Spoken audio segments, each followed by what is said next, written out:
Park Sejun returns home from the grocery store, glancing at one of the huge, indestructible dungeon towers that appeared all over the world. He always dreamed of visiting one because adventurers brave enough to challenge the towers can earn unique skills and items that make them rich. But all the entry tickets were monopolized by big guilds, and the price shot way beyond anything a regular person could afford. So it stayed just a Park Sejun's dream he'd saved all his money for. While he's still deep in his thoughts, a portal starts forming right behind him.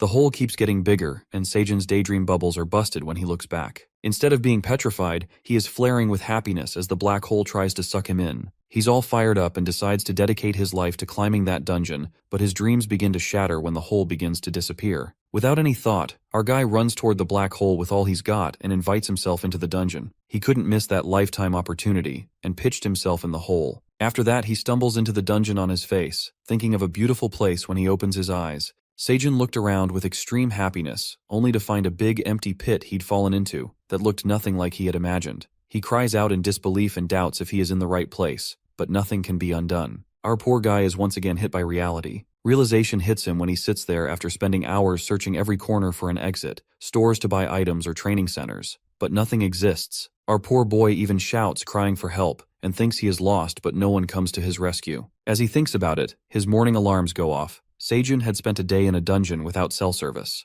Yet, his stomach starts growling, and he looks over the veggies he had bought earlier. The bag had 1 bottle of water, 27 cherry tomatoes, 7 sweet potatoes, 10 green onions, and an apple. After eating an apple which seemed a delight for breakfast, and a raw sweet potato that tasted extremely sweet and crunchy, our boy fills his stomach with what he calls a decent meal. After the meal, he lays down with literally nothing to do in the dungeon. He thinks to himself that he cannot stay here for longer. He has to find a way before he runs out of food and starves to death. Sejun even thinks of turning into a dry mummy if he doesn't get rescued on time. But the bad thoughts couldn't overpower his optimistic energy, and he starts to think of ways to survive in the dungeon by any means. As he thinks of the dungeon as a land of miracles, he glances at the apple seed he had eaten. He picks up the apple seed, picks out green onion roots, some tomatoes and sweet potatoes, plants them inside the soil, and pours water on them. This fella seems proud of himself and is extremely motivated that he can survive until these plants bear the fruit. He excitedly looks over the planted vegetables that will be his mode of survival in the future. Suddenly, he hears a loud noise coming from the dungeon, and Sejun gets startled, thinking it might be monsters. To his surprise, he witnesses a blue moon as the light shines over him. As the shrieking gets louder and scary, our guy seems to struggle as his body starts to feel weaker. Petrified by the situation, he suddenly catches a glimpse of a black dragon gliding in the sky as the solar eclipse occurs. He peeks at the black dragon and thinks how beautiful he is, but before he can believe his eyes, our boy suddenly collapses and falls to the ground. After a while, Sejun's phone alarm starts buzzing and he finally wakes up. He grabs his phone and is flabbergasted when he finds out that he was passed out for 2 whole days. Feeling shocked, he gets up and finds himself in pain with an intensely sore back, and his body feels a lot weaker and exhausted. As he sits by the big plant, he notices something.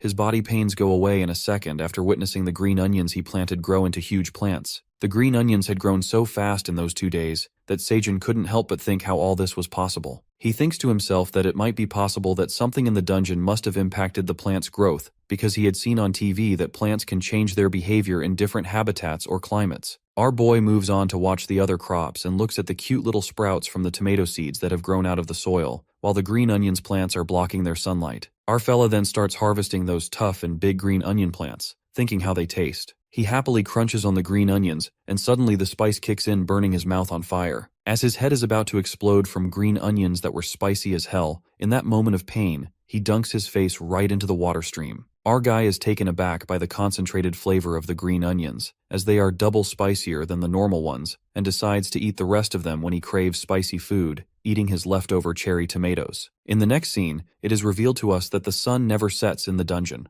Each floor of the dungeon experiences a solar eclipse, and this phenomenon is known as a blue moon. However, it only occurs on the 10th floor and above, which makes Sejun believe that he is not on the first floor as he did witness a blue moon. While chewing on his raw sweet potato, he also thinks of that black dragon that appeared in the sky during the blue moon, assuming that he was not imagining things. This takes us back to 10 years ago when the Black Tower came into existence. Through the years, many guilds have come into form. One of them is Phoenix, which is the largest guild that recently cleared and moved up to the 37th floor. In contrast, the other guilds are extremely cautious regarding the information on the 31st to 37th floor, considering it highly confidential. However, the information about the sub-13th floors is loaded on the internet for marketing, which reveals that floors 2 through 10 are swarming with skeletons, 11 through 20 have goblins, 21 through 30 are charged with ogres, and the 31st floor is rumored to have spiders. While different kinds of monsters occupy all the floors, no one has ever mentioned a dragon, which leads Sejun to speculate that he might have been mistaken and wonders what floor he is on. He looks up at the sky and thinks maybe he's stuck on the floor that even top warriors can't reach.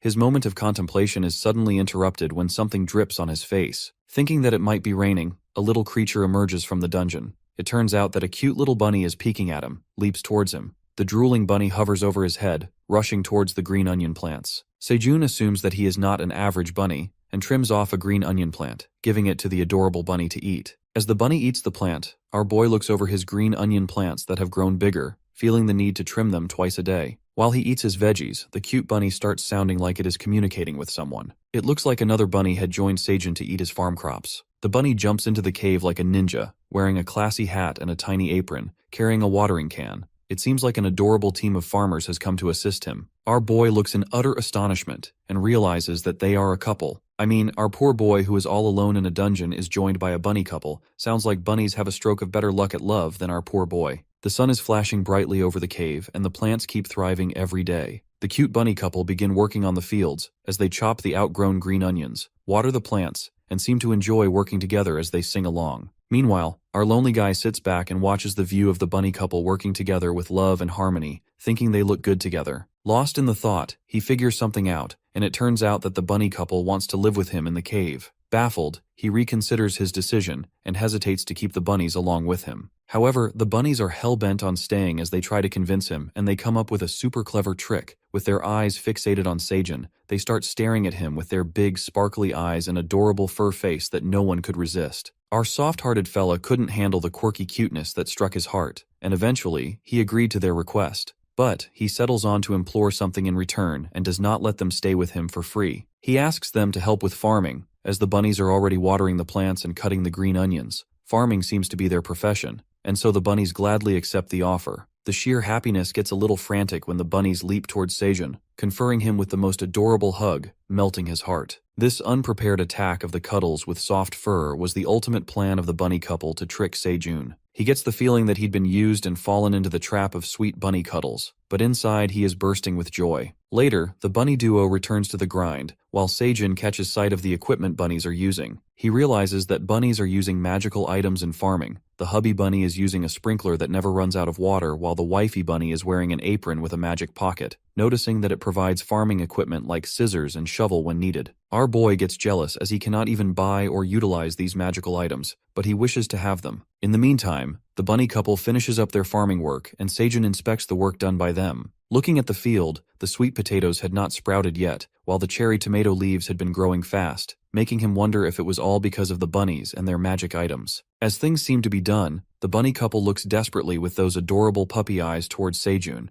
asking if they are allowed to stay with him. Our fella excitedly announces that they have passed the test, and the bunnies' excitement gets over the roof as they celebrate cheerfully. Soon after they end their celebration, the bunnies rush to the cave wall and start digging the soil. While the wifey bunny makes a beautiful flower wreath for their tiny door, the hubby bunny seems to build a small, beautiful home for themselves. Looking at the tiny home, Sejun compliments the hubby for his incredible speed as he built the house in the blink of an eye. The wifey then sneaks up on her husband and taps his shoulder, giving a tempting smirk. After all, the couple needs some alone time. The wifey bunny drags her husband into the tiny house, and our boy Sejun nervously wishes him luck. Deep down, the poor fella feels jealous of the bunny couple, sobbing inside. But he manages to make himself feel better by the thought that he's not alone anymore. He's exhilarated to let the bunnies join him in the cave to help him with farming, and there's something enjoyable, so at least he won't get bored to death. He calmly lays onto trimmed green onion plants that seem plushy. As he is about to get all comfy, smokes begin coming out from the plants. Sejun jumps abruptly and loses his nerves when he feels his back getting too hot and has caught fire. Our boy flings himself onto the ground, spinning like a rolling pin to put out the fire, going through that whirlwind, and a moment later something grabs his attention. Our boy notices that dried green onions have scorched on fire, reckoning how it might be possible. He then peeks at the plastic bottle in sight that reflects the sunlight directly into the dried plants. As an idea sparks inside his genius head, Sejun suddenly transforms as if he's shooting a survival tutorial video. He starts acting like he's stuck in the middle of a forest, trying to light the fire for survival. Being dramatic, he starts narrating that living Black Tower is tough, but he fails to give up. he confidently flaunts his water bottle and dried green onions, continuing the tutorial. Like a pro scientist, our boy utilizes the plastic bottle as a lens to focus sunlight onto dried leaves to ignite a fire. It looks like our very own Seijun survival tutorial on how to start a fire is going to break the internet, but before that could happen, he's again punched by reality. Our boy holds the bottle with extreme determination, concentrating the sunlight onto the dried green onion leaves, but it looks like his tutorial backfires miserably, as it doesn't seem to work, leaving him in agony. Seijun gives it all to produce the fire, but it only forms smoke all day, and after several tries, he feels extremely unambitious. Sighing relentlessly, our boy sits there like an old hat as if he had lost everything. Looking exhausted, he thinks of every possible mistake he might be making during the process. But as he is about to give up on his efforts, he witnesses something inside the plant, a little hope of kindling the fire, and in that moment he activates his dynamic once again. In that moment of enthusiasm, the bunny couple walks out of their tiny house. Well, it looks like the wifey bunny had sucked her husband dry, giving a cheeky smirk while the poor hubby bunny is barely able to walk. Glancing over Seijun, who is pondering on his dilemma, and while he sucks out all the air in him onto the dried leaves, trying to light the fire, he fails again wretchedly. In the meantime, the bunnies come to his rescue, and Seijun asks the hubby bunny to blow air on the green onion straw. The bunny puts all his efforts, and blows air with his small and delicate mouth, while Seijun, with a strong sense of hope and excitement, holds the plastic bottle with full concentration and chants with all his strength to start that damn fire. In the end, all that he strived for was worth a shot as the dried leaves catch a big blaze of fire, and our boy is over the moon. Now that the blazing fire is ready, Seijun with his steady hands cooks the green onions on the flames. He grills his green onions, feeling thrilled as ever. He peels off the burned outer layer and finally crunches on the beautifully cooked green onions. As soon as he takes a bite, he feels a shiver down his spine. The green onions that were once spicy as hell now tasted scrumptiously sweet. Munching on a hot, freshly cooked food, you can see the sparkle in his eyes and the joy on his face with the sweetness of the green onions bouncing in his head. The taste makes him feel on top of the world, and his imaginations run wild as he feels like a wild green horse is running across the Great Plains on his tongue. I mean, his imaginations are weird as hell, but let's bear with it because our boy had eaten a good meal after a long time. The bunnies stare at Seijun as he enjoys his food, and get curious, so they start roasting their green onions. After grabbing a bite, the bunnies are hooked by the overly sweet and palatable green onions, delighted by the utterly rich taste. As the survival diary of Seijun continues, it was the first time in a while in that dungeon he had eaten a fresh hot meal to his fullest before going to bed. The next day, our boy wakes up on his bed assembled with green onion straws. He stretches himself and washes his face with the fresh pond water. Approaching the field, he witnesses that his plants have grown quite big, the green onions are trimmed, and the cherry tomatoes that have sprouted into bigger plants are watered. All the work has been done and dusted. As the morning checklist seems to be done, our boy feels happy about it. Seijun then narrates the story of things that have occurred in the dungeon lately. He managed to craft torches with woven green onion straws to light the cave,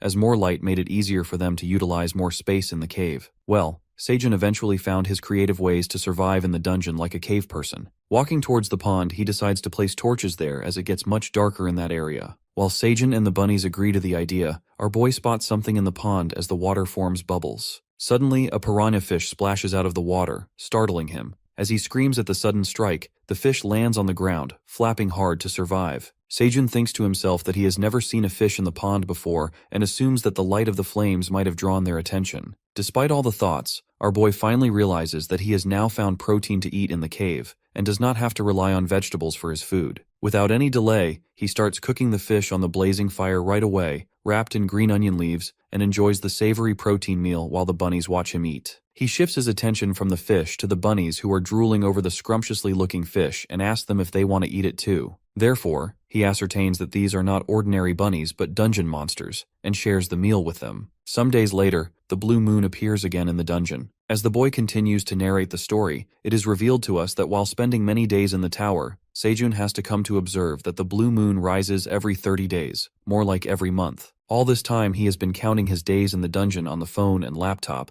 but ultimately he runs out of batteries. With no access to a phone or electricity in the cave, he starts carving on the cave wall with a rock, keeping the record and track of dates. It looks like 61 days had already passed in the dungeon, and not one day passed by without marking the wall. Living in the cave for a long time now, Seijun had been following a proper routine, and the good thing was that bunnies were super strict with their schedule, waking up at 5 in the morning and sleeping at 6 in the evening sharp. While Seijun is cooking fish, there's no one to disrupt his midnight routine, and he is only able to do so by following up on the bunny's routine to maintain his peace. We also get to know that recently the farmer gang was welcomed with a piece of good news. It turns out the bunny couple had kids. As the hubby opens the door, 5 adorable baby bunnies scamper out of the house and leap onto Seijun as he excitedly welcomes the little peeps to join his team. Well, the dungeon has been a roller coaster ride for Seijun. Funny how he has become an uncle to cute baby bunnies now. Later, the hubby bunny who hardly got to sleep walks out of his house looking exhausted with all the parenting. Our boy suggests the bunnies get some rest and tells them to have some breakfast, while he takes care of the baby bunnies. Our boy, who is super thrilled to watch over the baby bunnies, casts a brief look at the cherry tomato flowers that have thrived,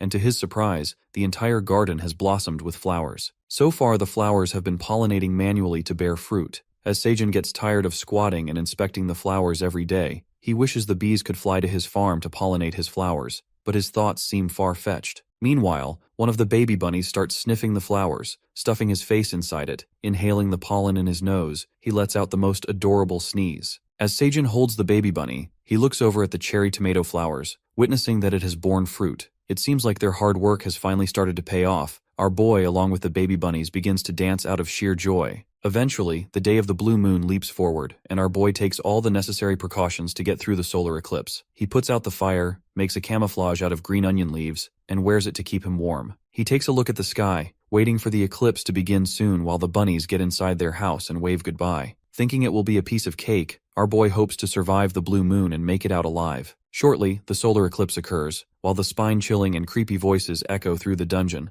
This fella hides himself in the corner of the cave, feeling anxious. As the blue light beams over the cave, he proceeds to sit fearfully in the corner of the cave and wraps his hands around his ears to cancel out the noise. However, Seijun already feels drained. He hides himself in the corner, thinking that he had removed all the smelly stuff just in case to save himself from any kind of trouble. Waiting for the blue moon to halt, he feels like the time has stuck and is barely passing. As the howling and screeching continue, the boy starts shivering in fear as he can hear them from a distance. Hoping to survive the never-ending solar eclipse safely, he abruptly hears a thundering noise approaching towards the cave. Petrified, he speculates about where the loud sound is coming from. It is revealed to us that a colossal red monster with big claws, big enough to slice a person into pieces, is approaching the cave. It turns out to be an aggressive bear standing above the cave with Seijun in sight. As soon as our boy captures the monster's dangerous sight, his heart starts pounding swiftly. While the red monster spots him in the cave, giving him a deadly stare, our guy starts trembling with fear. With nowhere to run, he decides to act smartly and tries to hide deeper into the corner.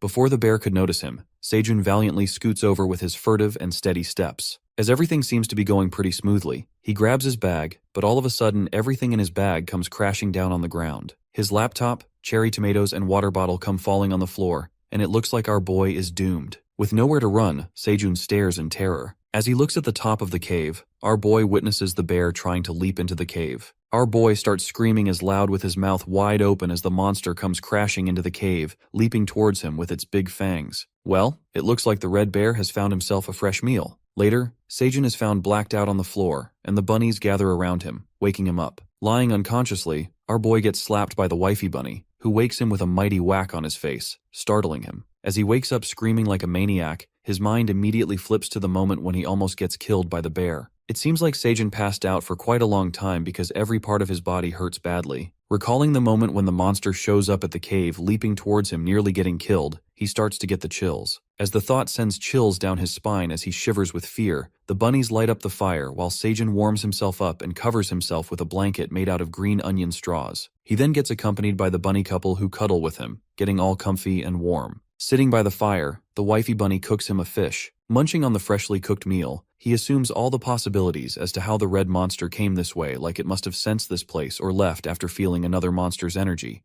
or maybe it couldn't fit in the small cave opening. I mean, that monster had every chance to kill him, so maybe he was saved by someone. Nonetheless, he finds himself lucky to survive, but he also speculates that this tragedy can happen again, and he can lose his life. Holding his half-eaten fish, he gathers his optimistic energy and becomes proud of how far he has come in the dungeon, so he decides to not give up, raising his spirit to eat well to survive. In the meantime, the bunny signals him, trying to tell him something. As they all walk towards the farm, they witness a big blue tomato. Amused that it had grown overnight, Seijun peeks at the blue tomato with astonishment. Curious, he plucks out the blue fruit. Suddenly, a screen pops up in front of him. It looks like the blue tomato that Seijun had harvested is filled with blue moon energy. At one glance, he identifies that it's a notification window. The notifications are being sent by the black dragon from before, who is also the dungeon administrator. The administrator informs him that it's watching him closely, frowning at him, and is proud of his remarkable achievement. While Seijun processes all the mixed feelings, the dungeon admin reveals a dark truth unknown to him. The administrator says that our guy is an uninvited guest in the dungeon, which means he was never awakened, and it was a mistake that he got sucked into the tower. Listening to this, his world turns upside down, and he is crushed by the thought that his access to the dungeon is a mistake. Come to think of it, our boy dives right into the black hole as he is crazy about raiding dungeons, so it's not exactly the admin's fault. As he seems to get done with this bullshit, our boy gets furious as he had been working his ass off on the farm for the past 30 days. Blowing up with fury, Seijun demands to send him back home if his access to the dungeon is a mistake. After a moment, a notification comes up again, and the dragon blackmails to kill him to remove the evidence of the mistake the admin had committed. Yelling through the screen, our boy makes it clear that he cannot remove him after his thriving progress on the farm. Getting too worked up, our fellow reconsiders his tone of voice and calms his nerves down. In a bit, another notification comes up, and this time it's not about killing. The dungeon dragon finally sends something good his way as he determines to awaken him. Everything around him gets magical. Seijun is staggered by the news that he's officially being awakened, which itself is a great win for him. However, it doesn't stop here when the administrators assign him an occupation. He stares at the screen with his big shiny eyes, hoping that he will be assigned to be a wizard since he's so smart. The admin bursts his bubble. Unfortunately, he is assigned to become a farmer. This gets even worse when the obnoxious dungeon dragon lists down his occupational traits, which include that he will not fall ill, become friends with nature, and earn rewards by harvesting crops. Left in disbelief, he is now officially a farmer, and it seems like his fate is already decided. Moments later, he peeks at his status record on the screen, which complies with his talent as an average Joe. Being titled as an ordinary person, he imagines himself in a TV show, where the host introduces him as an average Joe who had cleared the dungeon, and he proudly admits that he's a farmer. Imagining himself in that cringy scenario, he teleports back to reality, screaming in disbelief. With emotions so strong, he exasperatingly attempts to smash that blue magic tomato on the ground, but halts when he peeks at the bunny gang shockingly staring at him throwing tantrums. Our fella then takes a gander at his farm that he worked so hard to grow, the blazing fire that cooks meals, and so he comes to realize that he has come so far surviving and exploring in this dungeon. Casting a blissful look at the farm, he accepts his fate, considering if he should live as a farmer all his life. In the meantime, another notification winds up on the screen, giving information about the magic blue tomato. It is known to us that blue magic tomatoes are full of taste and nutrients. They increase magic by 0.05 points permanently when consumed, grown by Seijun Park. Our fella then comes to affirm that these blue magic tomatoes are items, and they are going to boost his stats gradually. Seijun seems to be proud of himself and the farm he worked so hard to grow and shows his gratitude to the bunnies, as they've helped much in growing the plants. While he celebrates his joyous moments, the dungeon dragon sneakily peeks at our jolly fella through the screen, and it looks like it's planning to do something evil. As all of this happens, another notification befalls, and it seems to be a new quest for Seijun. His quest is to offer the magic tomato to the administrator. By doing so, he will be rewarded with one occupational skill, but the consequence for declining the quest is death. It looks like the administrator wants to get rid of Seijun for good and hide the mistake it has committed. Our boy reads the quest and freaks out after reading the consequences which strike terror into him, and he begins to wonder if it's really a life-death situation. As the new quest comes up, our fella gets low-key terrified thinking that the admin is trying to threaten him. The admin brings pressure to bear on Seijun, as he gets swayed by the shocking threat of declining the quest. Surrendering himself, he bows down in respect and serves the magic cherry tomatoes to the screen. The tomatoes teleport through the screen, and our boy finally completes his quest. Sighing with relief, he nearly forgets about the reward and taps to open it, eagerly waiting for the well-deserved reward.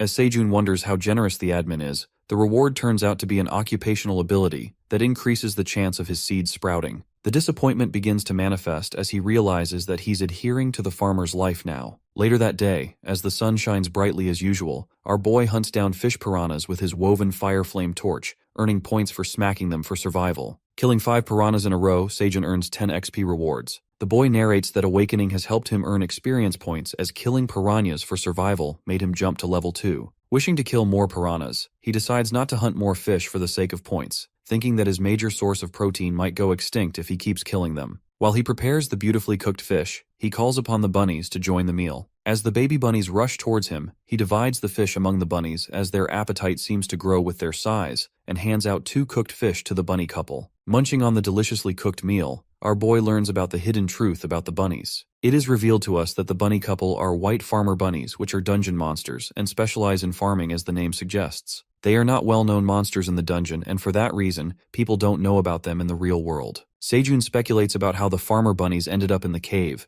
assuming they would have lost their farm, and thinks about how they can return home. The language barrier between him and the bunnies makes him ponder and wish to communicate with them. Wrapping things up, our boy announces that it's a big day at the farm today while the farmer bunnies get pumped up. Upon arriving at the farm, they notice beautiful cherry tomatoes have finally ripened and they are left in awe. The fully ripened cherry tomatoes have blossomed on the farm, the moment Sejun and the farmer bunnies were waiting for. While bunnies are springing with happiness, our boy gets overwhelmed as tears of joy stream down his face, believing that he finally achieved the fruits of his hard work and sweat because now they get to harvest the fruit they've grown. Recalling the blue magic tomato harvest, Sejun carefully approaches the red tomatoes as his hands start to shake while the bunny's eyes fixate on him. With his heart pounding fast, he plucks out the red cherry tomato, a perfectly ripened fruit that he had harvested. It turns out that these red cherry magic tomatoes are items that he had grown on his farm, and Sejun will earn rewards for every ripe tomato he harvests. It is known to us that the magic cherry tomatoes are full of nutrients and taste, and consuming this tomato dissolves 10 grams of body fat,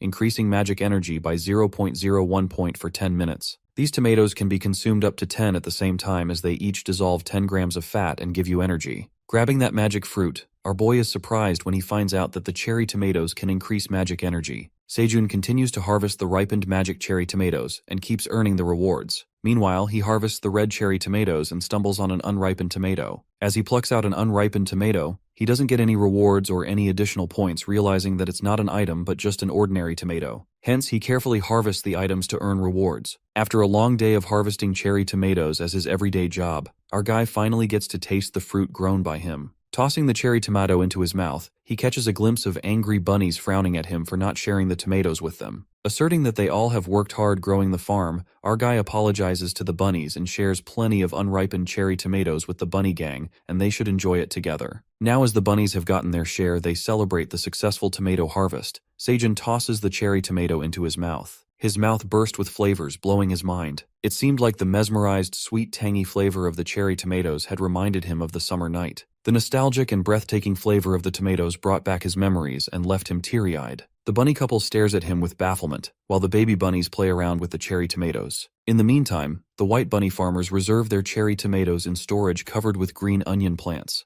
As they work together, Sejun peeks at this adorable sight, watching the kids helping the parent bunnies store the cherry tomatoes, reckoning that they are babies of farmer bunnies after all, so it's in their bones. Feeling drained, he compliments their good work and finally gets some sleep in his comfy bed and blindfold made out of green onion straws to have a productive day and quickly dozes off. Meanwhile, he gets some quality sleep and a new quest befalls. Tossing and turning, our guy doesn't let anyone disturb his sleep. Suddenly, the screen buzzes and produces a loud noise, scaring the hell out of Sejun. Destroying his peaceful sleep, he furiously finishes off his quest, which is to offer 100 magic cherry tomatoes to the dungeon administrator. The admin gets happy as our guy flings the tomatoes through the screen and the quest gets completed. Thinking of the reward as a forced lottery draw, he wishes to gain a useful ability for once. As soon as he opens the reward, it turns out to be an ability as a harvest optimizer, which can optimize slightly unripe or overripe fruits. He turns up to be disappointed by this ability, but later realizes that it's super useful. Because of this ability, he is able to earn more points by turning unripe or overripe fruits into ripe fruits in optimal conditions. With this ability, his work got more efficient, as he didn't have to wait for the tomatoes to be ripened. Deciding to take another break, another quest shows up at the notification window as the admin requests 200 harvested magic cherry tomatoes with no rewards. Unwillingly, Sejun completes the quest to compensate for the great ability given by the dungeon dragon.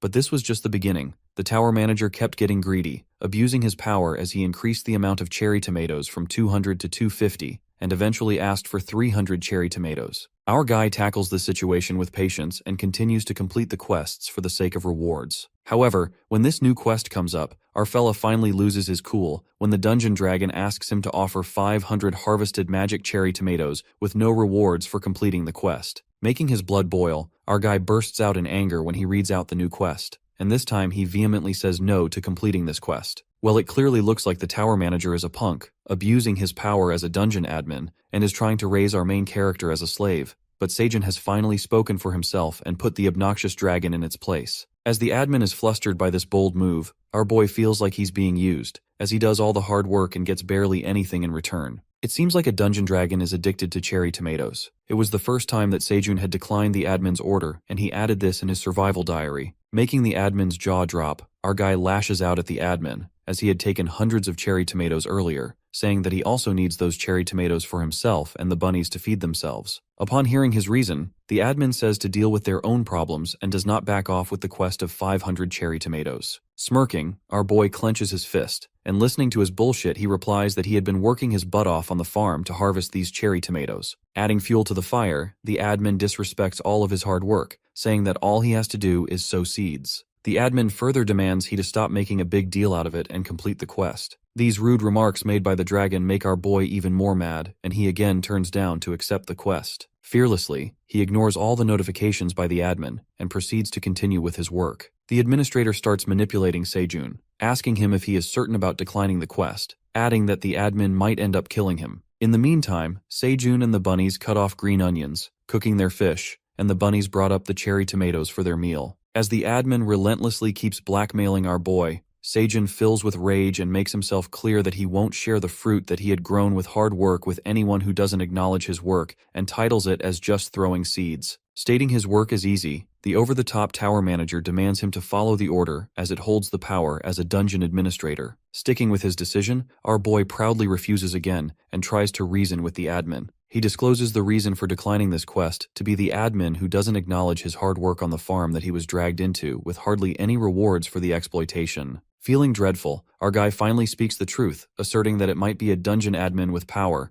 but in reality, it's an evil corporate boss with no feelings. The dragon doesn't seem to handle the harsh truth well, spoken by our guy. The admin gets stunned and lights up a spark of anger. Sejun then eats his harvested cherry tomatoes, teasing the dragon as it's peek at him through the screen. The admin hits the roof when she witnesses Sejun enjoying the cherry tomatoes all by himself, and threatens to kill him if he doesn't complete the quest. Meanwhile, our fella who is unbothered by all the threats, he enjoys his fruit as now he couldn't care more about that rude corporate boss. However, to satisfy the infuriated admin, Sejun offers her 5 cherry tomatoes, telling her that he will give the rest of the cherry tomatoes later, as he won't have enough to give the bunnies. The dungeon admin finally decides to forgive our boy and let it slide just once, accepting the cherry tomatoes as an apology. I mean, the dungeon dragon needs to be humbled, acting all high and mighty just because she's the tower manager. As the screen disappears, Sejun hides his sneaky grin as he realizes that the admin might be more accessible than he had thought, getting the hunch that the dragon was trying to apologize to him. The next scene takes us to the day when the blue moon is about to rise again.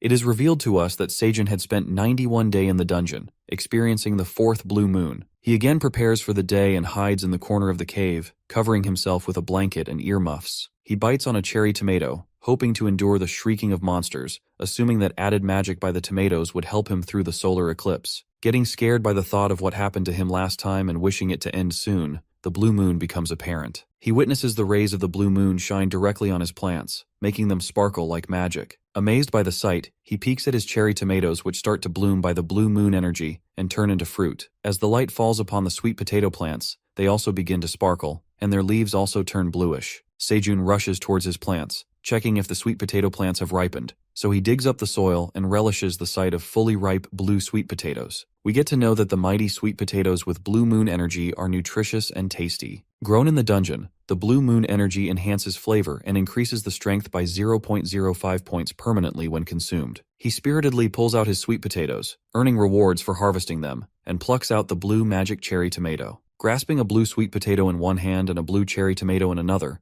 Sejun lights up with joy, feeling as if he has conquered the world. But his happiness doesn't last long when he receives a new quest. Knowing how stubborn the admin is, the quest asks to offer a mighty sweet potato and a magic cherry tomato to the admin with no rewards, and threatens to kill him if he declines. I mean, the admin is crossing all the limits, misusing her authority to satisfy her cravings. Receiving 2 quests at the same time, our guy chooses not to risk his life and completes the quest, offering a basket full of cherry tomatoes. This makes the admin happy as he is now following the orders. However, the admin starts blabbing and complaining as the cherry tomatoes are not the required amount, warning him that he must offer them next time. Frustrated, he promises to give the rest of the cherry tomatoes some other time and requests for more time. After that, Sejun tosses the blue cherry tomato into his mouth and falls in love with the sweet, tangy flavor of the fruit, which again makes him reminisce about the summer night with fireworks. Our boy can't seem to wait and starts steaming the sweet potato, and with no foils available, he wraps it up with super helpful green onion leaves. Impatient to eat the sweet potato, Seijun eagerly waits for the delicious meal to be cooked. The blue moon also comes to an end, and the bunny gang comes out of their house, staring at him with confusion. He delightfully welcomes the bunnies to join him and eat the sweet potato loaded with blue moon energy. The bunnies are mesmerized by the sight of a perfectly cooked sweet potato that's steaming hot, but the daddy bunny refuses to eat it. The bunny, acting like a true man, tells Seijun to eat the sweet potato all by himself because they have only one. Crying out of happiness, our boy accepts his kindness, eating the sweet potato all by himself, and hides the fact that had eaten an entire sweet potato alone earlier. Munching on the freshly cooked sweet potato, Seijun bites on the steaming hot meal, scalding his tongue. As he drops the sweet potato out of the pang, the bunnies take the perfect chance and grab a bite of the scrumptious sweet potato. While baby bunnies spit out the super hot sweet potatoes,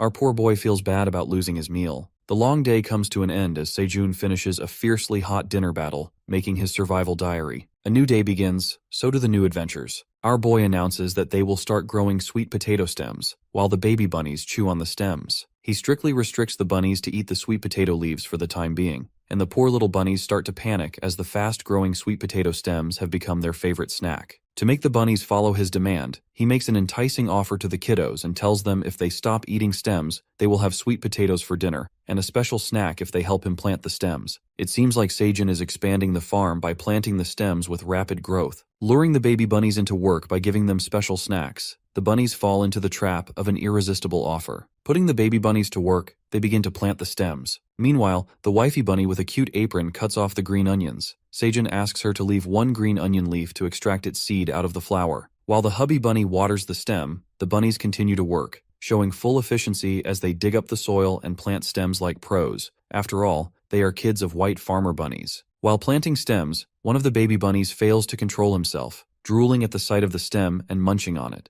As he takes a bite, the poor baby bunny gets whacked by the daddy bunny for breaking the rules. Seijun acknowledges the daddy bunny as a great father for keeping his kids in check. On the other hand, our boy harvests the magic cherry tomatoes on the woven basket and receives rewards, reaching level 8 with increasing occupational level. Then, he eventually stops harvesting after getting the rewards and begins to make snacks for himself and the bunnies as promised. In contrast, the admin stealthily peeks at our guy as he makes cherry tomato sticks, wondering what he will make this time. As Seijun turns back, he snags the admin sneaking up on him from behind his back. Preparing the special snack, he calls upon the bunnies to join him for the meal. The bunnies excitedly scamper towards him, and our talented fella presents the special barbecued cherry tomato bone skewers. The skewers are made of clean piranha bones, and the barbecue adds flavor, making the fruit taste sweeter and tender. The bunnies are overjoyed as they grab a bite of that scrumptious snack, and Seijun declares these special skewers as on-the-go snacks. Stuffing themselves with the flavorful snack, our boy proceeds to harvest the sweet potatoes. Harvesting 15 sweet potatoes, he realizes that it's growing by 5 times. The items are mighty sweet potatoes, full of nutrients and flavor. When consumed, they dissolve 10 grams of body fat and increase strength by 0.1 point for 10 minutes. However, when consumed by a non-awakened person,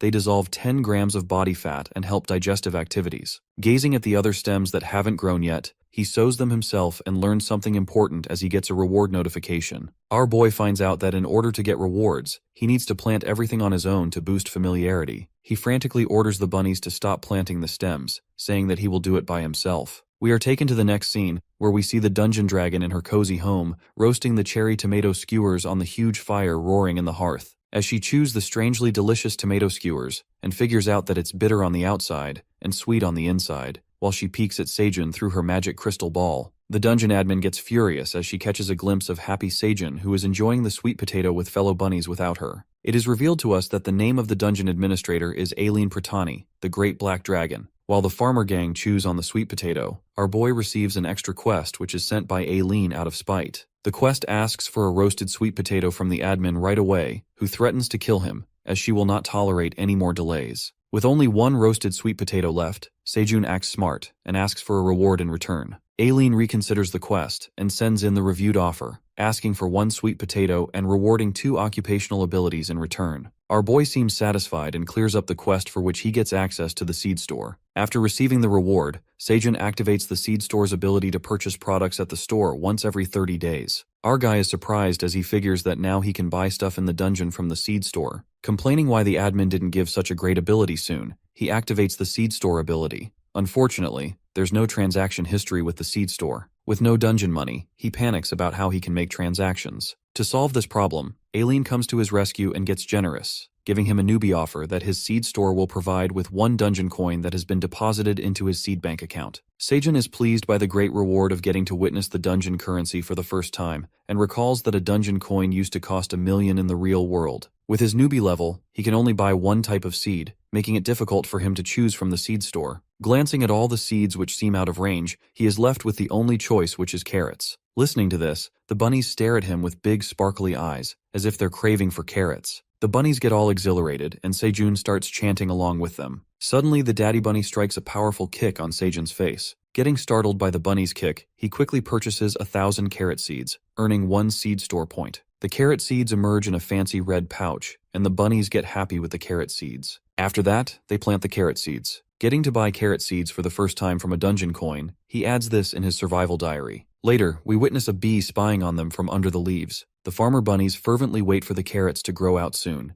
happily sitting by the farm while the baby bunnies run around on the field. Watching the bunnies being eager already, and the bunny couple being all affectionate glancing at the carrot field, Seijun thinks to himself that it's been a few days since they planted carrot seeds, and they haven't sprouted yet. Before taking a quick nap, he reminds himself of the work list that entails manually pollinating the flowers and cutting the green onions in the afternoon, and dozes off along with a little bunny who sleeps over him. Flaking out, a bug flies around him buzzing in his ear, making him irritated. He jerks his hand to avoid the buzzing, but our boy wakes up annoyed by the sound, wondering where this damn bug came from. In a flash, an adorable little bee comes up front, staring at Seijun with pretty purple eyes, assuming the bee super adorable bee to be an insect monster. While our boy is puzzled about the sudden bee arrival, he moves up, making the baby bunny trip on the ground, as he diverts all his attention towards the bee. Glancing at the bee with eyes full of love, a notification comes up that stipulates that it's a poisonous honeybee. Upon reading, this frightens the life out of him as the poisonous honeybee gets close to him. To save himself from the bee, he asks the bunnies if this bee is really deadly. But darting at the situation,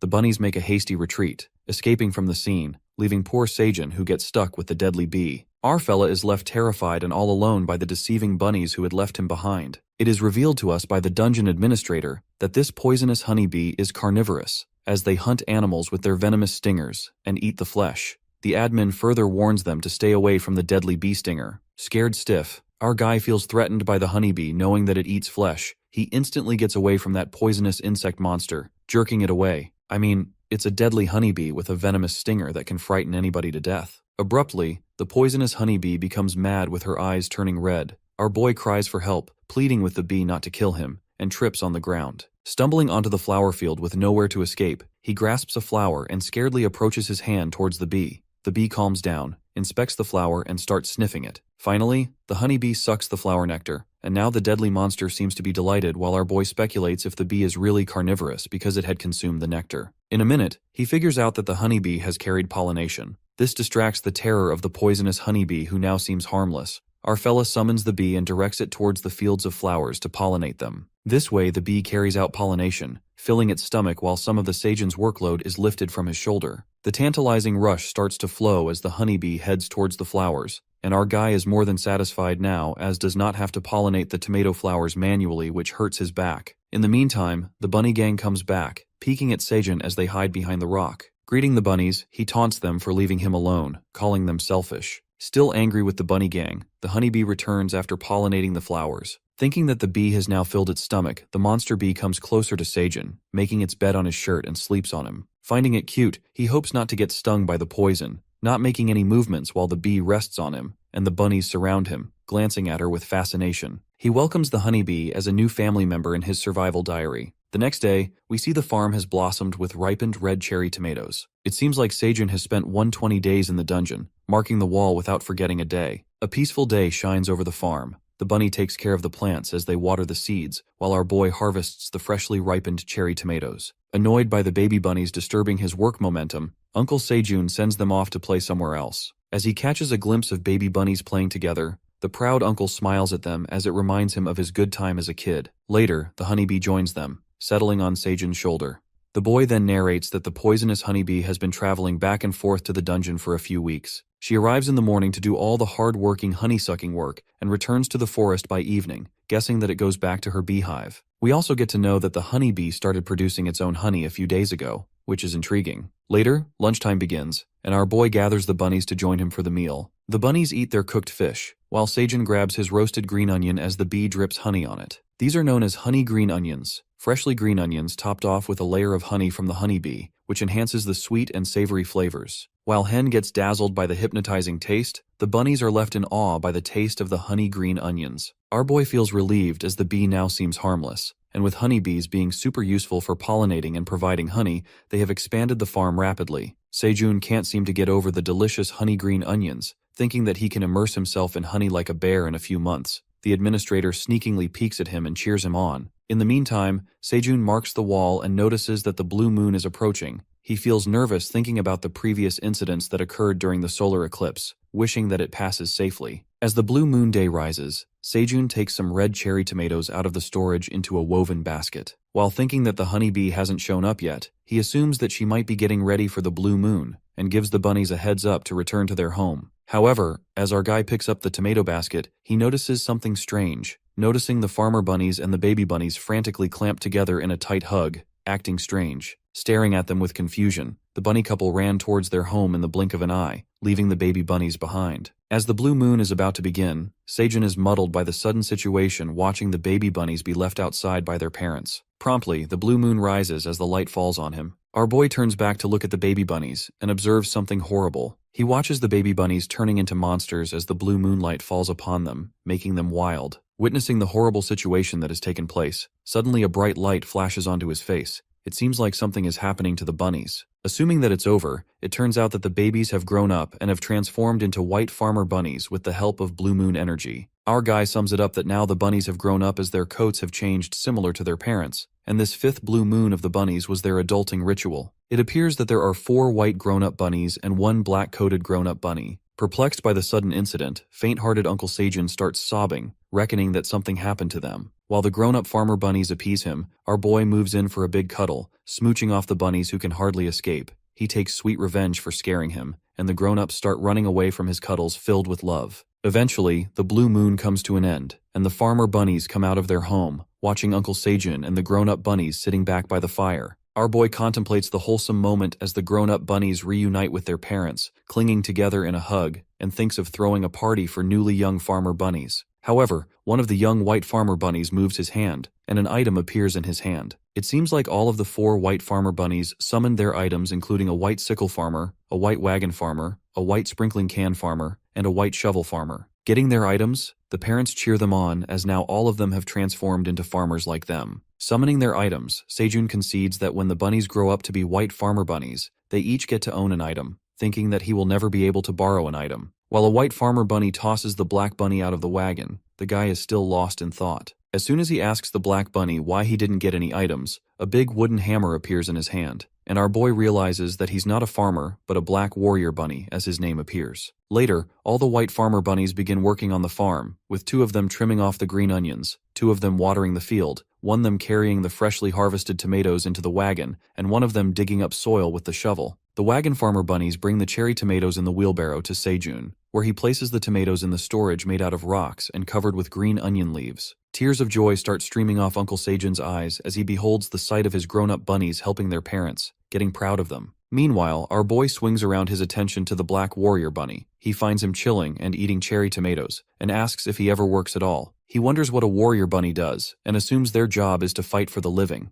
But in the dungeon, there are no monsters that could put their farm in danger, asserting that the big wooden hammer isn't useful in farming. The black warrior bunny makes his way to the pond and points at it. Our guy concludes that the warrior bunny can hunt the fish in the pond, and that would be helpful for them, putting one more thing off his plate. To test the bunny's power, Seijun stands near the pond holding the fire flame torch to lure in the fishes, and the warrior bunny stands guard with his hammer. As the fish splashes out of the pond, the warrior bunny strikes a blow with his hammer with full strength, turning the poor fish into grits, like a fish juice. Our guy is left stunned by the powerful blow made by the warrior bunny. Disappointed, they all eat soggy gritfish for dinner while the white farmer Blues gives him an annoyed glare, making him feel guilty. But Uncle Seijun tries to lighten up the mood, giving hope to the black bunny that practice will make him good at hunting fish. After some time, the bunnies familiarize themselves with their appointed roles as Seijun helps them through it all. 125th day in the dungeon comes along, and the seed store reopens after 30 days. Delighted, our boy wonders what seeds he should buy this time, But this excitement is short-lived when he witnesses that the prices of the seeds have increased more than before. The 3 seed choices appear in front of him, and with only 0.09 dungeon coins he could only afford the waxy corn seeds. He is concerned about future purchasing, as it seems like a problem because he won't be able to buy anything if the prices keep getting higher, and also there's no way for him to earn dungeon coins. It is revealed to us that the hunters or people who are taken into the dungeon have 3 ways to earn dungeon coins. The first one is the way to earn rewards by clearing up dungeon floors, which gets them large amounts of rewards, but only once per floor. Clearing floor rewards do not take up a larger proportion of hunter revenue,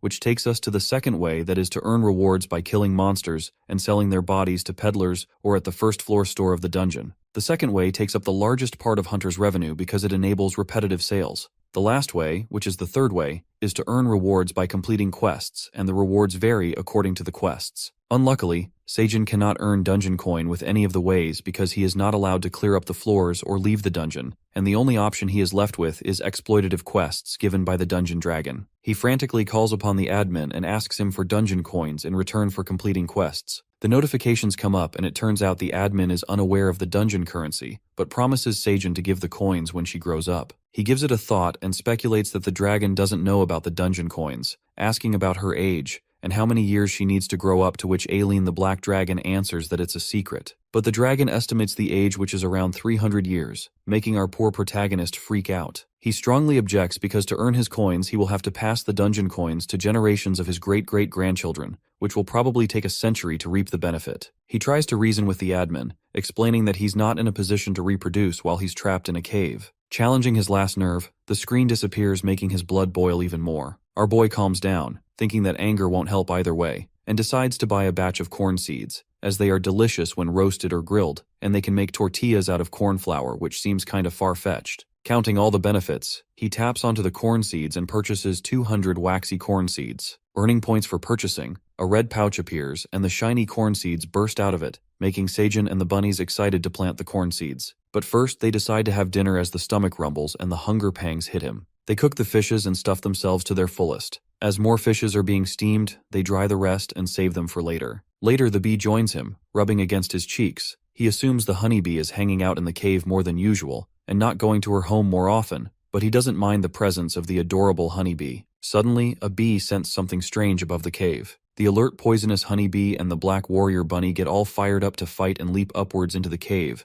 guessing that it's a dungeon monster. But it turns out to be Little Paws, stretching out from above the cave, pleading to stop attacking him, as he is not here to steal their food. It turns out to be a cat who has found its way into the cave, and the bunnies start to shake in fear. Seijin asks the cat what brings him here, and the cat, wearing a cute green cape with its paws aimed toward the ground, jumps into the cave, entering like a classic superhero. The cat introduces himself as Teo, who is a peddler, and greets his customer Seijin Park. Meeting the peddler cat, Seijin adds this moment into his survival diary, remembering that he has heard about running into peddlers while climbing the towers, but never heard about a peddler cat before. Analyzing Teo's soft, chubby cheeks, sparkly wide eyes, and squishy paws that nobody can avoid playing with, our guy gets smitten by the cute cat. It turns out that Seijin is a cat person. Trying to act cool in front of the cat and hiding his affection, he asks Teo about what he wants. To this, Teo answers that he has gotten to know that Seijun has become a new member of the seed store. The cat bows down and proposes a deal with him. The cat takes some stuff out of his bag, but shortly after that his stomach starts growling. Teo apologizes for his unprofessional act in front of his customer, asserting that hasn't eaten anything in days. Listening to this, a sneaky grin shrouds Seijun's face, and he offers the cat some grilled fish. Glancing at the freshly grilled fish, Teo's eyes get bigger than ever. It looks like he has never seen a fish before and can't wait to grab a bite of the scrumptious meal. Drooling over the grilled fish, Teo refuses to eat the fish, saying that he can't take his customer's food. But it looks like Seijun has something in mind as he doesn't back off, and urges the cat to take the fish, tempting him by carrying the grilled fish close to his face. He lures the food near Teo, telling him to smell the wonderfully succulent fish cooked to perfection, imploring him how he can resist the strong fishy aroma of being a cat. Teo stares at the fish with desperate eyes, testing his patience. He fails to hold back and grabs the grilled fish, drooling at the mouth. The irresistible act of Seijun makes the cat eat the fish, and he keeps grilling it for him, being compassionate about Teo's appetite. As Teo eats 5 grilled fish cooked by our guy, the cat lays on the ground, stuffing his stomach to the fullest. The cat is more than grateful for the delicious meal and appreciates his hospitality, unsure of how else to repay him. Exchanging the kind words, Sejun proposes a deal to Teo, asking for 0.5 dungeon coins. The cat gets confused, but our guy clears the air as he asks him to pay for what he has eaten. Thinking that the meal was for free, the sly cave person tells Teo that there's no such thing as a free lunch, and reminds the cute cat that he's here for a deal. Sejun traps the poor cat in his plan and asks Teo if he was just going to leave after eating his customer's food, while the warrior bunny stands behind him holding a hammer. Poor cat pays him the amount he asked for, and our guy gets excited as he has just earned dungeon coins. It looks like Teo the peddler cat has gotten scammed by our main character. Teo regrets his decision and ponders that he came to make money from his customer, but ended up giving his money away. Looks like his business took a fall before it even started. Determined, he refuses to be a pushover again and decides to sell something to Sejun, taking his items out of the bag. Teo presents the brand new items he had bought from another dungeon floor, which include a container, mini fan, and a pocket hand warmer selling for 5 dungeon coins each. Sejun thinks and speculates that these items are similar to those of the outside world. The cat goes on and explains their magic features, saying that the container is a magic preservation that also maintains the temperature of hot, or asserting that these items are trash. Hearing the disrespectful remarks about his items, Teo gets furious as his valuable items are titled as trash when they should be appreciated. On this, Sejun discloses that he had come from the outside world, confessing that none of these are magic items but are ordinary real-world gadgets, explaining the real science behind the items and how they actually work. The cat fights back, denying the stark reality about his items exposed by Sejun. He also reveals that a goblin named Skaram told him that these are magic items. While the cat continues to tell his sob story, the mini fan goes out of battery. As Teo tries to make the fan move, he fails miserably, and our boy speaks out that this person named Skaram tricked him into buying these useless items by telling mendacious features about them. Listening to this, Teo is on the verge of a breakdown as he remembers how friendly the goblin was, and he easily got fooled by him. Distraught, the cat is left in disbelief after getting deceived by the goblin, punching on the ground with his little paws, and breaks down in tears, calling himself a useless cat who easily gets persuaded and conned. Thinking that Teo sounds like a real cat, our boy asks the cat to share his tragic story. Teo then unfolds his tale of woe, revealing that he's from the 75th floor, which is one of the neutral zones in the dungeon. He falls in love with Maril, who is the most beautiful catwoman in his village, Granier. Mustering up the courage, he finally decides to express his love for her, proposing to Maril with a bouquet full of fish. He asks her to be his girlfriend, as Meryl, a pretty gray cat, appears in a beautiful blue dress. As she breathes the unpleasant smell of the fishes, she flings the bouquet with her sharp claws, and the small fishes scatter all over the ground, ruining Teo's gift.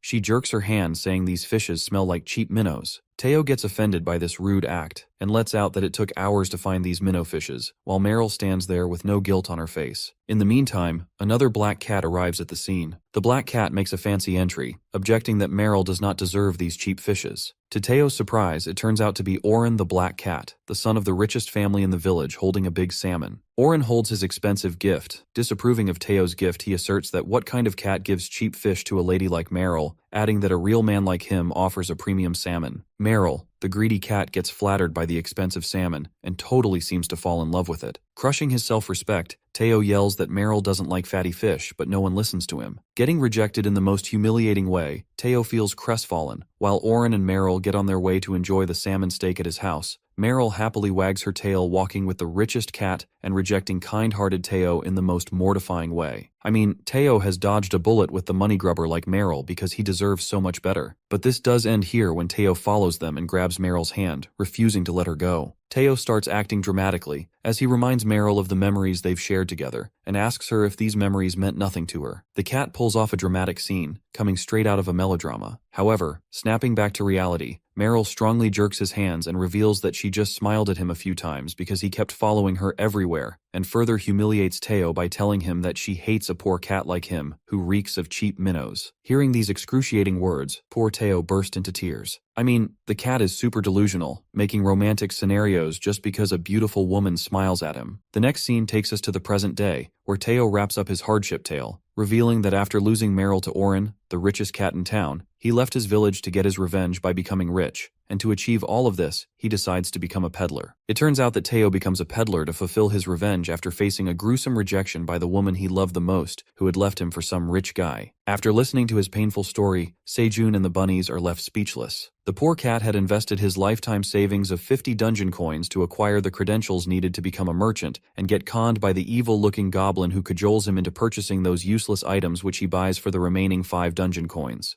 Teo explains his scam story and about that evil goblin. It all begins in a bar where a black female bunny in appealing clothes is serving drinks. The goblin sets a trap by tricking him into sharing a secret, unraveling that the items the goblin has the cat can resell them at a higher price on the upper floors of the dungeon as people on the top floor collect these things for fun. Hysterical, Teo interrogates him about why he is selling these items for a low price, on which he lets out that he likes Teo and he is helping him out as a junior merchant. As Teo gives it thought, the goblin manipulates him, saying that he will sell these items to the other merchants. Therefore, Teo falls into his trap and gets a bonus from Skaram the Goblin, which is the map that shows the new seed store member, and after that, the goblin leaves the bar. Just like that, Teo gets strapped for cash, and because of that, he has to skip meals to come all the way here, in hopes of selling these items only to hear these items are trash, losing a customer. The poor cat is devastated by the things that happen to him. Upon hearing this, Sejun thinks to himself that Teo is the most gullible cat he's ever met who has gotten scammed by everyone, and promptly an idea sparks in his mind. It looks like our boy has gotten smart after spending a rough life in the dungeon. Our guy finally figures out the way to earn dungeon coins and encourages Teo by offering him a grilled fish. Panicked, Teo asks if he would make him pay for the meal, but this time Sejun makes sure that they're for free, and so are the earlier ones. The cat looks at him with eyes filled with love, feeling relieved. However, he asks for a favor in return that is to work with him, and Teo listens to him carefully. It looks like Sejun has found himself a servant as well as a partner, saving this moment in his survival diary. Confused, Teo asks him if he wants to work with a useless rookie peddler like him, but Sejun, who cannot let this deal slip out of his hands, persuades Teo to sign the deal and help him sell his items, flattering him by calling Teo a business savvy. But the cat is not uplifted by his words and thinks of himself as a useless cat. But Sejun comforts him, making him believe that committing mistakes is okay, and they also lead him to meet his business partner. Encouraging the cat by calling him a business ingenious, our guy almost convinces Teo to be his partner. As the peddler's thought lingers in uncertainty, Sejun calls the bunnies as they set up deck chairs and an umbrella canopy made out of green onion leaves, making it look like a beach without water, while the white farmer bunnies adorn themselves with flowers. Sejun slurps the drink served by the bunnies, relaxing on the deck chair while the bunnies act as his servants, blowing air by the green onion leaves, and the Teo sits there in utter confusion. After that, he proceeds to talk to Teo, letting it out they cannot trick people into buying the items he'd bought from Skaram,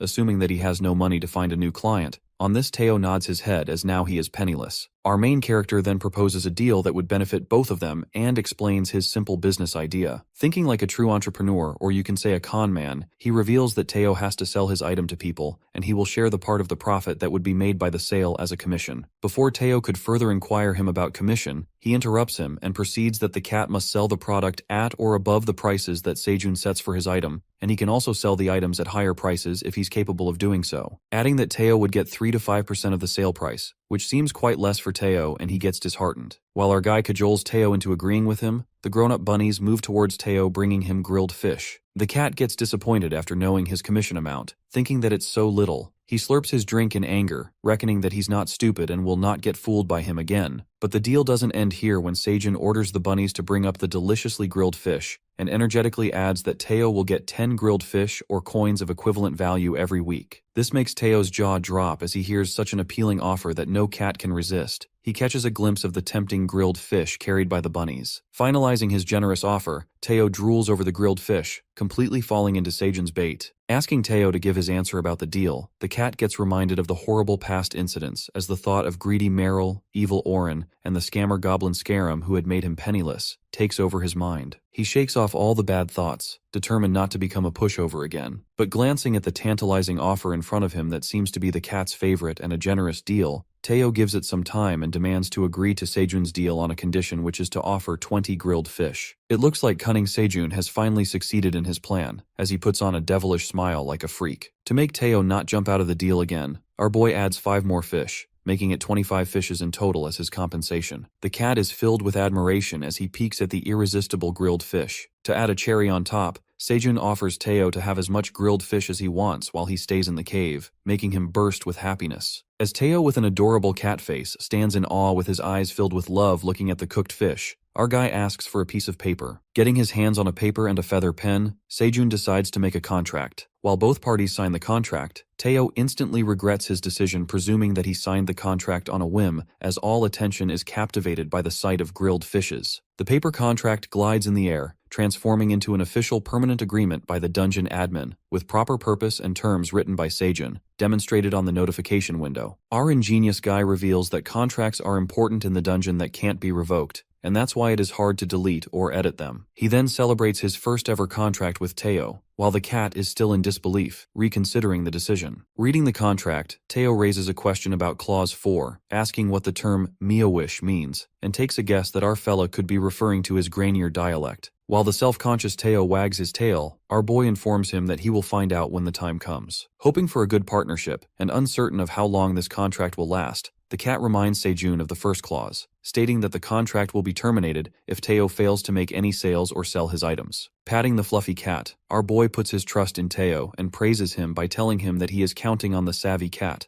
on which Teo gets flattered as he likes his title as a smart CEO and starts purring. After that, the cat asks for the items he's looking to sell, to which Seijun smirks and reveals that the items he is going to sell are cherry tomatoes. Teo gets baffled after hearing he is going to sell a fruit as an item, and our boy takes him to the farm showing him the magic cherry tomatoes. As the cat sniffs the fruit, Seijun reveals that it's an item called the magic cherry tomato, and explains that it increases magic by 0.01 point for 10 minutes. Seeking the sale price of the tomatoes, Teo takes a guess and assumes that if he sells them to new awakens that have been admitted to the dungeon, so maybe he can sell them 0.01 dungeon coin. However, our guy who is not coming slow asks Teo to sell them at a price of 0.05 dungeon coins. Shocked, Teo frantically makes it clear no one would buy these items from him at such a price. To top it all off, Teo reckons on selling the items and making less than 5 dungeon coins to terminate his contract with Seijun, and takes his 25 grilled fish, presuming that it will be a good idea. Lost in his sneaky thought, Teo agrees to sell the items and asks Seijun how many items he should take. The bunnies carry 1,000 magic cherry tomatoes for sale, and his 25 grilled fish as a part of his weekly compensation. Wondering how Teo will carry tons of items, the peddler cat pulls out his magic rucksack that comes with preservation, expansion, and lightweight magic. This way it can store tons of stuff in their original condition for a long period of time. Impressed by the magic item, Teo tosses the rucksack on the items, and the magic cloth takes all the cherry tomatoes and grilled fish, turning it into a backpack in the blink of an eye. As Teo conveniently puts on his backpack, filled with items and food for the way, and is ready to leave, Seijun and the bunnies wish him luck and wave him goodbye as Teo jumps out of the cave. The next scene then flashes, taking us a few days later to the 39th floor of the dungeon, where the hunters are fighting with a big spider dungeon monster. As one of the awakened seems to struggle, the others throw a fireball at the spider, but it seems like a tough fight as the spider is powerful. In a flash, a powerful hunter with a magical blue sword decapitates the spider, making it look like no big deal. The impressive hunter turns out to be Dongshik, the leader of the Phoenix Guild, who seems to take the lead again with his unmatched sword-fighting skills. Snapping out of the flattery, Dongshik orders the other members to help their colleagues to wrap it up, pointing out Jessica, who is one of the team members because she free rides most of the time. Abruptly, the leader hears a noise coming from behind his back. As he gets prepared to attack, it appears to be Teo, the peddler cat. Greeting humans, Teo cuts to the chase and asks the hunters to check out his items. The members figure out that it's a peddler cat, and a girl goes crazy over the adorable-looking merchant cat. Teo's mind drifts to Seijun, who had told him to use his Grainier dialect in front of the humans to help him draw attention, and it turns out to be a good idea as the peddler manages to gather all the people around him. He brings out the magic cherry tomatoes. As the members of the guild are looking closely at the item, Dongshik asks the peddler cat why he is here to sell fruit, and it would have been better if he had bought bread or meat. Teo then calls upon the foolish humans. He confesses that these are not any average tomatoes. He captivates attention by revealing the main thing about these magic cherry tomatoes, which is the features. The people realize that they are magic items as their features and benefits are shown on the status window. Looking at the tomatoes' magic energy, the guild members object to the tiny magic amount and freak out when they find out that the peddler is selling them for 0.05 dungeon coins, which seems quite expensive. Hearing the price of the magic cherry tomatoes, the hunters speak out.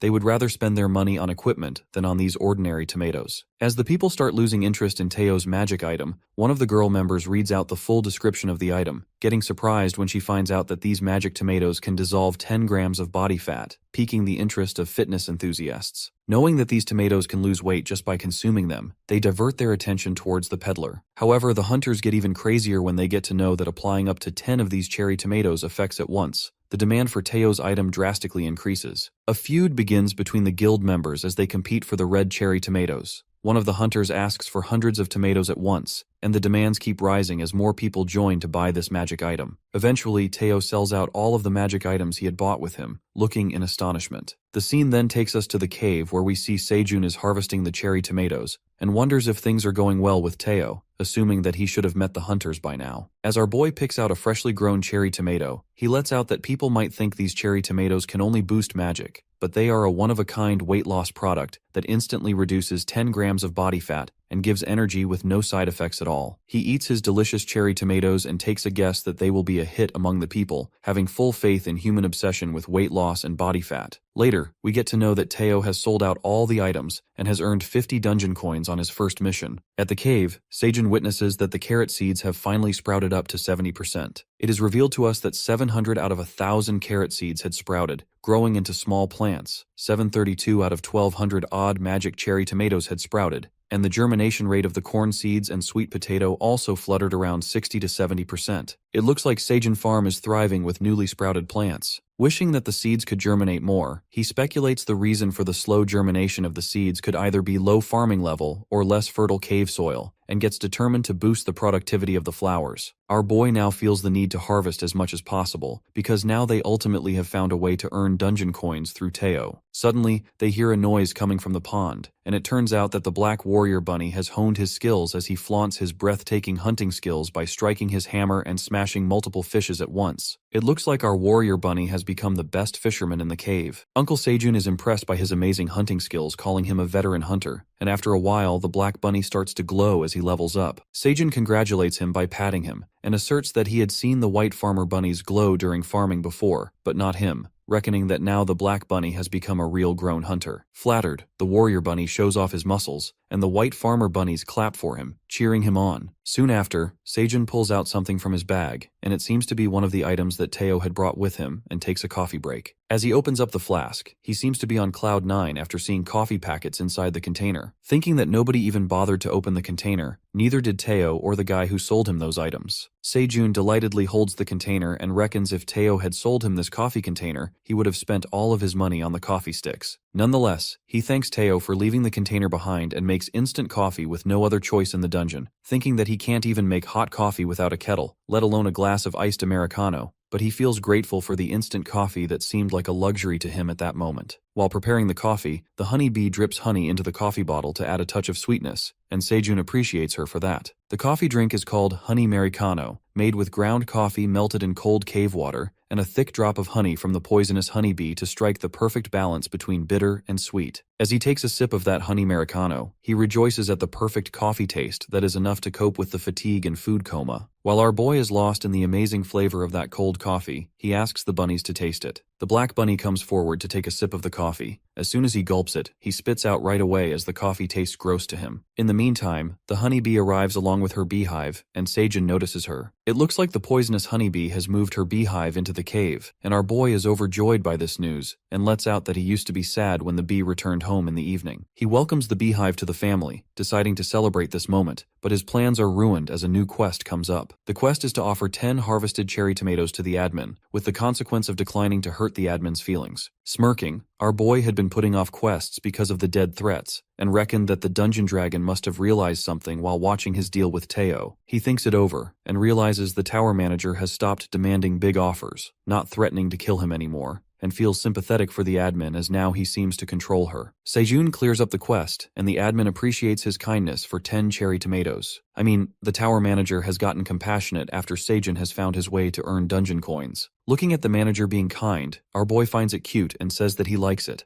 As soon as he utters the words out of his mouth, he instantly regrets assuming that sounds like a sucker and bumps his hand against the wall in embarrassment. The next then takes us to the Peddler Guild, where Skaram the Goblin in the bar is sitting with his fellow goblins drinking beer. Strange enough, it occurs that Skaram is searching for the peddler cat Teo as he asks his friend about him. The goblins figure out that Skaram is talking about Teo, who bought trash items, and they praise him for how clever he is, as he managed to sell his useless items to a stupid peddler. They ask Skaram why he is looking for Teo, to which he answers that the peddler cat ran out of money after buying those useless items from him, and should have returned to the Peddler's Guild by now after failing to make any sales. else. The goblins presume that evil Skaram is worried about Teo and questions him about the cat getting against him. The ugly-looking goblin, who is not compassionate at all, schemes to scam the cat once again by offering him more opportunities and loans over a glass of milk. With a devilish grin, Skaram plots the whole thing and how that peddler cat will find it hard to pay off his high-interest debts and will struggle to repay the booming interests. He plans on making Teo his slave for the rest of his life. Listening to the evil plot Skaram had planned, the other goblins take him as a genius. And to execute his plan, Skaram orders them to find Teo because it's hard to find a fool and a sucker like him. Finishing up the drinks, Skaram opens up his peddler sales ranking and witnesses himself ranking in the top thousands, making it to 999th position. The gush of pride flows through him as he makes it to the list while his friends do not even rank. It seems like Skaram manages to get on the list by scamming a bunch of innocent and gullible peddlers to make money. He then proceeds to find his victim, and to his surprise, he peeks at Teo's name ranking in the 982 position with sales of 50 dungeon coins. Boiling with anger and confusion, he reckons how it is even possible and gets flummoxed by the great achievement made by Teo. His goblin friends start whispering as they find out that it's the cat that Skaram was planning to destroy that has ranked higher than him. Furious, Skaram strikes the table out of anger and is utterly jealous of the cat as he managed to make more sales than him. In the meantime, Sejun and the bunnies are working on the farm, and Teo comes back after his successful mission. Our fella yells at Teo, asking where he had been. The cat apologizes, saying that he will come back as soon as he sells out next time, without wandering on other floors. Our guy hysterically questions Teo if he is on vacation, to which he confesses that it's only been 4 days since he sold the magic items. Sejun inspects him as it takes about 10 days to reach the 30th level, and asks him why he took 4 days off after making the sales. However, in the back of his mind, Sejun is surprised that it took Teo 14 days, realizing that it would have taken a lot of days, adding that he must have sold out as soon as he reached downstairs. Sejun taps on the cat's shoulder and asks Teo to explain everything in detail with a weird grin on his face. As Teo explains his journey and how he sold out the magic cherry tomatoes, our boy gets amused that it only took a few words to have the hunters buy everything, and Teo hands the bag full of dungeon coins to his partner. Glancing at the dungeon coins, Sejun thanks his intern Teo and gives his commission, which is 2 dungeon coins. Presuming that he was the savvy CEO, it seems like Sejun had demoted his position as he mumbles that Teo, being a reckless CEO, took a 4-day consecutive vacation and plans to make him the CEO again and raise his commission by 5% if he works hard. Teo gets happy and promises to work hard to reach the position he has lost. While conversing, Sejun notices that the cat is talking in his Grenier dialect, to which Teo asserts that he had decided to keep his accent, figuring out that humans like it,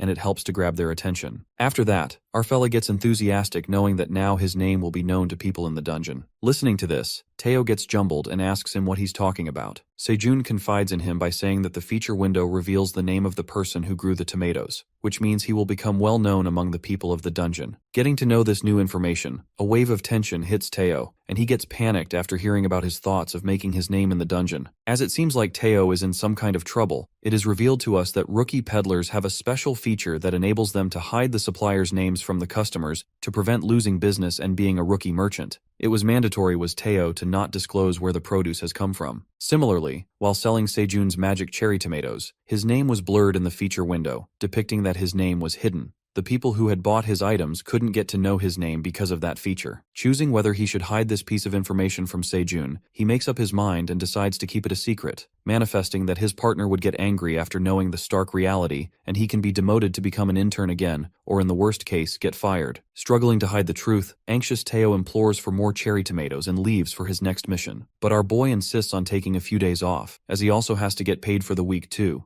But Teo hastily grabs the cherry tomatoes from the wheelbarrow and tosses them into the rucksack. Teo thinks of ways to undo the option that hides the grower name, and ascertains that there's only one way to do it, which is to reach 1,000 dungeon coins and upgrade to the intermediate peddler level. Sejun appreciates his hard work. While the Black Bunny suspiciously watches Teo, he leaves the cave to sell the items. Later, Dongshik, the leader of the Phoenix Guild, is conversing with his members. As they are talking, Dongshik receives a notification on his smartphone, which is sent by his daughter, who expresses love for her father, telling him that her friends are jealous about the weight loss cherry tomatoes and requests him to bring more of them. Tears of joy streams down the father's face. As the members ask him if he feels all right, he slurps his coffee and confesses that his cranky daughter, who is always stressed about weight loss, had told him that she loves him. Dongshik proceeds that he only bought 20 of those magic tomatoes to let other members take the rest, regretting that he would have bought more of them if he knew that his daughter likes them too much. One of the members inquires him about the tomatoes, asking if he bought these from a peddler, and lets out that it's tragic how girls and women are obsessed with weight loss. Upon hearing, another member shows a living proof as he reveals that his crush became his girlfriend after he gifted those magic tomatoes to her, showing off the picture with his girlfriend in everyone's faces. Then one of the members notifies that he still has a few of those magic tomatoes. The other members freaks out, asking him to sell them the rest of the cherry tomatoes he'd left, but one of them demands to buy those magic items, saying that he would pay more, 1,001 each. I mean, people are going crazy over those tomatoes, and it looks like men have found their way to get a girlfriend in the easiest way. After that, Dongshik announces to summon all the members of the guild as they have to head towards the 38th floor of the dungeon, but the members object, recalling him that the leader called upon them a few days ago. In the meantime, Jessica, who is also one of the guild's members, along with 2 girls, arrives at the scene in their slim-fit clothes. Trying to hide the fact that she is here to prepare for the tomato purchase, she agrees to go with Dongshik for the so-called dungeon exploration. As Dongshik and the girls move along their way, he reckons that he will make sure to buy those magic tomatoes and be his daughter's hero. It seems like their hidden purpose is to buy those cherry tomatoes. The next scene takes us to the dungeon, where Teo is concerned by the thought of earning 1,000 dungeon coins, which seems far-fetched. Thinking that he can fit 1,500 tomatoes at once, he calculates that if he travels back and forth 10 times to sell these items, he can earn that desired amount. But Teo stops stressing about making money and looks around for the place he had sold his items last time, reckoning that the hunters gathered at the same place. Abruptly, the hunters spot the peddler cat, becoming more than happy to see Teo. As the cat questions them if these hunters were looking for him,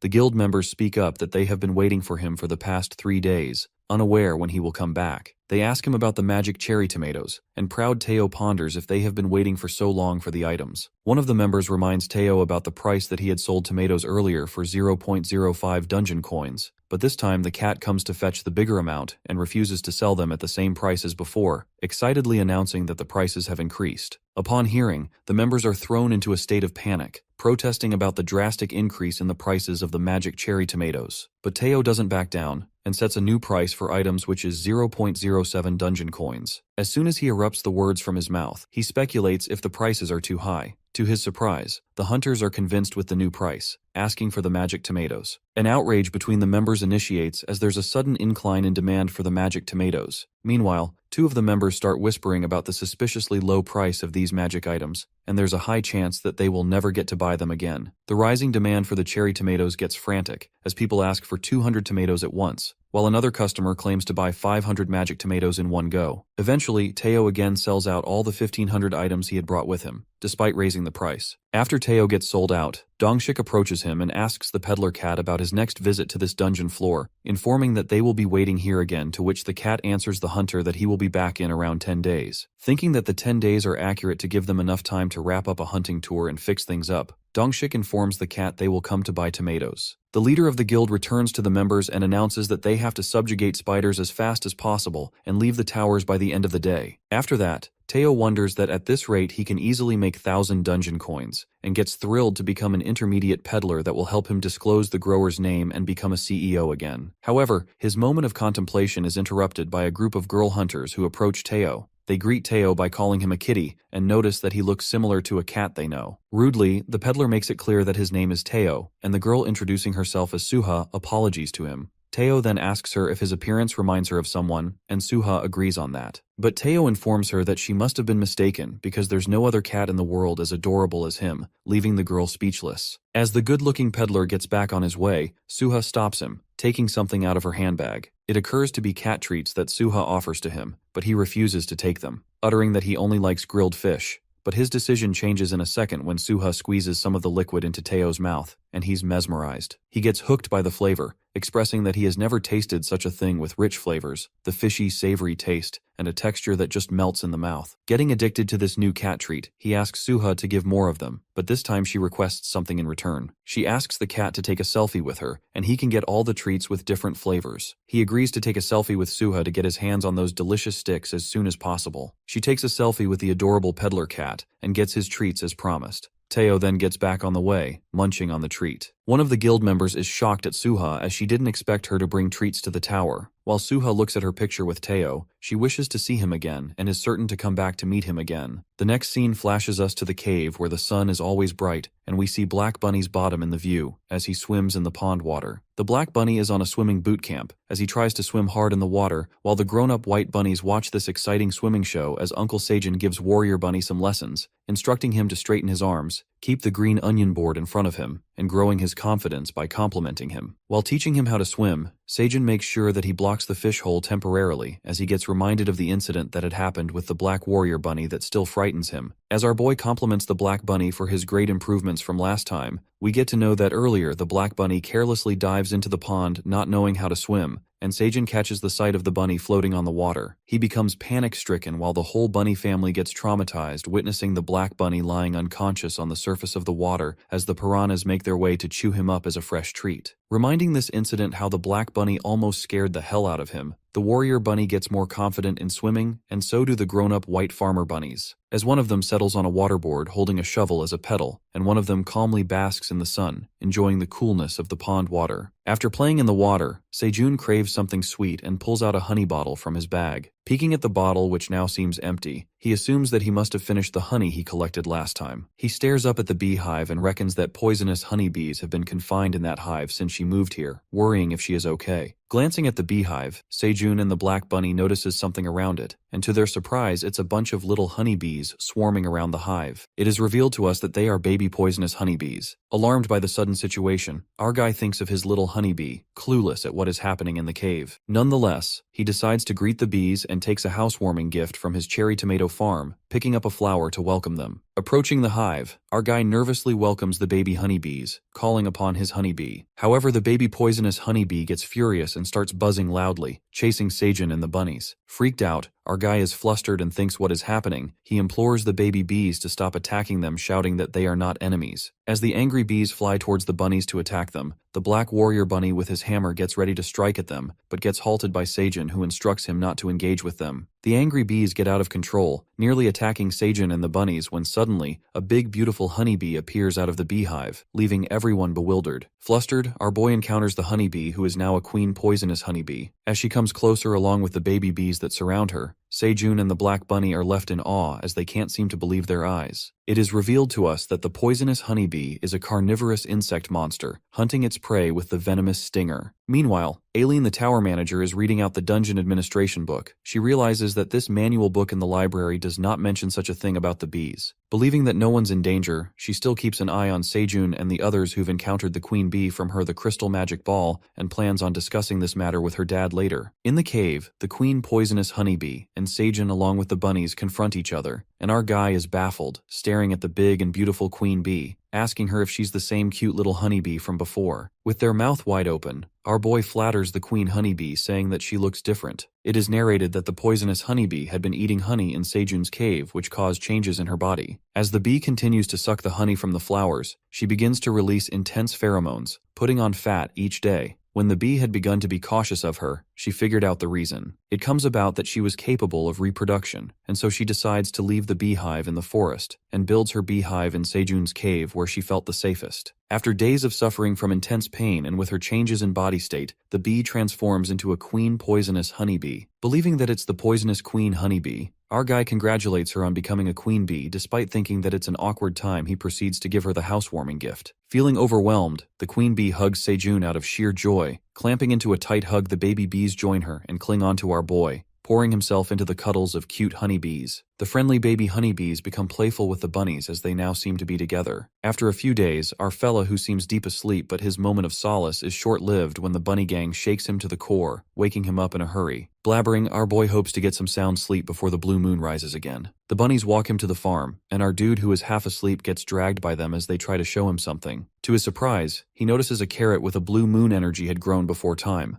Thinking that it's premature, he decides to pull it out. Realizing why the bunnies were making a fuss about it and rushing to him, he plucks out the blue carrot while the bunnies stare at it with admiration. As he harvests the carrot that looks as big as a vacuum flask, Seijun holds the long-awaited carrot that bunnies had been waiting for. It unfolds that it's the agility carrot with blue moon energy grown in the dungeon. The carrot is full of nutrients and flavor. With the blue moon energy enhancing the flavor, the agility carrot increases magic by 0.005 points when consumed. Harvesting the carrot, Seijun gets plenty of rewards. While getting rewarded, he speculates that he had earned 70 XP points instead of 50, and wonders if it is because of the high-quality produce. Our fella then hands in the carrot to their rightful and long-awaited owners, which are the bunnies, and appreciate them for their hard work and amazing partnership that he hopes to continue. With sparkle and love in the eyes, the bunnies stare at the carrot like it's some kind of a gem. Eager to eat the carrot, the sickle bunny enters the scene and is all revved up to flaunt his skills. The sickle bunny then slices the carrot, breathtakingly chopping it into accurate small pieces like a pro chef. As the bunnies grab their precise and perfectly chopped carrot pieces, Seijun applauds the sickle bunny and praises him for his chopping skills that made the carrot cut into evenly pieces in a blink of an eye. After that, our boy moves forward with the cherry tomatoes. Plucking the cherry tomatoes, he gets to harvest 5 cherry tomatoes with blue moon energy, offering them to the admin as she had asked for them last time. Receiving the blue cherry tomatoes, the admin appreciates Seijun. But the appreciation doesn't sit well with him, and he asks the tower manager to give him an ability next time. It seems like the admin is not giving any ability to him anytime soon, not feeling very generous. Convincing the admin to give him an ability, he hears a noise. It turns out to be Teo, who has returned from his sales mission. However, the baby honeybees don't welcome him at all. Furious, the baby honeybees attack Teo while he screams in fear, asking Seijun to help him. Thinking that Teo wasn't around when the bees were born, he realizes that the baby honeybees take him as an enemy. To stop the bees from attacking Teo, he grasps the cat in his arms and cuddles with him to make the bees understand that he is a family member. Making the bees go away, our boy holds the cat close to him, covering his face with Teo's fur that makes him cough. But Teo does not get offended, and instead shows gratitude to Seijun, calling him bro. Noticing that the cat is talking casually to his boss, he stretches Teo's cheek. Tolerating the pain, the cat lets out that Seijun called him a family, and feels grateful about it, so he calls him bro. Grabbing Seijun's cheek, the cat hands in the coin he earned from selling the items, making 75 dungeon coins in total. To further shock his partner, Teo spills everything about his sales mission, asserting how the humans waited for him to buy the magic cherry tomatoes, and for that reason he charged an extra 0.02 dungeon coins each. Upon hearing about his booming sales, Seijun does not even flinch, while the cat hops in excitement, asking if he had done a great job, and implores to get his CEO position back. Not looking surprised at all, Seijun refuses to make him a CEO and tells him to keep working as an intern, and gives him his commission, which is 2 dungeon coins. Disappointed, the peddler cat who had earned these coins with hard work does not get promoted, and gets sad after receiving a little commission which he so not deserves. Poor Teo becomes low-spirited, and the black bunny pats his head, trying to make him feel better. Later, we get to know that Seijun already knew that Teo had charged more for his items just because the dungeon administrator had revealed this information to him. With a sneaky smile, he plans on sharing more blue moon energy tomatoes to the tower manager next time, as she can come in handy at times. In the meantime, our dude catches a glimpse of Teo, who is enjoying his liquid cat treat and not a grilled fish. Curious, he asks Teo about the treat, on which the cat confesses that a human gave it to him for taking a selfie with her, and he got these cat treats with different yummy flavors. The boy narrates there are 2 ways to get stuff from outside the dungeon, with the first being the vanishing method.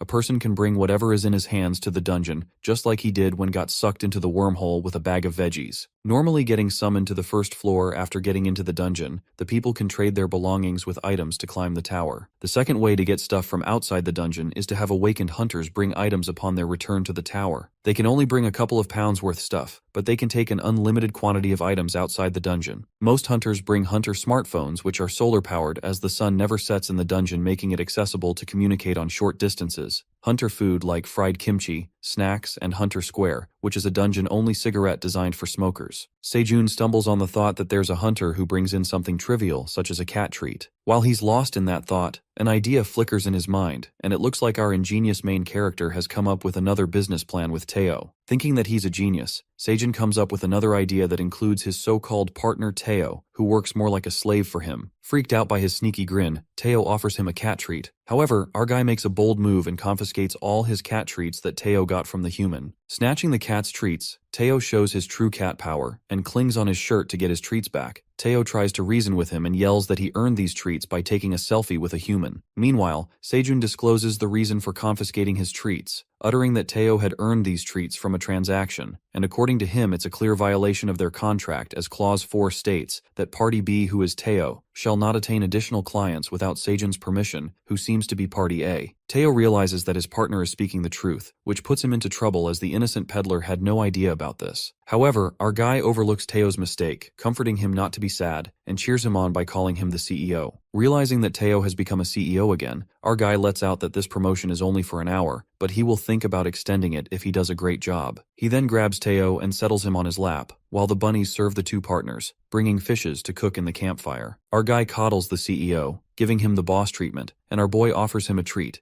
making him all comfy in his lap as they sit by the campfire. Getting the exceedingly nice treatment he deserves, Teo seems to be over the moon, assuming that is what the power of a CEO feels like as Seijun squeezes the treat into his mouth. Feeling on top of the world, Teo ponders that it's the best thing ever that happened to him. While the cat gets coddled up, he wishes to have some grilled fish, to which Seijun starts grilling the fish right away. As it all happens, Seijun questions him about how he made it to the 38th floor without fighting the monsters, to which the cat answers that he owns a peddler certificate. Wondering about a peddler certificate, Teo flaunts his badge to him. He then explains that in order to get a peddler certificate, one must pay a high membership fee to keep his status. The higher the level, the higher the fee gets, and they get to enjoy more benefits. Moreover, the peddler certificate holders are permitted protection and many services from the association, adding that one of them is that the peddlers are free from monster attacks, to which our guy asks him about bringing hunters here, but Teo refuses and tells him that it's not possible. Covertly, the cat then unfolds that peddlers use a pathway which only they are allowed to use, and in order to use that pathway, a peddler certificate is mandatory, further revealing that this pathway is the only way to get here from the 38th floor in 5 days. Curious, Seijun inquires about which floor is he on, and Teo, knowing the mystery secret, exposes that they are on the 99th floor of the tower. It seems like Teo knew it all along about which floor the cave occurred to be. After knowing the hidden truth, he hysterically loses his cool, sitting like he's going through a guilt trip. While Teo asks what's the matter with him, our boy speaks out that he had assumed he was not that far from the 38th floor, because Teo, who couldn't use his waypoint like hunters, had come back in 10 days. He seems to be shattered, but pulls himself together by encouraging nothing has changed after learning which floor he's on. Zoned out by the thoughts, Teo snaps him back to reality by grabbing his cheeks, shakes his head, and tells him not to get distracted as his fishes are getting burned, which are his weekly compensation treasure. Still surprised, Seijun grills the fish, contemplating that the hunters have only discovered the 40th floor of the dungeon, yet he's stuck on the 99th floor of the dungeon and thinks of giving up on leaving the tower at this point. Interrupting his depressing thought, Teo instructs him to grill the fishes better, telling him not to burn them this time. But Seijun stops taking his order, mumbling that he stopped being CEO an hour ago. While Teo lets out a deep sigh, another idea flickers in Seijun's head. Keenly eyeing on Teo's peddler badge, Seijun ponders upon using that badge to become a peddler himself. The scene then takes a sudden switch, taking us to another floor of the dungeon, where the hunters barely have any food, and all they are left with is hope to escape alive, as there are way too many monsters on the way for them to return safely with the injured. Meanwhile, the hunters are despaired about the situation. Two peddlers in a nice getup arrive at the scene with a bag full of items, asking the hunters if they need help.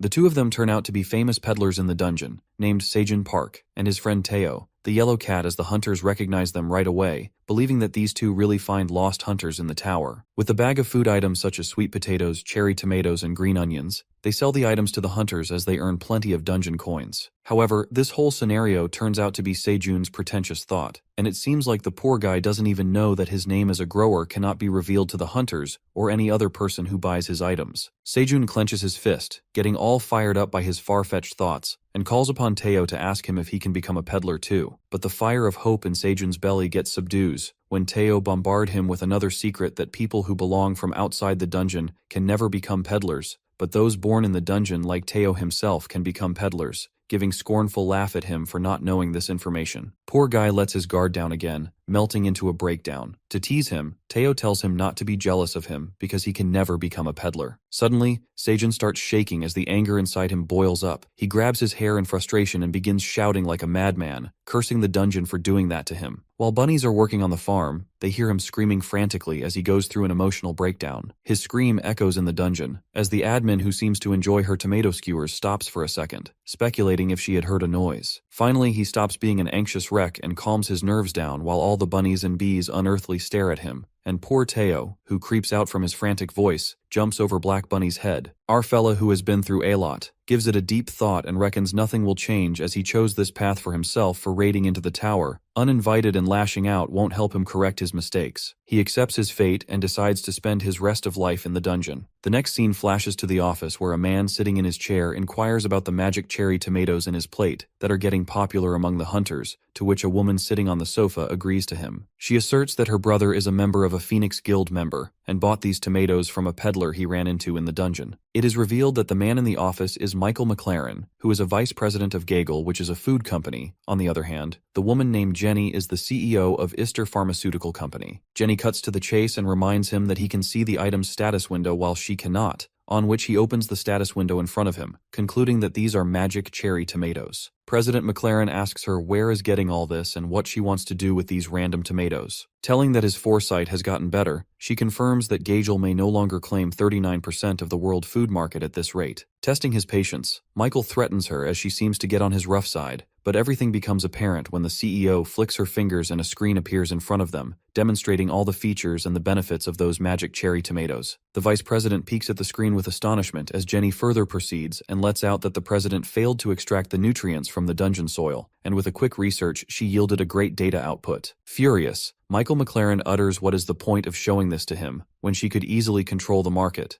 Upon hearing, Jenny demands him for the Dungeon Farm project, which is one of his failed attempts in the past. Shocked, the vice president interrogates how she knows about all this, while she plays along saying that it's time to win back the president's trust, who is Michael's father. Coming back stronger, she threatens him by putting out a rumor that the board division will soon elect a new president to replace his ill father. She asks Michael if these cherry tomatoes look delicious, to which the vice president puts on a sneaky grin saying the tomatoes are delicious as he eats them. Laughing hysterically, the president is persuaded by Jenny's threat. Meanwhile, McLaren falls in love with the magic tomatoes and asks Jenny to bring him more, but she shuts him up by telling him to get some more from the dungeon, as he had eaten her cherry tomatoes as well. The next scene takes us to the cave, where Seijun finally decides to settle down in the cave and explore surrounding area necessities. He thinks of addressing an issue one at a time and gathering daily necessities. Reckoning that they should scope out the surrounding environment of the dungeon for their safety, our guy asks Teo if he had encountered any monsters near the cave, to which Teo answers that there are no monsters near the territory, but there's a monster who resides farther away from the cave, revealing that it's a crimson grizzly bear. As soon as Seijun hears this, he recalls the red bear he had encountered that night during the blue moon, sending the chills down his spine out of fear. Scared of the thought, Teo explains that the crimson bear is a terrifying monster, as he lands him a deadly stare whenever he passes by, making the bunnies frightened too. After that, Seijun gives it a thought and believes that it's not safe to leave the cave yet, pondering that thousands of cherry tomatoes will bloom soon enough, and with more flowers the quantity of the poisonous honeybees will multiply quickly. He thinks of sending the bees for inspection to explore the area around the cave and to keep monsters away from their territory. He thinks of escaping the cave with the help of a green onion rope tied down by a tree as the bees pull him up. Snapping out of the thoughts, he assigns Teo some important missions, uttering that only a CEO can handle these missions, to which Teo the CEO is pumped up with confidence and agrees to do the missions. The next scene takes us to a few days later at the 38th floor of the dungeon, where we see a bunch of hunters wander as their camps are settled, and some of them sit by the campfire. As Teo watches them from above, he realizes that there are more people than before, thinking that it's good for him to have more buyers. In a flash, he bounces on the ground, surprising the hunters with his entry and greets them. All the hunters recognize the peddler cat and come rushing towards him. As there appears to be hunters from other guilds as well, a fight for cherry tomatoes begins between two hunters, as one of them announces to have them all carrying a bag full of dungeon coins with him. Things get frantic at the dungeon as another hunter shouts at him for skipping the line and not waiting for his turn. The boy with a bag full of coins seems to have his own rules and says, "Who comes first, gets served first," shutting up the hunter who seems to be from Phoenix Guild, backing him off by telling that his guild doesn't own the 38th floor. While the feud continues, Teo diverts their attention towards him and calls upon all the hunters. The peddler reveals that he has changed things around here, to which the hunters seem to be puzzled, wondering what the peddler is talking about. Shortly, Teo makes a jaw-dropping offer. He announces that he will sell 500 magic cherry tomatoes to the humans who offer the highest price for the items, creating a wave of panic among the hunters. He further speaks out that hunters who don't have the money can therefore leave, while he pulls out the basket full of cherry tomatoes from his rucksack. Teo begins bidding, offering 500 cherry tomatoes for 35 dungeon coins. Our boy then narrates that the cherry tomatoes had proved far more popular outside the dungeon than he had expected, and a human even tried to win Teo's favor with kitty treats. As the bunnies harvest the cherry tomatoes, our guy reckons that there must be tough competition over the fruit, because when the supply is limited, the demands keep growing, and an auction is a great way to earn profit from such situations. Sejun and the Black Bunny enjoy their drink after sending Teo to a mission to conduct an auction, and see his potential as a true salesperson. After getting done with the drink, he gets back to work, and the Black Bunny prepares for dinner. An extra quest befalls. The admin asks for 1 glass of magic cherry tomato with honey, the same drink that Sejun had, offering him 1 occupational ability as a reward. However, Sejun objects, saying that making a tomato juice takes an adequate time, and he needs to get back to work. The Dungeon Dragon seems to be determined, and forces him to complete the quest by offering him a spectacular ability as a reward, and tries to lure him by telling about the unique reward. Sejun finds it suspicious as the admin keeps stressing about the reward, but in reality, she is craving for the tomato juice. As our guy asks for his reward, the tower manager makes it clear that according to a dungeon policy, he must complete the quest to win a reward, and the admin apologizes, uttering that rules are rules and she can't change them, telling him that he can trust her. Our fella then heads back to the cherry tomato farm, thinking back to how he made juice of 50 magic cherry tomatoes with honey and shared it with his fellow bunnies. He presumes that the admin might be drooling over the delicious drink, which is why she persisted for a glass of tomato juice. Carrying the cherry tomatoes out of the storage, activating the killer juice as he squeezes the tomatoes hard, and the honeybee drips honey in the drink. He prepares a fresh, delicious magic tomato juice, offering it to the admin. The cherry tomato juice with honey is a thick juice of freshly crushed cherry tomatoes, and the queen honeybee's honey adds sweetness to the juice with the chunks of cherry tomato to add texture. The administrator expresses her excitement for the irresistible tomato juice. Waiting impatiently, the admin takes the juice. As Sejun ponders about what kind of animal the tower manager is,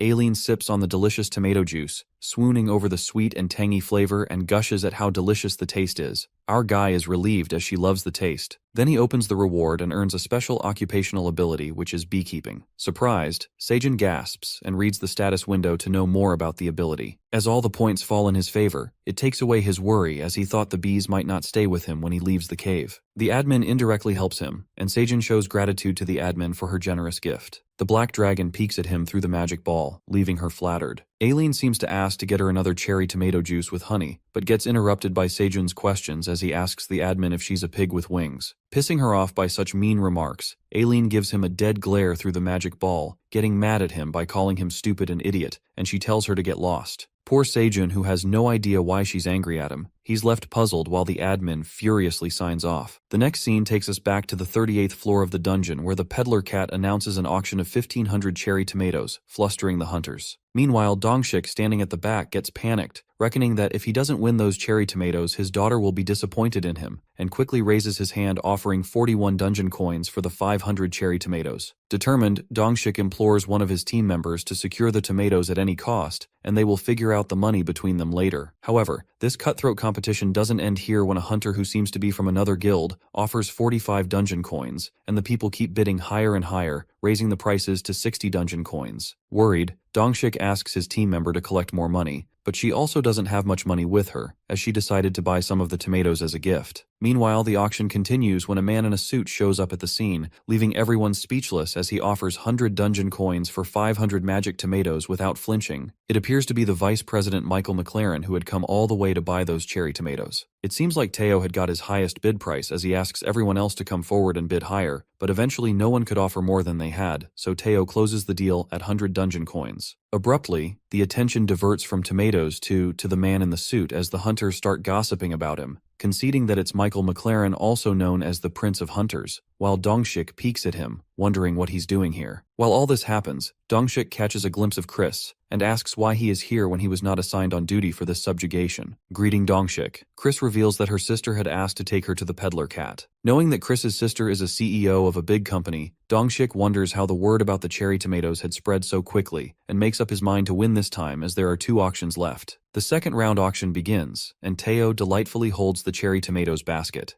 The auction again starts from 35 dungeon coins, and this time, Dongshik offers to give 60 dungeon coins, determined to get those tomatoes this time. But it all goes in vain when Michael comes forward and bids the price higher than any hunter could reach, offering 100 dungeon coins for the second auction. Dongshik desperately requests his members, asking if anyone has money, but no seems to have that much dungeon coins. The third auction ends without even starting, when the Prince of Hunters demands to take all 1,500 of those magic cherry tomatoes for 300 dungeon coins, and closes the deal. Dongshik gets saddened by the situation as he wants to impress her daughter, on which one of his team members tells him that he can try next time. The workers that had come along with McLaren packs all the cherry tomatoes, while Michael, putting on an evil smirk, holds a cherry tomato, and reckons that these fruits are great produce, and he is glad that he came to take them, ordering his team to head to the first floor of the dungeon. Meanwhile, Teo, who had sold out in a blink of an eye, encounters the girl from before on his way back. She greets him, and the peddler cat recognizes her at once, and recalls her name as Buha. Correcting her name to Suha, she appreciates Teo for remembering her, asking him to take more selfies with her as she shows kitty treats that she'd bought for him. Happy to see the treats again, Teo thinks it over and refuses this delicious offer, telling her that he doesn't need treats. Confused, Suha asks Teo if he really doesn't want the kitty treats, to which he lets out that instead of treats he wants something called coffee that comes in sticks like the kitty treat. She wonders why a cat would ask for coffee and pulls out coffee sticks from her bag, showing it to Teo and asks him if he is talking about these instant coffee sticks. As it turns out to be coffee sticks he had been looking for, Teo further questions her if she has things like salt and pepper with her. Listening to this, Suha and her team members are baffled by the strange things that the cat is asking for. But without questioning Teo, she provides with all the things he needs, and the peddler cat thanks her. Teo recalls that Seijun had assigned him a few missions, and one of them is that when people ask for selfies, the cat should ask them for things like coffee, salt, and pepper in return, and promises him to be the CEO if he performs well. Collecting all the things his partner had asked him, Teo anticipates that now he will have a good time on Seijun's lap. Then Suha and the adorable peddler cat take selfies together, and she thanks too for letting her take pictures with him. As Teo stretches his paws out, thanking her for the transaction, Suha peeks at his squishy paws, and failing to hold herself back, she squeezes his little paw out of love. Feeling good after pressing his soft paws, Teo asks her what she's trying to do. Suha apologizes to him, explaining that she got excited. Suha then gives kitty treats to him because he let her play with his paws,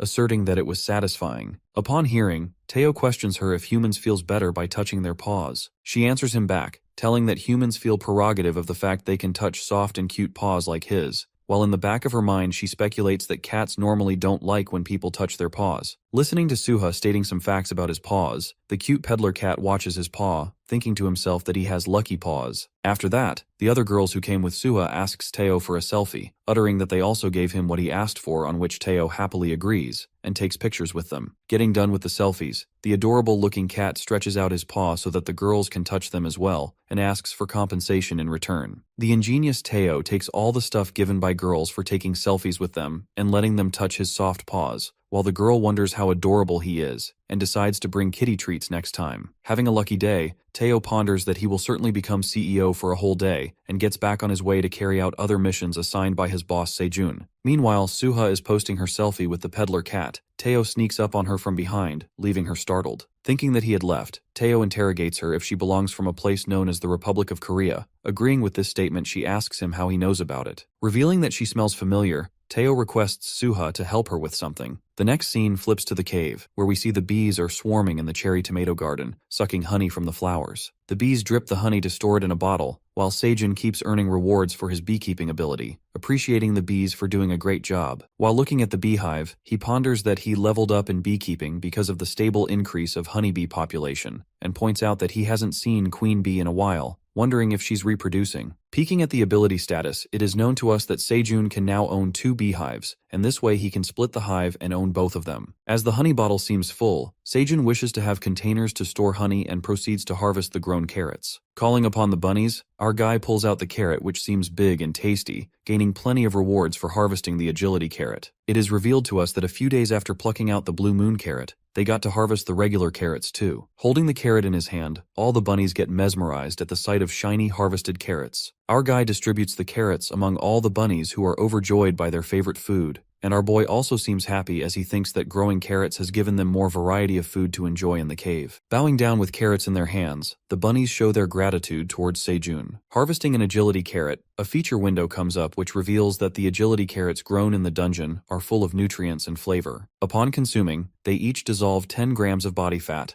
boosting agility by 0.1 point for 10 minutes. They can be applied up to 10 effects in an hour, with each dissolving 10 grams of fat and improves vision when consumed. While Sejun and the Black Bunny chew on the carrots, our guy realizes these carrots not only break down fat, but also improves vision, assuming that these will be popular among the people if they start selling them. In the meantime, the hard-working farmer bunnies harvest plenty of carrots, carry them into the wheelbarrow, and place them into the storage. Harvesting the carrots with a great speed, the Black Bunny falls flat on the ground, drained from the work, and Sejun catches the Black Bunny secretly munching on the carrot to gain some energy, telling him to stop stealing. The Daddy Bunny strikes Black Bunny's head for secretly eating carrots. While the bunnies place the carrots, the storage seems to be full, and Sejun calls it a day watching that the work has been completed early. Sejun's farm seems to thrive, and with all his hard work, he gets upgraded to level 10 already, receiving rewards. However, he receives an additional quest, learning that it's not from the dungeon administrator. The notification window warns him that he must complete level 10 occupational quest. Only then he can earn an occupational trait and can move on to the next level. Being familiar with the occupational trait, he reckons that normally the hunters are assigned to combat against monsters for occupational quests, such as monster subjugation, figuring out that it's a different quest for him because he's a farmer. Sitting on the ground with the Black Bunny relaxing on his lap, he receives an occupational quest which is to expand the farm by 1,800 square feet, and assumes that it will be an effortless work. Completing the occupational quest, Sejun and the bunnies are sucked to the bones after the intense hard work for expanding their farm. Our boy, who appears to be fragile, receives plenty of rewards and eventually gets the occupational trait for every 30 square feet of new farmland which he had waited for. Having out the work on the farm, Sejun and the bunnies lay on the ground with no energy left in them as they planted the leftover carrot roots along the way,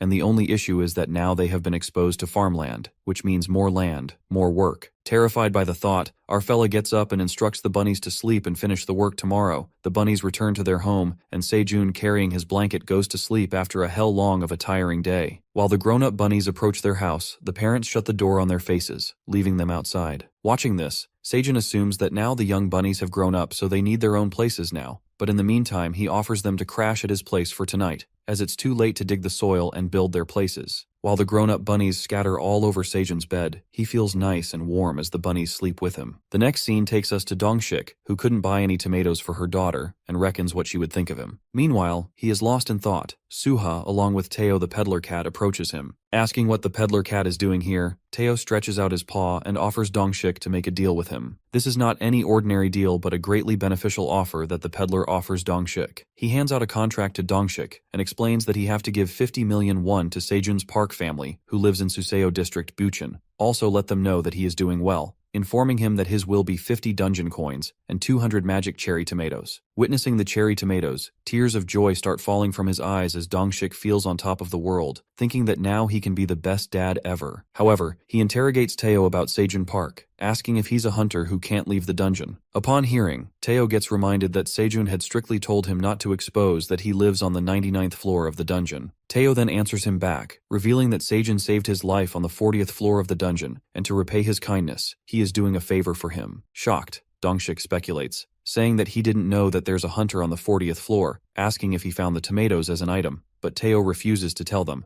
uttering that Sejun Park is a good man with many secrets. Meanwhile, Dongshik is lost in the thought that hardly anyone could reach that floor even with the best members of his guild. He wonders that he had never heard about such a good hunter officially, assuming that he's a solo hunter without any guild association. He thinks of him as an exceptionally talented hunter, and peeks at it as a rare opportunity to establish a network with him and recruit him as a member of his guild. Then he can also get the tomatoes, which are getting harder to come by. Contemplating about all these things, he agrees on the deal, and as soon as he puts his signature on it, it becomes an official contract between them. Dongshik informs the peddler cat that he will get the updates as this deal is valid outside the dungeon as well, and tells him that he will see Teo again in 10 days. Enthusiastic, he proceeds to tell Teo to inform Sejun that Dongshik the Phoenix Guild leader can do it, and his family is now in safe hands. The next scene takes us to the cave where the bunnies are busy building their new home, as their parents have kicked them out. After building an incredible home for themselves, Uncle Sejun compliments the sickle and shovel bunnies for their amazing work, and adores the green onion roof above their house and durable mud walls. Thinking that it's been days since the bunnies left their parents, our guy also notices that the bunnies have also built a lounge. Wishing that he could have a lounge for himself, he pats the bunnies for their hard work, and decides to have a housewarming party to celebrate this occasion. Now the young bunnies have moved into their new homes, while the parent bunnies are enjoying their simple life. Later, Sejun and the bunny gang throw a housewarming party and enjoy their tomato drinks. He appreciates the black bunny for providing them with quality fish, filling in his carrot cup with with the juice. Holding the carrot cup, our fella praises the bunny's creativity for making carrot cups, which is a little small for his size, but they can also eat the cup, which is the fun part. Munching on his carrot, Seijin catches the sight of the couple bunny who are getting all lovey-dovey, giving them a shady look. He reckons that it's strange how they kicked their kids out. Alerting the bunnies that they might welcome their new siblings soon, the notification window comes up in front of them, informing him about the seed store opening. Thrilled, Seijin gets excited about it as he almost forgets while being swamped with all the farming work. He opens the seed store, and 3 types of seeds appear in front of him, including strawberry seeds, potato seeds, and lettuce seeds. Getting exhilarated to see the lettuce seeds that would be great with pork barbecue, he skips the lettuce because of the lack of meat, and moves on to his 2 other options. To get more carbs, he decides to buy the potato seeds, getting plenty of rewards for purchasing from the seed store. Waiting for the potato seeds to arrive soon,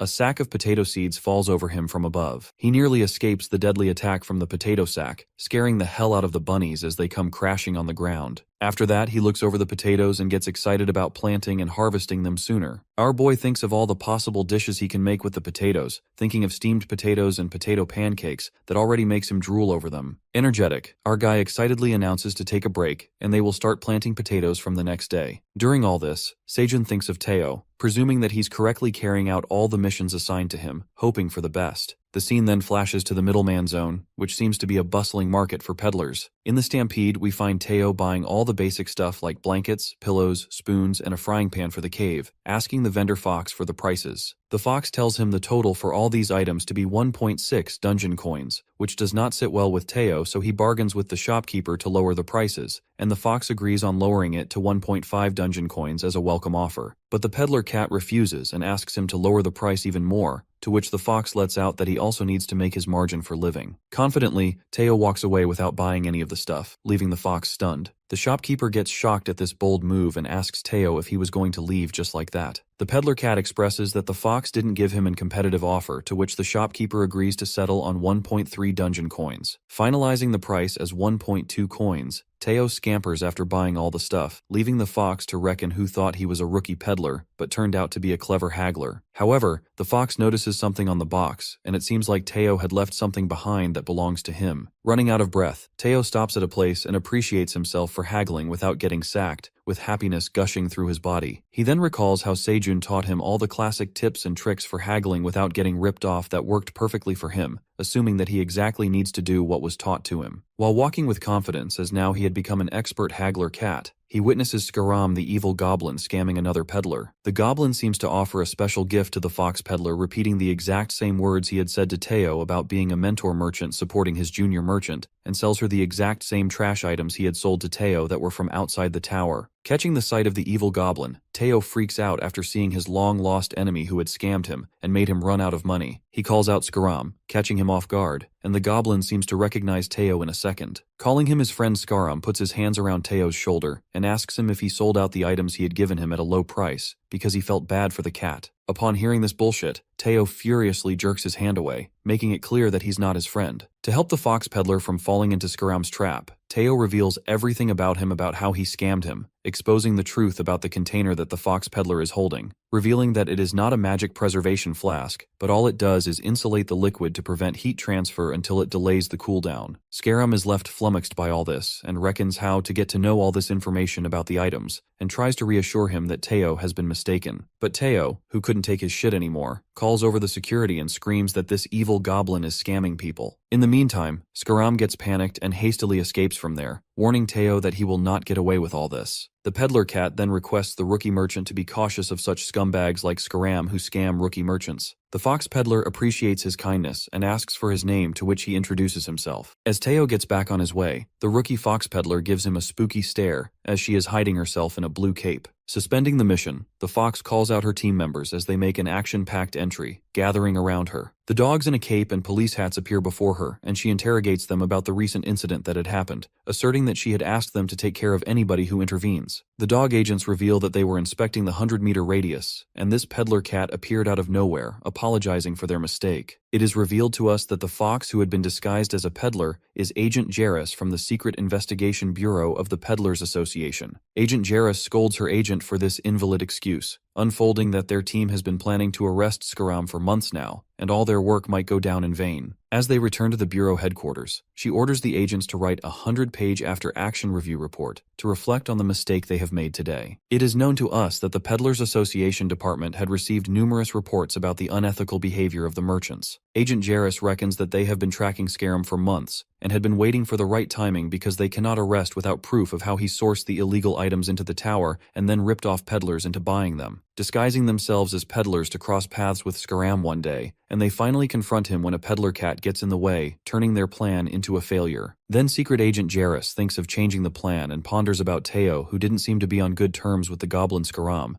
and so she orders the agents to find out more about this peddler cat. Meanwhile, Teo, who is getting back to the cave happily munching on his grilled fish, thinking of himself as a Superman who had saved a peddler from getting scammed. The next scene flashes to the cave, where Seijun and the bunnies begin to plant the potatoes. Holding the potato in his hand, Uncle Seijun teaches the sickle bunny to slice up the potatoes into wedges, while the sickle bunny perfectly slices the potatoes in accurate shape. He proceeds to give instructions to the bunny before planting potatoes. They need to soak the soil with water and place the wedges face down. It seems like Seijun had found a way to produce double the potatoes by cutting each into 4 pieces and planting them, believing that he will not get much money, but it's a nice gig for 1 XP point per square feet of potato field, while he gets rewarded for planting the potatoes. Later, our guy decides to harvest sweet potatoes as he recalls the last time they ate sweet potatoes was when young bunnies were babies, so it will be nice to have sweet potatoes after quite a while, and the bunnies hop in excitement. Before harvesting the sweet potatoes, our guy commands the bunnies to do some work on the sweet potato field. He instructs them to strip all the sweet potato vines before harvesting them, concluding that they can't waste the vines which could give them free sweet potatoes. Exhausted, the young farmer bunnies do not feel like working as Seijun assigns them with this burdensome task. They are joined by the Black Warrior Bunny, who confides in the farmer bunnies and reminds them of the incident that occurred as they planted the sweet potato stems when they were babies, and Seijun did not get rewarded for imposing his part of the work on the bunnies. While the sneaky bunnies secretly make fun of their boss, Seijun grasps the secretive talks of the bunnies, as they know that planting the stems would be his work anyway. However, he gets cocky and decides not to spoil the fun of planting the sweet potato stems for bunnies,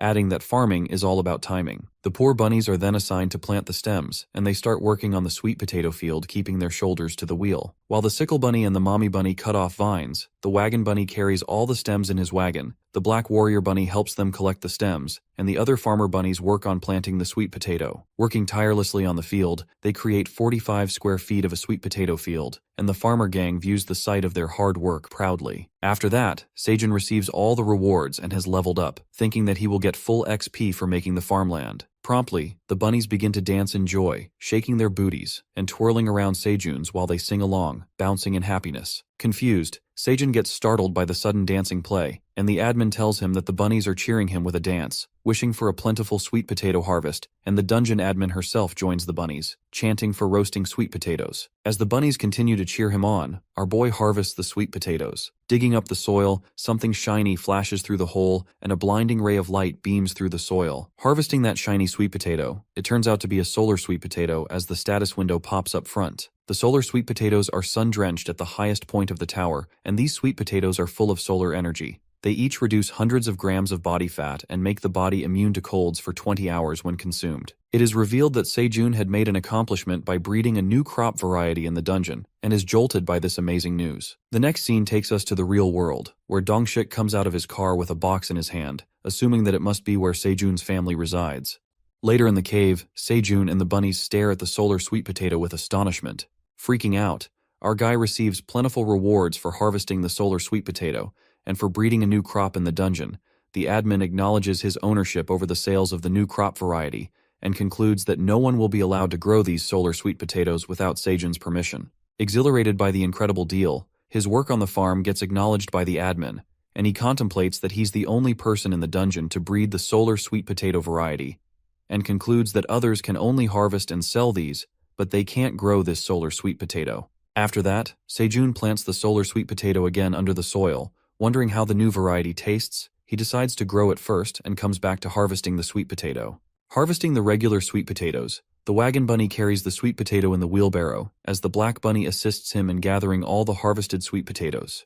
Completing all the work on the farm, they start preparing for lunch with grilling fish and steaming the sweet potatoes at the campfire. As the sweet potato gets fully steamed, Seijun cuts through the tantalizing steamed sweet potato and distributes it among the bunnies.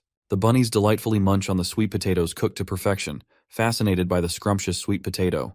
While the wifey bunny pats the hubby bunny as he burns his tongue with steaming hot sweet potato, the admin notifies Seijun that she's drooling over the delicious snack and is waiting for her turn. In appreciation for letting the bunnies eat first, Seijun offers a basket of 10 sweet potatoes to the admin, making the admin jump out of happiness. Our guy peeks at the leftover sweet potatoes and calls upon the sickle bunny to help with something. Meanwhile, Aileen the tower manager fills her stomach to the fullest by eating the scrumptiously steamed sweet potatoes and thinks of asking Seijun for more if there are some leftovers as she watches him through the magic ball. It seems like our boy is trying to make sweet potato snacks as he puts them on the green onions to dry for tomorrow. Needing one more sweet potato to complete the batch, the sickle bunny impressively slices up the last sweet potato into the shape of fries, and Seijun compliments him for cutting the pieces so evenly. Wanting to ask for more sweet potatoes that are now cut into pieces, the admin gets frustrated at him for wasting the delicious sweet potato, but our fella makes it clear that he's not throwing them away, but drying the tiny pieces to make something mouth-watering later. Curious, the admin asks Seijun about what he will make out of these sweet potato sticks, and it looks like he is making dried sweet potato snacks, asking if the manager has tried it before. The scene then switches back to the real world, where Dongshik rings the bell of Seijun's apartment. As his family opens the gate, they are astounded to see a gentleman standing in front of their house as he asks if the house belongs to Seijun Park's family. Reaching the right address, his family escorts him inside the house. Asserting that they haven't hosted guests in a while, Seijun's mother offers him some fruits and juice, and Dongshik appreciates their hospitality. Assuming that he's here to ask about Seijun, his family reveals that their son has gone missing for quite a while. Upon hearing this, he officially introduces himself as Dongshik Kim, the team leader of the Phoenix's Guild Team 5, handing out his business card. Abruptly, Seijun's brother freaks out witnessing that he's truly from the Phoenix Guild when he reads out his card. The parents are shocked by his frantic reaction, asking him what's the matter, on which the boy discovers that Phoenix is one of the top guilds in Korea, and he leads the Team 5, concluding that he's a top hunter. Listening to this jaw-dropping news, his parents are overwhelmed by such a well-known guest, serving him the premium melon. Flattered, Dongshik implores them to take a seat. After all this happens, his parents figure out that Dongshik is a hunter and start interrogating him about Seijun's whereabouts. To clear the air, Dongshik hands out an envelope towards them, telling them that Seijun had asked to give it to his parents. Assuming that their son had written a letter before his death, the parents start crying, uttering that children are not supposed to go before their parents. However, Dongshik confirms to them that he's alive. Realizing that it's not a letter, his parents open the envelope and it turns out to be 50 million won. Dongshik informs them that their son is doing well and apologizes for not contacting his parents before entering the tower, and he asks him to hand the check to his parents. It looks like Seijun is such a considerate son, getting trapped on the highest floor of the dungeon, but he managed to care for his family, making his family relieved that he's still alive. Overjoyed, his dad, thinking how smart Seijun is, gets proud of his son after he does such a great thing. Concerned, his mother speculates if Seijun is doing well in the tower, asking Dongshik why he couldn't visit himself. The leader explains that hunters cannot leave the tower because of quests, and it happens frequently to hunters.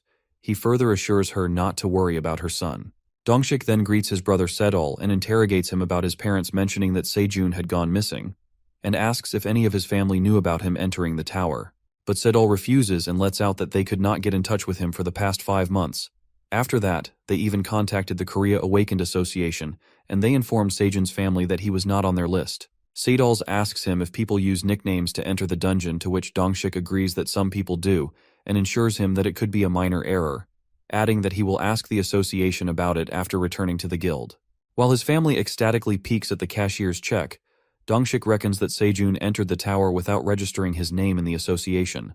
Assuming that he jumped straight to the 40th floor as a solo player, he surmises that the tower came into existence 10 years ago, and no hunter has made it to the 40th floor in such a short period, presuming that he's a once-in-a-lifetime genius hunter. I mean, our main character is becoming famous gradually without him knowing. Soon he might be on TV as a mysterious once-in-a-lifetime prodigy. Later, Sedol asks him if the guilds offer training, but his dad strikes a blow on his head, telling him that he should help his brother who is working hard in the tower. Assuming that he might have the talent for being a hunter, Dongshik warns him that it's a dangerous job that requires risking his own life, and concludes that he wouldn't suggest having more than one hunter from the same family, because there will be chances of the tragic incident occurring more than once. In the meantime, as Dongshik leaves their house, while Seijun's parents insist he eat something, he informs them that he came straight to their home from the tower and has to see his family. Departing, he sits in his car, takes a sigh of relief after completing the contract quest, and drives to his next destination as he talks to his daughter on the phone, excited to meet her and surprise her with the cherry tomatoes. We are then revealed that Teo is coming back to the cave munching on fish skewers, thinking the 99th floor is too far. The next day, as the sun shines on the cave, the carrot tops are dipped in the water, and our guy later plants them, earning plenty of rewards. It is revealed that Seijun had found a new way of planting carrot tops by taking the leftover carrot. After the leaves grow, they have covered the roots with soil. As the roots don't grow back once eaten, he collects the seeds from the flowers. Our boy looks at the flowers with admiration, reckoning that it's rewarding to see his hard work lead to incredible results. Meanwhile, the administrator sends him a message, waiting for the dried sweet potato snacks to be ready. Standing up, he heads over to see his snacks with the bunnies clinging onto his shoulder. Checking the dried sweet potatoes that look nice and dry, our boy takes a dried sweet potato snack and grabs a bite. Chewing on the snack, Seijun and the bunnies are left mesmerized, and their eyes sparkle with fascination at the savory flavor of the dried snack that strikes an impeccable balance between moisture and sugar with the dry surface. Seijun couldn't stop himself from eating more of those snacks as the addictive soft and chewy sweet potato sticks are irresistible. It is revealed that these dried sweet potatoes are grilled under intense sunlight for 24 hours, which leads to the dry surface locking in the sweetness and moisture, and the chewy texture with sweet, savory flavor is hard to resist. He then decides to dry more of the sweet potatoes, preparing their go-to snack as the bunnies munch on a delicious snack. In the meantime, a notification is sent by the tower manager, indicating that Seijun has forgotten something. Loading the dried sweet potato snack in a bucket, the admin keeps annoying him, getting impatient to try the snacks. Feeling bad for sharing all his items in a green onion bowl, he gets a creative idea to pack the snacks and offer them to the admin. Recalling that he used to pack boxes as a part-timer, Seijun packs the sweet potato in a plastic bag with a strip, making it into a cute gift wrap, and offers it to the admin. To make the admin feel more special and make this new snack a memorable moment for the dungeon dragon, he offers them in a plastic bag that will keep them moist longer. However, it seems like the admin only wanted the sweet potatoes and nothing extra with them. She barely notices the gift wrap and disappears after taking her snacks. Poor Seijun, who had spent his time making a gift wrap, didn't expect an expressionless reaction from the admin, and felt disappointed.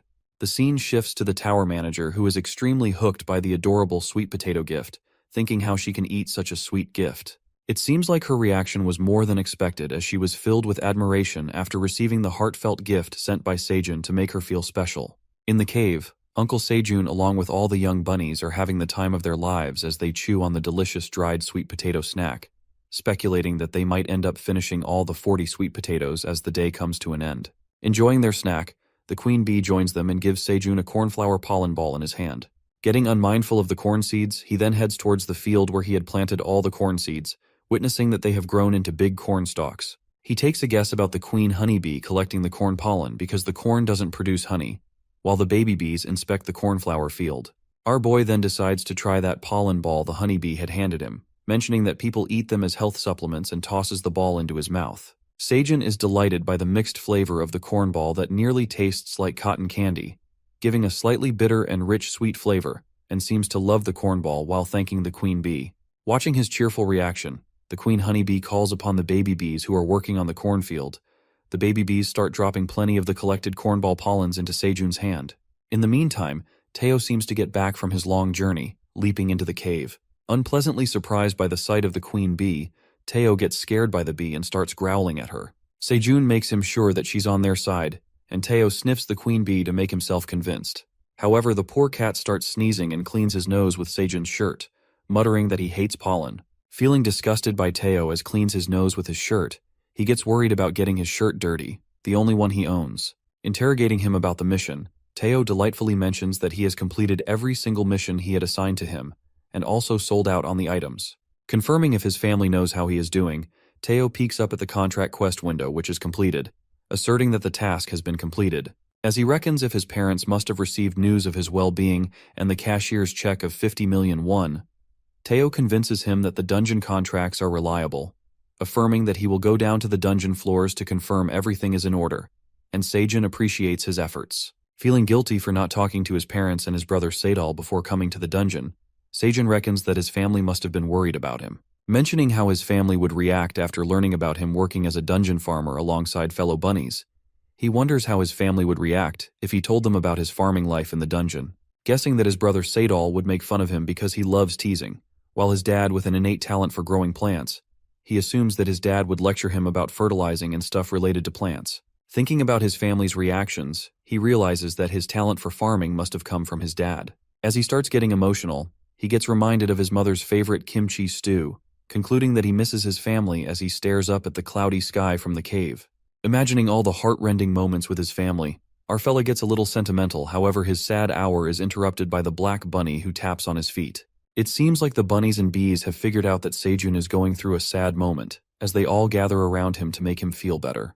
Assuming that now they are his family, he gets coddled up by the bunnies and the queen bee who sits on his head, while Teo asks him if he's a family too. Ensuring that he's the one and only intern of their family, Teo's mind drifts towards the dungeon coins he had earned and the stuff he has brought for the family. The cat comes clean and honest, revealing that he had spent 14.2 dungeon coins on shopping and 50 dungeon coins on the contract, which leaves the remaining balance that is 208.8 dungeon coins. Lifting the heavy bag of dungeon coins, Sejun is amazed to see the high amount of dungeon coins. Teo mentions that our boy was right about the auction as people were more than willing to pay, and shows him all the stuff he had bought from the middleman zone market, such as ladles, pans, spoons, bowls, and blankets. As they happily go through all the stuff, Sejun, who is holding a saucepan, notices that the stuff Teo had bought are also items, as they are also made in the dungeon. Confused about why he couldn't see the name of the producer who had made the saucepan, another item caught his eye, and it seemed to be a dagger. Our boy gets hooked and falls in love with the dagger, as it is the first proper weapon he had seen in the dungeon. As Teo gives a colorful paper toy to the young bunny, our guy asks him about the dagger and where he bought it, on which the cat reveals that he bought the dagger from the blacksmith's workshop, who had a clearance sale, so he picked it up because he liked it. Presuming that he matches the user requirements for using a dagger, Sejun thinks about giving it a try. However, he gets halted by the dungeon admin who warns him that he can have serious consequences for using unverified items. The admin proceeds to warn Sejun to inspect the items and asks him to send the unverified dagger to the dungeon admin. But it looks like the tower manager is just trying to fulfill her cravings as she sends a new quest to him, asking him to send her dried sweet potatoes to the dungeon dragon as a gift, with the reward being an inspected dagger and a serious declining outcome, which is failing to retrieve the dagger. Hiding her true intentions, the admin denies the fact that she is doing all this for the dried sweet potatoes, and Sejun eventually learns about her true intentions as she drools over the sweet potatoes. Mentioning that the admin took some sweet potatoes earlier as well, he agrees upon the quest for the only reason to not use an unverified item that could get him in trouble. Analyzing, the admin strongly inspects the dagger, and it turns out that the dagger is not a harmful item to use. After that, the admin gets her sweet potatoes while Sejun retrieves the training dagger as a reward. It is revealed to us that the unverified item appears to be Kane's training dagger used by Kanes, who is the ranger of the Red Mountains for training purposes, asserting that it's a heavy dagger due to black steel in its manufacturing to add weight. Reading all the info about the dagger on the status window, Sejun is shocked after knowing that it's a name equipment. Reckoning that the name equipment costs at least 100 million won per piece outside the tower, he realizes why it's a rare and valuable equipment item. Smirking, our guy recalls how he thought that Teo was a naive pushover, but it appears that he possesses an incredible talent. The next scene takes us outside the cave, where the crimson grizzly bear, the monster Teo talked about earlier who lives far from their cave, is sniffing something, and it appears to be a cute red-crimson cub. Later, Teo enjoys his kitty treats to the fullest, while Sejun, acting like a pro hunter, holds the dagger, slashing awe-striking blows at the green onion plants, cutting them in a blink of an eye. As he slices the plants flawlessly with the dagger, the bunnies start applauding him and cheers him on. While Teo asks him if he likes the dagger, Sejun says that he is impressed with Teo for bringing him such a great item. Infuriated, the cat reminds Sejun that he had promised him to make the CEO for an hour. While Sejun pats his head and compliments him, he starts calling him Teo the CEO. Teo decides to forgive him, but tells him to be careful next time and clasps his paw on Sejun's hand. Touching his squishy paw, our guy thought about taking Teo as a pushover, but as he holds his paws he realizes that Teo's paws are a golden charm and adores him for how cute he is. Teo annoyingly asks him to stop playing with his hands, but Sejun, who seems to be obsessed, keeps pressing his cute little squishy paws, calling them cute. Can't resist his love for cats, our guy makes the cat sit in his lap, coddling him up as he offers a treat to the grumpy CEO. Glancing at his paw, sneaky Teo puts on a cunning grin and presumes that Sejun is also a human after all. Finding that his paws can make humans obsessed, the peddler cat plans to rule over all the humans by tricking them with his squishy paws, concluding that his paws are truly a lucky charm. As Teo gets cocky, he implores for more treats, ordering Sejun around and tells him that they don't have all day. This sudden change in his attitude leaves our boy to reckon that he doesn't like his arrogant tone at all, and puts him off his lap. Asserting that the time is up, he makes Teo a regular intern again, dismissing him from his position as a CEO. Angry Teo gets frantic and reminds him that it's too early. Wanting to be CEO again, he protests to give him an extension, but our fella boldly refuses. Furious, Teo immediately comes up with another killer tactic to become a CEO again, while he searches for something in his bag. He calls upon Seijun, aiming to hit his weak point, which turns out to be the stuff he had gathered from the girl hunters for taking selfies with them. Pulling out all the stuff from his bag, wide-eyed Seijun gets utterly smitten when he witnesses all the spices and condiments in sight. While he peeks at them with pleasure, Teo tells him about how he fetched all the spices after taking plenty of selfies with people. Yearning for these spices, Seijun, who seems desperate, pours out salts in his hand and licks it only to be mesmerized by its flavor. Smelling all the spices, he lets out that he missed all these flavors that vanished from his life after he entered the dungeon. As he feels happier than ever, and it seems like Teo smoothly activates his killer tactic, taking advantage of the moment, he requests Seijun to make him the CEO for the next 2 hours. Overjoyed, Seijun picks up the cat in his hands, making him twirl. Out of sheer happiness, he decides to make Teo the CEO for the next 24 hours, while the bunnies inspect all the spices lying on the ground. Later, with all the spices in his reach, a flavorful smoke diffuses across the cave, and it occurs that Seijun is sprinkling spices on his freshly cooked fish.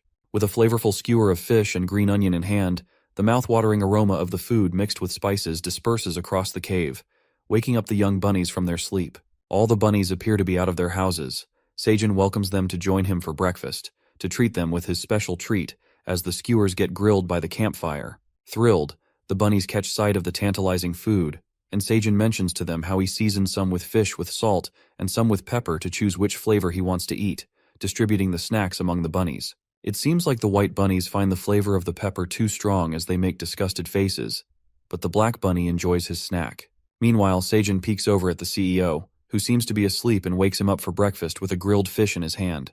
Waking up to the sight of delicious breakfast, Seijun asks him to choose between salt and pepper seasoning. Offended, Teo makes it clear not to add something weird to the fish. Getting cranky, Seijun then gives him the simple grilled fish which he likes the best, while the cat mumbles that he doesn't appreciate the flavorful seasonings with grilled fish. In the meantime, Seijun and the bunnies get back to work on the cherry tomato field, where he harvests the cherry tomatoes with the dagger and earns plenty of rewards, increasing his familiarity level with harvesting.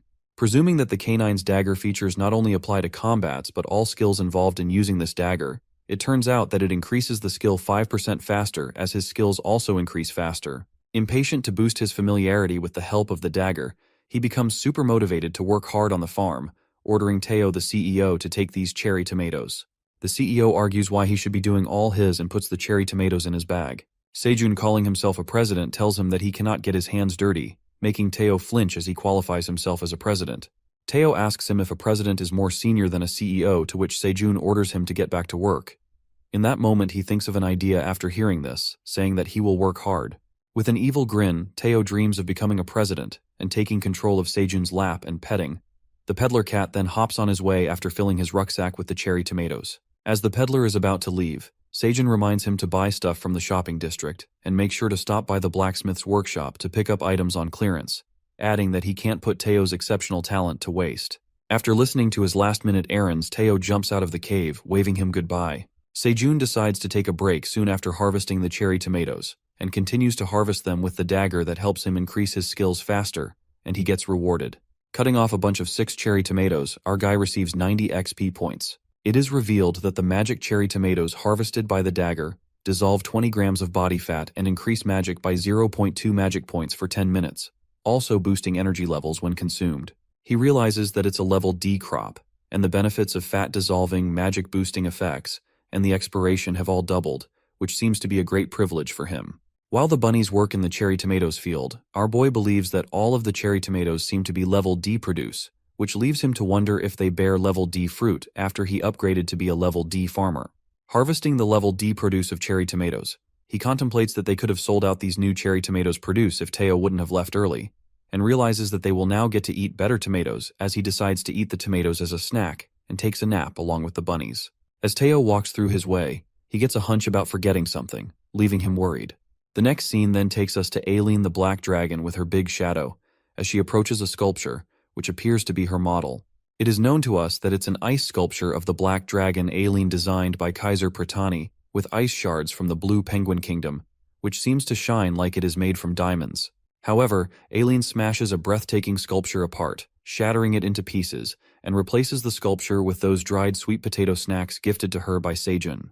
It looks like her storage room possesses magic preservation permanently, so she decides to save the sweet potato snacks in that place, mentioning that it's a gift from her human, Sejun. After that, Aileen gets curious and peeks at Sejun to view his recent activities through her crystal ball, and witnesses him taking a nap with the bunnies.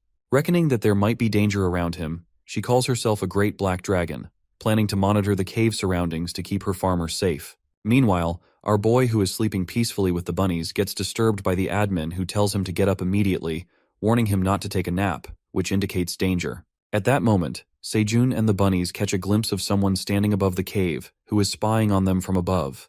Panicked, Sejun frantically utters that it's a monster, while the admin orders the baby crimson grizzly bear to get away as it looks at the fruits on Sejun's farm. Suddenly, the baby bear steps on an unsettled rock, stumbling right into the cave. Our guy quickly makes a move and rushes towards the baby bear to save him, and the baby bear lands safely crashing right into Sejun's arms. Thinking that it's a dog, our fellow realizes that a crimson grizzly cub has just fallen into their cave. While holding the baby bear in his hands, our guy reckons that it's the cub of the blue moon monster, but the baby bear seems so cute and tiny compared to the scary parent. The admin scolds him for catching the crimson grizzly cub, but our fella couldn't help but save the poor thing who fell into the cave.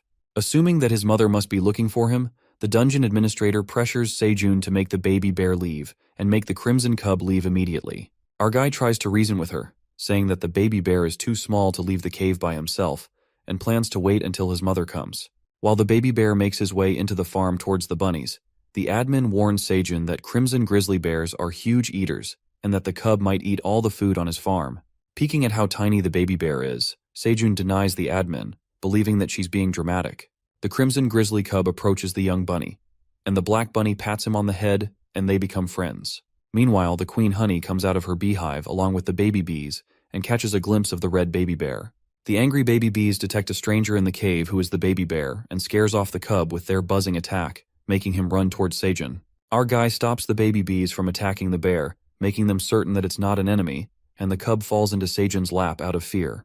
Muttering that it must have shocked them by the sudden bee attack, he reckons that the baby bear approached the queen bee because she smelled sweet. Sejun then calls upon the queen honeybee, who doesn't seem too happy with the bear, knowing what he wants. The queen bee starts pouring out honey, dropping it into the cub's hand. Believing that the bear must have been drawn by the sweet smell of honey, the crimson grizzly cub is delighted by the delicious honey and craves more as it clings to Sejun, asking for more. But it seems like the dungeon admin is not enjoying any of this as she sends quests to our guy, ordering him to kick the bear out of the cave and offering him one reward. Intimidated, the admin gets furious at the crimson grizzly cub, scaring it away, but Sejun fights her back and tells her to stop being angry at the little kiddo. Arguing how possibly the small bear could eat, the admin makes it clear that she is only trying to remove the cause, which is the baby bear that could lead to his farming destruction. He supposes that now the admin is being mean to that poor little thing. He blames the dungeon dragon for this incident, as she is the one who startled the cub, which made him slip and fall into the cave. The manager admits her mistake, but she demands Sejun to listen to her and make this cub leave right this instant.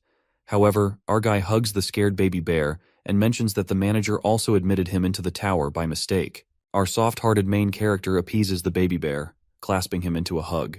Meanwhile, the bunnies and bees watch this heart-wrenching sight. The admin also looks at him through the magic ball and gives up, telling Sejun to do whatever he wants. Thinking why the admin would be jealous of the cub when it barely eats anything, the administrator finally leaves. Deciding to let the baby bear go when the time comes, our guy informs the kiddo about the scary admin being gone, and the cub finally falls asleep. Watching the adorable baby bear sleep, Sejun lets it sleep in the cave for the night, not wanting to let him go. The other day, as Sejun is taking a nap, the crimson grizzly cub is not in its place, which smells like trouble. As the sleepy black bunny comes out of his house, his eyes are wide open and let out a loud scream, waking Sejun up as lets out what's the matter. Wondering where the cub went, he walks over to the bunnies who are boiling with anger. They witness all their storage food has been scattered all over the place, and the cub has attacked their storage, eating everything they've saved for themselves. Panic-stricken, while the bunnies try to stop the baby bear, Sejun peeks at the storage, finding out that they've lost a third of the sweet potatoes and the carrots, but the cherry tomatoes are safe and sound. The angry bunnies start chasing the baby bear who has eaten all their food and is saved by Seijun. Grabbing the crimson grizzly cub into his hands, Seijun realizes that it got heavier and grew a lot overnight as it was as tall as the bunnies the other day.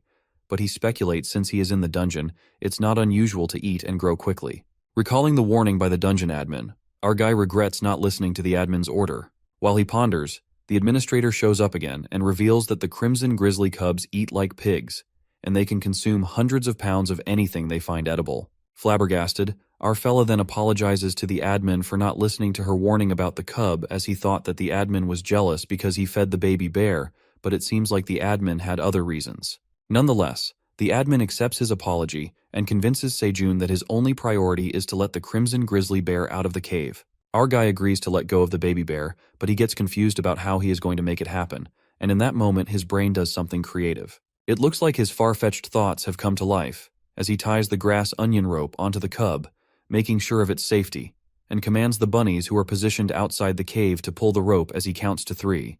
The grass onion rope is tightly grabbed around the tree, and the bunny gang along with the bees pull the rope with all their strength as they lift the baby bear. However, the baby bear doesn't seem happy about leaving, refusing to go. Asserting that it must get back to the mother, our guy offers some honey to the baby bear, and it finally leaves in peace. While the cub waves goodbye as it enjoys the honey, Seijun and the bunnies take a deep sigh of relief. As he knows that the cub made it safely to its home, he appreciates the bunnies for their hard work. In the meantime, their stomachs start to rumble as they get hungry after such strenuous work, and with all their storage food finished by the sneak attack of the baby bear, Seijun suggests filling their hunger with the only thing that's left, the cherry tomatoes. A few days later, all the cherry tomatoes seem to blossom on the farm. The number of troubling events wreak havoc in their lives. Another trouble comes knocking on their door as Seijun and the bunnies get frightened by the overwhelming guest, which seems to be the crimson grizzly cub along with its mother peeking into their cave. Watching the cub is back with its mom, he thinks that it's the end of life as he assumes that the parent bear is here to eat him alive for kidnapping her cub for a day. Begging for his life, he cries out and tells the bear that all he has eaten are cherry tomatoes, but that is not convincing enough for a bear. The unpremeditated entry of the monster frightens the life out of them, and Seijun anticipates that this is the end, getting reminded of his family for the last time. But these thoughts blow away in a second when the administrator makes them certain that the parent bear is not here to harm them. It turns out that the admin understands what the crimson grizzly bear is trying to say. The admin further mentions that the mommy bear wishes to feed her cub with some honey. Realizing that the bear wants the honey, the red monster roars while the admin interprets that in return for the honey, she offers to keep the cave's surrounding area safe. The red monster lands in her huge paws inside the cave, and Seijun agrees to hand her the honey. However, it seems like it wants Seijun to hop on her hand, as stated by the dungeon admin. Feeling on top of the world, our guy gets on her paw and looks at his baby crops which he had so much fun growing, and waves them goodbye as he finally leaves the cave. Fulfilling his far-fetched dream, our fella finally gets to see the beautiful view outside the cave and peeks at what the real dungeon looks like. Mesmerized, he is astonished to see such a huge land with an aerial view as the bear lifts its hand above the ground. Confused about where that bright light is coming from, the admin unfolds that it's the waypoint. Our fella seems to be filled with wonder as he finds a way to escape the tower by traveling through the waypoint to reach the first floor of the dungeon and leave the tower. Contemplating that he can't travel across the vast barren land all by himself, he wonders how he is going to get there. Our guy holding the crimson cub asks the mother bear to take him to the light. However, it seems like the bear cannot help Seijun as the admin reveals that it's not part of her territory. And on top of that, to reach that waypoint, he must kill 3,000 monsters to pave his way. Flustered by this new information, the admin proceeds that the crimson grizzly bear says that her territory only covers the forest all the way to Seijun's cave, and most monsters don't enter here because it borders a barren land, claiming that she can't guarantee his safety if he gets out of her territory. In the meantime, the bunnies leap out of the cave and the black warrior bunny brings Seijun his backpack for which he thanks him. Meeting again, the cub grabs the black bunny, hugging him tightly while the bunny pats its head out of love. After that, a gruffed voice snarls from the back and Seijun gets reminded of the promise he made with Mommy Bear, handing the honey bottle to the cub.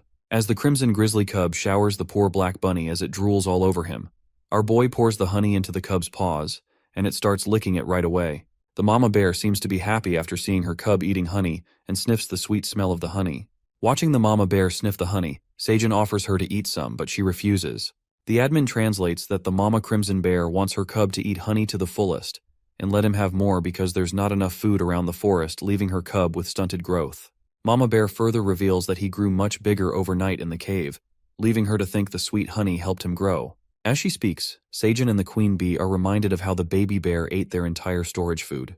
Complimenting the queen bee as her honey was helpful, Seijin speculates with no food around the forest the mama bear must have been hungry, and asks her if she had eaten anything today, as it was revealed by the administrator that crimson bears are big eaters.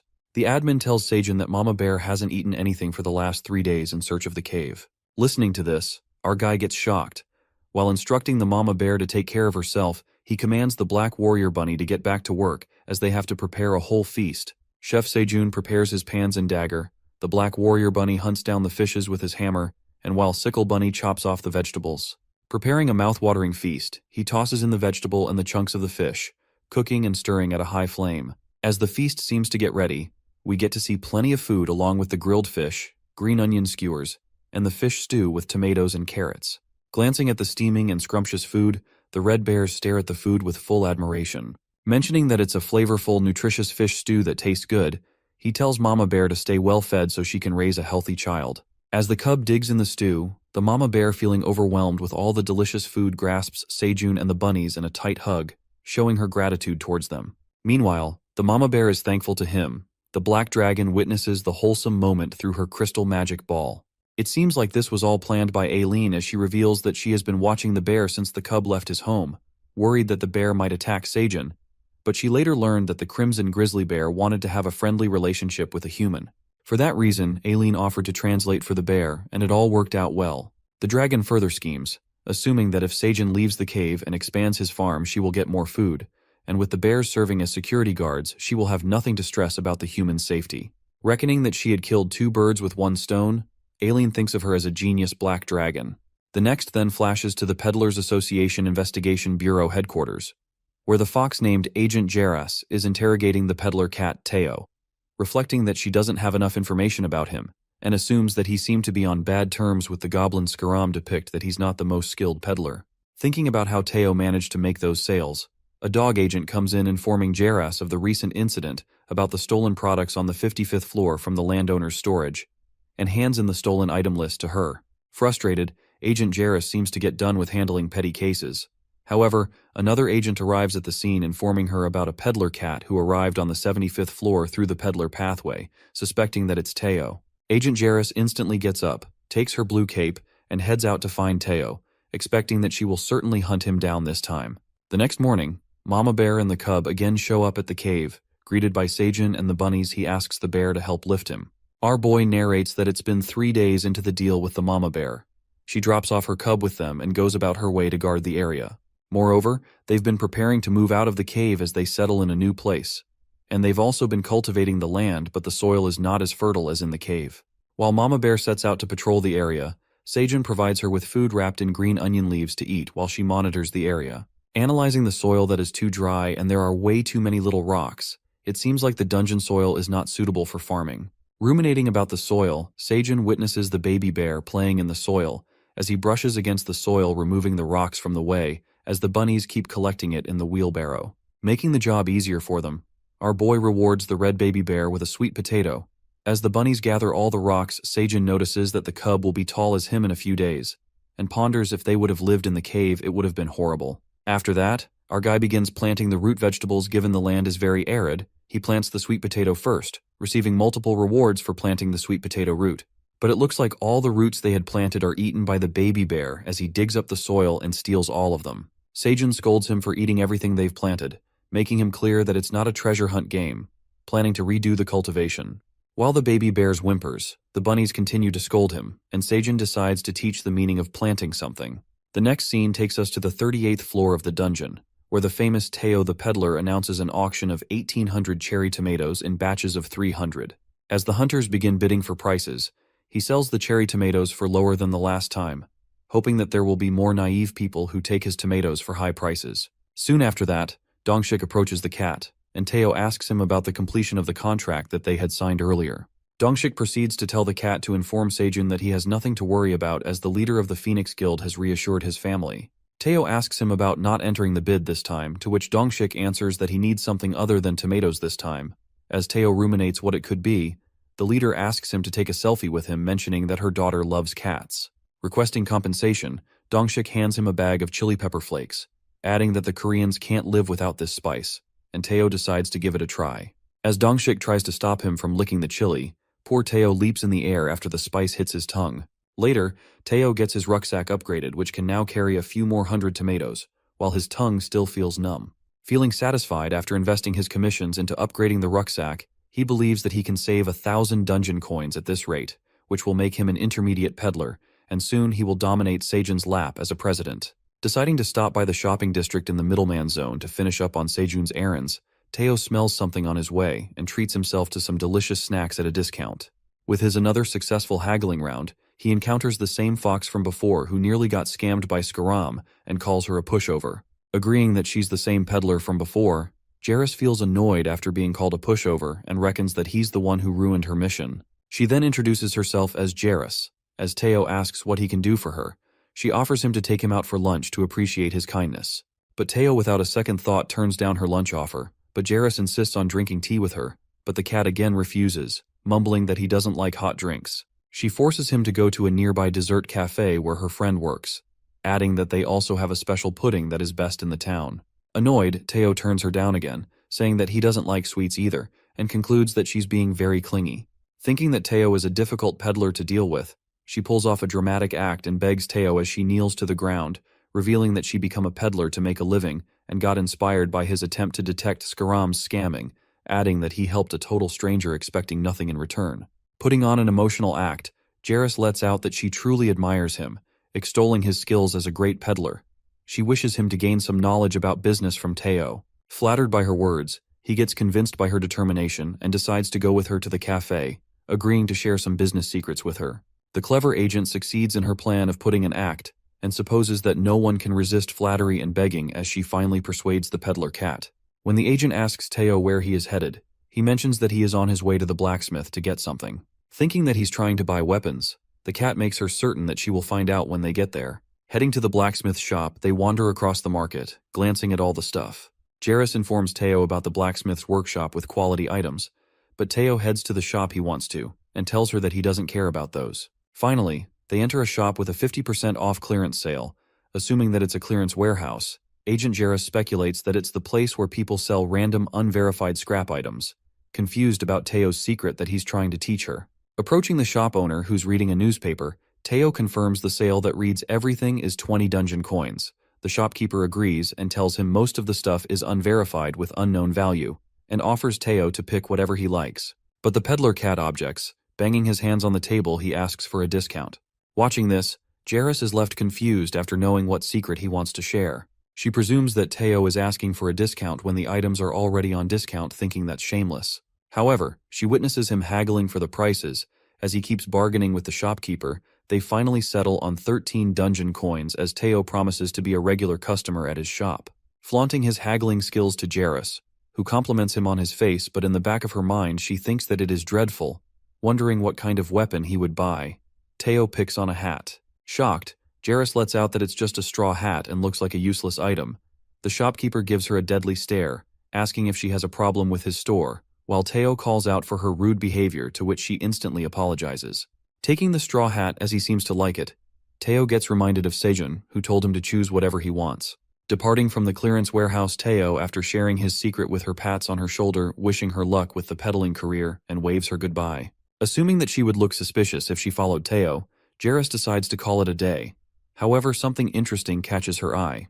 She catches a glimpse of Teo's straw hat that looks similar to the item she saw in her office among the items that had gotten stolen from the landowner's storage on the 55th store of the dungeon, and sets out for her job. The next scene takes us to the cave, where we see Sejun shaking off the carrot seeds and collecting them sooner than expected. Recalling that the cub had eaten half of the carrots that they had stored, which made the bunnies anxious, he plans to plant half of the seeds in the cave and half of them outside in the dungeon. Meanwhile, the young bunnies collect the fish in the wheelbarrow. Our guy wonders if it's already time to eat, and he asks the bunnies about making fish soup for lunch. Asking Sickle Bunny to cut the fish into pieces, he concludes that Mama Bunny has lost her appetite lately, and goes on to get some fresh tomatoes. Harvesting 10 cherry tomatoes at once, Sejun gets leveled up, earning plenty of rewards with the new effects added to his harvesting level, presuming that he can now even harvest higher level products with a small chance. Excited to try the tomatoes, he thinks about his skills, but gets called upon by the bunny couple to join for lunch. Leaving all the distractions, he sets out to make lunch. Preparing the healthy fish soup for the pregnant wifey bunny, our guy makes a delicious healthy fish soup. It is revealed that the healthy fish soup is a bowl full of Sejun's love of the mama bunny. This bowl contains boiled fish, gently boiled in a carrot and green onion broth, and the clear, warm broth leaves a pleasant flavor. Taking care of the expectant mother, our guy advises her to eat well and take care of herself as a mother, assuring the bunny couple that they will handle all the farming. Assuming that the due date is coming soon, Sejun asks the black bunny if he's excited to meet his future siblings, to which he happily nods. As the baby bear sneaks up from the cave at the perfect timing, our guy takes all the prepared food outside to eat along with the bunnies, and thanks the sickle and wagon bunny for their work on the cave farm. Revealing that Mama Bear helped them build a manual elevator using a big rock as a pulley, our guy ties the food box through the green onion rope. He wraps himself with the rope while the baby bear pulls the rope using the rock as a pulley. Narrating that their day starts with breakfast, as the cub pulls them out of the cave with the pulley, he is still astonished by the massive rock that Mama Bear delivered, and it made their escape route from the cave easier. Our guy then appreciates the baby bear for his hard work, and it seems like the cub had grown taller and stronger as he ruminates that he pulled him out faster than the other day, supposing it because of the amazing breakfast he had brought with himself. After that, Sejun offers roasted sweet potatoes to the cub, and his eyes are filled with admiration. Our guy speaks out that he had saved some sweet potatoes for him after dinner, which pissed off the admin. The baby bear tosses the whole roasted sweet potato into his mouth. He stares at the last sweet potato, grabs it into his mouth, and rushes towards the ground. Confused about this weird behavior of the cub, Sejun wonders what he's trying to do, but the crimson grizzly cub digs up the soil, placing the sweet potato to plant it. While Sejun and the bunnies watch the baby bear planting roasted sweet potatoes, which the cub seems proud of, they all burst into laughter, tripping to the ground. Sejun clarifies that not everything can be planted, and cooked stuff doesn't grow anyway. Asking the cub if he wants more sweet potato, Sejun reflects that he hasn't had a good laugh in a while. Having a joyful moment, he suddenly steps his hand on something, and it seems like someone has planted dead fish into the soil. Terrified at the sight, Sejun and the bunnies are scared stiff when they see the dead fishes lying on the field. Our guy commands that they have to catch up to work, while the gloomy cub sits in the corner. In the cave, as the beehive seems to be populated with the bees, the queen poisonous honeybee holds something in her hand and seems worried about something. The next scene takes us to the dungeon, where the baby bear, who seems to be in a fighting mood, prepares to strike the black bunny who's standing with the hammer in his hand. It turns out that they're playing around.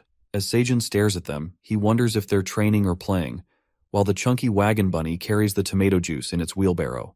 Drinking the tomato juice, our guy thanks the wagon bunny for the juice as he was feeling thirsty, and while drinking he watches the baby bees flying out of the cave, and it appears that the poisonous honeybees are heading out for patrol.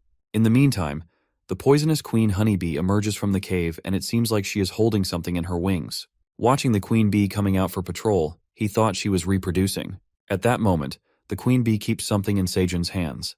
As he takes a guess at what it could be, the queen bee along with the other honeybees set out to patrol the area. As our boy opens up the thing the bee had trusted him with, it happens to be the queen's poisonous honeybee's cocoon. It is revealed that the larva that only ate royal jelly by mistake will soon turn into an adult queen bee, and it appears that 10 days are left until the larva completely transforms into a queen bee. As Sejun stares at the larva, he realizes that it's a queen bee, which leads him to the conclusion that the hive isn't fully established yet. The boy then narrates that the premature birth of a larva that will soon transform into another queen bee could lead to the risk of her unstable base. Knowing the reason that the bee has to save her hive, our guy determines why the queen bee had given up on her baby cocoon. Holding the cocoon, our guy then decides to keep it safe and eagerly waits for it to turn into a queen, as he feels delighted to meet her soon. Later, Teo, who seems thrilled to be back at the cave, dances his way through the cave. Upon reaching, he witnesses something terrible. He catches sight of the red baby bear who is positioned right above the cave holding Sejun's backpack in its mouth. Frightened, Teo freaks out and assumes that the bear has killed Sejun. He sadly clasps onto the ground and recalls that he felt something strange as he left the 38th floor. Breaking down into tears, the poor cat had rushed to the cave as fast as possible, only to get the news of Sejun getting killed by the bear, and got furious as he couldn't even use up his remaining CEO hours. Leaping towards the baby bear with his sharp claws as Teo decides to take revenge from the red monster for his lost lap, our fella appears from behind and welcomes Teo back as he returns to the cave. Startled, Teo calms his nerves down. Bouncing back to the ground, the cat rushes towards Sejun in anger, surprising him with an unpremeditated cat attack. Worried, Teo asks him if he's alive and analyzes his lap, wondering how he made it out of the cave. As our poor guy holds onto a green onion rope on the verge of falling, the cat clings to his leg. Curious about all the things that had occurred while he was gone, Teo grabs his cheeks and asks him to spill everything about that crimson grizzly bear. Sejun then proceeds to explain the strange turns of unexpected events that had happened over time. Starting with the crimson grizzly bear, he asserts that this cub accidentally fell into the cave, concluding that now his mom is helping them to keep the cave, and in return, he agrees to give honey to the baby bear. Teo takes a sigh of relief, mumbling that he thought that Sejun was eaten alive by the baby bear, to which our guy understands the situation, given his huge size. Supposing that it's hard to speak the whole name of the baby bear every time, our guy decides to call him by his name. He requests Teo for a favor to ask the baby bear what his name is, to which he reveals that the cub doesn't know his name because he is just a little kid. Given that, Sejun plans to give a temporary name to the baby bear, and a good idea sparks in his mind. He decides to come up with the weirdest name and names the cub Be because he keeps crying. Listening to this creepy name, Teo and the bunnies stare at him with utter confusion, and Teo breaks the silence, letting out that he's not creative at all. But it seems like Sejun likes the idea, as he scratches and tickles the baby bear calling him Be, and he seems to love it as well. Jealous at the sight of Sejun playing with Be, Teo yells out and forces him to peek at the stuff, adding that he has completed all the missions and sold out on the magic cherry tomatoes. Asking Sejun about the amount of time he would give to Teo to be CEO, our boy utters that he would give him 38 CEO hours, adding unused hours from the last time. Delighted, Teo feels like the happiest cat and is determined to use all his CEO hours this time. Relaxing on the president's Sejun lap as he pours the treat into his mouth, the baby bear takes a mouthful of Teo's treat. Enraged, the cat gets out of control as he vehemently shouts at the poor baby bear for licking on his treat and snatching his CEO hours on Sejun's lap. He calms Teo down, but the baby bear bursts into tears, roaring out of sadness. Suddenly the forest starts rumbling and something comes running towards them with great speed. It turns out the mama bear had arrived at the scene after hearing her baby cry, coming crashing on the ground, producing a thundering sound. The loud roar scares the hell out of them, as the mama bear lands on the ground to save her baby, assuming that it's in danger. The furious mama bear gives them a deadly stare, as she seems to go stark raving mad after hearing her baby cry, roaring in her thundering voice. Poor Teo trembles with fear as he watches the angry bear standing in front of him, which frightens the life out of him. He introduces himself as a peddler, and tries to make the mama bear clarify there was a minor misunderstanding between him and her son. Hopping mad, the mama crimson grizzly bear opens her mouth wide open with sharp teeth and lets out a piercing shriek. The sudden terrible shriek shakes everyone up, leading to cover their ears because of the deafening roar. Teo, sobbing his heart out of fear, promises the mama bear to be nice to her son, while Sejun clears up the situation by making her sure that nothing happened to her son. Convinced, mama bear stomps back to the forest to continue patrolling, and our guy takes a sigh of relief as he thought that mama bear would have killed Teo for sure. Petrified by the situation, tears keep streaming down Teo's face. The cat thanks Sejun for speaking on his behalf and clearing up the situation with mama bear. Sejun enfolds the weeping cat into his lap and apologizes to Teo for not telling him sooner about the bear thingy, while all the young bunnies gather around to make Teo feel better. The young bunnies comfort Teo by grooming him, and it lightens up his mood after feeling ticklish by their licking. The bunnies then start grooming Sejun too, and they all succeed to cheer up his mood. Watching Sejun, Teo, and the bunnies snuggling up to each other, Bei moves forward feeling guilty, and starts licking Teo as well.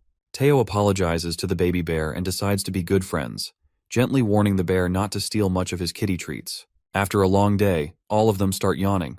Sejun along with the bunnies doze off with the giant baby bear as their pillow. Meanwhile, the bunny couple sneak up on them as they drown in sleep. The hubby bunny pulls the straw hat out of Teo's bag and puts it on Sejun's face to block the light. The next flashes to a different place than a dungeon, but it seems to be located inside the tower. This place seems to be surrounded by black dragons as they encircle a man who's trying to open the portal with all his powers. Striving to open the portal, the man named Kaiser Pratani fails to open it. As another young man named Anton Pratani enters the scene, telling him to calm down, Kaiser shouts at him and asserts how he can stay calm when he can't reach Aileen. It seems like they are family members of the Black Dragon Aileen Pratani. Kaiser reveals that it's been more than a decade since Aileen had her last seizure, and they did everything in their power to find the medicine only to witness that the portal is broken. He further proceeds with a broken portal and no response from the tower's emergency that has no other way to go to the other side and meet Aileen, adding that they are stuck inside the portal unaware of the things happening on the other side. Upon hearing this, Anton speaks up to him, letting out that if his Black Tower emergency system hasn't been activated, this leads them to believe that Aileen had not experienced any episodes, concluding that they still have time to go back. While the Black Dragons are also concerned about Aileen as she is also a member of the Pratani family, Anton, who also worries about her, utters that they're here because they care about her. It is revealed to us that there's a place in the tower, an administrator's space in the middle of the mana, which is connected with the tower, where the Black Dragons alternatively watch the tower and improve their strengths. However, Anton unravels that they had renounced the privilege of staying in the administrator's space for Aileen's sake, adding that they have gone through every harmful way to find treatments for healing her body to emancipate her from the dragon heart, and that is why they are here in the portal. Asserting that all the dragons feel the same about her, Kaiser tells him not to act cold, as no dragon would judge him for showing emotions. It appears to be that Kaiser is Anton's father, and Aileen is Anton's daughter. Listening to his father, he speaks out how he can stay calm as Aileen is her daughter, but he trusts her and assumes that she is responding well to the seizures. Kaiser then commands the Black Dragons to stand by until the towers open as they stand near the portal. Aileen's father presumes that they've already missed her expected episode date, leading them to think that her dragon heart must have seen positive changes. Wishing that it's true, Kaiser worries about her granddaughter, hoping she is doing well. The next scene takes to Aileen, who seems to enjoy her cherry tomatoes, tossing them into her mouth. Being all comfy in her room, she reads a book with a bucket full of cherry tomatoes settled near her. Wondering if the tomatoes have upgraded to level D, because now they have more flavor. She mumbles that before she used to eat several tomatoes to taste the flavor, but now she just needs to eat a few of them. Suddenly, Aileen's heart skips a beat for a second, which shakes her up. Holding her heart, she is left stunned after witnessing that her dragon heart, which never beats on its own for 100 years, has pounded. Assuming that her heart had pulsed and absorbed mana for a brief second, Aileen surmises that she should have had a seizure already, which makes her think that the red cherry tomatoes must have prevented the seizure as they acquire a unique ability. The unique feature of the tomatoes turns out to be that they increase mana a little bit. Presuming that these cherry tomatoes were just little snacks, they occurred to be a way to heal her dragon heart. Smiling, Aileen, the 200-year-old Black Dragon, compliments herself for finding something worth caring for, and that she has found a way to heal her heart. She becomes determined to take care of Sejun, asserting that it's a great honor to be liked by her. She peeks through the crystal magic ball and watches another unverified item on Sejun's head, which is the hat. Flaking out, Sejun gets interrupted by the admin who keeps annoying him. As he opens his eyes, our guy is startled by the notification window stuck so close to his face, unable to read the message. The admin reminds him of the risk of using an unverified item. Our guy asks her about the unverified item she is talking about, which turns out to be the straw hat he is wearing. The daddy bunny points to Sejun that he picked it out from Teo's rucksack, ruminating that Teo has bought an item. Our guy wakes Teo up, but it seems like the cat doesn't want to leave the comfort of Sejun's lap. Laying Teo down on the baby bear, the admin mentions that it's a farmer straw hat, while Sejun reads all the descriptions he gets to know the great features of the hat helpful for farming, and implores the admin to tell him about the item's requirement. Advising to inspect the item first, our guy asks the admin to send him the quest to inspect the item. The farmer hat disappears through the screen, while Aileen uses her incredible inspection skills and gets happy with the inspection results, as she congratulates him for the item. After inspecting the hat successfully, another quest comes up requesting Sejun to promise to offer her a blue moon harvest, with the reward being the verified straw hat. Thinking that the next blue moon is approaching, and now that his farm has expanded, he can surely offer a blue moon harvest. The admin reveals her name to be Aileen Pratani for the first time, and demands he make a pinky promise to complete the quest. Getting to know the admin's name, Sejun doesn't seem surprised and mumbles that it's not a top secret. Upon hearing this, Aileen gets mad at him for taking this privilege for granted, and boils with rage as she threatens not to give the straw hat back. Blandishing, Sejun asserts that he is honored to know her name and makes a pinky promise to share the blue moon harvest. The admin feels happy and informs Sejun it was their first promise.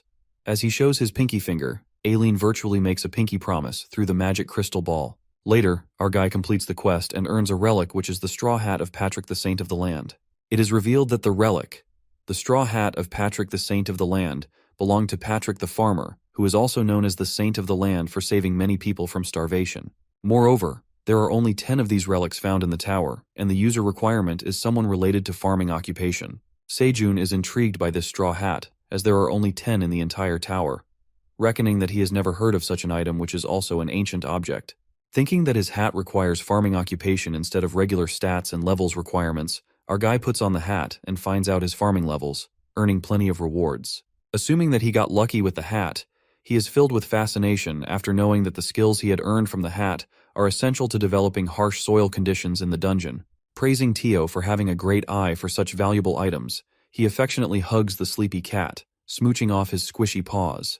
Confused, Teo awakes only to find out that he's appointed as a CEO for the next full week by his loving president Sejun, who then grabs Teo in his hands and does a cheerful dance out of happiness, while the cat is springing with joy after becoming a CEO, throwing off his paw in the air. Later, in the cave, Sejun with Teo settled on his lap, and all the young babies are anxiously waiting for something. Nervous, Sejun shakes his leg as he feels anxious. The cat who's resting on his leg asks him to stop the vibration he's producing from shaking. It seems like they're waiting for the mommy bunny to give birth to the babies, and they are all worried about not getting any news yet. As Teo asks to feed him a treat, the young bunnies take small strides across the cave, feeling anxious. After that, as the door finally opens, the sickle bunny carries the 3 adorable baby bunnies, while Sejun asks him if they're healthy. Considering that there are 3 babies, the daddy bunny walks out of the house bringing 3 more baby bunnies. While Sejun and the bunnies are filled with admiration as they peek at the 6 adorable baby bunnies, our guy decides to cook soup for the mommy bunny who must have been exhausted after giving birth. Congratulating the bunnies, Teo walks forward and is delighted to see the babies as he stares at them with eyes full of love. Glancing at the adorable babies, Sejun informs Teo that he's now an uncle to the baby bunnies and tells him that he will do a great job. Overwhelmed, Uncle Teo takes out his treat from under his cape and shares it with the babies. But Sejun stops him, asserting that they're too small to digest the treats. However, the clever president finds out that Teo has been hiding some treats. Guilty of his behavior, Teo tries to reason with him, saying that these treats are for emergencies. But our boy decides to forgive him on the special day. It is known to us that outside the cave, someone has entered into the 99th floor of the dungeon through the waypoint portal. It appears that they are dangerous dungeon monsters who have come to fulfill their hunger and claim everything on the barren land that can be eaten as the blue moon is approaching soon. This command is given by the Ox King, who is the monster of the 99th floor of the dungeon, who is ordering his warriors to seek everything they find in their way. The next scene flashes back to the cave, where Sejun along with all the bunnies and bees work on the farm, as Teo looks after the baby bunnies. The next day in the cave, the farm seemed to expand and thrive when Sejun peeks at the cherry tomato field, witnessing plenty of more flowers grown in the field. With the field blossoming with flowers, our guy figures out how he gets a 50% yield boost.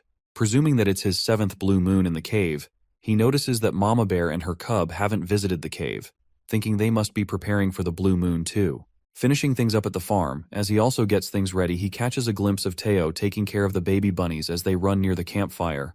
Uncle Teo instructs the babies to stay with him as everything is dangerous. Having no idea that Teo is a good babysitter, Sejun asks Uncle Teo about his babysitting life, but the cat seems to be exhausted already, adding that it's fun and proudly calls himself the best uncle. But it seems like Sejun and the bunny couple had tricked the poor cat into babysitting. As Teo walks over carrying all the baby bunnies on his back heading for an adventure, Sejun tells him to come back before dinner. Meanwhile, the blue moon is about to begin. The bunnies shut the doors of their houses. The bees get into their beehive. Sejun packs all the stuff in his backpack wearing a blanket, and Teo decides to save himself from the blue moon energy in his rucksack. Questioning if he will fit in there, Teo answers that his rucksack is big enough to make it a sleeping bag, mentioning that other rucksacks are as big as mansions. Getting to know about his super handy rucksack, Sejun hands in something important to the cat to hide it in his rucksack until the blue moon ends. It turns out that our guy had trusted Teo with the queen bee's cocoon, and the cat makes sure to keep it safe in his soft fur. At that moment, the blue moon begins, and Sejun hides in the corner of the cave. Suddenly he hears a very loud shrieking. Supposing that the noise sounds like cows passing by the cave, he gets scared and puts his earmuffs on. While the blue moon rises, he looks over at his farm and realizes that there are plenty of tomatoes with blue moon energy this time, and gets even more delighted when he watches over the cornfield that also seems to get the blue moon energy, and prepares himself for a plentiful blue moon harvest. Soon, the blue moon ends and Teo inspects outside the cave and informs Sejun about the clear situation of the dungeon. As Sejun lifts himself by the pulley, the cat speaks out that it would be better to come out of the cave when the bears are around, mentioning that it's still dangerous out there. Realizing that monsters passed by the cave during the blue moon, Sejun mutters that he needs to check the field and will come back after taking a glance, as he also has to harvest the blue moon crop. However, Teo couldn't stop himself from joining the president. As they made their way to the fields, they witnessed big monster footprints on the land, which had destroyed their sweet potato field. Reckoning that the monster must be powerful for how deep the soil they dig, our guy figures something out and rapidly climbs on the big rock. Reaching up, he hastily kneels to check something with the soil, grabbing the soil in his hands. Our guy finds out that the dungeon soil is not as dry and barren as it used to be. The soil has become more moist and sticky, making it perfect fertile soil. Never thought of finding such a fertile layer underneath the dungeon's soil. Our guy manifests to bring the barren land back to life with the fertile soil. Planning to overhaul the land completely, Sejun gives it a thought and utters that they have no machinery like forklifts or tractors to make their work easier, and they cannot burden the shovel bunny to handle all the work by himself. In the meantime, the notification befalls from the admin, asking Sejun what he is doing up there, who seems to be going back to the cave. The admin warns them to be careful of the monsters, as with the blue moon gone, the territorial boundaries are blurred, instructing them to move back to the cave. Our guy then greets Aileen and asks about her well-being. She responds that she seems to be doing well and tells Sejun to take care of himself first as the farmer. As the admin seems to care much about him, our guy gets the hint that she's waiting for her promise to be fulfilled. He informs Aileen that there are plenty of blue moon tomatoes today. Landing in the cave, Teo seems to be tired and goes to sleep, while Sejun heads to the cornfield and catches a beautiful sight of fully grown corn filled with blue moon energy. It seems like Sejun has harvested a health corn with blue moon energy, and it increases health by 0.1 point when consumed. Admired by the sight of that health corn, Sejun realizes that it's a level D crop which boosts stats twice as much as level E do, and is about to take a mouthful of that delicious corn, but gets interrupted by the admin who's waiting on her cherry tomatoes. Fulfilling his promise, Sejun plucks out the blue moon cherry tomatoes, offering 5 of them to the admin. Aileen receives her blue tomatoes, mumbling that if the regular tomatoes made her dragon heart beat, the blue moon tomatoes might be more effective, and eats all the blue cherry tomatoes at once. Amazed by the delicious flavor, Aileen focuses on her mana flow, and eventually, her dragon heart pounds again, skipping a beat. But before she could process anything, it seemed like the dragon experienced a seizure as she collapsed on the floor. Later at the cave, Sejun harvests the blue moon corn and boils it in the pot that Teo had bought from the market. As the pot rattles with the corn boiling in it, our guy walks through the steaming corn. He puts the leaves to dry on wooden sticks to make silk tea leaves out of it, finding another drink option to enjoy. While the bunnies are greeted by him, Sejun asks the daddy bunny about the little kiddos who seem to be napping with their mommy. Planning to share the blue moon corn with the bunnies as it cooks, our guy shows the plentiful blue moon harvest to them. However, the kind daddy bunny tells Sejun to eat the corn by himself and they will eat the cherry tomatoes. But the young bunnies are disappointed after hearing this, frowning at them from the back. Appreciating the daddy bunny's kindness, our guy feels bad for not sharing the corn with the bunnies and decides to harvest the corn to enjoy them together for dinner. Finally, the delicious steaming corn seems to be done. Sejun holding the steaming hot corn and mentions that it must taste good since its level D produces and contains blue moon energy as well. Meanwhile, the bunnies eat the blue cherry tomatoes, enjoying them to the fullest. Daddy bunny takes 2 of the cherry tomatoes for himself and the wifey bunny to eat them inside. As Sejun takes a bite of his corn, he falls in love with its sweetness, letting out that each kernel is bursting with flavor, and the more he chews on it, the more sweeter it gets. While he's munching on his corn, the young bunny stares at him desperately. Eating the entire cob, his health increases by 0 points. One permanently tosses the cob into the blazing fire. After eating, Sejun and the bunnies are all stirred up to harvest the corn and head to the cornfield. Our fella begins harvesting the corn as they seem nice and ripened. He plucks out the corn and reads the status window of the health corn, asserting that each corn dissolves 20 grams of body fat and increases health by 0.2 points when consumed. However, when eaten by a non-awakened, each dissolves 20 grams of fat and improves skin elasticity. Reading the benefits, he ruminates that his mom would like this health corn as it improves skin elasticity. Thinking that he should send some for his harvest to his family with his regards, Mama Bear with her baby arrives at the cave, and Sejun greets them. Coming out from the cave, our guy asks them about their well-being and offers the cub some honey, as he must have been hungry for not eating anything all day. As the cub seems to enjoy the honey, the crimson grizzly bear looks at her baby with satisfaction, and Sejun fetches some grilled fish for the mama bear. In the meantime, Teo comes out of the cave and seems to be heading out for work. Sejun asks him to get more sleep, but the cat refuses to waste time and speaks out that he's a professional peddler now. Appreciating Teo's strong work ethic, the cat hops onto Sejun's leg and requests to get a ride to the peddler pathway. The baby bear clenches Teo's cape by his teeth while the cat hangs from his mouth like a clock string. The mama bear and the cub drop off Teo to the pathway, and Sejun plans to repair the field.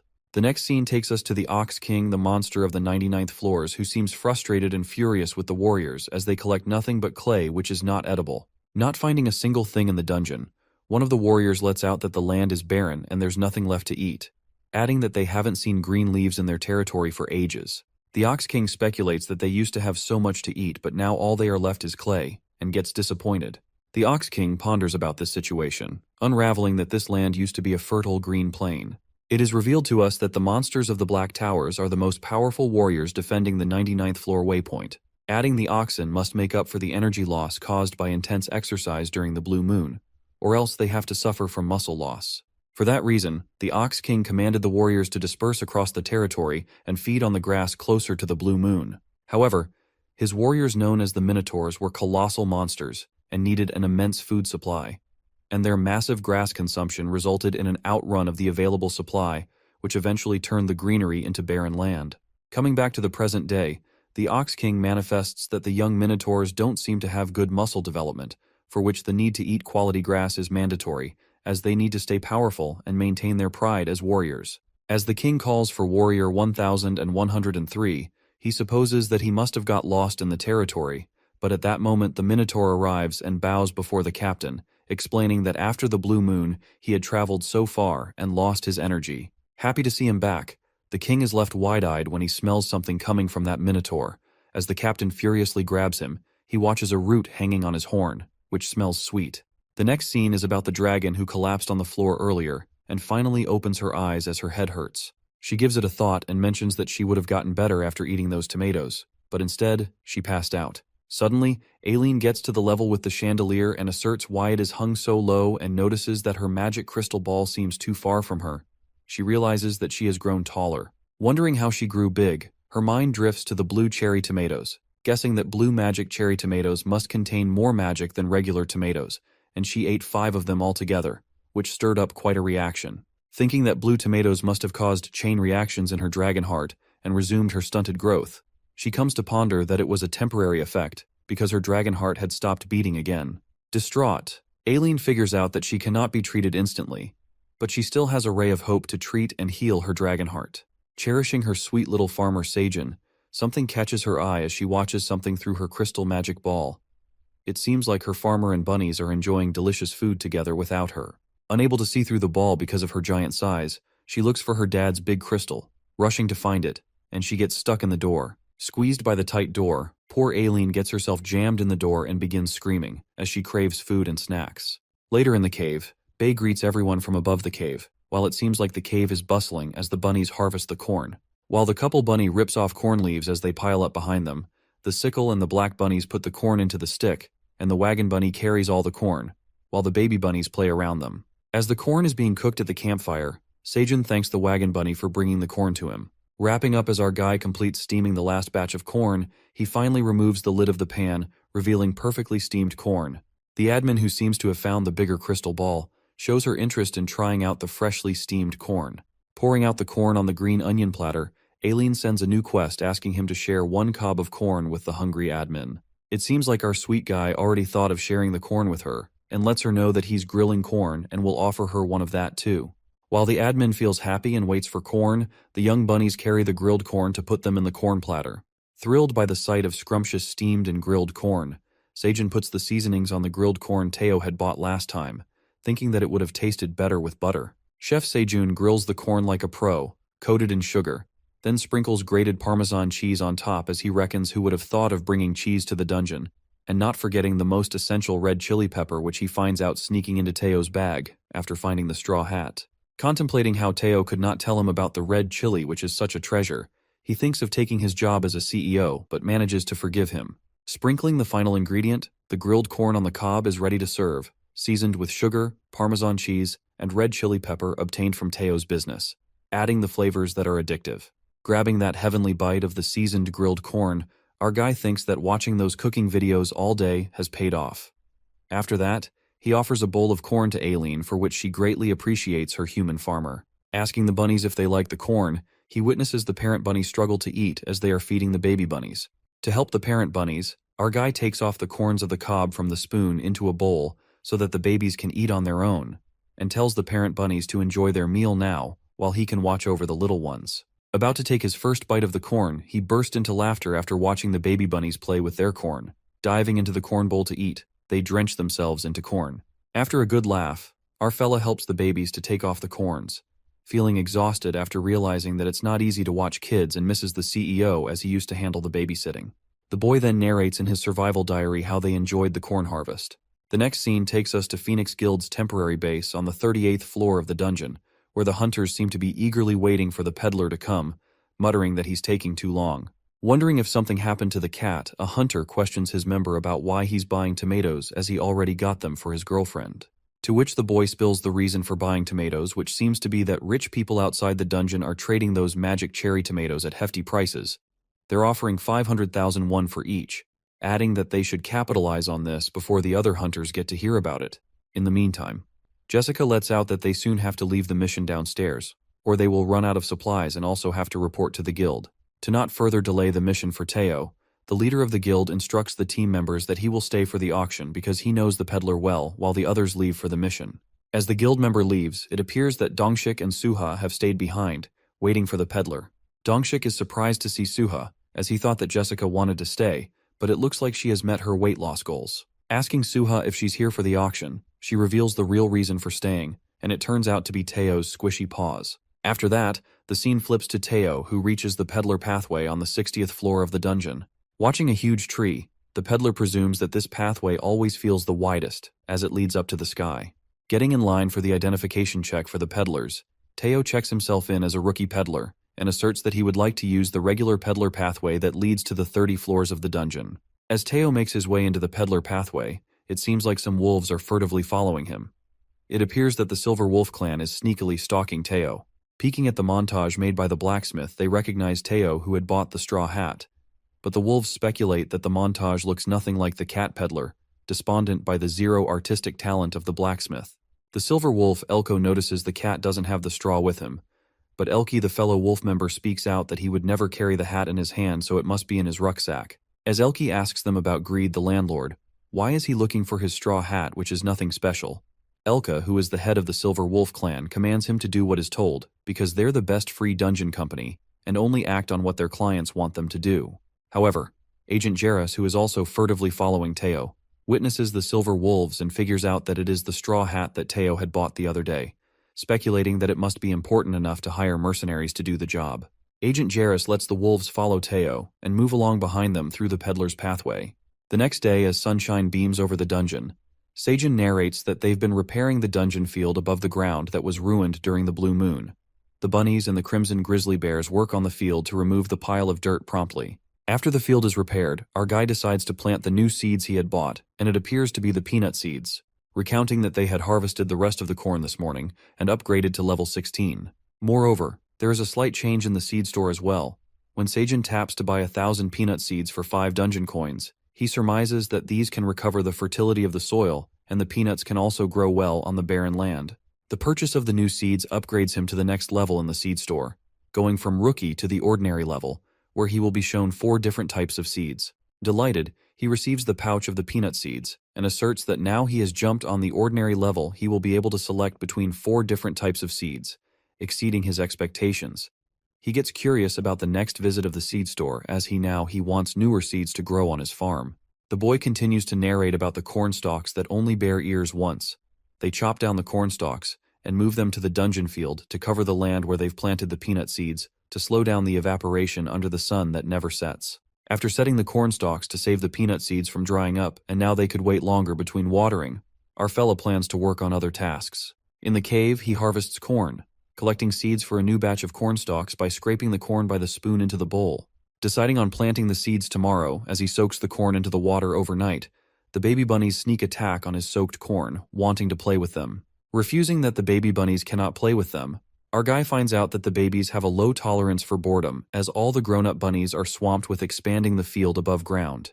To fix their problem, Seijin thinks of a fun idea that works suitable for the baby bunnies, as he grabs his backpack and hands out small bags to the baby bunnies. Getting them ready for school, the adorable baby bunnies excitedly hang their tiny bags, looking extraordinarily cute, while our fella instructs them to walk around with those bags, and offers the working grown-up bunnies some carrots kept in their small bags.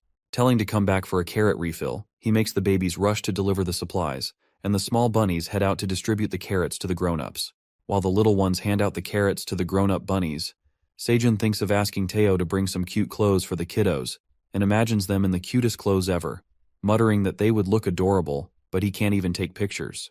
The next scene takes us to the barren land where one of the minotaurs is looking for something. Stomping on the land, the minotaur doesn't remember where he saw those root vegetables before, realizing that he lost his memory during the blue moon. It comes about that Minotaur 1103 had been ordered to be sent back to the field, unwilling to carry the order he recalls upon the clear command by the Ox King, unfolding that the leader of the Minotaurs interrogates him about the root vegetables he had retrieved. As he utters that he must have found it somewhere near the territorial border, the king asks him if he had left the territory. But it seemed like the Minotaur had lost his memories. The king inspected the root vegetable, which smells rather sweet, and tossed it into his mouth. Astonished, the sweet potato in his mouth burst with sweet and savory flavors. He felt his energy rising immediately, fueling his muscles with energy. After tasting that utterly delicious root vegetable, the Ox King strongly commands the Minotaur to find out more root vegetables, as their future depends on it. Asserting that his honor depends on him, he sends him back.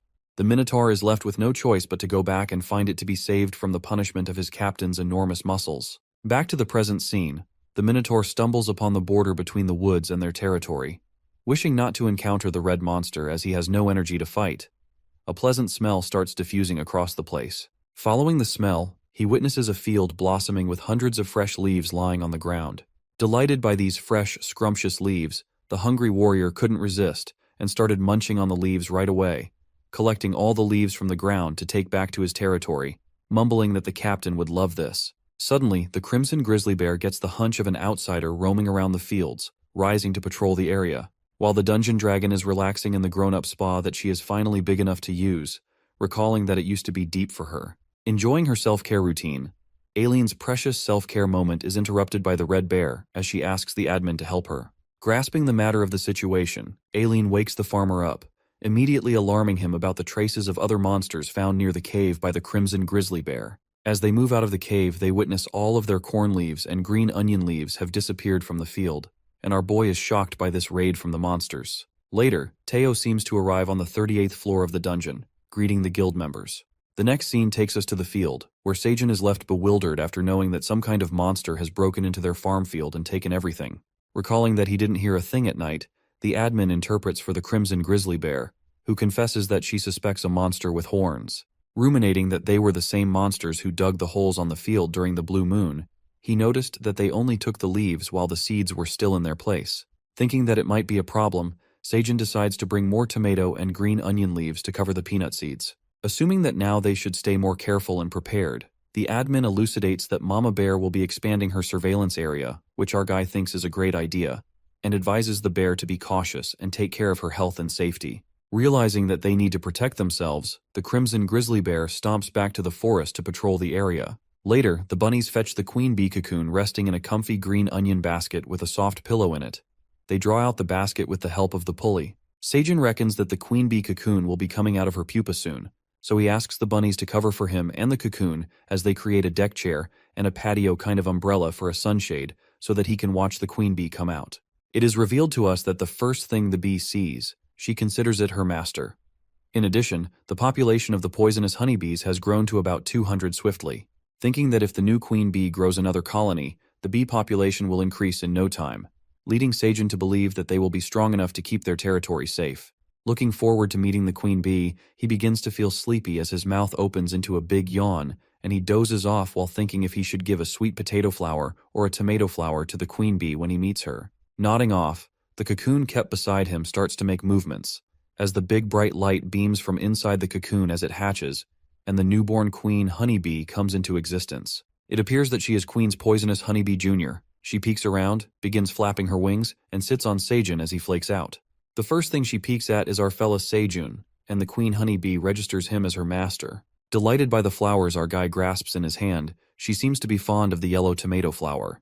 While she holds the flower, the queen poisonous honeybee, who is the mother of the junior queen bee, encounters her. Meeting each other, they fly around together out of happiness. As it seems like they're up to something, the queen poisonous honeybee junior flies towards our guy and rubs against his cheek. Seems like she's saying him goodbye and glides away.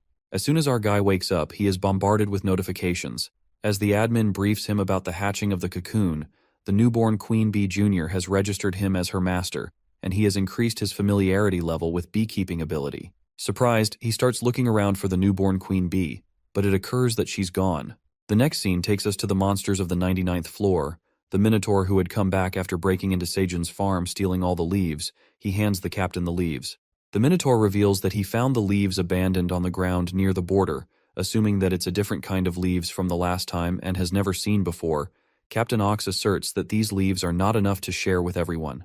It seems like the Minotaur had consumed all the leaves on his way, but the Ox King doesn't get furious with him, knowing the fact that they are tempted to eat a lot. Sniffing the leaves, the king decides to eat the leaves and is wonderstruck by the delicious flavor of the leaves, and he's full of energy now after consuming it.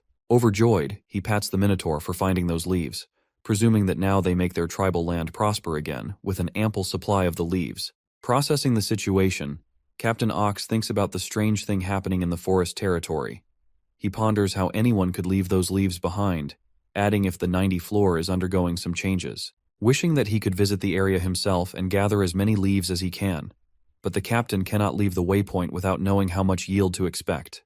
But he seems to have an idea and commands the same Minotaur who brought the leaves to find the exact source of the leaves, instructing him to inspect every single possibility. The caption proceeds that if someone left the leaves behind, it leads them to believe that someone grew them somewhere, and if someone abandoned the leaves on purpose, he orders the Minotaur to find out who it was. But before he can start the big mission, the Minotaur makes a request to take a quick nap as he seems to get into a food coma because of the big meal he had after a long time. Dreaming of taking a nap, the captain tells him to go right this instant, taking out his huge axe to scare him off, and the poor Minotaur quickly heads out to the forest. The next flip to the cat peddler as he arrives at the 38th floor and meets the hunters who have been waiting for him for so long. After revealing that he had stuff to take care of, the cat announces about the special cherry tomatoes he has brought this time. As the hunter mumbles that his tomatoes are always special, Teo unfolds that this time they are level D produced cherry tomatoes. Believing that the peddler is spitting the truth, the hunters are amazed by the level D tomatoes because they dissolve 20 grams of body fat and increase magic by 0.02 points, adding that they do not even expire until 60 days. Knowing all these benefits, one of the hunters reckons the incredible profit margin on these level D tomatoes if he sells them outside the dungeon. In the meantime, Teo lets out that he will be auctioning 2,000 cherry tomatoes in 4 batches. As the auction begins, the hunters begin bidding for higher prices, and eventually, the cat sells out, and the cherry tomatoes are sold at great prices. After this auction, Teo's profit finally rises to 1,000 dungeon coins, feeling on top of the world as he thoughts of becoming an intermediate peddler, which was his dream all along, and he will finally be able to disclose the producer's name, laughing hysterically as he imagines that he no longer has to serve Seijun. Celebrating his moment of joy, Suha approaches him, asking him to take selfies with her. Assuming that it's time to proceed with his next project as an intermediate peddler, and commands everyone to make a line to touch his paws and gives him rewards. Keeping his hopes too high, he takes a glance at the ground which seems to be empty, with only Suha standing to take a picture with him. Asking her why the ground is empty, Suha tells him that everyone went downstairs because it took him so long to come back, and Teo figures out why the auction felt quieter than before. Poor Teo hurts his pride as he decides to capitalize on being a CEO, and shatters down thinking his paws aren't a lucky charm anymore. Even the kitty treats don't lighten up his mood when Suha offers them to him. Later, some of the girls approach and point towards him, and recognize that he's the peddler cat. The girls ask Teo if he's the peddler cat who takes selfies with people, revealing that she saw him on Hunstagram, which seems to be the picture that Suha took with him, requesting Teo to take selfies with them. This uprising in the peddler's demand makes Teo's eyes sparkle with sheer happiness. As he smells money, the mastermind peddler stretches out his paws and tells them to pay to take pictures. Later, Suha shows Teo her Instagram account titled Phoenix Guild Hunter, booming with thousands of followers, and is filled with pictures of the wandering cat merchant Teo. Astounded, the cat figures out that the girls who were waiting here to take pictures with him had seen Suha's uploaded pictures on her social media. As Teo witnesses the account brimmed with his pictures, Suha thinks that Teo might be mad at her for posting her pictures without his permission. But it turns out that he loves the idea of posting pictures on social media, mumbling why she didn't tell him sooner. Instructing Suha to stop wasting and take more of him to post, the cat starts posing for the pictures, looking exceptionally adorable. She keeps taking his pictures with cuter angles while cherishing Teo for how adorable he is. It seems like the greatest cat influencer in history has ruled the internet with his super cute pictures with tempting poses. Flattered by Suha's compliment, the self-obsessed cat tells her to inform the people if they want to meet this cool and adorable cat, they can meet him on the 38th floor, and a generous compensation will make him dance as well. It looks like the clever peddler got a full package for cat lovers, tricking them with his squishy paws and adorable face. Exhausted from all the posing and pictures, Teo makes his way back to the cave and starts grooming himself to look neater in the pictures for the next time. Imagining his paycheck growing and dreaming of aiming for the president's position, someone messes up his perfectly neat hair. Wondering who it is, Teo confronts the terrifying silver wolves hindering his way. Horrified by the sneak attack of the wolves, chills are sent down his spine as the helpless cat is surrounded by big scary silver wolves with no escape route. Trembling with fear, one of the wolves frightens the hell out of him with his big claws encircling Teo and interrogates the cat, asking if he's the same peddler cat who bought a straw hat from the blacksmith workshop in the middleman zone. Scared to the core, the poor cat seems to be too terrified to even speak. The wolf roars at him with a thundering voice, wanting the answer to his questions, and asks him about the straw hat and what he did with it. As the wolf threatens the cat to answer his question before he chews him up, poor Teo starts crying out of fear. As the wolf is about to attack the cat with its claw, something comes crashing to the ground. Suddenly the smoke starts appearing from that thing. It appears to be a stink bomb that distracts the wolves from the cat. Diverting their attention, Agent Jarrus comes to Teo's rescue as she also had been following him, grabs his hand, and scampers off into the forest. Dashing away, the leader of the wolves commands his members to chase after them, but it seems like their mission gets flopped as the wolves struggle with the stink bomb, blowing away their noses with its pungent smell. Meanwhile, Agent Jarrus and Teo escape from the wolves, panting heavily. Finally losing the wolves, the peddler cat shows gratitude to her for saving his life as he nearly got killed, to which Jarrus mumbles that he also saved her life, so she just returned the favor. Appreciating her kindness, he pats her shoulders and insists on paying back her favor, asking if she likes grilled fish. Upon hearing that, Agent Jarrus infers that it's the perfect opportunity. She implores Teo to accompany him to learn more lessons from him like last time, and the cat happily agrees to her. As they head to the middleman zone, Jarrus takes him through a shortcut she knows, but the cat informs her that he needs to stop by the Peddlers Guild and request a promotion to the intermediate level. Shocked, Jarrus suspects him about promoting to the intermediate level, spilling that he's just been a peddler for a few months. Interrogating her for how she knows about him being a peddler for a few months, Agent Jarrus gets this close to exposing her identity as a secret agent. She ponders about not letting Teo find out about her being a secret agent for the Peddler Association Investigation Bureau.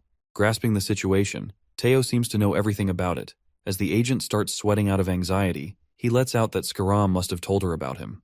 Triggered by the suspense, Jarrus immediately agrees with him and tells him that Skaram voluntarily passed her all the information regarding him, without her even asking. As Teo goes on cursing Skaram for being a bad gossiper, Jarrus takes a sigh of relief, as she nearly dodges a bullet with him. Curious, the secret agent inquires about how he managed to make 1,000 dungeon coins in such a short period. Tricking him into answering the question, she puts on an act, speaking out that a humble peddler like her cannot even imagine accomplishing this much, asking Teo what kind of special product he sells. Thinking the answer is apparent, the agent determines that the peddler is racking up such revenue in such a short period with the assistance of evil peddlers like Skaram who scam people. She suspects Teo and reckons about being unaware of who's behind him or what kind of dangerous goods he's selling, and thinks of arresting him. However, her plans blow away in a second when Teo reveals that he sells cherry tomatoes to earn those dungeon coins. Left in disbelief, Jarrus makes sure that the cat is talking about the fruit cherry tomato, while Teo promises to show her next time as he is sold out on the cherry tomatoes. Getting there, the agent gets suspicious of the peddler and is baffled by the thought that he earned thousands of dungeon coins just by selling cherry tomatoes. The next scene takes us to the real world, in the United States, where the Vice President Michael McLaren chews on the new Level D tomatoes in the market, which dissolve 20 grams of body fat and taste better than Level E tomatoes. Asking Jenny about the cherry tomatoes they planted on Earth, she reveals that they have grown into ordinary tomatoes. Michael figures out the items come to effect only in the dungeon, and interrogates Jenny about the batch they planted in the tower, on which she asserts that they planted 100 Level E cherry tomatoes on the first floor of the dungeon, from which 10 of them germinated and are almost ready to harvest. The president appreciates Jenny for her hard work, and she gives credit to the Gagel's technology and experience, adding that they will soon be able to boost the germination rate by 50%. As she asks him about the budget draft for the project, McLaren informs her that it has been approved by the board, disclosing they have hired Awakened to wipe out the monsters around the farmland. Revealing all about the project, the president seems to be quite happy about it. Reckoning that those cherry tomatoes were a godsend, he utters that this wildest dream about the dungeon project will eventually come true. Later, Teo stops by the Peddlers Guild and receives his badge for becoming an intermediate peddler. He seems to be over the moon, and Jarrus congratulates him.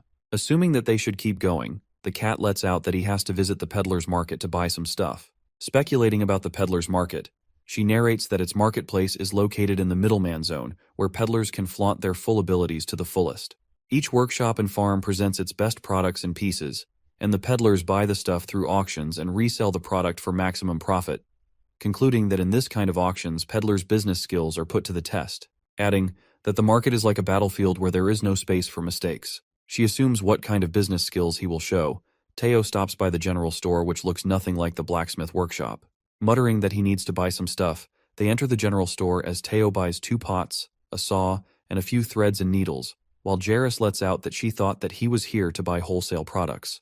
Reminding her that he sells cherry tomatoes, the secret agent hoped to see him flaunt his skills in the marketplace, but it seems like he is just here to buy some ordinary stuff for the farm. As Teo selects all the stuff he wants to buy, the shop owner, who appears to be a hyena, calculates all the stuff, and it totals to 2.4 dungeon coins.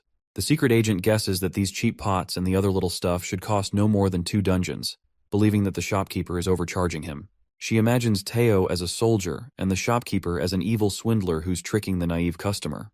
However, the cat immediately asks for a discount, and Jairus gets reminded of the dreadful haggling from the last time, thinking that he will use the same trick this time as well. The shopkeeper gently refuses to lower the price, asserting that he's already selling them at wholesale prices. While Jairus supposes that Theo's haggling trick could only work at a clearance shop, the hyena lowers the price to 2.2 dungeon coins, letting out that it's a special offer for a nice customer like him. The secret agent learns about the hyena's advanced tactics by starting at a higher price, and then giving a discount, making it look like a generous concession. Assuming that the owner is a veteran, she imagines the evil swindler expecting the soldier to say yes this time. However, the clever haggler Teo asks for a steeper discount, but the shopkeeper refuses to make the prices lower. Not getting a discount, the peddler cat makes his way out of the shop, leaving all the stuff behind, and Jairus asks him if he's not going to negotiate further, to which he answers that the shopkeeper is not lowering the price, so they have to leave. Thinking that he was a foolish and innocent customer, Hyena finalizes and lowers the price to 2 dungeon coins, but Teo, who is now a best haggler, closes the deal at 1.8 dungeon coins. Agreeing on the price, the shopkeeper loses hope and packs all the stuff, while Jairus is lost in the thought that the peddler took advantage of the owner's desperation for sales and completely hampered the swindling attempt of the shopkeeper. She finally realizes that Teo is not some ordinary peddler, as he already predicted the outcome and played like a professional in the field. Agent Jairus ponders about the negotiation and figures out that she belongs to a well-educated family. She would have agreed to pay 2 dungeon coins without stressing about the negotiation. She concludes that Teo did make 1,000 dungeon coins selling tomatoes, and realizes that she just witnessed the rise of a genius peddler. Optimistic, Theo finds out that he haggled 3 times as Seijun told him, as all he did was request a discount 3 times. After leaving the general store, Agent Jairus appreciates Teo for his modesty and the humbling experience she learned from him.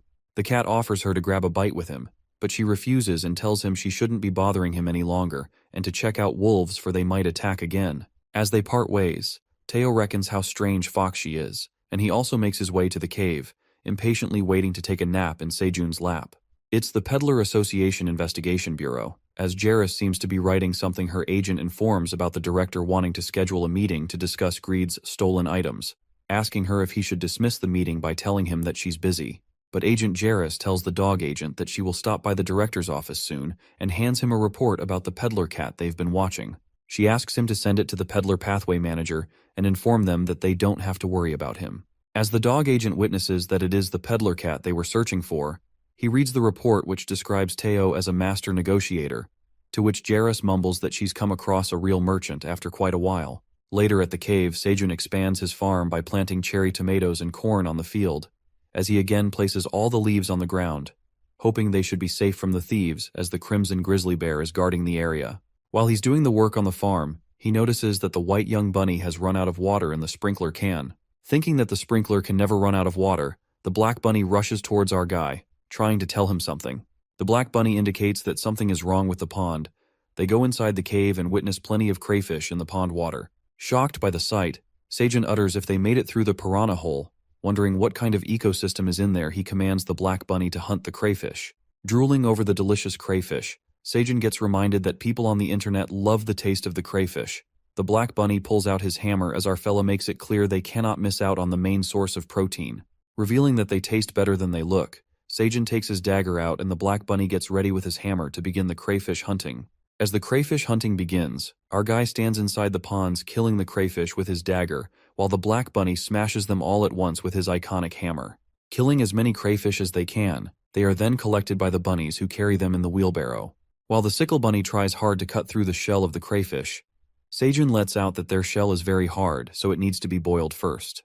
They wrap the crayfish into green onions and leave them to cook in the campfire. As the delicious smell of the crayfish shell starts to take over the cave, our guy checks the crayfish. As he opens up the wrap, steaming hot grilled crayfish are cooked to perfection, with corn and tomatoes, while the ocean water adds flavor to the tender meat. Giving bunnies a tutorial on how to eat a crayfish, he busts the head and breaks it into pieces to share with the bunnies. As soon as they grab a bite, they are mesmerized by the delicious meat of the crayfish, and Sejun concludes that they don't even need seasonings because it has their saltiness that gives a subtle flavor that makes them irresistible. Meanwhile, the bunnies munch on the meat. He tells the bunnies not to throw the liquid inside the crayfish, which seems to be intestines, telling them that it's the best part. He dips the meat into the green sauce, which rejoices his taste buds with savory flavor, making him crave for soju. Curious, the black bunny sniffs the intestines liquid inside the crayfish, dipping his hands to taste it. The moment Black Bunny licks it, he falls in love with it, making his eyes sparkle with the savory flavor. While the Black Bunny drinks the whole thing inside it, our guy cracks open more crayfish for the bunnies to eat. After a while, Bae gets yanked by the delicious smell of the crayfish as he peeks inside the cave, and Sejun fetches some crayfish for him, hoping that he doesn't fall again. Instructing the baby bear how to eat the crayfish, Bae puts the whole thing in his mouth and is delighted by the scrumptious food. Watching him eat the whole crayfish, Sejun reckons that it works too because the shells are packed with nutrients. The next scene takes us to the outskirts of the second floor of the dungeon, where we witness a group of hunters killing the skeleton monsters. It seems like there are plenty of skeleton monsters as the hunters keep killing them. In the meantime, Vice President Michael McLaren arrives at the scene, and one of the hunters who is charged for clearing out monsters near the area of the farmland reports to the president that the hunters have wiped out half of the monsters from the skeleton village and the new mercenaries have joined as well. As Michael inquires about the number of days it would take to clear up the area, the hunter discloses that it will take a few months as they have to consider the size of the territory and the level of new mercenaries. Reckoning that only half of the area has been cleared out, McLaren gives a list of new awakens on a permanent record, adding that those people were awakened in return for paying their high-interest loans, so they won't be leaving the dungeon. The president gives the hunter an ultimatum of a week to wipe out the area near the farmland and walks toward the farmland where his people had grown the cherry tomatoes. The chemist who has been inspecting the cherry tomatoes farm in the dungeon informs McLaren about the cherry tomatoes that have ripened and asks him to try some. Assuming that his dream finally came true, he plucks out cherry tomatoes and finds out that they're not items as he expected. As he tosses the cherry tomato in his mouth to taste it, he is disgusted by the tasteless flavor of the fruit, spitting it out instantly. Interrogating what went wrong with the tomatoes, McLaren reveals that these fruits taste like nothing. The chemist tastes the cherry tomatoes, and she is also shocked after tasting how bland the tomato is, and speculates that it's impossible because they used every high-quality fertilizer they could get. As the other chemist checks her tablet, she finds out these cherry tomatoes are below standard in every nutrient, low quality, and not commercially viable. Upon hearing this, the president frantically starts smashing his feet on the cherry tomato field out of anger. As he smashes one of the cherry tomatoes, he finds out there's no seed inside them. The next scene takes us to the 90th floor of the dungeon, where Sejun is sleeping peacefully in the cave. While the Minotaur, who is sent back to find the source of the leaves, catches a glimpse of the leaves lying on the ground and starts eating them. It seems like the Minotaur had raided Sejun's field again, breaking in to steal the leaves as he sleeps unaware. The next scene switches to President McLaren, who is baffled by the cherry tomatoes with no seeds in them, asserting that they cannot grow crops without seeds and not even modify them. Figuring out how it may happen, he narrates the story of himself 10 years before the towers appeared, and he luckily entered the tower by vanishing. Witnessing the vast and fertile land of the tower, he had a great vision as a young and ambitious boy. As the land of the dungeon acquired rich soil and endless sunlight, he thought of growing crops there, manifesting to dominate the global food market. To make it happen, he left the tower after clearing up a few levels and convinced his father. As everything seemed to be going his way, the dungeon farming project began as they had all the things needed, including seed and fertilizers. However, a problem arose when he saw that no one of the seeds germinated. Knowing that his father's company had invested a massive amount of money in hundreds of different seeds and optimized the tower's environment, it turns out that scientists had discovered that Awakened lost their reproductive abilities after entering the tower, revealing that it's a temporary side effect to make their body adjust to the magic. Adding that most Awakens recovered their reproductive abilities once they reached level 10. But the news gets even more shocking when he gets to know that infertility affects the plants as well, and there's no possible way to boost seed levels from the outside. Knowing that the tower sells crops and food like in the real world, he discovers a way to find plants native to the tower. Unfortunately, he finds no luck with the peddlers who refuse to sell him the seeds, letting out that a greedy landlord greed on the 55th floor controls the sales. Clearing the 10th level at that time, he had lost everything he dreamed of. He lost all the money and made fools out of himself in front of his father and the board of directors.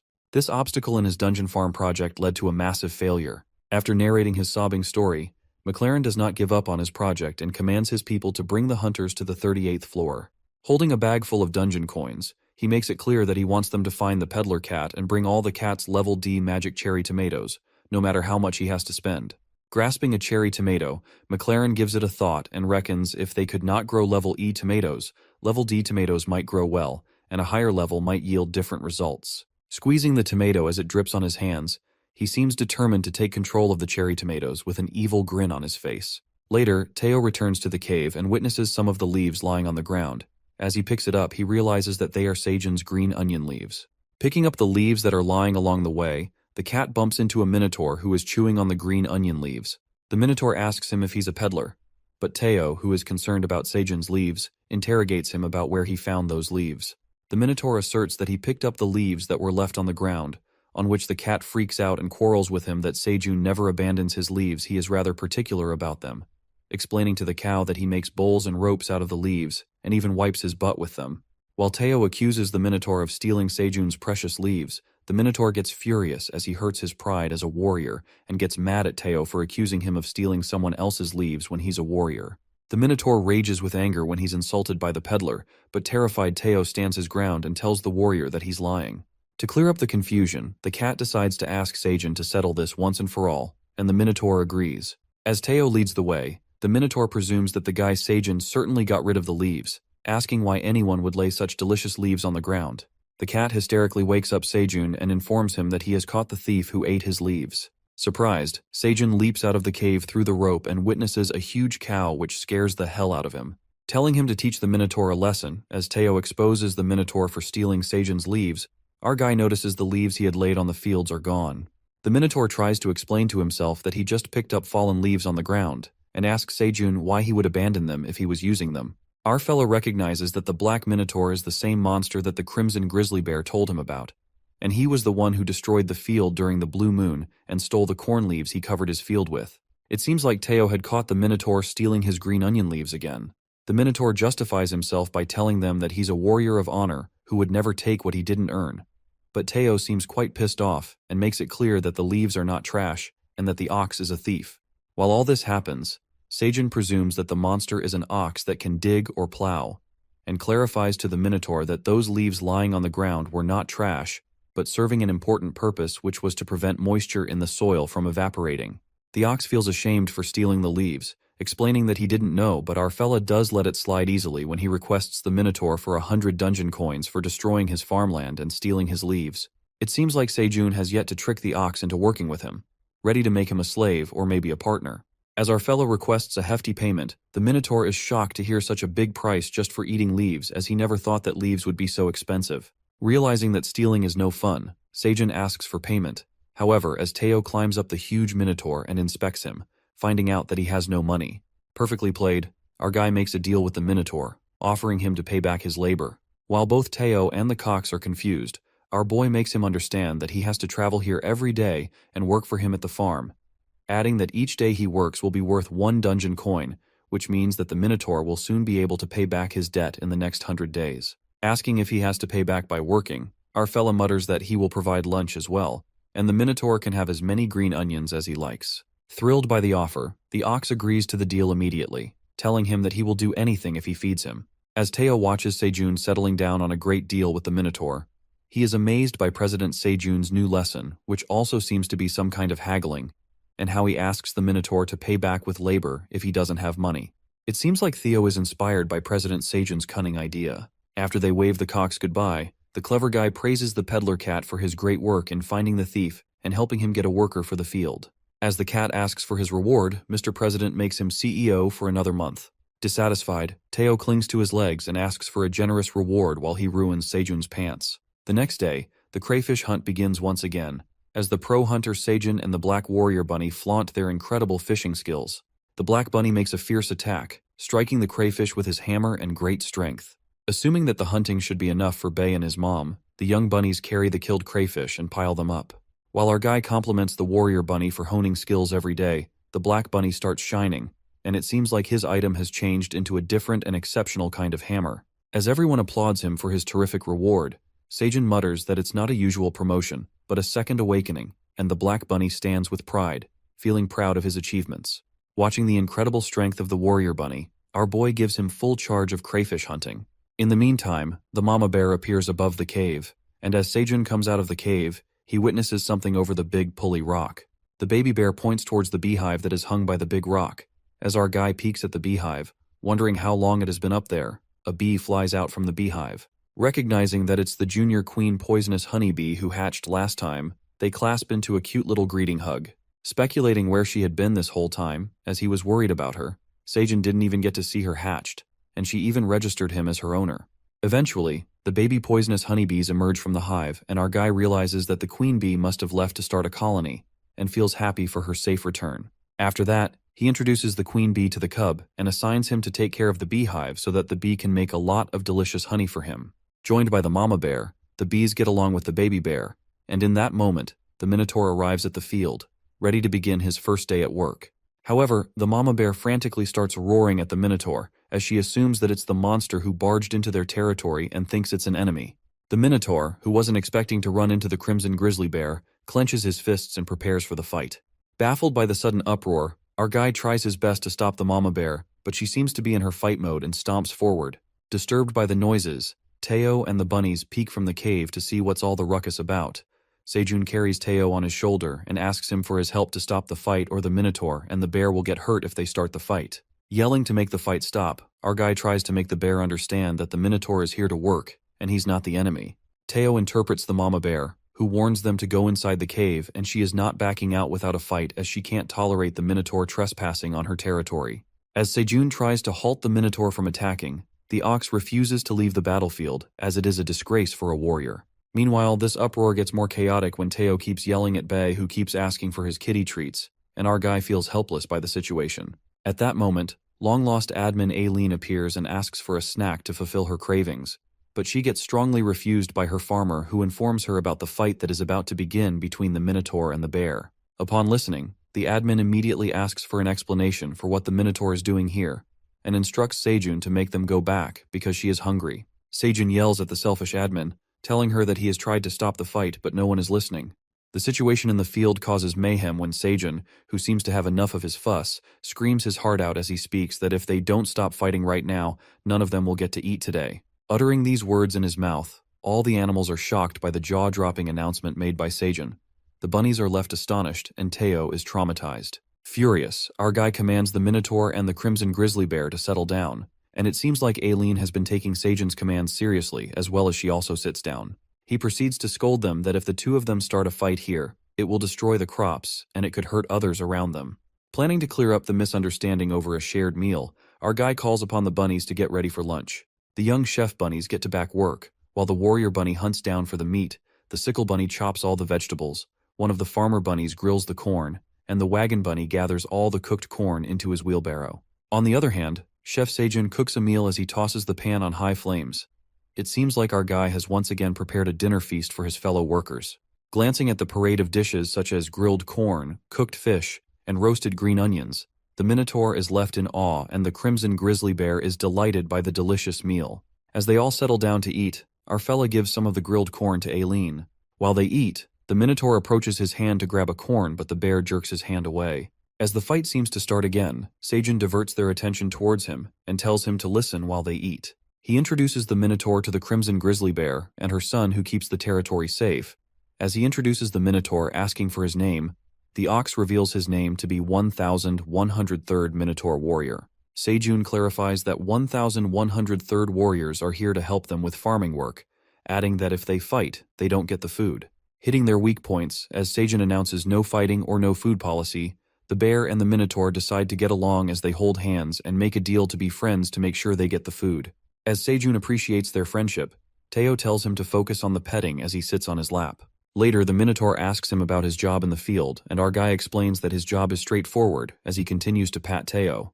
They all move towards the field. Seijin instructs him to dig up the soil as he did during the blue moon and turn over the soil by plowing the ground until lunchtime. Assuming that his job seems quite easy, and on top of that he's getting free lunch, the Minotaur gets all fired up and flaunts his real warrior power as he effortlessly plows the field, working hard for the free lunch. Delighted, watching the Minotaur do his work perfectly, our guy seems to have found an easy way to make the seed bed. While the bunnies carry the green onion plants in the wheelbarrow, Seijin instructs them to start planting the green onions, letting out that it's a hassle to run back and forth to the cave and bring the leaves. Feeling the need for a larger yield, our guy presumes that multiplying green onions is easy. All needs to be done is cut off the stems of the grown green onions and leave the roots in the soil. By the time 2 stems grow out of the base, grow the roots and plant them back. As he peeks at the roots that have grown strong, the notification pops up as they've created a 700 square feet green onion field. It seems like their green onion field is all prepared and ready. Chewing on the green onion, our guy reckons that the green onion grows fast in the dungeon. Each time a new stem grows, it needs to propagate them, and the field will multiply in no time. While all the things are going smoothly, Seijun figures out there is one concern, and that is the bunnies assigned to watering the plants are facing a problem. Their sprinkler cans have limited capacity, which limits the water supply to the crops, which will eventually lead to a problem of lack of water for the crops. Shortly, the daddy farmer bunny begins to shine, and it seems like it has transformed into a golden sprinkler can. Surprised, our guy asserts that it's the second awakening similar to the black bunny's awakening. He congratulates the farmer bunny and is delighted by the perfect timing of the sprinkler can. He asks the farmer bunny about his capacity, and gets to know that the capacity of the sprinkler has doubled. The next scene takes us to the Ox King, who's waiting for his warrior number 1103, reckoning what's taking him so long. Later at the cave, Seijun finally takes the baby bunnies out of the cave for the first time. Opening the bag pack to let the babies out, he introduces them to Bei. Sniffing the kiddos, Bei seems to love the baby bunnies as he starts licking them, and the babies love the soft fur as they climb on him. Seijun asks the big brother Bei if he can take care of the little ones. Jealous Teo watches them with a frowning face and lets out that he's the best uncle. As he tries to trick the baby bunnies into taking them on an adventure outside the cave, poor Uncle Teo gets ignored by the kiddos, as they seem to have more fun with the cub. Teo starts sobbing as the babies have forgotten about him already. He is left distraught as Seijun tells him that children grow up quickly. Banging his paws on the ground, the cat seems to be going through an emotional breakdown as he reveals that he raised them with so much love and dedication. Watching him being an emotional wreck, our guy comforts him as he tells him not to take it personally and lifts him to make him sit on his lap, offering him a treat to make him feel better. Feeling better, Seijun asks him if it's time for another auction, on which Teo lets him know that he can't go down to sell cherry tomatoes. Our guy questions him about what he's talking about, and the cat explains his traumatizing encounter with the wolves. Stunned, Seijun gets to know that a group of wolves is looking for the straw hat, and this is the reason why Teo can't go downstairs to sell the tomatoes. Our guy is lost in the thought of the straw hat, knowing that it's an effective artifact, and realizes that only farmers would utilize this hat, which leads him to think if there's another farmer on another floor of the dungeon. He assures Teo not to worry and comes up with an idea. Curious, he asks Seijun about his idea on which he plans on hiring a mercenary, who is the Minotaur, and Teo is delighted by the great idea. It is revealed to us that mercenaries are similar to peddlers who can take up the job only if they are born in the tower. The Peddlers Association and the Mercenaries Association had an agreement, and they allowed the mercenaries to use the peddler pathway by charging a fee, adding that if a non-mercenary is hired as a temporary mercenary by a peddler's request, they are given access to the pathway. Wishing that Seijun himself could go down there as a mercenary, he is unable to do so because he was not born in the tower. Complimenting his good memory, Teo doesn't seem so sure that the Minotaur would agree to work because he's a monster from the 99th floor, but it seems like our guy has it all sorted out. As he tells the cat he has an idea to make the Minotaur hire as a mercenary. He plans to cut off 3 dungeon coins of debt per day if the Minotaur agrees to guard Teo as a mercenary. Listening to his brilliant idea, the cat praises his genius brain and thinks that he will use these lessons and tricks learned from his president when the time comes. Later, the Black Minotaur sneaks away to work on Seijun's field. However, he is caught by another Minotaur who says that she hasn't seen him for 3 days. It turns out to be a Minotaur number 1104 who sneaks up on him. Peeking at his glowing complexion, the Minotaur assumes that he has been eating something without them knowing. Denying that he hasn't been eating anything, she threatens him to take her with him, or else she's going to spill everything to the captain who's already looking for him. It seems like the Minotaur had no choice but to take her with him. Leading the way, the Minotaur tells her to keep it a secret. Later in the cave, Sejun pulls out of his cave through the rope and witnesses two Minotaurs standing in front of him. Asking if he had bought a friend, the female Minotaur introduces herself as 1104, asking Sejun if he's the one who gives him food for plowing the field, while the black Minotaur explains to our guy that he's in a tough spot and have to let her work here, or else he will in trouble. Our guy asserts that he doesn't plan on expanding the farm so he won't need extra help. He gives it a thought and gets reminded of a thing that he can use her help for. Our fellow reveals that he has to hire her as a mercenary, adding that he wants safety for his peddler cat who is at risk because some wolves are looking for him, and offers her 3 dungeon coins per day for the work. However, the Minotaur refuses his offer immediately, letting out that she cannot eat dungeon coins. Reconsidering the offer, our guy then decides to provide her 3 meals per day along with snacks, and she immediately gets convinced to work. Listening to this enticing offer, the black male Minotaur also seems to be interested in being a mercenary, and our quick-witted boy figures out that these oxen run on food. Thinking that it's great to have 2 of them for Teo's safety, he packs their lunch so that they can eat it along the way. Overjoyed, the female Minotaur hugs the black Minotaur out of joy, thanking him for bringing her to such a fantastic place. Feeling delighted, the male Minotaur is happy to work with her, as they seem to be affectionate. Sejun and Teo stare at them as they feel the love in the air. After that, as the green onions that seem to have grown outside of the dungeon, Sejun trims off plenty of green onions, collecting them into a pile of green onion leaves. It looks like the green onion leaves are the Minotaur's lunch for the road. Teo asks him if he can pack the green onions in the rucksack, but our guy seems unsure if his rucksack will have enough space for the tomatoes after fitting in the green onions. To his surprise, Teo flings the rucksack onto the pile of green onion leaves, sucking all of the plants inside it. He tells Sejun that his rucksack can now fit more than it used to. Teo holds his backpack and reveals that he's a CEO and an intermediate peddler now, and his rucksack capacity increased when he got promoted to another level. Shocked, Sejun does not see the difference, and asks him if his badge color has changed following his level, to which a frustrated peddler tells him how unmindful he is for not noticing his badge. Listening to Teo's ranting, our guy pulls his cheeks tightly and reminds him of the gift he has given to him for his family. With his rucksack filled with items and errands assigned by Sejun, Teo and the Minotaurs get on their way, and Sejun waves them goodbye, hoping the oxen would look after him. As Sejun and the bunnies watch them leave, he gets worried about the cat, hoping that Minotaurs won't eat him after finishing the leaves. The next scene takes us to the peddler's village, which seems to be a residential area for peddlers. As the place seems to be filled with peddlers, the silver wolves seem to be there too. Bringing food for themselves, Elka, the clan leader of the wolves, asks his member Elki about the money they've left with, and they seem to run out of money. Elko, who seems exhausted, asks the leader how long they have to stay here, muttering that it's tiring to be in the village, glancing at everyone passing by, and asking him to go back to the 85th floor. Upon hearing, the leader frantically grabs Elko, bursting with fury. He reminds him of their fellow wolves who have been waiting for them, and if they fail to complete their mission, they will not get any food from Greed the landowner, adding that their tribe's survival is on the line. Crying, Elko apologizes to him for being careless, and Elki tells him to eat and cheer up, comforting him by giving him food they bought with the money they raised for the tribe. Suddenly, something catches Elka's eye, and it seems like he has seen Teo the peddler cat entering the village. Determined, the wolf decides to find out more about the straw hat this time, and he must do it for his tribe. Later, in the peddler's village, all the peddlers are astounded to see the black minotaurs, as they never see the monsters from the 99th floor around this area.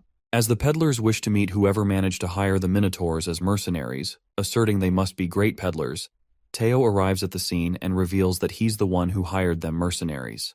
Looking at the tiny peddler cat, the other peddlers don't seem to believe, mumbling they've never heard of his name before and Teo to stop lying. Teo calls upon the minotaurs to prove everyone wrong. He looks behind him, and both of the minotaurs seem to have left him and gone somewhere. It turns out that cabbages have grabbed their attention as they look delicious. The little shopkeeper, who's a tiny hamster, trembles with fear as he peeks at the huge minotaurs, pleading to spare his life. In the meantime, Teo comes looking for them, reminding them that they're here to protect him. The minotaurs apologize to him and let out that they got distracted by all the cool things. Grasping the situation, he finds out that it's their first time in the Pathway Village, and they never left the 99th floor before. Speculating about why it's called the Peddler Pathway, the Minotaur thought that this pathway was for everyone born in the towers, and not just limited to peddlers. Upon hearing, the cat realizes these oxen have been secluded on the 99th floor of the dungeon, and decides to walk them through the basic info as the intermediate peddler has quite the knowledge about the pathway. Teo unfolds and narrates that a long time ago the paths between floor 1 and the 90 floor extended like twisted branches, and these numerous pathways made it difficult to identify which pathways were the safe ones. And so one of the first great peddlers formed the Peddlers Association and organized the pathways systemically, shutting down all the dangerous paths and maintaining the safe ones. Later, the Mercenaries Association, who were leading forces of the Tower and the Magic Tower, joined this agreement and agreed to support pathway maintenance by providing resources. Additionally, the pathway managers from the Peddlers Association control and manage the pathway, hence calling it the Peddler Pathway. Getting to know the fascinating story behind the pathway, the Minotaurs are amazed and praised Teo for his great knowledge. Feeling honored, he recalls reading all of this in one of the guidebooks for the rookie peddlers, and feels glad that he read it as he puts on a sneaky grin. Revealing that all the tower residents can use the pathway, the cat discloses about the shortcuts which are known as the paid pathways that only peddlers can use. He hops onto the Minotaur's hand and asserts that they made it down the dungeon floor through the paid pathway, because he's a peddler. Confused about the pathway thingy, Teo clarifies to them that the pathway village is located in the middle where the paid pathways are intensive, adding that to go to the 38th floor, which is their destination, they will use a shortcut that leads to the 40th floor and then transfer to the regular pathway. The Minotaur thinks that it's way too intense, but Teo assures the Minotaurs they will get used to it and take a break to have lunch. Thrilled for the food, Teo and the Minotaurs head to his favorite fish spot. As they walk, the wolves pull up an unpremeditated attack on the peddler cat, trapping Teo by his big claws. As the leader wolf seems to find the peddler cat, Teo recognizes that it's the same wolf from before. As the scary wolf asks the cat about the straw hat, the black Minotaur appears from behind and strikes a powerful blow on the wolf, which he manages to dodge. Surprised by the Minotaur, Teo informs the male Minotaur that he's the wolf who attacked him last time and has been looking for him. Assuring Teo that he will take care of the wolf, Elki and Elko, the other two wolves, leap towards the Minotaur from above, preparing to make a sneak attack. However, the female Minotaur comes forward and thrashes a forceful punch, making the wolves slam on the ground. The female Minotaur instructs her fellow warrior to look after Teo, while she will take care of the wolves. Worried, Teo asks the Minotaur if she's going to be okay on her own. He reminds him that they're the most powerful monsters on the 99th floor. These wolves are easy to handle, asserting that she's more powerful than him. Yelling, Teo commands the female Minotaur not to kill the wolves as she stomps toward them to strike another punch. The silver wolf, who seems to have been hurt, plans to escape from here, but the leader Elka seems eager as he can't give up, uttering that he might not get another chance to find the peddler cat. The wolves stand steady and prepared to attack, as the huge Minotaur appears in front of them, ready to fight. Later at the cave, Seijun, along with the young bunnies and the baby bear, seems to have fun outside the cave. All the bunnies seem to get their hair done by the sickle bunny, who has become a great hairdresser. Seijun settles down to get a trim, asserting that his long hair has been blocking his vision. As the sickle bunny holds his sickle, looking like a pro hairdresser, he slashes the hair. Trimming the hair, the sickle bunny and the baby bear witness a bald spot on his hair. Panicked, it seems like the sickle bunny has done damage to Seijun's hair. Unaware of the incident that has happened with his hair, he gets excited to see how his hair turns out. The next scene takes us to the pathway village, where the wolves leap forward, attacking the Minotaur. As she is prepared to fight them, the three of the wolves somehow manage to attack her, as they cling their teeth to the Minotaur's hand and feet. Grabbing the skin with their sharp fangs as hard they could, their teeth didn't tear through the thick skin of the Minotaur. Unaffected, the Minotaur makes it clear that they cannot tear her skin, whacking the wolves with her full strength and yanks them as they come crashing on the ground. Witnessing his members getting hurt, Elka decides to fight alone on their behalf, and as he clenches her horn and clings his teeth stronger, however, the Minotaur smashes him on the ground and is about to give him a deadly punch. Witnessing his death in front of him, Elka the leader gets reminded of his father, who reveals to him that they are pure-blood silver wolves, and when they die, their spirits become guardian angels of the tribe, adding that they are stronger than any tribe, keeping themselves alive through hunting prey, thanks to their ancestors. His father taught him that their ancestors are their honor and told him to live a good life with dignity and never disappoint their ancestors. Later, their tribe suffers through famine, and the Western tribes turn back to looting for survival, creating mayhem, and their tribe falls in danger, resulting in Elka's father getting killed while he's saved by someone. Elka, who has grown into an adult wolf, begins to serve greed, but the wolf tribe disapproves of this and criticizes him for making such a shameful decision for serving the subordinate, the lowly boar. It seems like Elka had no choice but to serve greed, because he had to think about their children's future, and decided to lose his dignity to protect them.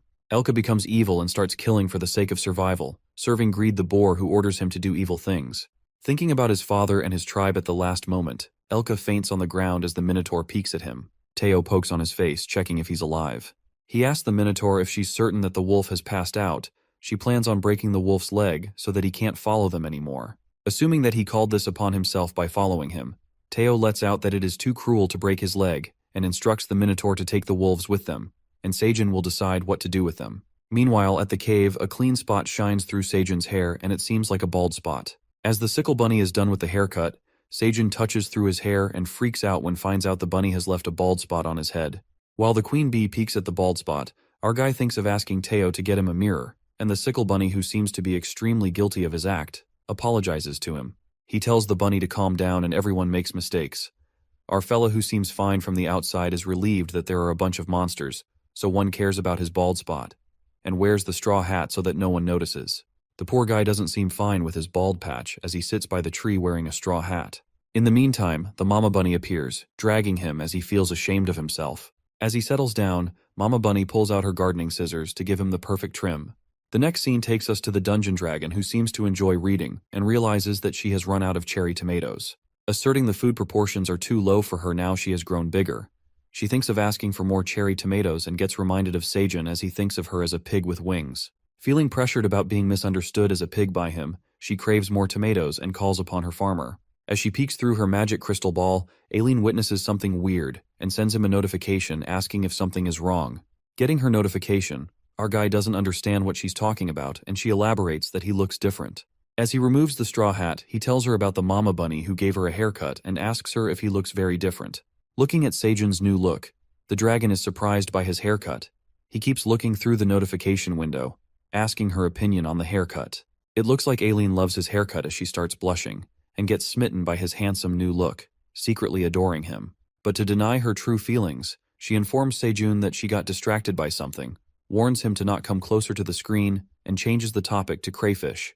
Thinking it was about food, to begin with, our guy lets out that they need to cut crayfish, and their population has been declining, adding that there's a decline in the piranha population as well. With fewer protein sources, he reckons that his strict vegetable diet has started to make him more hungry lately, so he decides to give tomato or corn to the admin. Asking Aileen if she finished her dried sweet potatoes, she thanks them for the snack, sending him the last notification that reveals that she likes Seijun's new hair, and disappears quickly. Flattered by Aileen's compliment, which she barely gives, our guy gets back to work. Meanwhile, Aileen holding her basket of corn that Seijun offered her, her heart keeps pounding swiftly, which leads her to wonder if there is something wrong with her dragon heart. Shaking herself, it turns out that she was surprised by his sudden makeover, or maybe she was flustered by his extremely good looks. Looking at the corn, she gets reminded of Seijun, who was craving protein.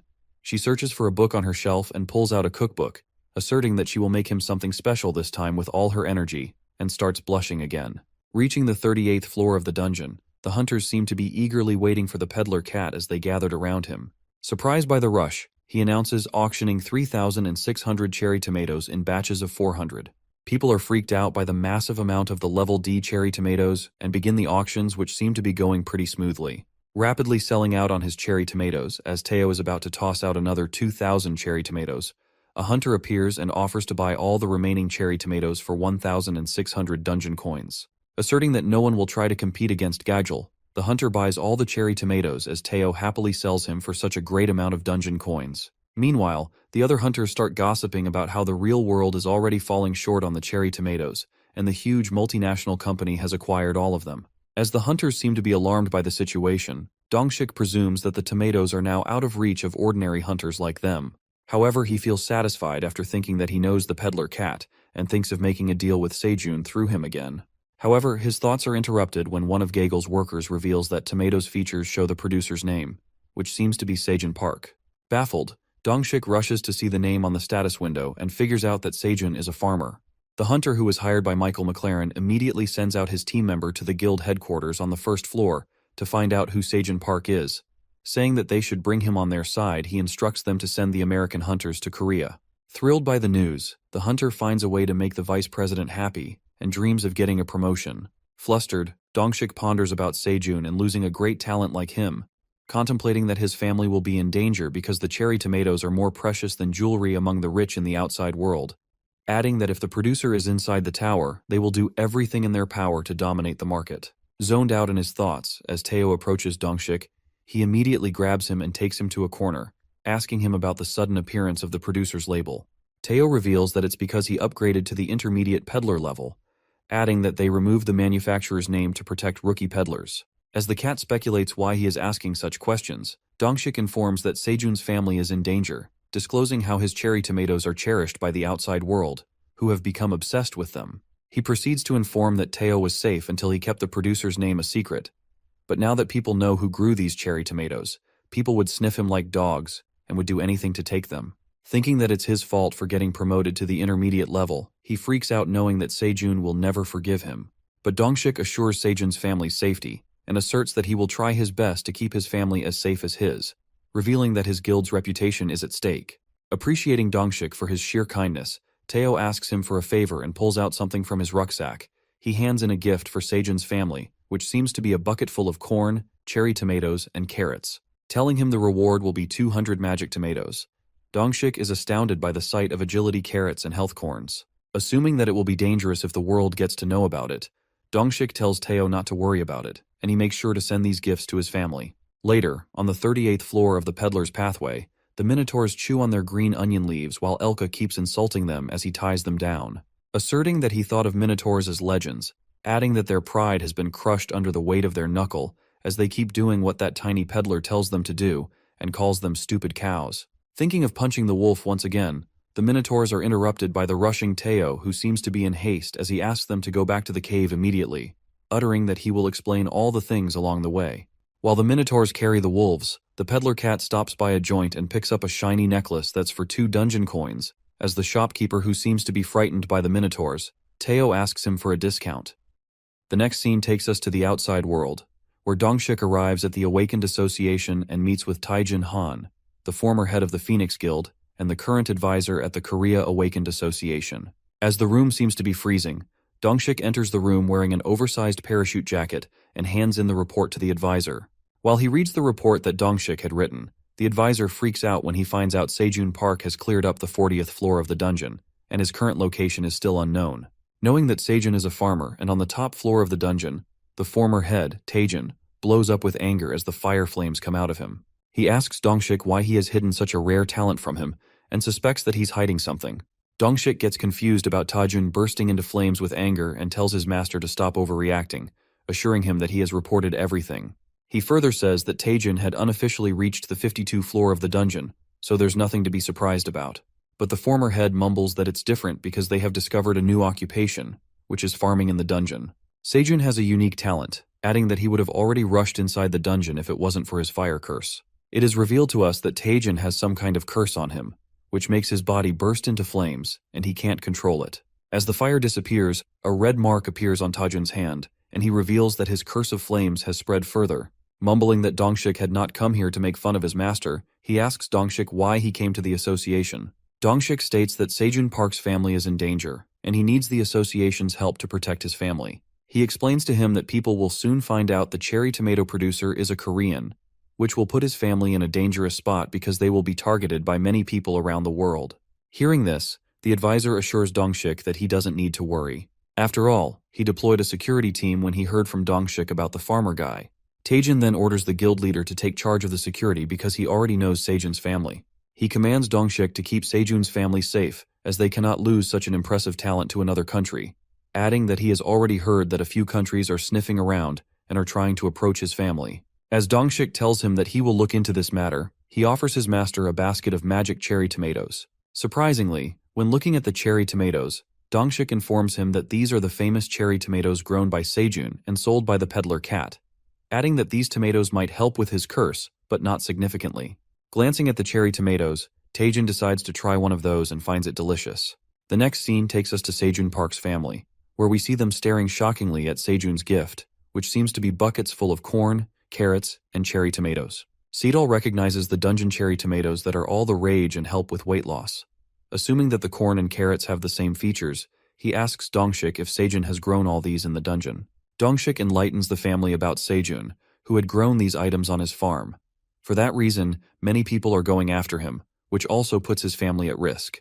Affirming that the Korean Awakened Association wants to protect them, he instructs them to prepare for relocation.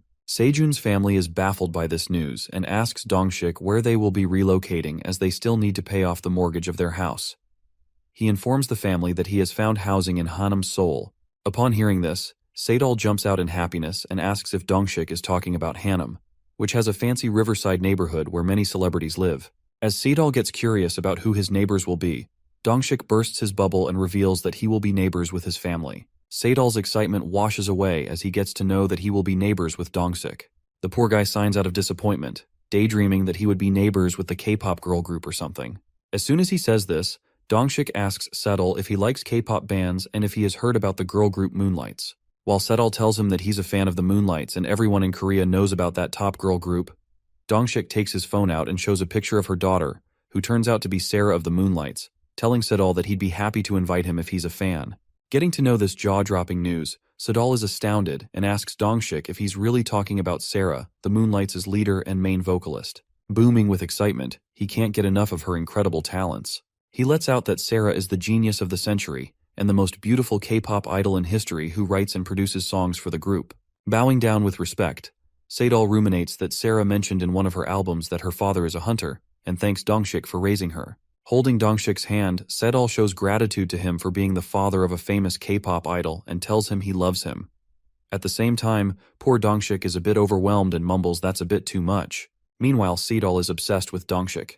Sejun's mother gets worried about him because she was unaware of the fact that he was making money for the family in the tower through farming, which is arduous work, and hopes that someone is helping him with all the backbreaking farming work.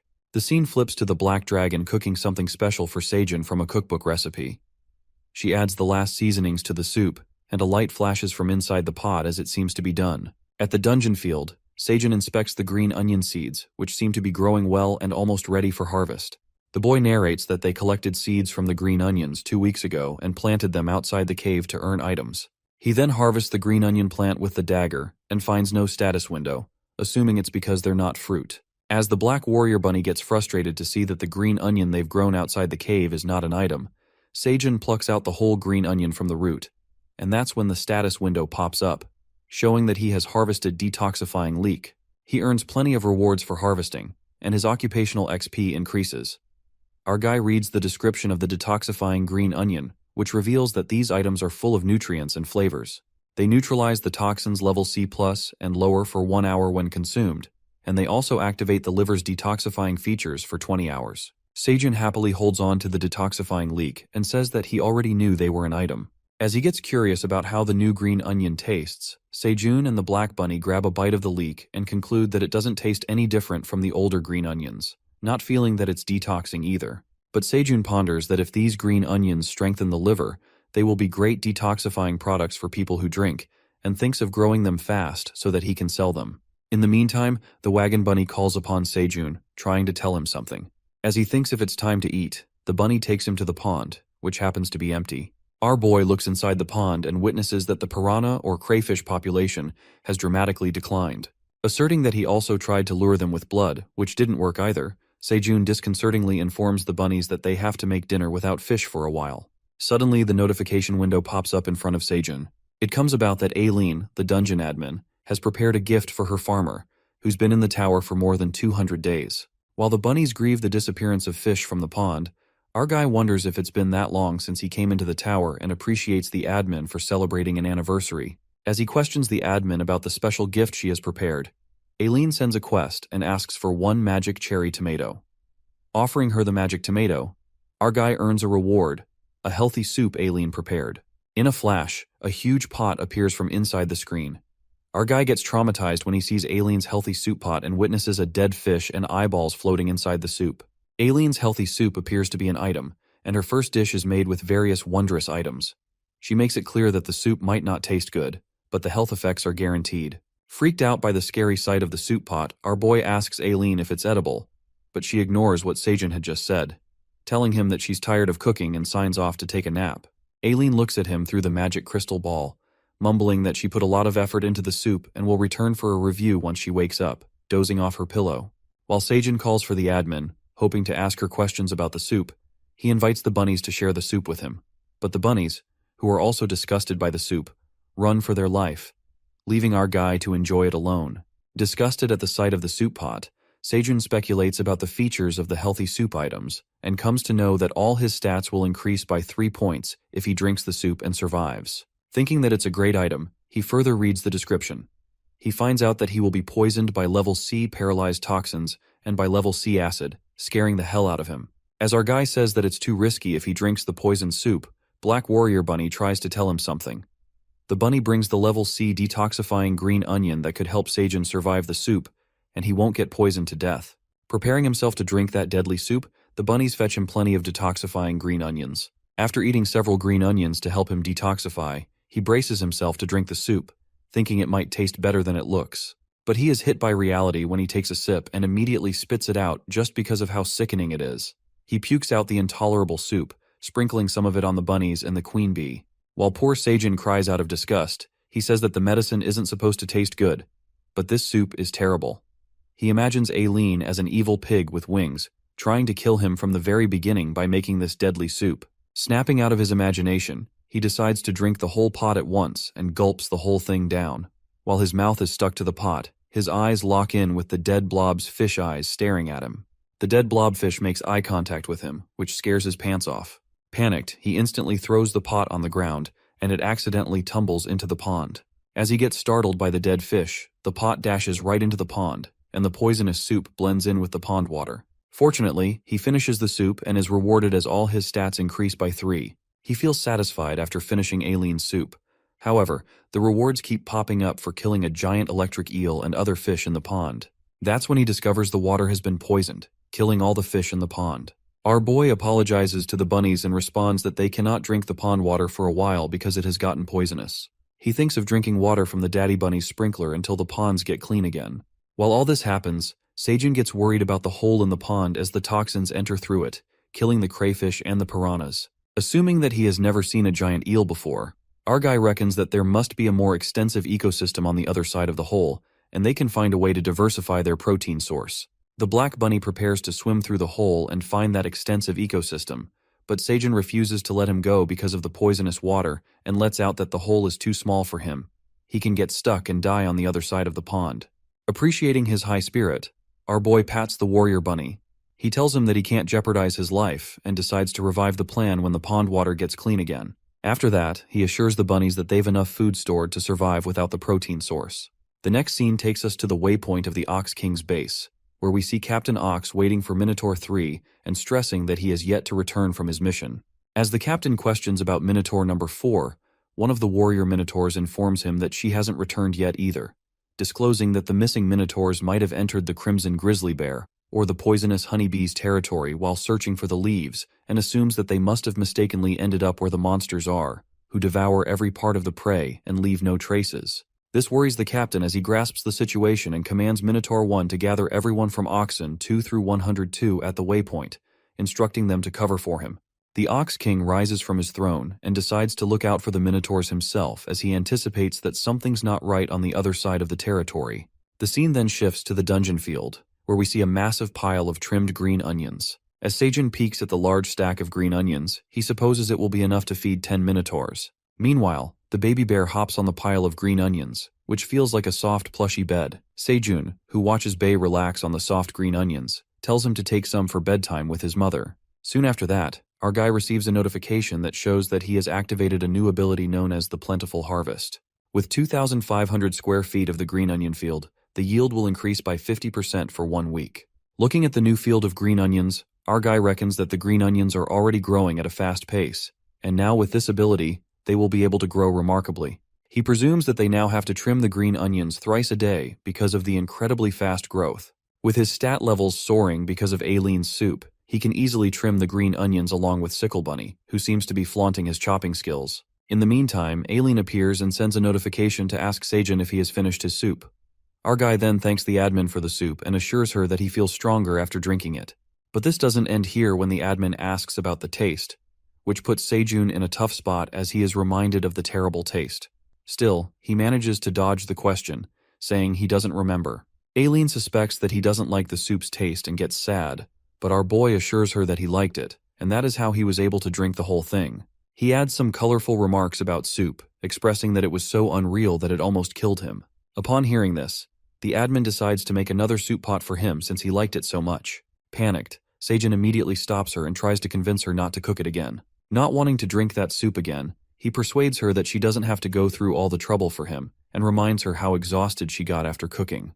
Halfway there to convince her, our guy assures Aileen that she doesn't have to go out to cook for him as he prefers talking to her like this, adding that he will handle cooking because he likes it when she enjoys it. With a pleasant smile, our guy tries his best to persuade her not to cook. In the back of his mind, he wishes that she would agree to his, sounding desperate. Aileen is smitten by Seijun's smooth talk, saying that he's such a great dungeon farmer. She starts to blush, breaking a pillar of her house as she expresses her admiration. Eventually, as she agrees, our guy succeeds in cajoling the admin not to cook. Seijun finally lets out a sigh of relief while Aileen asks him what he's cooking for dinner. Suddenly the ground starts shaking as the bunnies and the crimson grizzly cubs stumble on the floor. It seems like something dangerous is coming their way. As our guy tries to process the situation, he witnesses a colossal black minotaur trampling his fields, holding an axe, leaping towards them. It occurs that Captain Ox has found his way to Seijun's field. While our guy screams as the minotaur approaches, Captain Ox prepares to attack them. The mama crimson bear, who is also in the field alongside Seijun, begins to roar as she detects the enemy coming towards them. As the crimson bear's thundering roar reverberates through the field, Seijun and the bunnies shut their ears to cancel the deafening noise.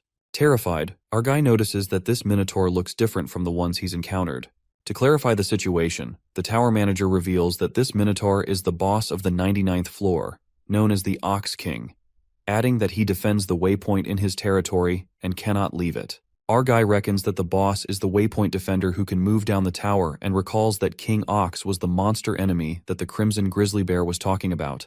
Unaware of why the boss came here to the field, the admin also seems to know nothing about him and tells Seijun that she will try to approach him. Aileen takes out her grandpa's guidebook and reads that, according to the principal, the boss of the 99th floor must stay in the waypoint territory. She fails to use the dungeon admin rights as she tries to summon the Ox King through her magic crystal ball. Unable to perform administrator rights, she fails to approach the boss. It seems like her magic crystal ball is not responding to her status window request. Assuming that the administrator's rights are unlimited, Aileen gasps shockingly and informs Seijun that she can't communicate with Ox King.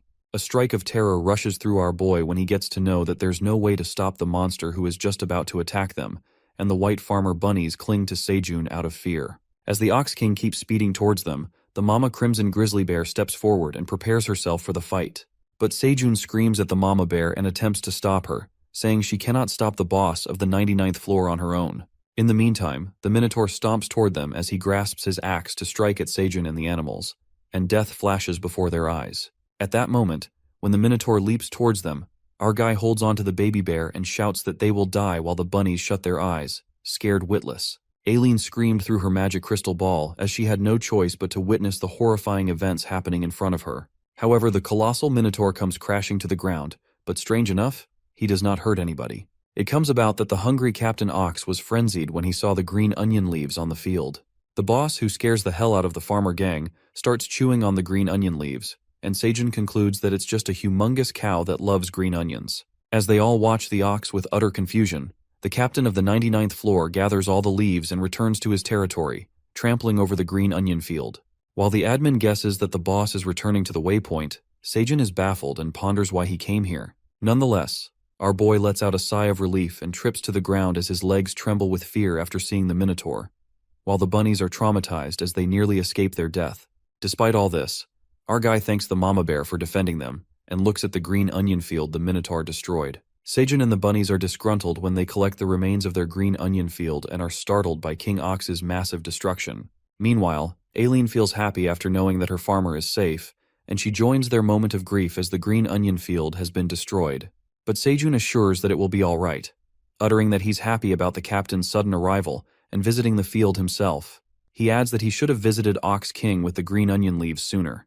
While Aileen is clueless about what he's talking about, he continues to contemplate that minotaurs are warriors who value honor, and the king will respect his principles more than anyone.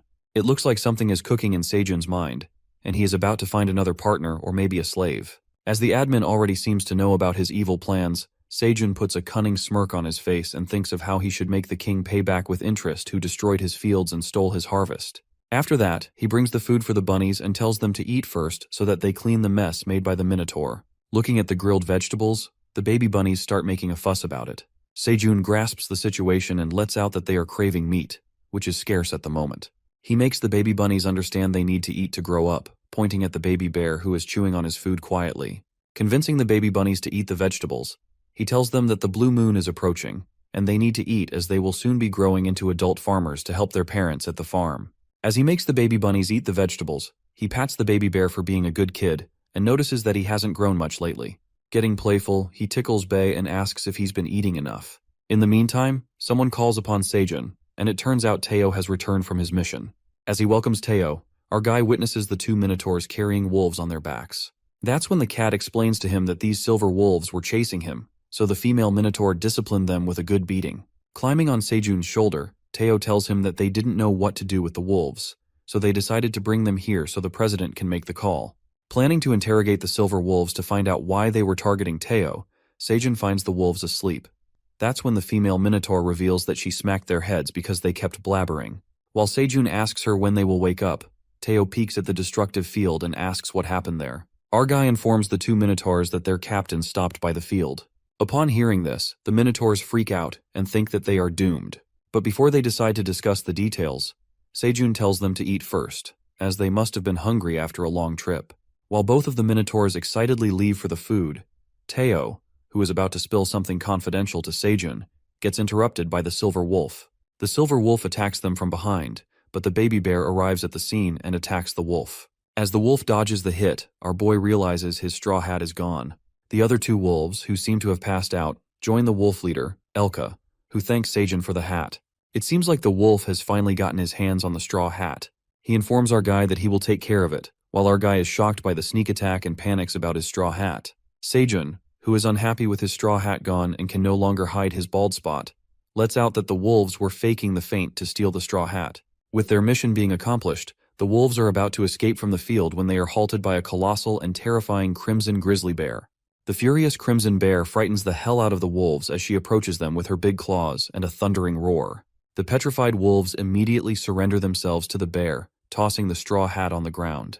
After retrieving the straw, our guy feels elated after putting the straw hat back on, while the minotaurs regret not breaking the wolf's legs earlier. Watching the minotaurs and the bears seething with anger, Sejun decides to tackle the situation, but the baby bear suggests eating all the wolves and gives them a deadly stare. Our boy rejects Bae's idea, offering him some honey instead, and thanks the junior queen bee for giving some honey to the baby bear, as he seems to crave some. He strides towards the angry monsters and tells them to calm down. Observing the colossal monsters following the boy's commands, Elka, the silver wolf, wonders why these powerful beasts would listen to this man. One of the wolves informs Elka that they're addressing the man as Sejun, thinking that it's a form of address unique to the 99th floor.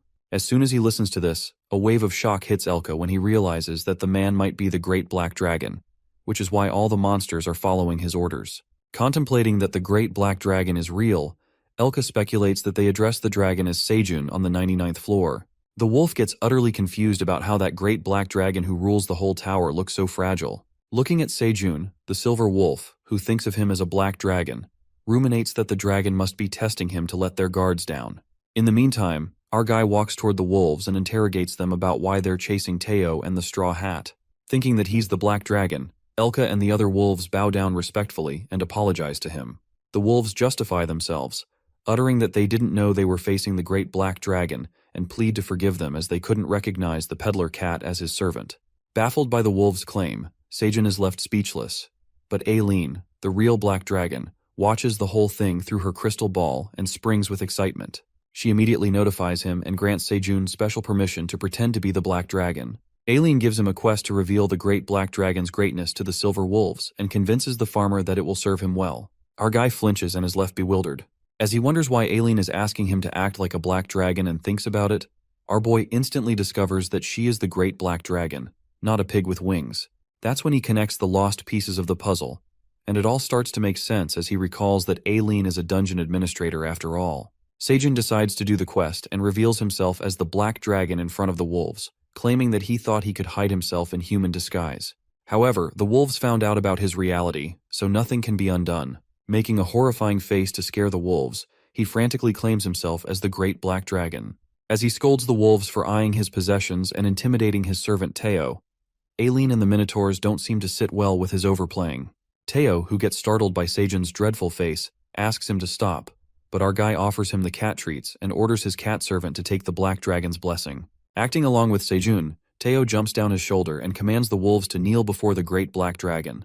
Poor Elka apologizes to him and says that the black dragon has all the right to take his life as he is the leader of the wolves, but requests him to spare the lives of his fellow humble wolves. Our boy decides to forgive the wolves, extending his mercy toward them. However, this doesn't end here when he demands 10,000 dungeon coins, adding that this is the price for going after his servant Teo's life, and he will forgive them if they pay back the debt.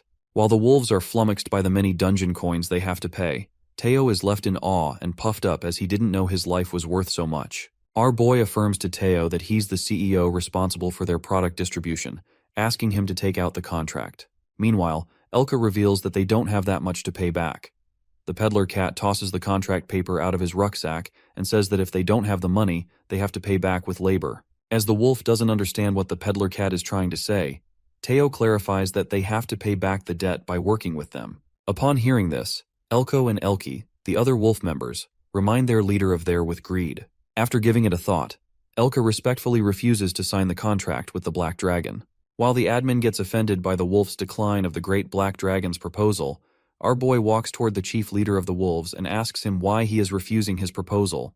That's when Elka discloses his contract with greed and tells Seijun that his tribe lives on the 85th floor of the dungeon, where they have been suffering from a prolonged drought. He adds that stronger wolves like him became mercenaries, and they barely got food to feed themselves while working for Greed, the landlord. He reveals that Greed's request for this time was to bring back the stolen straw hat, but their mission failed when he discovered that his straw hat belonged to the great Black Dragon. Elka asserts they no longer have a food supply, and if they agree to work with him downstairs, their children will starve. The wolf then willingly pleads with Seijun to let them pay the price for their lives. After asking the wolf's leader's name, Seijun asks him if he knows what they do on the field. As the wolf answers that he cultivates the farm, Elka gets the hint of what he is trying to tell him. Upon hearing this, our boy decides to add another clause in the contract, which says everyone in Elka's tribe will contribute to pay off the debt, and in return, he will provide him with enough food for his entire tribe.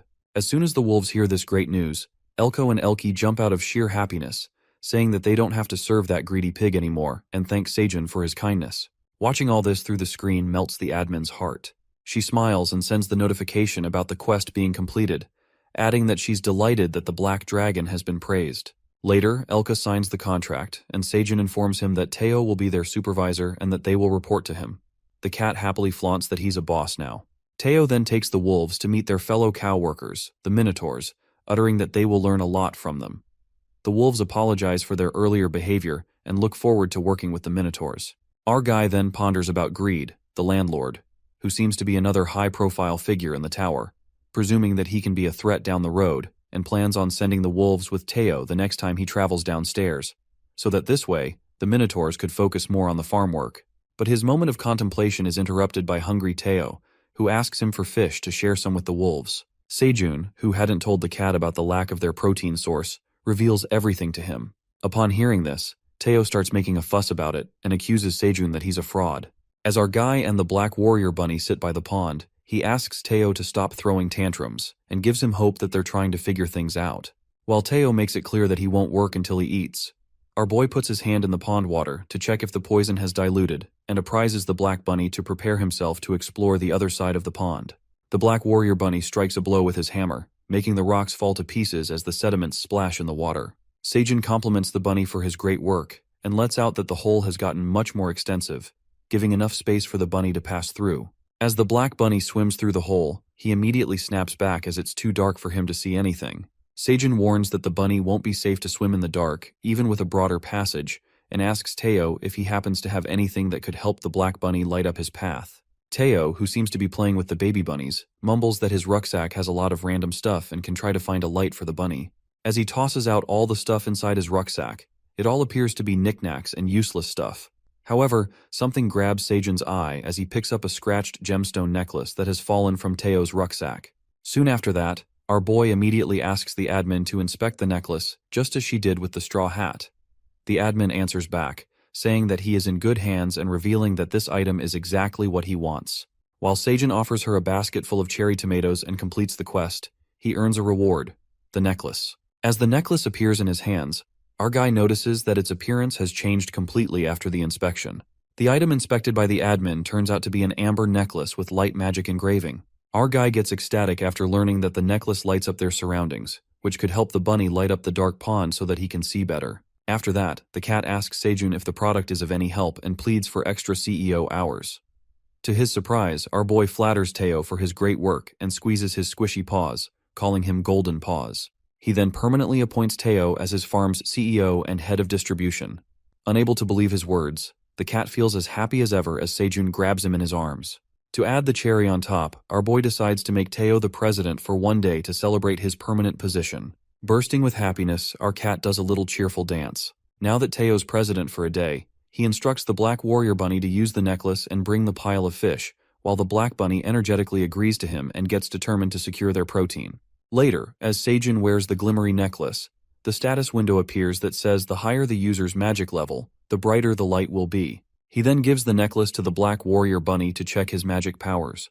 As soon as the Warrior Bunny wears the necklace, a blinding ray of light emerges from it, making our poor guy jealous for having less magical powers than a bunny. While the Black Bunny proudly flaunts his magical powers as the necklace shines brighter, our guy clarifies that he will have no problem seeing in the water and instructs him to take a detoxifying leak just in case. For further safety, our guy ties a rope to the Black Bunny and informs him to pull on the rope twice if he is unable to breathe or gets in danger so that he can pull him out immediately. Prepared to make a dive, Sejun reminds him that he could also use the dagger as it will be hard to use his hammer inside the water. Finally, the Warrior Bunny hops into the pond with everything he needs and swims through the hole. As he swims across the hole, the bunny spots another big hole on the other side. He enters through that spot and witnesses a whole ecosystem on the frontier. Fascinated by the sight, he swims further and peeks at all the kinds of fishes that pass by him. However, the Black Bunny notices that all the fish are dead and is reminded that it's because of the poisonous soup mixed with the pond water. He pulls out his dagger and slashes through a giant eelfish. As he cuts through the fish, a light shines through, and it occurs that the Black Bunny has retrieved the inner core of an electric eel. Holding the inner core in his hands, he imagines himself being Sejun's favorite while Teo, who was once cherished, sits gloomily in the corner. With a cunning grin, the bunny grabs that shiny inner core and ties the rope around the giant eel to carry it back to the cave. Suddenly, the Warrior Bunny senses something behind him. It appears to be a big shark rushing towards him with its big jaw wide open. While the shark grabs the giant eel tied down by the bunny's rope and swims further, the warrior rabbit gets dragged by the shark and is flabbergasted by a sudden sneak attack. Eventually, the giant eel slashes in half and the Black Bunny manages to pull the rope twice before blacking out shortly after. Fortunately, Sejun receives the signal and commands everyone to pull the rope tightly. They pull the rope with all their strength, and finally, the Black Bunny comes out of the hole. Panic-stricken, Sejun holds the Black Bunny, who seems to be passed out and tries to wake him up. Watching the Black Bunny lay unconscious, our boy freaks out as he tries to wake him up and grabs him in his hands. Worried, Sejun takes quick action and asks the Queen Honeybee to hold on to his hat for a minute. Well, it turns out that our guy is preparing himself to perform mouth-to-mouth CPR on the Black Bunny. He makes a pout and approaches the Black Bunny for CPR. Suddenly, the Warrior Bunny splashes a mouthful of water on Sejun's face. When the Warrior Bunny comes back to life, our poor guy accidentally tastes the water that goes right into his mouth. Disgusted, he spits out the water and checks on the Black Bunny, who seems mad at him about the mouth CPR. Yelling at our guy, Sejun defends himself, saying that he should be complaining instead for nearly losing his first kiss to save the bunny's life. The parent farmer bunnies gather around the Black Bunny to see if he's okay. While Aileen blushes at Sejun, who seems to be without his straw hat, our guy takes his hat back from the honeybee and puts it back on, responding infuriatingly that he's happy about the bunny not getting hurt. As he complains about the salty water splashing into his mouth, the admin asserts that the Black Bunny went to the Sea of Dimensions. The dungeon administrator further reveals the Sea of Dimensions, which lies between each floor of the tower. Every floor is provided with safe passages that separate the way from the dangerous marine monsters.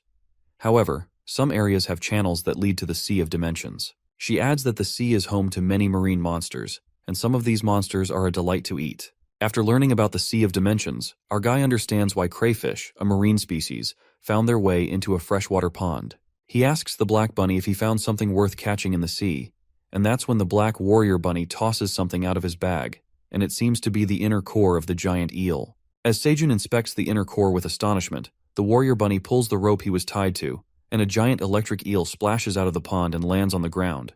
While Sejun gets exhilarated to see that the bunny has managed to retrieve a giant eel's head, At that very moment, loads of piranhas and crayfish come flooding into their pond. Happiness gushes through them as they witness the heavenly sight of fish and accomplish their goal of bringing back their protein source. When our guy figures out that the giant eel's fatty head must have lured all the fish behind it, he twirls along with the black bunny out of joy, appreciating him for his great work. To celebrate this moment, our guy announces a grand barbecue party. At the field, the bunnies, minotaurs, and wolves enjoy their food outside the cave. Later, Teo explains everything to Sejun that he had heard on the 38th floor about his family being in danger, and proceeds to inform him that Dongshik has offered to protect his family. Concerned about his family, Sejun couldn't help but wonder if his tomatoes were that popular out there, as our boy seemed to be unaware of this. He gets worried about his family, as he never thought they would be in danger. To ensure his family's safety, our guy assigns Teo to ask Dongshik how his family is being protected the next time he travels down the tower. He then thinks of repaying Dongshik for his kindness, and Teo tells him that he also likes the cherry tomatoes. Sejun becomes happy to hear that, saying he would send Dongshik some other crops too. While Teo climbs on his lap and asks for a treat, the cat notices something and responds that the crystal ball the black bunny gave him earlier is moving. It turns out to be the giant eel's inner core. Our guy grabs the inner core and tells Teo he can acquire a skill if he eats it. Meanwhile, Teo sniffs the inner core, which smells delicious to him. Sejun guesses that it must be an electric skill. Thinking it might be static energy, the cat moves away from the orange core, stating that it would make his hair stiff and messy. However, Sejun seems to like the skills of the inner core for the reason that he has only acquired farming skills since he entered the tower and wants to try a different kind of skill. Our guy feels like he's on some kind of adventure, but Teo bursts his bubble and lets out that he has just left the cave. Curious, Teo asks him why he isn't acquiring the skill by eating the inner core as soon as possible. Well, unfortunately, our boy cannot eat the inner core just yet, as he confesses that he doesn't have enough magic powers. We are shown that Sejun's magic level is 8.05, while the user requirements ask for level 10 or higher. Upon hearing his sob story, Teo bursts into laughter and makes fun of the president, who seems to be short on magic. Watching the cat making fun of him, Sejun gets pissed off and makes a mocking remark about Teo's magical power. Our guy gets cocky and taunts Teo because he's speaking as if he has more magical powers than him. He then asks the cat about his level of magic power. To piss him off more, Teo swanks his butts at him and refuses to reveal his level of magic, making our guy grits his teeth out of frustration. However, our curious main character pulls the amber light necklace out of his pocket and sneaks up on Teo to make him wear the necklace to his magical powers. To his surprise, a bright beam of light flashes out of the necklace after a second, and poor Sejun melts in a breakdown, uttering that he has the lowest magic power here. While Teo proudly flaunts his magic power and utters that he's the perfect owner of the necklace, Bae appears from behind and asks Sejun, who is already jealous of Teo's magic level, to check his magical powers too. On the other hand, the minotaurs chew on their leaves, and the wolves thank the wagon bunny for bringing them tons of grilled fish, while the farmer bunnies enjoy their fish feast. In the meantime, Sejun approaches the wolves and asks them if they like the food. The wolves bow down with respect and thank him, feeling very grateful for sharing such a delicious meal with them. Our guy calls out Elka, who doesn't seem so happy. He acknowledges why Elka is worried, and asks him if he was reminded of his tribe, who lives on the 85th floor of the dungeon. The leader can't hide the secret from the Black Dragon and apologizes to him, but Sejun assures him that he'll see his tribe again soon. Our guy also lets out that the wolves will soon need to go down to the 85th floor for the blue moon, and assures Elka that he will provide plenty of fish for his tribe if they help out on the farm. As the wolves are delighted by the generous offer, our guy reminds Teo, the CEO, that they need to catch up on the work at the field and commands the cat to take the lead. While Teo instructs the wolves to follow him to the field, Sejun approaches the minotaurs and informs them that he needs to go somewhere, asking them to guide him there. Confused, Minotaur 3 inquires where they will be going, and the farmer, with a sneaky grin, reveals that he will get his money back from Captain Ox. Upon hearing the shocking announcement, the minotaurs, with their mouths wide open, are left flabbergasted by Sejun's impulsive plan against their captain. The next scene takes us to the 90th-floor waypoint, where we see the Minotaur warriors feeding themselves with the green onion leaves that the Ox King had stolen from Sejun's farm. They seem to be amazed by the delicious flavor of the green onion leaves.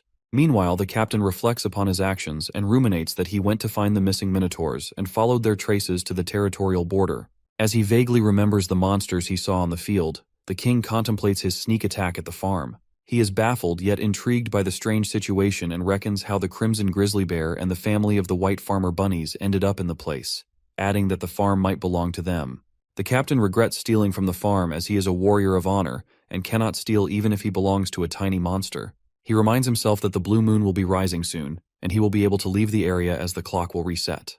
The captain adds that he's the defender of the 99th floor, so he can leave just for an hour. Snapping out of his thoughts, the king decides to pay what he stole from the farm at that hour and negotiate conditions for a quality lead supply for his warriors. He thinks hard and speculates about how he will pay what he owes them, when suddenly light beams from the waypoint. Well, it seems like Farmer Park is on his way to finding more slaves for the farm. The next scene takes us to the cave where the parent and baby bunnies are busy harvesting the green onions, along with our boy Seijun, who instructs them to do as much as possible. Sweltering, our guy asks the queen bee to hold his straw hat. As soon as he is about to get back to work, the admin sends a notification informing him that his occupational XP has increased. While he gets back to work, Seijun harvests 9 ripe magic cherry tomatoes at the same time, and he gets promoted. It also stated that he has now upgraded to level C farmer and that his occupational XP is full. Surprised, he further checks his enhanced occupational traits, which state that he will grow closer to nature, activating his hidden talents. His hidden talent is being a friend of nature, which means that he can now communicate with nonverbal animals and is very close to nature. Unable to believe his hidden talent, our guy calls out to his hubby, the bunny, who answers him back saying, "Yes, Seijun." Flustered, he stumbles on the ground as he understands what the bunny has just said. To make himself believe, he asks the hubby bunny to call out his name once again. In the meantime, the sickle bunny arrives at the spot and asks Uncle Seijun if everything's all right. Upon hearing this, our guy grabs the sickle bunny, smooching off his face. When he asks the sickle bunny to repeat what he said, the bunny gets mad and threatens to scratch his uncle's face with the sickle.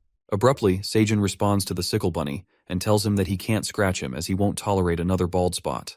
Looking at each other in utter confusion, the daddy bunny and sickle bunny speculate if Seijun understands them, to which our boy nods his head and informs the bunnies that he has obtained a new talent. This confession causes an uproar among the farmer bunnies as they gather around to hear Seijun, who has just announced that he has some big news to tell them. While the wifey bunny asks the hubby if Seijun has eaten something dangerous, our guy assures her that it's nothing like that. The wifey bunny flinched and was left speechless. After that, all the bunnies leap excitedly onto our boy, exclaiming that they have a lot to tell him. He then apologizes to them, saying he couldn't communicate well with them until now. As he seems to be done chatting with the bunnies, his eyes land on the queen bee, who looks excited and asks him if he can understand her too. He pats her on the head and lets out that he understands her very well. Hearing this, the queen bee happily hugs him, and all the other bees join her. After that, Seijun shares the big news with everyone outside the cave. While he puts on the straw hat that Daddy Bunny gives him, a notification comes up. It notifies him that the straw hat of Patrick, which he is wearing, has also leveled up. Realizing that the hat's abilities were upgraded because he got promoted to another level, our guy acquired another skill known as the Growth Promotion skill, which will boost the growth of 10 products for 1 week without side effects for 10 days. Acquiring this incredible skill, Seijun becomes as happy as ever, and an idea flickers in his mind to put this new skill to the best use. Afterward, our guy plants the solar sweet potato stems into the soil at the field. He pats the soil, activates his growth promotion skills, and is notified that solar sweet potato growth will be accelerated for 1 week. Pondering that he was finding the perfect time to plant the solar sweet potatoes outside the cave, he gets concerned about growing the sweet potatoes in the middle of the green onions due to space limitations. All of a sudden, the newly planted solar sweet potatoes begin to stretch and flinch, which worries Seijun and leads him to assume that they are growing faster than the growth promotion allows. However, it occurs that the green onion field harvest energy is brimming over to the sweet potato stems, and the yield will increase by 50% until the harvest ends. Our guy gets lucky, as he attains double benefits from the skill, which leads him to think that he will be able to harvest sweet solar potatoes sooner than expected. Soon after that, he hears a noise from behind him. Turning back, he finds the baby bear leaping towards him, making him stumble on the ground with his plump body. Overjoyed, Bei clings to Seijun, calling him daddy. He excitedly asks him if it's really true that he can understand him, adding that the black bunny told him all about it. Stunned, our poor guy wonders how he has become a father already when he has never dated. After being called a dad, Seijun asks the mama bear if she's okay with Bei calling him daddy. The mama grizzly bear seems more than happy with it and reassures him by telling him that he's reliable and that it's great that Bei likes him. She shows her sincerity by bowing to him. Listening to this, Seijun is delighted to have adopted a giant, adorable son. Now that he understands the baby bear, Bei tells him he's hungry and wants to eat honey, green onions, sweet potatoes, and fish. Bei finally gets to tell his dad everything he wants to eat and lets out that he waited for this moment for so long. Our guy compliments the baby bear for having such a great appetite and announces they will have something special today. He gets all excited and tells Bei about his new crop harvests as he pulls out a bunch of fresh-looking potatoes. The new item appears to be strength potatoes, which are delicious and full of nutrients when consumed. Each potato dissolves 30 grams of body fat and boosts strength by 0.5 for 10 minutes. Sejun prepares a pot full of freshly harvested potatoes to celebrate his new talent and gathers everyone for dinner. Sejun joins the bunnies, minotaurs, grizzly bears, and silver wolves for the feast. Lastly, he adds in his survival diary about more fun things that are about to come. The next scene flashes to the 90th floor of the dungeon, where we see the farmer gang leaving for the waypoint. Bae cries his heart out as he watches his daddy leave without him and insists on staying with him. While our guy asks Teo if he has packed enough green onion leaves, the cat assures him that he has packed tons of them in his rucksack and with the wolves as well. After that, Sejun scolds the baby bear for making a fuss about it and reminds him that he needs to take care of the queen bee and her babies, so he should stop throwing tantrums.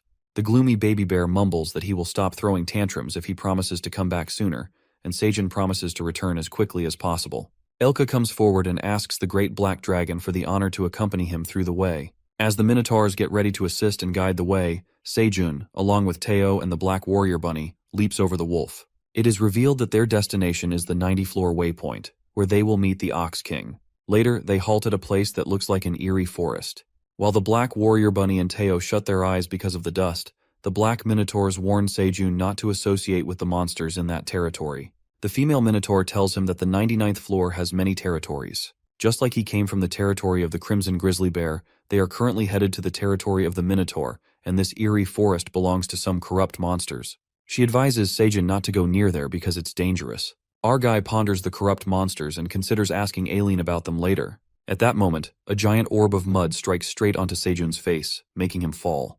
While our poor boy tumbles on the ground with his face covered in mud, the wolf and the minotaurs ask him if he's okay. Speculating where the giant orb came from, they witness the oxen feeding on the mud. Watching them, Sejun realizes the oxen are feeding on mud because they have nothing to eat, and that's why they lost it when they saw the green onion leaves. The female minotaur furiously asks the oxen who had thrown mud on him, and that's when one of the oxen moves toward them. He recognizes the two minotaurs escorting Sejun and blabbers about where they have been spending their sweet time together. The obnoxious minotaur asks them where they found these minions, pointing towards Sejun and the wolves. The female minotaur shuts him up by whacking him in the face and smashing him in the mud. While minotaur number 3 admires her for giving a good smacking, the female minotaur urges Sejun to meet with the captain as they don't have much time. In the meantime, one of the Minotaur warriors informs the captain that Minotaur 3 and Minotaur 4 have returned along with some strange creatures. At that moment, the two Minotaurs and Sejun arrive at the scene and inform the Ox King that they have returned with some guests from the Crimson Grizzly Bear territory. While the other Minotaur warriors give them deadly stares, Captain Ox feels glad he doesn't have to make the trip himself and welcomes the white farmer bunnies. However, when he looks at Sejun, who is walking towards him, the captain notices that he's not a farmer bunny. The farmer introduces himself as Park Sejun, and the cat on his shoulder introduces himself as Teo, the peddler. After getting to know their names, the king asserts that he has never heard of such a tribe, and thanks him for making the long trip to the waypoint. He thanks Sejun for the green onion leaves and assumes that, with his weak strength, he must be struggling on the 99th floor. Believing that he works for the Crimson Grizzly Bear, the Ox King apprises that he will be happy to rescue him from injustice, adding that he feels delighted to help out the weak monsters. Upon hearing this, our boy confidently clarifies to Captain Ox that he must have been mistaken. Sejun clarifies that he doesn't work for the Crimson Grizzly Bear. Instead, the bear and her cub help him on the farm. Our guy proceeds with his second reason for visiting the captain, revealing that he's here to demand payment for the crops that the king stole from his farm 3 days ago. Knowing that the Minotaur gets frantic when someone accuses them of stealing, King Ox bursts with anger as he gets up from his throne and begins to rumble. Boiling with anger, the ox frantically utters that Sejun is calling the most powerful monster of the 99th a thief and accuses him of stealing. However, our guy is not intimidated by the angry captain and makes a classy comeback when he reminds him that Minotaurs are warriors of honor. Instead of getting mortified for what he has done, he is being angry to get it over with. After being humbled by Farmer Park, the king gently informs Sejun that he must have misunderstood. As this happens, the whispers initiate among the Minotaurs who think they've eaten stolen leaves. To clear up the air, King Ox explains himself. He concedes that as a captain, he had a limited range of travel as a defender of the waypoint, so the ox had to rush back to his territory as he was running out of time. The king agrees to pay Sejun and asks him what he wishes for. Thinking that it could be a rare item he could wish for, our guy makes an unusual request. He demands that he pay by letting him use the waypoint. Uncertain if the king would agree to such a request, Sejun asks the captain to allow him to use the waypoint to pay back his debt. But to his surprise, The Minotaur King approves of his demand and decides to do whatever the farmer wishes. To save his honor, the captain calls upon Seijun to fulfill his wish. Delighted, he climbs the rock to stride toward the waypoint and contemplates about finally getting to leave the tower. Astonished to see the glowing waypoint, our guy approaches his hand to touch it. Finally touching the crystal rock, he retrieves the waypoints from other floors. However, his world gets upside down when he reads the notification, revealing that he's unable to move floors because he has not saved any waypoints outside of the 99th floor. The Ox King grasps the problem immediately, and lets out that the waypoint is not working because Seijun was not born in the tower. He continues to explain that those who come from outside the tower must register the waypoints from each floor. Only then are they qualified to travel between the floors. The captain asserts that this rule is more like a conditional invitation to the tower for non-natives. He adds that his only registered waypoint is from this floor, which makes our guy unqualified to travel between the other floors. As soon as he hears the harsh truth, on the verge of a breakdown, our boy clenches his fist and loses all hope of getting out of the tower. Feeling devastated, Seijun sits and stares at the waypoint with desperate eyes while Teo tries to comfort him. Eventually, Seijun responds that he knew he couldn't move downstairs when he found out it was the 99th floor. But when he confirmed that he could not get out of the tower, his courage and hope, which he once coveted, were shattered. The Ox King feels bad for Seijun and claims that he had permitted him to use the waypoint, which he accepted, so he is no longer indebted to him. As the captain continues his talk, Seijun says he will propose a deal. Surprised, the captain flinches and gets infuriated about him proposing a deal to a warrior. Our guy commands Teo to open his rucksack. As he stretches out his rucksack, a mound of leaves begins to fall like a cascade. The downpour of the green onion leaves creates mayhem amongst the Minotaur as they witness the delicious leaves in front of their eyes. Baffled, the king asks Farmer Park about this pile of leaves, on which our guy announces that it's a kind gesture from their neighbors, more like a handshake of friendship. Seijun further elucidates his deal with the captain and reveals that he's expanding his farmland and needs a lot of help. He entices the deal by adding that the Minotaurs could eat greens like these for every single meal if they have a larger field. That said, he flaps a wink to the captain and asks him if he's ready for the deal. The scene then flips to the crimson grizzly cub eagerly waiting for his daddy. He sits there in sadness while the queen bee hovers over his head. After a while, he notices someone emerging through the smoke. Seijun, riding on the silver wolf, appears to have returned from the waypoint. The baby bear rushes towards him out of happiness, and Seijun hugs him, asking how he has been. The baby bear tells him that he has been a good boy and didn't cry while he was gone, adding that he didn't take long and returned early as promised. Meanwhile, Daddy Bunny asks Seijun about his visit to the waypoint, and our guy informs him that it went well. He grabs everyone's attention and introduces the farmer gang to the new workers, the Minotaurs, who are impatiently waiting to work in the field. Seijun explains that the Minotaurs will help them mend the field, and the Ox King has agreed to let them use the barren field however they want. While the Minotaurs seem to be excited to use their muscles, Bay looks at the masculine Minotaurs with admiration. The new Minotaur lets out that they have heard about the baby bear from number 3, saying that Bay is a bigger guy than he imagined. Elated, the baby bear tells the new workers that he's best friends with Minotaur 3, adding that he showed him around the field. Bay instructs the new Minotaurs to follow him so he can show them around too. Looking at the baby bear, our guy thinks he is such a good boy. Seijun informs the farmer bunnies to prepare the food for the working oxen, while Teo, who's dozing off on Elka's back, asks for his treats. The next scene takes us to the 99th floor waypoint, where the Minotaurs are playing rock, paper, scissors to choose their turns to work for the other day on the field. They seem exhilarated to work on the farm, as one of the Minotaurs asks if they have decided on the 10 workers, and urges them to be prepared to set out for work tomorrow. While the Ox King peeks at the Minotaurs, who are as optimistic as ever, he asserts that he has never seen them so energetic in a while. One of the Minotaurs standing beside the captain asks him if their territory will be covered in green grass instead of mud, if they keep cultivating the field. The king affirms the Minotaur by saying yes, and lets out that the 99th floor will soon get into action. Later, at the Crimson Grizzly's bear territory, the poisonous honeybees pour the honey into the bottles, which already seem full. Seijun says that the bottles Teo had bought are already filled, and offers the honey bottles to the baby bear. He instructs him not to finish it too quickly, and Bay feels delighted after getting his honey. Pleased with the amount of honey produced by the honeybees, Seijun thought that the bees might produce less honey because of the blue moon preparation. Concluding the reason, he asks the queen bee if she has grown her colony larger, and she joyfully nods her head. When the crimson grizzly bear asks the mama bear if she's headed deep into the forest, the mama bear responds that the blue moon will be rising soon, so she needs to go. Seijun decides to give her plenty of food for their way, and a few more bottles of honey for the baby bear too. Later, the wolf leader informs Seijun, addressing him as the Black Dragon, that they will head downstairs on the 85th floor for the blue moon preparation. Our guy assures Elka not to stress out, as he has prepared food for them as well. He explains that the Black Bunny has been working hard to fetch tons of fish from the Sea of Dimensions. As he shows them the pile of fish riled up on the ground, the sight leaves the silver wolves astonished and admired. The wolves respectfully kneel, thanking Seijin and the Black Bunny for the food. While our boy gets concerned about how they are going to carry a large amount of food, the wolves pull out their rucksacks, uttering that their rucksack doesn't have as much capacity as Teo's, but they can still fit plenty. Tossing all the food inside their rucksacks, the wolves and the crimson grizzly bears go on their way to prepare for the blue moon, saying goodbye to Seijin. As he waves them goodbye, our guy also plans to prepare for the blue moon. In the meantime, the admin appears and asks him about his long face, assuming he's worried about the field.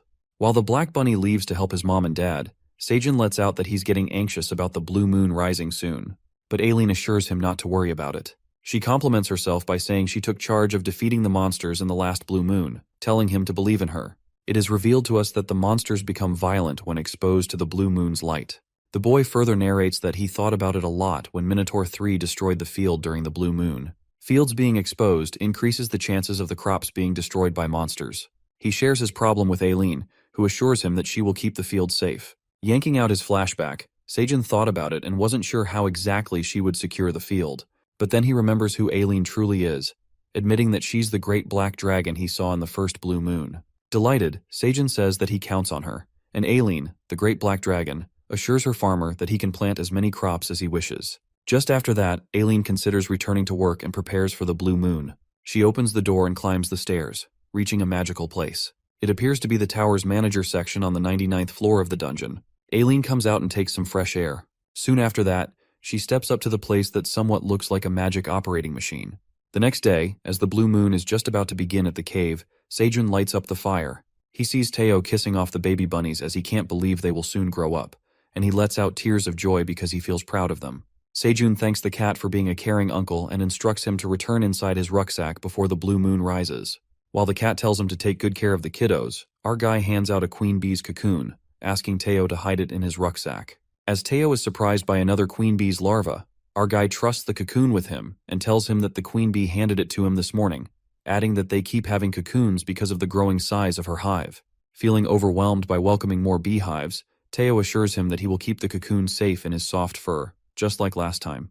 Eventually, the blue moon rises, and the baby bunnies transform into wild monsters because of the blue moon's energy. Shortly, the shrieking gets louder, and our protagonist, hiding in the corner of the cave, watches the baby bunnies getting wild, saying that he is still not used to their transition. In the meantime, Seijun hears a piercing roar from above the cave and wonders if there's a monster near the fields. Thinking that he hadn't heard from Aileen yet, our guy catches a glimpse of the baby bunnies who haven't switched from their monster phase for some reason. While he reckons that the babies turned into white bunnies pretty quickly the last time, he gets terrified as the wild bunnies begin to get out of control. Suddenly, the frantic bunnies try to leap toward him. As they are about to attack him, the great black dragon appears, gliding around the blue moon. On the other hand, we see that the branch monster, inhabitant of the 99th floor, has come to destroy Seijun's field. As the branch monster is about to trample the field, Aileen, the great black dragon, scares him away as she soars above the field to protect it, spreading her giant wings. Aileen seems proud of her heroic action and reveals that her grandpa made the magic tool for her during the blue moon because she can't leave the administrator's section. The black dragon created an adult vision of herself through the system. This allows remote control, and she can go as far as the 99th floor. However, this illusion tool can only reach under the clouds and disappears when it swoops to the ground. While controlling her magic tool, she ponders about Seijun and what he will think of her looks. As her vision soars through the sky, she decides to make a few more laps until the blue moon ends. Meanwhile, Seijun speculates that the monsters grew hushed after Aileen appeared, and a bright light flashed behind him. It turns out that the baby bunnies have finally transitioned into grown-up farmer bunnies. He immediately grabs the grown-up bunnies and squeezes them tightly. Tears of joy start pouring out of his eyes as he thinks something might have gone wrong with them during the blue moon. As Seijun hugs the bunnies, our guy peeks at the plentiful blue moon crops in the field and decides to harvest them. After an extended harvest, he prepares a pot of steamed blue moon sweet potatoes. While Seijun pours out the beautifully cooked sweet potatoes, he reveals that they've harvested 13 cherry tomatoes, 3 potatoes, and 7 sweet potatoes with blue moon energy. Some are solar energy sweet potatoes, and some are mighty sweet potatoes. He then offers Aileen the bowl of blue moon crops and advises her to cool down the cooked sweet potatoes as they are steaming hot. The admin thanks Sejun for the food, and says he can also count on her for the future blue moon. Accepting the crops through the screen, Aileen seems to be having a comfy time after the tiring work. She feels good when she sees the blue moon crops and tosses a sweet potato into her mouth, which she thinks can cure her dragon heart. She eats the sweet potatoes and focuses on her mana flow. That's when her dragon heart starts beating, and unlike last time, she feels the stable magic current. Happy to see her dragon heart getting better gradually, she gets to know about the honey-dipped sweet potatoes, a forgotten dish of the tower that has been restored. Aileen witnesses her human farmer enjoying the honey-dipped sweet potatoes without her. She gets jealous as she eats the boring regular ones, while Sejun seems to enjoy the better version of the sweet potatoes. But then she stumbles upon the notification, which shows that the admin can reward whoever has restored the forgotten dish with special occupational skills. She taps to see the unique occupational ability, and is delighted to see the skill that looks like the perfect occupational reward for a farmer. On the other hand, our boy prepares the sweet potatoes by dipping them into the honey. It appears that the honey-dipped sweet potatoes with blue moon energy are marinated in honey and increase magic by 0.3 permanently when consumed. As Sejun offers the honey-dipped sweet potato to the grown-up bunnies to eat first, one of the young bunnies hops forward and stops everyone from eating as he reminds them that their father said to let Uncle Sejun eat the blue moon crops first because he's weaker. Upon hearing this, our poor guy apologizes for being a weak uncle and sadly chews on his sweet potato because even the young bunnies know that he's short on magic power. While the grown-up bunnies prefer regular sweet potatoes, our boy is mesmerized by the delicious honey-dipped sweet potato and its almost addictive sweet flavor. At that moment, he receives a notification that Sejun has restored a forgotten dish in the tower. He gets confused about retrieving a forgotten dish, thinking that all he did was dip the sweet potato in honey. When the administrator gets proud of his accomplishment, she sends him a quest. The quest is to offer honey-dipped sweet potatoes to the admin with a reward of 1 occupational ability. Our guy gets confused, saying he literally just dipped a potato into the honey, but he accepts the quests because he is curious to see the occupational reward. After pouring the honey on the sweet potatoes, he marinates the regular sweet potatoes and serves them to Aileen. Sejun receives the occupational reward as a cooking ability that allows him to register recipes. He isn't surprised after looking at his honey-dipped sweet potato recipe and thinks that he should take cooking as his second job due to his incredible cooking skills. But before that, he tells the grown-up bunnies to help him make the honey-dipped sweet potatoes so everyone can eat them. In his dungeon survival diary, our boy adds about the 8th blue moon, which passed peacefully. The next scene takes us to the branch monster who appeared near Sejun's field during the blue moon.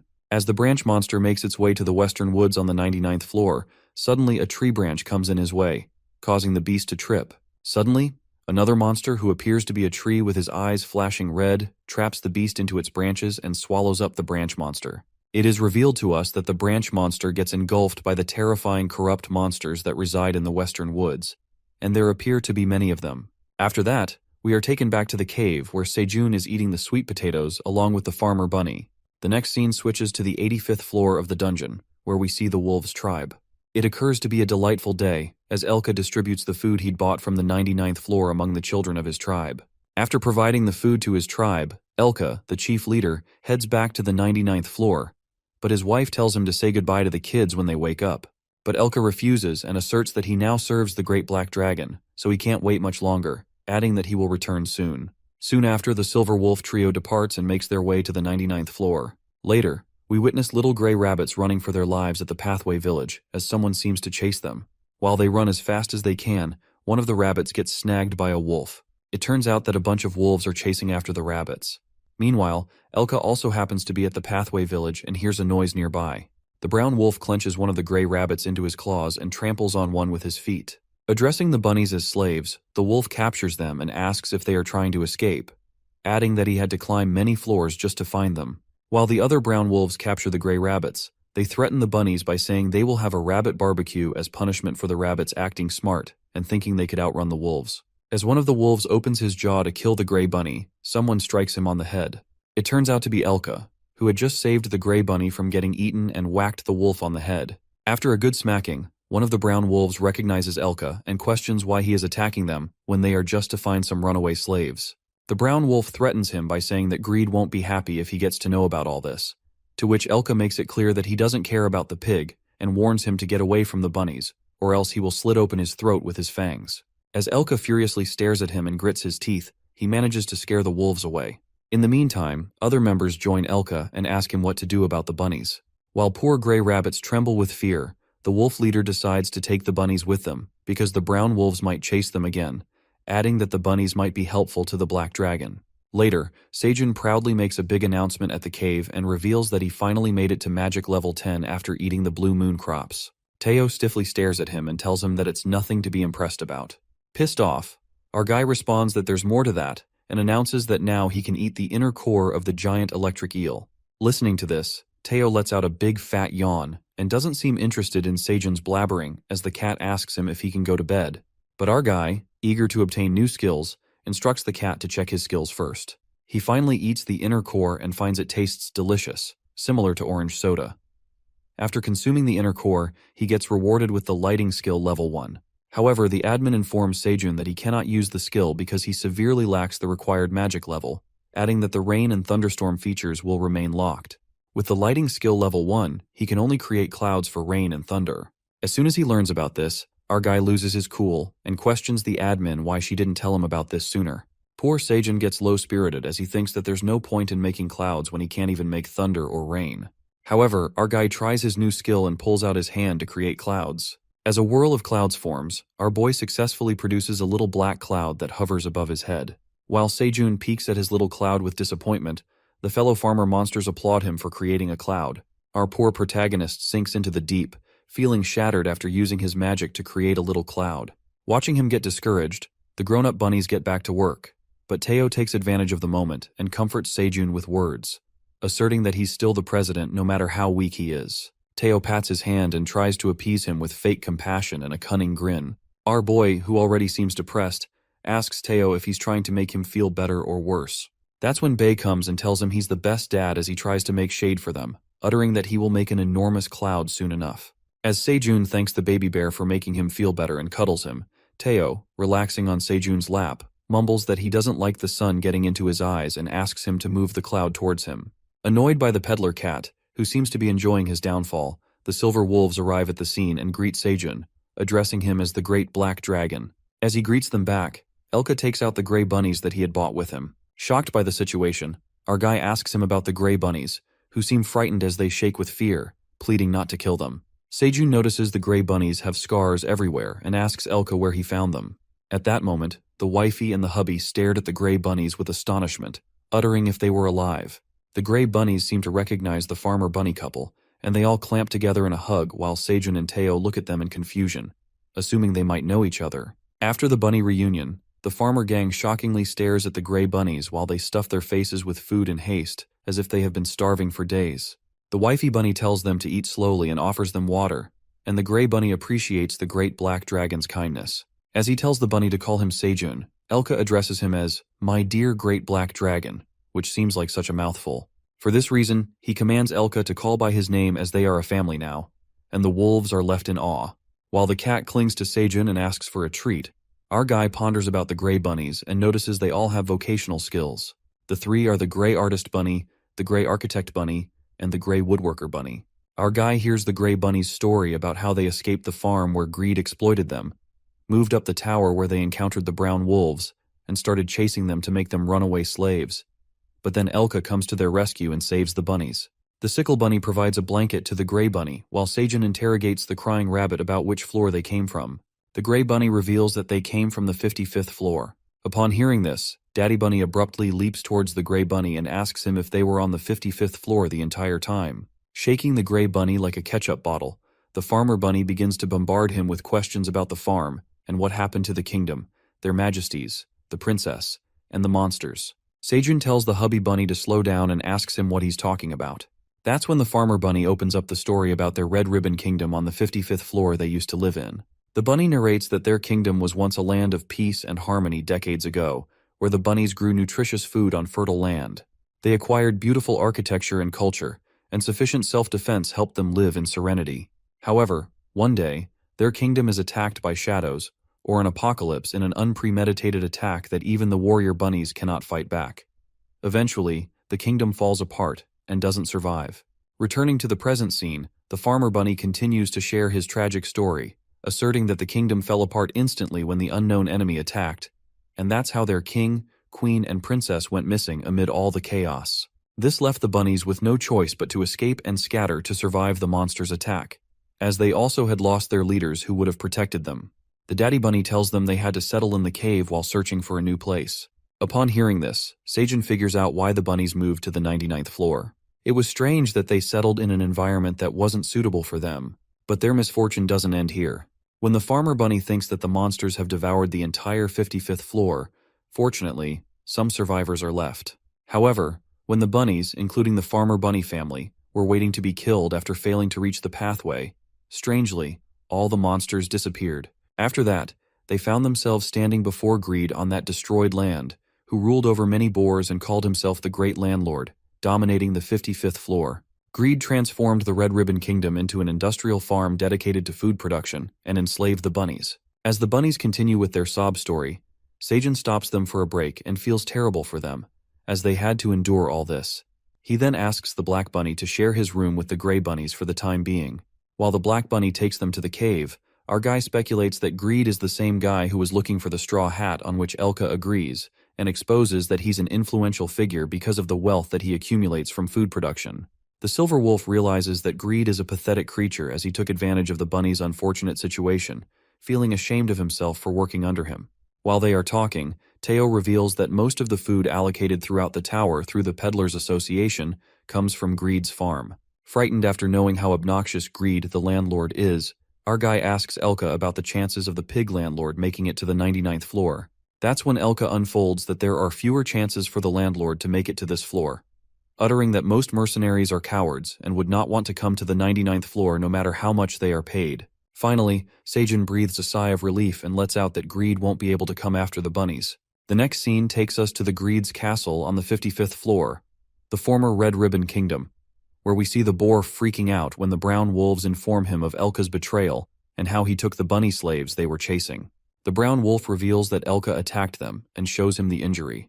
The high and mighty Greed asserts that Elka was never a trustworthy slave to begin with, and believes that he will be back begging for food once the tower runs out of food. The evil pig Greed then asks one of his slaves about the preparations. His subordinate then reports to him that they are sending away food peddlers to cut down on the distribution as much as possible, adding that the demonic tower and the Peddler Association are making a fuss about it, but things are under control. Happy to hear the report. The evil landlord sees it as another opportunity to take control of the tower, just like he monopolized the 55th floor. Laughing hysterically, the greedy boar reveals his corrupt plans to take the reins of the whole tower, and will not just settle on one kingdom. The scene then flips back to the cave, where Seijun stretches himself after a nice sleep and wakes Teo up, who wants to nap more. Walking towards the pond to wash his face, our guy witnesses a sink with a cup. He instantly falls in love with it, as now it will be easier for him to wash his hair and take showers. Our guy who's soaking his hair gets called by Teo, who shows him something spectacular made by the gray bunnies. It appears to be a real stove where the farmer bunnies are cooking. Looking at the actual stove, our guy gets mesmerized when he sees the low-lying table and the real wooden utensils. Teo excitedly shows his bowl, which was made by Squeeby, Squeamy, and Squeary, and has his paw print on it. When Teo asks about these weird names, the cat reveals that they are the names of the gray bunnies, and they keep building stuff for them to show their gratitude. As the gray bunny makes a sickle bunny a new blue headband, Seijun approaches them. The bunnies appreciate him for letting them stay, and add that they want to help in any way they can. Amazed by the things built by the gray bunnies, Seijun holds Squeeby's hand and asks him if he needs a job. Later, Seijun announces at the cave that Squeeby, Squeamy, and Squeary will be staying with them from now on. While all the bunnies welcome them, our guy gets excited as their farm will take another adaptation because of the new skilled members. The gray bunnies assure him that they will build everything they can. That's when our guy instructed them to build new houses for the bunnies because their space is getting limited with the little bunnies growing up, who will need their own space in the future. Our guy contemplates that the kiddos will be kicked out of the house soon, and doesn't expect them to pull off a construction project. While the houses are being built for the bunnies, Teo also demands his home, but Seijun reminds him that he has a rucksack. Hearing Teo's demand, the gray bunny tells him he can build a cat tower for him, and asks Seijun if he owns a house. After that, Seijun points towards his bed of green onions, saying he sleeps here. Peeking at his green onion bed, the gray bunny insists on making a house for him. Wondering if there would be enough space to build a house for him in the cave, the gray bunny plans to make his house outside the cave because there is more construction material, like wood, and Seijun happily agrees. Our boy considers it and asserts that he spends most of the time on the field outside the cave. He adds that he has minotaurs, a crimson grizzly bear, and silver wolves around him, which makes him feel safe on the field. Seijun, who couldn't refuse the intriguing offer, asks the gray bunnies what they need to build the house. The gray bunny tells him that it would be great to have ingredients for the bricks and asks him if the 99th floor holds any fine sand or clay. Knowing where to find the clay, Sejun and the gray bunnies head to the waypoint, accompanied by Elka. As they reach the waypoint, our guy asks the bunnies if this soil is suitable for making the bricks. The gray bunnies inspect the soil of the Minotaur territory and respond that the soil is perfect because it holds a good moisture level. Curious, the Ox King questions Sejun about the clay and what he needs it for, adding that Minotaurs eat them. Farmer Park then proposes a new deal to the king, muttering that Squeamy will teach them how to make bricks. He will pay them with green onion leaves if they agree to create and distribute the bricks. Before Sejun closes the deal, the king immediately agrees and commands the Minotaurs to stop eating mud because they don't want a brick shortage. Soon after, things get pretty occupied on the field as the crimson grizzly bears help pull out the trees for wood. The Minotaurs plow the field with tremendous strength, and the white farmer bunnies plant and water the field. Later, Elka and the baby bear start playing around. As our guy offers the honey to the baby bear, the silver wolf also seems to crave some honey, so our guy offers him a bottle. Sejun then returns to the grind and harvests 15 solar sweet potatoes, getting plenty of rewards for the plentiful harvests. As it gets too hot on the field, he uses his lighting skills to create rainy clouds over the area so that he won't get sunburned. While Sejun ruminates about getting a durable storage space in addition to a house, Teo approaches him. Asking Teo if he's headed downstairs, the cat tells him he is about to go down, adding that he brought tons of cherry tomatoes from the cave. Sejun asks him if he has enough space in his rucksack and suggests Teo take some detoxifying green onions, as some hunters might need them. He reveals that they've got a massive yield after breeding them. Teo decides to take 100 green onions and ponders if they will sell well. Assuming that Sejun has never been wrong, he sniffs the detoxifying green onion. Finding the unpleasant smell, Teo quickly tosses the green onions in his rucksack as Sejun calls him over for dinner. Without noticing, Teo mistakenly plucks out a batch of sweet potatoes in haste and keeps it in the rucksack, rushing back so that no one can eat his lunch. The next scene switches to the 67th floor of the dungeon, where a lizard man is hunting its prey, a frog. The lizard man shoots the frog with an arrow and kills it. As he is about to chew on its prey, a red locust settles on the dead frog and sucks its blood. Watching another target on the frog, the lizard man grabs the red locust and flings it into its mouth. While the lizard man chews on its delicious prey, he catches a glimpse of something in the dark woods. It turns out that thousands of red locusts bolt towards the lizard man, leaving no trace of him. Later, Aileen, having a peaceful nap, is interrupted by the notifications that keep popping up. Intimidated, she wakes up from her well-deserved nap and believes she could find something worth reading. To her surprise, Aileen stumbles upon thousands of unread notifications on her screen window as soon as she taps her crystal magic ball. She learns about the horrendous things going on the 67th floor of the dungeon. It turns out that more than 5 million red locusts have entered the 67th floor. Freaked out by the sudden incursion, Aileen asserts that the red locusts have come from outside the tower. She concedes that they infiltrated the tower about a century ago, recalling that her dad took action and helped the 55th floor from destruction. Unexpectedly, the admin fails to connect to the external communication, which means she cannot witness anything happening in the tower. Unable to open the communication channel, she gets notified that the red locusts are rapidly destroying the 67th, eradicating 0.02% of the area. The next scene takes us to the cave where our chef Sejun cooks a yummy protein feast. While the sickle bunny brings him the chopped potatoes and sweet potatoes, the sizzling smell of the eel makes him and Teo drool over it. After thanking the bunny, our guy tells Teo and the sickle bunny to eat the eel in the corner so that he doesn't get hurt by the oil splash. As Teo struggles to eat and can't resist the delicious fried eel, the black warrior bunny asks Sejun what he's working on now. Sounding confident, our guy lets out that it's something better than honey potatoes. Asking if he's ever heard of honey-glazed sweet potatoes, the black warrior gets shocked and wonders if such a thing exists. With that, he starts frying the potatoes in the versatile eel oil he has saved.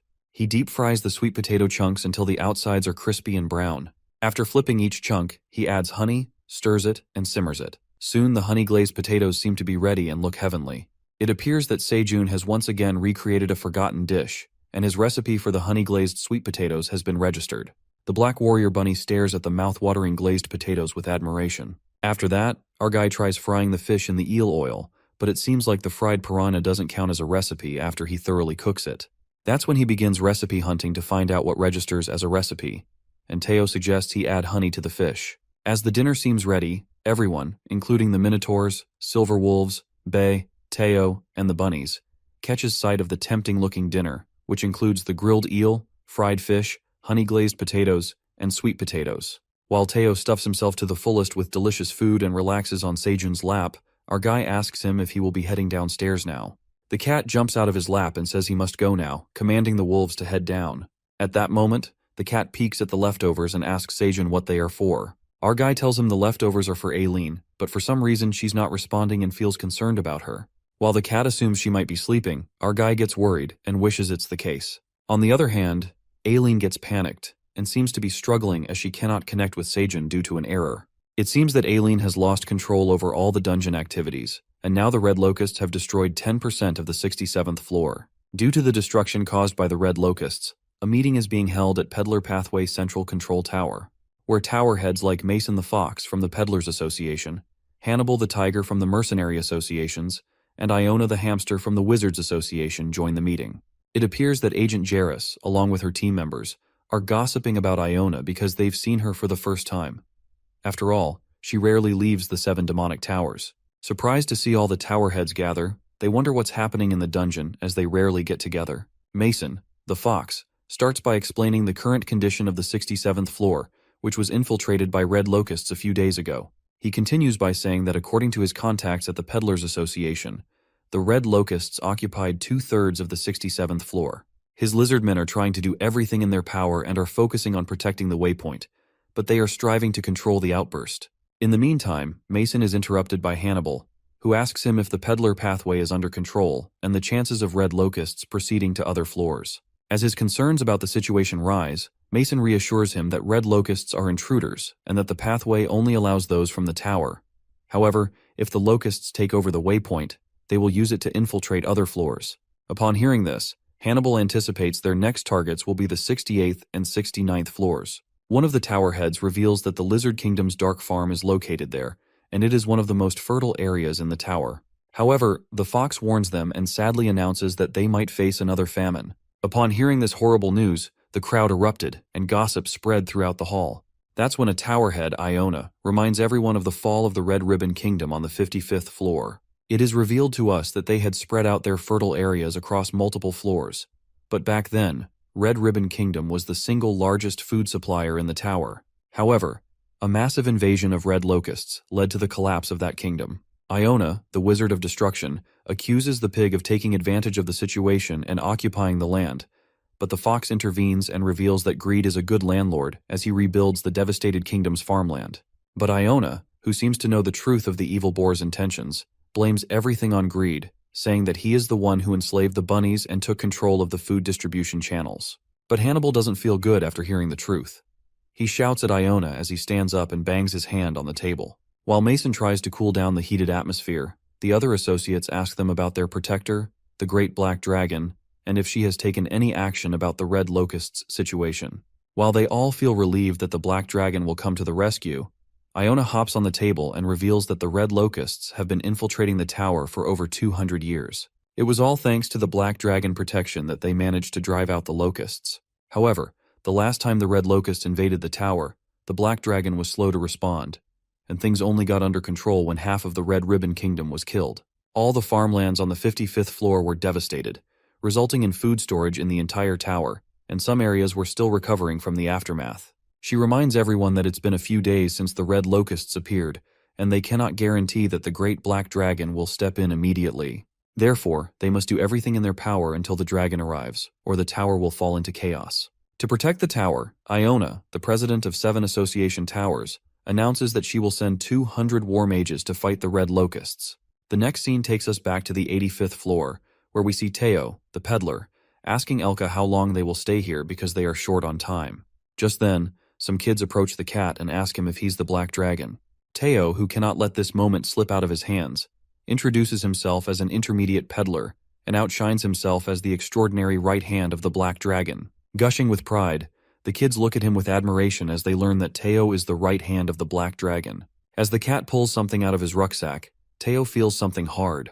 When he grabs it out of the bag, it turns out to be a bunch of solar sweet potatoes. Shocked to see the sweet potatoes, Teo realizes that he's doomed and must have tossed them inside the rucksack without notice. At that moment, Elka appears and asks him if everything is okay, but the cat, who tries to act cool, assures him everything's fine. After that, They both make their way to the 38th floor, and the wolf informs Teo that he's going to run at full speed, so he should hold him tight while Teo ponders the sweet potatoes he mistakenly brought with him and decides to get rid of the evidence. On the other hand, Sejun desperately looks for the sweet solar potatoes he planted with detoxifying green onions.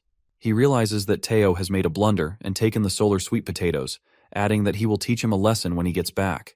At the same time, the seed store opens, and Sejun, who has upgraded to the ordinary level, will have 4 different seed choices. He almost forgot about the seed store and peeks at the 4 available seed choices, which include flame seeds, strawberry seeds, carrot seeds, and chili pepper seeds. Amused by the flame seeds, which are pretty expensive, our guy decides to play it safe and purchases the 3 other seeds, which he already knows taste good. He also picks the carrot seeds because bunnies need more food since their population has increased recently. As he is rewarded for purchasing from the seed store, the red seed pouches appear in his hands. Our boy seems elated, as now he has more new crops to grow on the farm and can't wait to try the strawberries and the chili peppers that will soon grow. He then calls upon Hubby Bunny, who is working in the field, and excitedly announces that he has bought more carrot seeds for the bunnies. Sejun decides to plant them immediately with the farmer bunnies and feels high-spirited about expanding the farm above the ground.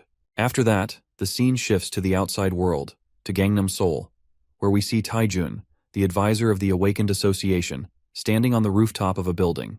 Feeling great about having to experience the fresh air outside the freezer after ages, his apprentice, Sehyok, advises him to head back inside, adding that his curse flame might hit up any time. Not letting him enjoy the world outside, Taejun inquires his apprentice about the deal with the peddler and asks if Dongshik is on the 38th floor of the dungeon. Agreeing that he's still on the 38th floor, Sehyok reveals that the fatal tarantulas came off as boss monsters and settled on the waypoint on the 38th floor. He continues to narrate that Dongshik's team is struggling to fight back because of the toxic gas released by the spiders, which is unable to be neutralized even by the healing magic. He adds that it's impossible to get near the spiders without the antidote made with the blood of poison spiders, the associates that protect the nest. He further elucidates that they can't even find the alchemist to make the antidotes, concluding that they are facing many challenges and making no progress. Upon hearing this, Taejun asks him if he has been protecting Sejun's family on behalf of Dongshik. Sehyok briefs him about Sejun's family, which has been relocated to Hanam. Their daily routine seems too predictable and similar to how they used to live. He assures Taejun that they're eyeing on them as discreetly as possible and lets out that Sedol, Sejun's brother, was contacted by the association representative from abroad who tried to lure him, but confirms that nothing came out of it. As they laugh at Sedol's friend's refusal of the deal on his behalf, Taejun suddenly starts coughing, and it seems like his curse of flames has kicked in. However, he immediately chews on a cherry tomato to make himself feel better. Surprised, Sehyok asks him if it's a magic cherry tomato. That's when Taejun lets out that he has made it through the curse of flames since he started eating the magic tomatoes and anticipates that they will help many people in the coming days. Clenching his fist with determination, he believes that Sejun Park is a rare talent, so they can't afford to lose him to other associations. He orders Sehyok to remind Dongshik to stop by his office as soon as he leaves the tower. While the advisor departs, Sehyok presumes that there has to be a way to undo the curse of flames and hopes that Dongshik finds a solution. The next scene takes us to the 38th floor of the dungeon, where the Phoenix Guild is fighting the monsters. Dongshik slashes the spider monster with his sword. However, he seems to struggle as the spiders keep coming out. He commands his team members to retreat when, unexpectedly, a spider monster attacks Dongshik from above, as one of the guild members calls him out and makes him aware of the attack. As Dongshik appears alarmed by the situation and has no time to dodge, someone leaps in front of him. It turns out that Suha is the one who attempts to halt the attack with her sword and strikes the monster with all her strength. However, as the spider is eliminated, Suha is poisoned by the monster and blacks out. While holding her, Dongshik instructs his team members to cast healing magic on her. Casting the healing magic on Suha to heal her, the members inform the leader that they have only managed to stop the poison from spreading, concluding that it will spread again if the magic flow stops. Concerned, Dongshik asserts that they are out of antidotes and that it's too late to go to the alchemist. In the meantime, Teo arrives at the scene.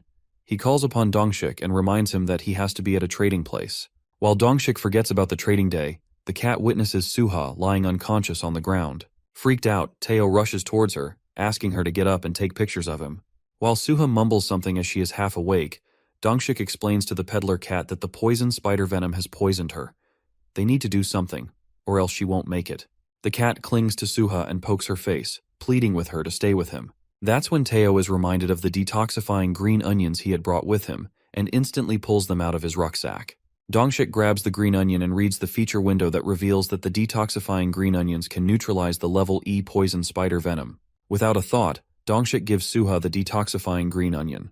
As soon as she grabs a bite, her eyes open wide and she appears to be fine. She thanks Teo for saving her life and tells him he's the best cat ever, enfolding him in a tight hug. But it seems like the haggler cat didn't save her life for free and demands 5 dungeon coins for the detoxifying green onion, adding that he's giving her a friend discount. I mean, is Teo for real? The poor girl just came back to life. But come to think of it, he did bring the green onions to sell after all. After that, the guild leader asks Teo where he got the green onions, to which the cat reveals that they have been planning to introduce them to the market soon. Holding onto that green onion, Dongshik gets fired up as he ruminates that the fatal tarantula venom is level E, and the detoxifying green onions neutralize level D poison. This means that they can use the new crop item to target and clear up the 38th floor. Thinking that Teo is his golden cat, he stares at him in admiration, and Teo catches him staring at him with a weird expression. Asking Teo how many green onions he has brought with him, the cat reveals that he has 100 detoxifying green onion leaves. Upon hearing this, Dongshik demands to take all of them. While he dreams of buying all the green onions, Dongshik and Teo are interrupted by the royal knights and the wizards who claim that the Phoenix Guild has been trying to propose a dirty deal with the peddler cat. Looking at the wizards who had sneaked up on them, Dongshik is left in utter bafflement. He ponders how they found them and assumes that the guilds have been watching them to hinder their mission. One of the knights states that if Teo, the peddler cat, gives an unfair advantage to one guild, he might lose customers and make them unhappy. Upon hearing this, Dongshik ruminates that the knight is uttering nonsense as the cherry tomatoes and green onions are sold entirely by Sejun and Teo. In addition, people will do anything to find Teo, and with many eyes observing their guild, Teo will have to listen to them, as fairness and trust mean everything to a peddler. Later, Teo announces an auction, and everyone agrees. He begins with 6,000 level C magic cherry tomatoes in batches of 500. Knowing that cherry tomatoes have reached level C, chaos sparks among the hunters and the knights. They were already shocked to hear about the green onions, but now the peddler is selling level C cherry tomatoes. As the auction begins, people start bidding prices and keep going higher, as the level C cherry tomatoes seem like a treasure they don't want to lose. While Dongshik is taken aback by the sudden demand for cherry tomatoes, he focuses on the green onions, which are crucial for the guild.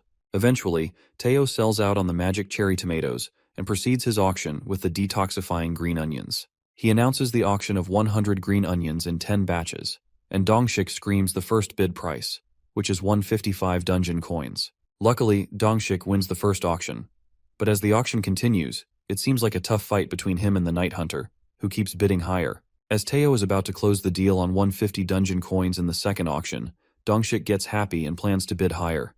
However, the clever knight offers 160 coins, leaving Dongshik in shock. It appears that the night hunter is winning all the auctions, and there's no chance for Dongshik to win any of them as the knight keeps bidding more than him every time. While Teo sells the green onions with the most adorable poses, Suha, his photographer, keeps taking pictures of him as he acts cute during the auction. Poor Dongshik melts in disbelief as the Phoenix Guild takes only 10 green onions. The royal knights hysterically laugh at him, telling Dongshik their guild needs to work on teamwork. The Phoenix Guild members apologize to Dongshik as they got distracted by the magic cherry tomatoes. But he doesn't stress about it and tells members that it's not the end of the world, even if they are a bit behind. In the meantime, Suha approaches the leader, informing him that Teo wants to speak with him. Encountering Dongshik, the peddler cat asks him all about Sejun's family. While Teo writes everything on the paper, Dongshik informs him that Sejun's family is living in Hanam and is under tight protection by the Korean Association, so he has nothing to worry about. He adds that Sejun is one of the country's valuable assets. After that, the cat is reminded of the appreciation gifts Sejun sent for keeping his family safe and tosses out a bucket full of gifts, which happen to be 200 magic cherry tomatoes and 50 detoxifying green onions. It seems like Dongshik had just hit the jackpot. He needed exactly 50 green onions and received them as a gift. The peddler further informs him that Sejun wants to sell him any crop at a discount and asks him to keep it a secret. Dongshik assures him that it was a fair transaction, ruminating that Sejun's family matters are also top secret. However, his moment of contemplation is interrupted by Teo, who offers to sell a secret item and asks him if he's interested. The next scene takes us to the field, where the minotaurs carry and stick the bricks for Sejun's house. Our guy is astounded as he looks at his half-built house and can't believe they made so much progress in a few days. The gray architect bunny reports to him that they're working fast because of the strong minotaurs doing all the heavy lifting. Squeeby continues to tell him that the interior of the house will take longer and that 3 gray bunnies will handle it. While our boy is busy discussing the house structure with the gray bunny inside the house, the baby bear tries to barge in through the door. Alarmed, our guy clarifies to the baby bear that he cannot enter his house. As Bae asks him for a reason, Sejun says he's too big for this house. If he tries to force himself in, the house might collapse. He convinces the baby bear that he's a good boy who doesn't want to destroy his dad's house, and instructs the baby bear to enjoy some honey as he needs to take care of the construction. After that, Bae sadly sits by the corner, saying that he also wants to go inside Dad's house. As tears stream down his face, the baby bear dreams of becoming smaller while the queen bee comforts him. Suddenly, his tears begin to sparkle, and a beam of magical light appears from his claws. Meanwhile, Sejun is busy deciding his bed material as the gray bunny makes it clear that a green onion bed would be a bad idea, and that they would make a stiff bed. At that moment, he hears someone calling him from behind, and in a flash, Sejun gets whacked in the stomach, and he crashes right into the pile of green onion leaves. While our guy tries to process what happened, the baby bear strikes a blow at him out of love. Bae reveals to his dad that he has gotten smaller as he stands over him. The crimson grizzly bear seems to have transformed into a tiny cub again. Sejun looks at him with astonishment, as Bae had gotten so little when they first met, and asks him how he managed to pull this off. It occurs that the baby bear has transformed into a crimson grizzly honey bear, as the notification says. Our boy realizes that Bae has evolved into a honey bear, just like the black warrior and hubby bunny did. As the black bunny and the baby bear are the same size now, Sejun asks the bear if he will not get bigger again. Trying hard, Bae squeezes himself and suddenly changes into a giant bear. Our guy freaks out after watching that Bae has grown a bit bigger, confused about whether he can control his size however he wants. Witnessing the baby bear change sizes, the black minotaur lets out that Bae's desire to become smaller is repressing his growth, adding that it happens in young monsters who are afraid to grow. Upon hearing this, Sejun thinks hard about what has been suppressing the baby bear's growth. As Bae becomes small again and clings to Sejun, he asks Daddy if he can go inside the house now and hold him like he holds the black bunny and Teo. Watching the baby bear yearning for love breaks Sejun's heart as he stares at him with pitiful eyes. He affectionately hugs the baby bear and realizes that he wants to be loved by Daddy. He holds Bae in his arms and takes him to show him around the house. Delighted, Sejun heads towards the house and tells Bae to find a spot for his bed. As Bae asks his daddy to take him to the cave, Sejun gets a flashback of the baby bear eating all their stored food. As the black bunny hears it, he secretly shakes his head, pointing to Sejun not to take him into the cave. The next scene takes us back to the 38th floor, where Teo offers Dongshik a special item, solar sweet potatoes. While he reads the feature window for the solar sweet potatoes, Dongshik stumbles upon something valuable. It turns out that sweet potatoes boost flame resistance. The story then turns to Taejun Han, the living legend of Korea.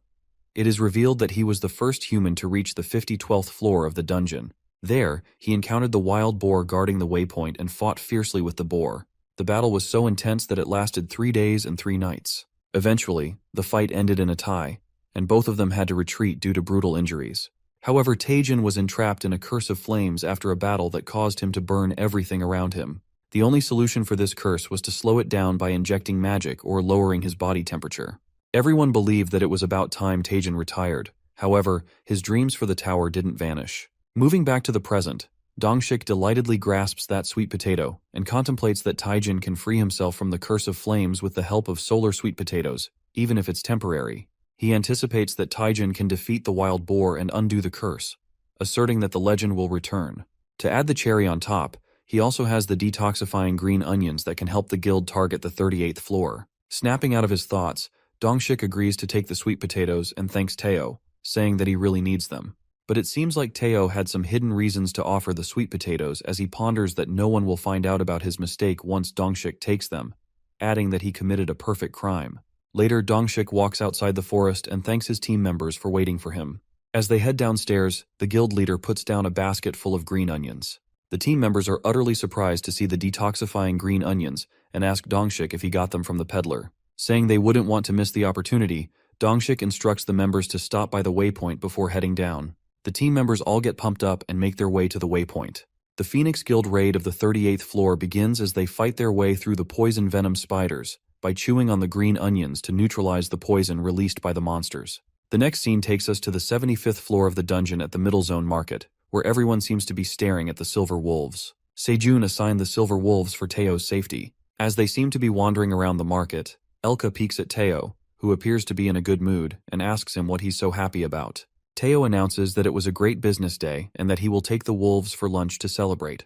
While the wolves decide on a restaurant, something grabs Teo's attention. Thinking about what's wrong with the cat, Teo mumbles that he senses something. It turns out that a glimmering ring had caught his eye. As Teo approaches his hand to grab the ring, a little hand touches against his hand. The cat immediately takes the ring away and yells at the little hamster to get out of the way. While the hamster, covered in a black cloak, wonders if the cat is an intermediate peddler, she clarifies to Teo that he doesn't need the ring. It's better if he hands it to her. But Teo grasps tightly on the ring, lets out that he picked it first, and infuriatingly tells the hamster to get out of his way, calling her a tiny little hamster. The hamster flinches to process what Teo has just said to her and gets offended. As the silver wolves reach the spot, Elka becomes panic-stricken as he witnesses the hamster, presuming that it's hamster Iona, the wizard of great destruction. The wolf seems sure that it's Iona as he has seen the staff, which is her weapon. It seems like Elka recognizes the wizard hamster by the item she's holding in her hand. It is revealed that the legendary divine item, also known as the Staff of Disasters, is owned by Iona. If it is wielded once, the mountains flatten, and if it is wielded twice, the rivers turn into the ocean. This is the power that this item holds. While Elka speculates what she's doing here, Iona tells the peddler that she could have given him a chance to turn his wrong into right, and demands his life as a form of apology. As Iona strikes her weapon, Elka leaps in front of Teo and speaks to her, uttering that the cat serves the great black dragon. Upon hearing this, Iona taps her magic stick on the ground and surprisingly asks Elka who he is, to which he introduces himself as the chief of the Silver Wolves. Feeling suspicious, Iona warns the wolf about what he has just said, adding that they could be killed for lying and pretending to work for the great black dragon. While Elka swears on his tribe and assures Iona that he's speaking the truth, Teo frantically agrees with the wolf and reveals that he works for the great black dragon. But this scene takes an unexpected turn when Iona claims that she needs proof that they work the black dragon. As Teo questions how they will prove it to her, the hamster wizard claims to take her to the great black dragon. But Teo, who came to the market to flaunt his haggling skills, questions Iona, the wizard of destruction, about whether he will take her for free. As soon as Teo utters these words out of his mouth, a terror strike runs through Elka because it seems like he will ruin her mood again. The haggler cat makes it clear that he serves the black dragon, but is also a peddler, so she needs to pay him to meet the black dragon. Seeing Teo's confidence without a hint of doubt on his face, Iona asks the peddler cat what he wants. Teo mumbles that he is picking up a few things for the black dragon. Iona agrees to pay for everything the cat wants, along with the ring that Teo picked for the dragon.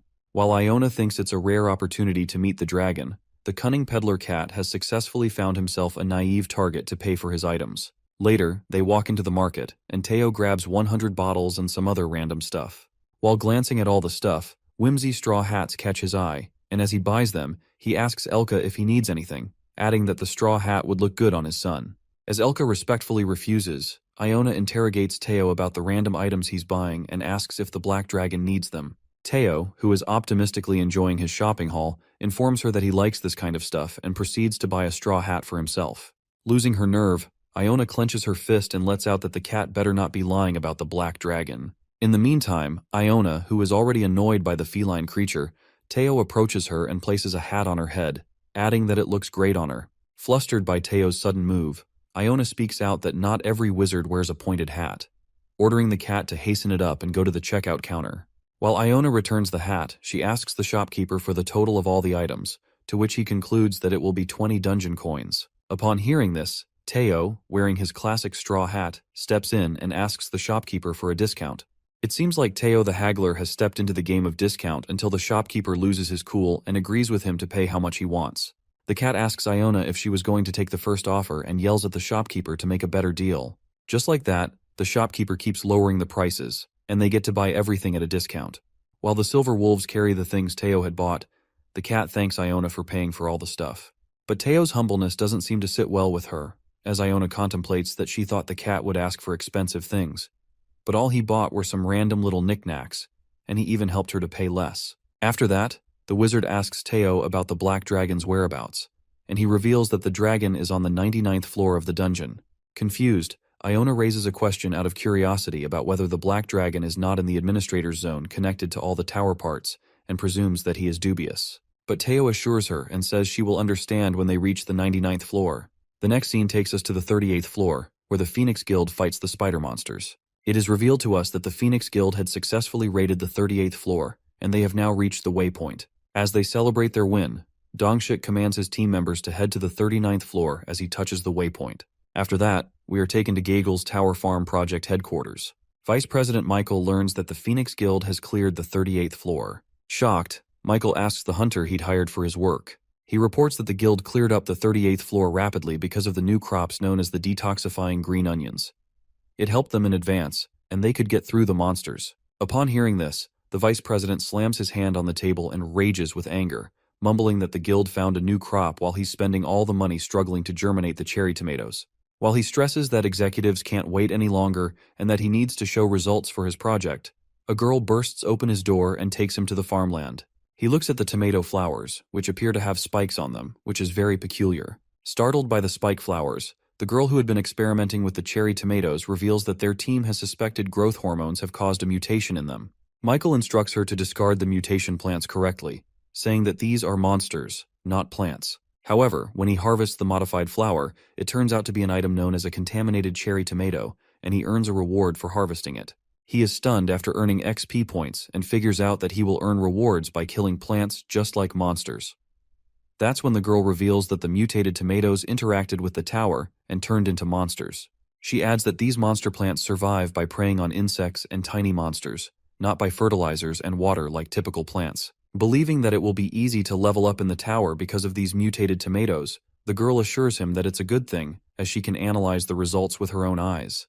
But this does not end here when she tells Michael that these mutated plants reproduce independently. The contaminated cherry tomatoes appear to reproduce by the fluid that pours out of them on the soil. She concludes that it is a discovery, and if they are lucky, they can redefine the tower's order. Amused by the remarkable results, Michael considers it a great possibility and orders the workers to remove all the existing crops and replace them with contaminated cherry tomatoes. Michael has stumbled upon another plan after losing hope of growing magic cherry tomatoes. He plans to develop an XP farm, which seems like a great business idea as he clenches the flower and puts on a cunning smirk. Later, at the cave, the cocoon seems to make movements as it begins to twitch. It is revealed to us that it's the cocoon of the poisonous honeybee, the third, which they accumulated in the last blue moon. While our boy waits for the cocoon to hatch, a light flashes through the cocoon, and a newborn poisonous queen bee breathes to life and recognizes Seijun as her owner as he appears in front of her. He greets the queen's poisonous honeybee and welcomes her with a yellow tomato flower. As the queen honeybee stares at the flower with admiration, she is accompanied by the two other queen bees who help her to fly, and they all soar away. After that, Seijun relaxes on his deck chair. However, his moment of peace is destroyed when a black liquid splatters his face. Startled, his face appears covered in black, and that's when Bae walks towards his dad. It turns out that the baby bear had made a new friend at the pond, a squid, who just squirted on poor Seijun's face. It appears that the squid also squirted on the farmer bunnies, who are covered in black. Our guy makes fun of them, saying they are turning into black bunnies. While Daddy Bunny cleans up the white farmer bunnies, Wifey Bunny cleans up the black warrior bunny, who makes it clear that he's the only black rabbit. Meanwhile, Queng, the baby bear, spills while he is hunting with the black bunny.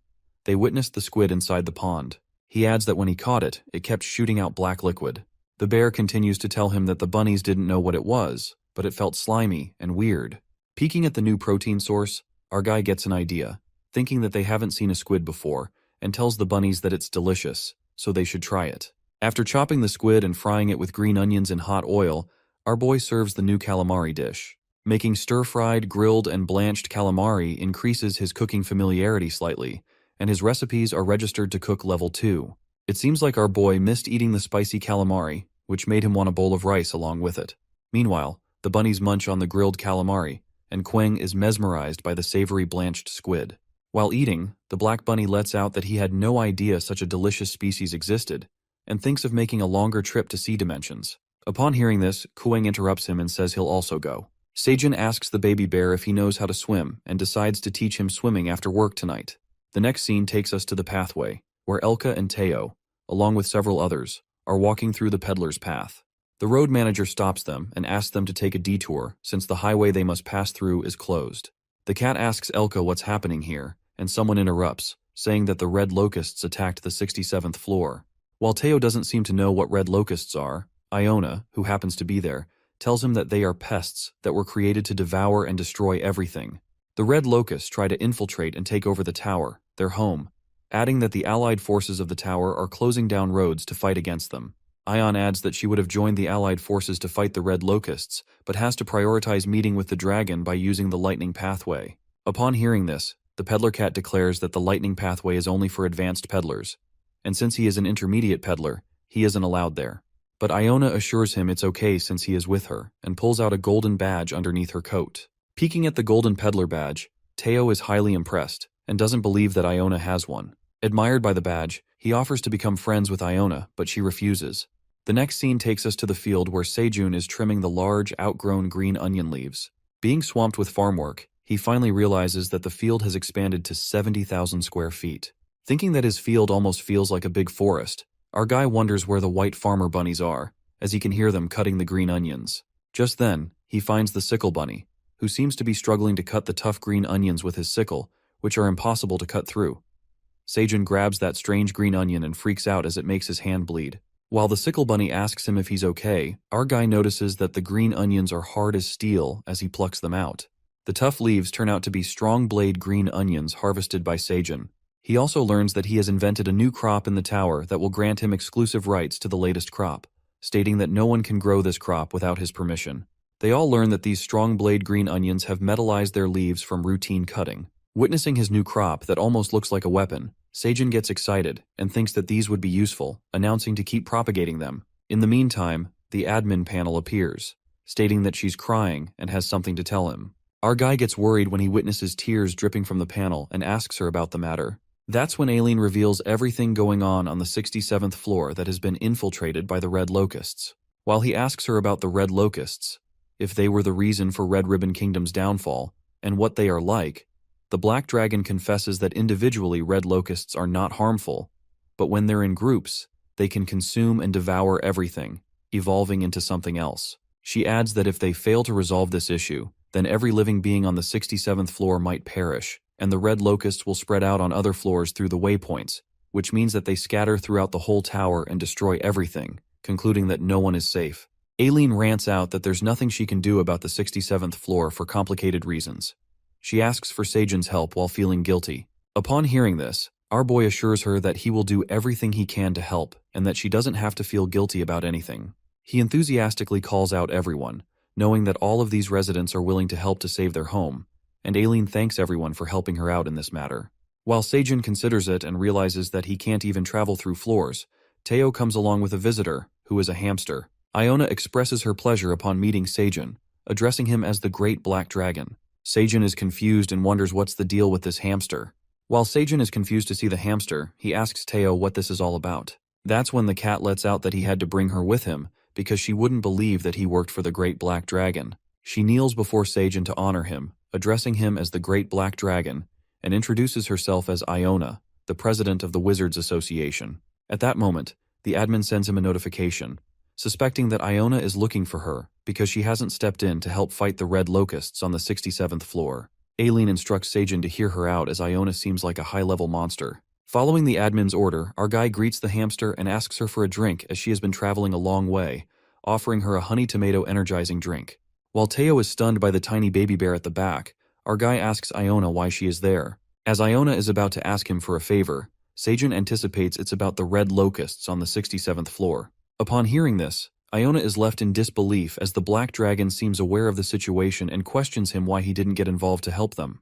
As our guy tries to make excuses, Teo and the baby bear interrupt him and ask for food. Watching this weird informal conversation between the Black Dragon and the animals, Iona ruminates that they are very casual with him as the baby bear calls him dad, suspecting if he really is the Black Dragon. She analyzes Sejun and assumes that besides his black hair, he doesn't seem to have any connections with the Black Dragon and looks like every other human who's been coming into the tower recently. Iona further inspects that she feels a very weak force from him. She feels faint hints of the Black Dragon, and the energy is flowing from a few parts but at extremely low levels. Feeling confused and lost in her thoughts, Iona takes a sip of the tomato drink and is freaked out to see her energy levels rising and the delicious flavor of the tomato juice. As Iona seems to like the juice, Sejun tells her that it's the magic cherry tomato juice with honey, adding that he and the bunnies grew the tomatoes themselves and mixed the poisonous honeybee's honey. Surprised, Iona requests to see the red cherry tomatoes, and the hubby bunny brings them to her. Watching the white farmer bunny, Iona asks the daddy farmer bunny if he belongs to the Red Ribbon Kingdom on the 55th floor. The bunny agrees and tells her that the black dragon took them in. While she peeks at the cherry tomatoes, she asks Sejun if he has other items on the farm. Our guy tells her about all the crop items they have grown in their field. At the moment, our guy looks at Teo, who is being kind as he shares his kitty treat with the baby bear. Meanwhile, Iona observes the things happening around her. She looks at the bunnies, the baby bear, minotaurs, silver wolves, and the cat, realizing that the dragon has been taking care of the monsters without a home while taking care of the food storage and developing new items. She figures out that the black dragon's magic felt weak because he was trying to be considerate of the monsters. She feels guilty for suspecting the black dragon, not knowing how much he has sacrificed himself for the tower. As her moment of contemplation is interrupted by Sejun, who is about to say something about the red locusts, Iona bows down and asks for forgiveness from the black dragon for not understanding his compassion for serving the tower. She adds that she will do anything for his forgiveness, even if it takes her life. Confused about what's happening, our boy shows her a crop item that appears to be a strong blade green onions. That's when our boy narrates a story he'd heard somewhere about the natives in the Arctic region who used to hunt large numbers of wolves effortlessly with just one blade. The tactic was simple. The hunters coated the blade with blood, frozen it, and buried it in the snow. The hungry wolves were lured in by the smell of blood and would start to lick the blade, and that blade was used to cut up the wolf's tongue. However, the wolf wouldn't notice it because its tongue had grown numb in the cold. That is how the wolves would bleed out and die. After telling the story, Sejun concludes that they might catch something from it, while Teo gets the chill from the terrifying tale and warns Elka not to lick blades, adding that he will share his fish with him. Upon hearing the tactic, Iona sums it up that the red locusts will attack any green onions as they wouldn't see the difference between the blade green onions and the regular ones. After tasting those green onions, they will look for more. And when they try to gobble up the blade green onions, the red locusts will be killed. She adds that red locusts have the habit of devouring wounded individuals, which slows down the group. In other words, if the red locusts get slashed by the blade green onions, they will be eaten by other red locusts. High-spirited, Iona lets out that they will be able to defend the waypoint with the help of these blade green onions, and appreciates the great black dragon, as she was unaware of him contributing to help with the food storage while making new tactics to kill the red locusts. Hearing the compliments, poor Sejun is stuck in the huge misunderstanding of being the great black dragon that he has to bear with as there's no going back. Before he hands in the green onions, Sejun decides to experiment to test his hypothesis, asserting that they just harvested their first batch of the blade green onions. Hence, they need to grow them to multiply. But Iona tells him not to worry, and reveals that she has a few red locusts with her. As our boy gets baffled, Iona creates a big circle out of sticks, and suddenly, red locusts appear within that circle. Iona tosses them out of the circle as they are trapped inside a black mass. While all of them are startled by the sight of the red locusts, Iona is happy to see them in good shape, as she had caught a few of them for experiments. She asks Sejun to use these red locusts how he wants. Our guy plants the blade of green onion and the regular green onion in the soil, instructing Iona to release them. That's when she releases the red locusts out of her magical binding, and the monsters instantly fly toward the planted green onions. The red locusts that gobble up the regular green onions appear to be alive. However, when a few of them fly towards the blade of green onions, they are slashed into pieces. It seems like all the red locusts Iona had released were killed by the blade of green onions. Feeling happy about his successful experiment, our guy receives a notification from the admin, which asserts that Sejun has made a great accomplishment in killing pests with crops. He earns an occupational trait as a reward that will help earn XP points when his crops kill pests. Reading the occupational trait, he realizes he can earn XP points if he kills the red locusts with his green onions. The next scene takes us to the Korea Awakened Association, where Taejin is happy for Dongshik as he clears up the 38th floor sooner than expected. The former head of the Phoenix Guild tells Dongshik that he had rushed to him as soon as he left the tower, assuming that he had some good news for him. Saying that his instincts never disappoint, Dongshik pulls out the solar sweet potato. He says that the team had been waiting for the return of their hero, Taejin, and asks him to come with them to the tower, offering him the solar sweet potato. Smirking, Taejin eats the sweet potato and neutralizes his curse of flames for 5 hours. The next scene takes us to the 67th floor, where the red locusts wreak havoc on the area. While lizard warriors try to kill the red locusts with their swords, they struggle to keep up with the flooding monsters that seem infinite. They encourage each other to keep killing the monsters to reach the waypoint. That's when Iona, the Wizard of Destruction, arrives at the scene and commands the lizards to get away.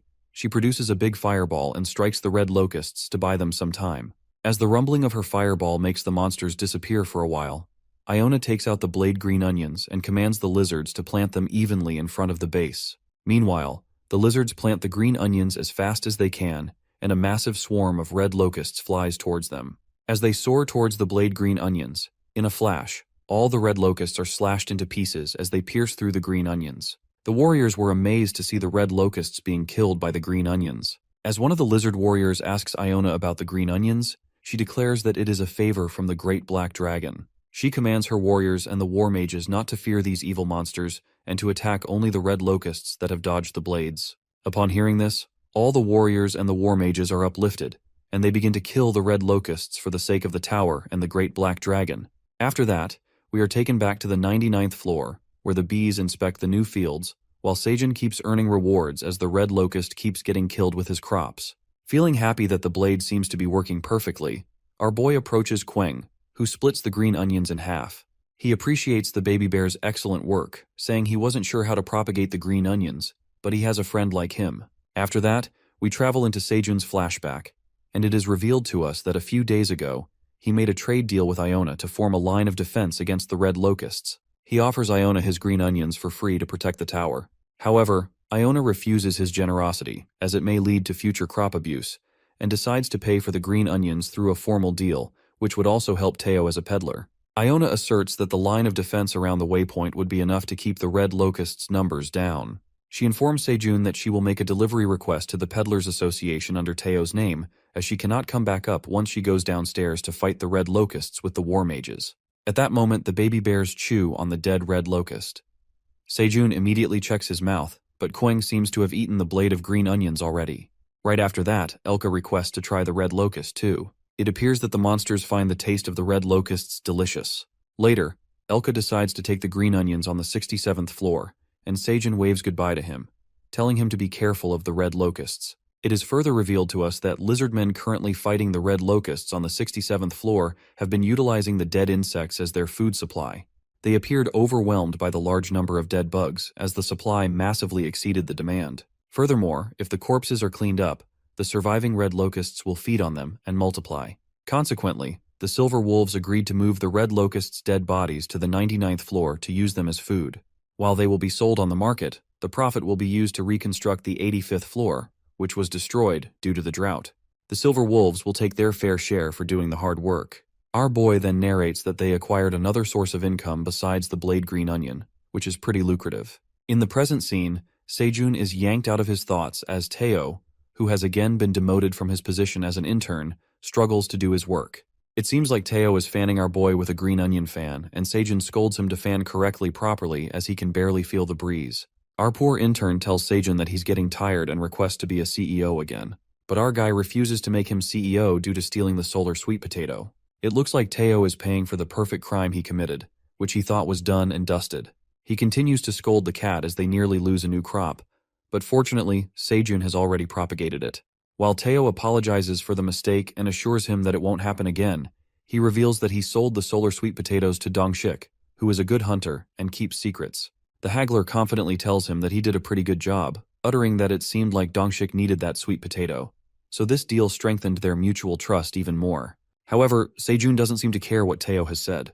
He orders him 30 minutes more of fanning and tells Teo how hard he's working, so his shoulders start to feel sore. Teo stops making a fuss about the fanning and gives Seijun a message, saying he must stay healthy as he cannot afford to be sick. As our guy plans on teasing Teo a bit more, a notification comes up, and he earns rewards for killing pests with his crop. Meanwhile, he assumes that there was a red locust attack. Our guy gets leveled up and earns an occupational quest to harvest 1,000 units of crops, with the reward being 50 dungeon coins, and upgrades to level 21. Springing with happiness, our guy has finally reached level 20, and it seems like the crop harvest XP and the pest control XP helped him boost his level. Eager, our guy decides to complete the quest right away, because it's simple, and gets thrilled to earn a bonus and boost his magic stats.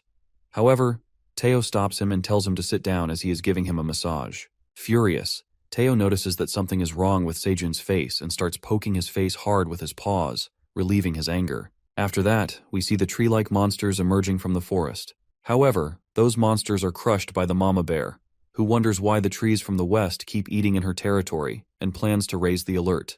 The mama bear seems to be going back to the cave, and she thinks about what they're having for dinner, dragging the tree into the forest. As she wishes her son could enjoy whatever it may be, she presumes that Sejun will make something delicious. The next scene takes us to the administrator, who seems to be drooling over the food Sejun has offered her. It appears that Aileen had quite an appetite as she finished up plenty of food, uttering that she hadn't felt hungry because of the stress lately. Feeling happy after unwinding her stress with spicy food, the admin thanks her human farmer, and Sejun lets out that he will be giving her dried sweet potato snacks in a bit. After that, he receives notifications for killing pests from his crops and earns XP points. He presumes that there must have been another red locust attack, concluding that there seems to be no end. However, after watching that the locust population has been stiffened and stopped bombarding, Aileen says that's good news, and the red locust situation is under control on the 67th floor. While our protagonist gets happy to hear this, he asserts that since the red locusts have helped with his promotion, he hopes that the 67th floor gets cleared up soon. Aileen, who doesn't have enough magic to check the 67th floor status, makes a guess using the contribution data, and taps her magic crystal ball to look at the contributions to the red locusts' extermination. It appears that Sejun Park has taken the lead in contributing to the locusts' extermination, and the admin concludes that the blade green onions did make a significant difference. Not disclosing that Sejun is the top contributor, Aileen informs him that when red locusts perish entirely, he will get rewards according to his contributions, and tells him to keep up the good work. Surprised, he curiously asks the admin if there are rewards to kill the intruders and bombard her with questions. But Aileen notifies him that it's a secret and gives advice, saying if he contributes, the reward will be higher. Thinking that he should contribute more, our boy pulls out an agility carrot and gazes at it with admiration. It appears that Sejun had harvested level C carrots that he offered the farmer bunnies, who were thrilled to eat the carrots, to take one each so that they could boost their agility and finish the work quickly. In the meantime, Teo arrives at the field. Our guy, chewing on his carrot, greets the sleepy CEO and asks if he will head downstairs to meet Elka on the 88th floor. The cat agrees to him and informs Sejun that they are going to take the wolves to the 67th floor, where they will collect the red locusts, and in the meantime, he will stop by the 38th floor along with Elka. While our guy teases Teo by asking if he has packed the right crops, the cat infuriatingly defends himself that he doesn't make the same mistake twice. At that moment, the gray bunny approaches them and informs them that Sejun's house is ready. As they walk towards the big, beautiful house created by the gray bunnies, our boy is amazed to see that everything in the house, from the floor plan to the kitchen layout, is built exactly how we wanted. As Quang lets out that the floor is warm, Sejun tells him that it's a traditional floor called ondol, and that it's very relaxing when they lie down and warm themselves up. It looks like Sejun is having the time of his life, laid back on the floor along with Kyung, Bunnies, and Teo, who also seems to fall in love with it. Curious, our guy questions the gray bunnies about how they know about ondol, as he doesn't recall explaining how the floor works in detail. Upon hearing this, Squeeby reveals that she had worked on some of the peddlers' tribe houses before, who used to live in homes with similar structures, adding that it was nothing new to her. While Sejun is shocked to hear that some monsters also use the heater floors and cast iron pots, Kyung points at a tiny door and asks what's in there. As they all peek inside that tiny door, they witness the sickle bunny making out with the gray bunny. The sickle bunny gets embarrassed and shuts them off by teaching them that they should knock first. Startled by the sight of the romantic bunnies, our guy covers Quang's eyes while Teo clings to him, and he immediately gets away from the door. Shocked, the poor guy sighs and wonders what they're doing in his house. Meanwhile, the mama crimson grizzly bear arrives at the scene. As Kyung is delighted to see his mom, Sejun lets out that it took her quite a long time and that she has been working hard lately. That's when the mama bear exposes the incidents happening around their territory and throws out a big tree branch in front of them, adding that it might be useful to them. While Sejun is confused about the giant ancient tree, Teo asks the mama bear if she is headed back to the woods because he wants to go with her. The bear happily agrees, saying that she could use a travel companion. After Teo and the bear make their way into the forest, our guy thinks of what they should do with the old piece of wood that Mama Bear had brought, and Squeeby knocks on the wood, asserting that it's a very high-quality wood. As soon as Squeeby tosses its axe to chop up the tree, a red light flashes through it, and the rope-like strands begin to come out of it, entangling the gray bunny. The corrupt ant monster had awakened and trapped the gray bunny with its branches. Sejun and Quang are baffled by the sudden attack as the tree monster clenches the bunny. He pulls out his dagger, and the crimson bear leaps towards the tree monster, striking the ant with his claws. Squeeby tumbles on the ground as Quang smashes the tree monster, but it begins to entangle him through the branches. When Quang shows his whole strength and transforms his size into a big bear, he rips off the tree monster with his claws. As the bear tries to cut off the branches with his fangs, it does not affect the monster, and Sejun starts to panic, wondering if there's anything he can do. At that moment, the admin asks him about the corrupt Ent's sudden invasion, but Sejun seems unaware of the situation and asks Aileen how he should get rid of the monster. Aileen searches the book to find out how to kill the corrupt Ents, but as soon as the admin finds out, she notifies Sejun to kill the carnivorous fruit inside the tree. While Kyung struggles to fight the tree monster, Sejun instructs the bear to get smaller. As he turns small, our boy comes rushing towards the corrupt Ent with a dagger in his hand, and he forcefully stabs inside the tree. Stabbing the monster, the corrupt Ent abruptly starts to speak, saying they're all here. Finally, our guy manages to cut through the carnivore fruit inside the tree and kills the corrupt Ent, earning 50 XP points. But this doesn't end here when Sejun and the bear witness an army of corrupt Ents approaching them. It seems like the corrupt Ents mini-branch scout has infiltrated the 99th floor, where we see corrupted Ents and small branch scouts who are tree-like monsters scattered all over the place. Kwang, the honey bear, and Sejun, who were there, freak out after witnessing the corrupt Ents moving towards them and calling everyone who can fight. Honey Bear transforms into a giant monster and jumps on the invaders with all his power, throwing them away with his claws. Sejun grabs his dagger and starts slashing the corrupt Ents. As he contemplates where these things are coming from, the Black Warrior Bunny and Farmer Bunnies arrive at the scene. Our guy instructs them to stop these invaders from reaching the field, or else the tree monsters will destroy everything. Following the commands, our super cool Black Warrior Bunny activates his lightning speed and flaunts his skills by killing plenty of tree bastards just by his speed. While Sejun appreciates the Black Bunny for his impressive hit, the bunny lets his guard down when a tree monster appears from behind him. But the Sickle Bunny comes to the rescue and kills the corrupt Ent, warning the Warrior Bunny to stay focused and not get sidetracked. After a while, the army of the poisonous honeybees and the farmer bunnies show up in the field and vigorously attack the enemy. Fighting hard, our boy encourages everyone to hang on for a while since they've removed almost all the tree monsters. Before they all could take a sigh of relief, another large corrupt Ent army came flooding towards them. It appears to be corrupted Ent's large branch scouts who've attacked them again. Our guy gets terrified by the sight of the giant corrupted Ents and commands everyone to run out of there. At the same time, Kwang arrives at the field and starts fighting the gigantic Ents, warning the corrupted Ents not to mess with his dad.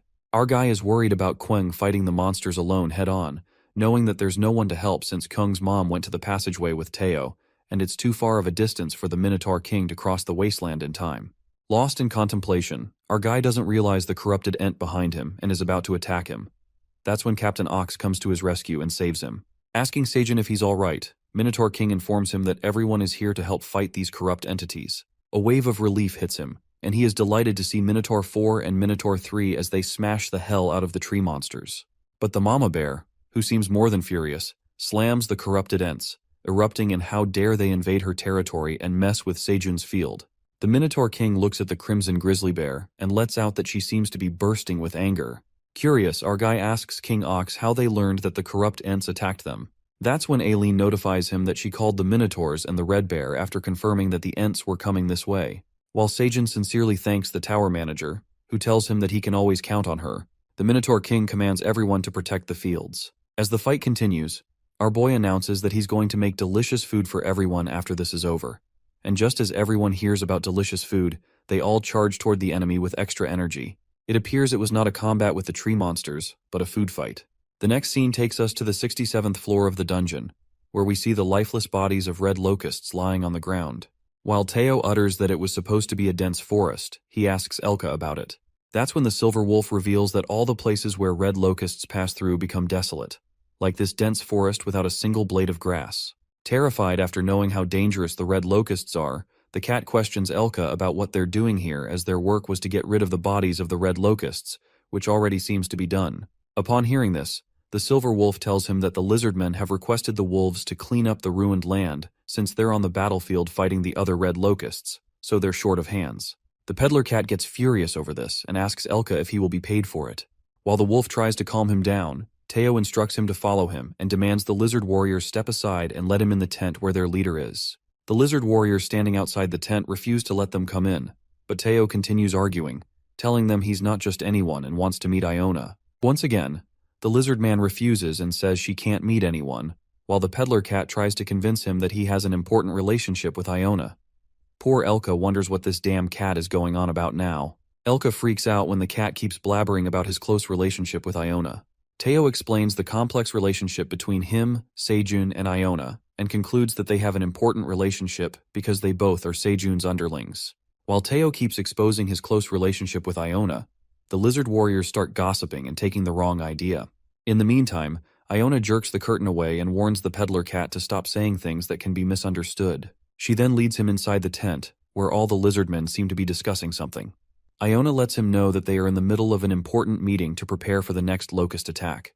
While the lizard warriors stare at Teo, Iona asks him why he's here, assuming it's about collecting the money for the blade green onions. However, the cat refuses and reveals he's here because of the wolves.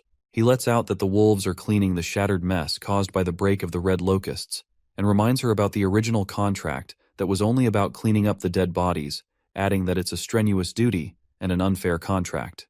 Upon hearing this, the Lizardmen Tribe Chief Representative Toro asserts that he had no idea because the lizard warriors were on a battlefield, leaving only young and old lizardmen to clean up the reclaimed territory, so they asked for help from the wolves. Teo, being the smartass, makes the chief clear that this won't work and demands proper compensation for the additional heavy workload for the wolves.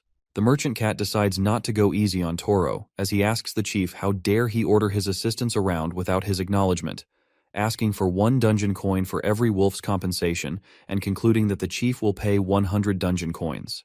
But Toro doesn't seem to take it well and calls out Teo for being a corrupt wandering cat merchant. At that moment, Iona interrupts the furious lizard man and tells him Teo works for the Great Black Dragon. She reminds Toro not to forget that they were able to reclaim this land on the 67th floor because of the Black Dragon's assistance, adding that they also acquired the blade of green onions from the dragon. Being an over-the-top assistant of the Black Dragon he is, Teo elucidates that without his help, this place would have been in big trouble, and the chief would have to pay the price. While Toro grits his teeth out of anger that gushes through him, the lizard warrior tells him to calm down. The chief Toro seems to have no choice but to pay them the price. Later, our peddler cat happily carries the bag of dungeon coins and offers them to the silver wolf. But Elka refuses to accept them, saying that the wolves are his subordinates, and they already earn enough money from selling the part of red locusts, insisting on him to take the dungeon coins. Teo gives him some lessons, advises the wolf not to get treated like a pushover, and takes the money confidently. As the wolf finally accepts the money, Teo thanks Iona because things went smoothly as she took his side. The wizard lets out that she had no idea something like that was happening behind her back as she commanded the front lines. Later, Teo informs Elka that he will be going to the 38th floor all by himself so that he can go to the 99th floor. Looking at the peddler cat, Iona reckons that the Lizardmen tribe is known for never giving out what they're, and due to this, rumors about Teo, the merchant cat, using the Black Dragon's privilege as an excuse to demand compensation, will break out.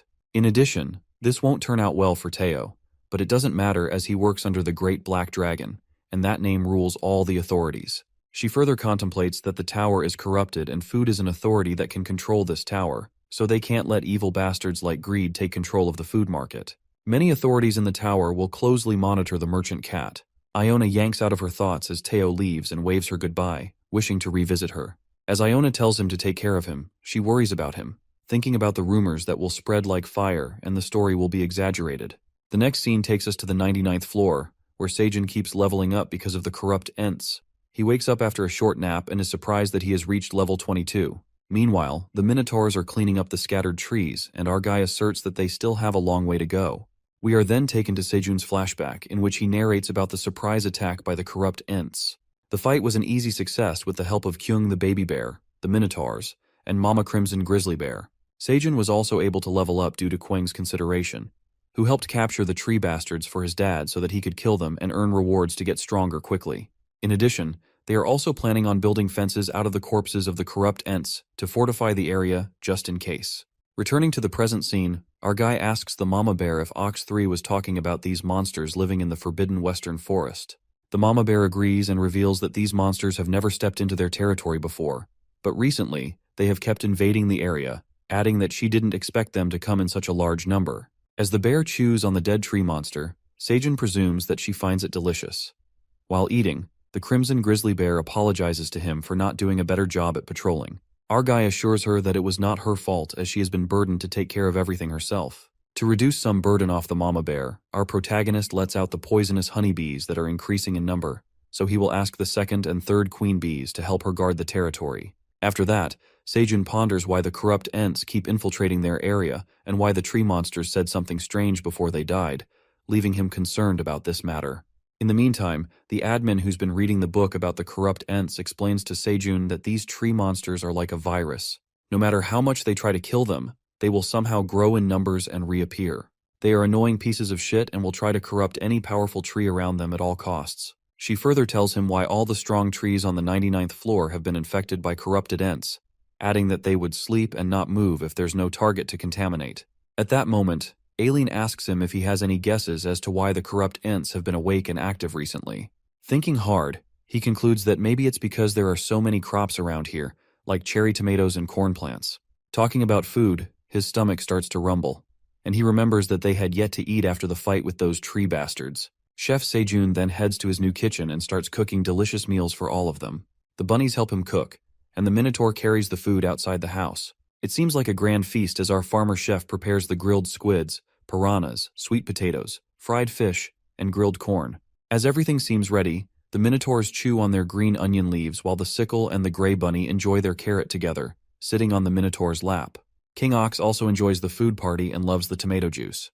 While Aileen enjoys her fried fish with chopsticks and peeks at Sejun through the screen, the mama bear appears to have nothing to eat. But after a while, our guy points at the silver wolves carrying wagons full of red locusts, and the mama bear is delighted as she starts munching on the delicious locusts. Suddenly, Sejun hears a voice as he looks back.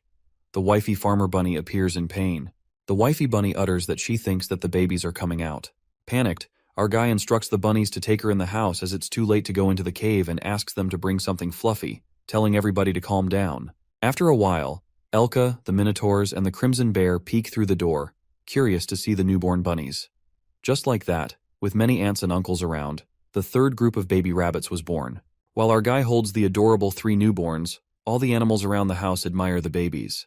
The next scene takes us to the 52 floor of the dungeon, where we see Taijin confronting the big fat wild boar he fought years ago. Bursting with flames, the wild boar recognizes Taijun, who had come from outside the tower, asserting that he thought the human had died from his flame curse. Taijin, who seems to be in good shape, affirms to the wild boar that he had a lovely vacation because of the curse, and presumes that the boar is also enjoying its life in the tower with just one eye open. Making fun of the wild boar, the mage asks him how much he's eaten, saying that he can even smell the barbecue all this way.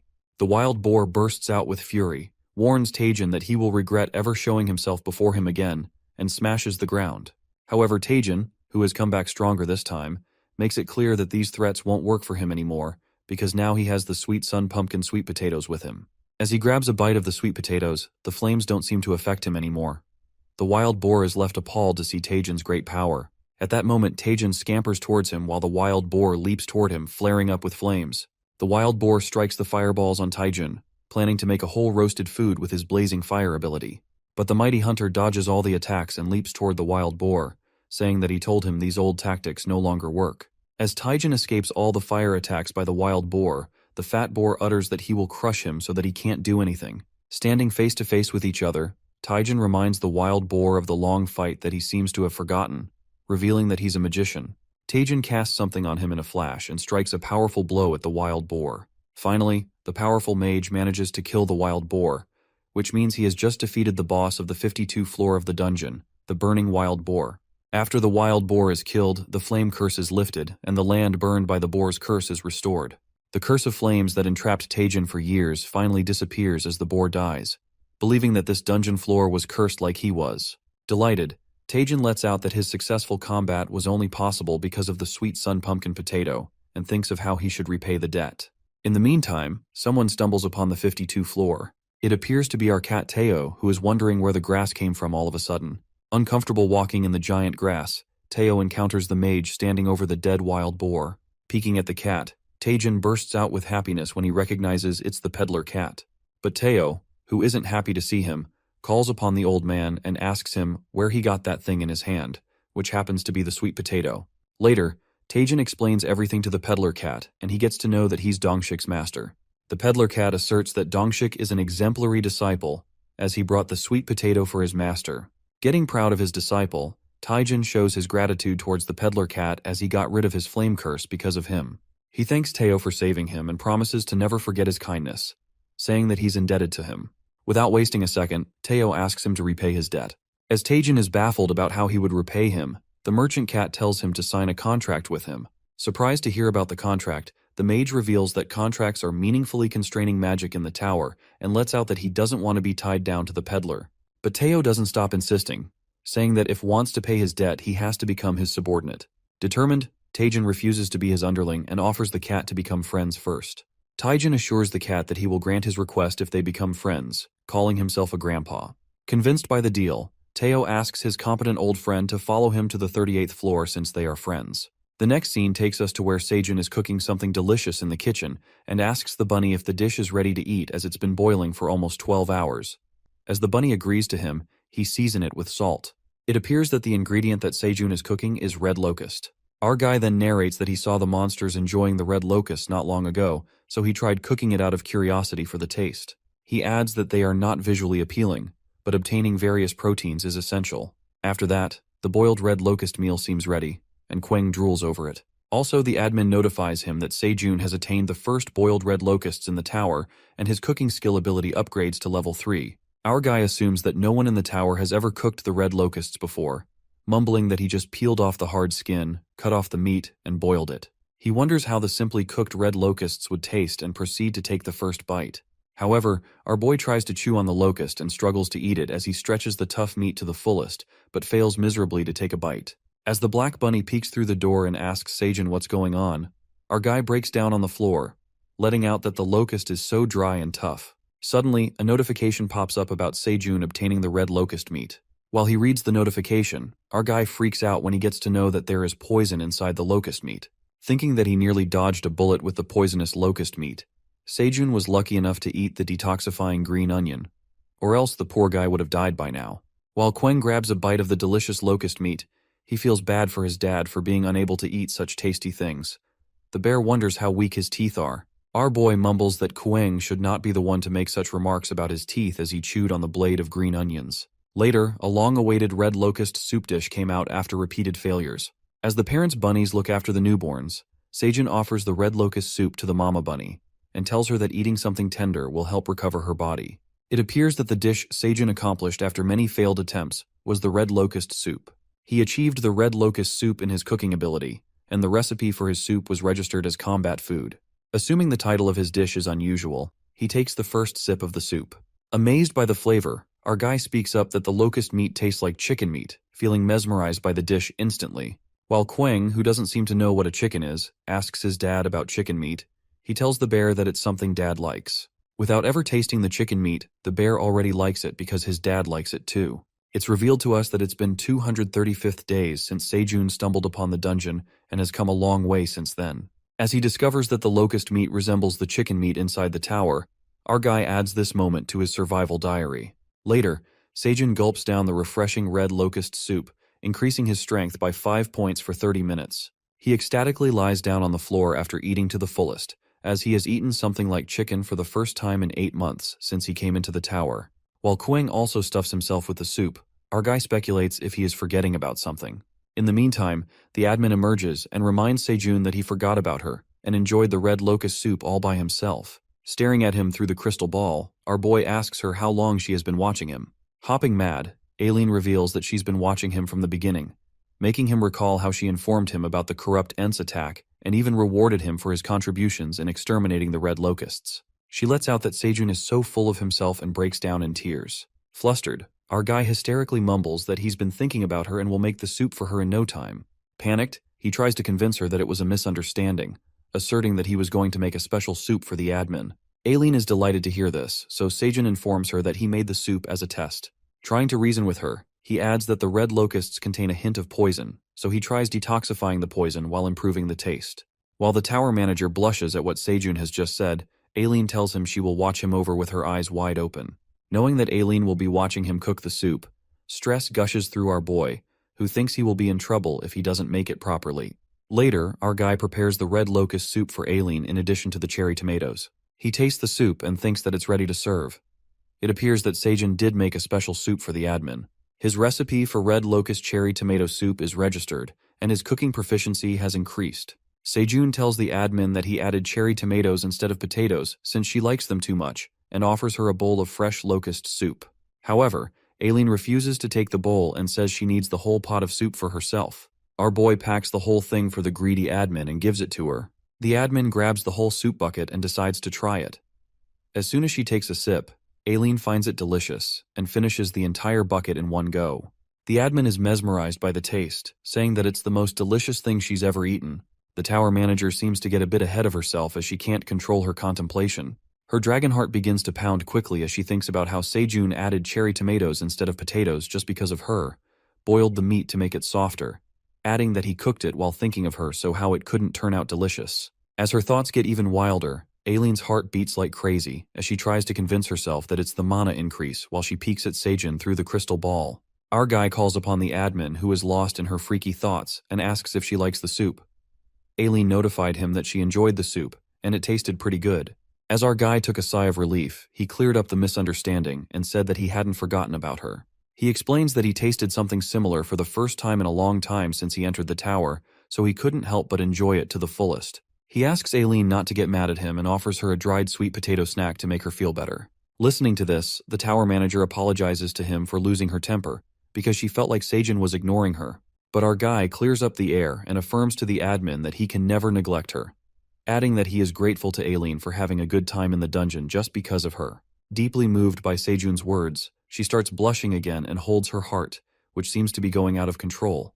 The tower manager becomes generous and gives her farmer boy a new quest to reward him.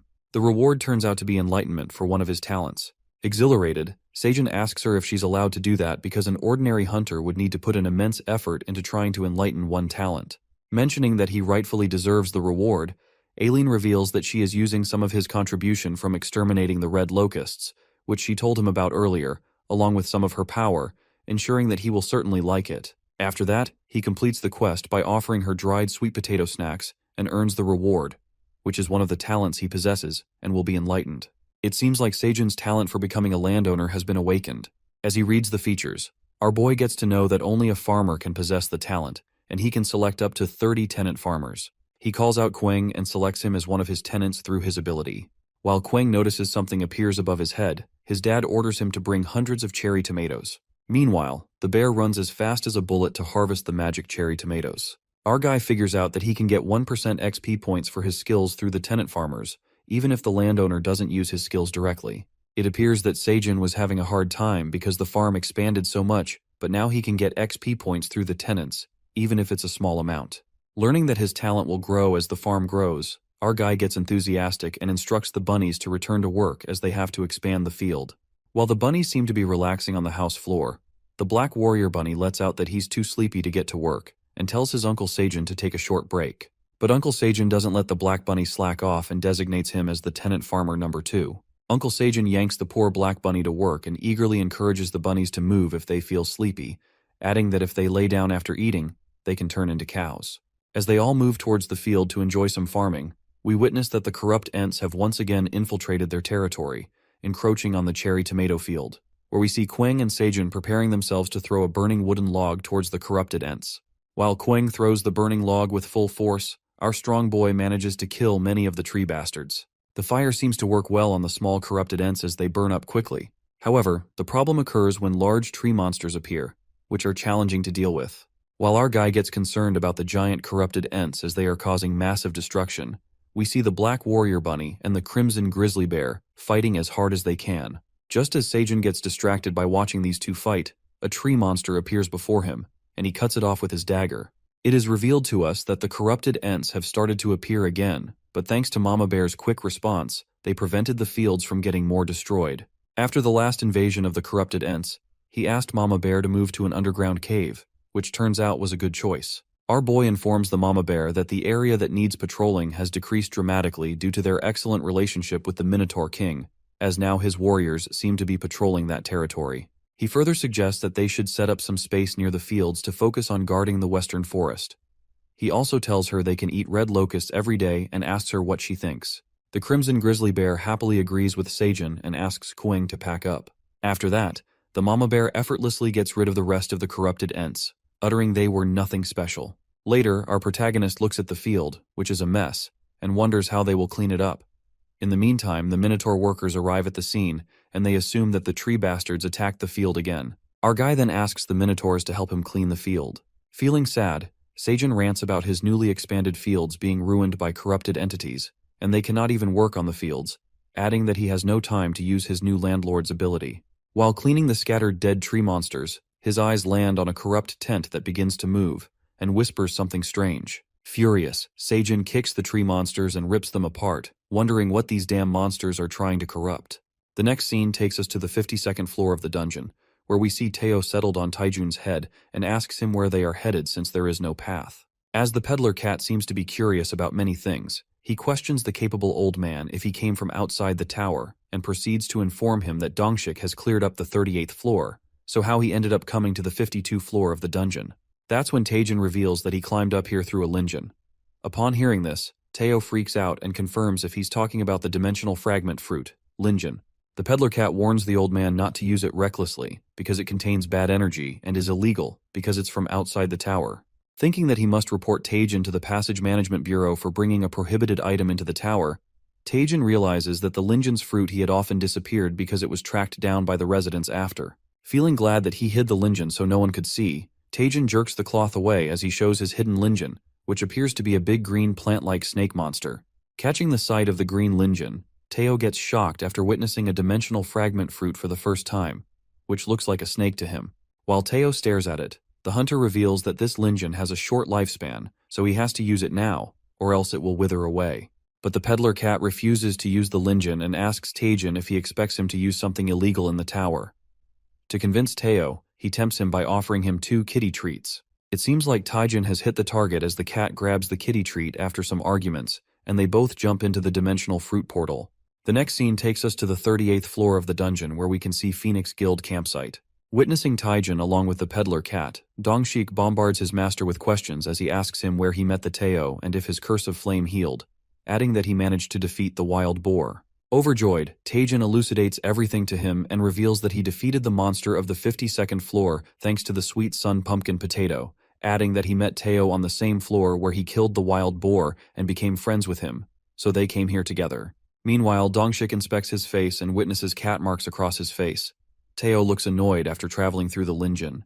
When Dongshik realizes that Taijun has been using lingeons, he freaks out and immediately asks his master how many of them he has used because it's rare even in their country. But the master tells him to calm down and lets out that he has something else to see besides defeating the wild boar. Then Taijun turns towards the merchant cat and discloses that he roughly checked the 40th to the 52nd floor using several lingeons and asked the local residents if other hunters had come before him.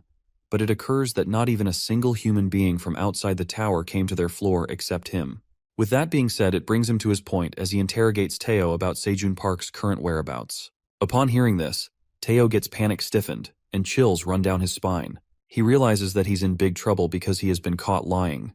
The next scene takes us to the cave where we see Seijun harvesting the magic cherry tomatoes, and the admin notifies him that his job proficiency has significantly increased, adding that he has harvested a crop 1 grade higher and earned 290 XP points. Because of his harvest skills, it appears to be level B magic cherry tomatoes, which are 1 crop higher. Getting high-spirited, our guy thinks of working hard so that he can harvest all the magic cherry tomatoes that are all above grade C one day.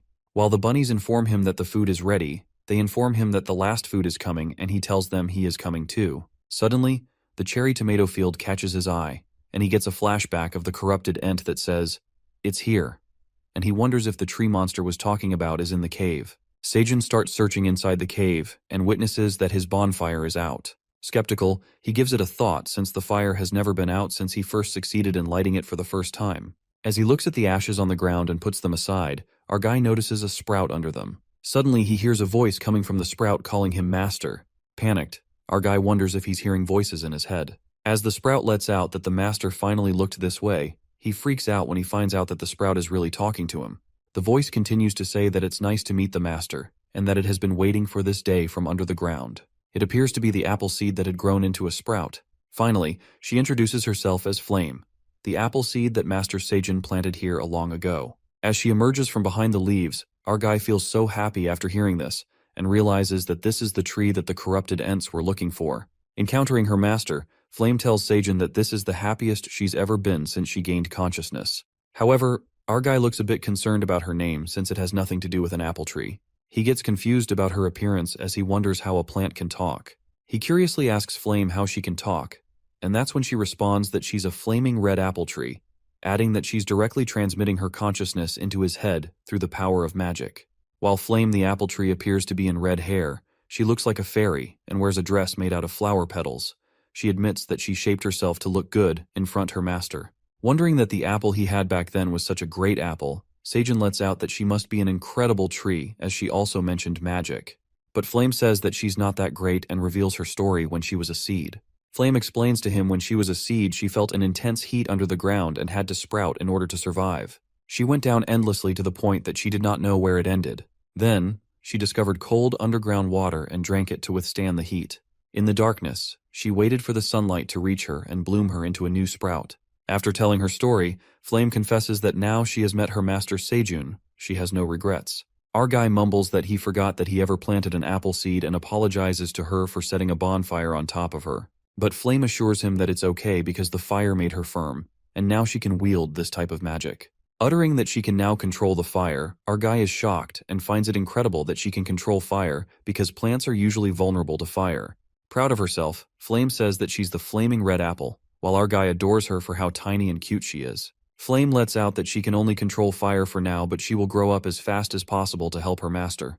Patting her head, Seijun loves her quirky charm and calls her cute. He caresses her head and tells her that she must have gone through a lot under the ground so she doesn't have to overwork herself, adding that he just wants her to grow up without any worries. Insisting to pat her more, Flame thinks that is the best day of her apple tree life, and she's glad that she can act spoiled and receive her master's affection. She decides to hide a bit of root that goes way down in the deep from Seijun for a bit longer.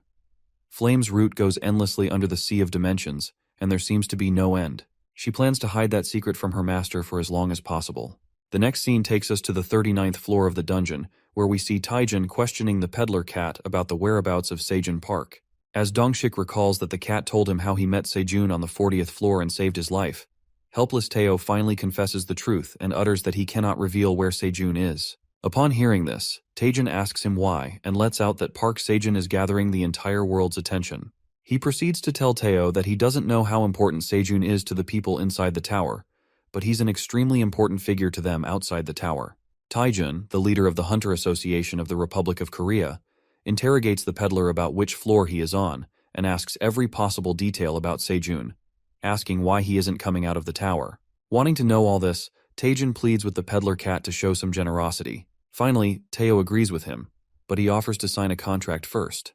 The contract is to secure Seijun's current whereabouts and ensure that Taijun keeps everything they exchange a secret, concluding that he has to offer his life if he violates it. Without another thought, Taijin agrees to his demands. As Dongshik interrupts to say something to his master, Taijin also instructs him to sign the contract. Both the hunters then take the oath that they will only speak the truth to Teo and keep everything a secret. Returning to the main point, Taijin asks about Seijun's current location, to which the cat reveals that he's not on the 40th floor. Teo goes on to say that Seijun asked him to lie about his whereabouts if someone asked him. While Dongshik appears to be shocked, the peddler cat makes it clear that Seijun is in some place so far above that no humans can imagine, let alone go there, concluding that this is the reason why he cannot get down the tower. After spilling the half-truth, Teo gets on his way and waves them goodbye, but Dongshik looks baffled and asserts to his master that no matter how strong a hunter is, it is nearly impossible to go beyond a particular floor using Lingen. While Taijin agrees with him, it doesn't make sense to him that Seijun is on such a high floor of the tower and even growing crops there. Dongshik assumes that he is around the 60th floor and wonders if he's probably being held captive and isolated by the monsters. But Taijun, who seems to have grasped the truth, lets out that judging by the description of the sweet sun pumpkin potato, it says that the sweet potatoes have soaked up the sun's rays from the highest point of the tower, which leads him to believe that Seijun is on the 99th floor of the dungeon. The next scene takes us to the hometown of Teo, Granier Village, where we see Israel's residents, the wealthiest family in the town. Sitting at his desk, the father of Oren, Israel, starts by saying that he's heard the war with red locusts on the 67th floor is taking longer than expected, and a food shortage is expected, similar to the famine decades ago. But Oren, who seems busy with his girl, ignores what his father is saying. His father informs him that the tower's food shortage has nearly doubled or tripled the prices of the food imported into their village, and it's becoming a headache. As the father utters that with so little information, there's no way they will ever find out what's happening within the tower, he stops in the middle and yells at Oren to heed what he's saying. Just like spoiled rich kids, Oren recklessly tells his father that the war doesn't even matter as they are super rich. While Oren pays attention to his girlfriend, His father loses his cool and warns him that he will disown him if he does not run to the merchant district to buy food right now. Upon hearing such a scary warning, Oren gets mad at his father and curses him as he goes to the merchant district, thinking about what's so difficult about buying food. He orders the local people to follow him as he needs a potter. That's when we see Skaram, the evil goblin, hiding in the alley as he throws a wicked grin while looking at Oren. The next scene takes us to the 75th floor of the dungeon, where we see Granier's village food market. While Oren visits the merchant district to buy food, he finds out that the piece of meat that used to cost 1 dungeon coin now costs 3 dungeon coins, and the fish costs 4 dungeon coins. After witnessing this drastic rise in prices, the black cat throws a tantrum, wondering why everything is so expensive all of a sudden. The people around him inform him about the ongoing war. Some merchants on several floors have begun to buy large quantities of food, and instead of releasing the food in the market, they're holding it. It appears that Greed's plan to rule the entire kingdom has begun as he is behind the food shortage and restricting the food supply, which has caused an uprising in the food prices. Oren curses the wandering merchants and decides to take this matter in his own hands, directly heading to the farm to buy food at lower prices instead of relying on the vendors. With his plan, he tries to convince other people to go to the merchant association with him and become a wandering merchant, after which he will sponsor everyone. The black cat tricks the gullible people as he persuades them into far-fetched dreams of multiplying the money by 2 or 3 times and piling up food like a mountain to make his dad speechless. Getting ahead of himself, he seems pretty confident in his idea. He thinks that he can sweep it all away with his merchant skills, adding that they can become the legends and lifesavers of the Granier village when the Great Famine arrives. At that moment, the evil goblin Scarum appears in front of them. The goblin introduces himself as a wandering merchant and asks them if they want to become merchants like him. While Oren seems to be interested in his deal, Scarum lets out that he has something good and asks them if they would like to multiply their money with it. Curiosity takes the best of everyone, and that's when the evil goblin asks them if they have heard of the things outside the tower that are rare items that they can't find anywhere else. The next scene takes us to Teo, who is also in the Granier village, to buy some stuff and the things Sejun had requested.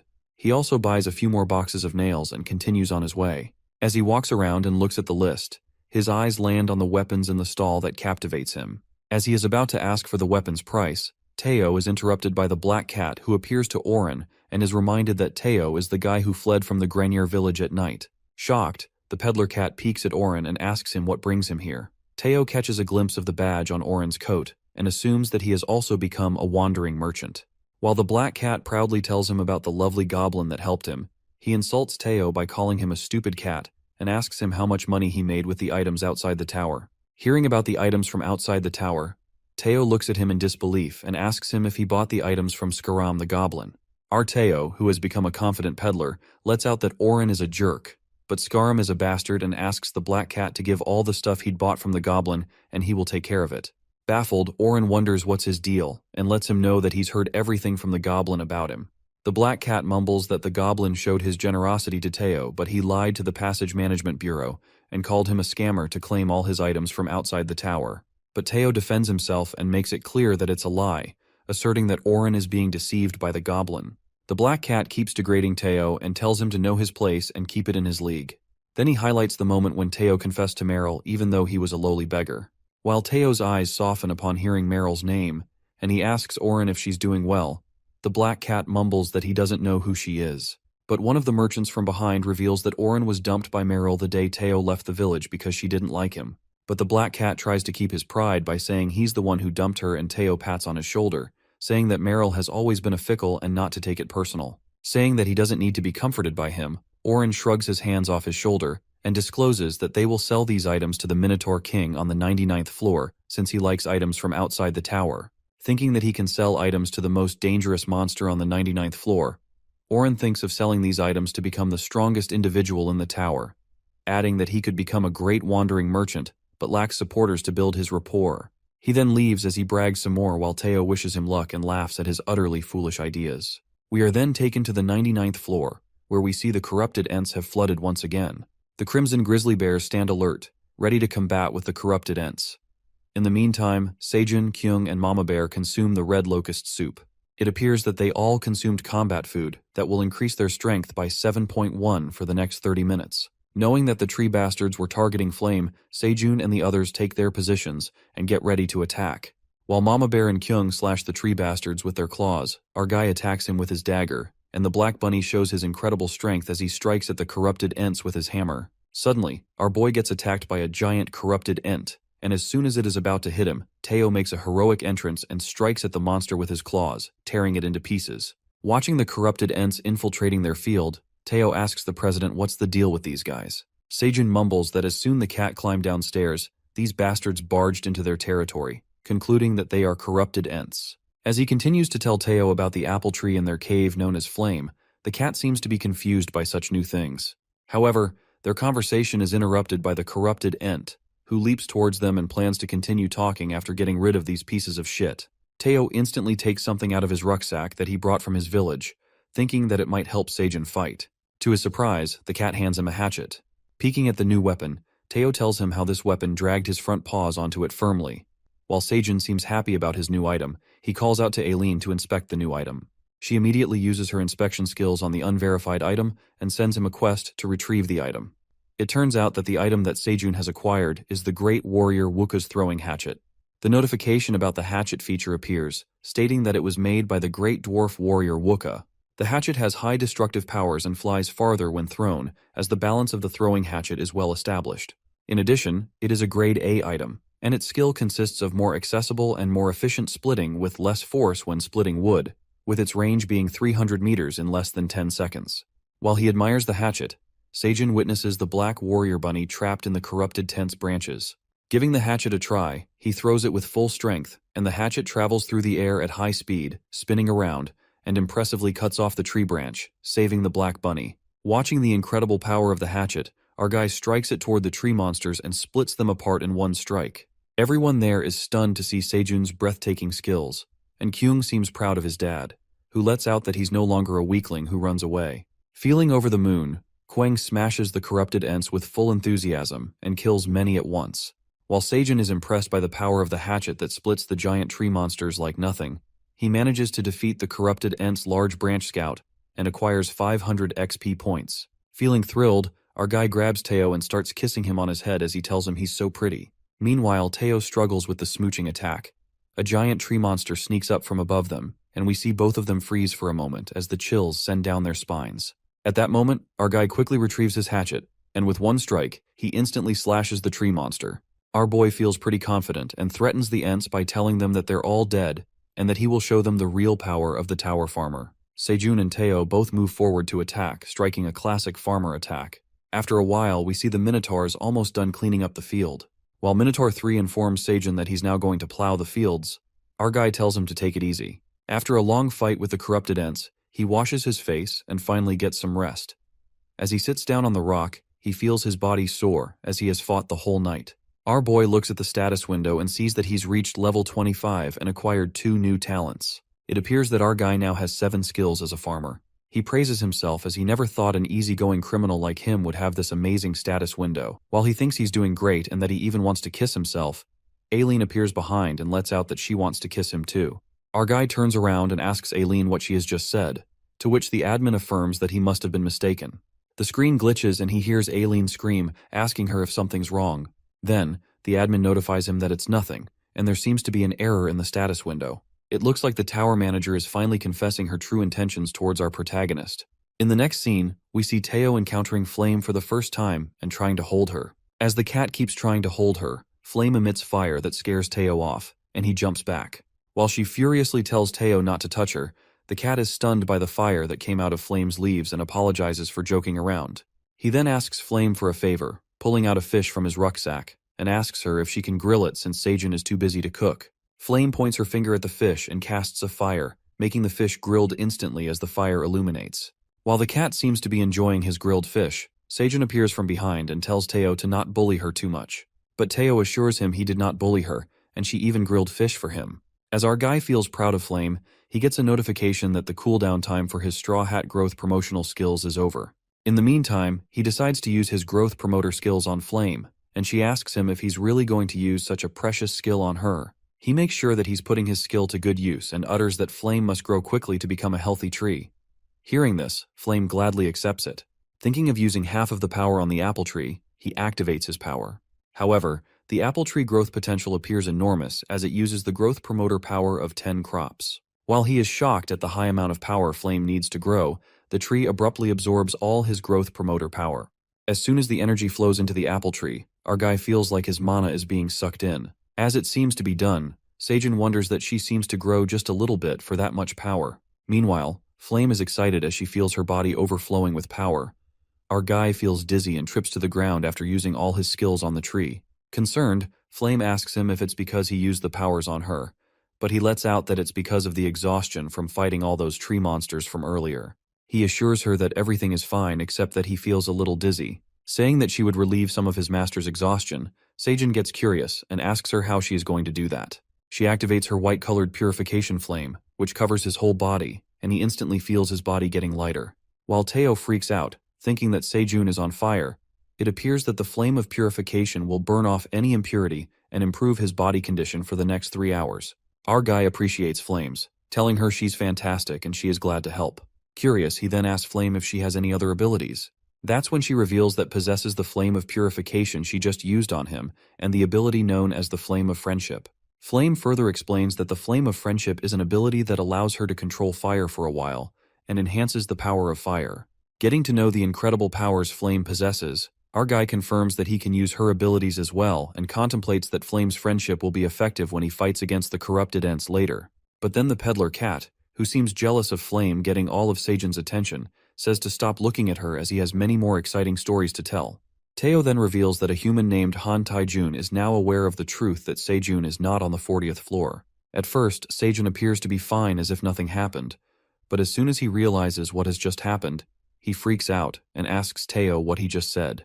In the next scene, we see our guy getting shocked to hear Taijun's name since he's the strongest hunter in Korea. What's even more shocking is that he is friends with Teo.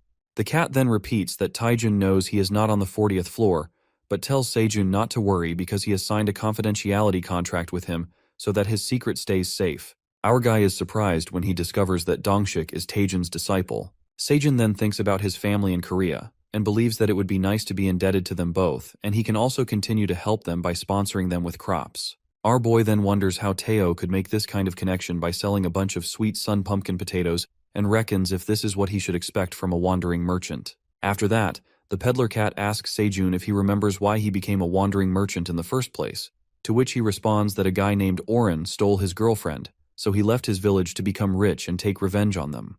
Poor Teo gets reminded of his humiliated past and gets worked up, telling Seijun everything that happened in the village about Oren becoming a wandering merchant and how he fell for Skaram's trick.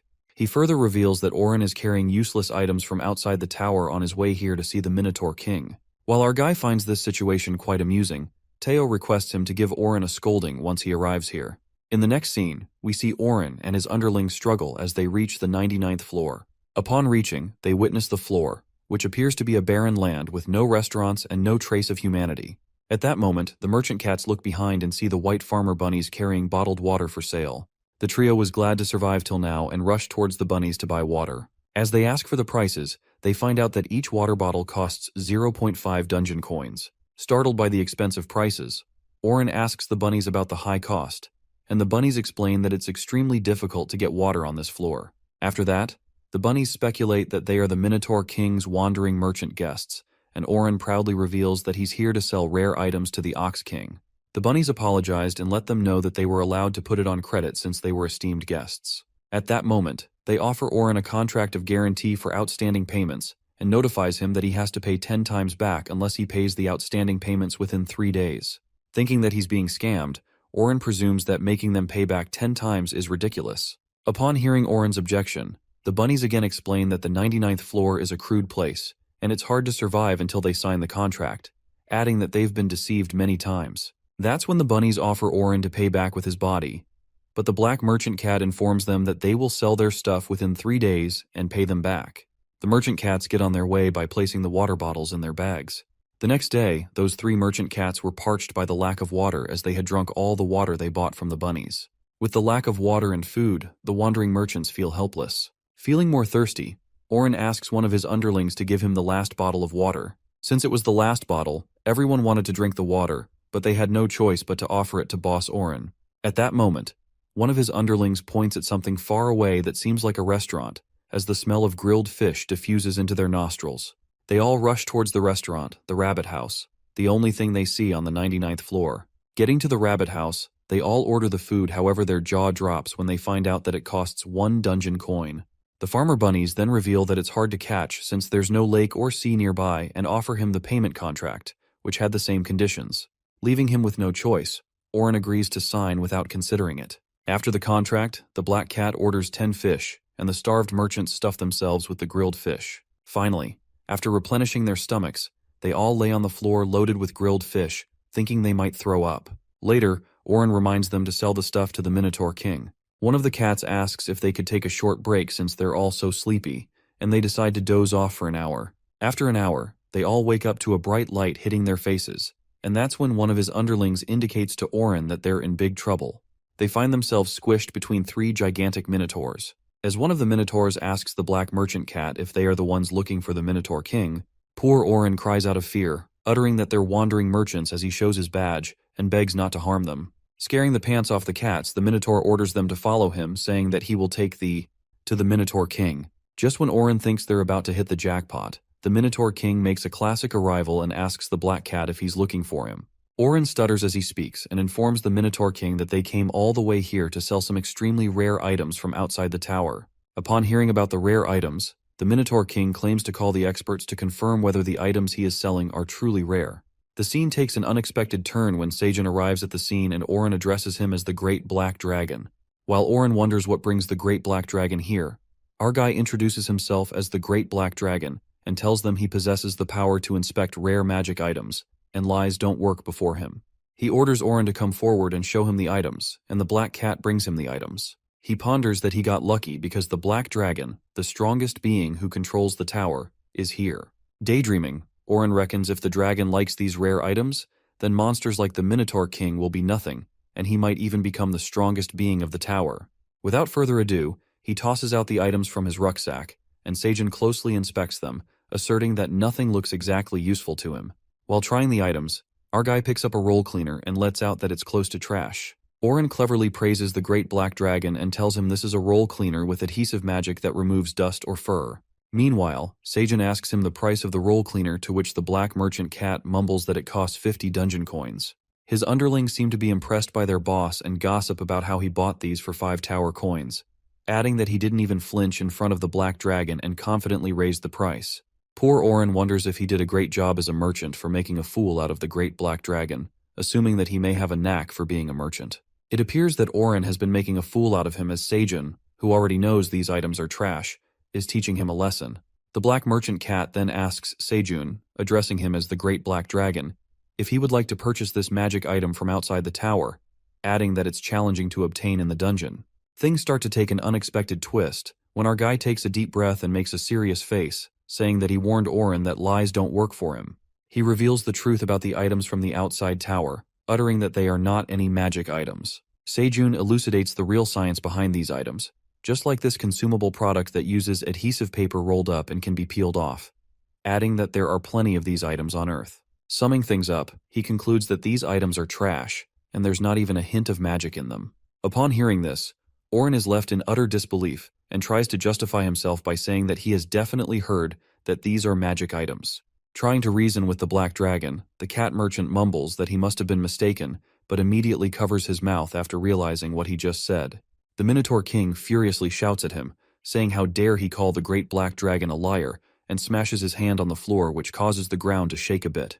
While Seijun, standing right beside his hand, almost passes out, Oren, along with his underlings, gets on their knees and bows to the ground. Scared for their dear lives, the merchant cat takes his words back, muttering that everything the Black Dragon said is the truth. Oren pleads for forgiveness for deceiving the Great Black Dragon, and realizes that Teo was right about Scarum being a scammer. Frightened, the black cat stutters while begging for their lives to be spared, and our guy calmly states that he shall spare their lives. However, they've incurred a lot of debts on their way here. Wondering how he knows about it, Seijun lets out that he runs some businesses in the tower as a hobby, and everything they ate was from his stores. Shocked to the core, Oren melts in a breakdown.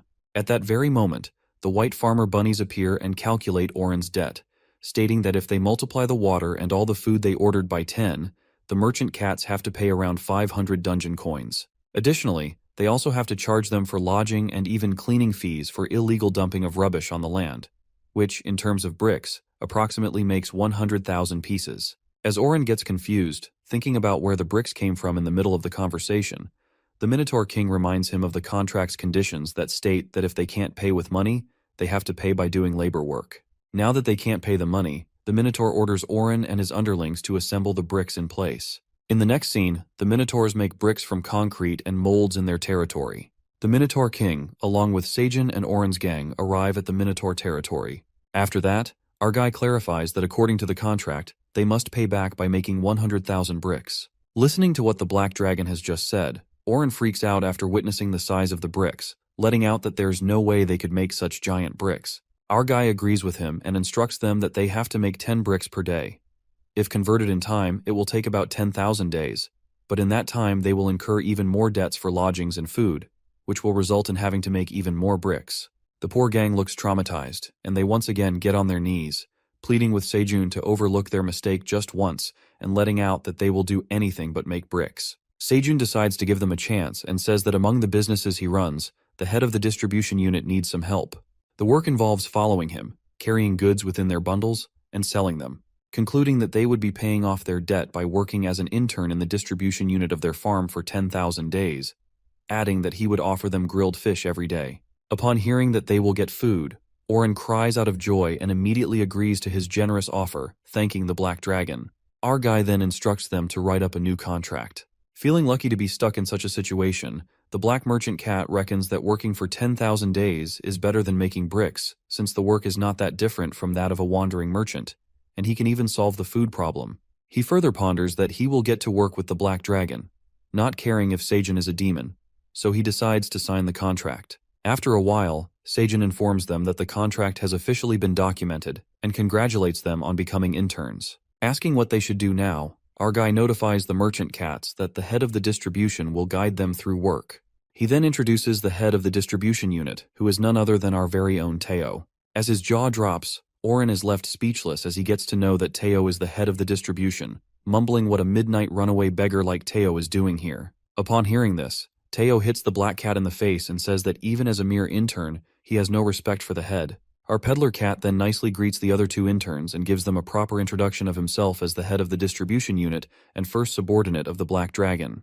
He then states that they should listen to him, ordering them to answer him. Oren, who's been smacked by Teo, still seems to be shocked and curses him in his mind, wondering who would have thought someone worse than a demon could appear. Meanwhile, the head shows the interns around where they will work, informing them that they will be harvesting cherry tomatoes for sale and ordering them to follow him.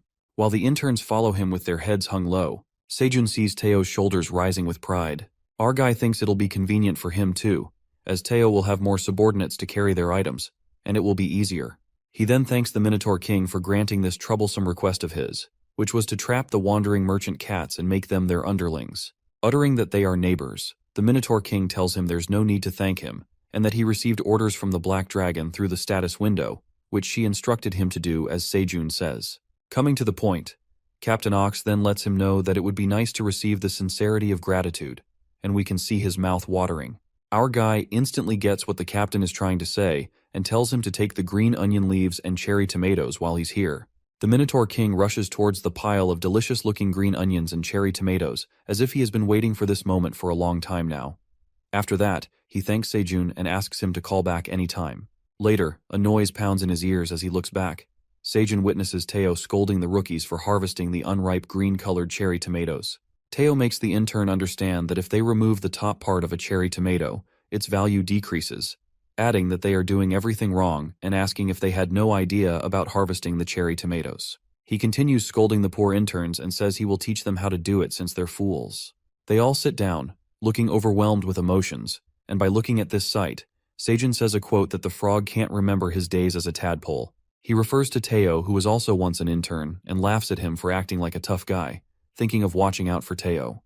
At that moment, the head of the unit, Teo, seems to be overflowing with pride and laughs hysterically, calling himself invincible. Oren harvests the magic cherry tomatoes with a miffed expression as he contemplates Teo being the Black Dragon's subordinate, which makes him his subordinate. In other words, he will be a forever slave. Suddenly, Oren the cat is yanked out of his thoughts when Teo sneaks up and smacks his head. He scolds the black cat for zoning out and tells him to come quickly when called upon. However, Oren loses his cool and grabs Teo by his collar, calling him a bastard. But he is humbled when Elka, the silver wolf, comes to Teo's rescue, giving the black cat a deadly stare. Teo, the boss, asks the black cat if he is disobeying the head of the distribution unit and subordinate of the great black dragon. But Oren immediately comes to his senses and tries to reason with boss Teo, saying that he was startled because of a bug on his shoulder, so he just wanted to brush it off. While he warns Oren to behave himself, or else he will get a good scolding, Teo asks the other intern cats if they are ready to go downstairs. The intern cats assure him they have filled their rucksacks full of cherry tomatoes as per his order.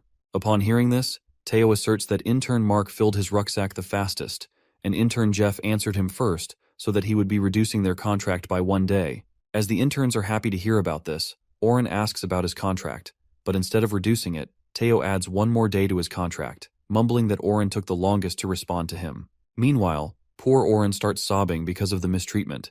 Seijun approaches the field, asking Teo and the intern if they are headed downstairs. The peddler cat informs Seijun that the interns have old types of rucksacks, so they keep fewer things inside. Listening to this, our guy tells Teo to upgrade their rucksacks when they do well in their work later. Peeking at Seijun, who looks prepared, Teo asks him if he is going somewhere, and our boy informs him that he is headed to the western forest. Seijun and the Crimson Grizzly Bears prepare while Teo, Silver Wolves, and the cat interns prepare to go to the 38th floor. However, Teo, who seems highly concerned about his president, clenches Seijun's cheeks and asks him if he will be fine without him. As Teo clings to his face, our guy lets him know that Kyung and his mother will be going with him, adding that his extreme concern is an offense to the bears as Kyung furiously stares at the cat. He tells Teo not to worry about him because he also has a secret weapon with him. The cat jumps back on the ground and utters that he's not worried about him because he's going to the western forest to face the Ents head-on. Listening to this, Elka presumes that Teo is saying all this because it sounds fun, but the cat hides his true intentions and claims that he's worried about Seijun. Our guy insists Teo get back his work and show the new interns the proper image of a peddler cat. After that, the peddler cat asks Seijun to be careful, to which Quang assures him that he will protect his dad. Then, Teo, accompanied by Silver Wolves and the cat intern, waves them goodbye. As Teo and the others leave, Seijun and the bears head to the western forest. Our guy then gets on his way to the western forest. As they walk into the forest, the dark and eerie area scares the shit out of Seijun as he utters that the forest is more spine-chilling than he imagined. He notices the trees that look like they died screaming, and Kyung struggles from the strange smell coming out of the tree. Suddenly, Mama Bear halts and warns Seijun about the enemies ahead. But our guy, who peeks at a bunch of dead trees in front of him, lets out that there's nothing and moves forward. However, the Mama Bear stops him and asserts that they must not go further than this. At that moment, our guy freaks out when he witnesses the tree monsters begin to move out of their place. The monsters that have awakened appear to be the corrupted rotten guards. While the corrupted Ents leap towards them, Kung doesn't feel good, and Seijun is startled at the sight of overwhelming monsters, calling them tree zombies. As the corrupted Ents attack them, Mama Bear strikes a powerful blow at them, but it seems to not affect them when many of the tree monsters attack their branches towards the bear and entangle her. After witnessing the endless corrupted rotten Ents trapping the Mama Bear, and they are trapped by the tree monsters, our guy decides to pull off his hidden weapon. In a flash, he throws his straw hat, tossing out his dagger, and a flame appears above his head. His secret weapon turns out to be a flame of friendship, which seems like a power to control fire for a while. But before Seijun can strike his secret weapon, Quang puts his hand above his head and tries to blow out the fire, saying that his head is on fire. Our guy freaks out and tells Quang that it's a buff that Flame put on him. Revealing that the flame of friendship strengthens and controls even the smallest of sparks, Seijun leaps forward steadily holding his dagger and strikes the fire as the dagger collides with the fire, creating a blazing fire lightning that stumbles on the corrupted ends. In a flash, the fire spreads rapidly, burning the corrupted monsters, and eventually, the whole forest begins to catch fire. Catching the sight of the fire spreading like crazy, Seijun retreats with the bears, uttering that they could also be swept in the fire if something goes wrong. The three of them scamper to escape the forest, and our guy instructs Mama Bear to move faster as the fire spreads faster than he imagined. However, their way is blocked by the corrupted Ents that emerge before them. As the corrupted Ents approach, Mama Bear asks Seijun if he can still use the fire technique he used earlier, and tells Quang to be prepared to kick the monster's ass. Our guy pulls out his daggers, creating a blaze from the flame of friendship power, and the Mama Bear rushes toward the monsters. That's when Quang enters the scene and smashes the fireball with his foot, striking a classic 360-degree attack of the fire flame on the corrupted ends. As soon as Quang strikes like the Hulk smash, an enormous explosion occurs in the western forest. While the sound of the explosions rumbles across the 99th floor and flames emerge from the western forest, the Minotaurs are astounded. On the other hand, the bunny gang also catches sight of the bursting flames appearing from that area, and the bunnies figure out that the smoke is coming out of the western forest. Alarmed by the situation, the daddy bunny recognizes that it's the power of the flame of friendship that Sejun received from Flame, and he made it certain that he will use it. After a while, Sejun and the Crimson Grizzly Bears return to their home. It seems like they made it out alive. In the cave, our guy thanks Flame's power for helping them escape the aggressive corrupted Ents, thinking he would die. While Flames feels glad to be of any help to Master Sejun, the daddy bunny lets out that he was too reckless to burn down the forest. Our guy explains to the daddy bunny that the corrupted Ents keep invading every night, and he had to try Flame's power, but he didn't expect it to be so powerful. Hoping the corrupted tree bastards won't be invading them for the time being, the admin sends him a notification about his beekeeping ability being leveled up. In the meantime, the 3 poisonous queen bees fly towards Sejun, asking him what kind of flowers they should collect to make the honey jelly. Confused, he asks the queen bees about honey jelly, assuming he got it after leveling up. The queen bees agree with him and reveal that it's a soft jelly that can enhance his talents. As soon as he hears this, Sejun is left stunned. The next scene takes us to Aileen, the dungeon administrator, who seems to be enjoying her bath time while she slurps the red locust tomato soup. As she seems to have time for her life, Aileen assumes that she has gotten bigger, saying that her body feels light. The admin figures out that her wings have gotten bigger, but she sighs deeply, thinking that proliferating is not enough. Aileen yearns for Dragonheart to get stronger and grow to be an adult, so that she can emancipate from the administrator area and glide magnificently during the blue moon. While contemplating her future, she starts to blush again. She lets the freaky thoughts take control of her as she imagines showing Sejun her polymorphed appearance, thinking that he will undoubtedly fall flat out of shock. Thinking about Sejun, she peeks at her crystal ball and gets reminded that he told her a few days ago that he would be testing the apple tree's ability, the flame of friendship, and decides to take a look. Suddenly, Aileen seems to experience a seizure and collapses on the floor. Her body starts hurting badly as she stumbles on the ground. Az tries to reach her magic crystal ball to call Sejun for help, but the dragon passes out. After Aileen faints, notifications begin to show up about the tower manager's life being in danger as the Black Tower emergency system activates.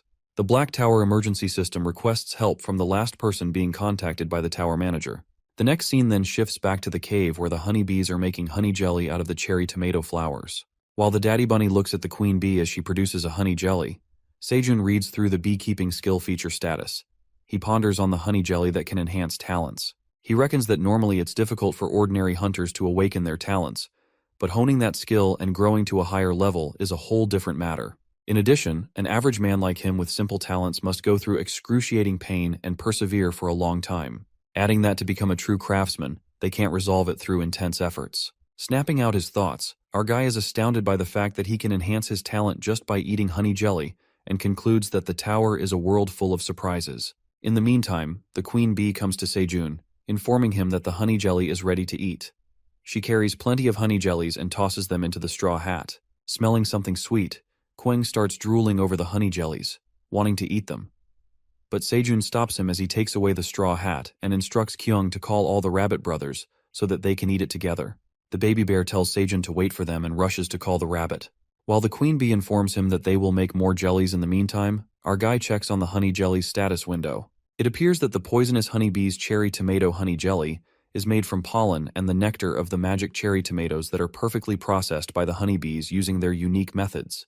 Holding the honey jelly, Sejun is delighted by the sight and gets to know that it enhances mana-related talents. Thinking that it's because of the jellies that are made with magic cherry tomatoes, our guy gets disappointed as he doesn't have any mana-related talent.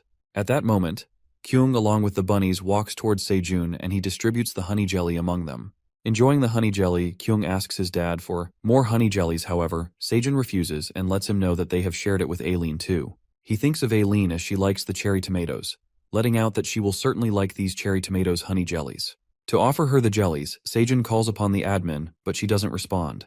That's when a notification comes up that reveals that Aileen the tower manager is dying from the Dragonheart rampage. Upon reading this, our guy freaks out as he doesn't understand what's going on with Aileen. At that moment, the Black Tower quest alerts him about calming Aileen's Dragonheart, and if they fail to do so, the admin will die of her Dragonheart seizure. While the bunnies panic about the situation, Sejun is left baffled as he thinks what's a Dragonheart and why it's going berserk.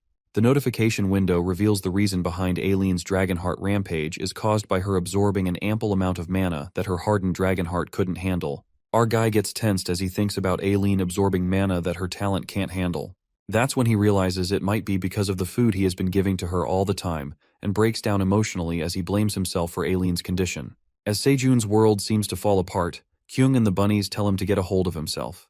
Our guy shouts to the notification window and asks what he should do to save Aileen.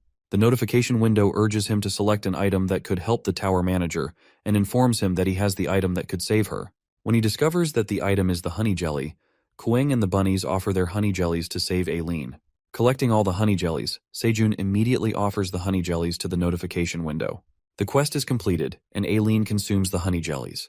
Eventually, the notification window affirms that the dungeon dragon has successfully consumed the jellies, which have enhanced her hardened dragon heart, adding that her talent has been slightly enhanced, which will prevent her dragon heart from going frantic. Worried, Sejun asks the admin if she is feeling any better, and the notification window informs him that Aileen's Dragonheart will not go berserk for the time being. It further adds that the tower manager is stable at the moment, but if her talent, which is hardened Dragonheart, does not develop, Aileen might experience a seizure again that will make her Dragonheart go out of control. Finally, our guy feels relieved and tells Kuang and the bunnies that Aileen is doing fine for the time being.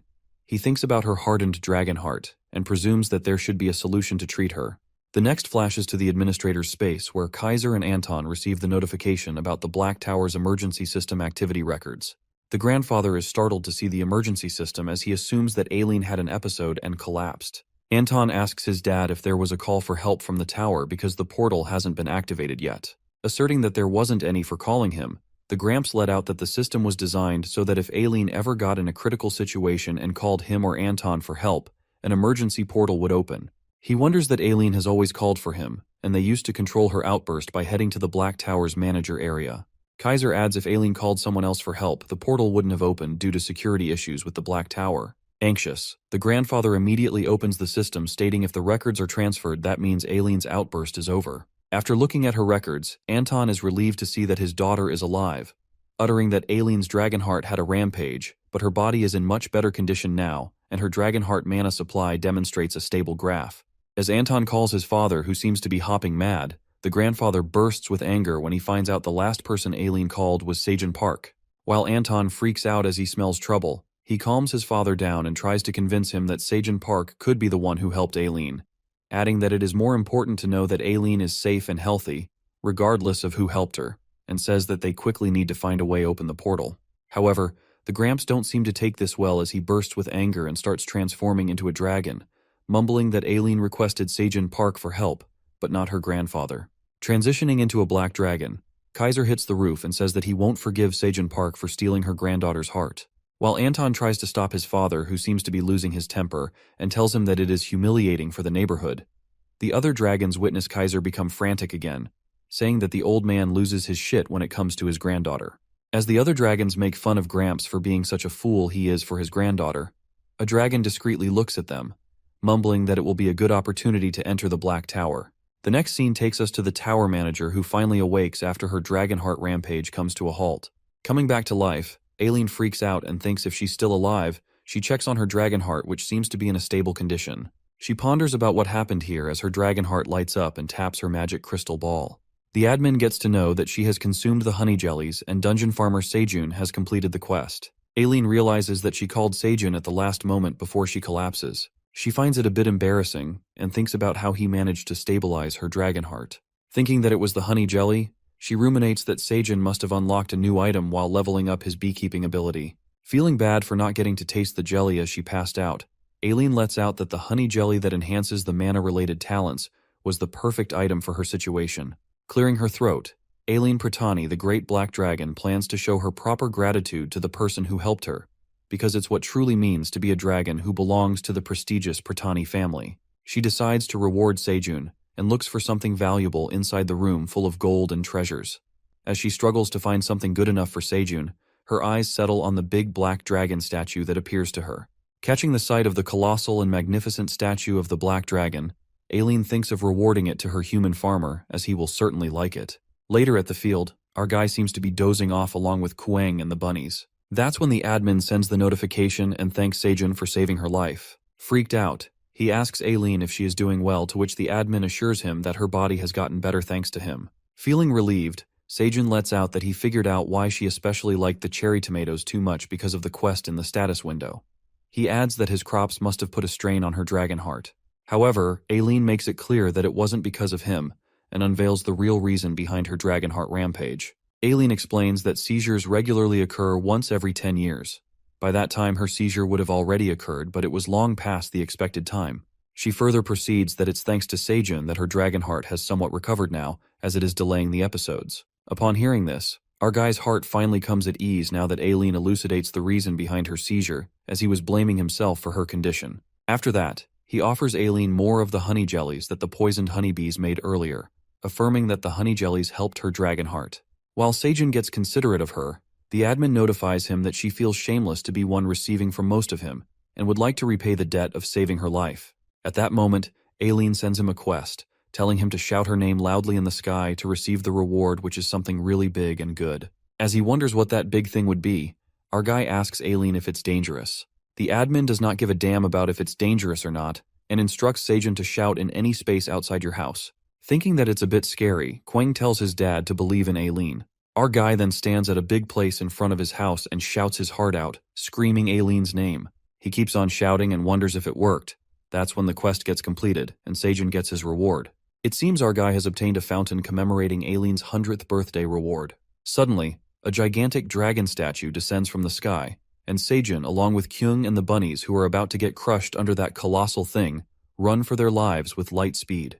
It appears to be a grandiose black dragon fountain that had just plummeted to the ground.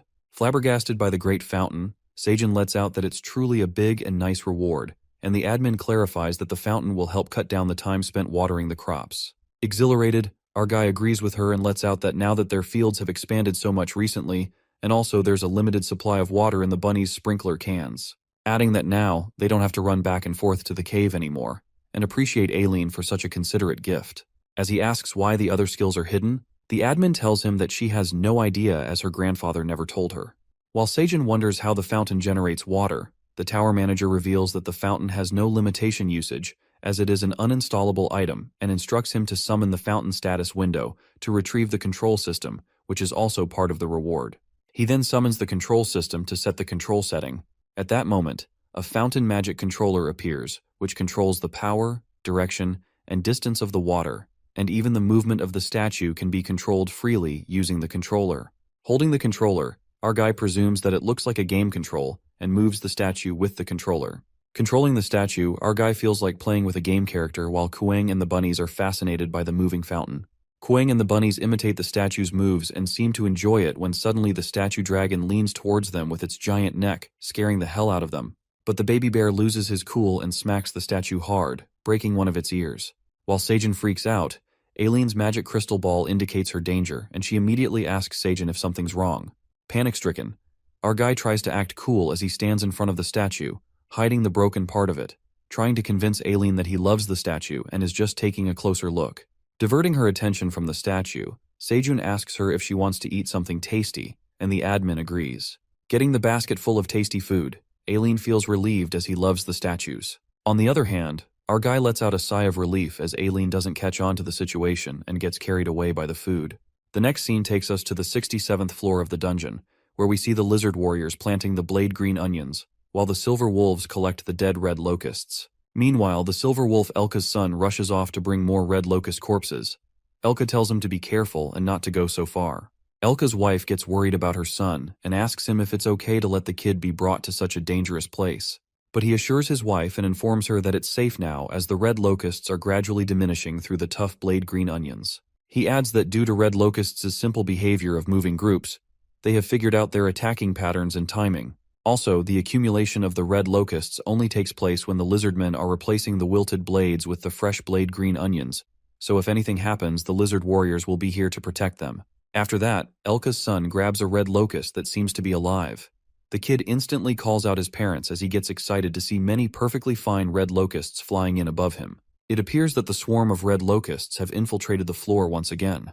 Witnessing the flooding red locusts approaching his son, Elka calls out to his son who is about to get killed by them. That's when a lizard warrior leaps in front of the kid, slashes the red locusts with his sword, and alerts the wolves to run away. As the overwhelming red locusts change their direction, the lizard man realizes that they have changed their attacking pattern. The next scene takes us to the 99th floor, where the great black dragon glides in the sky as the blue moon rises, protecting the area. Sitting outside his house, Seijun watches the black dragon flying around the blue moon and thinks about how beautiful Aileen is. He catches the mesmerizing sight of the dragon while the baby bunnies sleep on him. Assuming that it's the 9th blue moon already, Seijun asks the mama bear if she feels okay. The mama bear appears to be fine and utters that with Aileen's power, the influence of the blue moon has vanished, making it easier to keep herself in control and stay sane. The Crimson Bear appreciates the tower manager and says that she's truly impressive. While Seijun thinks of waiting for the blue moon energy to seep through the crops, the white parent farmer bunnies run towards him and tell him that some of the crops have turned blue. Our guy then heads to the field to harvest the blue moon crops and witnesses plenty of blue moon cherry tomatoes. He harvests the blue tomatoes while the chunky wagon bunny collects them all. In the meantime, one of the white farmer bunnies approaches his uncle Seijun and informs him about the blue moon energy that has also impacted the cornfields that are yet to be harvested. As he seems kind of surprised, our guy speaks out that it is already time to harvest the corn. Reaching the cornfield, Seijun finds out only 2 blue moon corn and harvests them. Finding out that they are blue stamina corn, he thinks of giving them to Aileen since she can't eat the cherry tomatoes because of her dragon heart stabilization. Meanwhile, the tower manager notifies him that she's done with the Blue Moon Patrol and feels drained. Our guy appreciates Aileen for her hard work, urging her to get some rest as she must not be feeling well. Remembering that she can't eat the cherry tomatoes right now because her dragon heart is stabilizing, he offers the admin 2 Blue Moon stamina corn instead. Aileen thanks him for the stamina corns and signs off as she feels sleepy after all the hard work during the blue moon. As our guy decides to harvest the remaining corn, something catches his eye. It occurs to be a corn with a red glow. Curious, Seijun harvests the corn with the red glow and finds out that it's exploding stamina corn. As he earns plenty of XP points and proficiency of the harvest ability increases, it turns out that he has earned the achievement of creating a new variety in the dungeon. The new crop variety, which is the exploding stamina corn, breaks down 30 grams of body fat, increases strength by 0.5 for 10 minutes, and consuming this red glow corn makes the hair fuller. In addition, no one is allowed to grow exploding stamina corn without Seijun's park permission. Our guy also earns the accomplishment of creating 3 new crop varieties in the tower. Regardless of the remarkable achievements earned by Seijun, our guy gets carried away when he stumbles upon the status window and finds out that this corn makes the hair fuller upon consumption. Feeling over the top, he kneels on the ground as the happiness gushes through him and holds the corn up high like it's something of a gem. At that moment, Queng looks at his dramatic dad and asks him what he's doing. Removing the straw, Seijun asks the baby bear about his hair, and Kyung makes a boring remark, saying that it's not cool. Suddenly, a spark of energy strikes in Seijun, and he eagerly instructs the farmer bunny to expand the field right away and focus on growing the new variety of corn. Kyung tells his dad to calm down as he looks even less cool. But it seems like our guy is hyped up to grow the new variety of corn because he wants to grow his hair like crazy. After that, Seijun plucks out a few seeds from the red glow corn and walks towards the cave to ask Flame about how he should eat the exploding corn. Upon arriving at the cave, our guy is shocked to see Flame, who has grown so much because of the blue moon energy. Flame lets out that she feels a boost of power within her, adding that she acquired 3 more abilities. Happy to hear. Seijun asks her about the 3 powers, and Flame reveals one of them to be the Flame of Protection. The blue-colored flame emerges from the apple tree, leaving him astounded. At that moment, Flame casts the blue spark on him.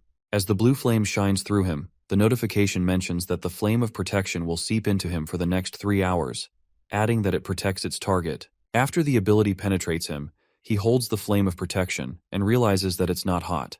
Flame informs him that this ability will protect him, and Seijun thanks her for how reliable she is, affirming that he will take good care of it. He then tells Flames about his new variety crop, which is the exploding stamina corn, and asks her if she could heat the corn. He lets out that the corn will explode when heated up, so he is not sure how to eat. Looking at the red corn, Flames reveals that if he wants the exploding corn, he must heat it without tearing up the leaves. She instructs Seijun to tie the corn from the top and hold it upright. That's when Flames cast the fire to heat the corn and inform him that he won't feel the heat because of the Flame of Protection. As soon as the corn is heated up, it begins to explode within the corn leaves and swells up like a ball. Fully exploded, Seijun opens the tip and is amazed to see that the kernels exploded into popcorn. After that, he asks Queng for some salt and sprinkles on the popcorn. Seijun, Queng, and the bunnies eat the popcorn and are left enthralled by the crispy and savory taste of the popcorn as their eyes sparkle with admiration. While Seijun touches Queng's fur and asserts that fur somehow looks better, The baby bear returns the favor and tells him that his hair looks fuller too. While he asks Quang who taught him to lie like that, a loud rumble from outside the cave. Scared stiff, the popcorn drops out of his hands. Sejun wonders where the noise is coming from when Aileen scares all the monsters away during the blue moon. While the bunnies are startled by the rumble, the mama bear immediately informs Sejun to quickly come out of the cave. As our guy leaps out of the cave, he witnesses corrupted Ent's poison mist flower attack soldiers who have infiltrated their territory once again. It seems like the corrupted Ents have made a stronger comeback with more deadly tree monsters. While the area gets flooded with the endless corrupted Ents, our guy is left baffled and reckons why these tree bastards showed up during the blue moon. Sejun, who seems ready to kick the monster's ass, lets out that they have to get rid of the Ents themselves and commands all of them to get their weapons. He and the farmer bunnies hold their fire torches, the black bunny tosses out his hammer, and they all stand prepared to fight the monsters. All of a sudden, the corrupted Ent sticky flower soldiers shoot something sticky out of their mouths, blowing away their fire torches. As the fire torch gets whipped away, Sejun peeks at the sticky substance on his hands and freaks out. At that moment, purple smoke starts appearing everywhere as our guy tries to approach the mist. A black warrior bunny leaps in front of him, stopping Sejun from touching the purple mist. While our boy crashes on the ground, the warrior bunny that the purple mist is poison. It appears that the corrupted Ents position mist flower attack soldiers are emitting the poison mist that is now diffusing across the area. Meanwhile, Quang gets sick of the endless tree monsters that keep coming their way. A colossal tree monster stomps out of the forest. The big tree monsters turn out to be a corrupted Ent that has consumed blue moon energy. Scared witless, our guy wonders if the Ents can absorb the blue moon energy too, and the mama bear warns him that this blue moon tree monster will be a difficult opponent. As the gigantic corrupted Ent strides towards them, Sejun looks in front of him and thinks that it's a dead end. He ponders that he went through so much to come all the way here to build his farm. Hopeless, he anticipates that it's the end because it's impossible for them to win. While the bunnies are scared for their life, a voice comes from behind saying, "Oi," and claims that it will help them. As our boy looks behind him, it turns out to be the black dragon statue. They all stare at the statue with bafflement, and that's when it reveals that he's the great black dragon Anton Pratani, Aileen's father. In the next scene, it is revealed that the fountain that Aileen had gifted to Sejun turns out to be her father, the great black dragon Anton Pratani. Confused, Sejun wonders how Aileen's father is talking through the statue.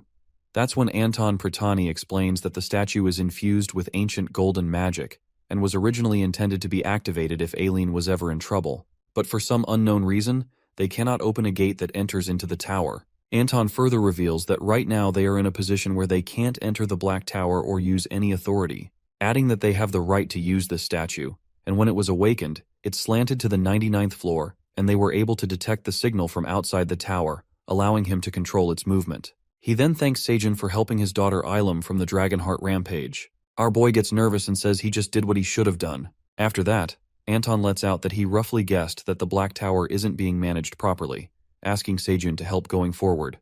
As our guy seems baffled and wonders what kind of help he can offer to the dragon, Anton announces that he would like Sejun to take over tower management on behalf of Aileen.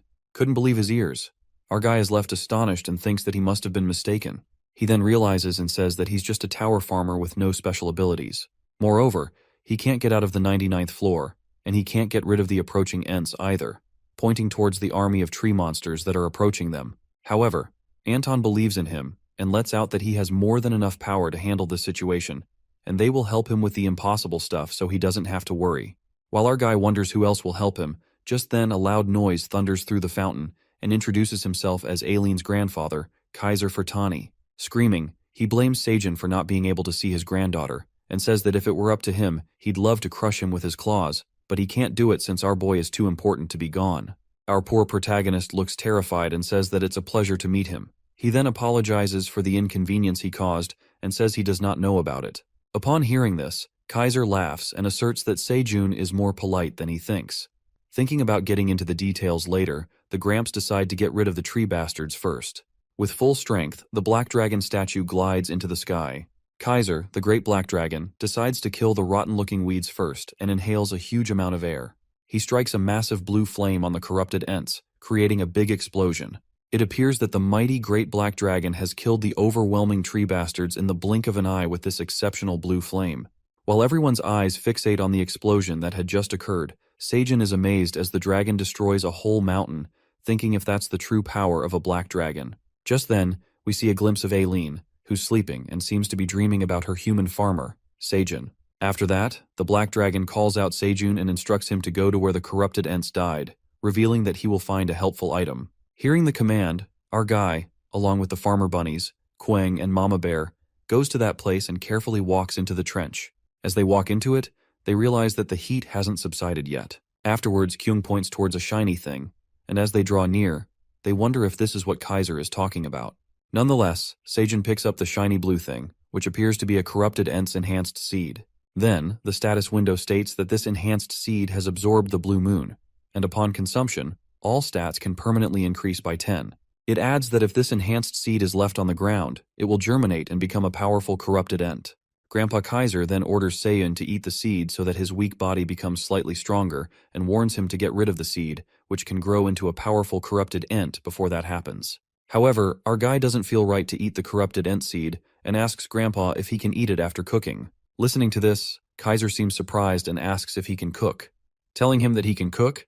Curious about the cooking stuff, Seijun offers some of the cherry tomatoes he had earlier. Wondering how the statue would eat the tomatoes, Kaiser Gramps states that the statue's mouth contains a device that can easily transport items.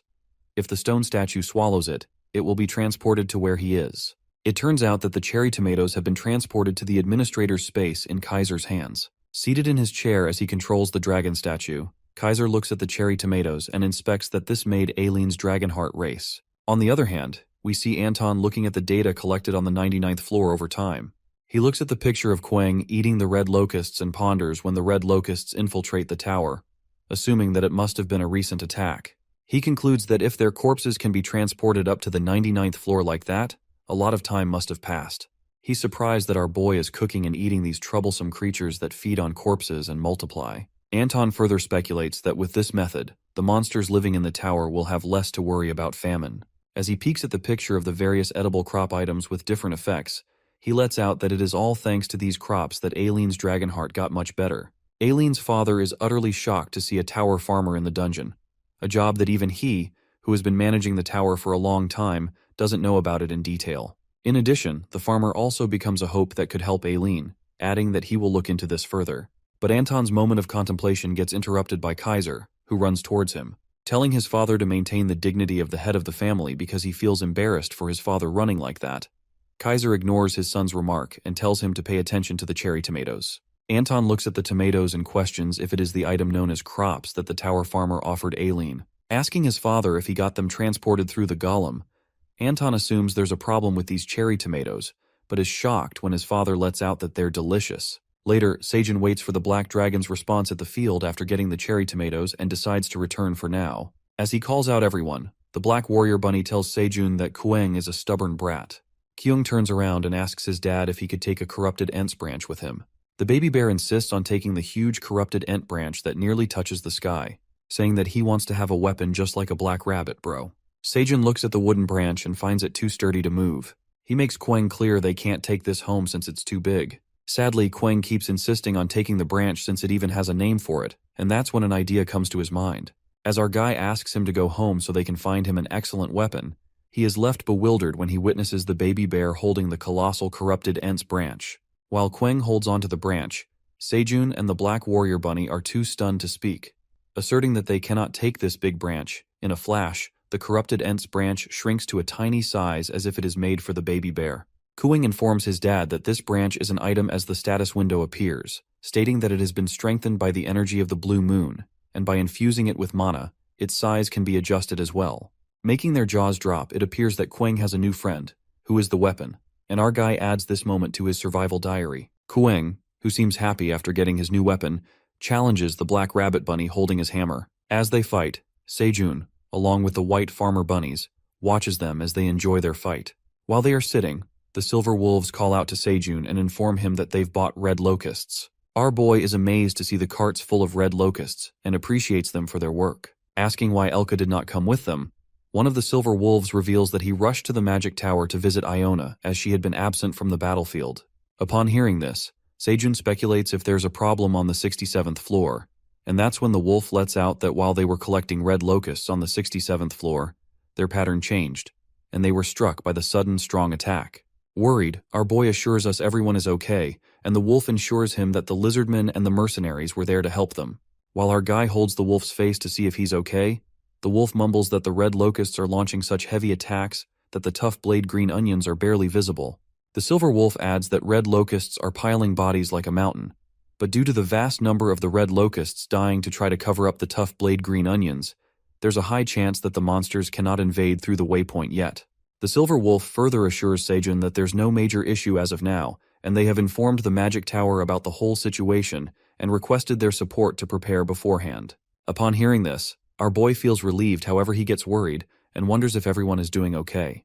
The next scene switches to the Passage Village where Elka the Silver Wolf arrives at the Magic Tower of Gravity and gets informed that Wizard Iona is out of the office. He asks another wizard about when she will return, but the wizard seems to have no idea about it and tells him that Iona is very busy. Elka further asks the wizard if Iona informed her where she's going, on which the wizard recalls and responds that she was headed to the Granier Village. As soon as they hear this, the wolves get surprised and Chief Elka recognizes that Granier Village is Boss Theo's hometown. The scene then flips to Theo, who seems to be walking joyfully and calls upon his interns, ordering them to follow him, while Oren, who seems to be left behind, stomps quickly and asks Theo to wait for him. As Oren rapidly moves along his way, he bumps into a little hamster and trips to the ground. Annoyed, the black cat lashes out at the little hamster, who appears to be Iona, shouting, "Why is she lingering in front of someone else?" making them fall. Iona clarifies that Oren tripped over her while he was running himself, so he should not be getting angry at her.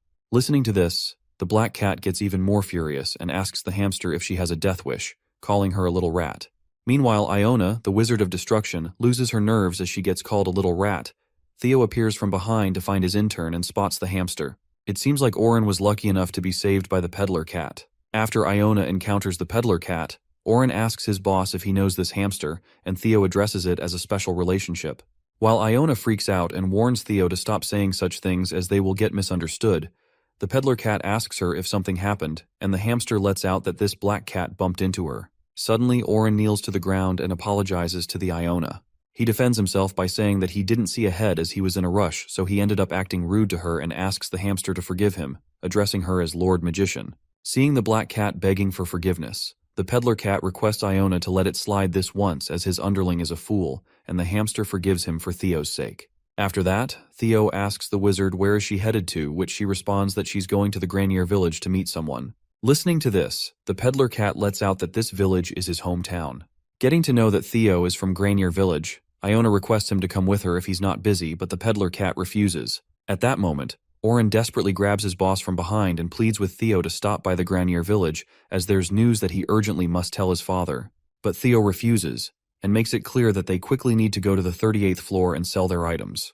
The black cat earnestly begs the peddler cat to go to the village and offers him 1,000 dungeon coins, saying that he's well aware that his family is rich. Trying to persuade his boss, Oren gets him with his flattery as he says to Theo that they should go to their hometown and show everyone how successful he's become, adding that if prideful Meryl sees him right now, she will regret leaving Theo to the bone.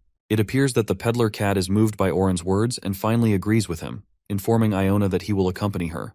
While the black cat gets happy about going back to the village, Iona asks the peddler cat about Meryl, and Theo assures her that she's no one, and she doesn't need to stress about it. But freaky Theo, who seems to be on cloud 9, gets cocky and thinks about flaunting his success to Meryl, making him feel good just by thinking about it. Oren, who traps his boss with his words, plans something against Theo as he contemplates his carefree attitude will end today, and once they get back to the Granier Village, Theo will be crawling back under his feet again. While Oren plots this evil plan to destroy Theo's pride and lets out a sneaky grin, Iona seems to wonder about Meryl as the thought seems to bother her. As they make their way to the village, the peddler cat asks Iona if it's her first time visiting the village and tells her that Granier Village is a beautiful and peaceful place, so she will like the place as well. Moments later, they arrive at the Granier Village and witness a horrendous situation in their hometown. Everyone is taken aback as they see their village in crisis, and Theo lets out that everyone looks gaunt as if they're starving. Worried, the peddler cat turns to Jeff, who is one of his interns, and asks him what's wrong with the village. As Jeff tells him that the situation wasn't so bad when he left, somebody drops food bowls from behind. It turns out to be Jeff's mom, and he freaks out when he looks at his mother, who appears to be thin, and asks her about his other brothers.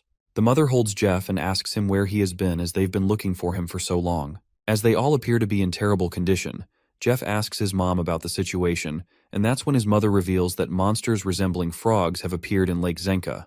As a consequence, it has disrupted the fishing and cut off the village's self-sufficient food supply. She further adds that the village youth gathered to hunt the monsters, but they barely returned with their lives, and the price of food from outside the village has skyrocketed, which makes it impossible for them to buy anything, and all the cats in the village are starving. Upon hearing this, Theo makes sure that she's talking about the frog monsters, because there are occasionally one or two of them around the lake, so they should be easy to deal with. But Jeff's mom lets out that there are thousands of frog monsters at the lake, and a few weeks ago people from the Mercenary Association came, but for some reason, their quantity has increased since then. While Iona asks her about the mercenaries, the mother tells her that they are at Israel, Oren's father's residence right now. At that moment, Theo tosses out hundreds of fish from his rucksack and all the starving cats leap toward the food. The peddler cat instructs his interns to distribute the fish evenly among the villagers and have them take care of their families. Theo assures them that they are intern benefits, but if they run away, their contract period will be extended. The interns thank their boss for his generosity, and the peddler cat calls out Oren to go to his house. But when he looks behind, the black cat seems to be gone already. While our poor Theo looks in utter confusion and mumbles that the bastard has run away, Iona tells him to take their time to go after Oren. After that, we see the black cat rushing back to his home as he finally emancipates from being Theo's underling. Suddenly, a silver wolf approaches him and stops his way, scaring the life out of Oren. The silver wolf turns out to be Elka, who gets furious at the black cat and interrogates him about the whereabouts of boss Theo and asks him if he ran away. Trembling with fear, Oren tries to explain himself and tells him that something came up at home. Upon hearing this, Elka angrily questions him about Theo and threatens him that he is going to bite him if he doesn't answer. At that moment, someone attacks the silver wolf and he crashes on the ground. It turns out to be a big black wolf who pulled a sneak attack on Elka. While Oren hides under that black wolf, Elko and Elki call out Chief Elka and inform him that they have found Wizard Iona. But the silver wolves are startled when they see the black wolf and question what he's doing here. Meanwhile, the black wolf asks them, what's the silver wolf tribe doing in the Granier village? Oren begs him to save him as the silver wolves are trying to kill him. The black wolf instructs Oren to leave as he has received a request to go out and meet him. The black cat then happily walks away, but Elka warns the black wolf to step aside as they have some unfinished business with Oren. However, the black wolf refuses and tells them that the black cat is the mansion owner's son, whom their boss owes a favor, and so they've been asked to pick him up. Furious, the chief of silver wolves warns him if he doesn't step aside they will attack him, and the black wolf confidently assures him to give it a try. He reminds Elka of the black wolves that have both strength and build, and introduces himself as Harp, the right-hand man of Mr. Hagel, the Black Wolf tribe's chief. While Harp threatens the silver wolves by saying that he can easily take them down, all of a sudden a blaze of fire strikes the black wolf and burns him to death. As the silver wolves watch in astonishment, it appears that Iona has attacked the black wolf with her wand because she sensed something suspicious. Theo, who seems to come along with the hamster, appreciates her as the three silver wolves almost got into big trouble. Meanwhile, the wolves are surprised to see the peddler cat and Iona. Theo asks the silver wolves what they are doing in the village and not headed to the 99th floor. Elka then confesses that he came to meet Iona because something happened on the 6th, 7th floor, and one of the wizards told them that the hamster came to the Granier village, but they had no idea that Iona and Theo were together. Alarmed, the peddler cat hysterically asks the wolf if something bad happened on the 67th floor. But Iona gets in the middle of the conversation and declares that there's something more important than that right now. The peddler cat then asks Chief Elka if he saw Oren on the way, and that's when the chief lets out that they saw the black cat running away and even tried to catch him, but the black wolf Harp got in their way. After that, Iona instructs them to follow along the path to the mansion of the Granier village. The next scene then takes us to Israel's mansion, where we see the black wolf chief free mercenary. Hagel seems to be waiting for Harp, the black wolf from earlier. While Israel utters that Harp is late, Hagel lets out that he asked the black wolf to pick Oren up after hearing he came to the village with suspicious guys, and asks Israel to wait a bit longer as Harp is his right hand so he's good at his job. At that moment, Oren barges into the room and calls out his father. Oren's father approaches him and asks him where he has been all this time. While Hagel asks him about Harp if he met him on the way here, Israel questions him about the food as Oren looks empty-handed, and concludes that he did not get any food. That's when Oren bursts into tears and reveals that he went to the merchant village where he was scammed by a goblin who had conspired with Theo, and he ended up losing all his money. Upon hearing this, the father asks him if he's talking about Theo, the naive yellow cat who was his childhood friend, and speculates why such a kind guy would scam him. Listening to this, Oren furiously mutters that Theo is a wicked guy, and goes on to lie to his father by saying that even though he explained that he needed to buy food for the villagers, Theo threatened him to sign a contract and made him work. He further reveals that someone was controlling the peddler cat and calls himself the Black Dragon despite lacking horns or wings, adding that the so-called Black Dragon even managed to deceive the rabbit tribe into working under him with his threats and lies. Abruptly, the chief of a black wolf, Hegel, rages with anger and breaks the table, asking Oren if he's lying because impersonating the Great Black Dragon is a big crime that deserves more than just death. While Oren assures him that the guy called himself the Great Black Dragon, the Black Cat contemplates Hegel, the Black Wolf Chief, who is also well known as a part of a race that holds the Great Black Dragon in high regard. Having no idea what he's doing at his house, Oren further ruminates that this is the perfect chance to make use of him if he exploits this part of him. The dramatic Black Cat then begs in front of Hegel and asks him to defeat vile Theo and the mastermind who impersonates the Great Black Dragon and is engaging in these contemptible acts as they deserve to be punished.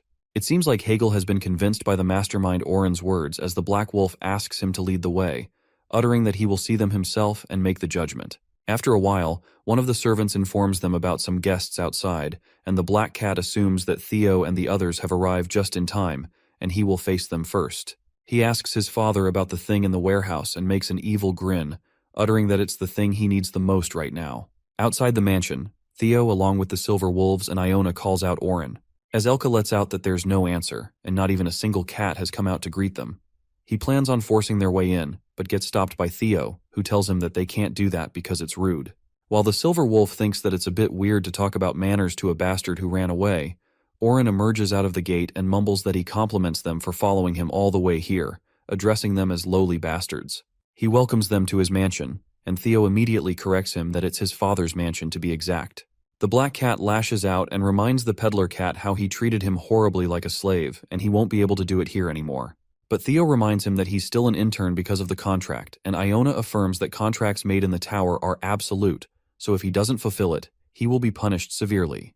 The peddler cat then threatens the Black Cat to extend his contract by 30 days if he doesn't come immediately as the status window pops up. Oren then comes down the stairs and asks the peddler cat if he can take a look at the contract again. But Theo refuses and tells him to call for the status window and see it himself. But the clever Black Cat forces him to see his status window, making excuses to compare the contract to see if there's a mistake. Oren assures him that it will be just for a brief moment and approaches Theo to see the contract.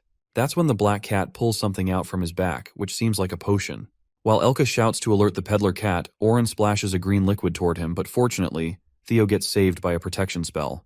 Theo inside the shield shouts at Oren about what he was trying to pour on him, while Elka leaps forward and strikes the Black Cat, smashing him on the ground. As the Black Cat cries at his failure, Iona carries the bottle towards him and reveals that it's a contract nullification potion. She explains that when it is sprayed on the opponent's status window, the contract materializes itself immediately, and the agreement can be revoked. The hamster lets out that the Black Cat had such a precious item with him, which is such a waste, and Elka bursts into fury, muttering that he will give him a good scolding. Meanwhile, Theo loses his cool and scolds Oren for being such a jerk. He clarifies that it won't end with a 30-day extension. At that moment, the Black Cat grabs Iona and threatens Theo that if he doesn't cancel the contract right now, he will kill the little magician rat.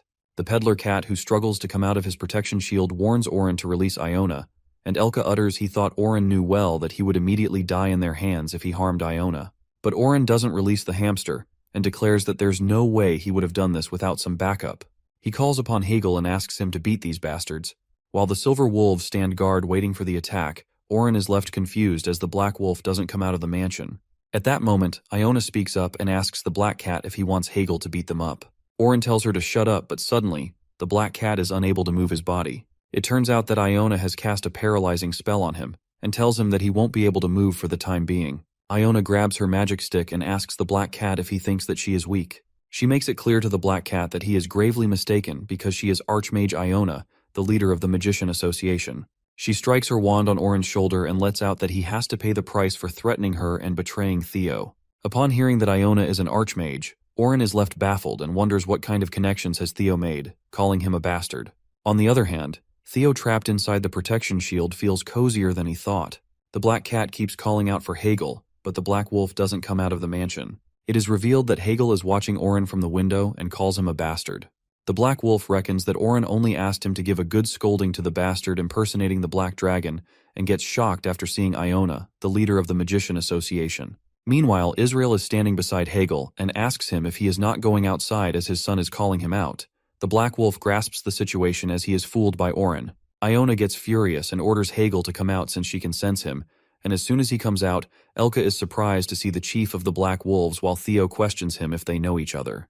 The Silver Wolf then explains that Hegel is a high-ranking free mercenary, so he's famous in their world, and wonders what he's doing here, pondering his relationship with Lord Iona. The Great Black Wolf greets Iona, and she immediately demands an explanation of the situation. She questions him if he's trying to kill her, but Hegel immediately denies and lets out that he was unaware that she would be here, and he was deceived by Oren's words. Upon hearing the conversation, Theo is surprised by the fact that Lord Iona is the employer of the Black Wolf and wonders if he was the one she wanted to meet in the Granier village. The conversation is interrupted by Israel, who expresses his shock by praising the hamster, addressing her as the Great Archmage, while she asks him about who he is. The Black Cat introduces himself as Oren's father and starts scolding his son about causing trouble everywhere, but is cut off when the furious hamster uses her magic powers to shut him up while she finishes her business here. Iona then turns towards Hegel and lets him know that she's aware of the fact that he has failed his commission, while the Black Wolf shamefully lowers his head and accepts his defeat in subduing the frogs. The Peddler Cat yet once again ponders if they're referring to the frogs spreading across Lake Zenka. The conversation continues as the angry hamster informs about an anomaly that was detected in the tower a while ago. It is revealed to us that they discovered that an otherworldly force was leaking in from somewhere and gathering at the center of Lake Zenka, and the cause was abnormal spawning of frog queen eggs. Iona adds that if this situation was left unchecked, it could lead to the extinction of all aquatic life on the 55th floor. So they needed to take action since the magic tower is busy dealing with the 67th floor's problem right now. That's why this case was left for Hegel to take care of. But the result didn't come out good, and the Chief Wolf admits that he has no excuses. But when they arrived there, several thousands of frogs had already hatched. They tried to take care of it the best they could, but there were too many of them, and there was a limit to their ability to fight in water. This just makes the hamster more furious as she lashes out at his employee and thinks that this task was supposed to be relatively simple from the beginning. They just had to go to the underwater cave early and deal with the eggs. However, they couldn't even manage to do that, and now the whole village is affected because of it right now. Upon some more scolding and excuses, Iona rises into the air and is ready to punish Hegel along with those ungrateful black cats, as she believes that excuses are crimes. Elka senses such enormous energy even though they wouldn't be able to leave this place unscathed. Meanwhile, Theo tries to stop Iona as he calls out her name, but she doesn't listen. He is finally released from his protective shield, and with the support of Elka's head, he jumps towards Iona. She immediately recognizes him as he holds her magic stick so that he won't fall. He freaks out, but is reminded by Iona that he's a cat, so he should be fine if he falls from this height. Theo makes her realize that it's not safe, and everyone will be swept up in her attack and fall into danger, asking if she's going to leave him in danger too. The head of the Magic Association calms down as she realizes, and all the energy that was released into the air vanishes. Hegel, whose life just flashed before his eyes, wonders how the peddler cat managed to stop furious Iona, because no one even dares to do that and make her halt her attack. This makes him ponder if Theo is really the Great Black Dragon's subordinate. The Silver Wolf expresses his shock as the peddler cat steps and jumps from his head, and Theo thanks the wolf. If it weren't for him, he wouldn't have been able to reach Iona. After stopping the furious Iona, the peddler cat feels happy to get his 1,000 tower coins back from Oren, which makes Iona wonder if this is the reason he stopped her. But he reassures her by letting her know that he must get more money from Oren as he committed insubordination and violated the contract. He speculates, since that bastard is rich, he'll likely be carrying plenty of valuable treasures, like that potion from before that can nullify contracts. With that, Theo decides to rob away those bastards' treasury, since it is the perfect prize for their crimes, while the hamster agrees with him. They all go to the place where all the treasury is, and everyone is left stunned at the collection of Israel's treasure. Theo starts to collect the gold and asks Elka to sell them at the merchant village. Meanwhile, Iona's eyes are stuck on the collection of rare magic books as she wonders how they are here. Israel lets out that he has a hobby of collecting ancient books, and she may take all she wants. After that, Iona starts looking at the collection and is stunned by the amazing books. On the other hand, the peddler cat gets his hands on a pendant that looks expensive to him. As he is busy admiring the pendant, he is interrupted by Hegel, who asks him if he has a moment and requests Theo to take the Black Wolf tribe under him. Upon hearing this, the peddler cat gets startled by this sudden request.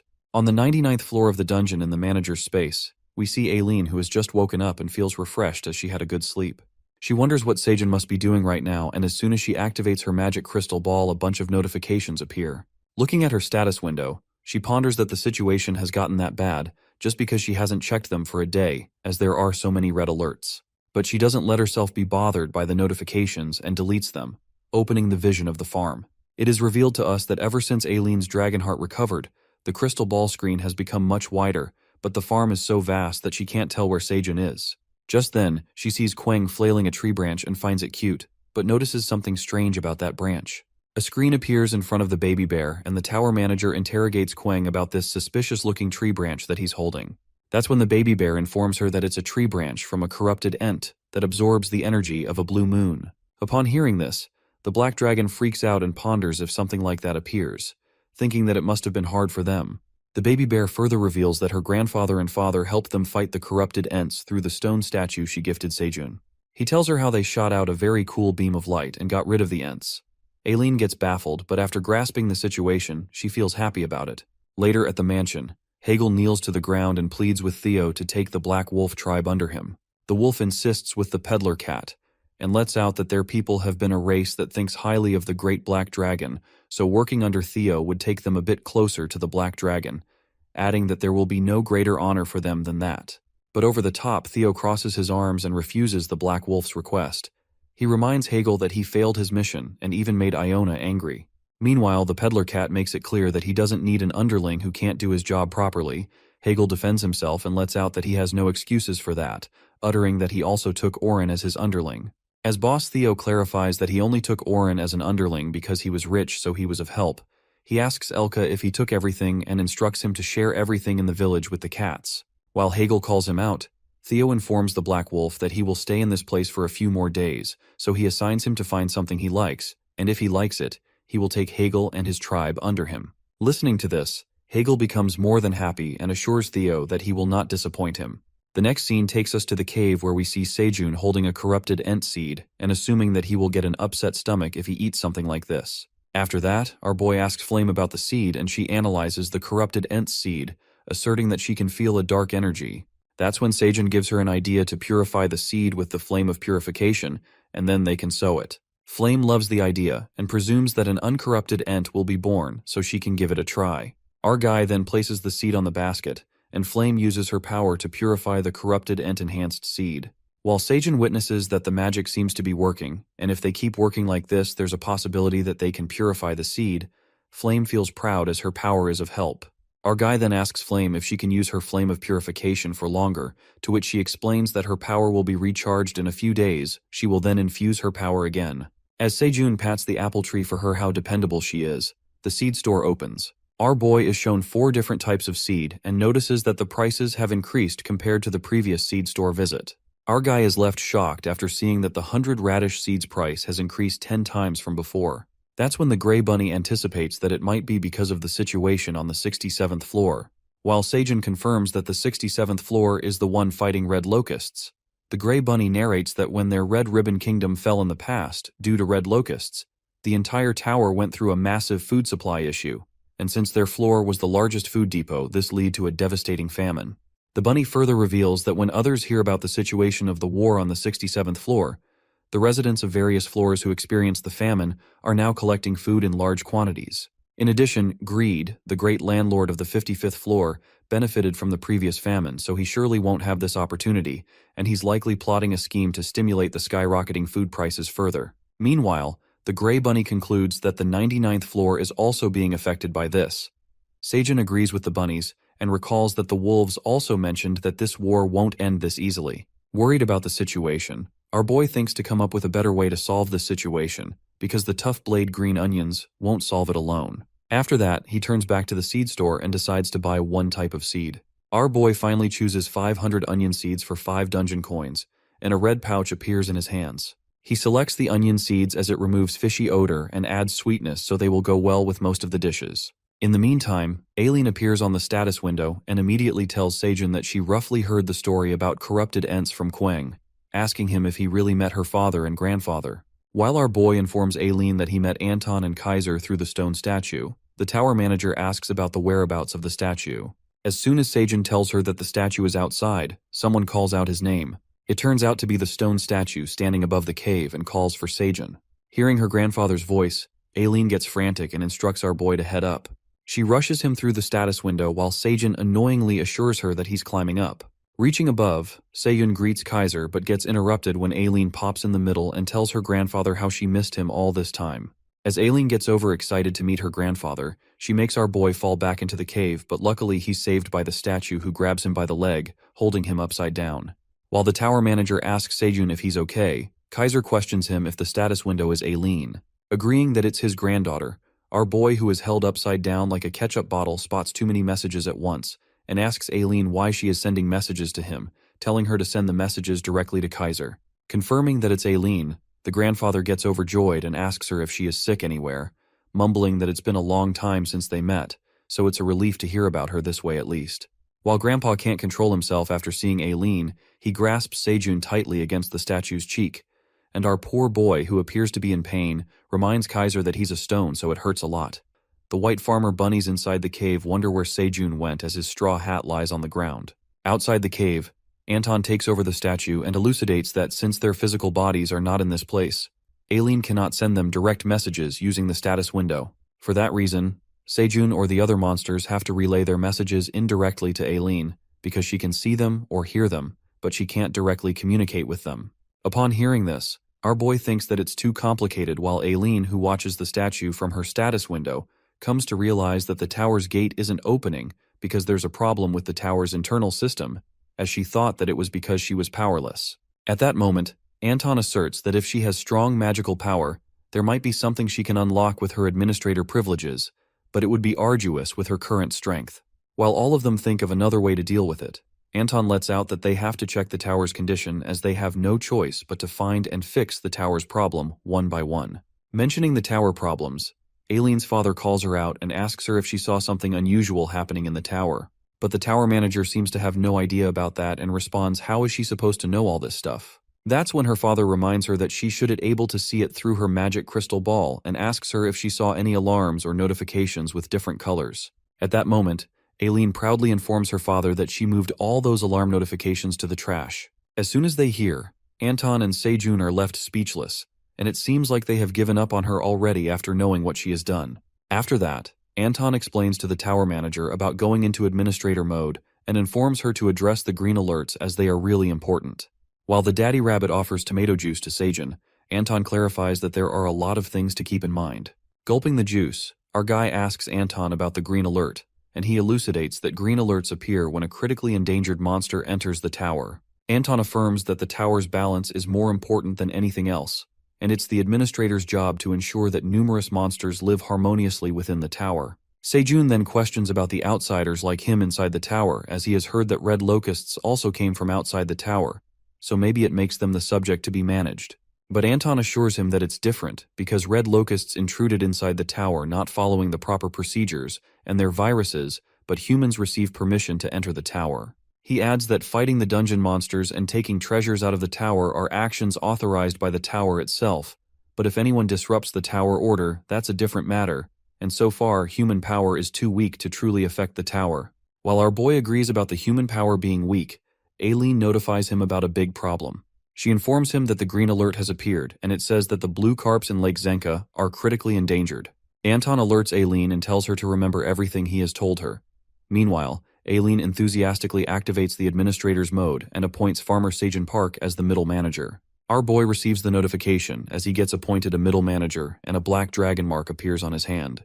Watching the mark on his hand, Anton assures him that the mark indicates his position as the tower's middle manager, and he won't get into trouble as long as he shows that mark anywhere in the tower. Soon after that, Sejun gets to know that he will teleport to Lake Zenka on the 75th floor in 1 minute. Realizing that he is going immediately, and with no time to process the situation, our boy freaks out and thinks of the worst scenarios as he has never left the 99th floor before. Watching him panic, Anton informs him that he can bring his underlings, and Aileen quickly searches for subordinates in her administrator's mode. She quickly finds the option to appoint the subordinates and appoint minotaurs, bears, and rabbits. However, a strike of terror runs through the admin when she realizes that she cannot appoint subordinates as her mana is lacking. While our boy freaks out and thinks that he has to go alone, Aileen appoints the Mama Bear and the Minotaur King as the subordinates. However, she fails to do so due to lack of energy. Panicking, Sejun grabs his hair in frustration and calls out Aileen as he witnesses that there are 3 seconds left in teleportation. Eventually, the tower manager manages to appoint the Black Warrior Rabbit and Queng as his subordinates, making the three of them teleport to the 75th floor. Moments later, they arrive at Lake Zenka on the 75th floor. Quang and the Black Rabbit grab onto the green onions, and our boy comes crashing on the ground. Asking if he's okay, the Black Warrior Rabbit questions the uncle about their whereabouts, and that's when Sejun informs them that they are on the 75th floor. He further adds that Aileen made him the middle manager, and they teleported here to save the blue carp from going extinct. Meanwhile, the Black Rabbit freaks out after knowing that his uncle has left the 99th floor, and Quang wonders about the drawing on his hand. Aileen notifies them to investigate the cause that is threatening the extinction of the blue carp. After that, Sejun instructs his subordinates to look around the area, and warns them to follow right behind him as they don't know what kind of monsters they might encounter. As they make their way, our boy witnesses a beautiful lake, and the Black Warrior Bunny and Quang are left in awe as they watch this pretty lake for the first time. Our boy concludes that they both were born on the 99th floor, so it was the first time that Quang and the bunny left that floor. Watching the pretty lake, our boy thinks of having a bit of fun and jumps into the water along with Quang and the warrior bunny. After relaxing on Quang, Sejun dries his clothes and they all start to feel hungry. They decide to look around for food, and if they find a village, they will ask for help. As they proceed to walk inside the forest, our guy thinks of registering the 75th floor waypoint, but suddenly he bumps into the wall-like barrier and smashes his face right onto the wall. Our poor boy holds his face out of pain and informs Quang and the Black Rabbit about the wall. That's when a notification comes up and Sejun gets to know that their range of activity cannot exceed Lake Zenka. Knowing this, our guy begins to panic and taps the barrier, thinking that he just came out of the 99th floor for the first time and now he's being locked up again. While Quang and Sejun hit the wall so that they can somehow pass through it, the Black Warrior Bunny suggests they to try catch some fish in the lake. But Sejun, who seems to be hopping mad, kicks the barrier with all strength, but the poor boy ends up hurting his foot. As Quang prepares himself to give a good scolding for hurting his dad, our boy stops him as he spots something. He witnesses a pineapple in Quang's hand, and it seems like they have found themselves something to eat. Sejun then slices the pineapple, and they all enjoy the delicious food. After that, he anticipates that there should be more pineapples nearby, so they should get some more later, and decides to bring the stalk end of the pineapple to the 99th floor. Upon hearing this, the Black Warrior Bunny looks at him with confusion, and Sejun explains to him that first, they have to remove the flesh portion, as it may spoil, and pick off the lower leaves to trim them. After getting the stalk, if they plant it in this state, the roots will grow, and they can grow it into a pineapple again. Meanwhile, the Warrior Bunny seems proud of the farmer Sejun. Quang asks for more pineapple, and they all dig in for the second round. At that moment, something comes out of the lake and it appears to be a giant frog. While they all stare at the frog with bafflement, the notification pops up and reveals that these frogs are the cause of the blue carp extinction in Lake Zenka. That's when the quest appears and instructs the middle manager Sejun to exterminate all the 2,291 frogs in Lake Zenka. Witnessing the large amount of frogs, our guy freaks out when he realizes that there are more 1,000 frogs, and in the meantime, the frog monsters start to emerge out of the lake. Right at that moment, several frogs materialized from Lake Zenka. While they may look harmless, those frogs appear deadly with sharp fangs as they leap out of the water to attack Sejun. Our guy witnesses the very cause for carp extinction, the frantic frogs, while Quang thrashes a tree branch to stop them. Black Bunny, Quang, and Sejun get into fighting mode. Our guy incredibly slashes the frogs with his daggers and takes pride in coming from the 99th floor. While the frogs keep emerging tenfold, the three of them leap towards the monster to deal with them. The scene then switches to Theo, who's dozing on the comfy bed and, after waking up, comes to realize that Sejun's lap is still better. In the meantime, Oren, the black cat, knocks on the door and informs boss Theo that he's brought him breakfast. Theo compliments Oren for his soft bed, and Oren presents a scrumptiously cooked fish to his boss. Theo is left in awe after seeing a high-quality grilled salmon. This shift in Oren's behavior makes Theo suppose that he might have become too shocked about what happened with Iona, not to mention he became very obedient. After Theo finishes the salmon, he thinks about how long it has been since he's eaten this much. Just then, he's interrupted by Iona, the hamster's voice, who's scolding Hegel, the wolf, for not confirming the number of frogs on the 75th floor. The Black Wolf responds that they have yet to confirm which underwater cave the Frog Queen is in. Iona gets furious since they're doing nothing at all when shortly Theo barges in and tells her not to get angry since trusting talentless underlings is useless anyway. He asks Iona if she's gotten some sleep as she looks exhausted. But the hamster lets out that there's no time to sleep, and suddenly the ginger cat grabs Iona, forcibly shoving her in his hoodie. Theo forces her to get some sleep while tiny Iona fights back and says that she has insomnia. But when she touches Theo's soft fur, she feels laid back and sleepy. As Hegel insists that he'll put Iona to bed, Theo tells him to do his job, and in a suspicious way, he warns the wolf that he's watching him. Hegel then runs off to Lake Zenka right away. On the way, the boss cat encounters Elka, the silver wolf, and asks him how it went in the village. The chief wolf states that they distributed some food and essentials in the village, but the people there wish to meet Theo. Outside Oren's mansion, there's a huge crowd of cats, and with such desperate eyes, they beg Theo to take them under him and teach them how to be wandering merchants. But Theo lashes out and bluntly refuses. Angry Theo doesn't understand why everyone wants to work under him, and it's too troublesome since there are a lot of them working for him anyway. Elka stops the merchant cat and tries to make him understand that these cats see Theo as their hero. The wolf opens up to Theo that the rumor has spread that with just one tower coin, the rising yellow star of the wandering merchant world climbed to the 99th floor and earned the trust of the Black Dragon. He's now known as the Golden Cat. Elka accentuates that currently, with frogs ruining the scene. Theo saved the village from famine, and also quelled Lord Iona's wrath, and to them, that's an incredible feat. Elka advises the merchant cat that expanding the business will require a lot of manpower, so he must lead everyone outside the 99th floor. The wolf requests the cat to take these cats in for the sake of Seijun, the great black dragon. Theo thanks Elka for making him realize and praises him for being a loyal subordinate. Suddenly, they're interrupted by a ruckus at a distance where a cat tries to barge into the mansion, but the guards stop her. Theo recognizes that cat to be Meryl, who rejected him. Meryl, being a gold digger, hugs Theo and states how much she missed him. The merchant cat intimidatingly tells her to go away while Meryl acts friendly and feels disappointed that Theo didn't inform her that he's in Grainar village. Meryl, an ex with no dignity, speaks absolute bullshit and assumes that Theo is here after achieving all this success just to impress her. She even agrees to accept Theo's feelings and tries her best to seduce him. But this romantic moment is interrupted by Iona, who was sleeping in Theo's hoodie and recognizes Meryl. Suddenly, Meryl freaks out after seeing the hamster and thrashes Iona away,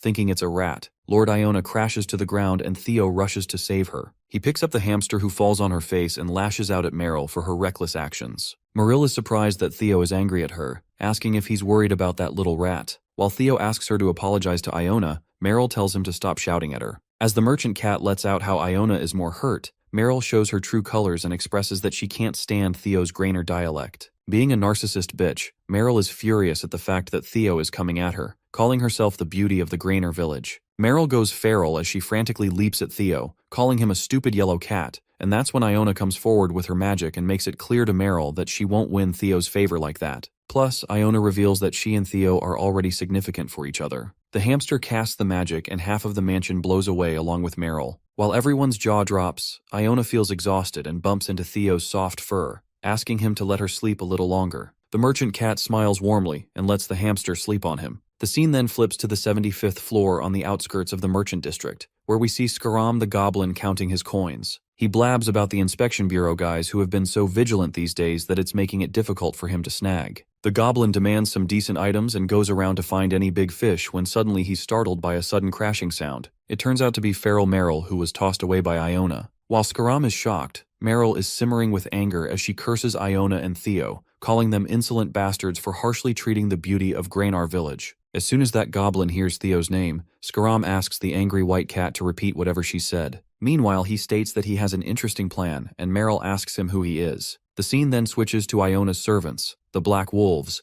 and Hegel asks them if they've confirmed the number of frogs. The wolves strangely report that the number of frogs has decreased significantly, and shortly, a wolf rushes to Chief Hegel in a frenzy and tells him to see something. It turns out to be countless dead bodies of frogs in Lake Zenka, leaving the wolves in utter bafflement. At that moment, they notice smoke erupting at a distance, and Hegel decides to check that place out. On the contrary, our boy, Black Bunny, and Kueng, after killing frogs at crazy speed, rest up a bit and enjoy the leftover pineapple. Seijun opens the status window and finds out that they've killed 1,000 out of 2,000 frogs already. It's only because they were relentlessly after the frogs without any rest and food. The three of them are drained, and while Kueng expresses that he can't do this anymore since he feels hungry, the black rabbit lets out that the frogs are running away to avoid them now, and it's difficult to chase after them now. Our guy asks Kueng if he'd like more pineapple, but the bear breaks into tears as he craves meat. Seijun consoles the bear and decides to catch some fish in the lake, but the administrator warns him that the blue carp will be in even more danger of extinction if he eats the fish in the lake. While Seijun asks the admin what the hell they're supposed to eat, Kueng seems to have an idea as he peeks at the dead frogs lying everywhere. Our guy finds Kueng a genius, and soon after, the magic begins. They light up the fire, Seijun intricately slices up the frogs, and grills them after wrapping them up in green onions. The meat gets ready and a new dish, frog and green onion roll, is added to the recipes. The detoxifying green onions nullify the poison present in the frogs, and this dish even has special effects like smooth movements in water. Sejun thinks this effect will help him swim faster and catch the frogs that run into the water. Kwang looks done and asks him to focus on the food. With that, they all dig into the delicious meal and are more than delighted after tasting it. Our guy can't get enough of how it's light and moist and soft to chew, which makes him feel overwhelmed. Now that they've tasted the meat, our farmer chef decides to get into the real feast while Kwang asks Daddy to grill more meat. Suddenly, Hegel and the other black wolves attack them inadvertently, but it turns out that Chief Hegel throws the frog meat, warning them that it has poison in it.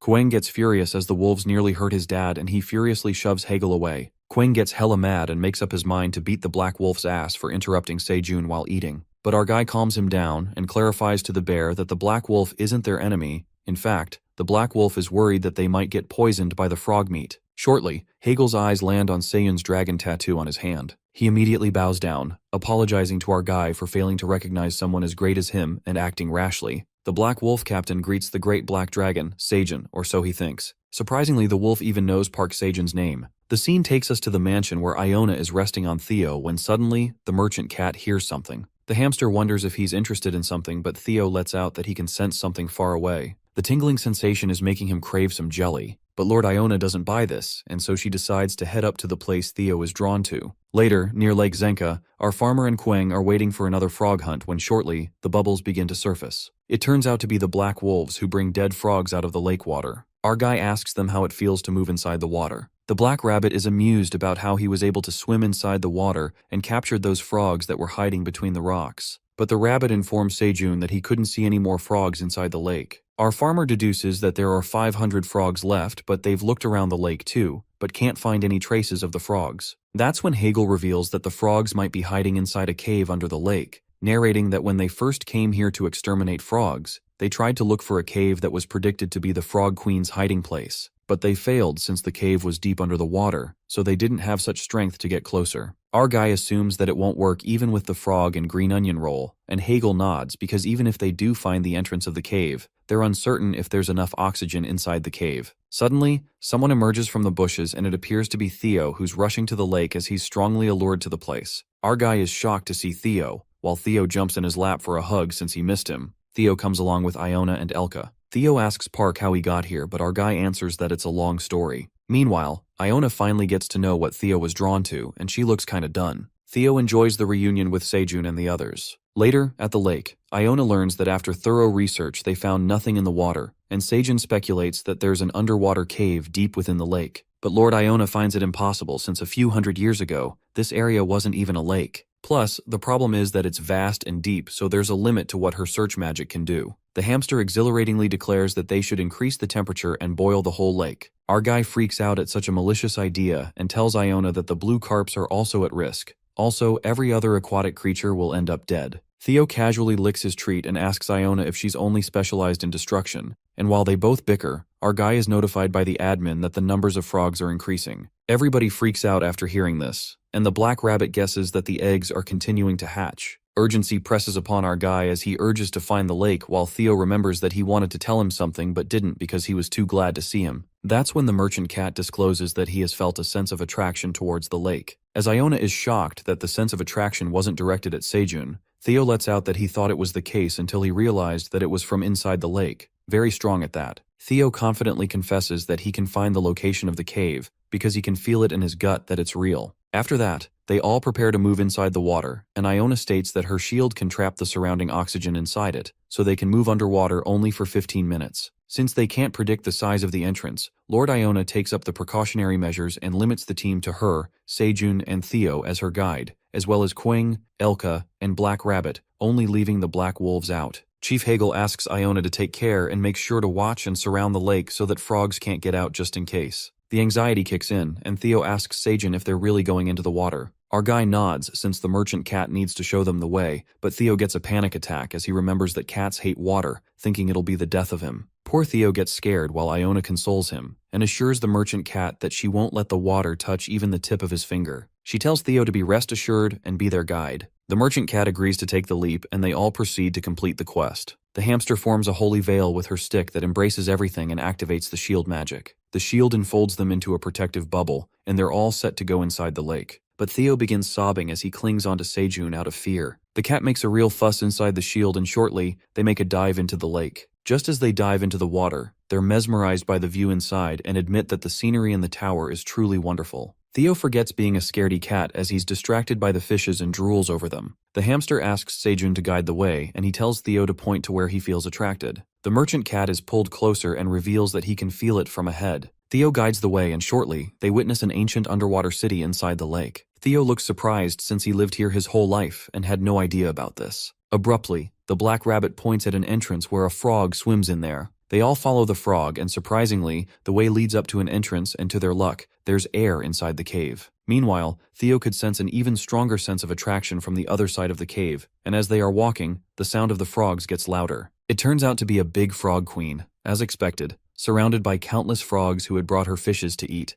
Our farmer is left shocked to see the frog queen since it's so much bigger than they thought. The frog queen grabs all the fishes and gulps them down. Lord Iona, on the other hand, notices that the frog queen had become trapped in this place due to her enlarged body and was being supplied food by her underlings. However, after Sejun's arrival, the amount of food brought by her underlings decreased, and she became very angry. Theo senses a very close attraction with the frog queen when suddenly his paw slips, and as he's about to fall in the pit full of frogs, our guy grabs him. However, as Sejun grabs Theo, he also trips, and just like that, Theo, Farmer Park, and Iona plummet inside the pit. Iona immediately casts her magic for a safe landing, and the three of them survive. While Iona gets relieved since they almost got in trouble, it occurs that they are encountered by even bigger trouble as they grasp the frog queen and her underlings' attention. They get caught, and suddenly, the frog queen along with her underlings frantically leaps towards them. Elka, Quang, and the black rabbit make a jump inside the pit since they've nothing to lose now. While they beat the frogs to death, Sejun gets a new quest that is to defeat the giant mutant frog queen who's the cause of blue carp annihilation. Our guy gets excited for the last part of the quest, and they all dash towards the frogs. As Iona shoves all the frogs away with her magic, Farmer Park excitedly goes for the frog queen. However, he throws a dagger at her, and it doesn't even scratch the queen, and this, in turn, makes the frog queen more furious as she beats Sejun's ass. The frog queen smashes Sejun with her giant claws, but Quang saves him and furiously makes it clear that anyone who dares mess with his dad has to pay the price. Quang forcefully strikes the frog queen who tumbles, and Sejun takes the chance. Theo warns Farmer Park not to get distracted as Iona enfolds his dagger with her magic. The merchant cat screams at Sejun to aim for the queen's stomach, and our guy swirls the dagger that's bursting with power. With that, our guy manages to pierce the dagger into the stomach, and momentarily, a blinding flash cascades that burns the frogs to death. Sejun and the others are protected by Iona's shield while all the frogs are wiped out completely. After this, Elka brings back Sejun's hat, and our guy is confused by the sudden occurrence. He notices that there's a stone where the frog queen was. Theo frantically points at the stone and claims this is what they've been drawing to. Our boy wonders if this stone is an item, but Iona warns them not to go any closer, as the stone is exuding a strong energy which is dangerous. Lord Iona uses her appraisal magic to find the truth of the identity of the stone. She activates Eyes of Truth and learns that it's a 9th fragment, but the name of the item is censored, and the hamster admits that it's her first time seeing an item flowing with divine power. It seems that the queen frog was eating this stone, which caused an abnormal mutation. Hence, when the queen's belly burst, the immense concentrated energy was released. Iona manifests that if the barrier had been slightly delayed, they would have been obliterated by the holy energy themselves. Shortly, our guy gets a notification about accomplishing the quest of defeating the queen frog, who was one of the causes of the extinction of the blue carps. His new quest appears, and it's to plant a new crop that has never been cultivated before until now. Our guy is more than happy as he levels up, but he finds it strange that the frog queen was just one of the causes of blue carp extinction, which means there are more causes. Sejun looks bummed out because he was hoping to go back to the 99th floor. Just then, a flashy energy at a distance grabs their attention, and Theo warns Farmer Park to stay behind since it might be dangerous.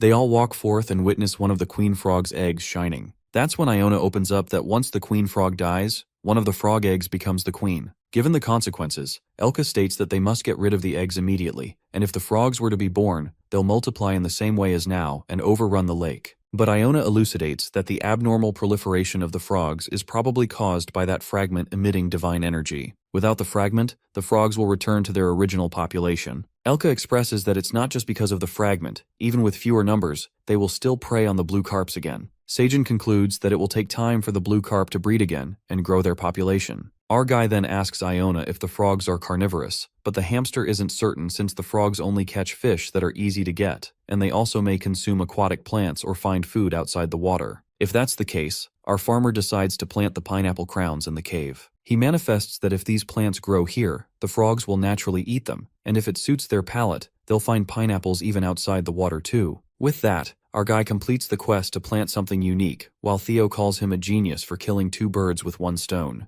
On the other side, Iona places a temporary protective measure in place to stop the divine energy from leaking. Quang flaunts his strength as he lifts the stone and Seijin gets proud of him. After that, they all plan to find other causes of the blue carp extinction, and the moment they swim out of the water, they're surprised by numerous cats begging Theo to take them under him. While Seijin wonders what's happening, Theo annoyingly asks them if they followed him here. In the meantime, Hegel appears and reveals that these cats were being stubborn and even refused to move unless they met Theo. The cats plead to follow Theo until the end of the tower to receive his teachings. Our guy is surprised to see how famous the merchant cat is, while Theo looks done, as it's apparent these cats are going to follow him till the end. Surprisingly, they find another cause of blue carp extinction, and the middle manager Seijin gets another quest that is to stop the cats of Grenar village from hunting the blue carp for a year. Our guy learns that the other reason for the blue carp extinction was the cats. Theo steps up and speaks on behalf of the cats of his village. He reasons that these cats depend on fishing in the lake to make a living, so if they can't do that, they'll starve to death. Hence, the merchant cat plans to take all these cats under him, and if they all become wandering merchants, Seijin's quest will be completed as well. Theo gets determined to help them sell the crops. Seijin doesn't object. In fact, it's good for him that his bundle carrier is to expand. But he's not sure that Theo would be able to do it, given that he's becoming leader to 33 wandering cat merchants. But the leader merchant cat asks Seijun to believe in him, and promptly, our guy prepares the contracts for them. The cats sign the contracts while Theo goes up to Chief Hegel and thanks him for helping Park Seijun. Hegel thinks of it as his duty to serve the black dragon while the merchant cat tries to get at something. Theo lets out that they'll need some hands to bring the cats to the 99th floor and asks Hegel if he would like to come with them. Theo decides to take Hegel and all the Black Wolf tribe under him, which leaves the Black Wolf in awe. While Hegel couldn't be more grateful, Seijun proudly looks at the merchant cat, seeing how he's grown so much. And just like that, our guy completed his first middle manager quest. Seijun gets tower coins as a reward, and they are about to return to the 99th floor in 30 seconds. Finally, it's time that they go straight home just like how they came, and our guy asks Quang to bring the stone. Seijun tells Theo to register all the 30 wandering cat merchants to proceed to the 99th floor. Theo guides the cats to take everyone to sell stuff on the lower floors too, and they all are excited to work under him. Meanwhile, Elka informs them that he'll stop by the 67th floor with Iona to take the red locusts before they go up. As they are all leaving, Seijun calls out Black Rabbit, who's busy carrying a pineapple and wishes to bring more. Suddenly, a white rabbit pops out of the bushes and wishes to meet Iona. Black Rabbit is left in awe to see her, while Iona seems to know the white rabbit and calls her Pew Pew. The 30 seconds get completed, and Seijun and the crew return to the 99th floor. The white rabbit is shocked to see the teleportation magic, while Theo asks Iona about the rabbit. The hamster opens up that the white rabbit is her disciple and has some important things to discuss with her. She wanted to introduce her to Seijun and Black Rabbit, but the timing was off. The merchant cat learns about Iona's disciple, and the white rabbit introduces herself as Pew Pew, the last princess of the Red Ribbon Kingdom. On the contrary, they all arrive at the 99th floor that feels like home, and just as Farmer Park breathes in the air of returning home, he's kicked by the Black Rabbit, who's driven crazy after meeting Pew Pew back there. He frantically asks Seijun who that white rabbit was, and our guy himself met her the first time. As the pineapples spill everywhere, Farmer Park remembers that the rabbit knew Iona, so he tells the Black Rabbit to ask her when she comes to the 99th floor. As Black Rabbit vividly remembers her name, our guy blushes as he smells love in the air. In the meantime, Seijun is overwhelmed by the minotaurs, bees, and the grizzly bear, who welcomes him with a nice feast and expresses how much they missed him. Our guy wonders how they all knew he was coming back, and all the animals reveal that Aileen informed them. Aileen appears through the panel and justifies that she roughly guessed it by looking at the quest progress. She congratulates him for completing his first middle manager quest and notices that our guy looks a bit thinner,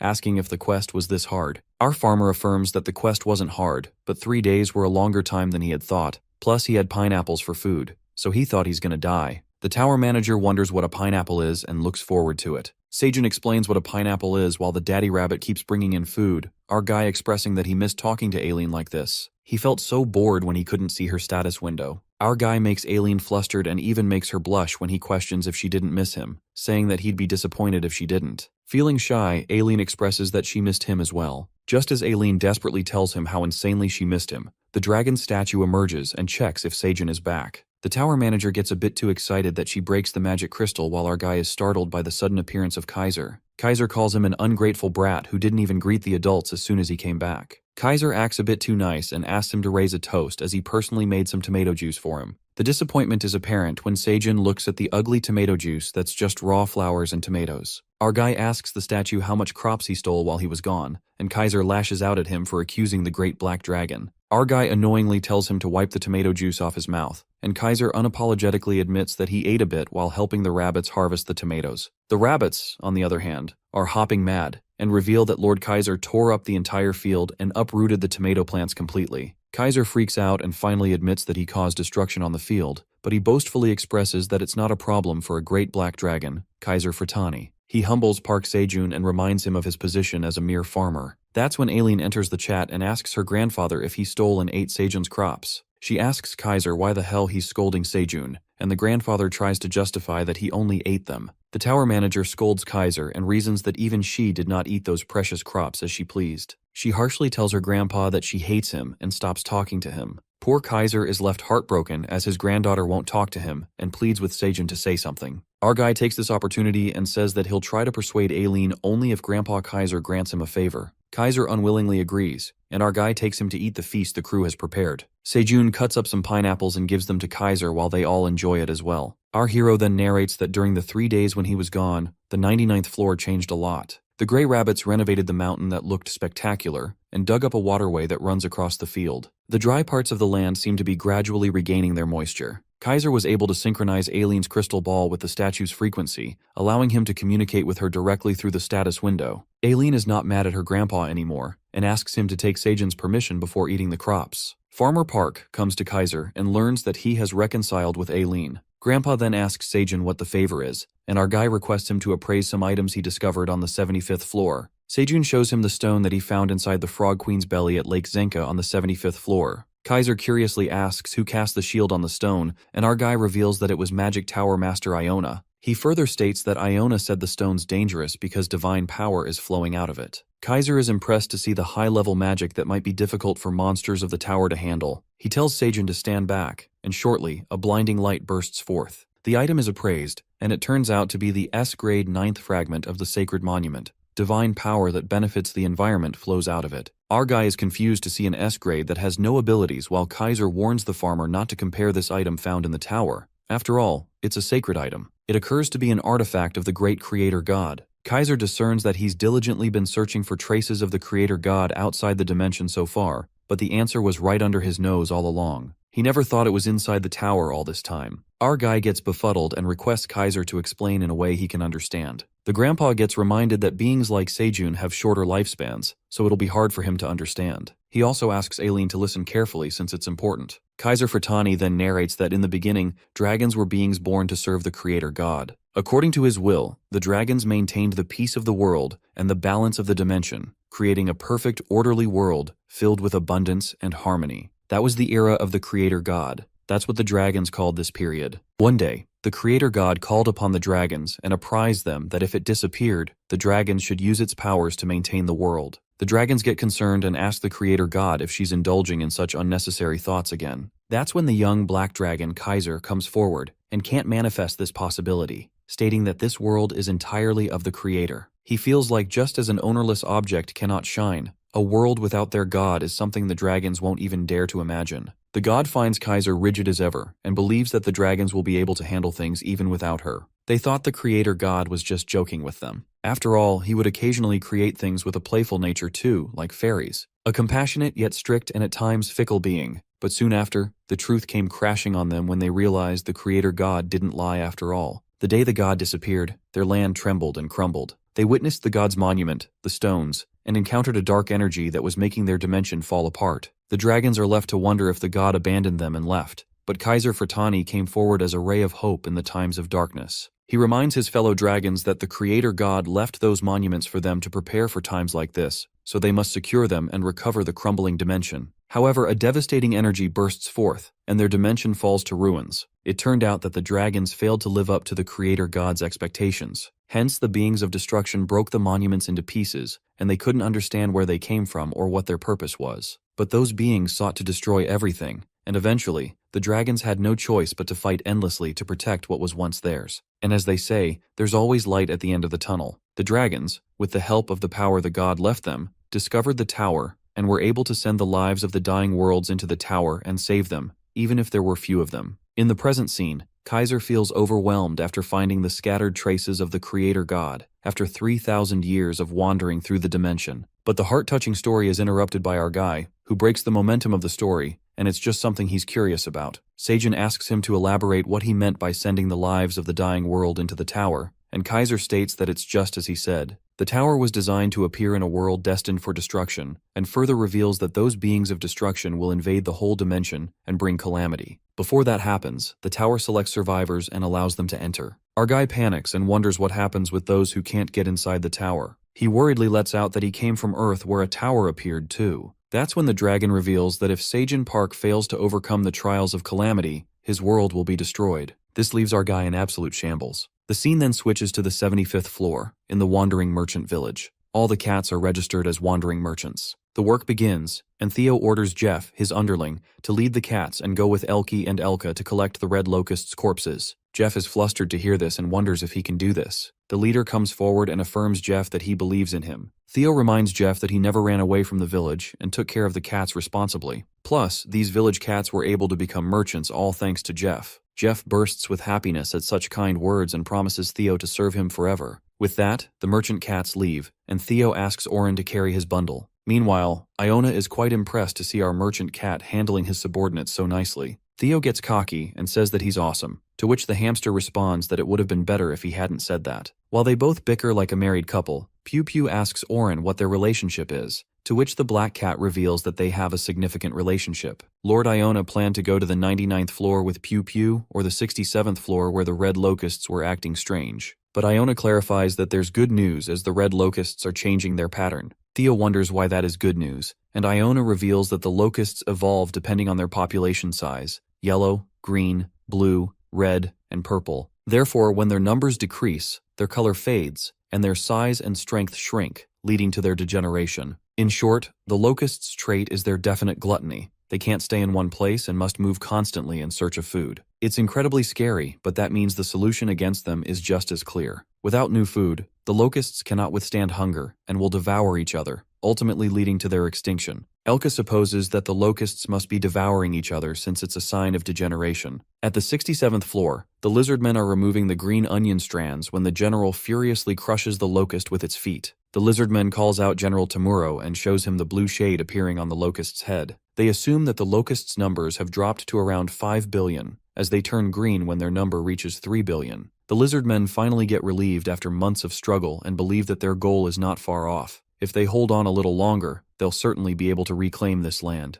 Their moment of happiness is disrupted by Tarek, who's the leader of the large wandering merchant troop under Greed's command. He arrives along with his wolves underling, already exuding malicious intent. General Tamaro greets Mr. Tarek and asks him what brings him here to such a dangerous place. Tarek mentions the sacrifice of the lizardmen for the sake of the tower and thought he should drop by to express his gratitude. Tarek tosses out a tower coin guarantee medal and gives it to the lizardmen as the token of appreciation from his lord, Master Greed. While the general is astonished to see something so valuable, Tarek tells him that if he goes to the Merchant Association's bank, he can exchange it for 10,000 tower coins at any time. Tumaro doesn't even dare to touch the precious item, but wicked Tarek flatters the lizardmen and says they're heroes who protect the tower from the red locusts, stating that Greed would like to actively support them as a sponsor. And once this is over, he'd also like to help with the reconstruction costs of the 67th floor generously. General Tamaro can't bring himself to believe that someone like Lord Greed is being so generous, and tells Tarek that he would like to return the favor somehow. Tarek lets out that Greed is a humble fella, and asks Tamaro to spare a moment for a cup of tea in the tent so they can talk. Greed's underling also calls the other lizardmen as they have prepared a lavish feast for them to enjoy. As soon as the lizardmen leave, the wolves pull a dirty move and swiftly begin to toss hundreds of food items into the pit to attract the red locusts. The scene then switches to the passageway village where the con artist Skaram is fooling the buyers into buying useless items. The item does not pique the buyer's interest. However, Meryl appears and forces them to buy, saying that Dad Skaram will hit her.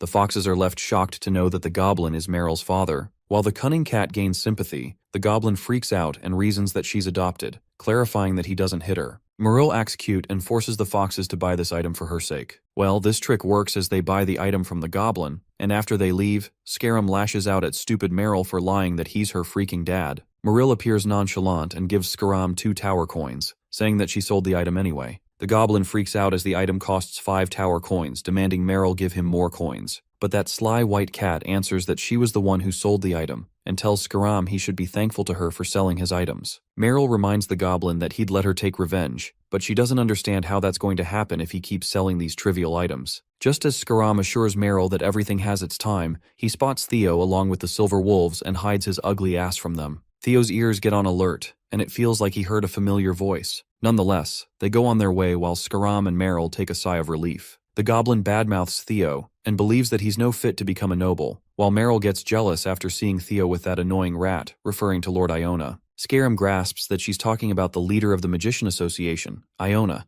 and Meryl gets curious if that hamster is really a big shot. The goblin reveals that Iona is leader of one of the 3 associations that sustain the tower, which makes Meryl madder as she wonders how she's going to take her revenge on them. The white cat then spots Orin and Piu-Piu, questioning Scarum who these small fries are. The goblin takes out a paper as he remembers he's seen that white rabbit before. Well, it appears that the opportunity has jumped into the evil goblin's lap as he peeks at the greed bounty list, which is a top secret, and Piu-Piu, the Red Ribbon Kingdom's princess, is reported as missing. The reward for finding her is 10,000 tower coins. Later, Theo gets to know that Piu-Piu is the last princess of the Red Ribbon Kingdom. He also gets reminded that the entire royal family was eaten by the locusts during their invasion. The merchant cat asks Iona why she didn't tell him that Piu-Piu was alive. The hamster corrects him and lets out that the royal family wasn't eaten. They were murdered. This catches Theo by surprise since he wasn't expecting this plot twist, and that's when Iona unravels that decades ago during the locust invasion on the 55th floor, she also happened to be with the big shots from the Mercenary Association. They stayed in the Red Ribbon Kingdom to help the rabbits. The commander of the Mercenary Association, Lucius, planned to secure the fields. The other commander objects and states that food is also a problem, so once the locusts start to multiply, they'll become trouble. He worries that the kingdom will be left vacant once the locusts attack the place. But Iona, who was the vice leader at that time, informs them that the queen is in the kingdom, so there won't be a problem. She also reveals that the barrier is protecting the kingdom at the moment, therefore the red locusts won't be able to do anything to the divine power of the moon. Commander Raccoon appreciates Iona and the others for working hard ever since the locusts appeared, and they are able to rest comfortably here. After that, the meeting is dismissed, and the pigs look shady as they exude evil intent. Later, as Iona is taking a nap in her room, she's awakened by a sudden commotion and runs outside only to find everyone in a chaotic mess. The vice commander asks what's going on, when shortly she learns that the barrier has crumbled down and the locusts have infiltrated the kingdom. Iona frantically asks about the queen's whereabouts, and everyone runs off to the kingdom to save her. However, as they barge into the kingdom, they witness Grandmaster Greed, who carries the dead bodies of the royal rabbits. Greed reveals that the king and queen died by the locusts' ambush, and by the time he arrived, they were already taking their last breaths. The bastard Greed shows them a paper, claiming that they left him with this. It turns out to be a land deed, and while Lucius tries to process this, Iona runs away. Bastard Greed confesses that the king and queen left the young princess and kingdom as his responsibility. He puts on a freaking act and states that the burden is heavy, but he is ready to take full responsibility for the kingdom. The Black Rabbit lashes out at Grandmaster Greed and tells him to shut his mouth since there's no way in hell the king and the queen left the kingdom in his hands to a greedy boar merchant. As soon as the Black Rabbit says that, he's smashed by Greed's underling, and that shuts everyone's mouth. Grandmaster Greed devilishly questions the rabbit princess's whereabouts. The scene then flips to Iona, who is running for her life. It turned out that she took the baby Piu-Piu and ran away. Technically, she saved the princess's life. It didn't make sense to Iona that the barrier crumbled and the locusts barged in. It all sounded like bullshit. She got the hunch that it was Greed's doing. Iona perceives that since the land deed is sealed with the power of the rabbit royal family, Greed must have thought that he could play the role of Piu-Piu's guardian, and once she becomes an adult, he must have planned to use her as his puppet until she took the throne officially. Iona couldn't sit by and just watch that happen. She further discloses that soon after, the locusts destroyed the kingdom, which was already empty without the king and queen. And right after the locusts disappeared thanks to the tower manager, Greed took control of the 55th floor with the pretext of the land deed that he couldn't even open and acted as a damn landlord. As Iona recalls that event, she gets enraged and calls Greed a truly disgusting and revolting bastard. Theo realizes that Greed is a bad guy and wonders how he's even able to act as landlord when he can't open the land deed. This clearly means he hasn't officially inherited the land. Upon hearing this, Elka divulges that Greed must have used his influence on the Wandering Merchant Association and Mercenary Association. He has a unique ability to make people side with him using his money, meaning he simply just lives up to his name. Iona also adds that recently they got informed that Greed put a bounty on Pew Pew since now she's officially at the age where she can succeed the position. Theo then understands the reason why Iona wanted to introduce Pew Pew to Sejun. She lets out that after they request personal protection from the Great Black Dragon, they're going to rebuild the Red Ribbon Kingdom. The scene then switches to the second floor of the dungeon, where two hunters are talking about how easy it is to level up, and one of them is pretty certain since it was intel that his mom got from the association. Just as they are conversing, they see someone standing, and it turns out to be Harrison, a level coordinator, who greets the newbie hunters. While the boastful hunter is thinking his mom sent this A-level coordinator, Harrison takes these new hunters to the Gagel's XP farm that's blooming with flowers. The hunter curiously questions if they really gain XP after killing these flowers, since it's the first time they're seeing these flower monsters. The coordinator reveals that it's a plant-type monster they found, and their research team has successfully mass-bred them. Therefore, they're currently offering special-level consulting exclusively for VIPs in order to train skilled hunters. Every time they slash a monster, they gain 33 XP points. Harrison successfully makes a fool out of them and asks them how much they would like to invest. It appears that those newbies accept the offer and set the whole field on fire. They excitedly burn and destroy the whole place, believing they've hit a total jackpot and they can easily get 100 million by burning the place. They're blinded by greed, unaware of the consequences. The scene then takes us to the 38th floor of the tower, where Theo and the others eye on the bunch of humans who are hunters. As Theo decides to go down, Oren looks scared. The merchant cat, without any reluctance, gets down and greets the hunters, and in return, they are all delighted to see Theo. Suddenly, Elka emerges and gets protective as he growls and protects Theo. The merchant cat scolds Elka to stop scaring the customers, and Elka apologizes, justifying that he was startled and couldn't help it. Theo affirms to the hunters that it's his subordinate, Elka, assuring them he's a really cute doggy. Theo immediately asks Elka to show them his cute side, and the poor wolf has no choice as he starts acting cute, squirming on the ground. The hunters go insane after they watch adorable Elka acting cute and desire to touch him. Theo starts his business and makes it clear that one touch will be 1 tower coin. While the humans enjoy patting Elka, the poor silver wolf sobs as his pride is crushed badly, not to mention he's the chief of his tribe doing such stupid stuff. Theo then diverts everyone's attention to a new face and introduces the black cat Oren, the wandering merchant subordinate. Scared, Oren greets the clingy-ass humans, but Theo tells him to do the trick. Oren understands the task and cutely greets them while our merchant cat collects the tower coins from the humans. The hunters really like Oren as they even film him. Shortly after looting hunters in the cutest way, Theo begins the auction of the crops, disclosing that they upgraded their bundles and they have more crops to sell. The merchant cat states that they'll be selling 5,000 C-grade magic cherry tomatoes, 5,000 C-grade strength sun-sweet pumpkin potatoes, and 10,000 detoxifying green onions. The hunters are excited by the new crops and decide to secure the cherry tomatoes first. While Theo's auction is thriving smoothly, Iona witnesses him from afar and can't help but confess that Theo shines like his fur color when he works. Pew Pew smiles and tells Master Iona that she had no idea she could make a blushing face. The hamster is flustered by that remark and warns Pew Pew that she shouldn't be teasing her master like that. The princess appears a bit gloomy and asks her master if she's allowed to feel such emotions too. Ever since Iona saved her, she's only been training, waiting, and restlessly running on this path for the kingdom's reconstruction and the suffering people. Pew Pew expresses that she has just a little hope and knows there's so much to do, so her resolve may falter. Iona consoles the princess and affirms that she doesn't need to shoulder all the burden. She assures Pew Pew that being honest with her feelings isn't something embarrassing. Iona then abruptly asks the princess if the black rabbit is on her mind, and the princess is totally freaked out, trying to deny that statement. Iona tells her that she's not being honest with her feelings and to stop talking about the black rabbit. Pew Pew gets shy and asks her about the black rabbit, but Iona refuses to tell her anything about him. While the princess gets annoyed and tells Master Iona she's too much, the hamster spots gold digger Meryl and furiously flies to her. Iona asks the white cat what she's doing here, and Meryl feels honored that the leader of the Magic Association remembers her name. The hamster asks Meryl if she's here to hurt Theo again, but Meryl makes it clear that she is not interested in that stupid yellow cat anymore since she found Iona. The sly bitch Meryl tosses out an item and traps Iona inside a magic circle. Iona tries to use her magic but she fails, and the white cat realizes that Iona is just an ordinary hamster, given that she's not able to use magic. Witnessing this, the rabbit princess rushes to Master Iona to save her, and just as Pew Pew comes closer to her, evil goblin Scarum emerges and traps the princess as well through the item.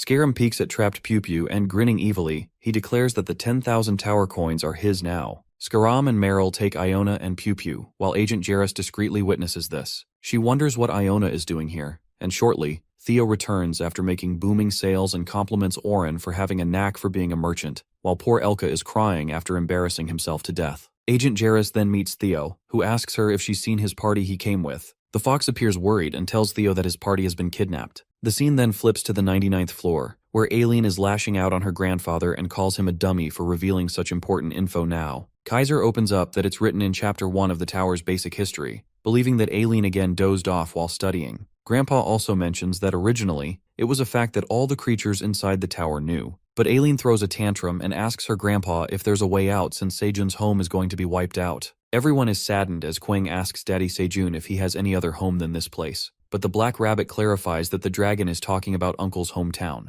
After that, our guy asks Lord Kaiser what the Trials of Calamity mean. The dragon reveals that it's things like the invasion of red locusts on the 67th floor, the minions of destruction. Considering how they haven't appeared on Earth yet, Kaiser assumes that they were trying to infiltrate Earth, but discovered a rift in dimensions and forced their way into the tower. In this situation, they can consider it a relief as they have somehow bought some time. Our farmer contemplates that humans have only reached the 38th floor of the tower. Even the powerful monsters on the 67th floor are struggling against the locusts. Sejun dwells on the possibility of the red locusts appearing on Earth. They'd be annihilated in less than a few days. Aileen then questions the dragon if there's a dimension that has fought against the trials, but sadly, the grandfather responds that none have won against the calamity till now. Kaiser confesses that he too looked for a lot of ways, but even the dragons don't know exactly how to overcome the trials, and they just barely found a fragment of the creator. However, our guy gets up and, against all odds, he believes that there has to be a way. Sejun optimistically discerns that there is one important difference between the destroyed worlds and this one.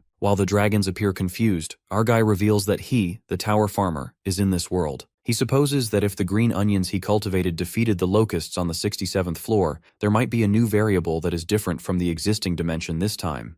Without wasting a second, Jarrus, Oren, and Theo ride on Elka to rescue Iona and the princess. The merchant cat asks Agent Jarrus if she knows where they're headed, and she responds that they were headed towards the Rotten Root Inn in the Passageway Village. She explains that the Passageway is one of the businesses of Tarek, the wandering merchant, under Greed's control. She's certain that the goblin and Tarek made contact there yesterday, believing that they're clearly up to some sort of scheme. The merchant cat is surprised as to how the agent knows everything in such detail, plus it's also suspicious how Jarrus happened to be following after Scarum. The fox nearly gets caught and ponders that while she was suspicious and surveilling the Chow merchant troupe, who are currently at war with the locusts on the 67th floor, she discovered that they were in contact with Scarum, and so she followed them. While Jarrus tries to laugh it off, Theo assumes that the fox is planning to work under Greed and warns her that he's an evil bastard, telling her not to hang out with those nasty bastards. Jarrus lets out that she got to know how bad Greed is and praises Theo for being her savior. She handles the situation, and shortly, Elka informs them that they've reached the passage entrance. They enter the merchant passage, and Theo waits for his companion waiting there, who happens to be at a high position in a mercenary group, so he should be helpful. At that moment, Theo meets with Hegel, who asks the cat if he sold a lot of crops. Chief Hegel's eyes land on Jarrus, and he recognizes her somehow, while the fox finds the black wolf familiar, remembering that they met during the association meeting. Just as Hegel is about to expose the true designation of Agent Jarrus, she shakes her head to signal him, and Hegel immediately changes to something else. Jarrus then discreetly informs the wolf that she's on an undercover mission. Theo is shocked to see that the fox and wolf know each other, and Jarrus explains that they briefly crossed paths in the past. Hegel then asks the matter and notices where Lord Iona and Princess Pew Pew are. That's when Theo discloses that they were kidnapped, and the Black Wolf takes this as a joke. But Jarrus confirms that she witnessed it herself, and Theo reveals that it was Meryl and Scarum's doing, who are heading towards the Rotten Root Inn to meet someone named Tarek. The merchant cat asks Hegel if they can get support from strong individuals at the Free Mercenary Association, but the chief wolf recalls that Tarek works under the wandering merchant under Greed, hence, it'll be difficult to get help. Elka adds that there are several factions within the Free Mercenary Association, and most of them follow those with money, not to mention that Greed is one of the wealthiest in the tower. Just like in the past, most of the mercenaries in the association are likely to have connections with Greed. Theo hopes that the Magician Association would work, but Hegel asserts that won't work either because Greed planted his subordinates in more places than expected. Even the Magic Association is the same. The poor merchant cat cries dramatically since there's no other way to save Iona. Watching him sad, Agent Jarrus lets out that she has an idea and asks Theo to believe her this once. The scene then flips to the Passageway Village, slum area, the Rotten Root Inn, where Skaram along with Meryl arrives at a place. The goblin knocks the door of a tavern and informs that he has retrieved the items and is here to meet Tarek. After telling the secret code, the door is opened by an orc, and soon after, they meet Tarek the boar. The boar hopes that Skaram didn't bring him any disappointing results, and the goblin satisfactorily assures Tarek that he did everything as per instructions, showing the captured princess and Iona. As per Tarek's command, they use the seal to capture them. The boar acknowledges their hard work and greets Pew Pew, asking if she's been well. He agrees that she has grown into a pretty rabbit. As Tarek calls out the magician leader Iona, the hamster is boiling with anger and calls Tarek a disgusting bastard. The boar gets pissed off and tramples over Iona, muttering that he has taken it easy on her all this time, and now she can't read the room. He insults Iona and calls her a useless hamster. The evil bastard Tarek releases his stress after hitting Iona. The boar thought that Skaram was lying when he said he had found the princess, but it's a surprise that he completed the task flawlessly, adding that Lord Greed will be pleased. The goblin implores Tarek to introduce him to Grandmaster Greed, and shortly, the goblin and Meryl are rewarded 10,000 tower coins. After giving them the coins, the brown wolf shows them the way out, but Skaram is one persistent bastard as he tries to market his skills, but fails. Tarek gets back to Iona and recalls how many deals she has ruined. He wishes to crush her even more, but stops since it's not the time for that. The boar introduces himself to Princess Pew Pew and opens up that her patron Lord Greed has been searching for her for decades, asking her to stop wandering and return to the Red Ribbon Kingdom. But Pew Pew musters up courage and straight up refuses to go back, making it clear that Greed is not her freaking patron. She declares that she doesn't want to have her parents' mortal enemy as her patron. Hearing this, Tarek assumes that this magician Iona must have brainwashed her deeply, and calls that incident an unfortunate incident. Tarek states that Lord Greed is a virtuous individual who is managing the kingdom and its people to fulfill his responsibilities. Plus, he's giving his full support to prevent the tragedy of the 55th floor from happening on the 67th floor. That's when Iona exposes Greed and tells Tarek that everyone knows that Greed is using his support as an excuse to take control of the 67th floor. She furiously declares that things won't go according to that bastard's plan, not to mention the Locust's number is decreasing. Just then, Tarek bursts into laughter and calls the hamster stupid. He rhetorically asks Iona if she thinks they are sitting idly and waiting to fall into ruin without doing anything. Just then, the brown wolf reports to Tarek that the Locust's color has changed back to red, leaving Iona in absolute disbelief as the Locust's color was definitely changing to blue. The boar does not hide his evil doings, and reveals that the locusts will multiply now because they're feeding them. He manifests that the red locusts they have been feeding will evolve into purple soon. Tarek exposes Greed's ultimate notorious scheme,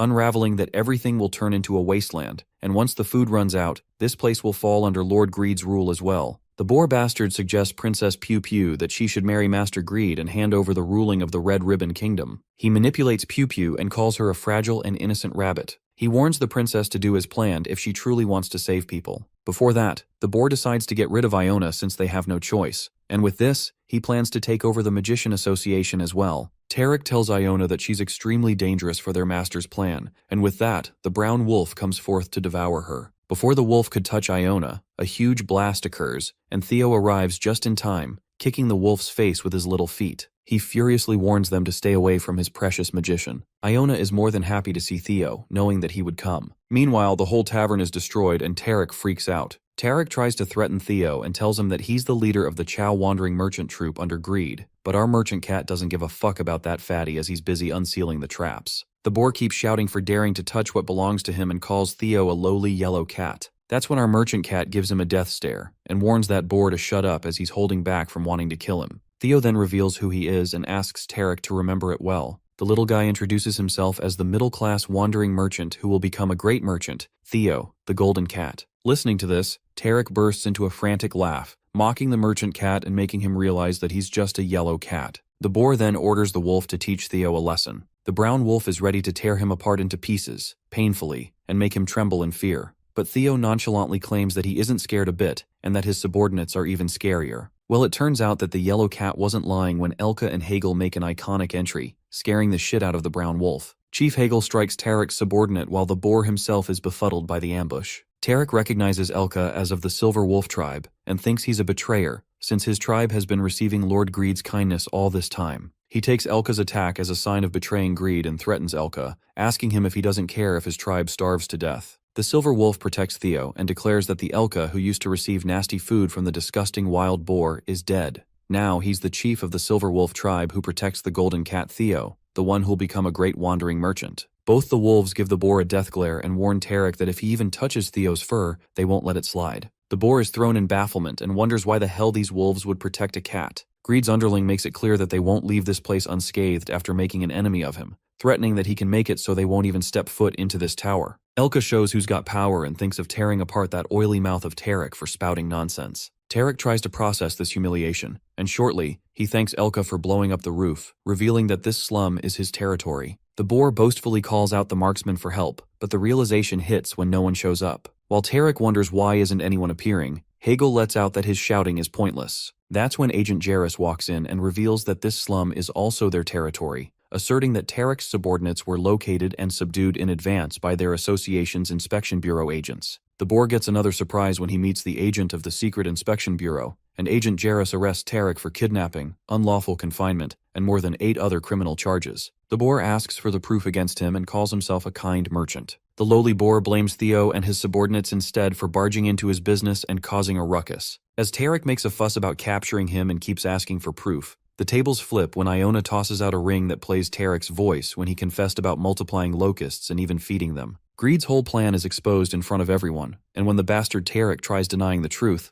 Iona states that magic doesn't lie. The boar furiously asks Iona how the hell she was able to use magic inside that bubble, and the hamster reveals that she couldn't use magic externally. But the item she recorded his voice with is engraved with record-keeping magic, so rather than emitting information outward, it draws the magic inward. It wasn't influenced by the crystal, and that's what made it interesting. Lord Iona advises Tarek to surrender quietly since there's no point in running, and reminds him that he will be referred to the association's court of law together with his master Greed he likes so much. The boar is left empty-handed and gets arrested. He refuses to let this happen, given the amount of money they've poured into it. While Tarek is dragged away by the police, he warns them that Lord Greed won't let this slide. After this, Agent Jarrus expresses her gratitude towards Theo for helping them buy some time, and that they were able to locate all the marksmen. The merchant cat is still amazed to find out the fox was an agent of the Secret Inspection Bureau. While Jarrus clarifies that she had no plans to deceive him, Theo wishes to get along and invites her to the 99th floor to meet Chairman Park. Agent Fox wonders what kind of person Chairman Park would be. In the meantime, our merchant cat asks Iona if she's alright, but she assures him that she'll recover in no time. About the ring, Theo realizes that he had that ring in his bundle, but he didn't know it had such an effect, and this is the reason why Iona asked for it. Chief Hegel is shocked since he can't believe there's a spell that even Lord Iona can't handle. The hamster unravels that the item Scarum used to trap her wasn't an ordinary one. She could sense the energy of a dragon from the item. As everyone freaks out thinking it's Black Dragon's energy, Iona clarifies that it's completely different energy and plans to take it to the 99th floor. Now that they have learned that Greed is targeting Pew Pew, Iona believes that they need absolute protection from the Great Black Dragon. Elka expresses that the necessity of the Red Ribbon Kingdom's revival has become even clearer,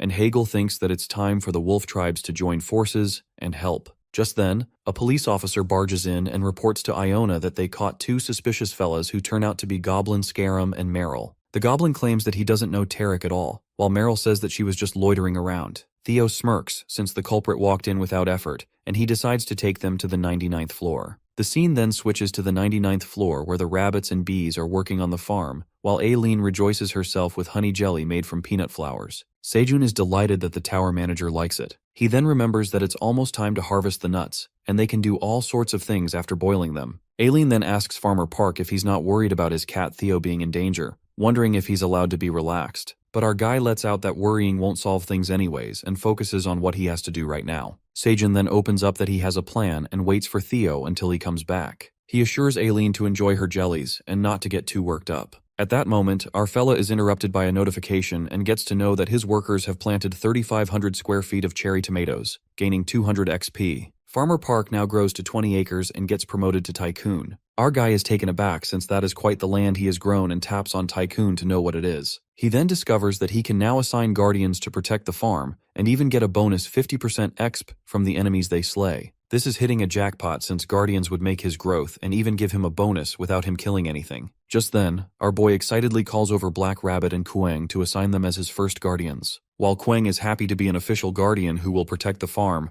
the Black Rabbit isn't quite thrilled because he has to both guard and plant crops. The rabbit wisely recognizes what the promotion actually is: slavery in disguise. Later, Sejun gets called by Flame, making him wonder what it could be. Flame informs him that the final cleansing of the seed has been done, and now it has gained a resistance to all that is negative. Our guy notices that the NT's enhanced seed does look a bit different from before, and Flame asks him if he's going to eat the seed. But Sejun is confused, although the boost stat looks tempting to him. Flame assures him that the Ent seed wasn't a bad child. It was a good child that was merely contaminated with awful things. Smiling, Farmer Park tells Flame not to worry, and as a farmer, his job is to plant any new seed that they get. With that, he plants the cleansed Ent seed, and as it sparkles, our guy can't wait to see how it sprouts. Suddenly, Aileen shows up and predicts that the seed might grow big, wondering what if they can't handle the size. Our guy freaks out because the tower manager's assumption is correct. The size of the Ent seed might grow to the size of other corrupt Ents with blue moon energy. Panicking, Sejun tries to pluck out the seed, but the damage has been done as a new little plant rustles out of the seed. The Ent seed shows its anomaly as it starts growing already, and as the size increases, our fella gets scared. Shortly, a big fat mighty pure Ent sprouts, and it looks like a cute little tree lad. They all hysterically glance at it, but the relief settles in when they witness that it's just an adorable little bush. The bush monster opens its eyes and starts moving out of its place. While our guy freaks out as to where it's trying to go, the bush monster dashes towards Flame.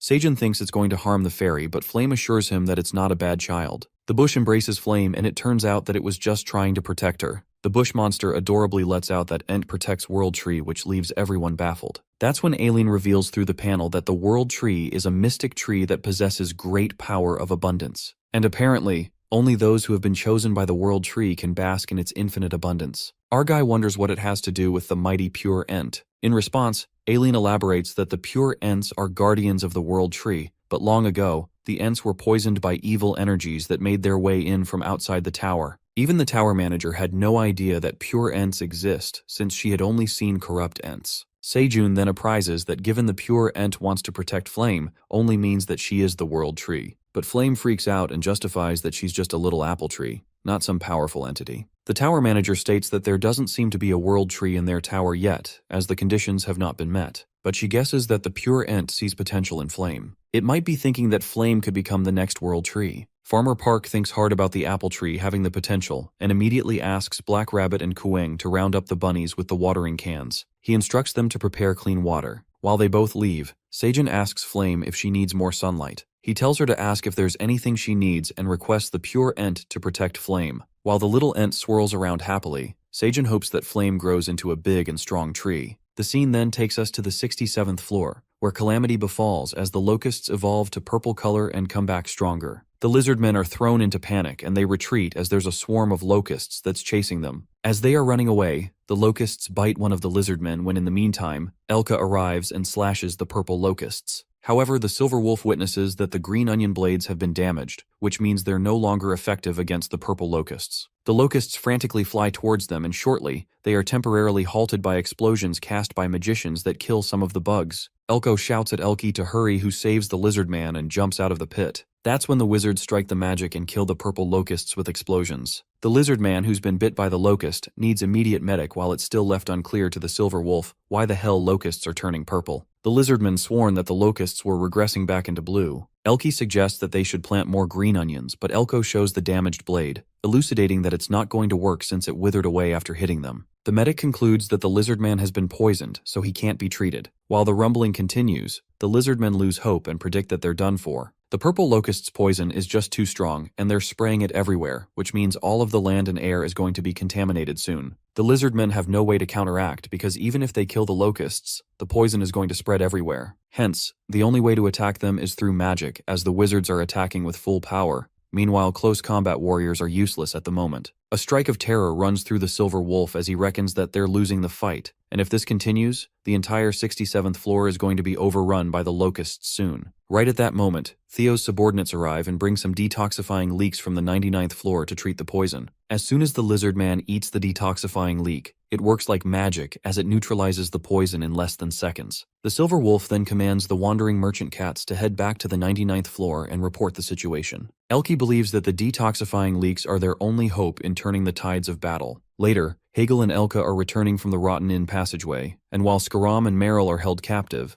Oren pokes a stick at Skaram's back and warns him not to try to do anything funny. Oren asks him what he's got hiding under his coat while the goblin dramatically questions why he's harassing an innocent civilian like this. Hegel warns the sneaky goblin that he could feel everything on his back, while Oren rummages through Skaram's coat and finds a key. The goblin reasons that it's his house keys, but Oren keeps that key in his bag since he doesn't trust that cunning bastard. While Theo praises the black cat for his work, Iona wakes up and asks if they have arrived at the destination. The merchant cat states that they're on the 99th floor because of the lightning pathway, that they were able to get here faster, and thanks Iona for letting them through. Theo affirms the hamster and asks if she's alright, and Iona assures him that she feels refreshed after sleeping in his hood. She's excited to meet Seijun, so she doesn't want to look tired and disheveled in his presence. Just then, they spot Seijun outside, who brings out the pure Ent to let him breathe the fresh air, while the rabbits worry that it might turn into a corrupt Ent. Just then, Elka along with everyone else greets our boy, and shortly, Princess Pew Pew peeks at the black rabbit and bows to him, making him blush hard.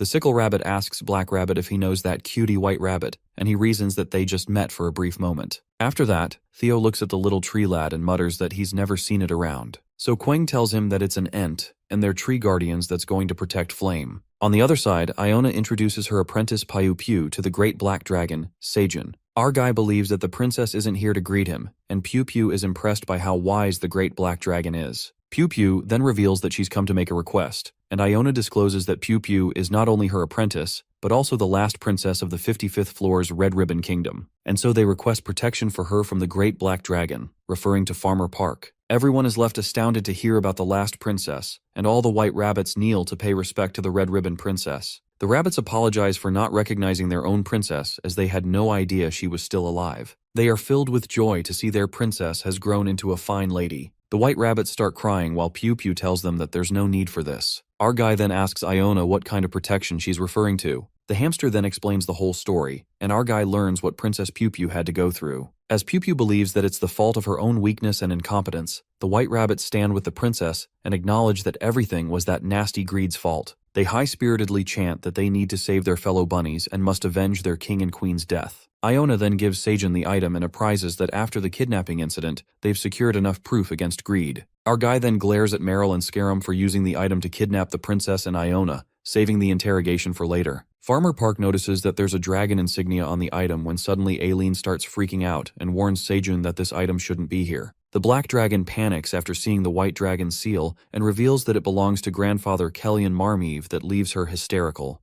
Our guy inspects that the culprits used this white dragon insignia to trap Iona, and Piu Piu and Theo nods, asking what they should do with these bastards. Scarum begs for mercy from the great black dragon, while Meryl confesses that she just did what the goblin told her. Seijun then confirms with Aileen if this white dragon seal belongs to the dragon that manages the White Tower. The tower manager admits that it's true, and explains that they have clans of dragons that represent different colors, such as black dragons, blue dragons, and silver dragons. Plus, there's an unspoken rule that the belongings of a dragon cannot be brought into another's tower without permission. Aileen mentions that the dragon's belongings are so powerful that if they recklessly abused it, they could destroy the world built within the tower. As the tower manager expresses the fear, Seijun is shocked to know that there's more to it. She stresses that things could go south if this seal really belongs to her grandfather Kellyan. And to make things worse, Kaiser arrives and asks Seijun if there's something to eat. Iona is taken by surprise to witness the black dragon and bows. Kaiser judges the aura of her energy and believes that she's the child responsible for casting the protective shield on the fragment of the monument, complimenting Iona for being able to cast such a difficult high-level magic. While Iona is overwhelmed, the great black dragon witnesses so many guests and asks Seijun if he had hosted a party. Just as our guy is about to say something, he makes a blunder and exposes that white dragon seal that is noticed by Kaiser. The dragon immediately grabs his hand and frantically asks Seijun where he got that. Kaiser demands an immediate answer. Freaked out, Seijun comes up with an excuse and confesses that he was also investigating that goblin and the cat for using this seal on their entourage. Kaiser gets hopping mad and screams at the goblin and Meryl for daring to use an item of the White Tower despite being the residents of the Black Tower. While poor Scarum and Meryl beg for mercy, Kaiser spirals out of control and prepares to exterminate the two. Without any reluctance, the dragon shreds Scarum to pieces, and just as he's about to do the same with Meryl, Seijun steps forward to save her and tries to make Kaiser understand that if they kill the cat, they won't be able to find where they got this item. But the black dragon states that there's no need since the goblin was tainted with the energy of the White Tower.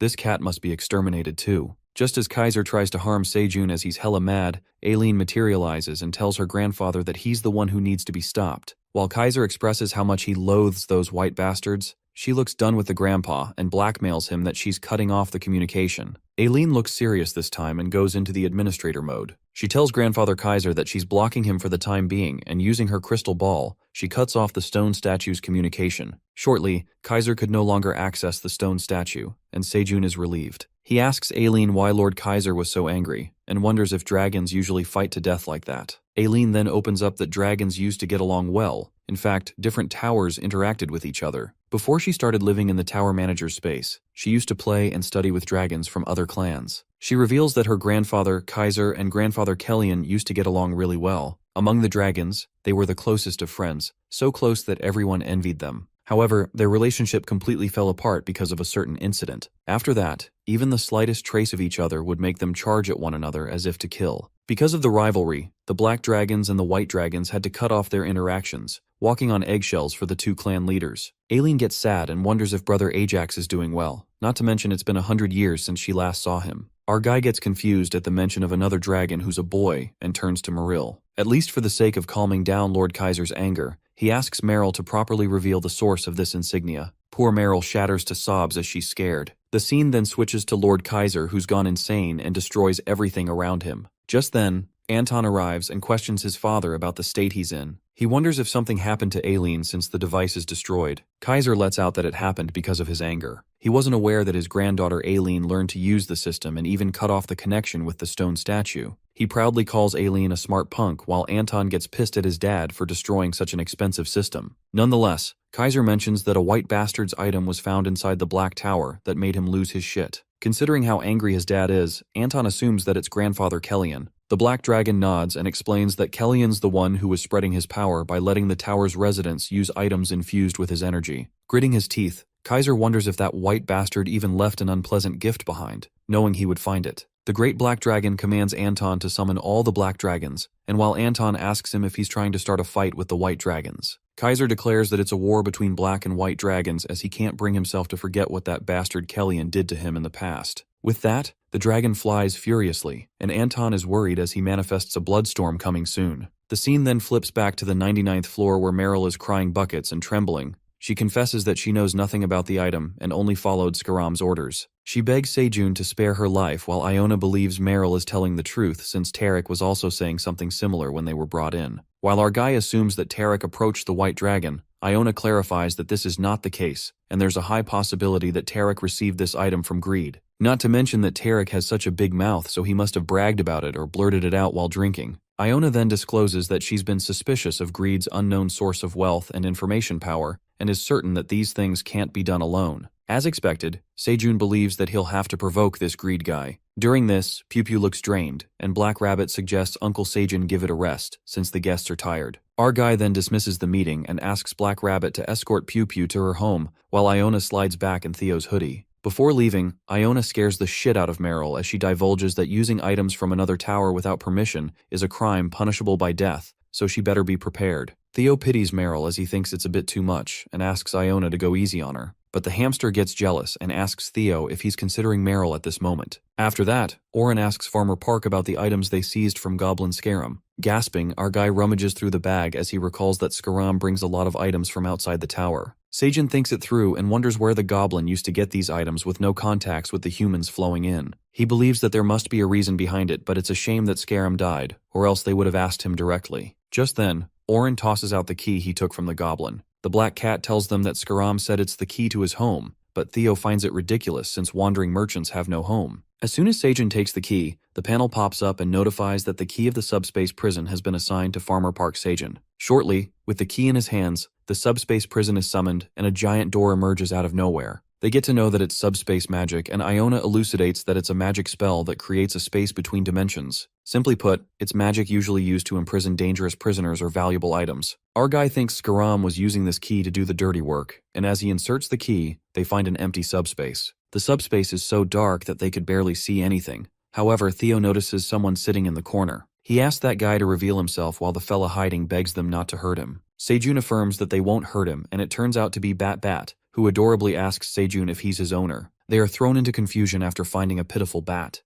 Given that Master Scarum didn't open the door, the bat takes Seijun as his new master. Our guy agrees that he did open the door of the prison and asks Bat what he's doing here. The bat then reveals that he's the golden bat who's been waiting for his master to come. Theo gets pissed and asks the bat when was the last time he cleaned himself, as he looks so dirty. Unfortunately, the golden bat is not even introduced to the word cleaning, and Theo gets away from him, saying that he's so dirty. Our guy asks Bat how long he's been in this prison, and the poor fellow responds that he was born here, admitting that his master was a bizarre one. Since the bat wishes to get on his new master's side, he gives a gift to Seijun. He takes out a rotten apple that disgusts everyone, and our guy asks him if he's been eating this all this time. Sobbing, the bat reveals that it's his treasure that he earned as a reward for being good. Seijun then decides to take Bat out first, since the prison isn't a place to live, but the bat freaks out and recalls that Master Scarum warned him that the outside world is extremely dangerous and terrifying. He even said that small creatures like him would be devoured and made to go through horrible things. Seijun consoles the bat and assures him that the outside world isn't as scary as that bastard Scarum portrayed. He was clearly lying.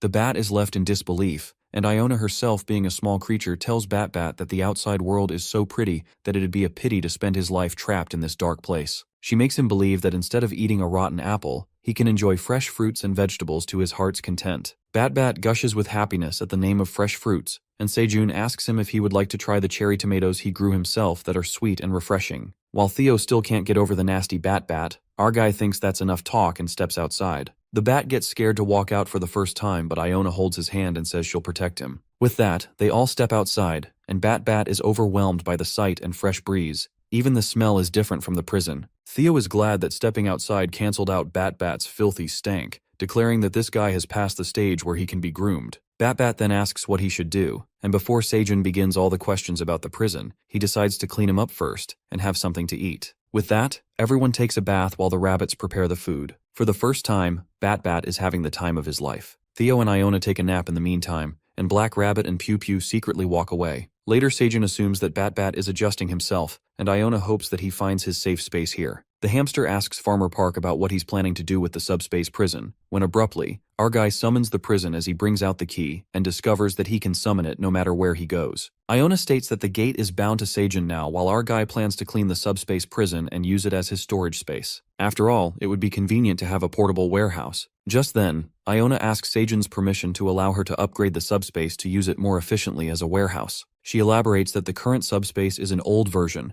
and using her magic, she'll expand its capacity, install some lighting, add shelves, and improve interior. Our guy is impressed by the magician Iona and pats her. The hamster blushes and tells Seijun that he truly is a kind dragon. Iona then heads inside to upgrade the subspace. She uses her magic, but more importantly, she's delighted by Seijun's humbleness and how he treats everyone equally. Plus, seeing how he genuinely delights in the simplest magic makes her unconsciously want to act spoiled and admits that he truly has the heart of a great person. She then begins the construction for Seijun. Later, at the farm, it appears that the Black Rabbit and Princess Pew are having a nice date where he treats her to carrots. Pew expresses that it's been a long time since she had carrots, admitting that they taste 100 times better than the ones she ate in the kingdom as a child. Pew looks gloomy as she narrates that while she was running from greed, training under Master Iona, and enjoying this luxury, many people were suffering. But knowing that the rabbits have been cultivating these forgotten crops while holding on to the pride of the rabbits, she feels ashamed. But the warrior rabbit consoles the princess and affirms that to fight against greed and protect their people, she's been cultivating her strength. Pew feels nice to hear such words, but she has to admit that as royalty, she turned a blind eye to her people just to survive and believes that as a princess of the Red Ribbon Kingdom, she must bear the responsibility no matter the cost. Upon hearing this, the warrior rabbit opens up that he was born on the 99th floor and agrees that he doesn't know much about the Red Ribbon Kingdom,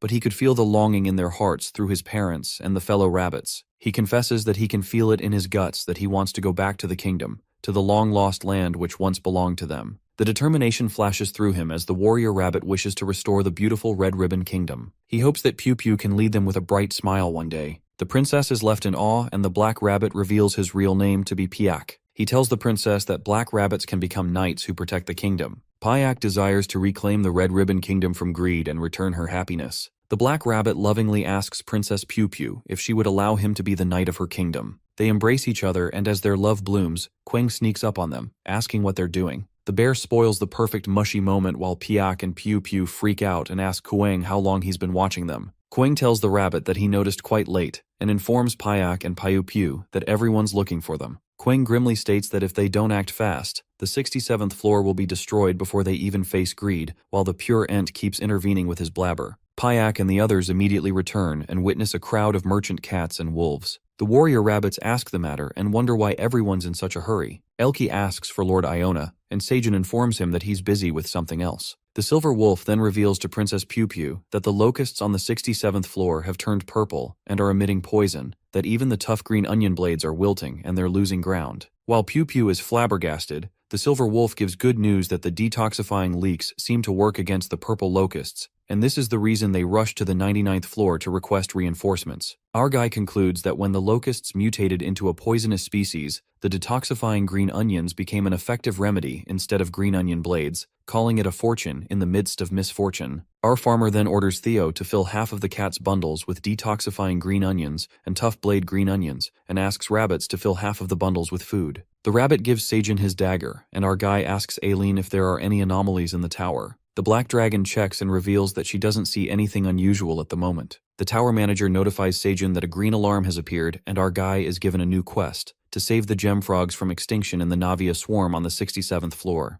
Our guy gets to know it's the same floor where the locusts are, and Aileen appoints him as the middle manager. Exactly after 30 seconds, Seijun is about to teleport to the 67th floor and he chooses his subordinates. At that moment, Aileen informs him that she won't be able to help this time, and Grandfather Kaiser isn't in good shape either. She warns Seijun that this trial is different from the last time, and clarifies that even though her dragon has grown, he can't bring many strong monsters of the 99th floor like the last time. But our boy appears unaffected and repeats what he said earlier, that the collapsed worlds are nothing like this one. He asks Aileen to trust in Farmer Seijun, who has cultivated plenty of reliable crops to help them through. Just then, Theo gets back with all the green onions, and Quang is more than willing to assist her dad. But he's not the only one, as Pew Pew decides to support Seijun with her magic, and the warrior bunny follows the princess. Our boy selects all his subordinates, and with that, they teleport to the 67th floor. But as heroic as they try to look, they land directly in the swamp. All of them fall flat into the dirty water, and the warrior bunny warns Seijun to move carefully. Our guy thinks that they need to find a place to hide first since they are exposed.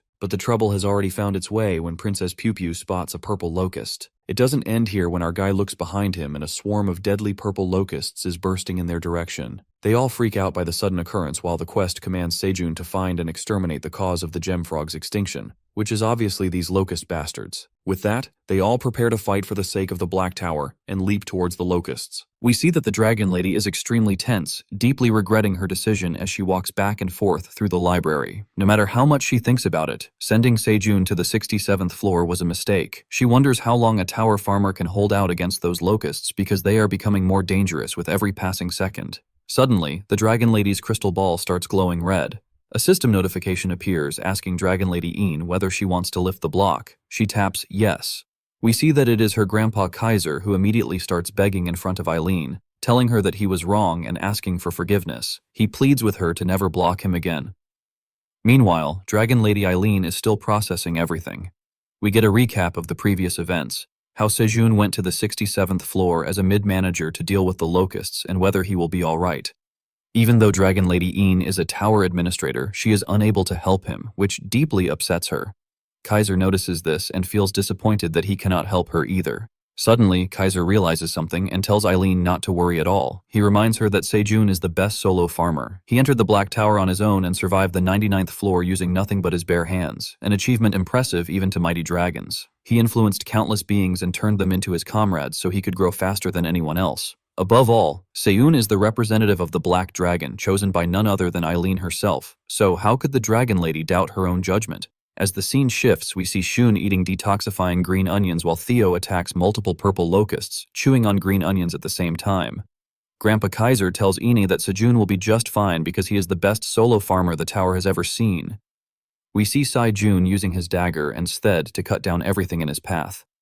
The scene shifts back again, showing our lucky golden cat, Theo, wondering what Seijun would have done if Theo had not packed an extra bunch of detoxifying green onions in his bag. Seijun simply smiles, gives a thumbs up, and tells manager Theo that he did a great job. Meanwhile, the rabbit princess is casting magic to protect everyone and deflect the locusts. She knows that red locusts are already dangerous, but now they have turned purple, meaning the locust population on the 67th floor has increased even more. She uses her water attribute skills and fires a water cannon, blasting the locusts away.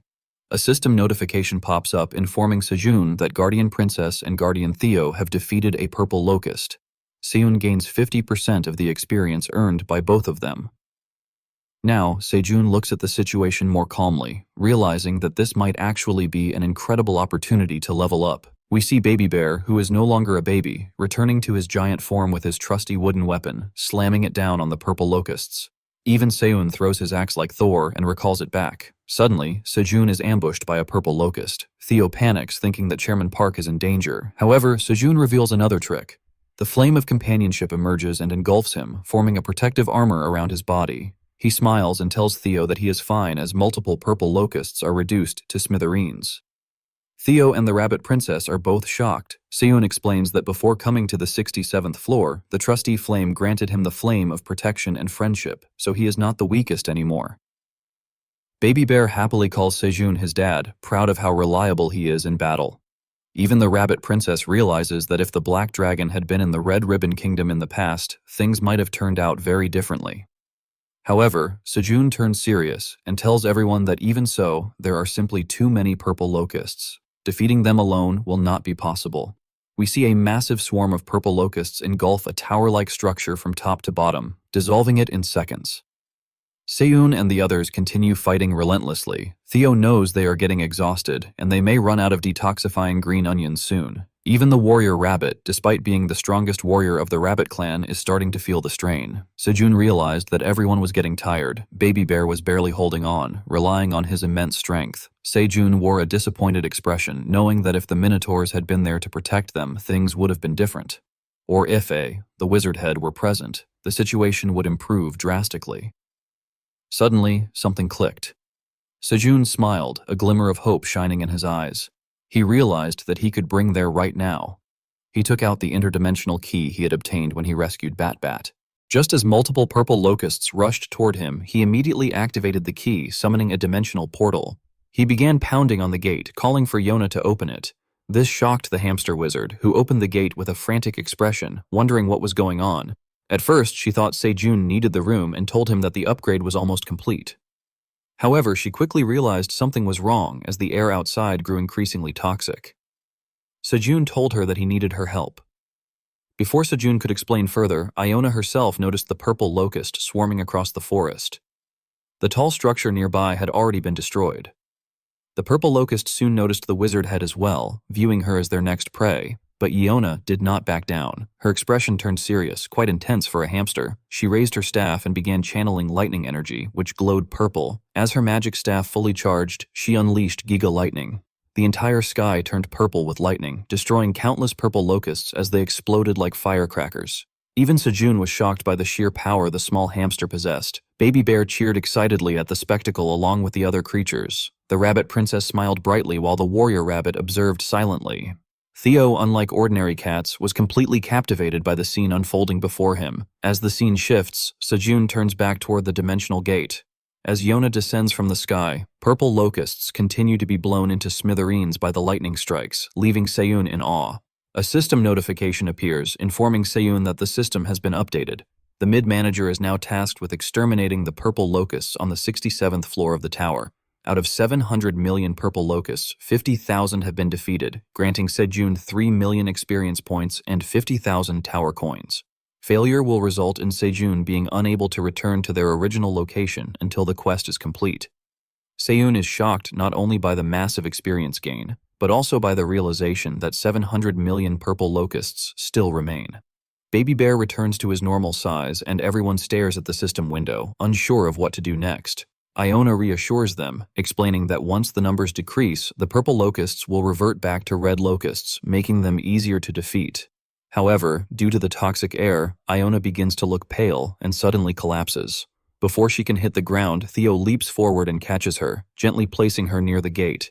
He tells Iona that since she was affected by locust poison, she should eat a detoxifying green onion immediately. Under the influence of the hallucinating poison, Theo appears even more impressive in Iona's eyes. She compliments him for his incredible magic and expresses relief that they are on the same side. As Iona bites into a chunk of detoxifying green onion, like a cute little hamster, she blushes intensely at the praise. Meanwhile, the warrior rabbit scans the surroundings and informs Sejun that he no longer senses any locust presence nearby. Sejun feels relieved and decides that they should take a break inside the dimensional space he unlocked. As the scene shifts, the warrior rabbit, baby bear, and the rabbit princess enter the dimensional space, their eyes sparkling with amazement. When Sejun enters with Theo and Iona, he is mesmerized by the cozy atmosphere. The dimensional space has transformed into a place perfectly suited for Christmas. Sejun compliments Iona on how beautifully she decorated the place. The hamster smirks and tells Sejun that a simple task like this is easy for her. At that moment, Sejun gets another idea. He realizes that if he uses the dimensional space permanently, he could summon his comrades anytime without even designating them as subordinates. This was truly a game-changing idea, as Sejun watched all the creatures laughing and playing together. Suddenly, he noticed that Baby Bear was eating something and wondered what it was.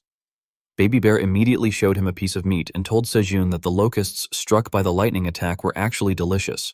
However, when everyone else smelled it, it did not seem good at all. Sejun made a strange face, and even Theo wanted to throw it away, knowing it did not look like something they should eat. But as the foul smell faded, Sejun realized that the scent beneath it was similar to chicken. He suddenly remembered that back on Earth, locusts were often said to taste like chicken. Sejun immediately bowed in front of Yona, asking whether she could modify the small brayer to make it do something more. As the scene shifts outside the dimensional space, the environment is unpleasant. However, inside the space, a delicious aroma fills the air. Even Sejun starts drooling along with Baby Bear, realizing that what they had done was completely insane. The brazier had been modified into a roaster, with multiple pieces of locust meat skewered around it, cooking slowly. Juices dripped down as the meat roasted, releasing an incredibly appetizing scent. Baby Bear watched happily. A system notification appeared informing Sejun that the achievement first to cook roasted purple locust in the tower had been unlocked. It was registered under cooking level 4, with proficiency slightly increased. As the locust meat continued to roast, the system announced that a special effect had been applied due to Sejun's cooking level. The recipe stuffing purple locusts with detoxifying green onions and roasting them over indirect heat made the meat lean and savory. Because of skillful cooking, both the meat and green onions were perfectly cooked, resulting in a tender texture and excellent taste. The process also detoxified the poison in the meat, granting low-level poison resistance to anyone who ate it. This dish was rated C+ grade. When Sejun lifted one skewer, he was shocked by the sheer size of the meat. He told all the cute monsters to try it, assuring them that it was fully cooked. Still, Theo found it unsettling. Even though it smelled good, roasting the entire body looked a bit disgusting. Baby Bear seized the opportunity and immediately grabbed the whole piece, telling Theo that he would eat it no matter what. Sejun calmly scolded Baby Bear, warning him that it would be hot, but the bear did not care. He tossed it into the air to cool it down, then blew on it with his mouth. The shell cracked without breaking apart, revealing soft, tender meat inside. The juicy meat melted in his mouth and tasted heavenly. Baby Bear enjoyed it immensely and started gulping it down at an incredible speed. They stared in disbelief, wondering how the bear could eat something that had looked so nasty moments ago. But soon, even Theo started drooling, and the other monsters began wondering if they should try it too. Sejun walked to the roster and pulled out another skewer, telling everyone that there was plenty to eat and that they should eat slowly and enjoy it.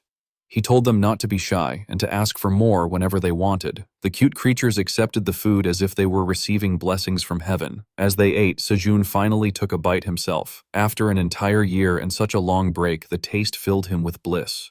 Everyone was mesmerized eating again and again. Sejun realized that the flavor was exactly like the roasted chicken he used to eat back home. But as the scene shifts back to the dimensional gate, we see that the delicious aroma has attracted various monsters outside. 3 peculiar monsters with yellow, blue, and red eyes appear near the dimensional entrance. Believing that whatever was happening inside was completely unforgivable, the scene shifts back inside the dimensional space where we see every monster sleeping cutely on top of one another. Sejun was also sleeping on a hanging bed, his mouth still drooling from the deliciousness of the food. However, Theo was trying to get out of the dimensional pocket. He had eaten too much and was so bloated that he could not even sleep.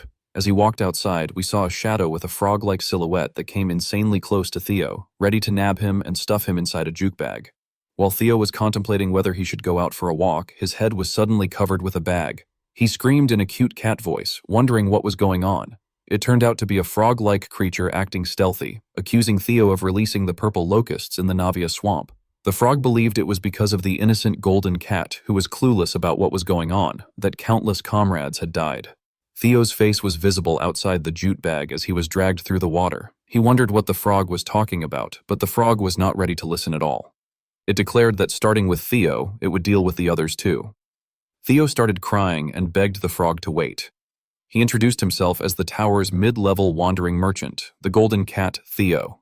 The frog refused to believe him, saying that a wandering merchant would never come this deep into such a dangerous location. However, the frog's companion stopped the kidnapper and told him to look at the cat's neck. When they did, they saw a silver wandering merchant badge, proving that Theo was telling the truth. Theo sat down innocently, shaking violently from fear after being kidnapped. The other two frogs wondered why a wandering merchant would be present near the Navia swamp. A third frog suggested that the badge might be fake or stolen. Hearing this, Theo frantically explained that it was a misunderstanding.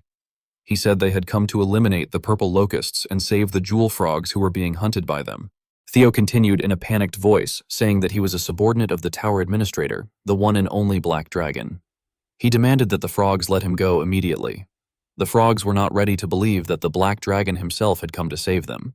Theo reassured them and told them that if they did not believe him, they should try knocking on the door nearby because the black dragon was sleeping inside and would prove that Theo was telling the truth. However, just imagining the giant black dragon made the frogs even more hesitant. They feared that the black dragon would become furious if his sleep was disturbed, especially after they had treated his subordinate this way. Theo stood there trembling while the frogs debated what to do, unwilling to open the gate. Theo wondered what he should do since the frogs refused to open the gate. At that moment, one of the frogs came up with a strange idea. They decided to take Theo to Lord Jerome, who would know what to do. Theo asked who Jerome was, but the frogs immediately tied him to a long bamboo stick. Two of them lifted the stick and carried the newly captured cat away. Theo screamed continuously, calling out for Chairman Park to come and save him. Inside the dimensional portal, Sejun scratched his ear in his sleep, thinking it was just a mosquito whispering, and continued sleeping peacefully. Outside, Theo kept screaming for breath, shouting that he was a mid-level wandering merchant, the great Lord Theo, and ordering the frogs to put him down. Annoyed by the noise, the frogs threw him against a rock, assuming that such a noisy cat must be fake. After a moment, everyone calmed down. The green frog approached Theo while the blue frog removed the bag from his head. The green frog apologized, explaining that they had lost too many comrades recently and had to be careful. Only then did Theo realize that the ones who kidnapped him were actually the ones they were meant to save, the jewel frogs themselves.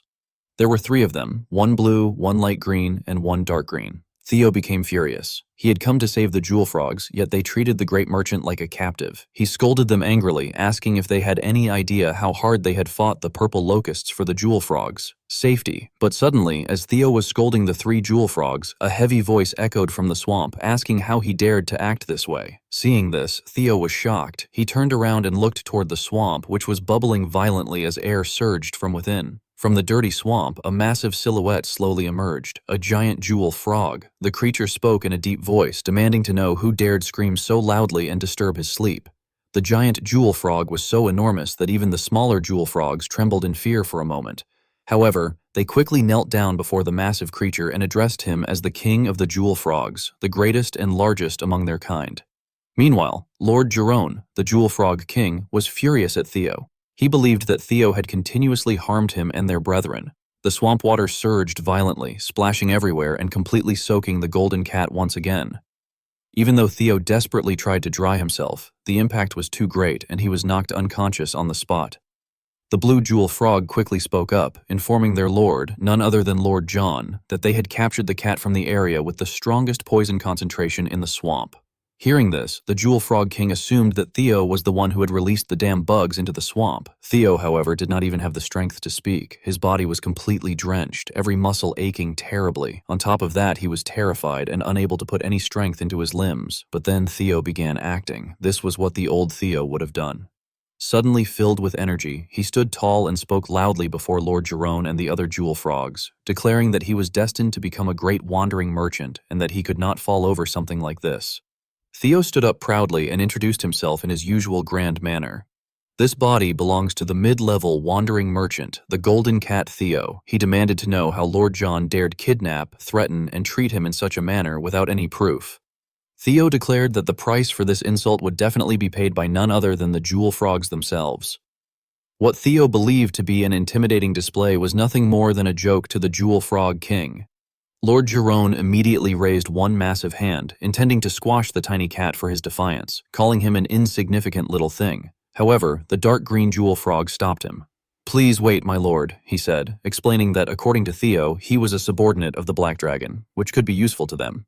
At this, even Lord Jaren began to sweat slightly. If the tower administrator Theo mentioned was truly the mighty Black Dragon, then the situation was far more serious than he initially thought. The three jewel frogs began speaking hurriedly to their king, explaining that if Theo was telling the truth, then harming him without reason could bring immense trouble upon them. They also reminded Lord Jerome that Theo had claimed to fight the dangerous purple locusts, creatures the jewel frogs themselves were helpless against. Perhaps Theo had really come to help them. Theo, however, was deeply annoyed. Not only did they doubt him, but now they were presenting his words to their lord as if the idea came from them. Still, for Lord Jerome, it was difficult to believe. Even he, the mighty Jewel Frog King, was currently recovering in the swamp after being poisoned by those bugs. There was no way a tiny cat could handle monsters that attacked everything they encountered. At that moment, Theo seized the opportunity. He opened his bag and spoke confidently. "If that's the case, then you should eat this." From Theo's magical bag emerged a beautifully roasted piece of purple locust meat. Thea explained with shining eyes that if Lord Jerome ate it, he would be completely fine. Technically, the effect came from the detoxifying green onion stuffed inside, but Theo did not bother explaining that detail. Before anyone could react, a massive tongue shot forward and grabbed the roasted meat. Lord John ate it instantly, purely because it smelled delicious without caring about its effects. Theo was stunned by the sheer size of the Jewel Frog King's tongue. The subordinates hesitated, wondering if their lord should really eat something just because it smelled good. Before they could even finish speaking, Lord Jerome began acting strangely. He felt something stirring inside his body.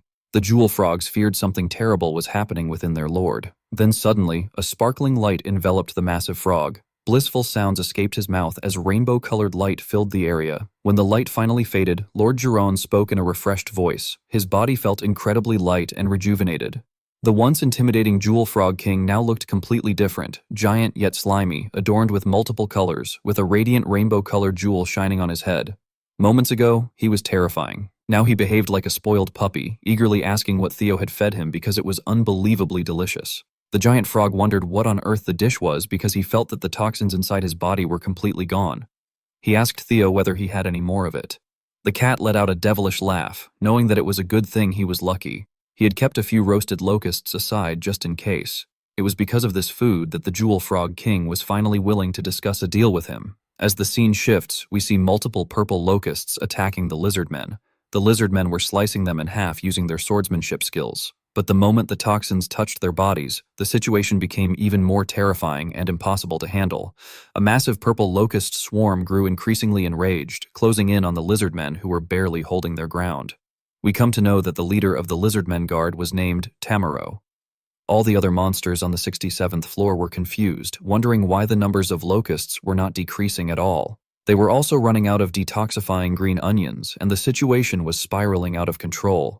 Tamora knew this could not continue any longer. As the purple swamp crept closer, only a few inches away, he wondered if this was truly the end for them. Suddenly, a massive familiar tongue appeared out of nowhere. In a single motion, it grabbed dozens of purple locusts and swallowed them whole. A thunderous burp followed along with a satisfied voice commenting that the locusts were really delicious. It was none other than Lord Jerome, who had come to rescue the lizard men. Everyone was shocked to see the Jewel Frog King eating the poisonous locusts without suffering any ill effects. Lord Jerome then revealed his true power. After being fully rejuvenated, he began spinning his tongue like a helicopter, sweeping through the swarm and devouring countless locusts without even pausing to digest them. As the frog continued consuming the locusts again and again, the lizard men realized that the Jewel Frog King was eating tens of thousands at a time. They stared in disbelief, wondering just who this overwhelming being truly was. Lord Jerome finally introduced himself. The multicolored jewel on his head gleamed brilliantly as he declared that he was the king of the jewel frogs and the master of Navia Swamp, Lord Jerome. Standing proudly atop the giant frog's head was a tiny golden cat, none other than a subordinate of the Black Dragon. He introduced himself as the mid-level wandering merchant, the golden cat Theo. We then learned that Theo had formed a contract with the Jewel Frog King earlier. Because of that contract, Lord John was now assisting him by single-handedly resolving the purple locust crisis. Some of the subordinates hesitated, wondering whether it was truly safe for their lord to eat so many poisonous locusts at once. However, none of them dared to object since Lord Jerome's life had been saved by Theo himself. As the scene shifts again, we see Thea riding atop the massive but surprisingly cute Jewel Frog King. Thea ordered Lord Jerome to eat as many purple locusts as possible and to fill his stomach until he was completely satisfied. Hearing this, Lord Jerome leaped straight into the heart of the purple locust swarm which was engulfing the entire area. Meanwhile, the scene shifts back to the dimensional space. Sejun finally woke up along with the other monsters. As he stretched and looked around, he frowned slightly, wondering where the golden cat Theo had gone. And with that, this chapter comes to an end. Now Sejun was genuinely worried. He wondered whether everyone was ready because they had to head out and find Theo and figure out where he had gone. Baby Bear and the warrior rabbit were already prepared along with the others. The princess, however, was confused, wondering where the golden cat could have gone all by himself in the middle of the night. Even Iona was worried, knowing that the area outside must still be swarming with locusts. That was exactly why Sejun knew he had to find the cat quickly, otherwise things could easily go wrong. Meanwhile, the black rabbit stepped forward and raised his chest proudly, telling the princess that no matter what happened, he swore he would protect her at all costs. The princess blushed slightly and replied that she believed he would, calling him Sir Knight. Hearing this, the black rabbit turned red himself, flustered by her words. Sejun then told everyone to get ready as he finally reached for the dimensional door. The moment the door opened, everyone rushed out with all their magic power and physical strength, shouting at the top of their lungs, "Avengers, assemble!" and telling the bugs to bring it on. But the moment they stepped outside, they froze. There was nothing. The surroundings were completely desolate. Only the dimensional gate stood behind them with no enemies in sight. Sejun quickly realized that the area they had previously cleared was still safe. Suddenly, the black rabbit's ears twitched. He raised his hand and told everyone to wait. Focusing carefully on the sound, he sensed something massive approaching their position. Sejun immediately tensed up, wondering what it could be. The princess speculated that it might be a new breed of locust, but Iona shook her head, saying that it shouldn't be possible. Even so, Sejun tightened his grip on his axe and told everyone to brace themselves for whatever was coming. What happened next shocked him to his core. A giant frog suddenly leaped straight over their heads, casting an enormous shadow over Sejun and the others. Everyone screamed in alarm as the massive creature landed heavily in the swamp, the impact splashing muddy water everywhere and soaking everyone nearby. As the water settled, they noticed a small silhouette clinging desperately to the frog. It was Theo barely hanging on. Theo looked at his companions with a smug grin and teased them, asking if they had all been waiting for the mighty Theo, the golden cat. Iona stared in disbelief, completely confused by what she was seeing. Sejun quickly asked Theo if he was all right. Theo replied proudly that he was completely fine and casually added that he had even made a new subordinate named Jerome. Sejun blinked. "Who is Jerome?" Theo explained that thanks to Jerome, they had wiped out a massive number of purple locusts. At that moment, the giant Jewel Frog King noticed the mark on Sejun's hand, the unmistakable crest of the black dragon. Without hesitation, Lord Jerome, along with multiple jewel frogs, immediately bowed before Sejun. They explained that they had been able to overcome the locusts thanks to the dish Sejun had cooked, and that it had helped them immensely. Sejun wondered aloud whether these frogs were different from the ones on the 75th floor. The owner explained that these were jewel frogs, and they were the very targets their team was supposed to protect for this mission. Lord John was none other than the king of the jewel frogs, and at that moment, Theo was sitting cutely on his head. Yona could hardly believe that the golden cat had managed to make such a powerful being his subordinate entirely on his own. She stared at Theo in awe, wondering just who he truly was to possess such influence. Theo, however, didn't care about that at all. Instead, he immediately turned to Sejun and asked if he had done a good job. Sejun, though still nervous, was also extremely curious about how Theo had managed all of this. Theo, however, had no intention of explaining anything just yet. First came the treats and the churros. Since he had done such a good job, he deserved at least that much. Clinging tightly to Sejun's legs, Theo urged him to go back inside. Sejun opened the dimensional door again and told everyone that they would talk inside. Theo was already smiling, imagining the treats he was about to receive. But as Sejun turned around, he noticed Lord Jerome hesitating, clearly wondering how he would fit through the entrance. Sejun explained apologetically that although he would love to invite him inside, the entrance was simply too small. Lord Jerome proved himself to be a wise and understanding king. He calmly replied that Sejun need not worry about that. Suddenly, the multicolored jewel on Lord Jerome's head began to shine brilliantly. The light was so intense that everyone had to close their eyes to protect themselves.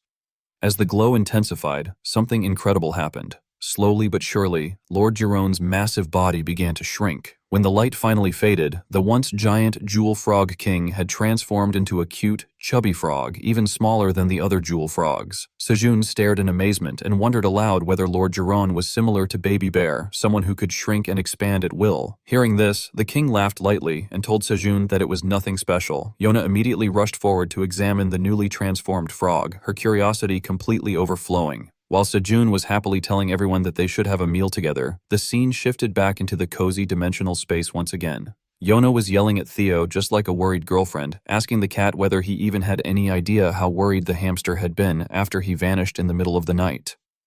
Theo, however, was completely relaxed, knowing that nothing bad had actually happened. He also knew better than to mention that he had been kidnapped and had nearly died because that would only make things worse for him. As the scene shifted towards Sejun, we saw that the entire fireplace had been completed and was now being upgraded once again so that he could cook more food inside it. Theo and the others gathered around, drooling uncontrollably when they saw a delicious-looking stew. The dish was called Purple Chef's Potato Stew. It was made from thinly sliced purple locust meat combined with detoxifying green onions and strength potatoes, all boiled together for a long time so the ingredients could blend harmoniously and enhance each other's effects. Upon consumption, strength would increase by 10.5 for 30 minutes. The user would feel full for 4 hours and gain low-level poison resistance. Everyone lined up eagerly as the food was cooked inside a giant clay pot. Sejun told everyone to line up and take their portions so they could eat their fill. When the Black Warrior Rabbit ate, he felt completely satisfied, both in body and soul. Iona ate quietly while the jewel frogs also enjoyed the meal, amazed by how delicious it was, especially the detoxifying green onions and the purple locust meat. One of the jewel frogs thought it was miraculous. Normally, just touching the skin of a red locust would melt a frog's skin due to its toxicity, but thanks to the green onions, the detoxification effect was incredible. Meanwhile, the cute jewel frog king was extremely pleased, saying that this was exactly what one would expect from the black dragon. Thanks to this food, they could finally fight the locusts properly. Seun encouraged everyone to eat well and regain their strength so they could finish exterminating the purple locusts. However, for the jewel frogs, the feeling was bittersweet. They had to eliminate the bugs, but knowing they would no longer be able to eat this delicious dish afterward was heartbreaking. Sejun smiled and told everyone that there was something he hadn't told them yet. He gestured for everyone to follow him, saying that he wanted to show them something. As everyone followed Sejun, he stopped in front of a wooden door. Even Theo was curious, wondering what that door was since the last time he had seen it, he was too busy eating to pay attention. Sejun then explained that he had asked Yona to create a special space. When the door was opened, everyone was stunned. Inside was a massive freezer filled with an enormous number of frozen purple locusts. Iona had originally frozen them as research samples for the Wizards Association. According to her, it was fine for Sejun to use some of them as cooking ingredients. Baby Bear couldn't tolerate the cold and immediately started sneezing non-stop. The jewel frogs wondered whether freezing the locusts would make them taste better. As the temperature dropped further, the jewel frog king began growing sleepier with every passing second, while even Theo started shivering from the cold. Sejun realized that the monsters were unfamiliar with the concept of cold storage. He explained that keeping things cold prevents them from rotting, allowing them to be stored and eaten for a long time. Thanks to Yona, they now had a massive freezer where they could preserve ingredients. Yona blushed at the praise, explaining that setting up a semi-permanent freezing magic circle over such a large space was actually very high magic, but she had still managed to do it. Everyone was surprised by how capable Yona truly was. Baby Bear began climbing on the giant ice cubes while the princess wondered if they should freeze the detoxifying green onions as well so they wouldn't go to waste. Sejun told everyone that the green onions were fine since he could simply farm more. The jewel frogs didn't understand the concept of farming and asked what it was. Sejun started to explain, but midway through he realized everyone had begun sneezing and coughing because it was far too cold. By then, the jewel frog king had already fallen asleep, entering hibernation. Meanwhile, both Yona and the green jewel frog were completely fine. At that moment, Sejun came up with a great idea.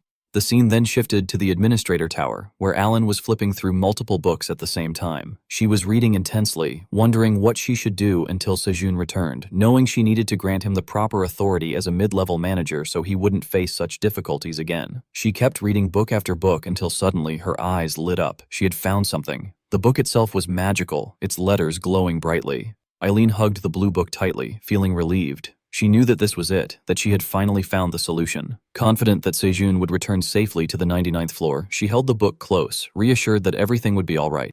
As the scene shifts, we come to the lizard men, along with the wolf tribe guards and the others who were relieved and happy that the evacuation of the wounded was complete. They could no longer feel any locust presence around the area. Finally, the lizard men were able to breathe again, and some of them began to think that the fight was finally over. However, the leader Tamarau stopped everyone and told them that it was far too early to celebrate. The war was not over yet. He reminded them that both Manager Theo and Lord Jerome, who had played massive roles in the battle, had headed toward the swamp first. They could still be fighting even now. The lizard men who owed their lives to them could not simply stand by and do nothing.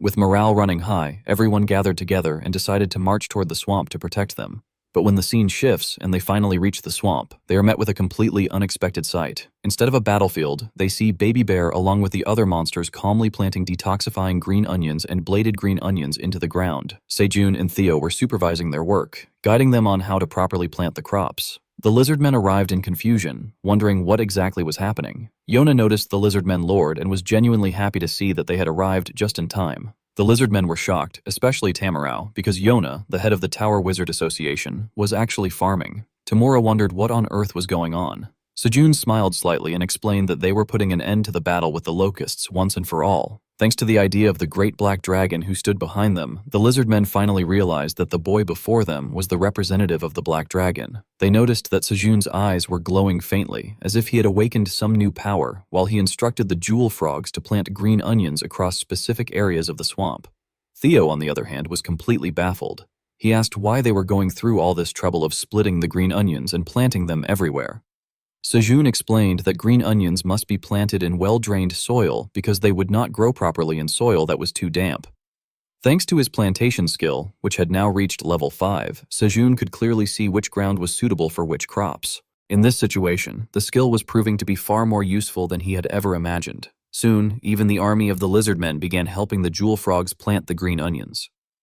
As the farming continued at full pace, Sejun thought that once it was complete, the 67th floor would be able to handle the locusts on its own. From the very beginning, his goal had been to prevent the extinction of the jewel frogs in Navia Swamp on the 67th floor. Suddenly, a system notification appeared. At the same time, the Black Warrior Rabbit sensed something unusual. The princess asked what was wrong, and the Warrior Rabbit announced that the purple locusts were finally coming. Another massive swarm was heading straight toward them at incredible speed.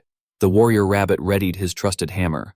A giant swarm of purple locusts hovered above their heads. Everyone panicked for a brief moment, but soon calmed down. After all, Sejun was with them. Sejun immediately announced that everyone should chew the detoxifying green onions and use their bladed green onions as weapons to slash the locusts in half.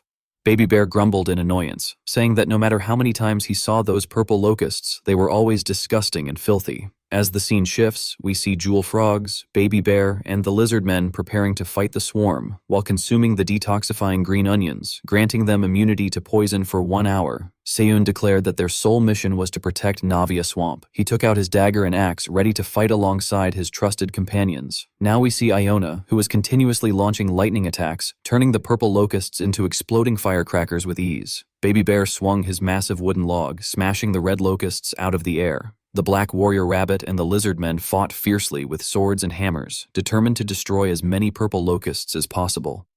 At the center of it all was Sejun, dual-wielding his weapons and hacking his way through the swarm, breaking their formation with relentless precision. Meanwhile, Theo released the Jewel Frog King from his arms. As Lord John leapt forward, the jewel on his back began to shine brilliantly once again with multiple colors. In moments, the frog returned to his original massive size, his stomach expanding as hunger surged through him. Staring at the purple locusts as if they were nothing more than delicious snacks, Lord John began swinging his tongue like a helicopter once again, instantly grabbing multiple locusts in a single sweep. The frog ate in the thousands without even hesitating, gulping them down one after another. Those who had never seen this before were completely shocked, including Sejun and the princess. They found it incredible and wanted the Jewel Frog King to keep going. Meanwhile, the other jewel frogs also joined in. Even though they were small, they began eating the purple locusts as well because they were no longer poisonous at all. The leader, Tamura, was slashing as many purple locusts as he could, cutting them cleanly in half. But then he noticed something shocking. The purple locusts were changing color. Tamura's eyes widened as he realized that the locusts were degenerating and slowly turning back into red locusts. He felt relief wash over him as hope returned. A system notification appeared, making everyone happy, including Sejun. He read it aloud, announcing that as the locust population decreased, they were degenerating from purple locusts back into their original red locust form. Sejun smiled and encouraged all the cute creatures, big and small, to keep pushing them back. Everyone shouted in unison as they launched another wave of attacks. Finally, as the scene shifts, we see Theo letting out a sigh of relief. Everyone else had also finished their part of the battle. Theo was happy that they had won without anyone getting hurt, realizing that this was the true power of the bladed green onions and detoxifying green onions. Even Lord Jerome, the Jewel Frog King, was burping loudly after his feast, clearly satisfied. One of the lizard men soldiers approached Sejun and respectfully called him the Great Black Dragon. 2 jewel frogs followed shortly after, bowing deeply and thanking him for saving them. The jewel frogs promised that from now on they would farm both the bladed green onions and detoxifying green onions themselves. They swore to exterminate the remaining locusts and protect Navia Swamp on their own. At that moment, a system notification informed Sejun that he had finally completed the mid-level manager quest after almost 1 full year. As a reward, he obtained 3 million experience points and 50,000 tower coins. Sejun could hardly believe it. He felt that he had achieved an incredible feat. Just then, the lizardmen leader Tamarao stepped forward again, also calling Sejun the Great Black Dragon.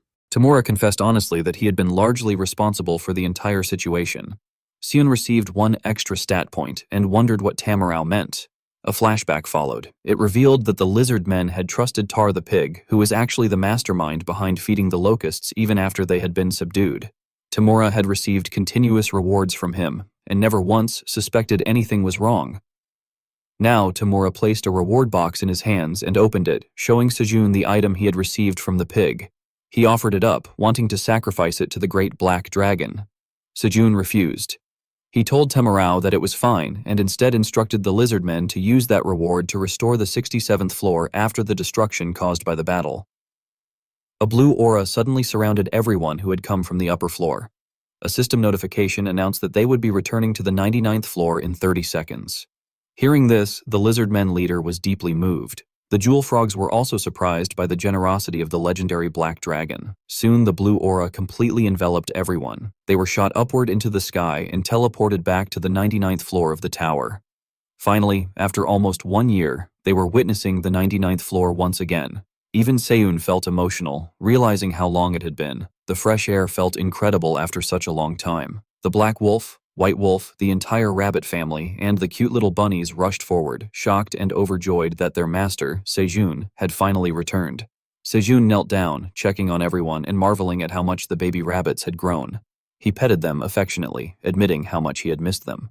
Suddenly, Theo glanced behind him and noticed something strange. Sneaking quietly onto the 99th floor was none other than Lord Jerome, the Jewel Frog King. Theo was shocked that Jerome had followed them all the way up.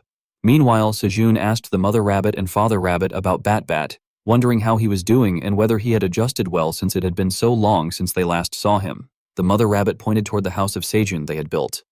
Inside, multiple queen bees and worker bees were taking care of Bat-Bat, who was happily resting upside down in the shade, just as bats should.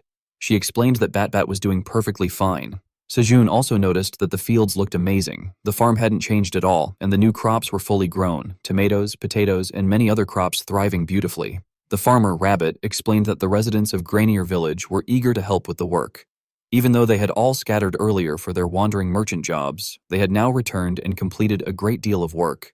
Even the architect rabbits came over to Sejun, calling out to him and telling him that they had prepared something while he was away. They asked if he would like to follow them. As the scene shifts, we arrived near the pit below the 99th floor. Sejun immediately recognized the place. It was the cave where he had first entered the tower. As he looked around, he noticed something new on the floor, a trap door that had not been there before. Sejun opened it and Theo peeked inside. We see that entering the cave was no longer troublesome because the architect rabbits had built stairs that extended deep downward. Sejun began walking inside, noticing multiple candles lighting the entire area and preventing darkness from spreading. Sejun felt pleased seeing the staircase that led directly into the cave. He realized that from now on, they could come and go freely without needing someone above to pull them up. He immediately understood just how hard the architect rabbits must have worked on this. Meanwhile, we see the 2 cute little beings whose names had been forgotten along with Flame all happily looking at their master. We also noticed that there were now multiple purifying ants, whereas before there had only been one when Sejun left. Even Baby Bear wondered what was going on. We come to learn that the first ant named Pasaki had produced more seeds. For Seun, this was great news, as it meant that the flaming tree would now have more companions willing to protect her. Just then, a system notification appeared. It was revealed that Eileen was shocked to see that Sejun had returned. Sejun smiled and asked her how she had been doing. However, the dragon lady felt both relief and irritation at seeing his cheerful expression, making her feel foolish for worrying so much about the team she had sent. She brushed those feelings aside and told Sejun that more importantly, she had something to give him right now. Sejun was surprised, wondering what else there could be.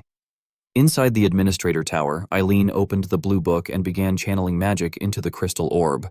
She told Sejun to think of it as a reward for all his hard work. As the spell took effect, Seun was enveloped in a blue aura from head to toe. He was startled as he felt a powerful surge of energy flow through his body. Something had clearly changed. The dragon lady smiled calmly and told him to look forward to it because she had finally found the greatest authority suitable for him. It was called the authority of an unbreakable body granted to the mid-level manager. Sejun. Only then did Sejun realize what it meant. With the unbreakable body, his physical body could never be broken. The realization shocked him, and he wondered in disbelief whether he had now become truly invincible. But as Sejun saw the blue energy fading away, he wondered why he was not feeling its power yet. Hearing this, Baby Bear decided to test it immediately. He took out his trusty wooden weapon and slammed it down with insane force straight onto Sejun's head. Sejun was startled and fell to the ground as smoke rose from his head due to the impact. When Baby Bear realized that Sejun's head had not fallen off, he became overjoyed knowing that his dad had finally become strong. Even Thea realized that Sejun did not break even after taking a full-powered strike from the bear. However, Sejun began crying, telling Baby Bear that he could still feel the pain exactly as before. He warned Baby Bear not to expect any dinner tonight for pulling such a cruel surprise attack. Seun then turned toward the tower administrator and thanked her sincerely for the incredible gift. The dragon lady told Sejun that she would be leaving things in his care from now on. Suddenly, a system notification appeared. It informed Seun that a quest had been triggered. The job quest was to realize the joy of harvesting and to use the harvesting skill 100,000 times. The reward for completing it would be level 51, 50,000 tower coins, and all tower farmer job skills increasing by 1 level. However, completing 100,000 harvests was clearly not an easy task. As the scene shifts, we arrive at the Rabbit Kingdom floor where Greed was staring at his old portrait like a narcissistic creature. A soldier approached Greed and informed him that there was an urgent report. After receiving permission to speak, the messenger explained that the Wandering Merchant Association had sent a summon to Greed. The situation was serious because the fat pig Tar had been captured after failing to kidnap the bunny princess. During interrogation, Tar had mentioned Greed's name, making him a suspect as well. Greed's eyes filled with killing intent as he wondered how Tar could be such a fool. Greed had treated him well, as Tar was a fellow boar elder and had even entrusted him with an important relic to carry out the job. Now, due to Tar's mistake, the Wandering Merchant Association, an organization funded by Greed, had dared to act against him. Greed turned toward the messenger and asked whether there was any concrete evidence linking him to Tar. The messenger replied that there were indeed clues as Yona, head of the Magic Association and the Inspection Bureau led by Inspector Fox, had carried out a joint operation. A flashback appears. We see Inspector Fox arresting Tar on 8 criminal charges, including kidnapping, unlawful confinement, and blackmail. The authorities had secured Tar's confession using a recording device. Tar was completely exposed, revealing that he was the one who had fed the red locusts. Once everything was devastated and the food supply was gone, the 67th floor would fall under Lord Greed's control. After reading the summon, Greed tore it apart, dismissing the messenger and telling him to leave. He continued staring at his portrait, still unable to believe that the Merchant Association had summoned him and that he would be forced to step forward personally. Greed took a black book from a bookshelf, a book he had never read. This black book was actually the key to a hidden passage.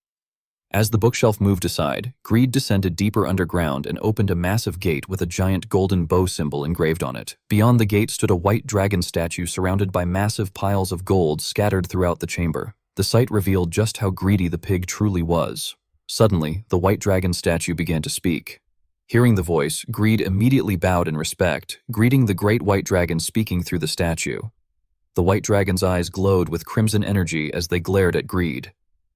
The scene shifts back to the 99th floor cave. Rabbit farmers were harvesting cherry tomatoes while other rabbits and ants watered the flame tree and nurtured new saplings. Baby Bear helped gather water from the nearby lake while the small rabbit children looked up to their big brother in admiration. The bunny princess was treated generously with the architect rabbits, presenting her with everything they had harvested. Everyone noticed that Sejun was counting numbers under his breath.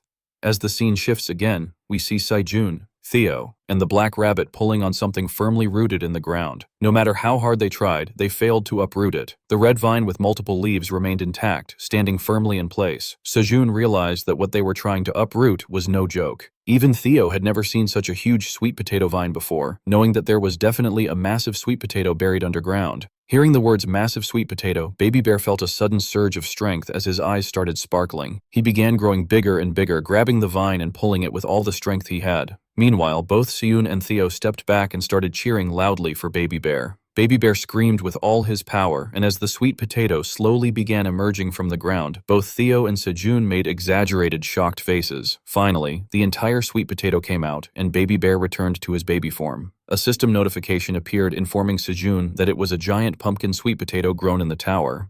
It tasted delicious due to sufficient nutrients, but it had used all those nutrients solely for growth. As a result, it provided no effects when consumed and would not sprout even if planted. It was a grade crop with an expiration date of 45 days. Everyone climbed all over it, unable to believe that such a giant sweet potato was right in front of them. Even Sejun knew that this sweet potato was incredible. Just one of them would be enough to feed everyone. Baby Bear could not wait any longer and told his dad that he wanted to eat it immediately. However, when Sejun looked at his current mission, he saw that he had only used the harvest skill approximately 3,000 times. Even though he needed to use it 100,000 times, he wondered when he would ever finish it. Still, Sejun turned around and looked at the happy, cute monsters and announced that they should eat first. Baby Bear had worked hard, and even the punishment he had received earlier was officially taken back. He would get dinner after all. Everyone smiled cheerfully. Sejun took out the dimensional space key and opened the dimensional gate directly into the cave on the 99th floor. He told Baby Bear to take out 10 purple locusts from inside. Baby Bear immediately ran in and started pulling out purple locusts. The wolf chief stared in confusion while the other rabbits found the locusts disgusting. They quickly told everyone not to judge them by appearance alone, explaining that they actually tasted incredible. The rabbits looked at him doubtfully. The scene shifts again as Sejun and the others began cooking purple locust sweet potato soup once more. As it cooked, Sejun tasted it bit by bit, carefully adjusting the ingredients. The mother rabbit watched nervously, thinking the stew looked suspicious. Sun was satisfied with the result, knowing that adding the giant sweet potato for extra sweetness had been the right decision. It made the flavor richer. He handed the first bowl to the artist rabbit, asking him to try it, but no one dared to move. Even the mother rabbit was shivering, disturbed by the stew's appearance. Suddenly, the chubby rabbit stepped forward without hesitation, grabbed the bowl, and started eating non-stop. He finished it in mere seconds and gave everyone a look that clearly said he had gone to heaven. Sejun asked the chubby rabbit if he wanted another bowl. The rabbit immediately ran back enthusiastically. Seeing that the stew was safe, the other rabbits finally relaxed. Even the artist rabbit and the mother rabbit began eating while the baby rabbits could only sniff the delicious aroma. The mother rabbit carefully fed tiny portions to the bobbies. The architect rabbit found the stew incredibly delicious, and Sejun continued serving bowls one by one to everyone lined up. The next bowl was offered to Yona, but she declined along with the princess and the black warrior rabbit. The owner explained that they had urgent business to attend to. The trial of Greed, the landlord of the 55th floor, was about to begin. The time had finally come to hold him accountable for his crimes and punish him accordingly. Sejun agreed, feeling relieved that the black warrior rabbit would be accompanying them, knowing they would be safe. Just then, Lord Jiran returned and called out to Theo. Theo asked if the frog had enjoyed his walk outside, but Jiran replied that he had discovered something unusual up on the 99th floor. Sejun immediately became curious and asked what it was. As the scene shifts, we return outside to the 99th floor farm where Sejun and the others were staring upward in shock at something enormous casting a shadow over them, all wondering what it could possibly be. We see that in front of Sejun and the others was not a monster or a giant being, but instead another giant crop. It had leaves so large that they worked like full-blown fans. Theo immediately realized that it was a giant carrot and wondered what they should do about it. Even the baby bear froze for a moment because this was too much even for him. Sejun wondered what they should do, thinking about whether they should dig up the surrounding earth to harvest the carrot properly. They told everyone not to worry, reminding them that he was the golden merchant cat. He then told Jiran to transform into his usual larger form. As the jewel frog king grew in size, he prepared to pull the carrot out. He grabbed the leaves firmly and told everyone to leave it to him. Using all his strength, he pulled upward. The ground began to shake violently, and Jiran used his utmost power. Yet, the carrot did not budge at all. Sejun could not believe it. Even with Jiran's strength, it was impossible. He wondered what on earth was buried beneath the ground. Just then, Seyun heard a heavy thumping sound and turned to look. At the same time, the baby bear suddenly became excited. The reason was revealed immediately. The mother bear had returned to the 99th floor. However, the situation quickly turned dangerous. The Jewel Frog King and the red mother bear locked eyes, clearly ready to clash. Even though Sejun told them not to fight, he realized that since Jerome had come from another floor, he had unintentionally offended the mother bear. Theo clutched his head, knowing that Jerome was technically his subordinate, but he had no idea how to stop this confrontation. Before things escalated further, the baby bear ran between the red mother bear and the Jewel Frog King. He excitedly told his mother that there was a huge carrot buried in the ground and that he wanted to eat it as soon as possible. The mother bear snapped out of her aggressive stance and looked at the giant carrot leaves. The Jewel Frog King also paused. They stared at each other for a moment, and then Sejun suddenly had an idea. He told both giant creatures that instead of fighting, they should combine their strength and pull the carrot out together since they were the two most powerful beings on the 99th floor. Fighting might be their instinct, but cooperation was possible.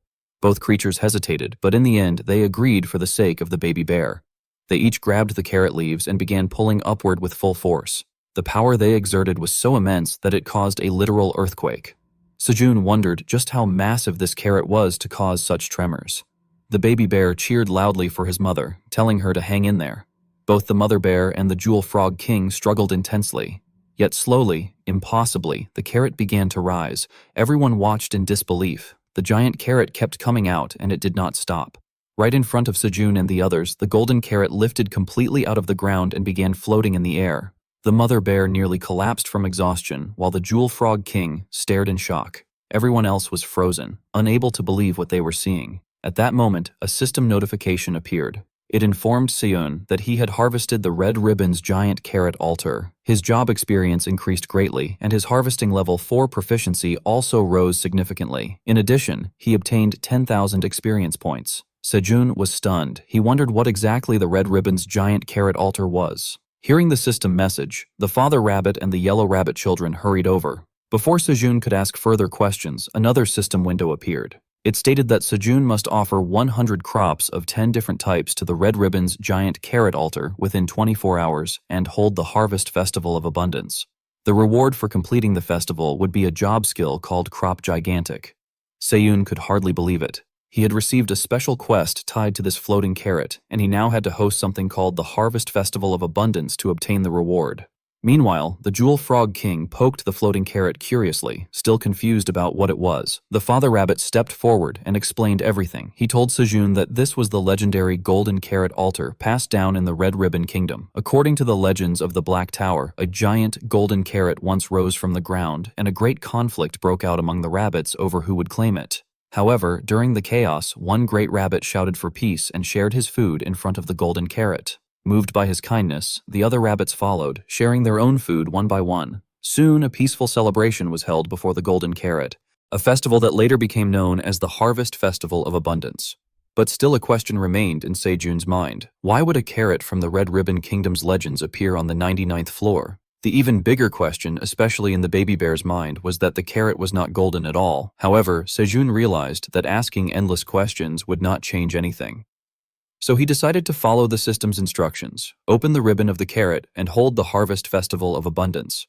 As the scene shifts, Sejun finds himself in a dilemma counting the crops he currently has. These included carrots, cherry tomatoes, pumpkin, sweet potatoes, corn, normal potatoes, and lastly, green onions. He took out 100 of each and wondered if that was enough. He found it strange because he was sure he had planted a wider variety of crops. The farmer rabbit told Sejun that he was correct and asked him to follow him to another place, explaining that the farm had already expanded. As the scene shifts, Sejun saw juicy strawberries and even chili peppers, crops they had never eaten before. He could not believe that these crops had already been harvested because he remembered buying their seeds long ago together with the carrots. The baby bear began drooling, realizing that he had never tasted these crops before, but instinctively feeling that they would be delicious. Sejun finally understood that the father rabbit had worked extremely hard as a tenant farmer while Sejun was away on the 67th floor. Thanks to his efforts, they now had 2 additional crop types to offer to the altar. Then the rabbit revealed that there were actually 3 additional crops. Sejun turned toward him in surprise, and the rabbit showed him peanuts. This made Sejun even happier, wondering how they were already ready for harvest. That was when Sejun realized that it must have been because of the mysterious stone monument. The rabbit confirmed this, explaining that Sejun was correct. The crops had been growing rapidly thanks to the monument's influence. Sejun realized that he needed to pay closer attention to the farm now that it had expanded so much. He thanked all the rabbits sincerely for raising the crops so well in his absence. As the rabbits started eating strawberries together with the baby bear, Sejun reviewed the crops they had cultivated so far. Carrots, cherry tomatoes, pumpkin, sweet potatoes, corn, normal potatoes, green onions, strawberries, chili peppers, and peanuts. That made 9 types of crops. Sejun was missing one last type. As the baby bear grabbed multiple strawberries and stuffed them into his mouth, Sejun frowned slightly, realizing this was a problem. Suddenly, Theo remembered something and told Sejun that there was one more crop. Sejun asked what it was. Theo reminded him that when they went to the 75th floor, they had planted the yellow fruit obtained after defeating the Frog Queen. The baby bear called it pine's horn, but Sejun corrected him gently, explaining that it was called a pineapple. However, Sejun also realized that they had planted very few pineapples. Since they were planted recently, he doubted that even 10 had fully grown yet. By the time they harvested 100 pineapples for the festival, the other crops would begin to rot, wasting everything. To make matters worse, the seed shop had not opened yet, so Sejun was blocked there as well.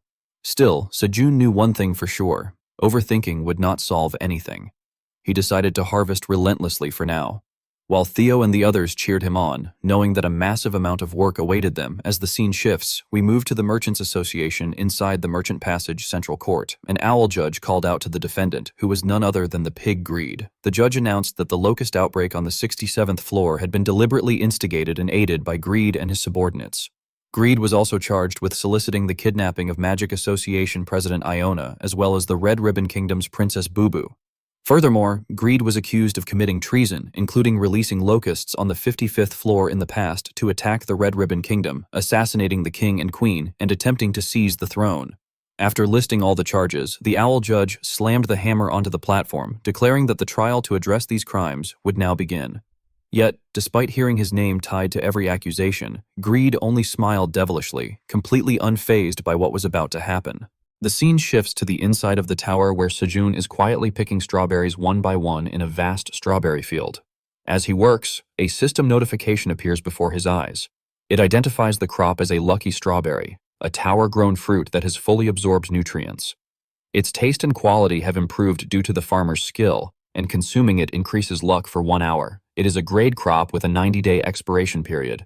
Sejun smiles faintly as he looks down at the strawberries in his hands. When he turns around, he notices white rabbits hopping around the field, diligently helping him harvest. The sight makes him smile again. Moments later, as Sejun plucks a chili pepper from the soil, another notification appears. This one identifies the crop as a calmness chili pepper, also grown inside the tower and fully enriched with nutrients. Consuming it calms the mind for 1 hour. Like the strawberries, it is a grade C crop with a 90-day expiration. Seeing this, Sejun feels satisfied, realizing he can now make spicy food as well. He moves to the other side of the field to continue harvesting chili peppers. Suddenly, he notices the baby bear holding one of the peppers and bringing it to his mouth. Sejun reacts too late. The baby bear eats it immediately. A few seconds pass before the effect kicks in. Flames burst from the baby bear's mouth as it starts screaming in agony.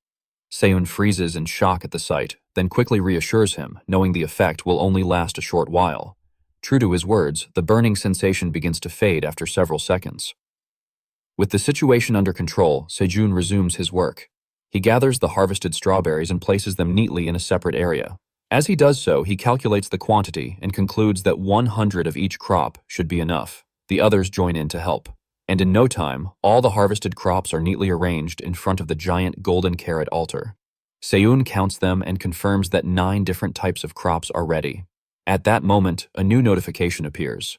It is a job quest related to harvesting, requiring the use of the harvest skill, 100,000 times. The system shows that Sejun has already used it over 11,000 times, meaning he has surpassed the 10,000 mark. He pauses briefly, wondering what to do about the final crop. Theo, standing nearby, points out that only pineapples remain. Immediately after, the white rabbit formally dedicates the harvest to the golden carrot, offering sincerity and requesting a blessing of abundance. Before the white rabbit can say anything else, the golden carrot begins to shine intensely. Another system notification appears confirming that 100 units each of 107 crop types have been offered and that the quest has been completed. As a reward, the Festival of Abundant Harvest is activated. Sejun watches the glowing altar with satisfaction. realizing their plan has succeeded. The White Rabbit confirms it as well.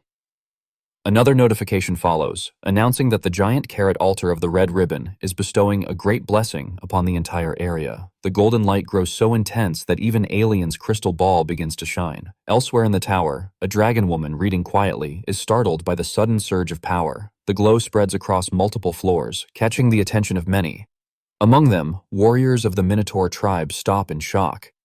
Their king stares at the light in disbelief, wondering what kind of phenomenon could produce such radiance. After a brief moment, he gives an order for everyone to prepare and move toward the source, nodding that it has been a long time since their last expedition.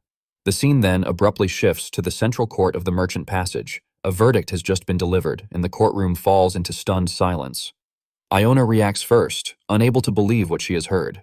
Grid has been acquitted. Grid, standing calmly on the opposite side, begins to smile. Just then, a member of the police force seated beside the main judge rises and declares his intention to testify. He claims that everything that happened was orchestrated by Grid himself. After hearing the accusation, the judge responds calmly, stating that there is no concrete evidence to support the claim. At that moment, the fox steps forward and produces a ring, declaring it to be undeniable proof. To reinforce his claim, he plays a recorded confession from Tar in which Tar openly admits his crime and explains that the plan was to starve regions by cutting off food supplies so that when everything collapsed, the land would inevitably fall under Lord Grid's rule. As the recording ends, all eyes turn to Grid. Standing on the opposite side, he remains composed and even acknowledges that the ring is indeed solid evidence. However, he immediately clarifies that it only proves Tar's crime, not his own, and calmly adds that he has no idea why Tar mentioned his name in the first place. The fox is enraged by this response and insists that Grid was the one who gave the orders. The judge then turns his attention to Tar and asks him directly if this accusation is true. Without hesitation, Tar admits that he acted alone. He claims that everything was planned to secure his position within the Boar Elder Council and that framing Grid was part of that scheme. Before the tension can settle, Iona slams her hands onto the table, loudly rejecting Tar's confession and declaring that everyone knows they were all working together. In response, Grid calmly shifts the direction of the accusation. He states that in truth, the entire situation was orchestrated by Yona herself. The sudden reversal shocks the courtroom. Ona reacts with fury, loudly denying the accusation and calling it nonsense. Grid, however, remains relaxed and even amused. He remarks that if he had recorded her saying such things, she would be the one standing on trial instead. At this point, the princess standing beside Iona observes that Grid's calm demeanor is suspicious. Iona attempts to recover, explaining that she simply did not expect matters to unravel so openly. The atmosphere grows heavier as the judge prepares to conclude the proceedings. The verdict is delivered with formal authority. There is no evidence that conclusively proves the charges against Grid. At the same time, there is also no evidence that fully denies his connection to Tar. As a result, the charge of instigating the crime is dismissed due to insufficient evidence. However, until suspicions regarding attempted harm toward Iona and Princess Pew are completely cleared, Grid is prohibited from making contact. As the judgment echoes through the court, Grid smiles faintly. Around him, the expressions of those present harden, their eyes burning with anger and frustration as they stare at him. As the scene shifts, we see that after the hearing was finished, Grid was walking through a dark alleyway and someone with a dark cloak was meeting him, thanking Grid for his hard work. The pig called the cloaked creature by the name Eidos and advised that the creature was actually a German shepherd-like dog. Grid wondered if he was still the deputy director because he was ready as soon as Grid offered him money. Hearing that, It's apologized. As both of them were talking, the Fox inspector was listening to everything. Realizing that Grid was still using underhanded tactics to save himself from a proper hearing, we come to know that Eidos was the deputy director of the Secret Inspection Bureau, and Grid had given him a lot of money to save himself. The Fox already had a feeling that something was off. So he decided to follow Grid, and then he realized that Grid had bribed the inspection department so that he could be saved. Then Grid started talking about how it was a good decision to not execute Tar immediately because putting him on the witness stand would have worked in favor of the pig. Even Eidos was happy that Grid did so because due to it, he was saved. But now the pig wanted Eidos to deal with TK appropriately because the guy was useless now as the hearing was complete. Then the pig gave something to the dog which was shining brightly with a white aura around it. We come to know that this was the wild dragon seal which even Eidos had only heard about. The dog wondered how on earth the pig managed to get such a precious item outside the tower. The pig wondered if the dog was actually curious as he held the wild dragon seal in his hand, but then warned him that if he tried to find out and became a curious cat, he would definitely be killed. The pig had so much killing intent that even the dog was scared, apologizing for his rudeness and backing away while grabbing the seal. The pig told Eidos that this was his last chance to do something, but the fox inspector immediately interrupted, taking out his acute gun and telling everyone not to move at all. Both Eidos and Grid were shocked, wondering what the fox inspector was doing there. Finally, we remember her name once again when it is said that her name is Zir. Even though the dog was shocked, the pig was still standing calmly. Zir immediately called out to Grid, calling him the landowner of the 55th floor, along with the deputy director of the Secret Surveillance Bureau, telling both of them that they were under arrest for smuggling external goods into the tower, as the wild dragon seal was one of them. Eidos told Zir to stop being foolish, but the pig was constantly laughing, wondering what such a small fox could do to him. But the fox inspector was not ready to give up, aiming her gun toward the deputy director and telling him that she was completely disappointed that her senior was such a scaredy cat, even when he was actually a dog. Now the pig wanted Eidos to do something because the fox inspector was always staining him, and Grid wanted him to be out of the equation, telling Eidos to take care of her as he started showing the wild dragon symbol to him. Even though Eidos was really hesitant, the pig realized that there was no helping him. Then something sudden and violent happened as the pig stabbed the dog from behind, making him scream. The wild dragon seal fell, and the fox inspector was shocked, wondering how it had happened. Now the inspector was seriously scared, calling out to Grid and asking how he could commit such violent crimes even in front of a police officer.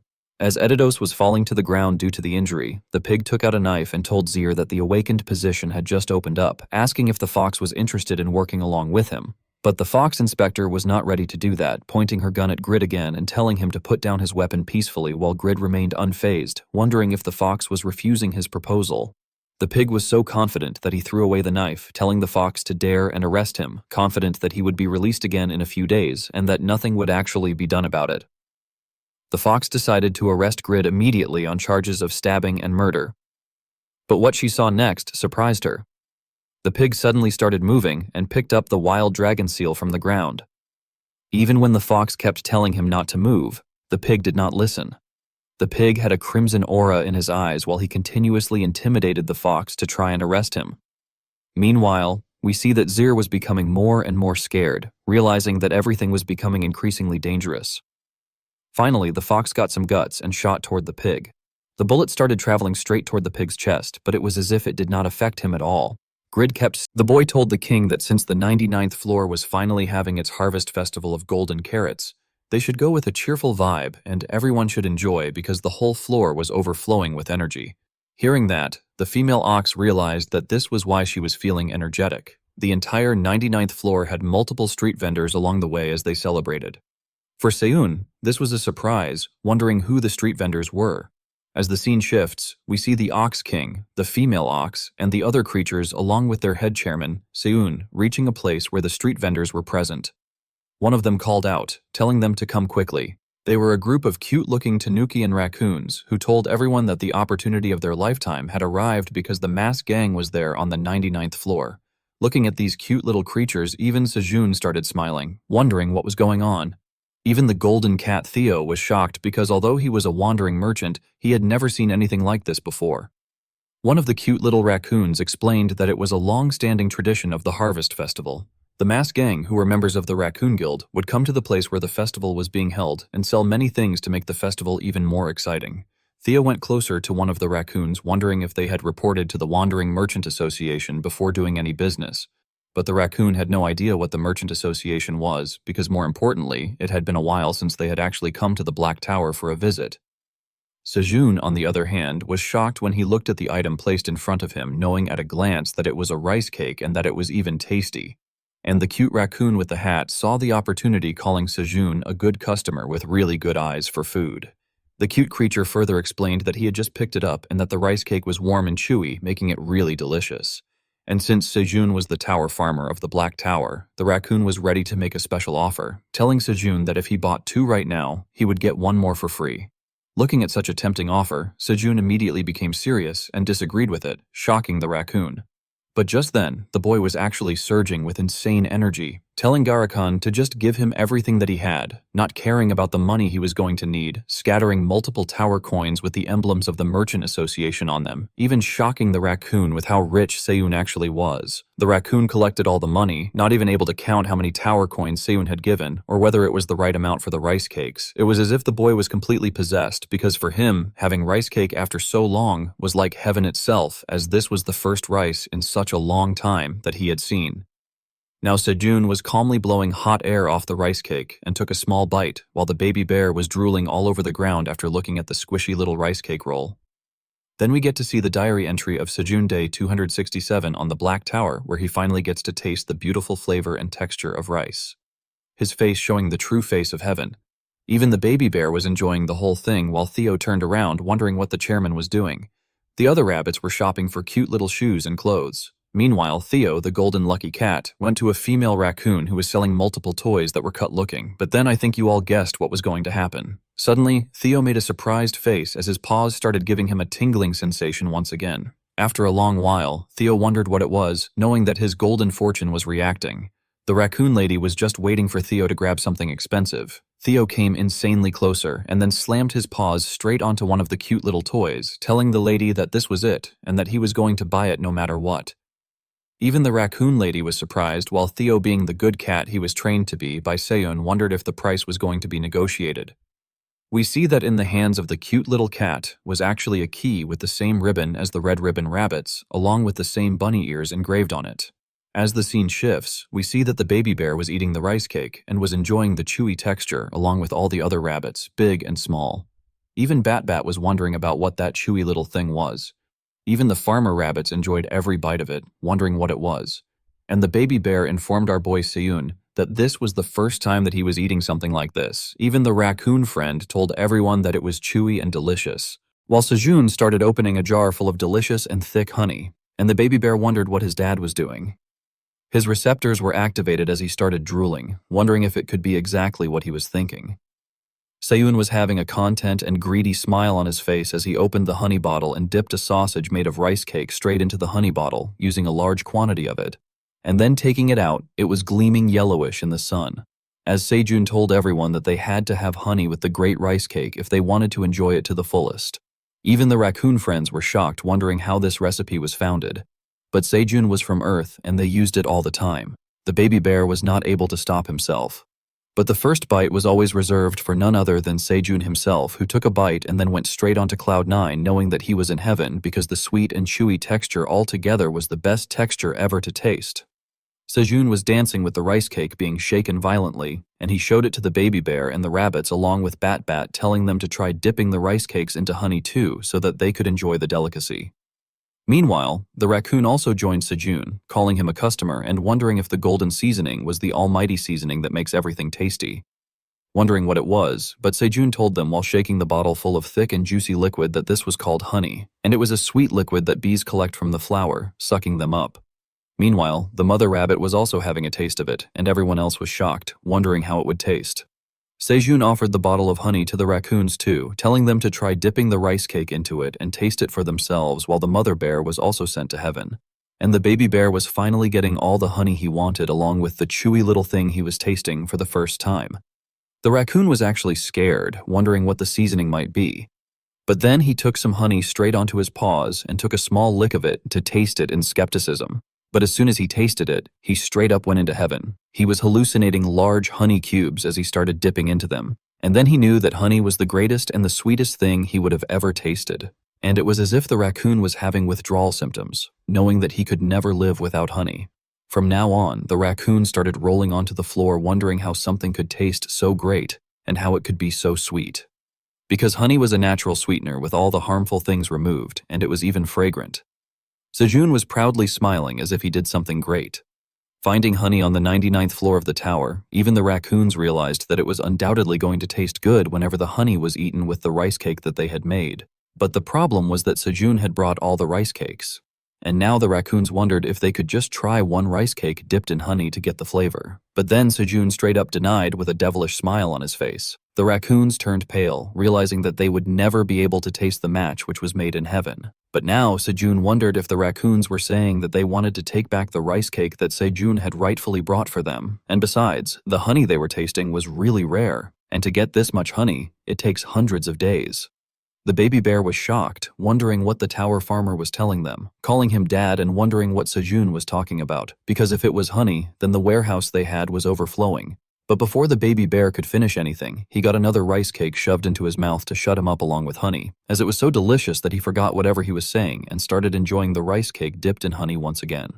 And Sejun had got nervous for a second, but now he was back on track, telling all the raccoons that if they really wanted to try the rice cakes dipped in honey, then they would have to exchange it for something else. Sejun smiled as the honey bottle was shining, and the raccoons wondered what they should exchange for getting the delicious taste of this delicacy. But as the scene shifts, we see that one of the raccoons was ready, suggesting to Sejun that he should get the pride of the raccoons merchant group. And the guild leader started giving Sejun thick white liquid. And I know what you are all thinking, but it is not that. It was rice in liquid form, which was also known as Korean rice wine. This was a tasty traditional wine that was made out of rice. And Sejun immediately started screaming while the baby bear wondered what rice wine was. But Sejun knew about how much of a delicacy it was, wondering if the raccoon was going to sell some wine too if it meant for them getting the rice cake and honey combo. But Sejun knew that he could not just give away his position like that, knowing that he would have to stay calm for negotiation. But the raccoon was already shocked, wondering how Sejun knew about it because it was a mysterious beverage that their guild had made with their own secret recipe. But Sejun smiled, telling the raccoon that he knew the recipe all too well because it was a kind of alcohol that was brewed with yeast made from fermented rice. The raccoon was all shocked, wondering how a mere human knew about this, but they all realized that Sejun was no ordinary customer and they would have to deal with him while being really careful. But now Sejun was playing his trump card once again and taking out the honey and wondering what he should do, because the honey he had was very rare and he felt like he would be losing out if he were to exchange it for the rice wine. Now the raccoons were really making sad faces, and now even I am feeling bad for them. But business is important for Sejun, so he was not going to melt. But then Sejun calmed down, thinking that he was going to be generous, getting ready to trade 1 jar of honey for 1 bottle of rice wine, while the baby bear wondered how his father was able to do such a thing with honey, which was really abundant in their warehouse. But finally, the deal was sealed, and both the raccoon and our boy signed the deal with a handshake, getting ready to supply it. And finally, the raccoons were ready to taste the delicious-looking rice cake with the combination of thick and juicy honey. All of them tasted it and were sent to heaven once again, tasting something truly delicious and out of this world. They all were in their imaginations, mixing the rice along with the honey, knowing that it had a chewy texture and savory flavor along with even fragrant sweetness with no artificial things at all. The raccoon knew that it was the best combination he had ever tasted in all the towers that he had visited before. But Sejun let in a trade secret, telling the raccoon leader that they should try the honey because it would go absolutely crazy if eaten with grilled rice cakes. And hearing that, the raccoon wondered if Sejun would like a cup of rice wine too. The boy smiled and kept calm, while deep inside he wondered how long it had been since he had some wine, and that too the traditional one. He got ready to taste a bit of the rice wine. But as the baby bear started jumping and begging for the white liquid too, Sejun disagreed, telling the baby bear that wine would be given to him only after he became a fully grown adult. The baby bear was making a cute pouting face because he was denied something that looked so delicious. But now Sejun had a taste, but just then the whole sky darkened as a grumpy voice wondered if someone had taken the name of rice wine. Just when Sejun was going to taste it, he stood frozen like a stone, as in reality a giant stone-like creature descended, and it was none other than Kaiser who was controlling the giant black dragon statue. It was then that he descended, and the whole ground cracked, and everyone else was shocked, especially the Raccoon Guild, who had never seen the stone pillars before. They were completely turned pale, wondering what they would do, seeing their end as it was the black dragon descending. But Sejun was not that afraid, just nervous, wondering what Kaiser was doing at the festival. But the black dragon just told the farmer that as someone had talked about alcohol, he could not resist and came there. Sejun explained that he was trading his honey for the rice wine with the raccoon merchant group right there.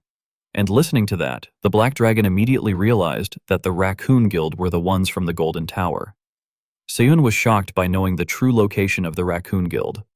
While the cute little creatures were shaking, telling the black dragon that he was indeed correct and asking for forgiveness if they had committed any kind of discourtesy. But the black dragon smiled as he told the raccoons to relax because they did not do any type of discourtesy. Because the master of the Golden Tower was an old drinking buddy of Kaiser, and he was happy to see the rice wine once again. And if it was the stuff from the Golden Tower, it was definitely trustworthy.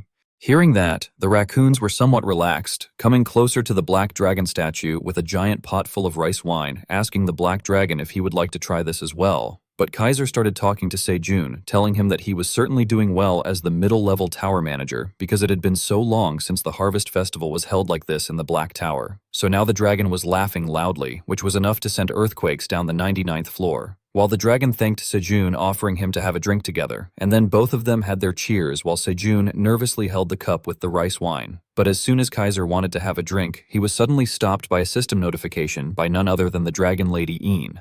And now the grandfather was nervous once again, wondering what the matter was and why his pretty granddaughter was calling him. But the dragon lady wondered if it was time for her grandfather to be drinking when he had another task that the lady had asked him about just then. The black dragon realized that he had momentarily forgotten about it.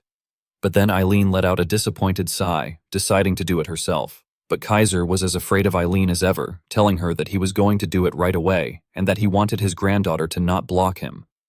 Hearing this, Sejun was quite shocked, wondering what was going on, and Kaiser turned towards our boy, telling him that he had to go. But Sejun stopped the dragon midway, telling him to have a safe trip as he would make sure to save Kaiser's share of the rice wine. Then the stone dragon statue started flying above the ground, telling Sejun that he was really the best tower farmer, taking off with such intensity that it was as if all the cute little creatures were going to fly away in the air. And Sejun was somehow able to withstand the pressure. As the black dragon was gone, the raccoons were taking a sigh of relief for real this time, and one of them thought that his heart was going to drop because they would have never thought that they would meet Sir Black Dragon on the Black Tower themselves. But just then, Sejun made another tempting offer to the raccoons, telling them that he was going to buy everything that the whole raccoon guild had on them if he got all the information that they had about the Golden Tower. As the scene shifts, we see that the princess along with Yona and the black rabbit was back on the 99th floor as the rabbit told her to stay strong. But the princess could not believe that Grid had been released, though she was sure that the pig was definitely going to pay for his evil deeds. Still, she wondered how this was going to happen. But Iona smiled, telling the princess that Grid would be placed under strict surveillance and would undergo a thorough investigation. And Iona was sure that she was not going to let the pig slip away next time. The princess turned around as the black rabbit nodded, happy that everyone was there to support her. But more importantly, she was sensing a large amount of energy on the 99th floor, wondering who it belonged to. As she looked ahead, she saw that multiple minotaurs were having the best time using the wine that was created from rice. They were all acting weirdly after drinking it because they were really light drinkers, feeling good with only one sip but wanting to drink more and more. The princess wondered what in the world was happening with them. Then we see Theo coming behind them, happy that they were back on the 99th floor. Everyone turned toward the golden merchant cat, and I asked him why it felt like mana was overflowing on the 99th floor. Because even the minotaurs were acting energetic as if they were in a completely different world, looking at the giant creatures dancing together. Theo explained to the newcomers that while they were gone, the Harvest Festival of Abundance had finally begun. All three were shocked, wondering what the Harvest Festival of Abundance was. The scene then shifts to the Raccoon Guild members once again, who introduced themselves as the guild from the Golden Tower. They explained that the Golden Tower was ruled by a giant great golden dragon, a female named Artemis. The items they had brought to the Black Tower were harvested by the tower farmer who was favored by Artemis inside the Golden Tower. Her name was Cecilia, and she was the creator of all those things. We see that this tower farmer had a somewhat hidden identity, but from her ears we could tell that she was an elf. Sejun was surprised that there were other tower farmers in other towers too, wondering if he could possibly get some rice seedlings from Cecilia. But the raccoons from the guild cutely wondered what a seedling was. Sejun explained that the young sprouts of rice that grow are called seedlings, and if they did not have seedlings, then even normal seeds could work. If they had those, they could grow rice in the Black Tower too, making it easy and efficient for both towers. The leader of the Raccoon Guild realized this and told Sejun that he would definitely let Cecilia know about it and promised to bring some when he got the chance at the next Harvest Festival. Sejun wondered how long it would be until the next Harvest Festival. But the Raccoon Guild informed him that they could only move to another tower when the portal opened during the Harvest Festival. Hearing that, Sejun felt a little sad, wondering when the next festival would be and how long it would take. Just then, behind him, a golden shimmer of light began to emanate, and the baby bear was the first to spot it. We learned that it was the giant carrot that was responsible for the Harvest Festival of Abundance, and it was now glowing with a golden color. At that moment, a system notification told Sejun that the first competition of the Harvest Festival would be held shortly and was about to begin. Everyone should gather in front of the red ribbon giant carrot altar. Sejun wondered what the carrot harvest contest was, but the minotaurs were not hesitant at all. They grabbed the black rabbit thief and the others in their giant hands and rushed over, drawn by the sweet smell. Both the baby bear and Sejun were shocked to see this, not even able to clearly see what the minotaurs were holding, wondering what the ox king had in his hands.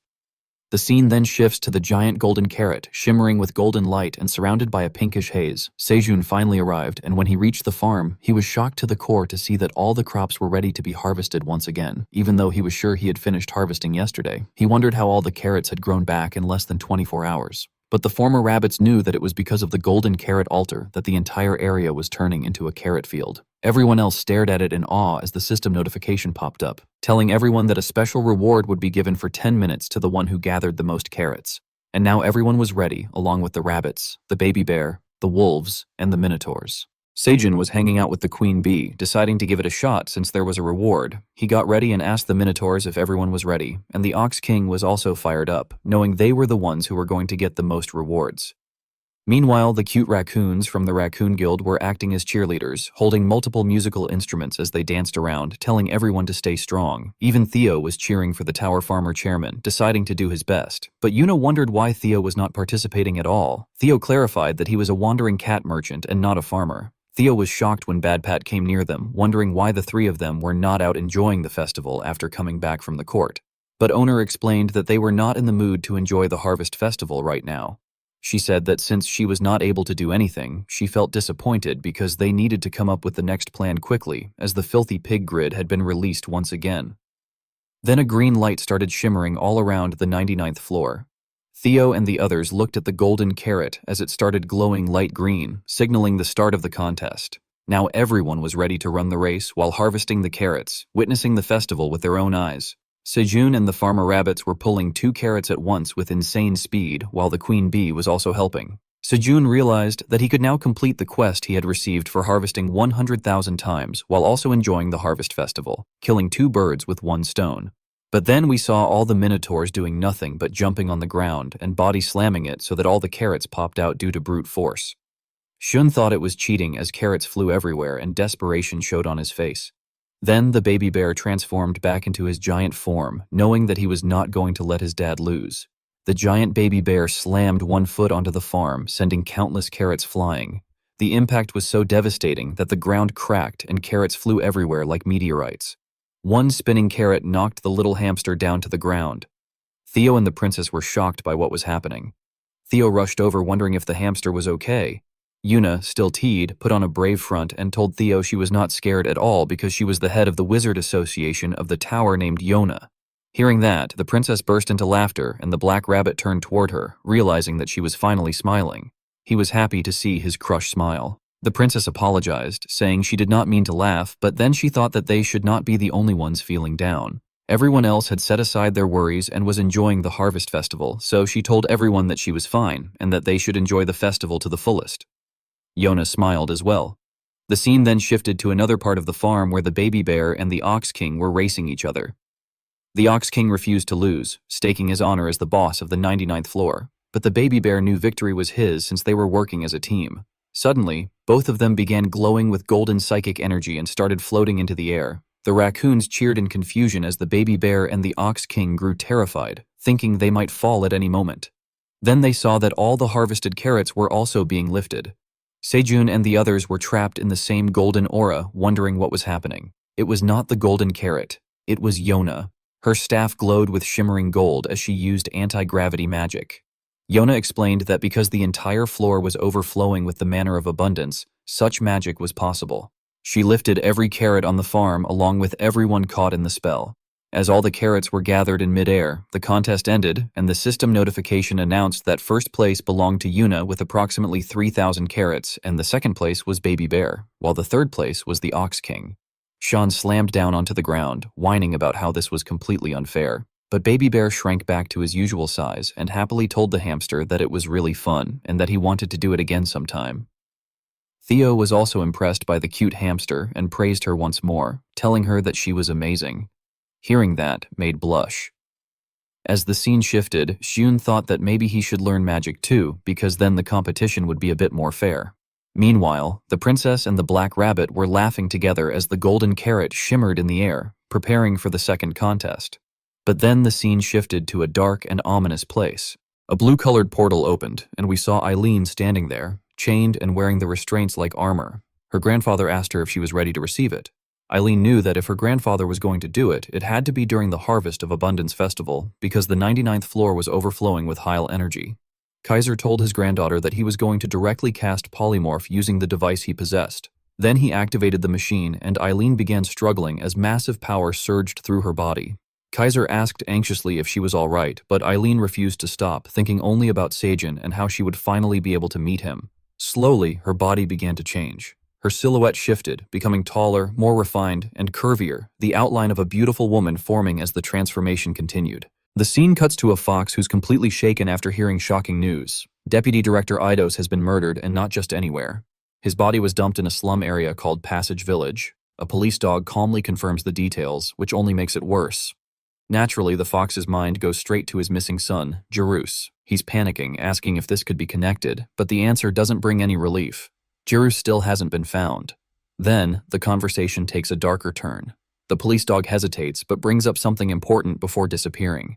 Jerus had been obsessed with investigating Greed, and the timing is bad. The moment Greed returned to the 55th floor after the trial, Jerus vanished. Now with the deputy director dead too, it's hard not to suspect a connection. Nothing is confirmed, but the implication is heavy. You can almost see the fox putting the pieces together. His expression hardens, and without wasting time, he calls on Director Vega, the inspector, and orders an immediate mobilization of both the Mercenary Association and the Mage Association. At this point, it's clear things are escalating fast, and Greed is officially on someone's radar. Then, just like that, the story hard cuts to wholesome chaos on the 99th floor. Sigu is standing there genuinely shocked because Iona is handing him a carrot, the very prize she won from the harvest competition. She casually says he needs it more than she does, and Sigwan, still a bit stunned, accepts it and thanks her. It's a sweet moment until the system ruins it. The item description pops up and it's hilariously brutal. Yes, it permanently increases agility by 1, but it also tastes absolutely awful because it was grown by a terrible farmer. The grower's name, Oilia, a green tower farmer, makes Sigan pause. So, now we've got golden tower farmers, green tower farmers. Apparently, every tower has its own version of farming chaos. While Sigan is processing that, Papa Rabbit and the little bear are straight up drooling, so Sigwan being Sigwan offers to share. Big mistake. They take one sniff and instantly regret every life choice they've made. The little bear starts spitting like his soul is leaving his body, and Papa Rabbit immediately backpedals, politely insisting that something this precious should obviously be eaten by Sigun alone. Very convincing, not suspicious at all. Sigun calls them out on their faces, but they double down. The little bear even throws in a casual insult about Sigun being weak, which somehow turns into emotional pressure. Then, White Rabbit makes it worse by hyping it up as a legendary Harvest Festival reward from the Red Ribbon Kingdom. Now Sigun's trapped. He can't ignore that kind of expectation, so he braces himself and takes a bite. Instant regret. His face drains of color, black smoke literally comes out of his mouth, and he looks like he's about to throw up, but the little bear panics and tells him not to spit it out. So Sigun forces himself to swallow while questioning how a carrot can even be this bitter. Somehow, through sheer willpower and suffering, he finishes it. The system confirms the agility increase, and Sigun briefly glows with power while clutching his stomach in pain. Totally worth it, right? He mutters that Oilia clearly has no idea how to farm. While the little bear looks at him like he just witnessed a legend, Sigwan, still recovering, says that after eating something that horrible, he desperately wants something tasty, and almost on cue, the altar lights up again. A giant carrot bursts out in dazzling light, and the system announces the next event of the Harvest Festival, the carrot eating contest. Everyone gets ready, and Sigwan, still holding his stomach but clearly not backing down, asks if they should head over. So the second contest kicks off properly now, and it's already chaos in the best way. The altar opens up and suddenly there are baskets everywhere. Sigwan just stands there genuinely impressed like, wow, this isn't a small pile at all. Then the system casually drops the number 5,000 carrots. At that point, Suwan does the quick math and realizes this is literally all the carrots harvested earlier. He adjusts his hat, stares at the scene, and you can almost hear him thinking, yeah, there's no way this ends normally. And then he looks at the Minotaurs.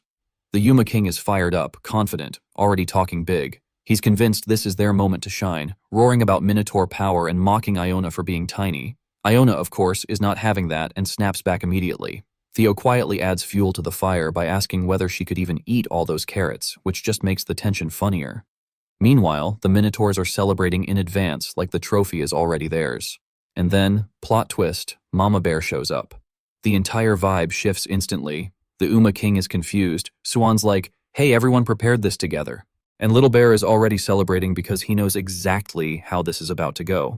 When Mama Bear steps in, it's basically over before it starts. Just when you think it can't get more crowded, another presence shows up in a flash of light. Garen, he casually announces he wants to compete too, and Sidhu immediately decides this is a great moment to sit down and watch instead of risking his life. Theo fully agrees. Little Bear, on the other hand, is just thrilled because this means unlimited carrots and premium drama. So, the three monsters, Uma King, Mama Bear, and Garen, line up at the altar and shout, "Begin together." What follows is absolute carnage. The Uma King goes all in, shuffling carrots with both hands, while the miners cheer him on until they notice something's off. Mama Bear isn't even chewing properly. She's straight up dumping baskets into her mouth. Garen is somehow worse, using his tongue to grab carrots and swallow them instantly like a vacuum cleaner. The Minotaurs slowly realize they are watching a losing battle. The Uma King freezes mid-bite. His throat betrays him, and suddenly, the mighty ruler of the 99th floor is coughing, choking, begging for water. Meanwhile, Mama Bear and Garen don't even slow down. Little Bear is happily munching away on the sidelines, enjoying the show, while Swan cheers him on like a proud parent. The raccoons start playing music like this as some kind of festival montage, which makes the Uma King's suffering feel even more absurd. Eventually, it ends. Mama Bear and Garen sit there, bellies swollen like balloons, completely satisfied. The Uma King is sprawled on the ground, spiritually and physically defeated. The system announces the results. First place, Mama Bear with 2.12 carats. Second place, Garen with 1.993 carats. Third place, White Rabbit with 180 carats. Stjone applauds, totally unsurprised that Mama Bear won and genuinely impressed by Garen. And then his brain catches up. Wait, third place? Everyone turns around and finally notices the chubby White Rabbit just standing there, smug as ever. Theo immediately asks when he even got there, and Segan is stuck on the much bigger mystery, how that body managed to eat 180 carats. The rabbit just smirks, which somehow makes it worse. The Uma King completely breaks down, realizing he lost to someone he'd been mocking earlier. And Iona takes that moment to proudly remind everyone never to underestimate tiny people again. Then the system announces a special reward for the winner. A glowing golden item appears in Mama Bear's hand. Segan leans in, excited, expecting something amazing. Mama Bear stares at it, processes it, and her expression slowly turns into pure disgust. Without a word, she tosses it straight at Sigwan. Instant panic. Sigun yells. Theo flinches, eyes shut, and Sigwan instinctively reaches out.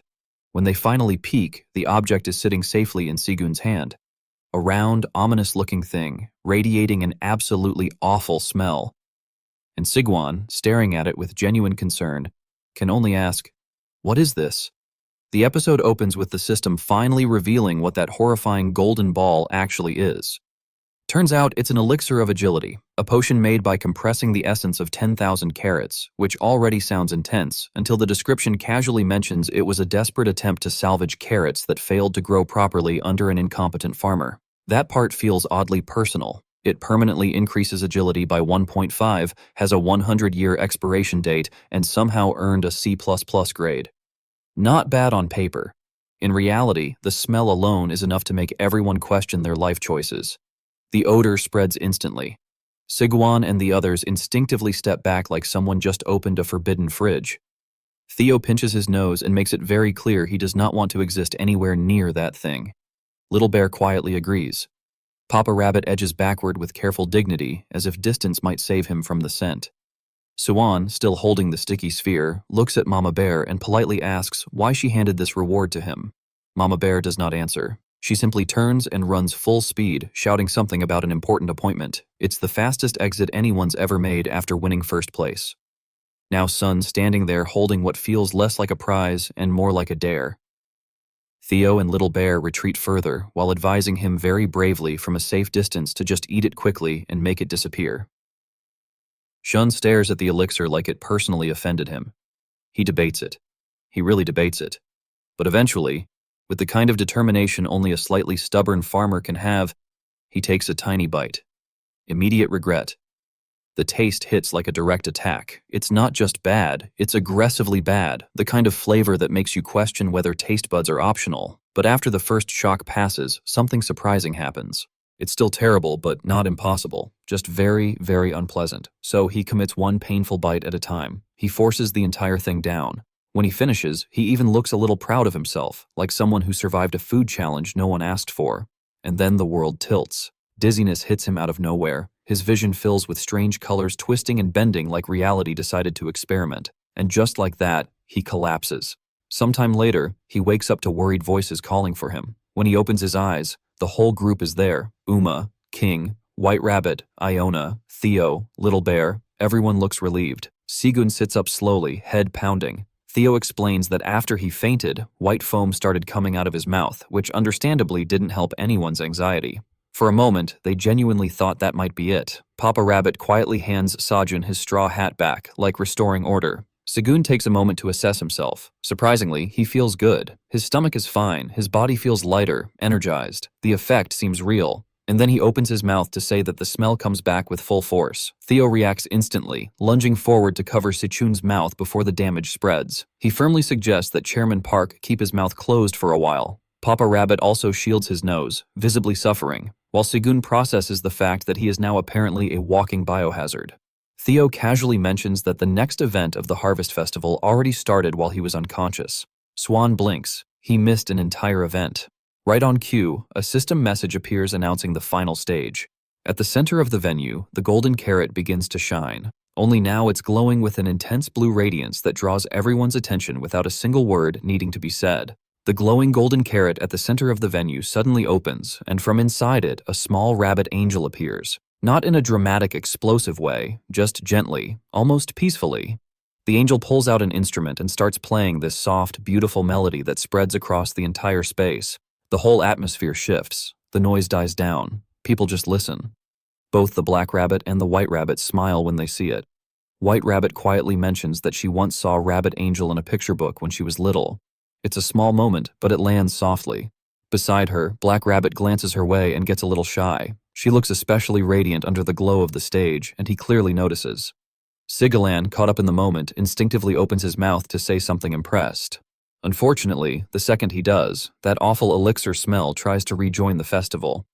Theo reacts like a trained emergency responder and immediately seals his mouth shut. Sigwan doesn't even get to finish the wow. Off to the side, the raccoons clarify that this isn't a competition anymore. It's a festival meant for everyone to enjoy. Right as they say that, a grand stage forms beneath the golden carrot, almost like the event was waiting for that announcement.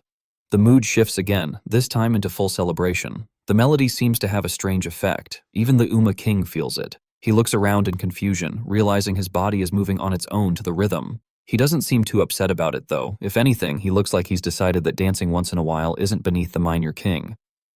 Then Ox 4 calls out to Ox 3 and boldly holds out her hand, asking him to dance. Ox 3 panics immediately, insisting he's not good at it. It doesn't matter. She pulls him onto the stage anyway. He's blushing the entire time. The Uma King just watches, but Sigun and Theo look genuinely surprised at how smoothly that pairing just happened. Somehow Ox 3 secured a dance partner without doing much at all. Life moves fast. The two of them start dancing and the audience claps along naturally. Seeing that, Sajin grows a little quiet. It's subtle, but Theo notices. Sigun turns to say something, and once again, Theo preemptively covers his mouth before the smell can sabotage the atmosphere. Theo casually guesses he might be feeling a bit left out and decides to help before Sigun can deny it. Without much warning, Theo pushes him toward the stage and tells him to just dance without worrying. Sigun hesitates. He admits he's never danced in his life. The second he speaks, the smell tries to reclaim the spotlight. Theo practically launches himself at Sajin's face to block it again. Once things calm down, Theo softens. He reminds Sigwan that he's been working non-stop and should at least enjoy the festival properly. That sincerity hits. Sigu nods, gently sets Theo down and steps into the crowd, and then he starts dancing. It's not elegant. His movements are chaotic, unpredictable, and completely off rhythm. He strikes poses no one has ever seen before. People freeze mid-clap. Even the Rabbit Angel pauses the music for a second, probably trying to process what just happened. Theo rushes in and grabs Sigwan, eyes watering, not just from emotion, but possibly from lingering smell, and sincerely apologizes for encouraging this. He admits he has never witnessed dancing this offbeat. He also gently reminds Sigun about the mouth situation. Suwan looks genuinely shaken by the feedback. Meanwhile, on the other side of the stage, Black Rabbit finally gathers the courage to extend his hand toward White Rabbit. She hesitates at first, her expression softening. There's still weight in her eyes from everything that happened on the 55th floor. She quietly wonders how she can enjoy herself fully after that. Black Rabbit reassures her calmly. He promises they'll return to the Red Ribbon Kingdom and continue searching until it's restored. He doesn't make it dramatic. He just says it with certainty. That steadiness makes her blush. And after wiping away her tears, she takes his hand. The two of them begin to dance together. It doesn't go unnoticed. The crowd seems pleasantly surprised to see another pair form so naturally. Iona watches with a small smile. Then Theo, not wanting to miss out entirely, offers his hand to her as well. She accepts without hesitation, and they join the celebration. Gradually, everyone is dancing together under the soft glow of the stage. Everyone except Sajuan. He steps back quietly, observing now. As he looks around, a thought crosses his mind. He wishes Aylin were there. The festival feels full, but something's missing. He realizes she hasn't contacted them at all during the entire Harvest Festival. That's unusual. A slight worry creeps in. The scene shifts. Aylin lies on the ground somewhere far away, completely exhausted. Electricity runs through her body, crackling painfully. Kaiser stands nearby, urgently, telling her to stop. She's already failed multiple times. Her dragon heart won't handle much more, but Aylin refuses to quit. Tears stream down her face as she insists on one last attempt, just once more. She closes her eyes and screams with everything she has left, pouring all her strength into a single wish. She wants to meet Sigwan. The scene returns to the 99th floor, and things are surprisingly peaceful. The golden carrot is still floating overhead like a festival decoration that forgot to turn off while Suan is completely focused on something much more important. Spring onions. He's cutting them with careful precision, each piece nearly identical. Theo notices immediately. His knife skills are smoother now, more confident. It's subtle, but there's clear improvement. After cooking for so many creatures for so long, it shows, Segan says. Theo feels quietly proud watching him, though he's also curious. Shun looks more serious than usual, measuring sizes carefully for even cooking. Behind him, the clay stove burns steadily. The raccoons stand nearby, smiling as if they're watching a live cooking show. Segan explains that since the Harvest Festival is almost over, he wants to make something special. That's all Little Bear needs to hear. He perks up instantly, already excited. When Segan lifts the lid and the smell of curry rises into the air, Little Bear actually starts dancing in place, shaking with pure anticipation. Then Segan turns to the side rabbit and his brother who's carrying a large bag. When it's placed down, long rice cakes spill out, bought from the Raccoon Guild. The brother starts tossing the rice cakes into the air one after another, and the side rabbit leaps up effortlessly, slicing them into perfectly even pieces mid-air. It turns into a full fruit ninja performance. Clean cuts, no wasted motion. The chubby rabbit calmly gathers the sliced pieces onto two plates like this is all completely normal. Theo and Little Bear just stare, impressed. Suan thanks the chubby rabbit for the plates and adds the sliced rice cakes into the deep crimson curry. The raccoons look slightly concerned. Boiling rice cakes, they've never heard of that. It sounds questionable to them. Suan, however, confidently introduces the dish. Red rice cake soup. From the way it looks and smells, it already seems like it knows what it's doing. After a while, the system reveals the final result. Purple rice cake soup, boiled at high temperature with purple locust meat and detoxifying green onions. It neutralizes extreme poison, prevents spoilage, improves taste significantly, and keeps the stomach full for an hour. Expiration 10 days. Segan smiles, satisfied. His calculations were right. It's probably Lunar New Year back on Earth, and rice cake soup is traditional for that time. Since they have rice cakes, it only feels right to celebrate properly. Theo and Little Bear are already drooling. When Segun looks around, he sees everyone gathered smiling beneath the floating carrot. A system message confirms it's the first time he's created this dish, and his cooking proficiency jumps significantly. Soon, everyone is seated around him. He carefully hands out cups of soup to the Uma King, the raccoons, and the rabbits. Theo waits patiently for his portion. Little Bear, on the other hand, devour his immediately without hesitation. Mama Rabbit eats calmly while the baby rabbits struggle a little but try their best. Segun looks at the scene and quietly feels that it really does resemble a holiday gathering. The raccoons, meanwhile, are stunned. They've never tasted anything like this. The broth feels heavenly, and with the carrot garnish, it even provides a small agility boost. Theo hears that and instantly switches into merchant mode. He casually approaches them and suggests that if they like it so much, he could sell them both the soup and the ingredients. The raccoons show immediate interest. They offer 3 tower coins per serving. Theo rejects it without hesitation, politely disappointed in their valuation skills. He calmly explains that food this delicious with stat boosts included isn't something you stumble across casually. The raccoons know he's right. Aju notices Theo negotiating and watches carefully, slightly worried the foolish little cat might mess it up. The raccoons increase their offer to 5 tower coins and even request 100 servings. Theo looks ready to accept. That's when Sigun stops him.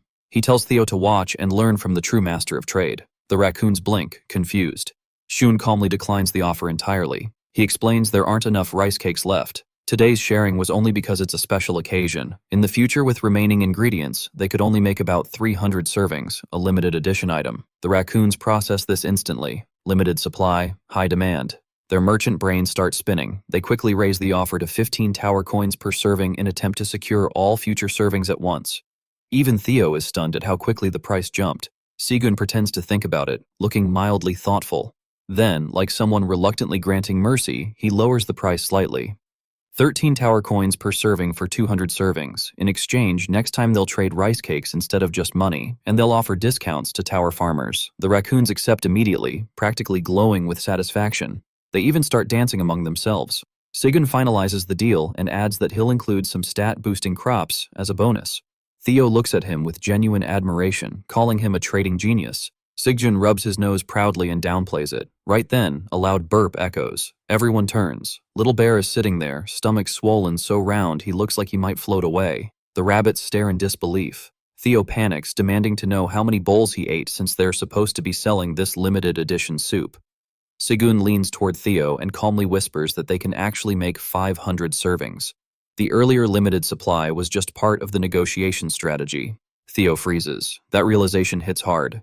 Sigun then turns to Little Bear with a serious expression and apologizes. Baby Bear looks confused. Sigun solemnly explains that he forgot to mention something important. Each bowl of rice cake soup adds 1 year to the eater's age. After eating that much, Little Bear must have aged at least 100 years. The little bear's face crumbles instantly. He bursts into tears, horrified at the idea of becoming older than his parents. Suan quickly admits it was a prank and reassures him. To make up for it, he offers him a honey-dipped rice cake, his favorite. Baby Bear recovers just as quickly and starts eating again happily, proving that emotional damage doesn't last long when snacks are involved. Theo quietly wonders if the little bear has a bottomless stomach. Then the tone shifts. The black and white wolf chiefs appear before Iona and the black rabbit. Iona asks what's wrong. The white wolf chief explains that the president of the Wandering Merchant Association, Mr. Mason, has urgently summoned all association heads. The reason is serious. The deputy director of the Secret Inspection Bureau has been killed. His son Zareth is missing and Greed is suspected. Theo is stunned when he realizes Zareth is the one who disappeared. White Rabbit immediately understands that Greed could be behind incidents across multiple floors. Black Rabbit states firmly that he intends to sell things with Greed once and for all. Sigun says he only wants everyone safe. If he could move freely between floors, he would go with them. White Rabbit feels genuinely grateful hearing that Theo insists on joining too. Zareth was his friend and he can't ignore that. In the end, Sigun remains on the 99th floor along with the raccoons, Sedan, Little Bear, the Uma King, and his subordinates while Theo and the 2 rabbits leave for the association. Seun quietly hopes nothing serious happens. The Uma King approaches him before leaving. He says they'll return to their territory since the waypoint on the 99th floor has been unattended too long. Also, the blue moon is approaching. Sigun suddenly realizes he completely forgot about the blue moon while busy cooking. Before departing, the Uma King warns him. He sensed unusual energy coming from the southwestern forest. Sun casually assumes it's probably just a corrupted ant and says they can handle it easily. The Uma King stops him. It doesn't feel like an ant. It feels hot, intense flames. Far away, deep within the southern forest, something begins to emerge from a hole in the ground. An ant-like creature rises slowly, radiating terrifying heat into the surrounding air. So the scene opens inside the cave, and it's honestly kind of funny at first. Garen is in his tiny, round form, completely knocked out, snoring, drooling, absolutely unbothered by the world. Then, this huge hand comes down and shakes him awake. His little body wobbles everywhere as he tries to flip himself over, which isn't easy when you're shaped like a squishy green dumpling. After a bit of flailing, he finally manages to look up, and of course, it's Sigun. Shun calmly asks if he slept well. No anger, just that quiet tone that somehow makes it worse. Garen immediately straightens up as much as his small body allows, addressing him respectfully as the Black Dragon. He quickly asks what's going on and where Theo is. That's when Sigun casually informs him that Theo already left for another floor while Garen was busy snoring and drooling without a care in the world. You can almost see the devastation hit him. He's stunned. He was asleep for a little while. How did everything change so drastically? He starts trying to explain himself, but Sigun just brushes past it and says he has something important to ask, and Garen already knows he can't refuse. Theo serves Sigun. Garen serves Theo. The chain of command is painfully clear.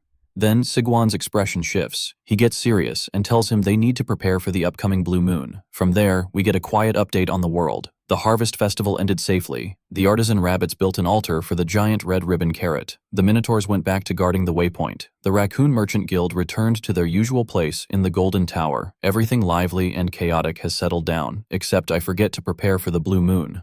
Normally Aelin, her father Anton, and her grandfather Kaiser would help them endure it. Just their presence made things feel manageable. But ever since the festival began, neither Aelin nor Kaiser's fountain statue has appeared on the 99th floor. It's like they just vanished. Garen, who has experienced many blue moons, asks if it's really that bad. Sun explains that whenever the blue moon rises, corrupted ants pour out of the western forest. They lose all reason and just attack the farm. Even Mama Bear, the giant bear ruling the western forest, tries to suppress them, but some always slip through. And then there's something else bothering Sigwan. The Uma King mentions sensing something strange in the southwestern forest. Not ordinary ants, something hotter, heavier. That lingering pressure makes Sigu uneasy. This blue moon feels different. Up until now, Sigun relied on his tower farmer talent. Theo Iona from the Wizard Association. The Black Rabbit and White Rabbit were designated guardians. Together, they handled threats. But now, all four of them are gone. So Sigwan decides to give the last remaining guardian slot to Garen, the strongest one currently on the floor. Garen freezes when he hears that strongest hymn. He looks like he expects someone to laugh, but Sigun is completely serious. He says he's counting on the Frog King's power to stand beside him. That trust hits hard. Garen's small body begins glowing green. Slowly, he transforms back into his massive, imposing form. The shift is sudden enough to surprise the pure ants nearby, and even Flamey, the apple tree. His presence becomes overwhelming, but not in a chaotic way, more like something ancient settling back into its true shape. He remembers how Sigu once protected the swamp and the gem frogs. That kindness wasn't small, so he decides to repay it. He promises to lend all his strength, even if he thinks it might not compare to Sigun's. Sigun looks relieved. Having someone that powerful beside him changes the atmosphere. But before things settle, Flamey speaks up from behind him, clearly worried. She asks what they're going to do about the blue moon. Shu reassures her. Now they have the Frog King, and she has purification powers as a sacred tree. It should be manageable. Flamey interrupts quietly. For some time now, her roots have been burning underground. The pain has been getting worse. She didn't mention it earlier because she didn't want to burden Sigwan, but lately she's been sensing countless creatures moving beneath the soil all at once. That immediately shifts the mood. Sigwan realizes this might not just be corrupted ants. Something else could be stirring underground. Even though Flamey admits she won't be much help in direct combat, she still casts the flame of protection on Sigwan and asks him to be careful. While he's examining the protective effect, Little Bear walks up and asks what the plan is. Sigun glances at the rabbits and bats nearby and remembers that during the blue moon, some of them lose control and become ferocious. He can't risk them going berserk outside and attacking the farm. So, he decides the first step is scouting the western forest. Then, the sky starts to dim. A dark orb slowly moves across the sun, an eclipse forming. The signal is clear, high above. White Rabbit notices immediately. She worries about the 99th floor being safe without the Wolf Chiefs, Rabbit Guardians, and Iona. Theo calms her down, confidently, saying, Chairman Swan is the strongest among them and will handle it. He genuinely believes that.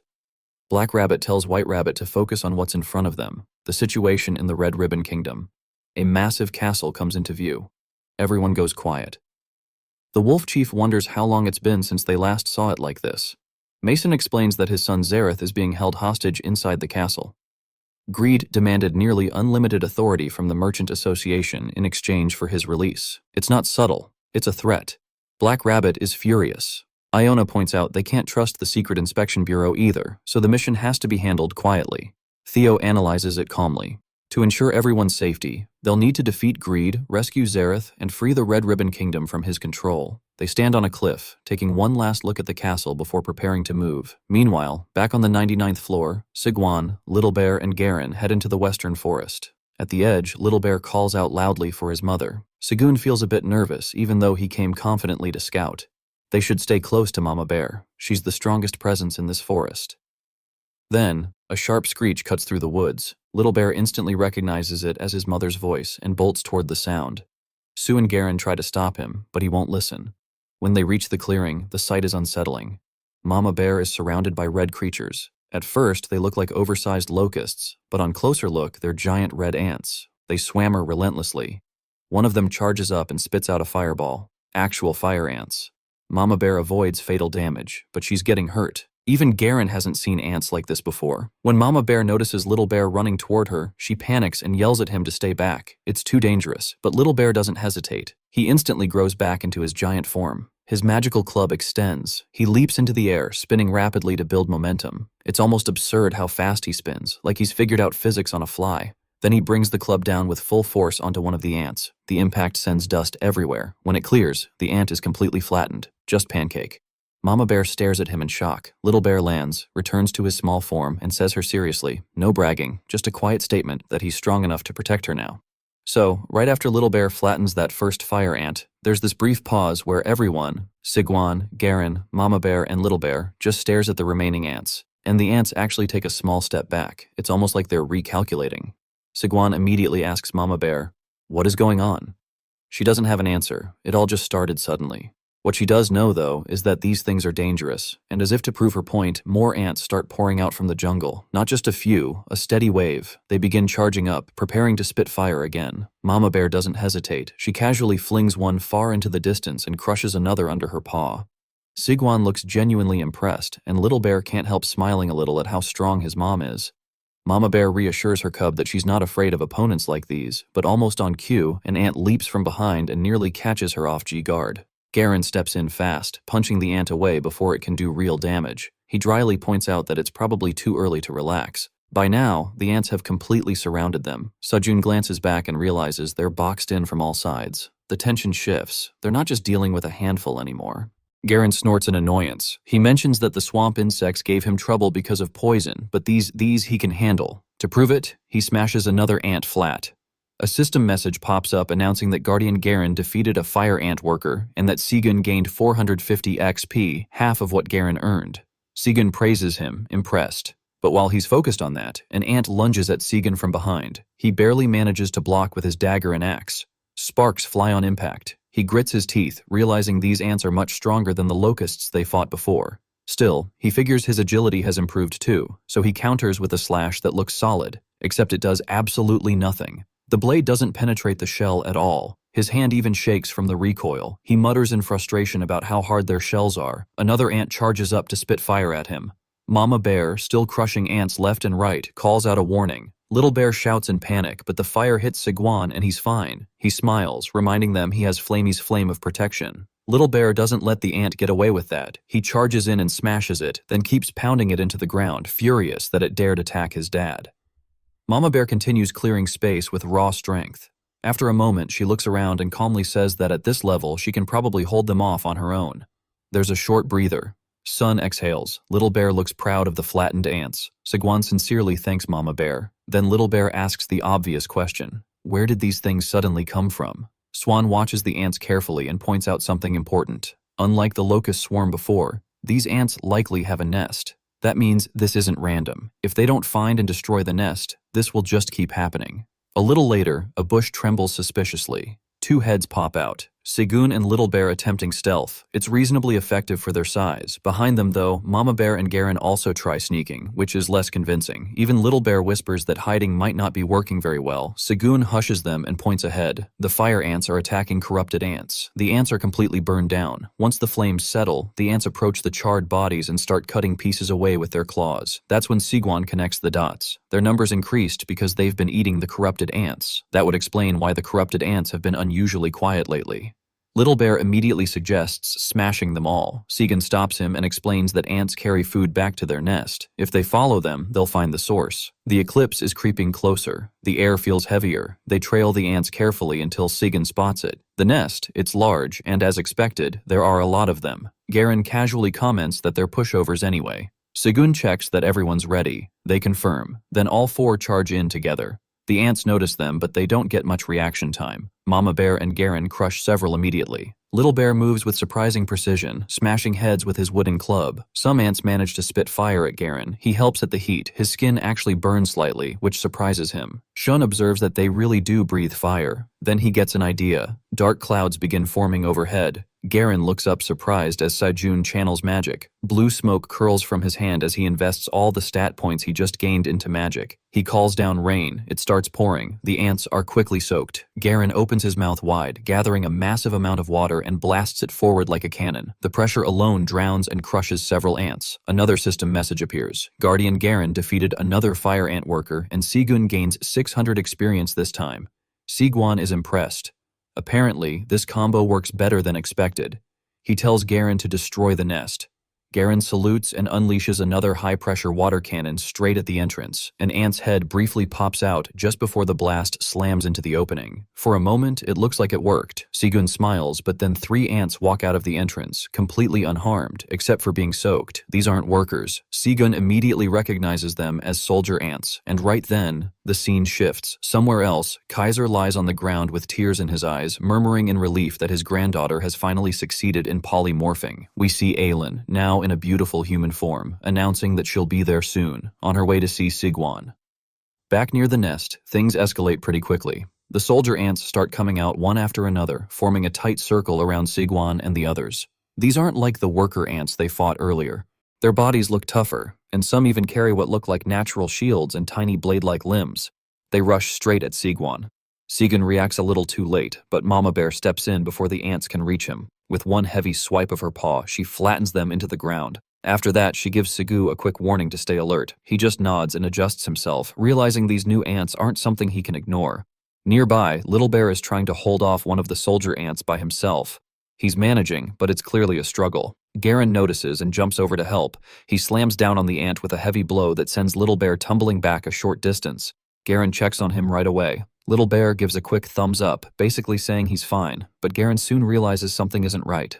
He glances down and sees the ant he thought he crushed is actually lifting his leg. Before he can react properly, the ant throws him off balance and launches him into the air. Jean watches this and mutters to himself, remembering that ants are known for lifting many times their own body weight. Seeing it in action is convincing. Meanwhile, more soldier ants keep climbing out of the nest. Garen lands heavily some distance away, and Little Bear starts getting overwhelmed by the numbers. Jean covers his mouth for a moment, thinking through the situation while the pressure builds. Mama Bear looks at the swarm pouring out of the nest and quietly decides she's done holding back. Her muscles tense, and she basically declares that it's time to remind them who runs the western forest.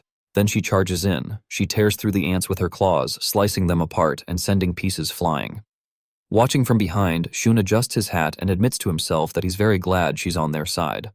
Little Bear, meanwhile, cheers loudly for his mom as she plows through the swarm. The ants begin adapting. Instead of attacking individually, they cluster together and raise their shield-like bodies, forming a defensive barrier. Mama Bear notices and slams down on them anyway, trying to drive them back underground. For a moment, it looks like she'll break through, but then she pauses. The ants actually manage to stop her blow with their shields.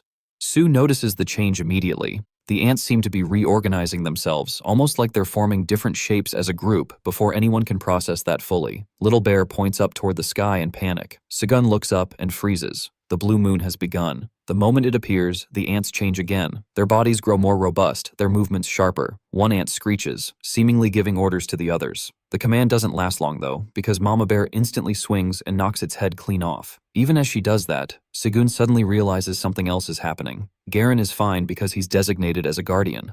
Little Bear is safe because Sigun had already appointed him as a subordinate before, but Mama Bear, she doesn't have that protection. With Alien absent, the blue moon's influence starts affecting her. Her roar grows deeper, more primal. Her instincts take over. She stares at the ants with a burning intensity, and for a moment, even the ants seem confused, almost like they've lost their direction. Before they can react, Mama Bear bulldozes through them again and tears the nest apart with raw force. Xion pats Little Bear's shoulder, impressed at how completely Mama Bear wiped up the nest. For a moment, it feels reassuring to have her fighting on their side. Then, Mama Bear slowly turns and looks at them. From her perspective, something looks wrong. Beside her cub, she sees what her instincts interpret as some strange creature trying to deceive her child. Her expression changes immediately. Shun realizes too late that she's now looking at him. Garen rushes in and grabs her paws, shouting for her to snap out of it. It doesn't work. Mama Bear throws him aside easily. Little Bear calls out to her in confusion, and Sigun quickly gathers blue flames in his hand, preparing to defend himself. Before anything worse happens, something strange occurs. The flame of protection suddenly reacts on its own. Blue fire bursts outward and surrounds Mama Bear. She roars in pain as the flames wrap around her body. Little Bear panics, thinking she's being burned, but Sigun quickly notices something unusual. The flames aren't harming her. Instead, her body is surrounded by blue fire mixed with strange energy. Then, Sigun remembers something important. Flames aren't ordinary fire. They have the ability to purify corrupted energy, so what's happening isn't an attack. The flames are cleansing the blue moon's influence from Mama Bear. Gradually, the wild look fades from her eyes, her breathing slows, and clarity returns. She seems confused for a moment, like she can't quite remember what just happened. Then, exhaustion hits her all at once. Her eyes droop. She collapses. Garen catches her just before she hits the ground, and now her huge body is basically resting on top of him while she snores quietly.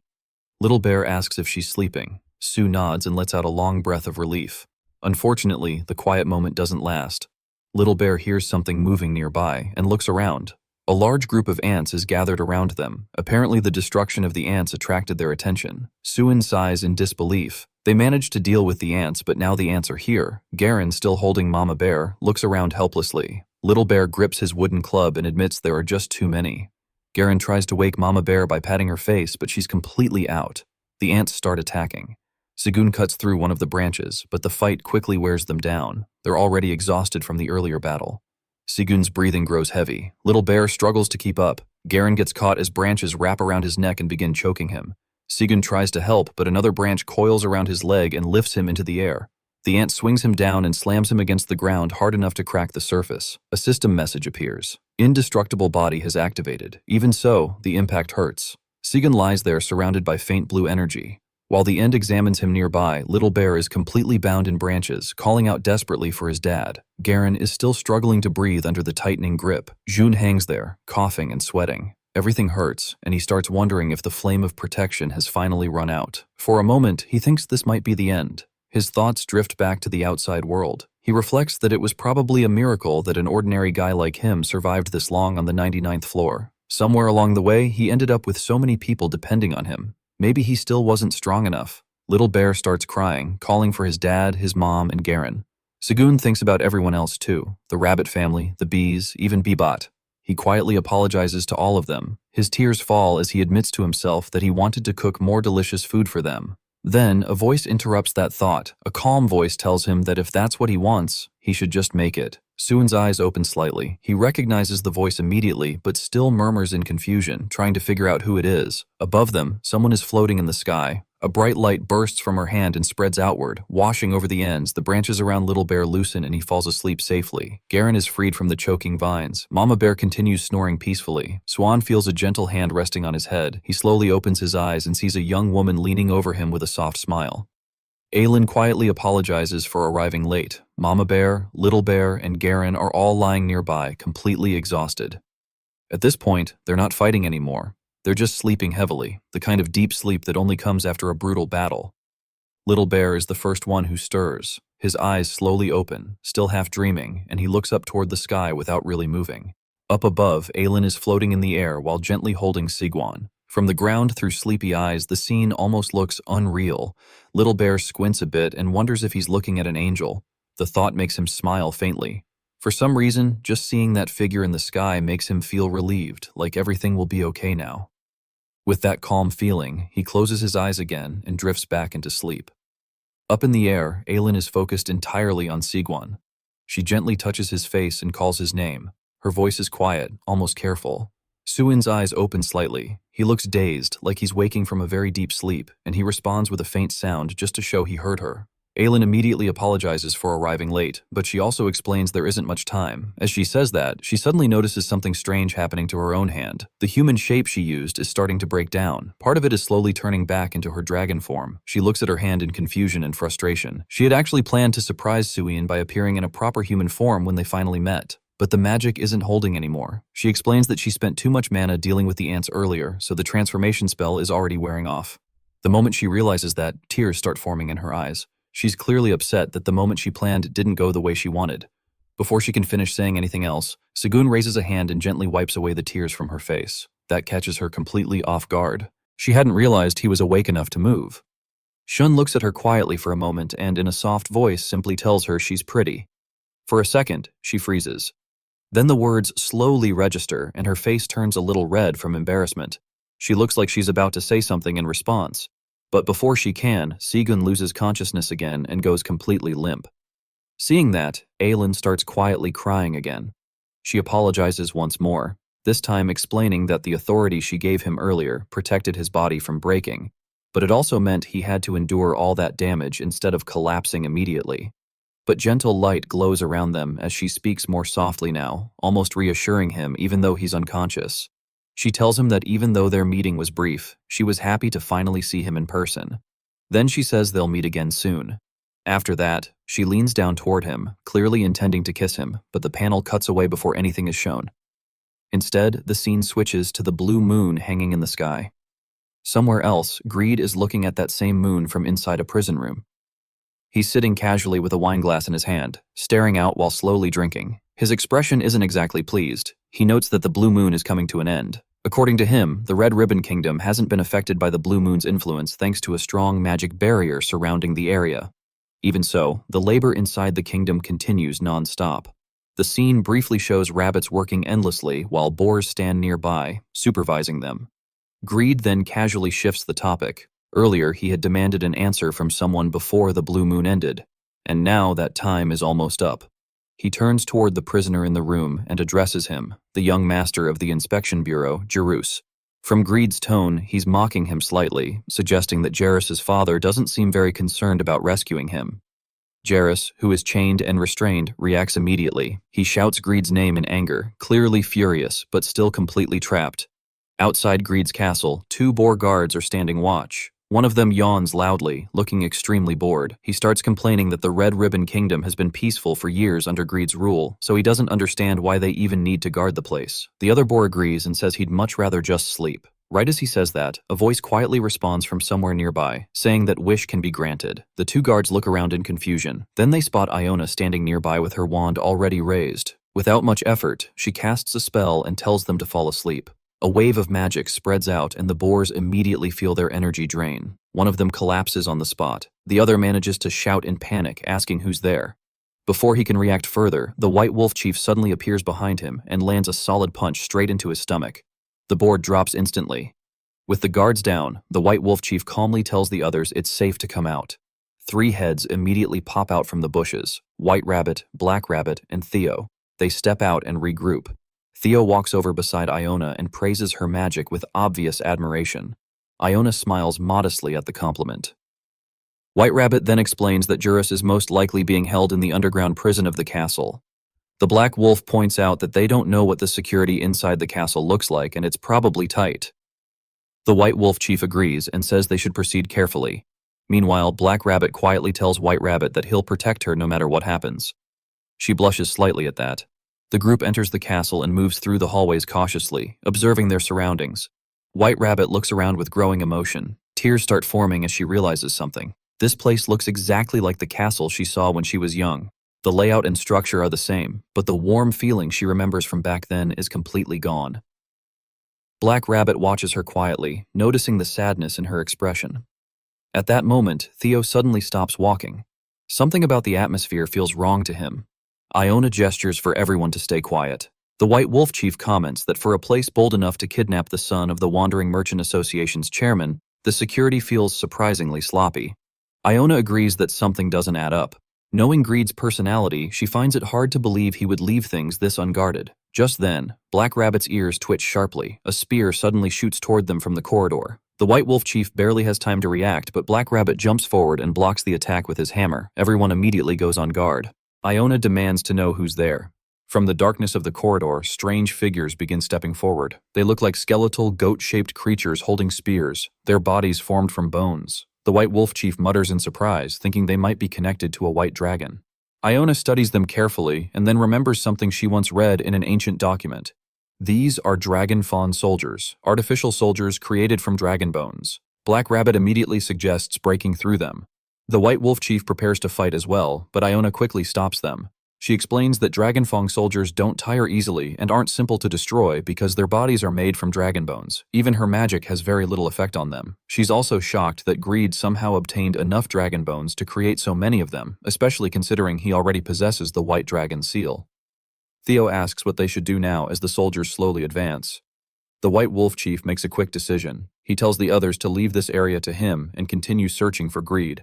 Everyone is stunned by that suggestion. Theo protests immediately, saying they should find a way to escape together because facing those things alone is impossible. But the White Wolf Chief insists he'll be fine. Just as the soldiers rush toward him, the Black Wolf suddenly jumps into the fight as well, slashing at one of the bone soldiers. The White Wolf Chief calmly says he had a feeling the Black Wolf would step in. The Black Wolf grunts and basically admits he couldn't just stand there. Black Rabbit tries to stay and fight too, but the Black Wolf shoves him away, sending him flying back toward White Rabbit. He tells Black Rabbit to go instead, reminding him that he has someone else he needs to protect.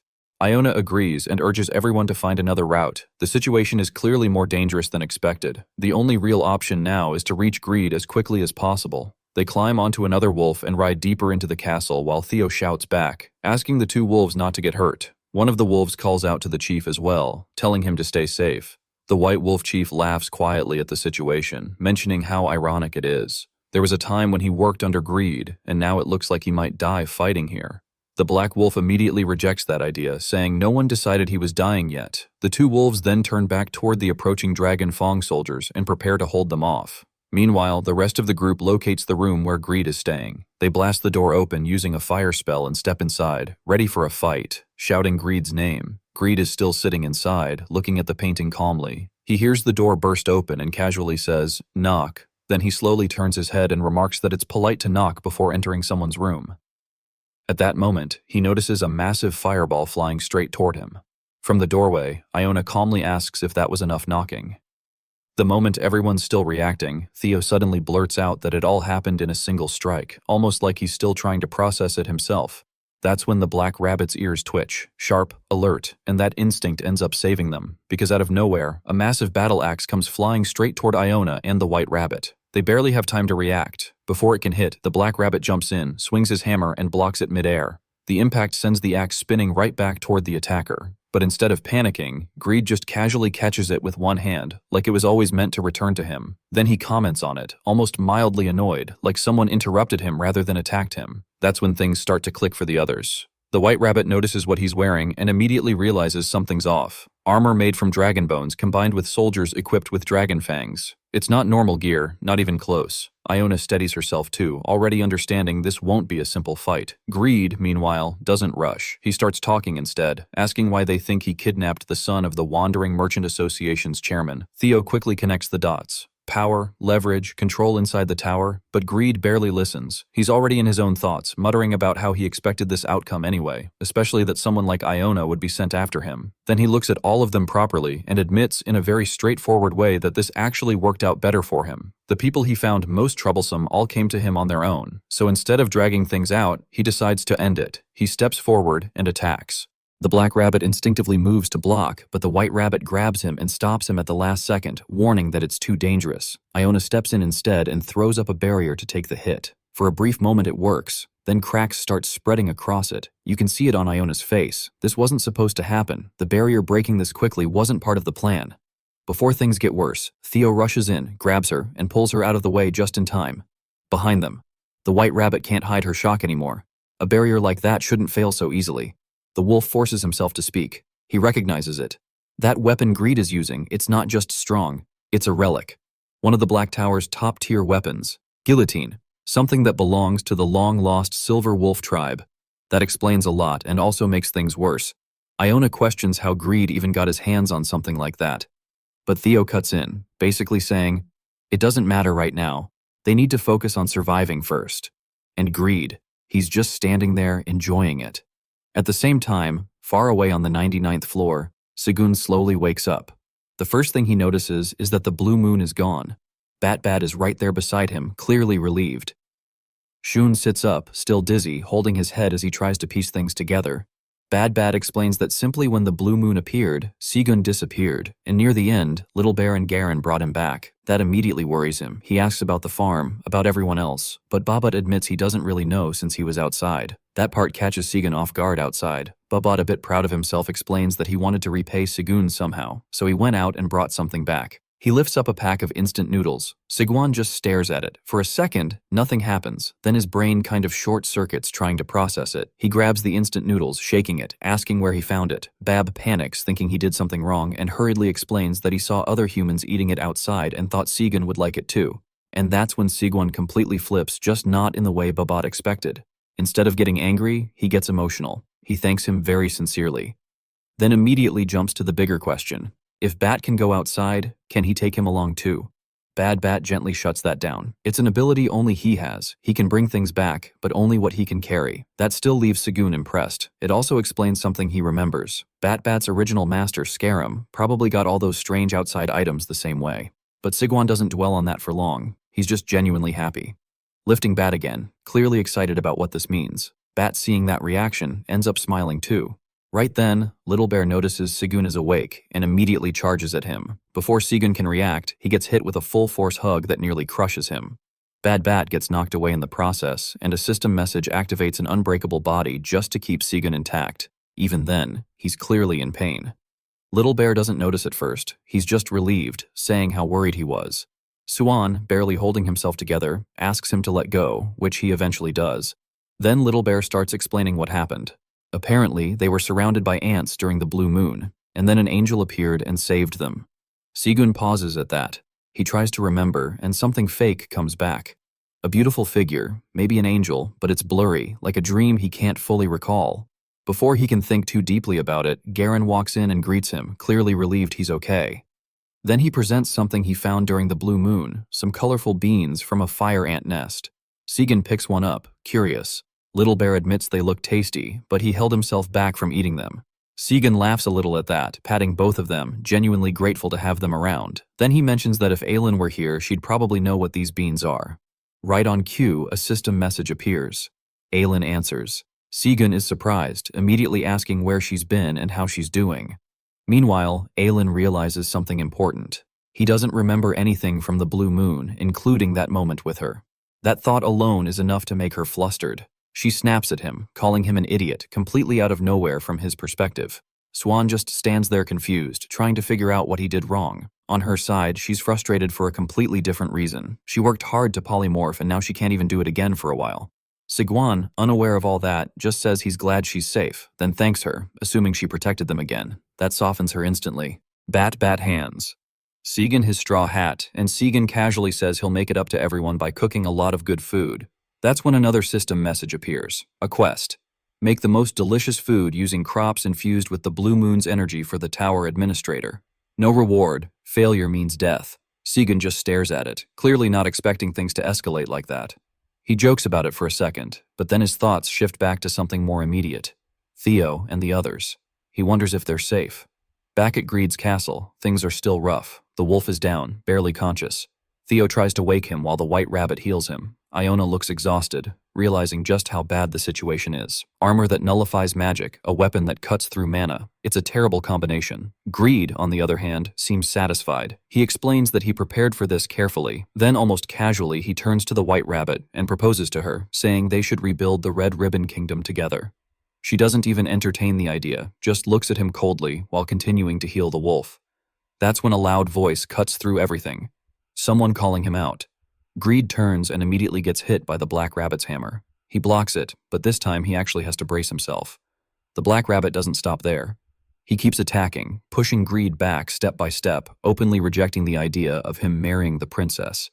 The attacks are fast, heavy, and relentless enough that even Greed starts to take notice. For the first time, he actually asks who this is. The black rabbit answers in the most straightforward way possible, declaring himself and then stating his role without hesitation, the princess's knight. Greed doesn't really get a chance to recover. After everything he's already taken, the black rabbit keeps going. There's no pause, no dramatic buildup, just another swing of the hammer, solid and direct. That hit alone sends Greed flying back into the wall hard enough that it leaves him slumped there for a second. And even then, the black rabbit doesn't stop. He closes the distance again and continues the attack, striking over and over. Not wildly, but with clear intent, like he's making sure Greed doesn't get back up this time. From the side, the white rabbit just watches, a bit caught off guard by how far he's going for her. There's a quiet shift in her expression, somewhere between surprise and something softer, but she doesn't interrupt. Meanwhile, Greed is no longer in control of the situation. At first, he tries to hold on to his pride, forcing out a threat through clenched teeth, but that doesn't last long. The moment he realizes the hits aren't stopping, his tone changes completely. He starts trying to stall, then quickly shifts into outright begging. The black rabbit doesn't respond. He just keeps attacking until there's nothing left to prove. Eventually, he slows down and steps back, taking a breath. By that point, Greed is barely holding himself up. His dragonbone armor, the thing that made him so hard to deal with earlier, is now completely wrecked, cracked, and broken beyond use. He's sitting there, no longer looking like someone in control of anything. That's when I steps forward. Her decision has clearly changed. Before, she intended to end things quickly. Now, watching everything that just happened, she chooses the opposite. Her wand starts to glow as she prepares her magic, calmly stating that she'll take her time with this instead. Greed sees that, and whatever composure he had left disappears. He starts throwing out offers one after another, his wealth, his position, even the entire Red Ribbon Kingdom. It's less of a negotiation and more of a desperate attempt to stop what's coming. No one responds. The white rabbit keeps healing the wolf without even looking convinced.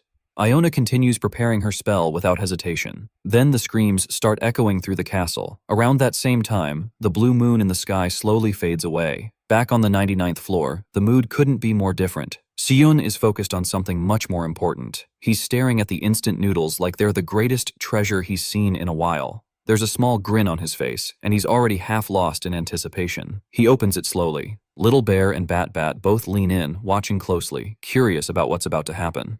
Then the smell hits, a rich, savory aroma that immediately gets their attention. Little Bear starts drooling without even realizing it, and even Bat Bat looks impressed. Sigun lifts the noodles slightly, almost admiring them for a second, then finally takes a bite. He chews, pauses, and then unexpectedly tears start forming. That reaction completely throws the others off. Little Bear panics, thinking something's wrong, while Bat Bee quickly assumes he brought back something Sigwan didn't like.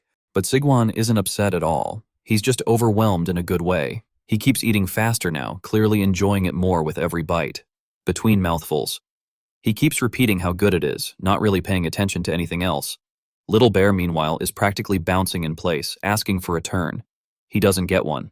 By the time he finishes asking, the noodles are already gone. Shun wipes his mouth, completely satisfied, and casually apologizes, but not in a way that suggests he regrets it much. Little Bear just stands there for a second, processing what happened, then slowly shifts into full disappointment, saying he hates him in that very childlike, exaggerated way. Shun lets out a small breath, admitting that this was one thing he couldn't share. Then, as if to smooth things over, he picks up Bat Bee and starts praising him again, clearly still impressed by what he brought back. Bat Bee brightens immediately, laughing along with him, but Sigun's already thinking ahead. He suddenly announces special training, which confuses Bat Bee bad at first. Then, Sigun grabs a stick and starts writing on the ground, explaining things step by step. He introduces Hungul, showing him simple words like ramen, coffee, cola, snacks, and explains that when Bat Bee goes outside, he should look for items with writing like this. Bat Bee takes it seriously right away, responding almost like a soldier given a mission. Right then, someone calls out to Sigwan. Flame approaches, and beside her, Little Bear is still sulking, holding onto the empty packet. Sigwan notices immediately that Flame looks different, stronger, more developed, and points it out with genuine surprise. Around them, even the ants seem more lively, almost dancing. Suan connects it back to the blue moon.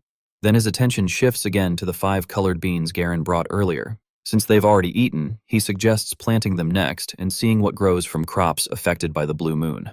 He calls Little Bear to come along. At first, there's no response. Little Bear is still clearly holding on to his grudge. So, Seijun changes tactics. He casually mentions sweet potatoes. That's all it takes. Little Bear's entire mood flips instantly. His eyes light up, the earlier frustration gone just like that. He grabs Sigu's hand and starts pulling him along, eager again. As they move, a system message quietly appears. Indestructible body activating again. And from the side, Flame notices it, looking genuinely unsettled by what that might mean.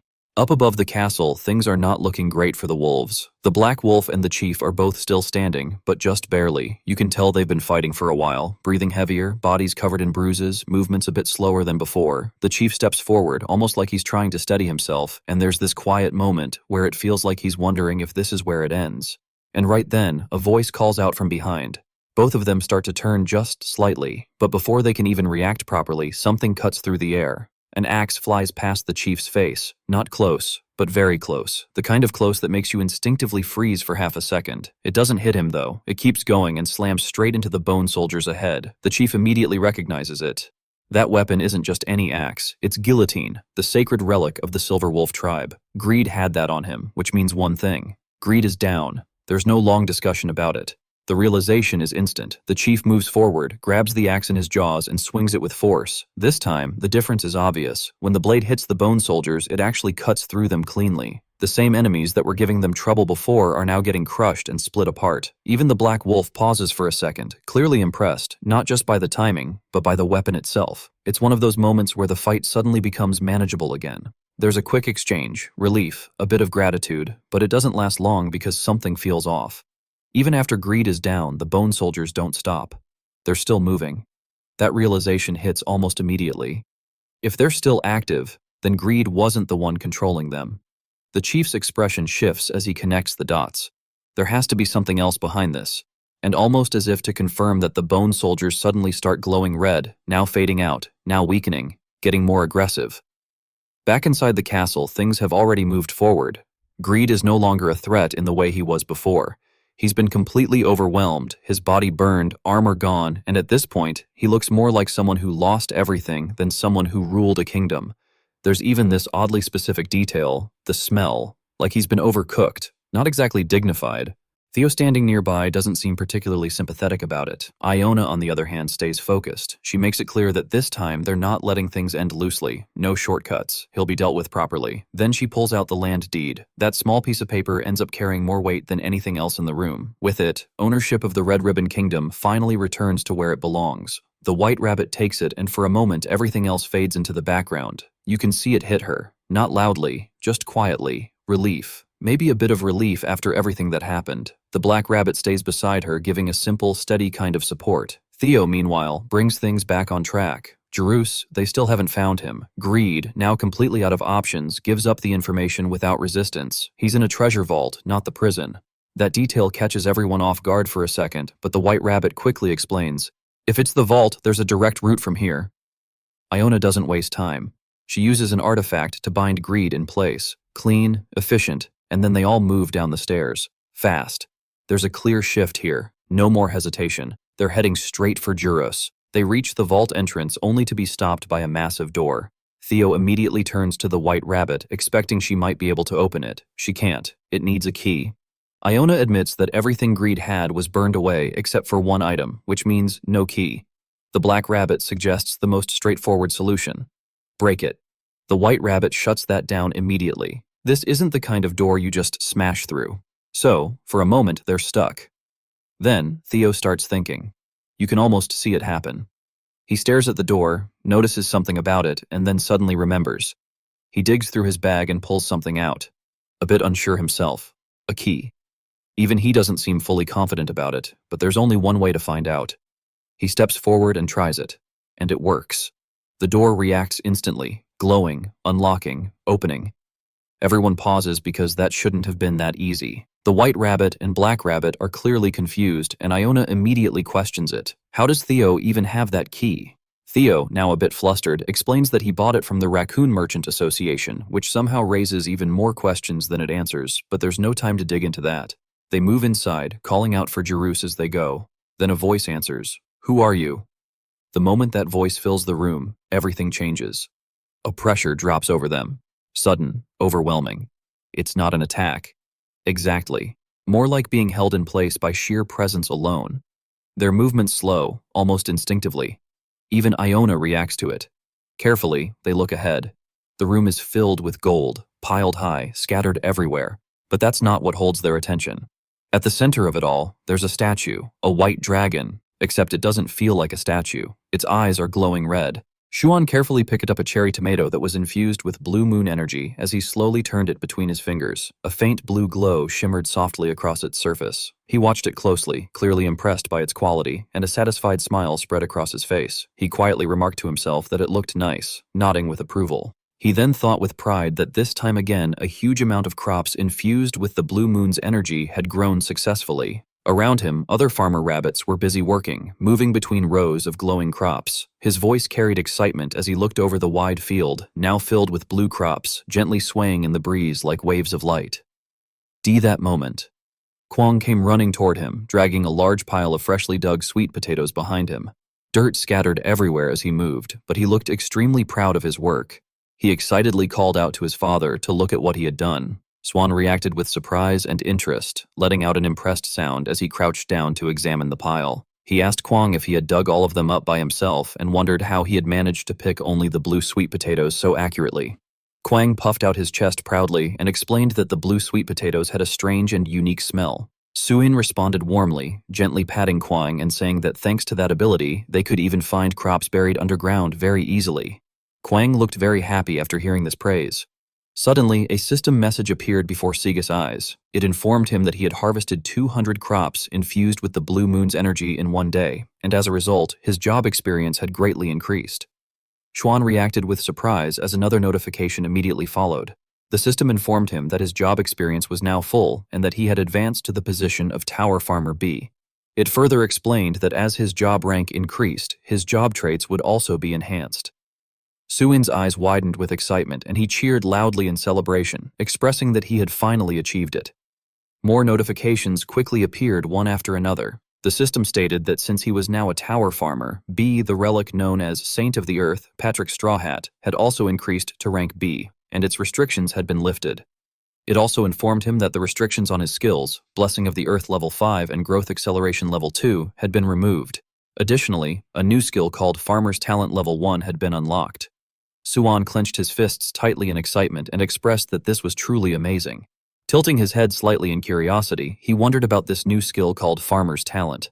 Another system explanation appeared, stating that for every 1,000 of the same crop harvested, he would gain 1 extra crop. Hearing this, Suan's face lit up with joy as he realized that it was a very useful skill. After a moment, he paused and thought deeply. He then wondered how much progress remained for the job quest that required harvesting 100,000 crops. The system immediately responded that 50,170 harvests were still remaining, showing the progress as 49,983 out of 100,000. Suan let out a small sigh upon hearing this, but quickly regained his determination. He thought to himself that there was still about half left. Standing up straight with renewed motivation, he declared that he needed to keep working hard. Kwang looked at him with admiration and commented that Xuan looked full of energy. Xuan smiled confidently and explained that he had realized something important this time. He said that he needed to become stronger himself and that he would grow stronger by eating many good crops. For a brief moment, the peaceful farming atmosphere continued. However, the scene suddenly shifted to the 55th floor of the Red Ribbon Kingdom, where the air felt heavy and unstable. A strange and powerful voice echoed across the vast chamber, shaking the walls themselves. The voice demanded to know who was there, carrying an overwhelming force, as if something ancient had awakened. Iona struggled to remain standing as her body trembled under the intense pressure. Looking around in alarm, she realized that there was dragon energy present and questioned why it was there. The energy in the air grew thicker, pressing down on everyone like an invisible weight. Even the warrior rabbit, who had faced many battles, found it difficult to move. Despite this, he gritted his teeth and forced himself to stand firm, declaring that he was the warrior of the rabbit tribe, Black Bunny. Immediately, a deep and furious presence responded with arrogance and anger, questioning how a black bird being dared to speak before a white dragon, Kelly and Marmave. The pressure intensified instantly, as if a mountain had collapsed onto them. The ground cracked beneath their feet and the air itself distorted. Despite the overwhelming force, Iona reacted quickly and raised her staff, urgently trying to create a barrier while telling everyone to run. She declared that she would somehow hold it off. However, before anyone could move, a massive dragon's claw began descending from above. Then, suddenly, a single command to stop echoed through the area, freezing everything in place. Iona's eyes widened in shock as she wondered what had just happened. The dragon's voice returned colder and filled with irritation, stating that it was ridiculous that it had to step in personally because of someone useless. It further expressed annoyance, saying that the Black Tower was full of things that irritated it. A chilling aura spread across the entire chamber, creeping into every corner. Iona trembled uncontrollably and admitted that this level of magic power was completely different from anything she had experienced before. Then, the dragon gave a merciless command, ordering them to disappear at a T that moment. Their bodies completely refused to move. Black Bunny, almost in tears, said that he could not move his body and called out to the princess. Princess Pew Pow also cried out, desperately telling it to stop. Then something unexpected happened. A mysterious red ribbon-like power began to grow from behind Princess Pow's head. This strange energy completely nullified the dragon's breath. The dragon, shocked, exclaimed that even though it was only possessing a statue and could not use its full power, a mere creature had managed to cancel its attack. The tension reached its peak as Black Bunny called out to the princess in confusion and concern. Princess Pew Pow stepped forward. Though her figure was small compared to the overwhelming presence of the dragon, her eyes burned with strong determination. She declared firmly that she would no longer be swayed by intruders, and that this place was the home of her and her people. The Red Ribbon Kingdom, a powerful force erupted from her body, shaking the air violently. The red ribbon responded to her will and wrapped around the dragon statue, binding it tightly. The white dragon reacted in shock and anger, questioning what this power was and how she dared to use it against him. The energy continued to surge, surrounding her like a royal aura. Iona, watching in amazement, explained that one of the Black Tower's top 10 relics, the Rabbit Royal Red Ribbon, had reacted with the landowner's deed and awakened its true power. Black Bunny looked at the princess in awe. Iona, filled with emotion, said that it felt like only yesterday when she had carried the princess and run away, and now she had grown into a leader worthy of ruling a nation. Tears of happiness filled her eyes. Princess Pa Pow, with a steady and determined voice, brought out the land deed, which was an artifact. She declared that she would banish the white dragon Kelly and Marmee from the 55th floor. For the first time, the dragon's voice showed a hint of panic as it told her to stop and claimed that this situation was absurd. Despite this, it was ultimately forced to disappear from the vault. That as the battle ended, the princess lost her strength and began to fall from the air. Black Bunny quickly caught her and called out to her in concern, assuring her that everything was now okay and that it was all over. The princess smiled through her tears. Behind them, Iona and Theo looked at each other as the battlefield finally calmed down. Far away on the 99th floor, chaos had already begun again. The Black Dragon Kaiser angrily called out to Park Suan, asking if he knew how much effort had been put into making him meet Aelin and questioning why he did not remember anything and would not even let him drink maki. Suan let out a deep sigh and rubbed his forehead as if dealing with a troublesome child. He explained that he was actually the one most upset about not remembering meeting Aelin, and he pointed out that the first thing Kaiser asked for after seeing him again was maki. His tone then became serious as he stated that the maki was clearly his property. He added that, although he had treated Kaiser like family and allowed him to drink freely until now, Kaiser should not take that kindness for granted. Kaiser hesitated, clearly caught off guard, and struggled to respond. However, Sujuin continued speaking, saying that he was currently harvesting crops to help Aelin recover, and yet Kaiser was interfering with his work. Hearing this, Kaiser lowered his head slightly and apologized. Suan scratched his cheek awkwardly and then said that he would still give him a but asked him to consider his situation as well. Kaiser agreed quietly. Nearby, two farmer rabbits whispered to each other in amazement, commenting that Suan was completely controlling the Black Dragon and that it was incredible. Kaiser then cleared his throat and, as an apology and compensation, offered Sujuan a gift. Sujuan blinked in surprise as something was placed in his hand.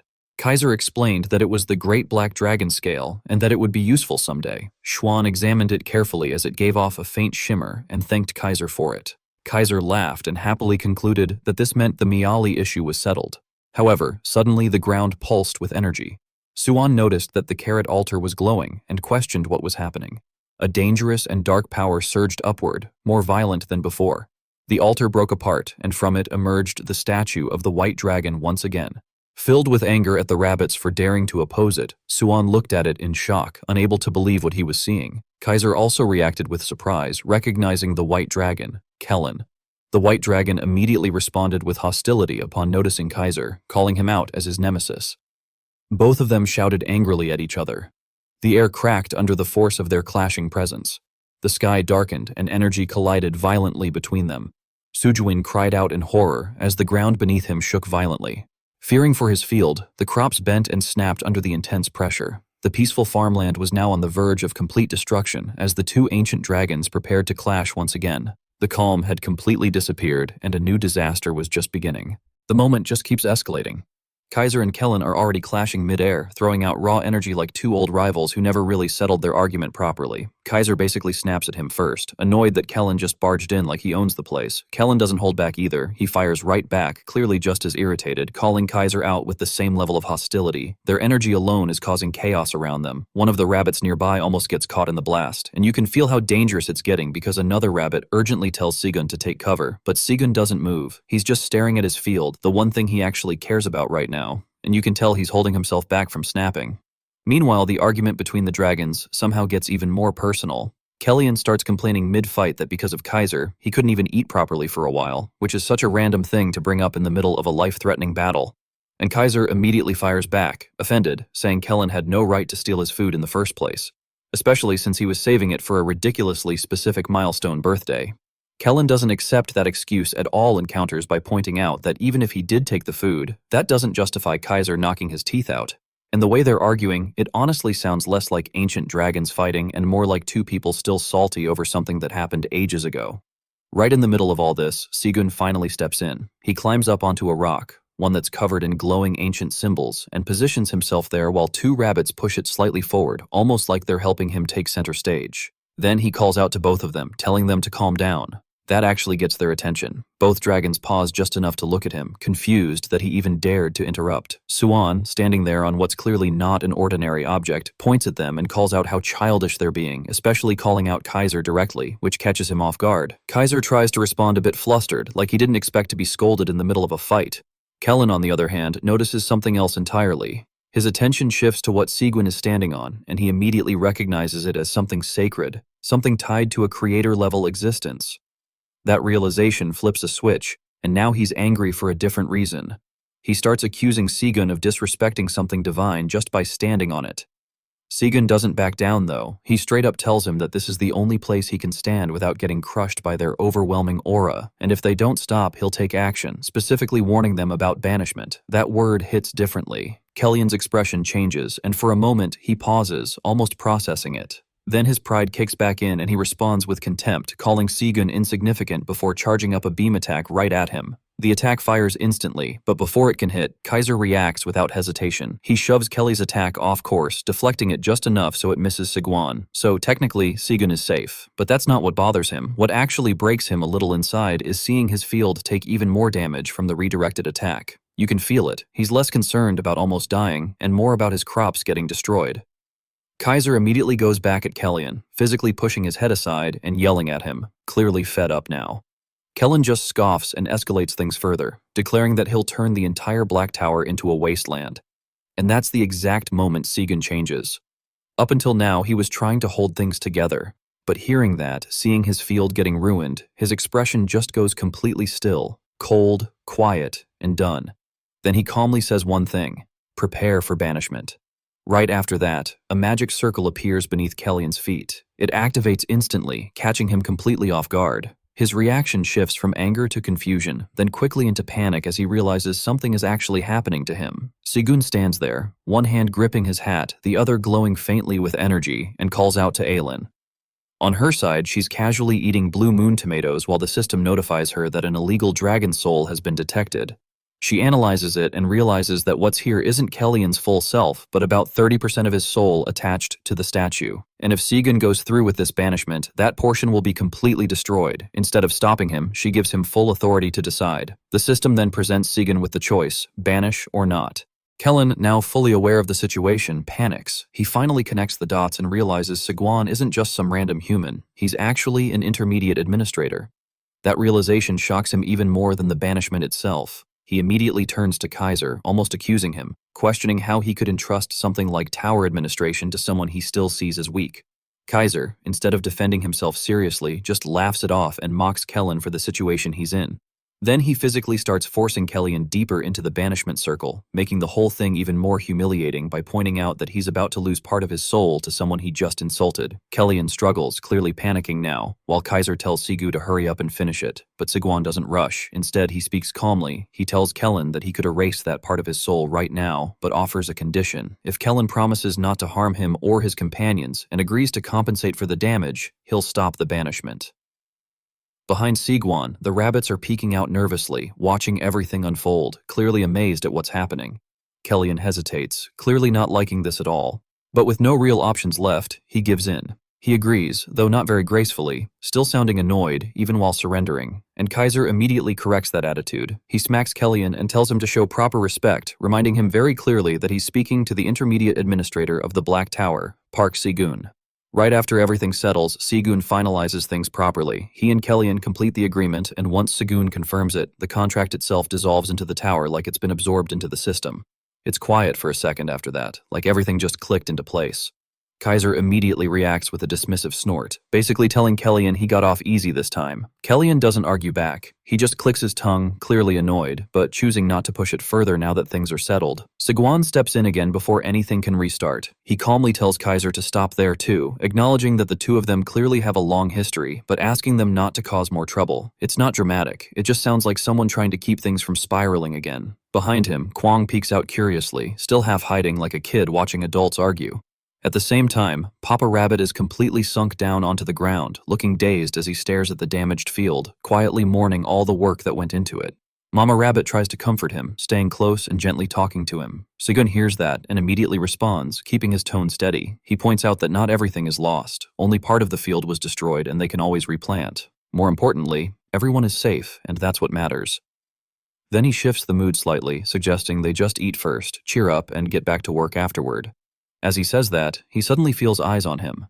When he turns, both Kaiser and Kellyan are just standing there looking at him. There's a small pause, and then Si-gun sighs like he already knows what this means and casually invites them to join as well. They glance at each other for a moment, but don't refuse. Soon after, Si-gun is outside cooking. The atmosphere has completely changed. There's a stove set up and he's calmly preparing food like nothing major just happened. A system message pops up confirming he's completed a dish, purple sweet potato soup, and that his cooking proficiency has increased slightly.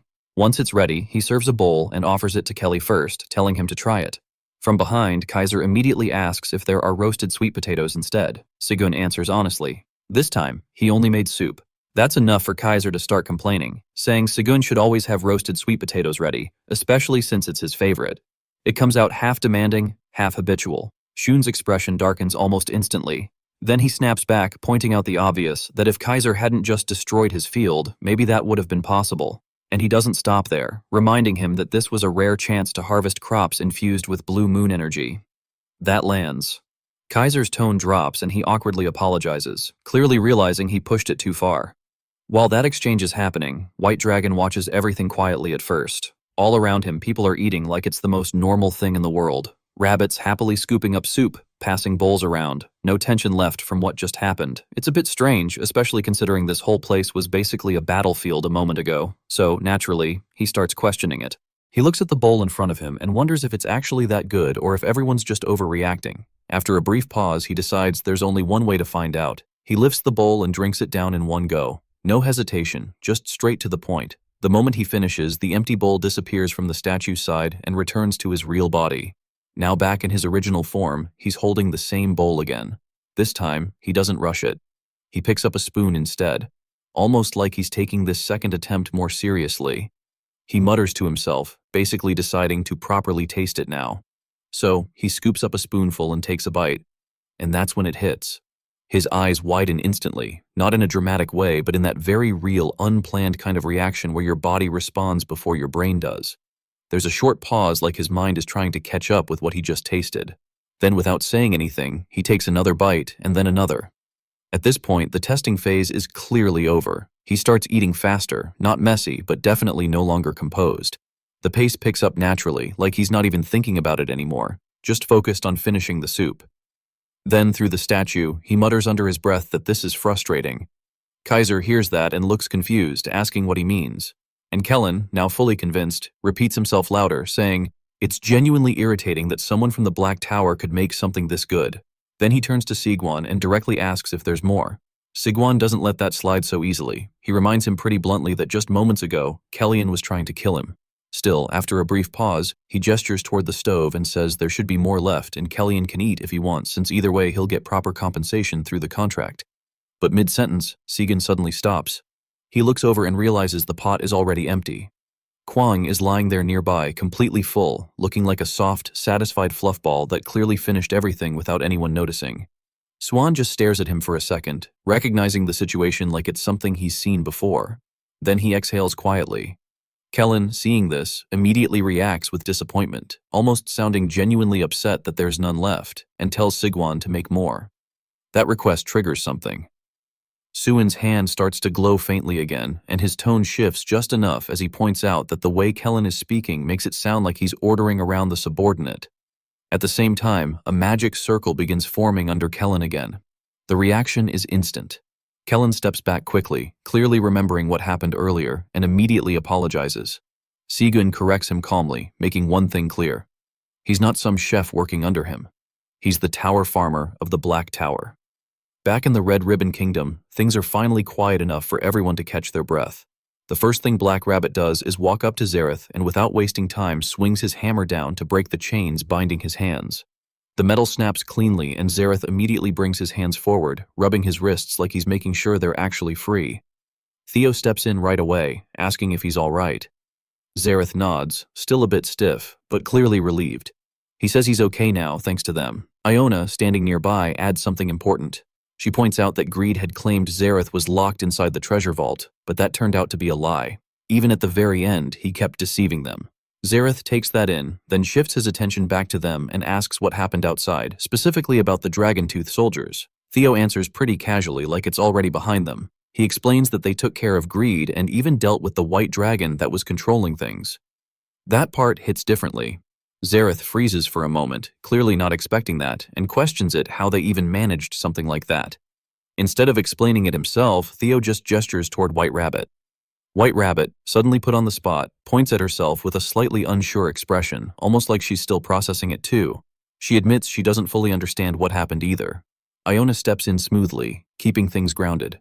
She doesn't get into the details, just states the one thing that matters. The Red Ribbon Kingdom is safe now. That's enough for Zareth. His shoulders ease a little and he lets out a quiet sense of relief. Then he apologizes for everything, feeling like he caused trouble for them. Theo immediately shuts that down. He tells him not to think that way, pointing out that Zareth's sense of justice is stronger than most people's. That's what led to all of this in the first place. Zareth thanks him sincerely, then mentions that when Theo returns to the Wandering Merchants Association, his father will definitely reward him properly. But Theo doesn't seem interested in that right now. He casually says he'll have to delay that. Zareth looks confused, asking why. Theo taps his bag and explains he's got a contract to fulfill first. He's carrying a huge load of items that need to be delivered to humans on the lower floors, and just like that, he moves on. He hops up onto a wolf's back in one smooth motion, settling himself like it's second nature by now. Before leaving, he looks back at everyone and gives a brief acknowledgement, something like a good work to the group, and then says he's heading straight to the 38th floor. As he rides off, there's a small pause where everyone just watches him go. Iona, looking at his back, comments that he's really grown into a proper wandering merchant. Zareth adds to that almost like he's been thinking it for a while, saying that from the very first time he saw Theo, he already considered him the best at what he does.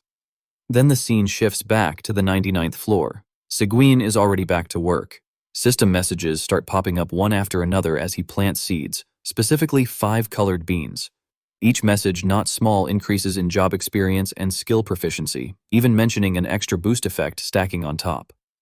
Shjun glances at the notifications and seems satisfied, giving a simple approving reaction before brushing off his hands. Then he looks around at everyone and calls out that since they've all eaten, it's time to get back to restoring the field.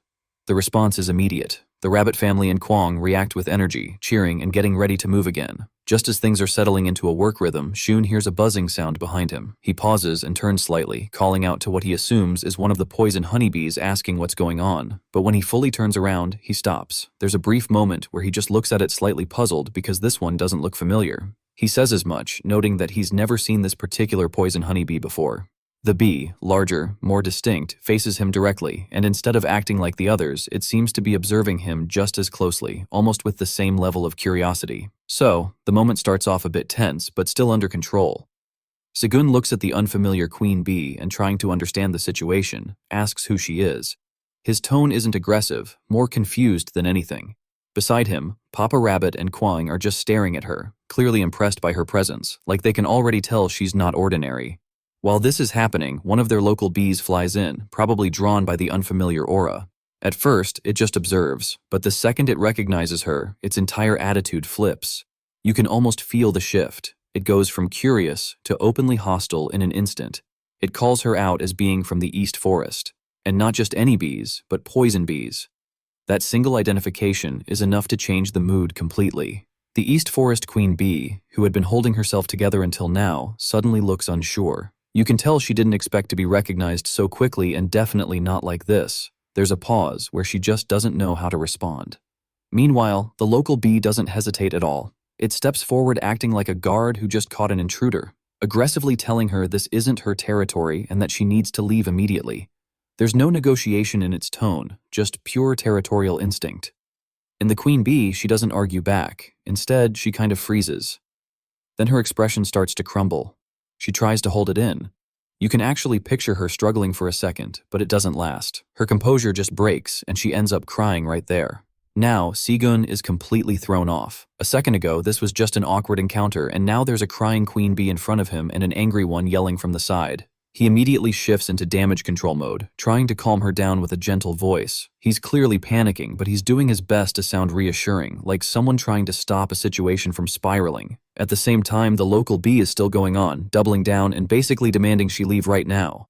Suan tries to handle both sides. He turns to the aggressive bee and tells it to calm down too, but he doesn't even get to finish because that's when he hears it.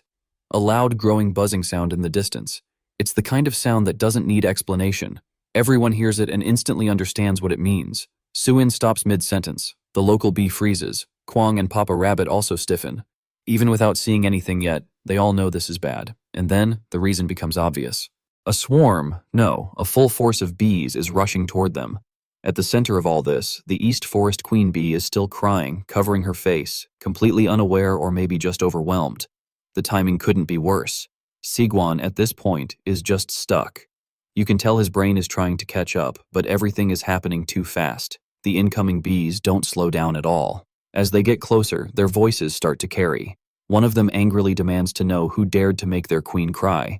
Another one jumps in immediately, loudly, declaring it's ready to risk its life to attack. That kind of energy spreads fast. Now both Siguan and the local bee look equally horrified. For once, they're on the same page, silently realizing just how bad this situation has gotten. Almost on cue, the queen from Suun's side arrives. She moves in quickly, clearly alerted by the disturbance, and immediately asks what's happening. Sigun reaches up and adjusts his hat, a small, almost automatic action, but it shows he's completely at a loss. He doesn't even know where to begin explaining this mess. Before he can say anything, the local bee rushes to report, trying to explain that the East Forest poison bees suddenly showed up. It doesn't even finish properly. It's more like panic reporting than a clear explanation, but the damage is already done. Seeing the incoming swarm and their aggression, Sajin's queen doesn't hesitate. She raises her voice and orders everyone to prepare for battle. That command lands heavily. Kwang, who's been watching all this unfold, hesitantly questions if they're really about to fight. It's not defiance, just disbelief at how quickly things escalated, but no one waits for that question to be answered. The East Forest bees are already charging forward like an angry wave, and almost immediately, the bees on Suun's side respond the same way. There's no pause, no strategy meeting, just instinct taking over. And right in the middle of it, Sigun watches everything tip over the edge. He adjusts his hat again.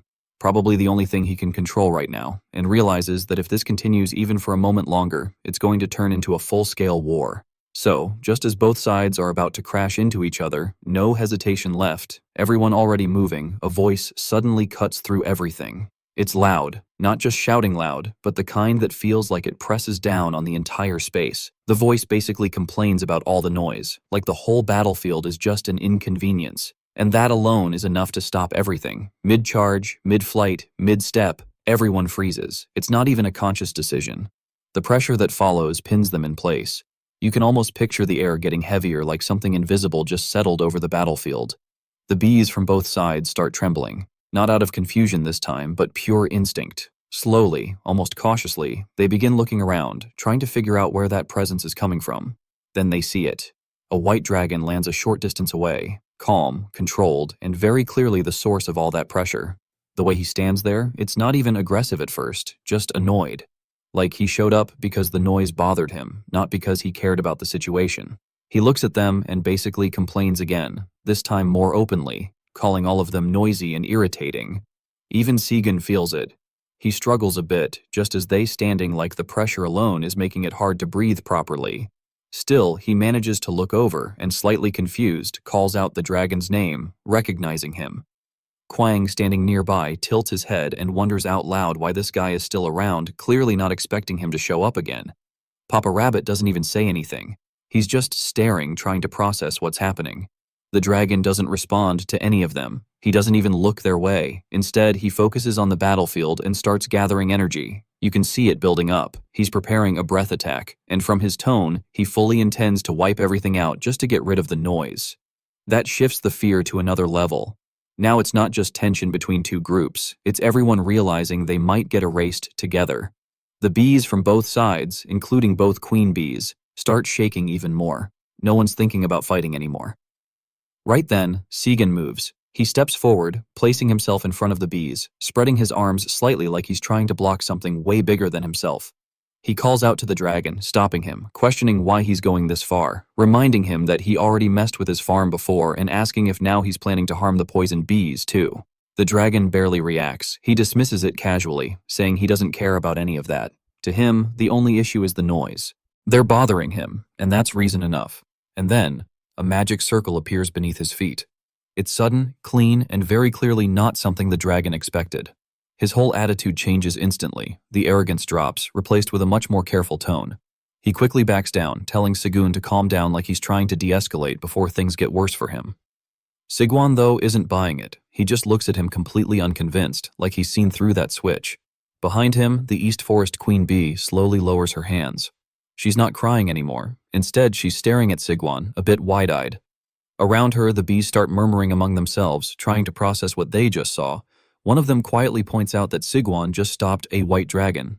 Another one follows up, almost connecting the dots, realizing that means something much bigger, but they don't even get to finish that thought because Segan moves again. He adjusts his hat this time, pulling it down slightly so it casts a shadow over his eyes. His posture shifts, still calm but more firm now. Then he speaks not loudly, but with enough weight that everyone listens. He introduces his position as the middle manager of the Black Tower, making it clear he's not just some random person standing in the middle of this chaos. Then he looks around at both sides, the bees, the queens, even the dragon, and tells them all to get along. Simple instruction, no extra explanation. The white dragon doesn't argue. If anything, he looks like he already expected this outcome the moment that magic circle appeared. But the bees, they're completely stunned. Both sides just stand there frozen for a different reason now. Even the queen bees don't know how to react immediately. And off to the side, Quang is just looking at Sigwan, eyes wide, quietly impressed. Because for that moment, the way Sigwan stepped in and handled everything, he actually did look pretty cool. Then the scene shifts and the mood changes completely. Instead of tension, you see the East Forest Queen be sitting comfortably holding a jar of honey. She takes a slow sip, then another, and you can actually see her relax with each taste. Her shoulders loosen, her expression softens, and before long, she's smiling, bright, satisfied, completely at ease. If you hadn't seen her crying just moments ago, you'd honestly think she'd been living her best life this whole time. Now far from her, Quang is watching this happen very closely. At first, it's just observation, then it slowly turns into concern, and then very clearly jealousy. Jar after jar keeps disappearing, and you can almost see him counting in his head. Finally, he mutters under his breath, basically mourning the loss of what he clearly considers his honey. Sigun notices immediately. From the side, in a calm tone, he tells Quang to ease up a bit to let it go for now. It's not a big deal. Meanwhile, the same who was ready to throw hands earlier is now just standing there relaxed, even looking a little pleased. The shift is almost funny. A few minutes ago it was, "This is our territory," and now it's basically silent approval. And over at the center, both queen bees are actually getting along. They're sitting close, chatting, even laughing lightly. No tension, no hostility, just a surprisingly natural moment like this whole conflict never happened. Sigun watches that, and you can see the idea forming. He smiles a little, then leans toward Quang and points out something practical. If they manage to bring these poison bees onto their side, this situation could actually turn into a long-term benefit. More bees means more honey later. That instantly flips Quang's mood. His eyes light up, the jealousy disappears, and now he's practically bouncing with excitement at the thought of future honey supplies, priorities restored. Then Segan suddenly remembers something. He turns back to the East Forest Queen Bee and casually asks how she even ended up here in the first place since this territory clearly belongs to their group. The queen beside him follows up, pointing out the same thing, that she should have known this was in her area. That question shifts the mood again. The East Queen Bee's expression drops. She lowers her head slightly and in a quieter voice explains that they were driven out, attacked by strange red creatures that breathe fire. Sjun catches onto that detail immediately. He repeats it, focusing on the red and fire part, trying to connect it with something he already knows. Before he can think it through, the other bees from the east start adding details. One mentions that their shells are extremely tough. Another says their stingers couldn't even pierce them. Sigwan pauses for a second, then seems to reach a conclusion. Without saying much, he turns and steps through the dimensional door, telling everyone to wait. It's quick enough that no one even reacts in time. Kwang looks confused. One of the bees leans forward, trying to peek inside, but before anyone can figure out what he's doing, Shun comes right back out. In his hands, he's holding the corpse of one of those creatures. He lifts it slightly and asks if this is what attacked them. The reaction is immediate. The East Queen bee gasps in shock. Her grip loosens and the jar of honey slips right out of her hands.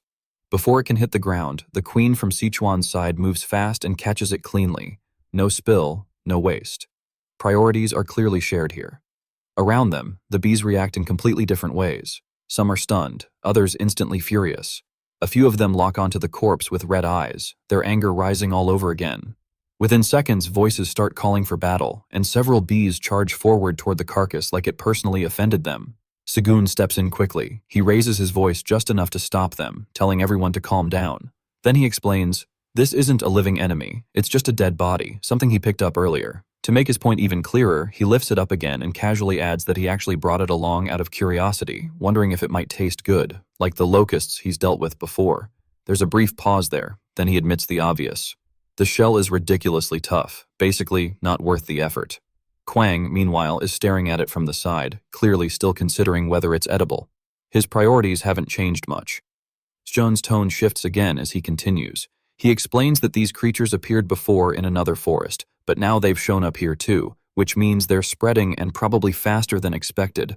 That hits the East bees hard. One of them speaks up, realizing their hive might already be under attack right now. Another lowers their head, frustrated, admitting they couldn't protect their home. The mood drops again. The East Queen bee also lowers her head quietly, carrying that same weight. And then Segan steps forward slightly. He pats his chest and says they'll help. Simple, direct. That catches everyone off guard. The queen beside him looks surprised. The East Queen bee looks up, not fully believing what she just heard. Even the surrounding bees hesitate, unsure how to react. Sigwan just repeats the idea in his own way, reminding them that he already said they should get along. This time, the queen on his side smiles, clearly on board. Kwang straightens up too, placing his hands on his hips, looking ready, as if he's already accepted this as the next thing they're doing. Then the scene shifts over to Theo and his group, moving through the 38th floor. Theo's riding along while quietly humming to himself, clearly in a good mood, almost like he's on a casual stroll rather than a business trip. Up ahead, the Wolf Chief and the Black Wolf are leading the way, walking at a steady pace. After a moment, the Wolf Chief looks around and casually comments on how nice the air feels here. Fresh, calm, almost relaxing. That immediately snaps Theo out of his mood. He stops humming and fires back, clearly annoyed, reminding him that they're not here to enjoy the scenery. There's a lot of work to do, things to sell, and on top of that, he's carrying a special request from Chairman Park. So, in his mind, this is anything but a relaxing trip. The Wolf Chief just goes quiet after that, a little awkward, like he regrets saying anything. Meanwhile, the Black Wolf quietly mutters under his breath, pointing out the obvious that Theo was the one happily humming just seconds ago. Theo almost reacts to that, but before he can say anything, there's noise up ahead. A loud, chaotic kind of noise. Everyone looks forward and they see a group of humans gathered around some cats arguing loudly. The tone isn't friendly, it's tense, impatient. Theo slows down, watching the scene, trying to figure out what's going on, and more importantly, who these cats are. In the crowd, one of the humans is already shouting, frustrated that what used to be handled as auctions is now being done on a first-come, first-served basis. You can tell he feels cheated, like if he'd known earlier, he would have shown up sooner. At the center of it, a black cat, Oren, is trying to handle the situation, but he clearly looks overwhelmed. He hesitates, admits he doesn't really know how to run an auction, and even takes a small step back. As the pressure builds, another person cuts in, raising the urgency. People are poisoned, and they need the detox green onions immediately. This isn't just about buying anymore, it's about survival. Oren tries to calm them down, asking for a moment, but it's obvious he's losing control of the situation. That's when Theo finally recognizes him. He calls out Oren's name, stepping forward. Oren looks up surprised, and before he can fully process it, someone in the crowd recognizes Theo too. Then another, and suddenly the energy shifts. People start pointing, calling out his name, telling others that Theo is here. The crowd that was just angry now feels almost relieved. Even Oren, still processing it, corrects himself mid-sentence, realizing he's not just Theo, he's the actual representative merchant. There's a bit of disbelief mixed with excitement. Some people start asking where he's been this whole time. Others just seem glad he showed up. Theo, seeing all this attention, naturally leans into it. He smiles a little smug and casually asks if they missed him that much. Off to the side though, there's a completely different reaction happening. A group of girls notice the black wolf and immediately label him as a giant puppy. The black wolf pauses, clearly not pleased with that description, and questions it with a low, slightly offended tone. Then he calmly corrects them, explaining that he's actually a black wolf, not a puppy. But the situation doesn't improve. Nearby, a human boy is already hugging the wolf chief, calling him by name and telling the black wolf to just accept it. The black wolf, Hegel, just stands there completely stunned, like he doesn't even know how this became his problem. While all of that is happening, Theo jumps down from the wolf chief's back and gets straight to work. He opens his bag and starts rummaging through it, then announces that since everyone's been waiting, he'll begin by selling a batch of magic cherry tomatoes. Oren watches this, still nervous but also relieved that Theo has taken over. Just as Theo is about to start, a human boy interrupts him. Theo looks at him confused. The boy explains more urgently this time, asking if Theo can prioritize the detox green onions instead. He makes it clear that there are hunters in critical condition because of poison and they need help immediately. That shifts the atmosphere again. Theo pauses, actually taking that in. Oren looks at him quietly, watching closely, waiting to see what decision he'll make. For a brief moment, Theo just hums to himself, thinking. Then without making a big deal out of it, he changes direction. He pulls out the green onions and announces that he'll distribute a large amount of them for free. The reaction is instant. People gasp. You can almost see the disbelief spread across their faces. And then just as quickly, it turns into excitement.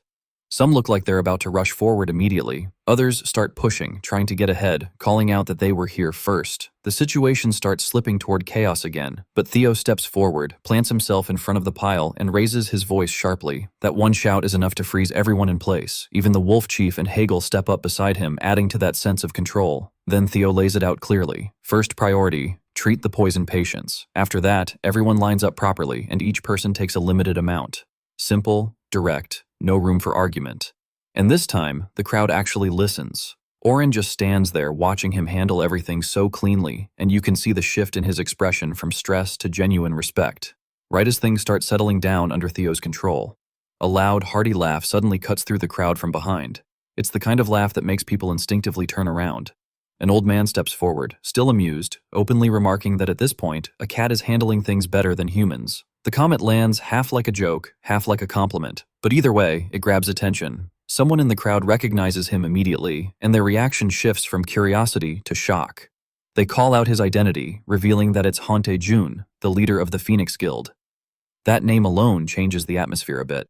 Theo looks over, sees him, and casually raises his hand in greeting like he's meeting an old acquaintance rather than someone important. He greets him warmly, then immediately asks about Donskik, like that's the most natural thing to bring up. Hante Jun responds just as casually, mentioning that Donskik had actually been waiting for Theo every day. But of course, the one day Theo shows up happens to be the one day Donskik isn't around.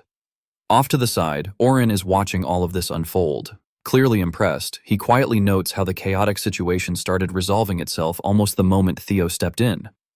Hante Jun then shifts his attention back to Theo and acknowledges what he just did, giving out detox green onions for free and expresses gratitude on behalf of the hunters. Theo doesn't let that sit for long. He immediately adds that there is in fact a condition that catches Hante Jun's attention. Theo reaches into his bag again and pulls out another item, introducing it as a new variety, something different from what they've seen so far. He explains that he'll be giving these out for free as well, but in return, they need to plant them outside the tower as many as possible. Hante Jun pauses, clearly not expecting that. He questions it, making sure you heard correctly that these are also being given away for free. Around them, the crowd starts reacting again. People whisper, surprised and curious. A new variety, free again. Some are already wondering what kind of effect it has. Theo quickly steps in to clarify before anyone gets the wrong idea. He warns them not to treat it like food. These aren't meant to be eaten. They're crops, but dangerous ones sharp enough to function like blades. That shifts the curiosity into something more cautious. Hante Jun takes one, examining it more closely, then looks back at Theo and asks if this whole plan, giving these out and asking people to plant them, came from Parksan. Theo confirms it without hesitation. That makes Jun pause again, thinking a bit more seriously now. He asks if Theo is really sure about distributing everything for free like this. Meanwhile, Theo is already roomaging through his bag again, completely unbothered, casually mentioning that it's fine. And besides, they've got even more impressive new products lined up anyway. That instantly sparks excitement again. A boy nearby reacts first, surprised that there's still more. Then a girl, smiling brightly, thanks Theo, clearly relieved and grateful. Hante-jun glances briefly in her direction, noticing the reaction, and right at that moment, Theo casually drops something that completely shifts the mood. Still smiling, still in that same easy tone, he mentions that at this rate, their world is going to be destroyed soon. The words land quietly but heavily. The boy and girl who were just excited freeze almost instantly, their expressions stiffening as the meaning sinks in. Hante-jun's reaction is sharper. He immediately turns his focus back to Theo, his expression tightening just slightly as he tries to confirm what he just heard. He repeats it back almost like he's hoping he misunderstood that their world is going to be destroyed. And Theo, still wearing that same light, almost cheerful expression, simply confirms it like it's just another normal piece of information. And for a moment, no one really knows how to respond. The moment kind of hangs in the air after Theo says it like everyone heard it clearly, but their brains need a second to catch up. The two younger hunters are the first to react. The girl instinctively brings her hand up to her mouth, eyes wide like she's trying to physically hold in what she just heard. Beside her, the guy stiffens, fists tightening without him even realizing it. His face going pale as the meaning finally hits him. He blurts it out almost to confirm it's real, that the world ending is actually what was just said. Hante-jun doesn't react as loudly, but you can see it land. He leans forward slightly, his focus sharpening on Theo. He's the type who doesn't panic first. He verifies. His voice comes out firm, pressing for clarity, not emotion. Theo, though, doesn't answer immediately. There's a brief shift, more like a quiet recall than a full pause, and it moves into that earlier moment with Sigwon. Sigun is crouched down, so he's eye level with Theo, keeping things calm and direct. He doesn't look dramatic or urgent in a loud way, but there's weight in how seriously he speaks. He makes it clear that this isn't something people can handle hearing outright, that if the truth spreads, panic will spiral before anything else even happens. It's less about hiding the truth and more about controlling how it's handled. Theo listens without interrupting. His usual smugness isn't there, just full attention. His eyes stay fixed on Sigwon, taking everything in like he understands this isn't just another task. Then it shifts back. Theo is standing in front of them again, small as ever, but somehow holding the center of attention. One of the hunters is still visibly struggling to process it, letting out a confused reaction under his breath.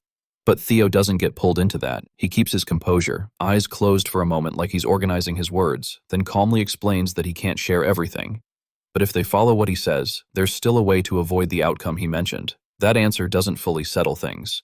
The female hunter leans forward slightly, still unsure, trying to make sense of following instructions without understanding the full picture. She asks for more detail, not aggressively, just cautiously, like she wants something solid to hold on to. Meanwhile, Hante-jun lowers his gaze to the green onion in his hand. It's such a simple object for something tied to a situation this serious, and you can see him weighing that contrast. He doesn't rush his decision, he just stands there for a second, thinking it through. Then, when he looks up again, that hesitation is gone. He doesn't ask another question. He accepts it. The scene shifts, and now he's already moving, standing ahead of the others, back straight, tone completely different, no uncertainty left. The younger hunters behind him are still catching up, one of them calling out in disbelief. But Tae-jun doesn't slow down to explain himself. He gives clear instructions what to do with the onions, how to handle distribution, where to focus efforts. It's practical, immediate, and delivered like there's no time to debate it. There's even a brief, almost ironic contrast in how it sounds. Everything suddenly revolves around crops, but the way he says it doesn't leave room for doubt. To him, this is the plan now. Then his tone tightens. He adds one more condition. Keep everything about the destruction quiet. No rumors, no leaks. Not because he doubts them, but because understand what people do with incomplete information. Panic would spread faster than anything they're trying to stop. By the time he finishes, the group in front of him has already shifted. The hesitation from earlier is still there, but it's been pushed under something else. Responsibility. When he asks if they understand, it's not really a question. They respond immediately, voices lined up, not perfectly confident, but committed enough. The scene opens up on the 99th floor, and right away you see Sigun halfway up a rough, jagged cliff. He's not climbing smoothly either. His fingers are digging into uneven rocks. His arms are trembling from the strain, and every pull upward looks like it costs him real effort. His breathing is heavy, almost uneven, and sweat is clearly getting in his way, but he keeps going anyway. As he drags himself a little higher, he mutters under his breath, clearly annoyed that no one warned him this forest would basically turn into a wall of rock. It's less like exploring nature and more like accidentally signing up for a mountain climb. Floating just above him, the East Queen Bee moves effortlessly, keeping pace without even trying. She doesn't look strained at all. In fact, compared to Sigwan, she seems almost too calm, like this whole situation is just another normal day for her. Then there's Garen, who is not struggling in the slightest. He's sitting comfortably on top of Segun's straw hat, completely relaxed, looking around as if he's just sightseeing. From up there, he leans forward a bit and checks on Sigwan, asking if he's doing all right, but in a way that doesn't exactly match how serious the climb actually is. Nearby, Kwang stands on more stable ground with a small wooden staff in hand. He's watching closely, almost like he's ready to step in if needed, though what he'd actually do in this situation is questionable. Behind them, a group of smaller poison bees follows along, staying close as the whole group makes their way upward. The focus comes back to Sajun's face. Up close, you can see how much effort this is taking. His jaw is tight, his eyes are narrowed, and his arms shake slightly every time he pulls himself up another bit. Still, he doesn't stop.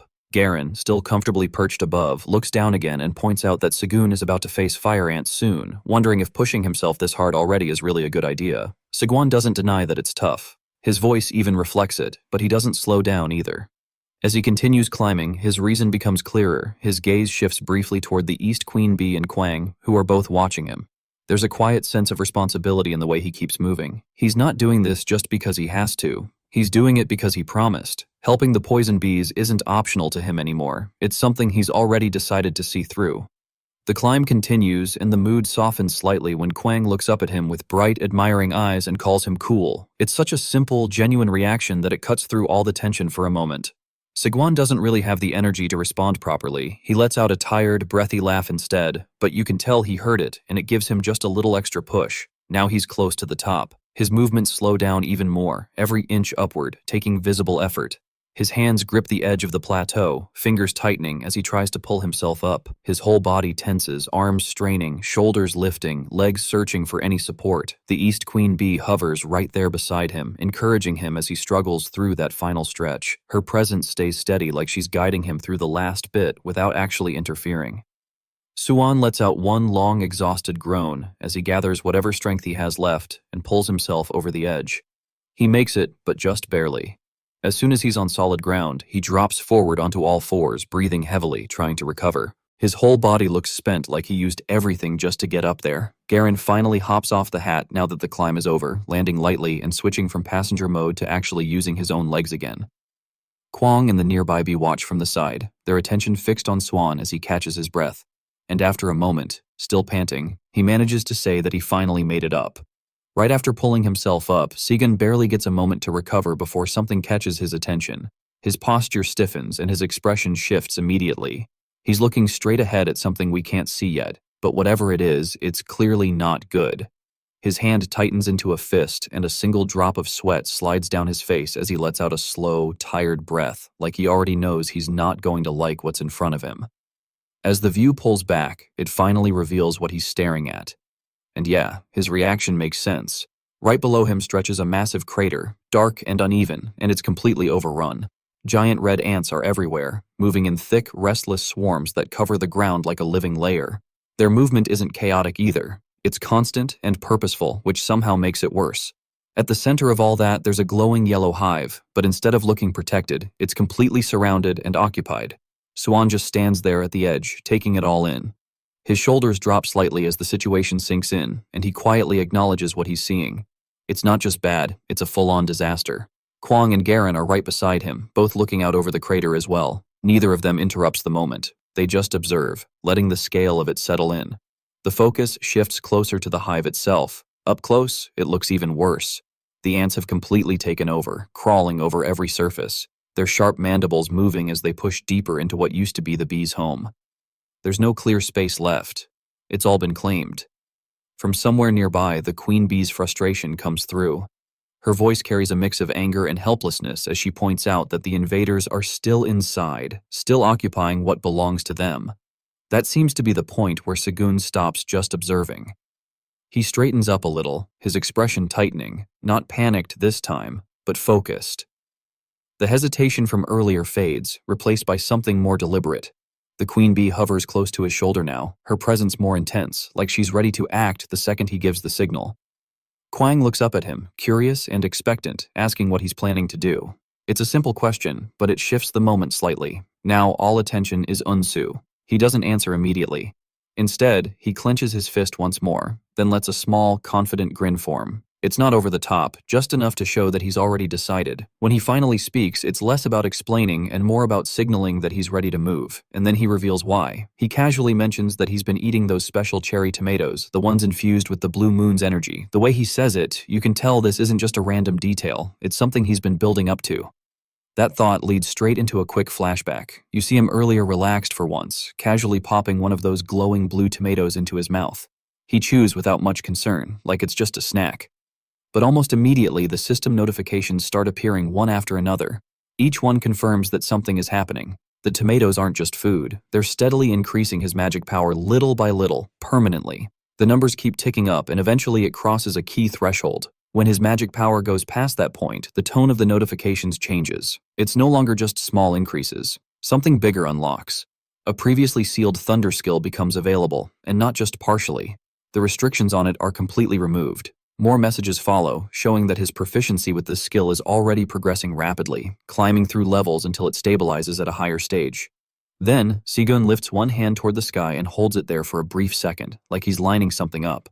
Then, the energy starts gathering. At first, it's just a faint glow forming in his palm, but it quickly builds into a dense, bright orb of white and blue light. The air shifts almost immediately. He calls for dark clouds, and the sky responds without hesitation. The clear space above the crater begins to thicken, clouds rolling in unnaturally fast, layering over each other until everything feels heavier. A low rumble follows, not loud yet, but steady enough to feel in your chest. He does a pause there. As the clouds settle, he calls for rain next, and it comes down fast. The first drops hit the rocks, then the dirt, then everything at once. Within seconds, it turns into a proper downpour. Sigun stands right in the middle of it, unmoving while the rain soaks through his clothes and runs down his face. Around him, the others react in their own ways. The queen bee hovers close, steady despite the weather. Kwang watches quietly with his staff in hand. And Garen seems to be having the time of his life, reacting to the rain like it's the best thing that's happened all day. Down below, the effect is already showing. The rainwater starts pooling across the uneven ground of the crater, slipping between cracks and forming shallow puddles. The red ants don't stop moving, but their environment is changing whether they like it or not. Back on the cliff, Sigun shifts his focus inward for a moment. He reaches across and grips his own wrist, tightening his hold like he's trying to stabilize something building inside him. There's a subtle change in his expression, not forced confidence, but the kind that comes from knowing exactly what you're about to do. Electricity begins to crackle around him. Then strands of blue lightning flicker across his arm and shoulder, snapping in short bursts that light up the rain around him. He draws his arm back slowly, like he's preparing to throw something heavy, even though there's nothing visible in his hand except that concentrated energy. The air around him fills with that sharp, buzzing sound, quiet at first, then louder, building alongside the charge. He exhales once, steadying himself, and then moves. With a sharp forward motion, he releases everything at once. A massive bolt of lightning drops from above, drawn down as if his hand pulled it directly out of the clouds. It doesn't just strike, it slams into the crater like a solid beam of light, thick and blinding, connecting sky to ground in a single violent line. For a split second, everything is white. Then the energy spreads. The lightning hits the ground and bursts outward, electricity racing across the wet surface, amplified by the rainwater pooling everywhere. It travels fast, branching out in jagged lines that cut through the swarm of ants before they can even react. The entire crater lights up in flashes of blue. The ants are caught right in it. Their movements stop abruptly as the current surges through them, their bodies glowing under the discharge. Up on the cliff, Shun lowers his arm slowly. His posture relaxes just a little, and there's a small, satisfied look on his face, not exaggerated, just enough to show he knows that worked. Behind him, the queen bee hovers in place, clearly impressed, while Kwang looks up at him with bright, open admiration, unable to hide how excited he is. For a brief moment, everything feels under control, then his body gives out. It's subtle at first. His stance loosens, his balance shifts, the energy that was holding him up is just gone. His expression blanks slightly like his mind hasn't caught up yet, and then his knees buckle. Kwang notices immediately, his reaction sharp and confused while Garen stiffens off to the side, realizing something's wrong. Sigun sways once at the edge of the cliff and then he falls. There's no attempt to catch himself. He just tips forward and drops, disappearing over the edge as the rain continues to fall around him. The moment stretches for a second as he descends through the dark space below, completely unconscious. Kwang's voice breaks through, calling out after him while Garn quickly pieces together what happened. Suan didn't hold anything back. That last attack drained everything he had. Before he can fall too far, movement cuts through the rain. A swarm of bees rushes downward, fast and coordinated. The two queen bees lead, diving straight toward him without hesitation. They close the distance quickly, reaching him mid-fall and grabbing onto his shirt near the shoulders. They struggle for a second. The difference in size makes it obvious, but they don't let go. With the help of the swarm around them, they manage to slow his descent, turning what should have been a hard fall into something controlled. Bit by bit, they guide him down until his feet, and then the rest of him touch the ground inside the crater. They lower him carefully, easing him onto the surface among the remains of the ants. For a moment, everything is still again. The bees hover nearby, staying close, almost forming a loose circle around him. After a short while, Sigun stirs. It starts with a small sound, barely more than a breath, and then he shifts slightly, blinking as his eyes open. His gaze is unfocused at first, like he's not entirely sure where he is. Above him, one of the bees hovers into view, visibly excited. It expresses its gratitude, clearly recognizing what he just did for them. Almost at the same time, system notifications begin appearing again, quietly confirming that something has changed. The queen bee has decided to follow him. More messages stack on top of that, noting his progress. His beekeeping skill has reached its limit, then immediately pushes past it, leveling up again without pause. Even lying there, still recovering, Sigun reacts with a soft, amused chuckle as he notices the jump. It's not dramatic, just a tired kind of satisfaction at seeing the results. After a bit, he pushes himself up into a sitting position, rubbing the back of his head. The bees gather closer now, his familiar companions hovering nearby, one of them holding onto his straw hat. He thanks them simply, admitting that he overdid it. Using that skill took everything he had, and his body paid for it right after. The moment doesn't last long. One of the bees suddenly shifts tone, its attention snapping toward a darker corner of the cave. Its posture tightens, voice sharpening as it points out that not everything is gone yet. The mood changes instantly. The bee moves forward, more aggressive now, ready to attack whatever's left. Sigilin, still not fully steady, follows its gaze and notices something. Small shapes tucked deeper in the shadows, faint blue glows, barely visible, watching from a distance. He reacts quickly, raising a hand to stop the bee before it rushes in. There's a pause as he looks more carefully. Something about them doesn't match what they just fought. Instead of pushing forward, he softens his approach. His voice lowers as he calls out toward the darkness, making it clear he's not there to harm them. Inside the shadows, the small figures hesitate. There's a quiet exchange between them. Uncertain but not hostile. They've seen what happened. More importantly, they've seen what Sigun did. After a moment, they make a decision. Slowly, cautiously, they step out into the light. They're much smaller than the fire ants with a completely different appearance. Their bodies are blue and growing from their backs are small yellow mushrooms, almost like part of them rather than something attached. Sigun watches them approach, tilting his head slightly as he takes in the sight. A system window appears, identifying them. He reads it, then quietly repeats the name to himself, still looking at the tiny creatures standing in front of him. One of the tiny blue mushroom ants steps forward, and it's clearly terrified. Its whole body is trembling, those little shiver lines practically visible as it struggles to even stand still. It looks up at Sigun like it's already accepted its fate, then quickly blurts out a plea, trying to bargain for its life.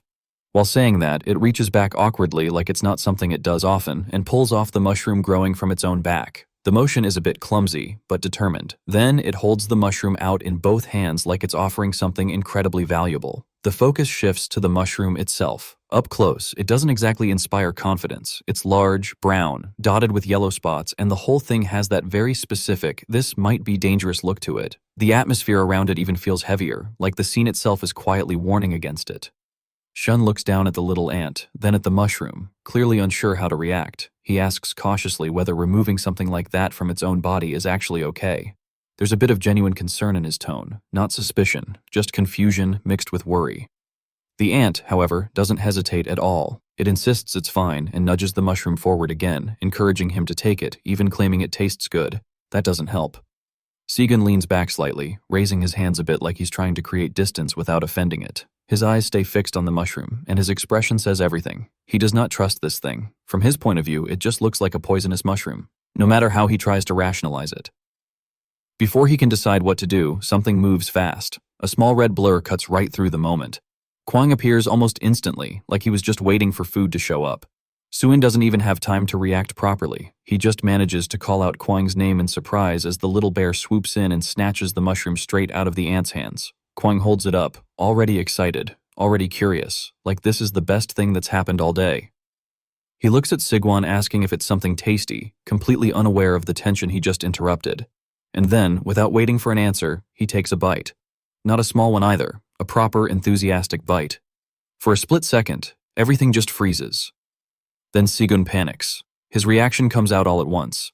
His posture stiffens, his eyes widen, and he practically jumps forward. In the background, his thoughts go straight to the worst-case scenario. To him, Kwang just ate something that looked like it belonged in a poison guidebook. He immediately starts fumbling around, trying to act fast. In his rush, he even drops something he was holding, barely noticing. As he scrambles, his focus is entirely on Kwang now, calling out to him while already thinking ahead. He needs something to counter whatever that mushroom might do. His mind goes straight to the detox onions. He's halfway ready to run. Meanwhile, the mushroom ants just watch, confused. From their perspective, this reaction probably seems a bit excessive. And then nothing happens. Kwang doesn't collapse. He doesn't look sick. If anything, he looks better.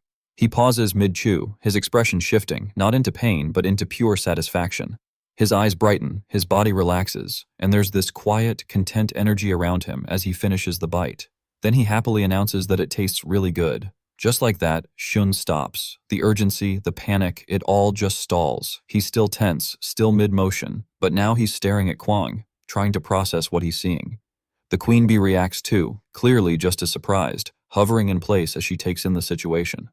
Kwang, completely unaffected by the chaos he just caused, holds out the remaining piece of the mushroom towards Sigun with a small, genuine smile, offering him a bite as well. Sigwon doesn't take it immediately. Instead, he looks down at another mushroom placed near one of the ants. His hesitation is obvious. There's still doubt there, still that lingering, this might be a bad idea feeling. Eating it raw, especially after everything doesn't sit right with him, so he decides to handle it his own way. He lifts one hand and focuses. A small flame flickers to life at the tip of his finger. Controlled, steady, not aggressive. With his other hand, he picks up the mushroom, holding it carefully as if testing its weight. He activates his skill quietly, more out of habit than Joe. As soon as the flame appears, though the reaction around him is immediate, the mushroom ants panic. They scatter backward all at once, their movements quick and uncoordinated, putting as much distance between themselves and the flame as they can. One of them lets out a small, alarmed cry, clearly frightened by even that tiny bit of fire. Sigu notices right away. The flame is still there, but his attention shifts to them. He turns slightly, looking over with a more apologetic expression, realizing he just triggered something. He lowers his tone and asks if they're afraid of fire. One of the ants, still shaking, answers. Up close, its fear is more obvious now, not just surprise, but something deeper. It explains in a quiet and uneven way that they've lived under the control of the fire ants for a long time, and that fear of fire comes from that experience. That's enough for Sigun to understand. His expression softens almost immediately. The flame is still in his hand, but his posture changes, less focused on what he's doing, more on reassuring them. He tells them calmly that things are different now. The ones who used to control them are gone, and they won't be bullied like that anymore. Then, instead of dismissing the fire completely, he explains what he's planning to do. Just a quick light roast. Nothing intense, nothing dangerous, just enough to make the mushrooms safer to eat. Garen hops up onto his hat during this, looking unusually serious, from his spot above. He warns Sigun not to push himself too much, especially after everything that just happened earlier. There's a bit of concern there, like he's keeping track of how much Sigun has already used. Sigun responds without much tension. He reassures him that this isn't the same kind of strain as before. The flame he's using now is different, more of a controlled buff than something that drains him heavily. As he says that, he brings the mushroom slightly closer to the flame, careful with the distance, making sure it doesn't flare up. In the background, the mushroom ants stop retreating. They don't come closer yet, but they're watching now. The fear is still there, but it's mixed with curiosity. They observe him quietly, noticing that despite the fire, he isn't acting aggressively. One of them points it out, almost thinking out loud that he doesn't seem like someone trying to hurt them. Another quietly agrees. Sigun stands there with that familiar, easygoing look, straw hat on, posture relaxed, but what he's holding completely breaks the calm image. In his hands, he's got this huge mushroom now, lightly grilled, still giving off visible steam. It's big enough that he has to angle it slightly just to handle it properly. He brings it closer to his face and gently blows across the surface, letting out a steady breath to cool it down. You can see him being careful here, not rushing this time, unlike earlier with Kwang. The steam shifts slightly with each breath, and he watches it closely, like he's trying to judge the exact moment it's safe to eat. Garen, sitting right on top of a straw hat, leans forward a little, watching everything from above with quiet curiosity. Once Sigun seems satisfied, he doesn't hesitate much longer. He adjusts his grip and takes a proper bite. No testing nibble, just a full committed chomp. For a moment, it's just a normal bite. Then everything pauses. Sigun stops mid-chew. His jaw doesn't move, his cheeks stay slightly puffed, and his eyes narrow just a bit as he processes the taste. It's not immediate excitement. It's more like his brain is trying to catch up with what he's experiencing. Above him, Garen notices the sudden stillness. His relaxed posture shifts into something more alert, eyes widening as he looks down at Sajun's face, trying to figure out what just happened. Shun's expression changes slowly. His eyes open wider, not dramatically, but enough to show something unexpected just hit him. The focus sharpens like he's trying to confirm what he's tasting. He resumes chewing, but more slowly now, more deliberately. As he continues, the reaction builds. There's a subtle shift in his breathing, a quiet realization forming. The more he chews, the more certain he becomes that this isn't just a regular mushroom. The flavor is developing, deepening in a way that clearly surprises him.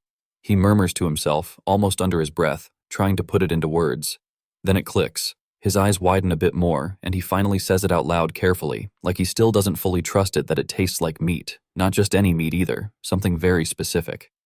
Up on the hat, Garen's confusion is immediate. He tilts his head, clearly not understanding the comparison, just staring down at Sigun like he's waiting for a better explanation. Sigun keeps chewing, testing it again, almost like he's double-checking his own conclusion. The more he does, the more confident he gets. There's even a faint shift in his expression, something between disbelief and quiet satisfaction. He swallows, still looking at the mushroom in his hand, now with a completely different kind of interest. Around him, the others start to take notice. Kwang is nearby, watching with curiosity, his earlier excitement still lingering. The mushroom ants gather closer at Sajun's feet, small and cautious, but clearly paying attention to his reaction. The queen bees hover not too far away, observing the moment without interrupting. Garen finally speaks up, still stuck on that earlier comment, asking what Sigwin meant by that comparison. From his perspective, it probably sounds completely random. Sigwon doesn't answer immediately. Instead, he looks down at the mushroom ants again, then back at the mushroom in his hand. You can practically see the thought forming, less about the taste now, more about what this means. His posture straightens slightly. The casual mood shifts just a little, not tense, not serious in a heavy way, but more focused. He adjusts his stance, and for a moment there's a subtle emphasis on his role, like he's stepping into it properly. He introduces himself more formally this time, making it clear who he is and what position he holds. It's not loud or intimidating, just steady and direct. The creatures in front of him listen, then he pauses briefly, looking over them, not just as individuals, but as a group. And then he makes the offer. His tone lightens again, and there's a small smile forming as he speaks. He suggests they come work with him at his farm. Nothing forceful, nothing complicated, just a simple invitation. By the end of it, his expression shifts fully into that familiar, slightly bright, almost hopeful look. There's a kind of quiet enthusiasm there, like he's already imagining how things could turn out. Garen peeks forward from the top of the hat, looking down at the ants as if he's also waiting to see what they'll say next. The scene opens in a quiet office at night, the kind where everything feels still once everyone's gone. The lights are low, desks sitting untouched, monitors dark, nothing moving. Then, right in the middle of that silence, a small burst of golden light flickers into existence between the desks. It's not loud, but it's enough to break the calm. The light gathers for a second, and then Bat-Bat pops in, wings fluttering as he steadies himself mid-air. He lets out a small breath like he just completed a precise landing, hovering there with that faint glow still surrounding him. He doesn't waste time. Almost immediately, he shifts into focus, flying forward between the rows of desks. As he moves, he's quietly going over what he needs to find, running through the list in his head so he doesn't mess it up. Ramen, kimchi, chicken, chocolate, snacks, all very specific, all very important. We get a bat's eye view as he moves through the office layout, weaving between chairs and desks, scanning everything carefully. He's not just looking randomly, he's trying to match shapes and packaging he remembers. It's almost like a tiny reconnaissance mission. He lands near a desk by a water cooler and pauses, looking around. There's a mug, a keyboard, a few scattered items, but nothing from his list. His posture drops slightly and he lets out a quiet sigh. You can tell he was really hoping this spot would have something, especially the noodles. He lingers for a moment, clearly disappointed before pushing himself to move again. Back in the air, he slows down a bit, the pressure starting to show. He's thinking through the situation. He can't just go back with nothing. That thought alone makes him hesitate mid-flight until something catches his eye. He turns quickly and focuses on a nearby desk organizer. Inside are neatly stacked instant coffee sticks. He drifts closer, eyes locking onto the bright yellow packaging. It takes him a second to process it, but once it clicks, his whole expression lifts. He recognizes it. He grabs a bundle and pulls them close, holding them tightly against himself. Now he's glowing again, but this time it feels more like excitement than magic. He's clearly proud. This is something he was supposed to find, and he actually did. Still holding onto the coffee, he lands on another desk and looks around again. His attention moves across the surface, keyboard, mug, small items, until he notices a box sitting off to the side. He tilts his head slightly, curious, then edges closer to inspect it. He hovers over it for a second, thinking it through. He's already got something, but maybe this could be useful too. After a brief pause, that hesitation fades, replaced with a bit of quiet confidence. If it might help, he's taking it. With everything gathered, he shifts his focus again. His body straightens slightly, wings pulling in as that golden glow starts building around him once more. The energy gathers quickly this time, brighter than before. In a sudden flash, the light bursts outward, filling the space around the desk for just a moment. And then he's gone. The office falls back into silence just as quickly. The desk sits there again, now missing a few items, faint sparkles of light slowly fading where he was. For a second, it feels like nothing even happened. Then the camera tilts upward, mounted high on the wall. A security camera sits quietly, its small red light still on, pointed directly at the scene. The scene opens on the farm already full of movement. Mushroom ants are everywhere, moving in small groups, each of them carrying baskets that honestly look too big for their size. Some are filled with peppers, others with carrots and corn, and they move in rhythm, letting out short, coordinated chants as they go. It's not chaotic, it's organized, like they've already settled into a system. A little further back, Segun stands watching. He doesn't interrupt, just quietly taking it in, clearly impressed by how smoothly everything is running. There's a small reaction from him, almost under his breath, like he didn't expect things to go this well this fast. He's standing with his arms crossed, posture relaxed but attentive. Around him, the rest of the group is gathered, Papa Rabbit, Quang, and Garen, all watching the same scene from slightly different angles. In front of them, a few ants struggle a bit with a particularly large basket of sweet potatoes, adjusting their grip as they keep moving forward without stopping.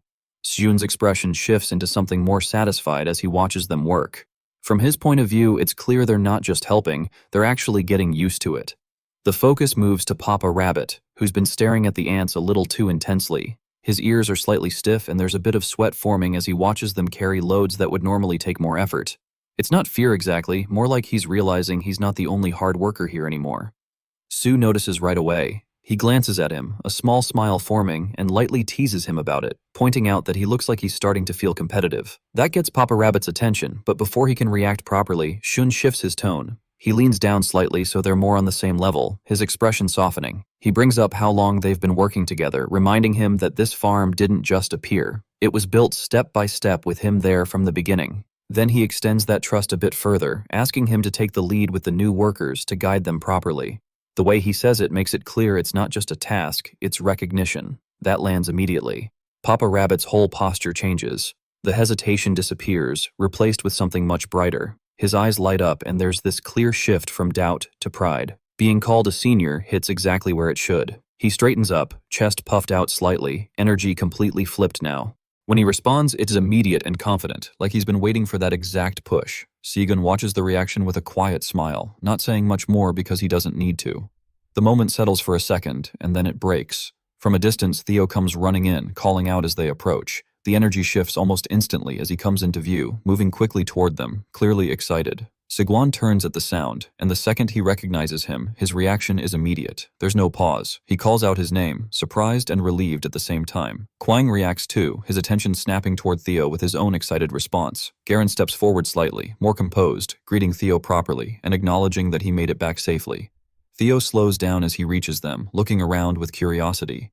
His attention lands on the ants first, clearly confused about what he's seeing, asking about them while still catching his breath from running. But Seguan doesn't let the moment stay calm. Before Theo can even fully settle, Shun steps forward, grabs him, and lifts him up without warning. The shift is immediate. His expression tightens, and all that held-back worry comes out at once. He starts firing off questions one after another, not waiting for answers, jumping from one concern to the next. Theo just hangs there, completely caught off guard, trying to process what's happening. Sun keeps going, not slowing down at all, checking on everyone, everything, every situation he's been worried about. And then, mid-sentence, it stops.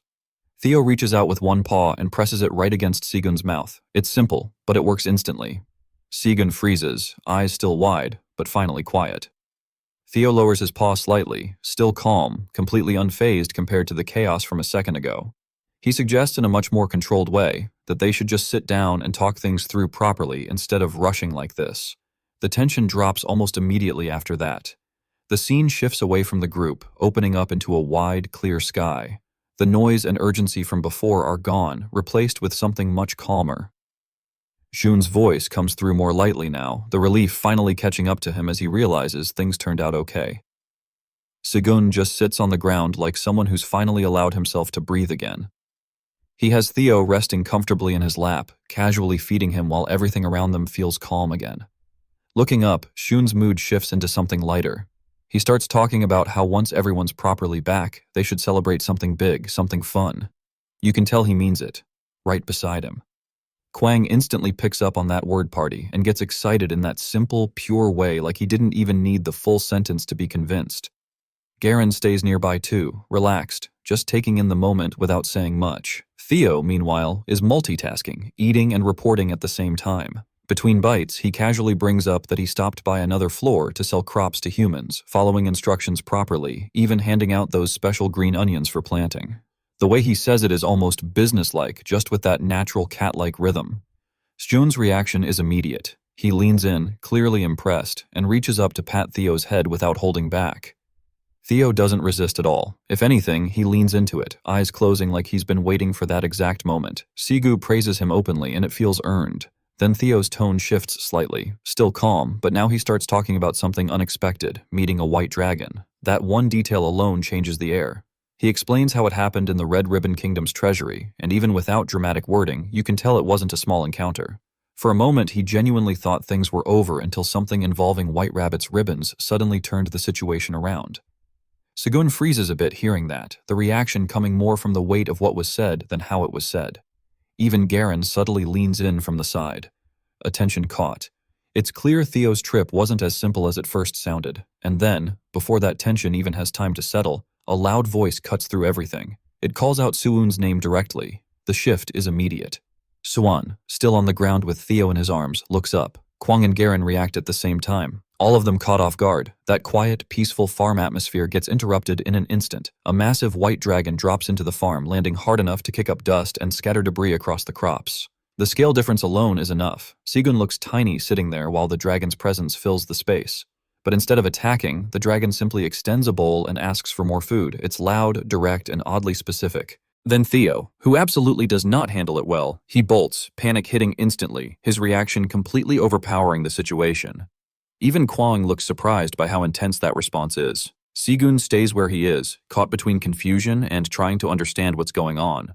Meanwhile, the dragon's attention shifts toward Theo, narrowing slightly like it recognizes something. That's when the exchange starts.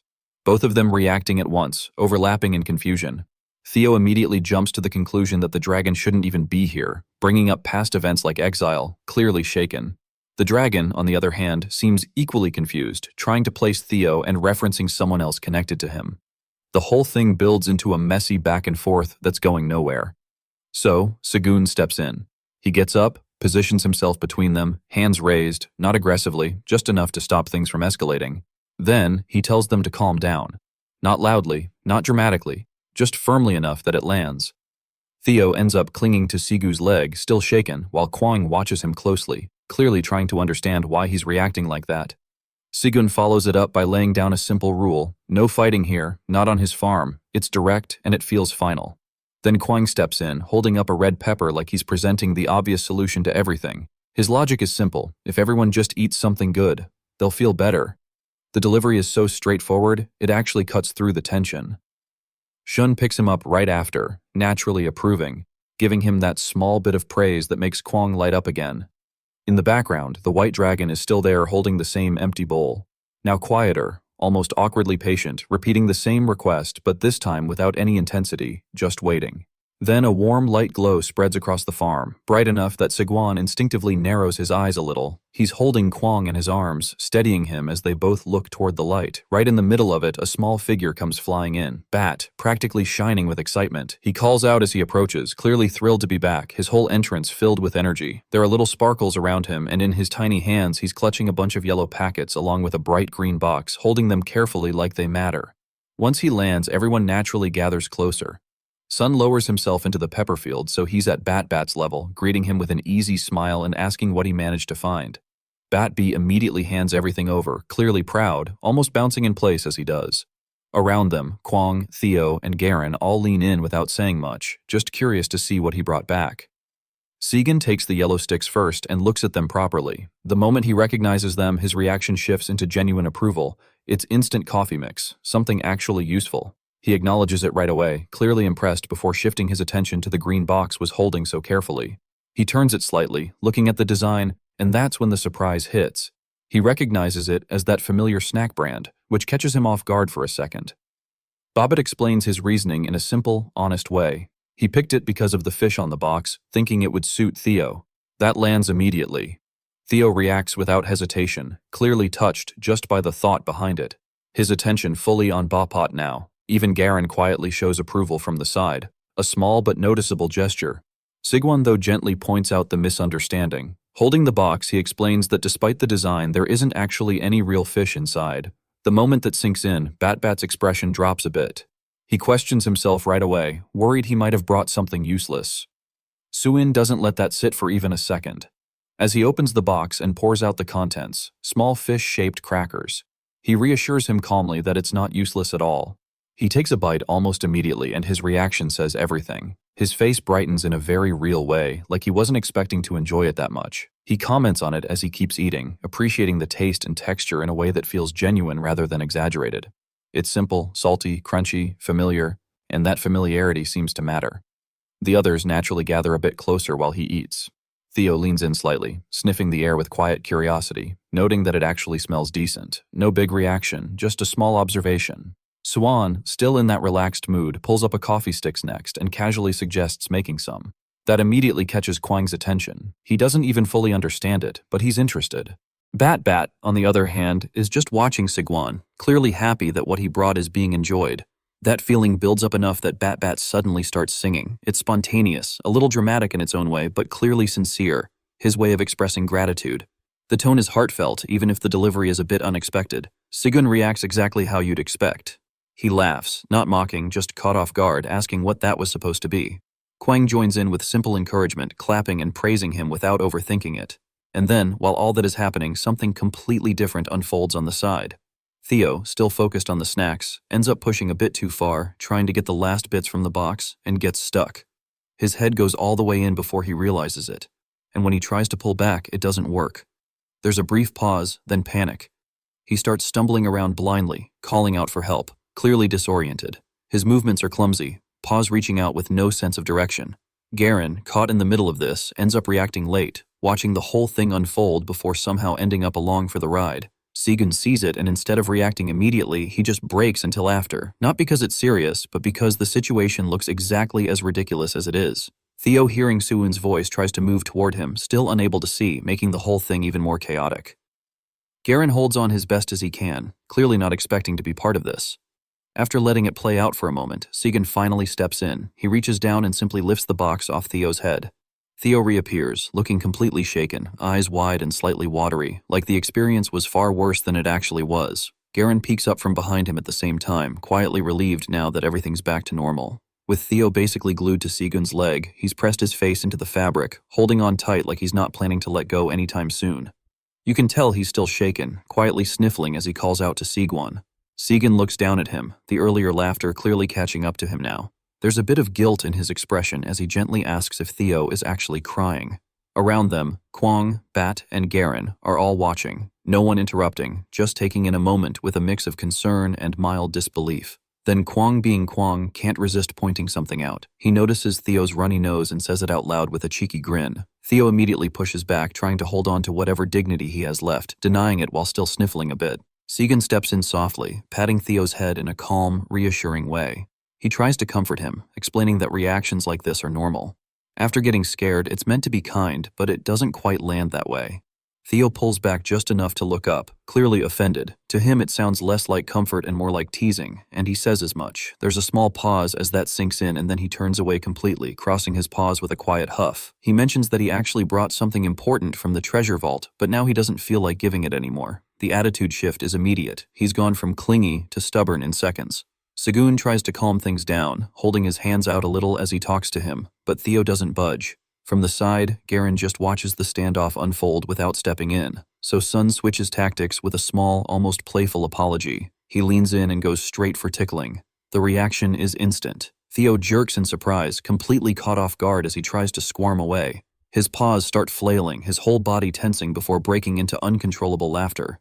It doesn't take long before the others join in, Kwang and Bat both leaning into the moment, turning it into a full group pile. The tension melts pretty quickly. Theo's protests turn into laughter, his earlier frustration fading as he tries to push them away without much success. Even Garen stays close, watching the chaos with quiet approval. Eventually, Theo gives in, still catching his breath. He reaches out and finally hands over what he'd been holding back, a rolled-up scroll. Segan takes it, his expression shifting into curiosity as he looks it over. He turns it in his hands, trying to figure out what it is, while Theo just lies there on the ground, completely drained from everything that just happened. Kwang watches closely, eyes locked on the scroll like it might somehow turn into food if he stares long enough. Segan focuses, holding the scroll properly now, his attention narrowing as he inspects it more carefully. At the same time, the scene shifts elsewhere. We see Aelin from behind, standing in a space filled with soft, glowing blue light. She's in her humanoid form, wings slightly spread, clearly energized. There's a sense of excitement in the way she moves. She's just realized she can maintain this form now, even if only briefly. In front of her, a floating orb shows Seguan. She watches him closely, grateful, already thinking about meeting him properly one day. But then something changes. Her expression tightens as she notices what he's about to do. She leans in toward the orb, suddenly tense, trying to warn him, but there's no way for her voice to reach in time. Back on the farm, Segan opens the scroll. Immediately, everything shifts. A series of system messages begin triggering one after another. The scroll isn't just paper, it's a land deed tied to a higher floor of the tower. The system recognizes it, notes that ownership hasn't been updated in over a century, and starts a registration process on the spot. Sidwin doesn't even have time to react properly before the process begins. A golden light starts forming around him, growing brighter by the second. He looks completely caught off guard, trying to make sense of what's happening. As the energy builds on his shoulder, Babat clings tightly, just as confused. Then the light erupts. A massive pillar shoots upward from where Segan is standing, swallowing him completely. The brightness takes over the entire space, leaving only his silhouette visible for a brief moment before even that disappears.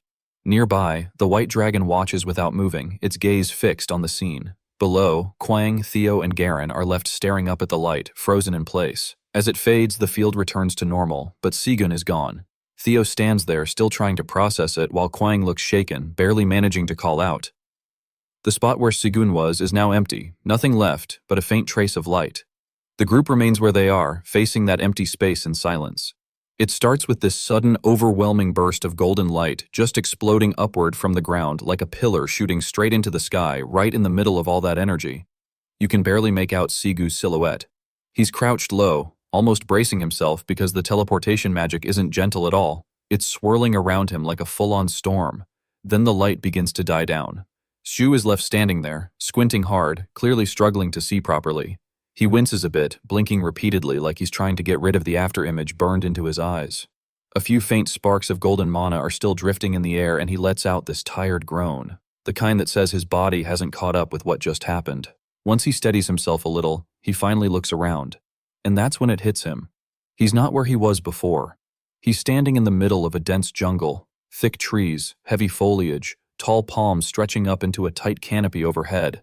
The place feels humid, quiet, a little too quiet. He's holding a rolled-up document in his hand, staring at it and then at his surroundings, completely confused, quietly questioning what just happened to him. The view pulls back a bit, really showing how deep and overgrown this place is. Everything feels old, untouched, almost suffocating with how dense it is. Then, right in front of his eyes, a system window pops up. It's a land deed. It states that this area is now his farm, located on the 77th floor of the Black Tower. And once the imprinting process is complete, he'll officially be recognized as the owner. Sigwon just freezes for a second, then his jaw drops. He realizes he's been sent all the way up to the 77th floor, and his first reaction isn't excitement, it's panic. He immediately starts thinking about the 99th floor, wondering how he's supposed to get back there from here before he can even process that properly. More system messages start appearing. This time, the tone shifts. Bright red warning text. It says the farm data is being processed, but there's a problem. The land is currently under illegal occupation by unidentified entities. Suwon just stares at the message, repeating illegal occupation under his breath, like his brain is trying to catch up with what that actually means. Slowly, the weight of it settles in. He looks around again, this time more critically. The place looks rough, overgrown, cracked in places, not really what you'd imagine when you hear the word farm. He even mutters that calling this a farm feels like a stretch. It looks more like a dying jungle than anything usable. And right then, out of nowhere, a voice agrees with him. It comes from just behind his shoulder. Segun flinches hard, almost jumping out of his skin, and spins around instantly. There's Bobette hovering right behind him. Still startled, Segun blurts out, asking when he even got there. Clearly not expecting company, his heart still racing from the surprise. BB Bat, on the other hand, is completely relaxed.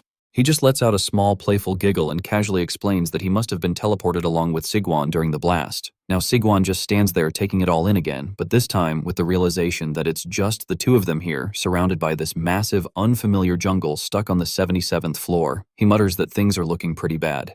Bat notices immediately, trying to help. He puffs up a little, closes his eyes, and strikes this tiny, heroic pose mid-air. With full confidence, he declares that he'll protect Sigwon, wings fluttering like he's ready to take on anything. It's a nice moment, but it barely lasts. Out of nowhere, there's a sharp sound from above, like something cutting through the air. A thick rope net drops straight down. Bat doesn't even have time to react properly before he gets caught mid-air, scooped up instantly. He lets out a startled cry as the net wraps around him.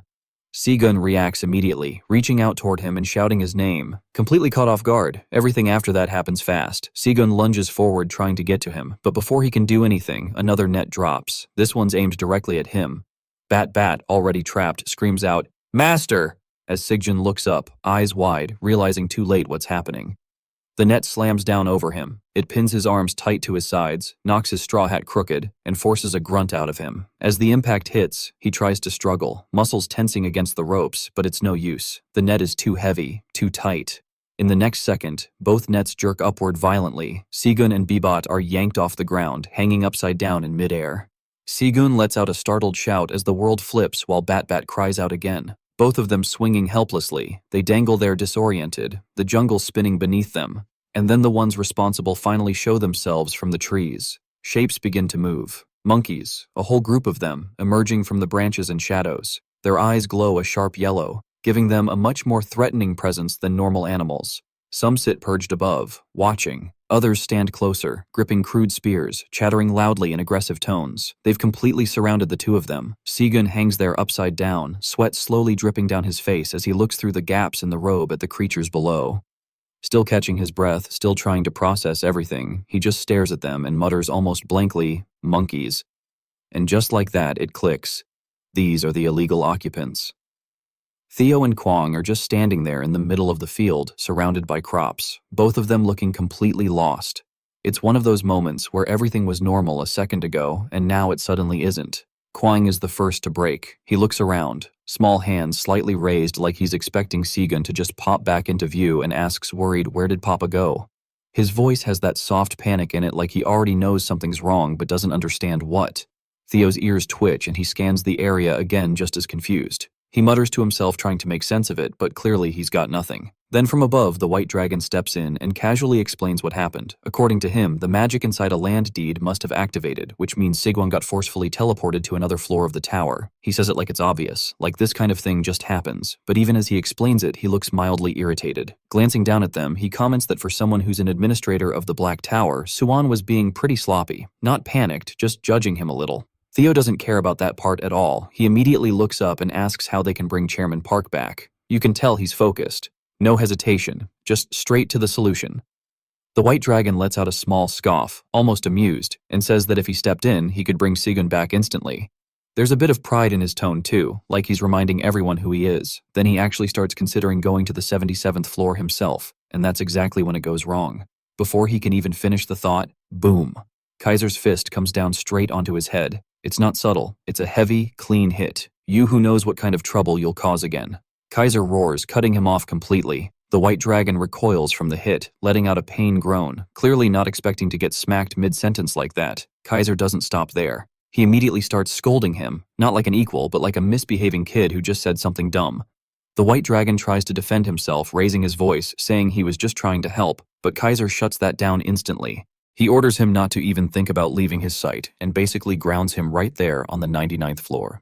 Meanwhile, down below, Theo and Kwang are just watching this whole exchange happen in the sky, and honestly, it barely even matters to them. Kwang is still stuck on the main issue. He's fidgeting now, clearly stressed, pointing out that not only is Shun gone, but Bat is missing too. That thought hits a bit harder. Now it's not just one person, they both disappeared. Theo crosses his arms, thinking it through more calmly.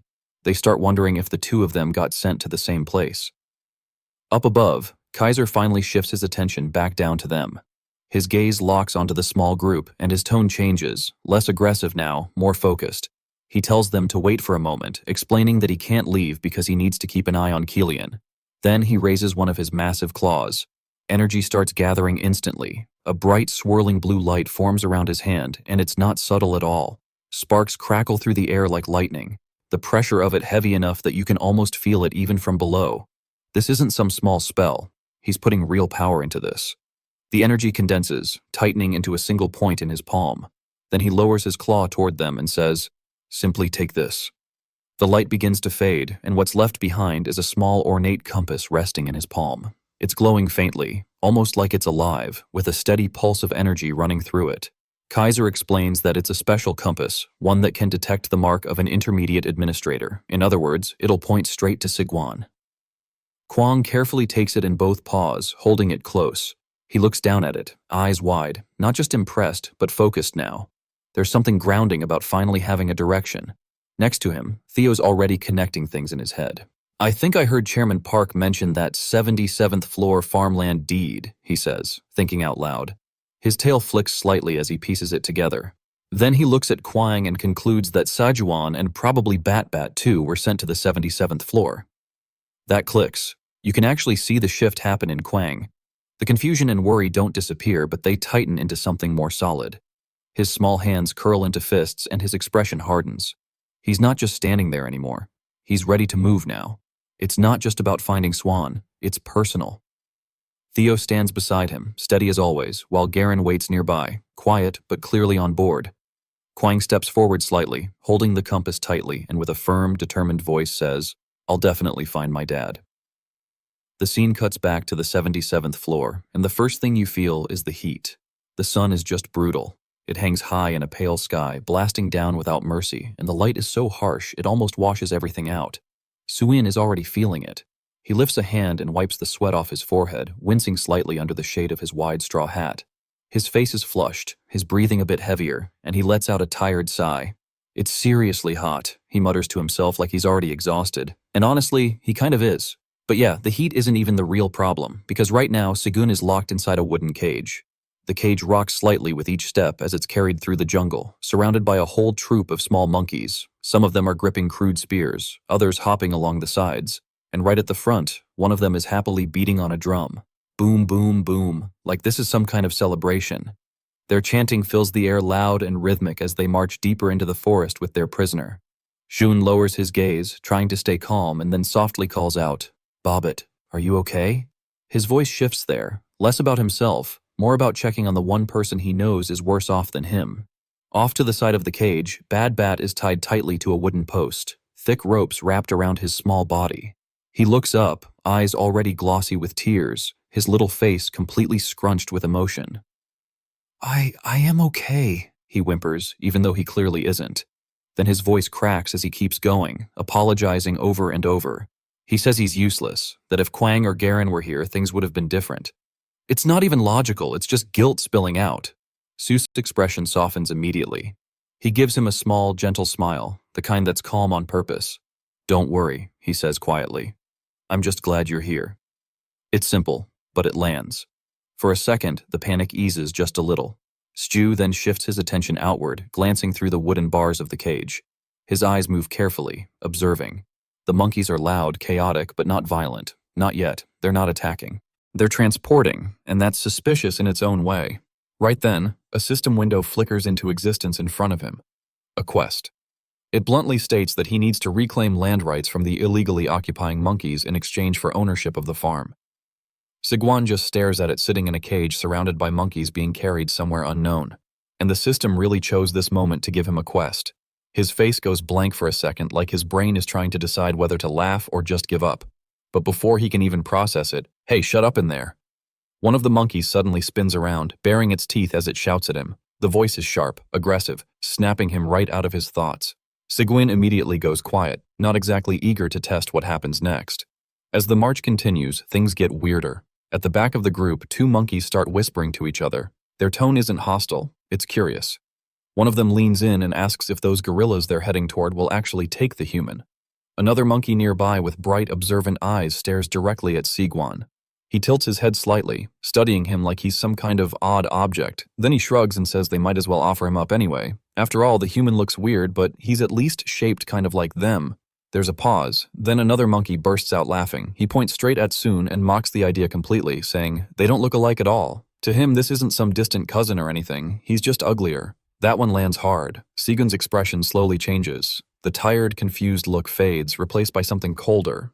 A vein visibly pops on his forehead as that insult, and the situation finally settles in. He's not just captured, he's being evaluated and apparently losing. The monkeys keep talking like he's not even there. One of them casually adds that looks don't matter as long as the guy can survive. Then, almost as an afterthought, they mention that over 100 males have already died after marrying the gorilla tribe chief's daughter. That's the moment everything stops. It hits Sigwan like a direct lightning strike. His face goes pale, his eyes widen, his whole body stiffens. What? Marrying gorilla died? His brain tries to process it and immediately rejects it happily ever after. Just turned into a confirmed death route. Panic kicks in fast. Sigun turns sharply toward Batby, desperation written all over his face now. This isn't just a bad situation anymore. This is a get out immediately or die situation. Bat, he calls out. Urgent. Can you still use your ability to go outside the tower? Bat looks back at him, still tied up, tears clinging to his eyes. Suan doesn't hesitate. Go outside and bring back anything that can help us escape, he says quickly, his voice tight with urgency. Then more firmly, because he means it. You're my only hope. That hits Babat right in the chest. For a second, he trembles. Then his expression shifts. The fear doesn't disappear, but something else pushes through it. Determination. Okay, he shouts. I'll try my best. The moment gets loud enough that the guards notice. Two monkeys immediately turn toward the cage, eyes narrowing. What's going on in there? One of them snaps. And right then, a golden glow starts to build inside the cage. It starts small, then intensifies rapidly.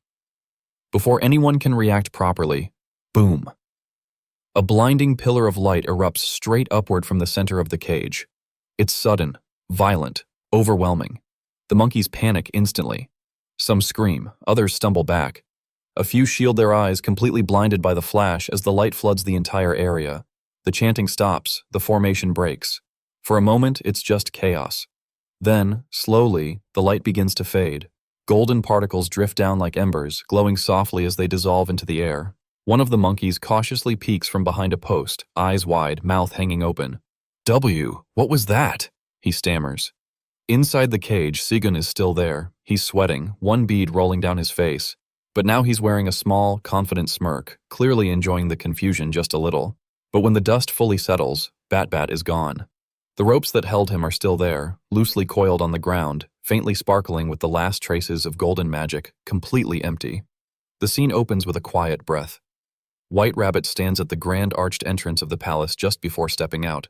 She takes a deep breath and lets it out slowly, like she's trying to steady everything inside her before facing what's ahead. Her long ears twitch slightly, not random, nervous, but there's resolve there too. The golden crown on her head catches the light as she steps forward, and when she reaches the balcony, she looks out over the courtyard. It's filled. Rows and rows of rabbit citizens all gathered, all looking up at her. She straightens. Then her voice rings out loud and clear. My beloved citizens of the Red Ribbon Kingdom. It carries across the entire courtyard, strong enough to silence everything else. She doesn't rush. She starts by acknowledging everything they've gone through. The land that was taken from them, the time they lost, the weight it put on all of them. As she speaks, the crowd listens quietly, their faces tilted upward, completely focused. No distractions, just her voice. She continues, her tone steady but heavy. talking about the damage, not just physical, but to their dignity. That part lands deeper. You can see it in their faces. Then she leans forward slightly over the stone railing. Her eyes close behind her round glasses, and her expression softens. I am truly sorry I could not be there to protect you. That one is personal. It's not a ruler speaking anymore. It's someone who feels like they failed her people. For a brief moment, the entire place feels still. Then she opens her eyes again, and now there's something different. They're wide, shining, not with regret anymore, but with determination. She places a paw firmly against her chest. But now I swear to protect you for the rest of my life. That shift hits instantly. Down below, the reaction spreads through the crowd. Some rabbits wipe their eyes. Others lean into each other. The tension that was sitting in everyone's chest starts to break. She doesn't stop there. She reminds them they're not alone anymore, that from now on they stand together. No one falls by themselves again. Her posture straightens fully now, standing tall against the backdrop of the palace. And then for the final push, let us move forward together for the Red Ribbon Kingdom. There's a split second of silence. Then the entire courtyard explodes for the Red Ribbon Kingdom. The chant echoes everywhere. Rabbits raise their paws, voices overlapping, the sound bouncing off the palace walls like the whole place just came back to life. As she turns and walks back inside, the cheers follow her in. Long live the Queen! Long live the Queen! The echoes stretch into the hall as the doors close behind her. In the moment those doors shut, she exhales hard, the tension leaving her body all at once. Inside, she's immediately met with applause. Black Rabbit and Iona are both there clapping, clearly impressed. That was amazing, their reactions say without needing much more. White Rabbit lets out a small, nervous laugh. My legs were actually shaking, she admits, still catching her breath. And then she stops mid-sentence. Her knees give out. Iona and Goa both react instantly, eyes widening as her body tilts forward. But before she can hit the ground, the Black Rabbit moves quick, precise, catching her in a warm embrace. The motion is smooth, almost instinctive. For a second, everything softens. There's this quiet, gentle moment as the two of them lean into each other, the tension replaced by something calmer, warmer. The Black Rabbit looks at her, smiling, but there's determination behind it. We'll always hold each other up, he says, so no one has to fall alone again. It's simple, direct, but it means everything in that moment. He reaches up and gently adjusts the golden crumb on White Rabbit's head, making sure it sits properly again. Right, White Rabbit just stares back at him. Wide eyes, slight blush, no words, but the answer's obvious.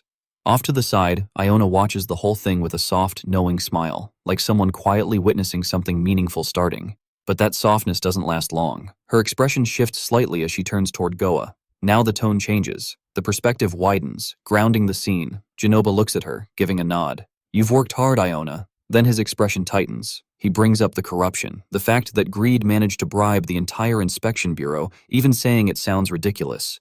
He exhales, shaking his head slightly. I didn't see it coming. Not until the Mage Association contacted me. There's frustration there and a bit of disbelief. Then he gives a faint, almost amused smile. First Tar and now this. He glances at her. It's starting to feel like problems just solve themselves wherever you go. There's a hint of teasing, but also genuine curiosity. Is this what they call the prestige of the Tower Master of Gravity? Iona lets out a small chuckle. You're quite the flatterer. But then her expression softens and she looks slightly away, quietly, almost under her breath. This is mostly thanks to the great black dragon. It's honest, respectful. Goa leans in slightly. Pardon? She immediately snaps back. A quick chuckle covering it. It's nothing. Back to professional, clean, controlled. Goa doesn't push it. Instead, he shifts topics. I have a message from the Magic Council. Now it's serious. He explains that a reliable report detected the energy of a holy stone on the upper floors. As he speaks, the image of it appears, a glowing purple crystal pulsing with energy floating above a metallic base. Iona reacts immediately. A small bead of sweat forms as her eyes sharpen. You mean the star fragment that fell long ago? Her tone is careful now. Exactly. Genoba confirms it without hesitation. If the report is true, the Mage Association needs to secure it no matter what. He scratches the back of his head, suddenly looking a bit awkward. I've been assigned to retrieve it, then more carefully. Would you come with me? There's a pause. Iona doesn't hesitate. Of course. Her face lights up with determination almost instantly. I'm ready. Then she asks, practical as always, which floor? Genoba visibly relaxes. Wow, thank you. Then he answers, the 77th floor.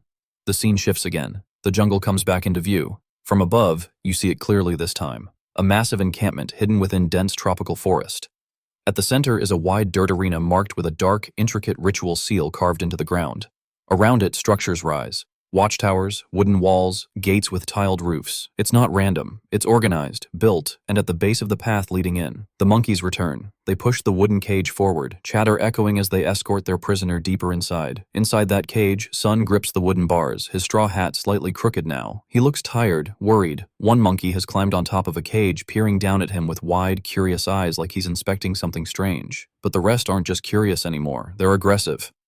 "Hey, tell us the truth." The shout comes sharp as the cage rolls forward, wheels grinding against the dirt. The air feels tighter now.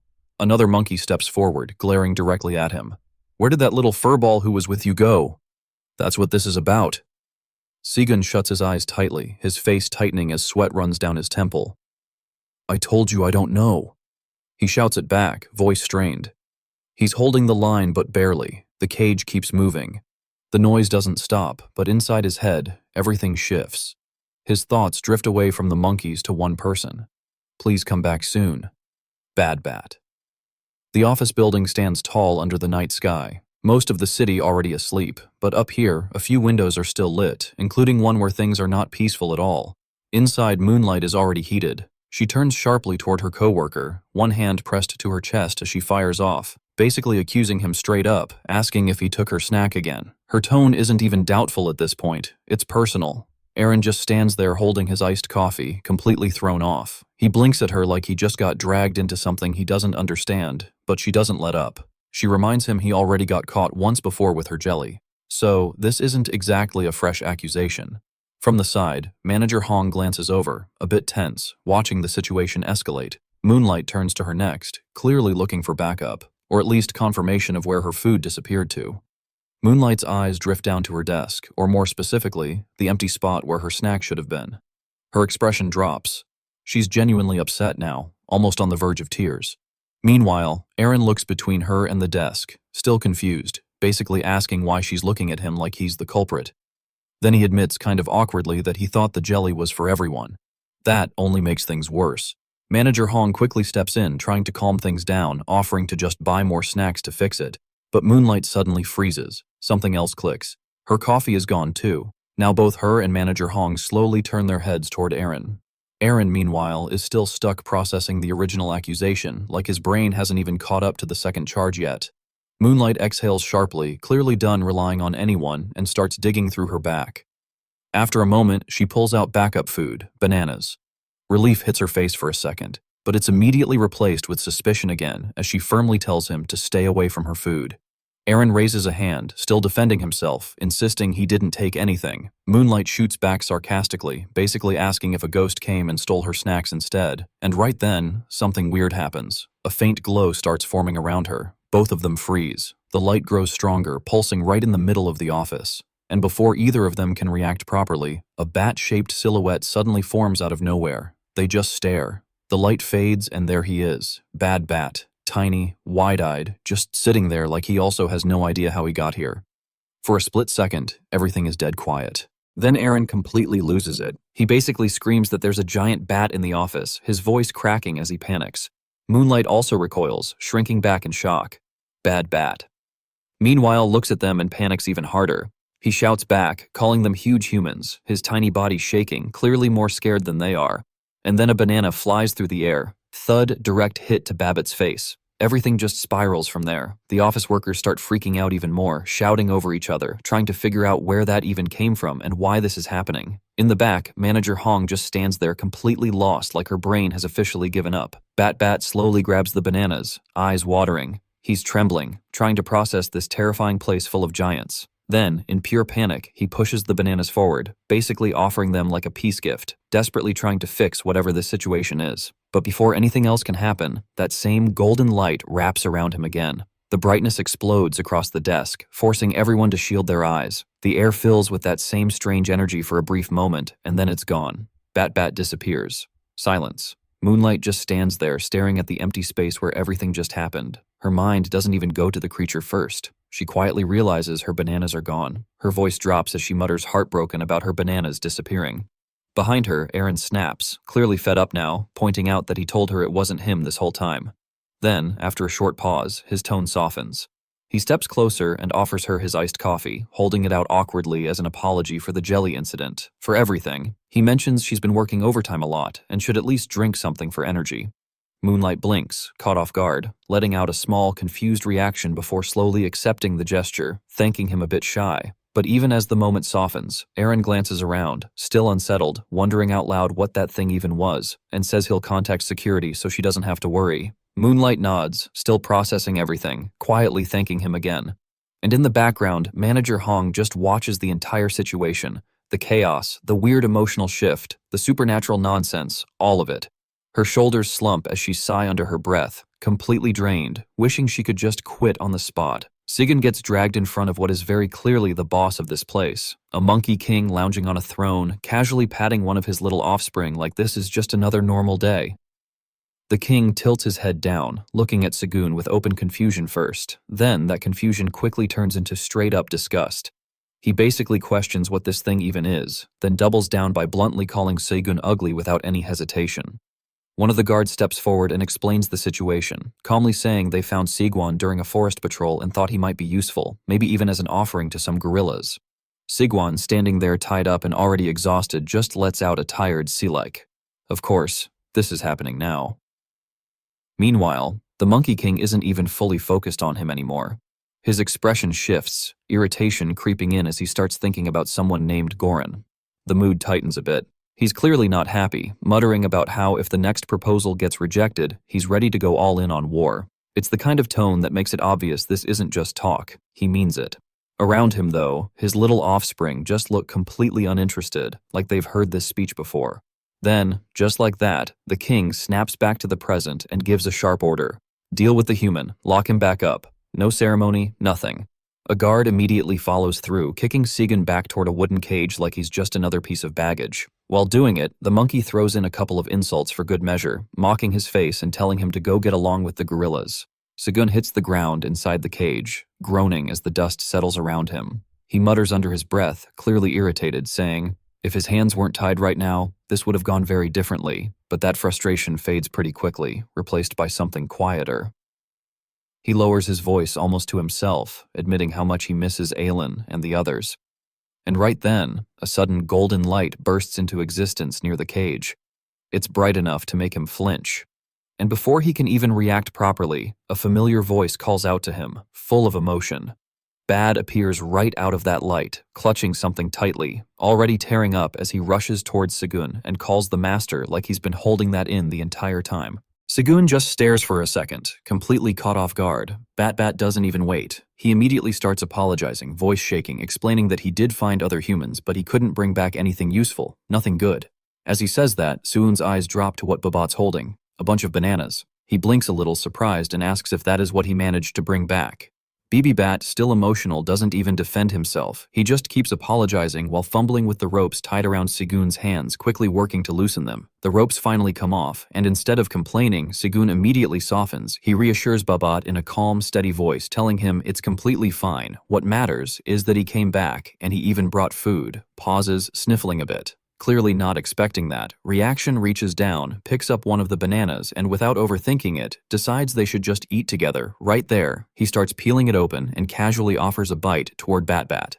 Bat freezes for a second, then those big eyes of his well up again, but this time not from panic. The banana might as well be glowing in his reflection. He leans in slowly and takes a small bite. He chews, and his entire expression changes like completely. He lights up, genuinely shocked by how good it is, going on about how he's never tasted anything like this before. He describes it in his own way, soft, fluffy, even saying it smells kind of like flowers. Xion can't help but smile at that. There's something about how serious Bat is being over a banana that makes it land. Bat keeps going, clearly enjoying every bite, while Sigun finally takes one himself and nods in agreement. It's actually pretty good. But the moment doesn't stay light for long. Sun's expression shifts slightly as a thought crosses his mind. If Bat found these near other humans, then that means someone else might be nearby. Before he can think too deeply about it, there's movement outside the cage. One of the monkeys approaches, drawn in by the smell. He leans in, eyes narrowing, and immediately starts shouting, demanding to know what they're eating.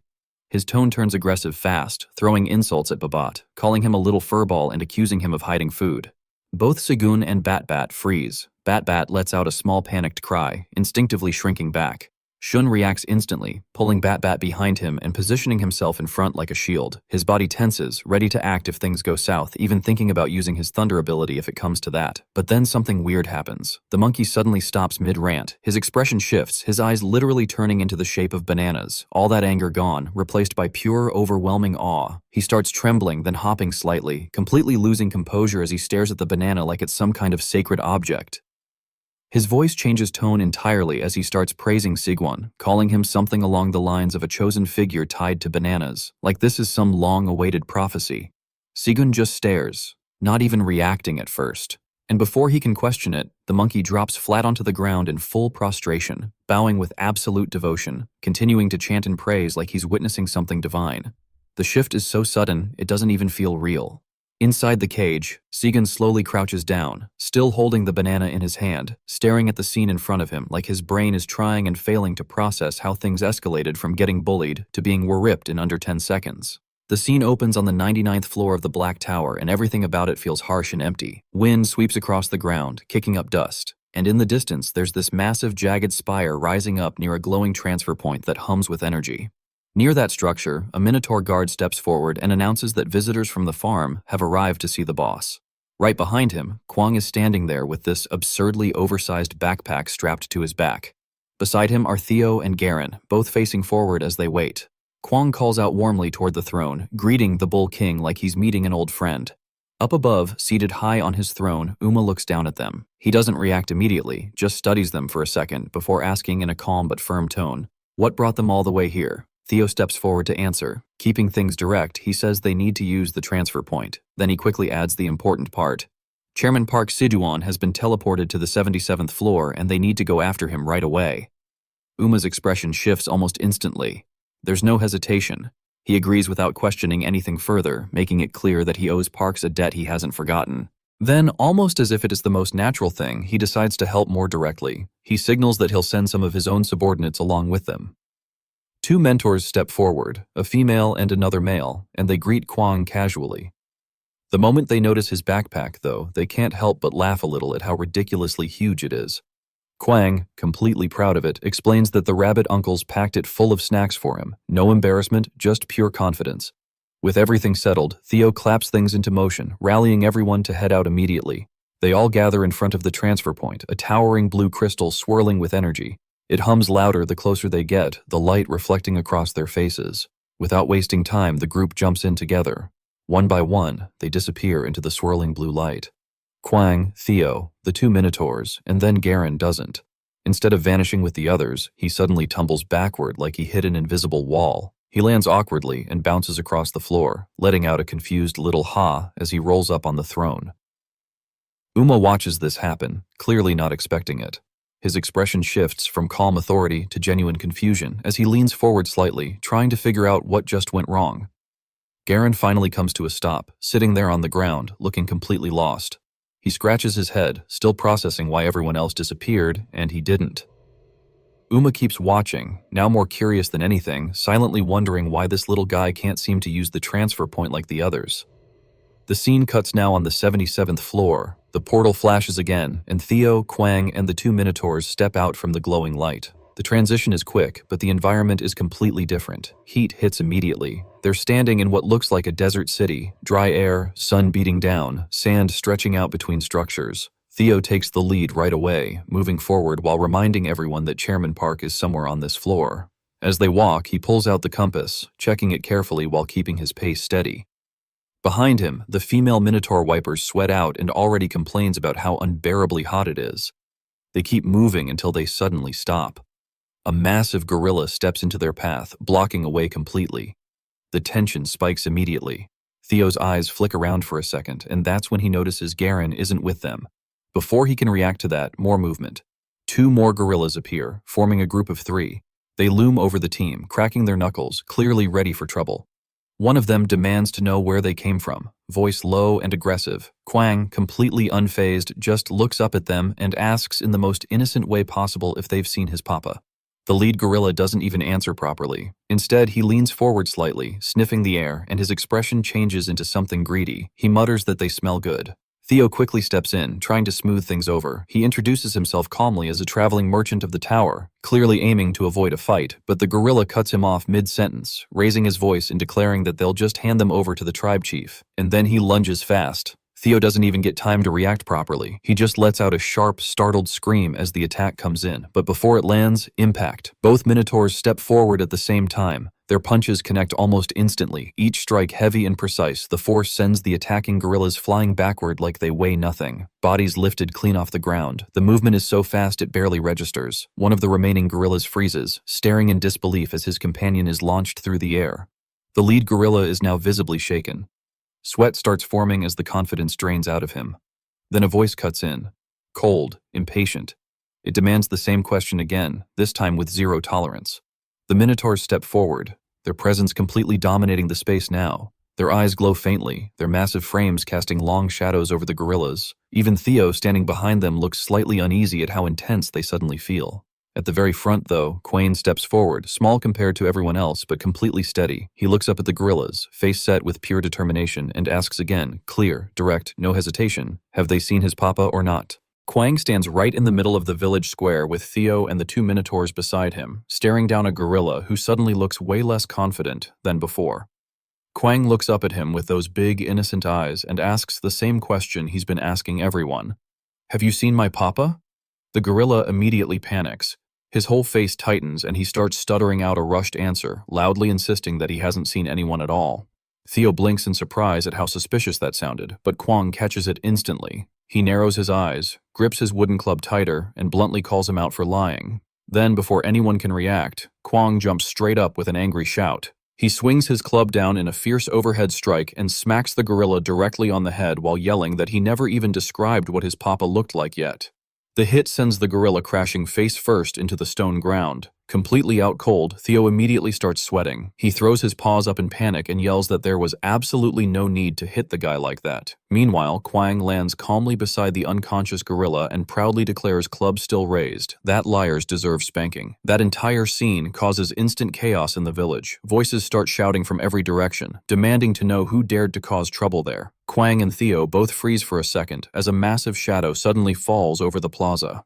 Thud. A huge armored figure lands on top of the village wall, towering over everyone with a giant wooden club resting at his side. The entire square goes quiet. It's Goran, the gorilla chieftain, the boss of the 77th floor. He stands there staring down at them with a hard, serious expression, looking every bit like the kind of monster you don't casually pick fights with. Except Quang doesn't care at all. The little bear steps right up to the front again and loudly repeats his question. Have you seen my papa? Goran's face immediately darkens. He grips his enormous wooden club tightly, veins bulging as anger rises in his voice. He roars that they dared bully his people inside their own territory. Then he jumps. The massive gorilla launches himself straight off the wall with terrifying force, raising his giant weapon high above his head as he screams that he'll crush them.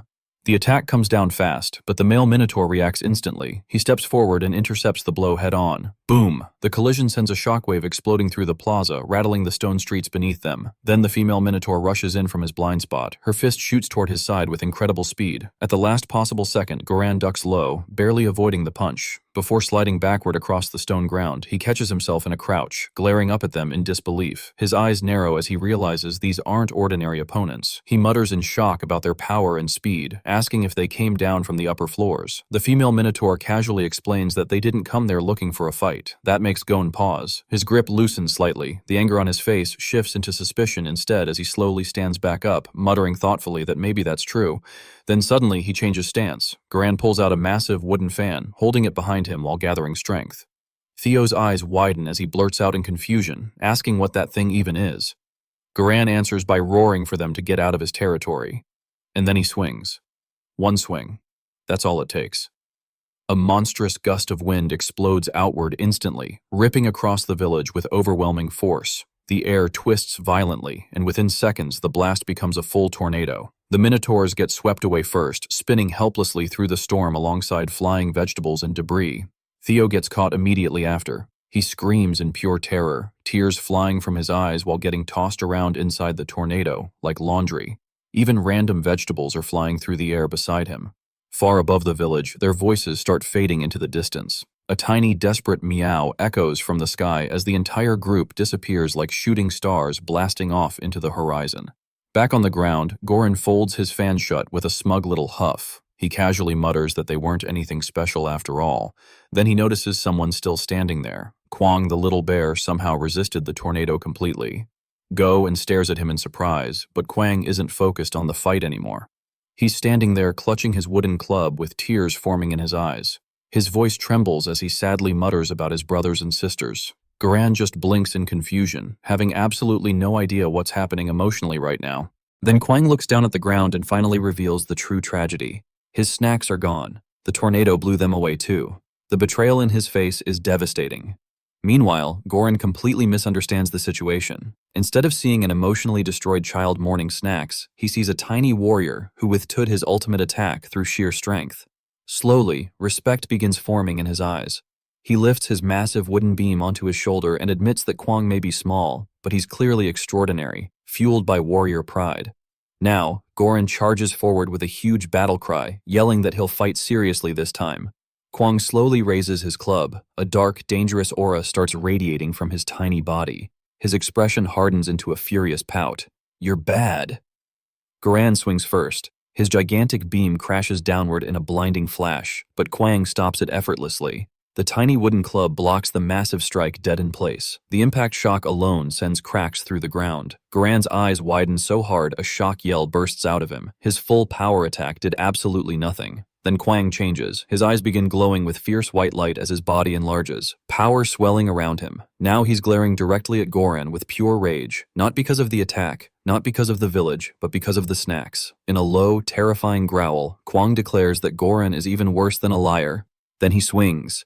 Crack. Kwang's club smashes upward with overwhelming force, instantly shattering Goran's massive wooden weapon into splinters before Goran can even react.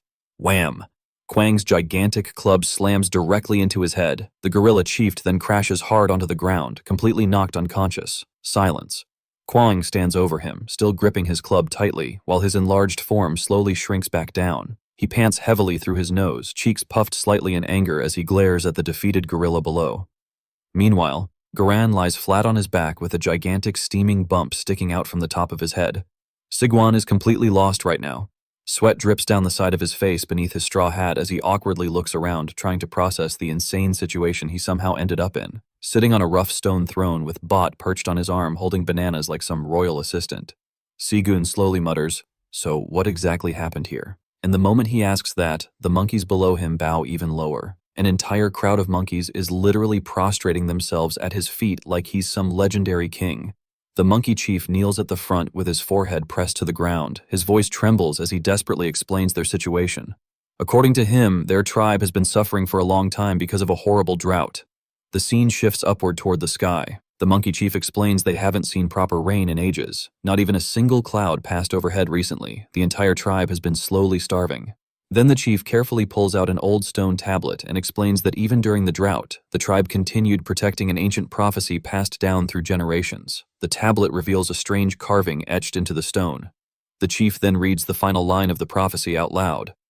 One day, a strange-looking tailless monkey carrying bananas would appear and save their tribe from the drought. Sigun immediately said, "I'm not strange-looking, and I'm definitely not a monkey." But the monkey chief ignores that completely. Instead, he bows even harder and starts begging Sigun to save them. The mood instantly shifts again as the chief hurriedly orders his tribe to bring out their special treats for the chosen savior. A smaller monkey carefully walks forward, carrying a giant leaf platter filled with food offerings. The little guy bows politely before presenting it to Sigwan. On the platter are slices of dried yellow fruit alongside a pile of tiny brown seeds. Sajun blinks at it. "Huh? What's this?" Still confused, he picks up one of the yellow slices and thanks them before trying it. Beside him, Bad happily points out how differently the monkeys are treating them now compared to earlier when they were literally trapped in cages. Suan tosses the slice into his mouth and starts chewing. Then his eyes widened. It's dried mango and it's actually really good. Sweet, chewy, and packed with flavor. Surprised, Sigun looks down at the pile of seeds beside it and asks if watermelon seeds are seriously considered a luxury food here. The monkey chief clenches his fists in frustration before explaining the situation. Before the drought, their tribe used to survive on fresh fruits, bananas, mangoes, watermelon, all kinds of things. But once the drought started, everything disappeared. As he talks, tears begin forming in his eyes while he remembers the old days. That part catches Saiga's attention immediately. Wait, those fruits exist on the 77th floor. That realization changes things. The monkeys stare up at him silently now, clinging to hope. And after thinking for a moment, Shun suddenly smiles confidently with one tiny monkey cheering from atop his straw hat. He firmly declares that he'll make the prophecy come true. Sunlight barely squeezes through the thick canopy overhead, leaving long shadows everywhere. Theo peeks nervously from behind a giant tree root covered in leaves while trembling slightly. I seriously thought I was going to die. He finally stumbles out onto an open dirt path, still shaken from getting launched away earlier. Then reality hits him again. Everyone got separated. Theo slows down and grips the golden compass tightly in his paws. His expression hardens as he tries to focus. There's no helping it now. He just has to trust everyone survived and find Sherman Park first. But despite saying that, Theo still looks absolutely terrified. He glances around nervously while muttering that the place somehow feels spooky even under the blazing sun. Then suddenly, a spark flashes across his eyes. Theo freezes. Something reacts. He slowly raises his front paw while holding up the compass with the other. A bright yellow aura begins pulsing around his paw. Far in the distance, a huge rocky mountain towers into the sky. Theo's glowing paw points directly toward it. My front paw is reacting strongly to that mountain. For a second, curiosity almost takes over, but Theo immediately shakes his head and regains focus. No distractions. Finding Sigan comes first. Clutching the compass tightly, Theo steels himself and quietly hopes everyone else is safe too. Elsewhere on the floor, a portal suddenly opens. Iona steps out alongside the giant bear, immediately getting hit by the suffocating heat of the 77th floor. But before they can even react properly, Iona suddenly squeaks in shock. The bear peeks past her curiously, and both of them freeze. Right there on the stone pavement lies Garan, completely flattened. The mighty gorilla chief is sprawled out unconscious like he got hit by a truck. The bear immediately rushes over and starts using green healing magic on him while Iona stares in disbelief. Who in the world managed to beat someone this strong? After a moment, Goran groans and slowly wakes up. Still dizzy, he explains that a group of strange troublemakers showed up and beat him senseless despite him trying to protect his family. Iona looks genuinely stunned hearing that. Then Garan weakly warns them to watch out for a black bull and a red bear. The moment he says that, sweat immediately forms on Iona's face because she already knows exactly who he's talking about. Then suddenly the sky darkens. Heavy storm clouds begin rolling overhead and Goran instantly panics. Apparently his daughter hates dark weather. The bear looks completely confused while Goran frantically searches around in despair. His giant fan is broken, and without it, he can't blow away the clouds anymore. Looking up at the darkening sky, Goran quietly wonders if his daughter has been crying more lately because of all this gloomy weather. The emotional damage is hitting this man hard. Then he throws his arms upward and roars that he's too weak to protect his family. The bear sweats awkwardly while Iona just watches silently. Then suddenly, a glowing hand rises toward the sky. Rain down. The command echoes through the jungle and instantly rain crashes down from the heavens. A massive downpour drenches the entire area within seconds. Tiny monkeys immediately explode with joy. They start dancing wildly through the rain while cheering loudly around Sigwan, who stands there proudly in his straw hat like he just performed a miracle. Park Sigwan, Park Suan. The monkeys chant his name non-stop while running circles around him. Sigwan laughs proudly with his hands on his hips, completely enjoying the moment. And from the edge of the jungle, Theo slowly steps into the rain, holding the compass. He stares at the bizarre monkey celebration in complete silence, absolutely bewildered by what he's looking at.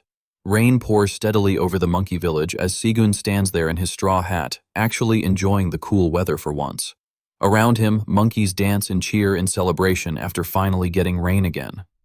The whole place feels alive with excitement, but the peaceful moment doesn't last long.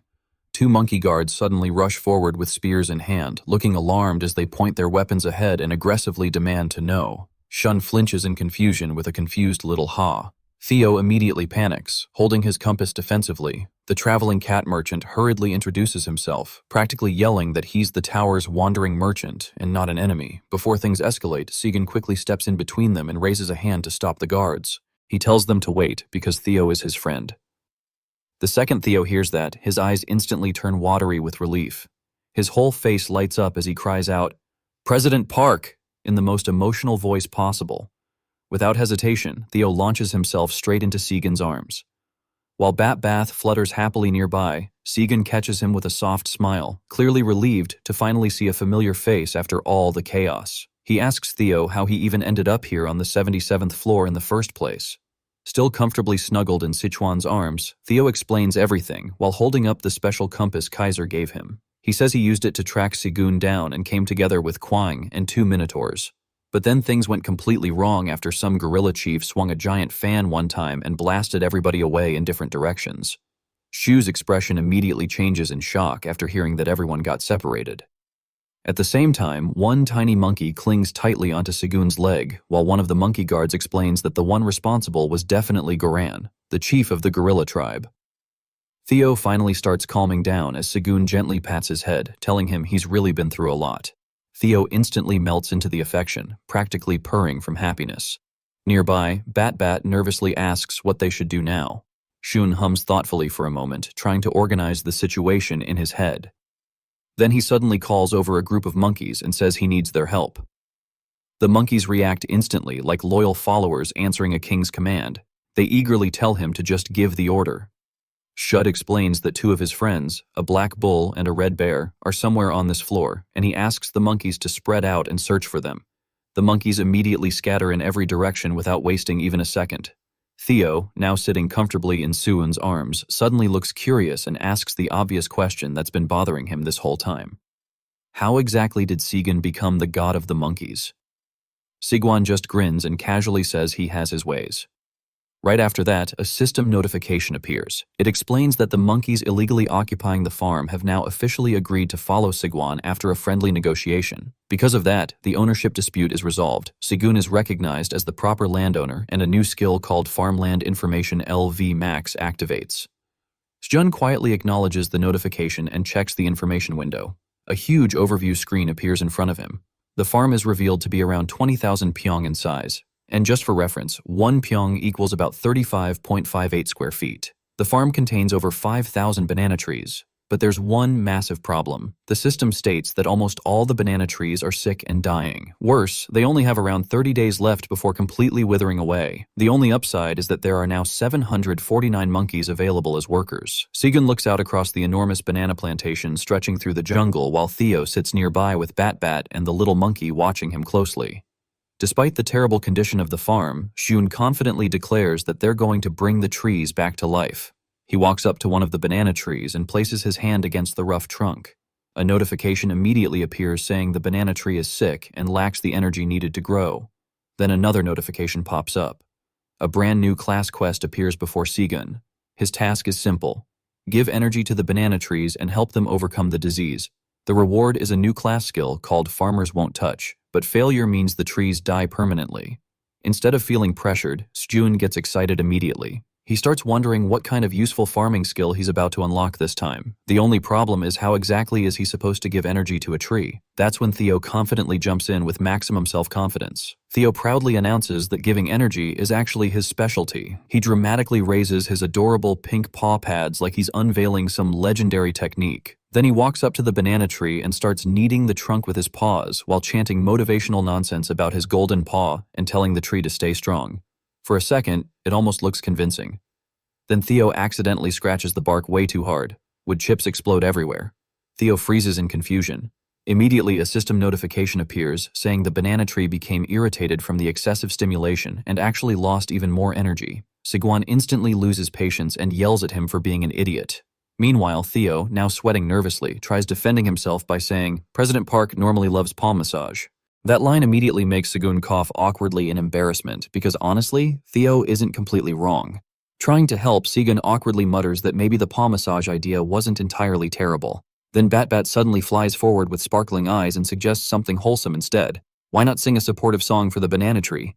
Theo immediately scoffs at the idea, acting like it's obviously ridiculous, but Sigwan decides to let Babat try anyway. Bat flutters beside the tree and starts singing an adorable little encouragement song, telling Miss Banana Tree to stay healthy and grow lots of delicious bananas. The entire atmosphere becomes weirdly wholesome. Then everyone freezes as a new system notification appears. The peaceful singing actually restored some of the tree array's energy. Theo is absolutely stunned into silence. Swan immediately praises Batba for the successful idea, while Theo cries out in disbelief at the unfairness of it all. Nearby, one little monkey happily joins the singing too, turning it into a tiny jungle concert. Now motivated, Sigwan steps forward with determination shining in his eyes. Bright energy gathers around him as he activates his stimulant growth skill. The banana tree suddenly glows with magical energy from top to bottom. The little monkey nearby starts jumping around excitedly while watching the miracle happen. Another notification appears. The tree has fully recovered successfully, and as a reward, Sigun officially unlocks the class skill Farmer's Warm Touch. Sigun looks thrilled while reading the new skill description. The ability allows his touch to accelerate plant growth and slowly heal sick crops, making it absolutely perfect for restoring the farm. The little monkey beside him looks completely confused by all the complicated farming terms. But Sigwan doesn't care. With Theo now resting on his shoulder and Bat fluttering excitedly nearby, Shun raises his glowing hands with a confident smile, fully ready to heal the rest of the banana growth. Aylin is completely panicking. Tears well up in her eyes as she anxiously paces around trying to think of what to do about Sigwan. She practically cries out in frustration, asking what she's supposed to do now. That's when Kaiser's projection appears beside her. The old dragon calmly tries to soothe her, telling his lovely granddaughter to calm down first. But Aylin is way too emotional to listen properly. She immediately fires back, saying she can't calm down because she's worried sick about Sigwan. Kaiser patiently reminds her that Sigwan has already become much stronger than before. On top of that, all his dependable companions from the 99th floor are already searching for him. Even after hearing that, Aylin still can't relax. She lowers her head and quietly mutters. But even so, Kaiser watches her for a moment before thinking of another possible solution. Then suddenly he comes up with an idea. He casually suggests granting Sigun another authority remotely. The moment Aylin hears the words new authority, her attention snaps toward him instantly. Kaiser explains that since Sigwan already possesses the Intermediate Administrator's badge, it's possible to assign him another authority even while he's on a completely different floor. The second she hears that, Aylin wastes absolutely no time. She immediately rushes toward a pile of books and starts frantically flipping through them at terrifying speed. Books start flying everywhere while Kaiser watches in surprise, asking if she's really going to search for one right now. But then his expression becomes more serious. He warns her carefully that granting a second authority comes with consequences. He starts reminding her that from the second authority onward, but Aylin cuts him off before he can finish. Still tossing books around in desperation, she stubbornly declares there's no other choice because Sigun's safety matters more than anything else. At this point, the room basically looks like a magical tornado hit a library. Seeing her completely committed already, Kaiser immediately distances himself from responsibility, muttering that he wants no part in whatever happens next. Meanwhile, Aylin confidently insists that Sigwan will understand once he realizes it's an authority capable of strengthening his indestructible body. Then suddenly, she freezes. Her eyes widen. Eileen's face instantly lights up with excitement as she finally finds the right book. Holding it up triumphantly, she proudly announces that this is the one. Blue magical energy immediately erupts around her in swirling currents. As the spell activates, Aylin quietly prays for Sigwan to come back safely. Back on the 77th floor, the atmosphere couldn't be more different. Monkeys are jumping around excitedly near the restored banana trees, celebrating the fact that the grove is finally recovering. Meanwhile, Sigun looks absolutely exhausted. He bends forward slightly, catching his breath after using so much energy. Theo, Babbitt, and one nearby monkey all watch him closely with concern. Wiping sweat from his face, Siyun realizes something worrying. He used almost all his magic power just restoring 10 trees. Looking out across the gigantic plantation, he wonders how long it'll take to heal the entire grove at this rate. Trying to cheer him up, Theo climbs onto Seijun's back and starts giving him a little shoulder massage while telling him to hang in there. At the same time, BAF flies circles around Sajun's head while singing encouragement songs again, desperately trying to boost morale. Sigun can't help smiling warmly at both of them. He sincerely thanks them for supporting him. Then suddenly, a bright blue magical aura bursts out from Shun's body. The nearby monkey jumps in shock. Seijun himself looks stunned as overwhelming energy suddenly floods through him. He quickly realizes the support from his companions somehow triggered this reaction. The glowing aura intensifies further. Then a system notification appears. The tower administrator has granted a brand new authority called Strength and Magic Circuit to Suin's Intermediate Administrator badge. Instantly, his magic stats and recovery speed skyrocket. The exhaustion from moments ago practically disappears. Now overflowing with energy, Xion pumps his fists excitedly while Theo nearly falls off his shoulder in surprise from the sudden mood swing. With blue energy radiating around him, Xion proudly declares that at this rate he could probably use his skills all day long. Without wasting another second, he marches confidently toward the next dying banana tree. He stretches out his hand. Golden light explodes outward as healing energy pours directly into the tree trunk. The watching monkeys immediately erupt with excited noises. One monkey in particular stares at Sigwan with sparkling eyes full of admiration, pumping his fists excitedly. He thanks Sigwan over and over again while calling him the being of prophecy. Suan just smiles awkwardly and waves it off like it's no big deal while Theo happily rests against his shoulder. Then suddenly, ding, a sharp notification sound cuts through the moment. Suan pauses. A blue system window appears in front of him and immediately destroys the happy atmosphere. The notification reveals that a horrifying total of 100 million tower coins has been automatically withdrawn from Segun's seed bank account as payment for the new authority. At the exact same moment, the sound of coins draining away echoes dramatically in the background like his soul just left his body. The cheerful mood instantly dies. Even the atmosphere feels darker as dramatic lightning crackles behind him. Shun freezes completely. His jaw slowly drops while his brain struggles to process the number he just saw. Then he finally lets out a horrified scream of pure financial despair.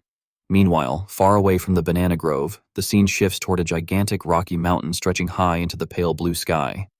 At the base of the mountain lies a dark cave system. Inside the cave, Vice Master Ganoba, a large spotted hyena, and Iona carefully walk deeper underground together.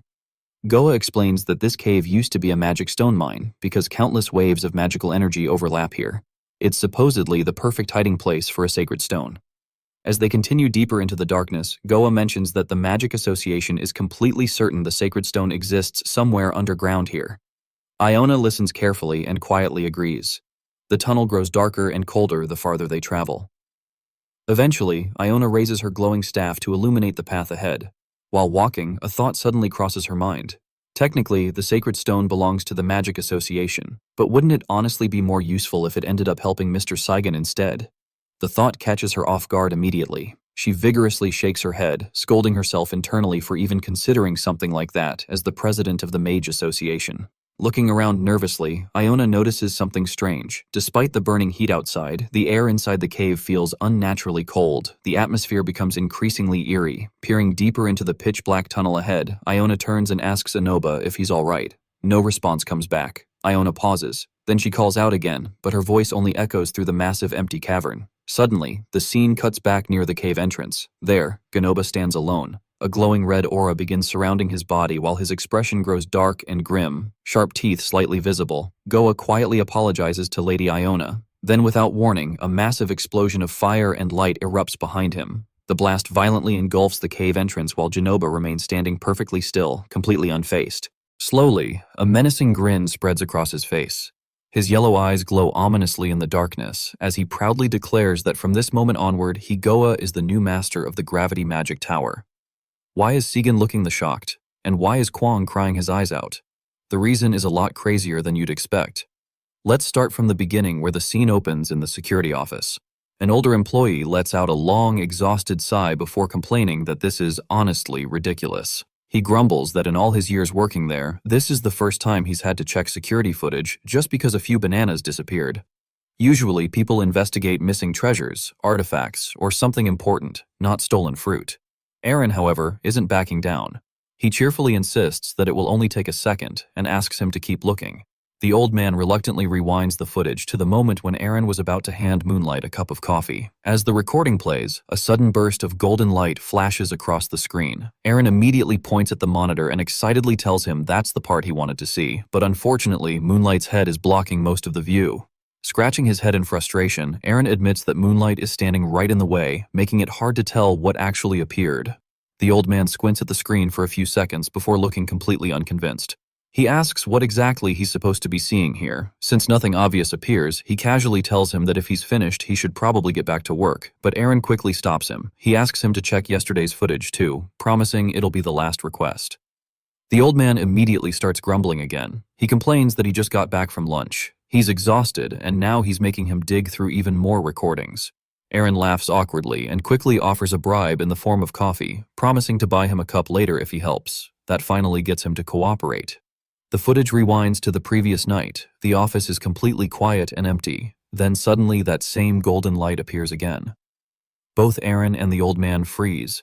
The old man's eyes widen as he blurts out that whatever they're looking at definitely isn't normal. He leans closer to the screen and mutters that it almost looks like something is flying around the room. Then the camera finally catches a clearer glimpse. A tiny, bat-like figure darts across the office.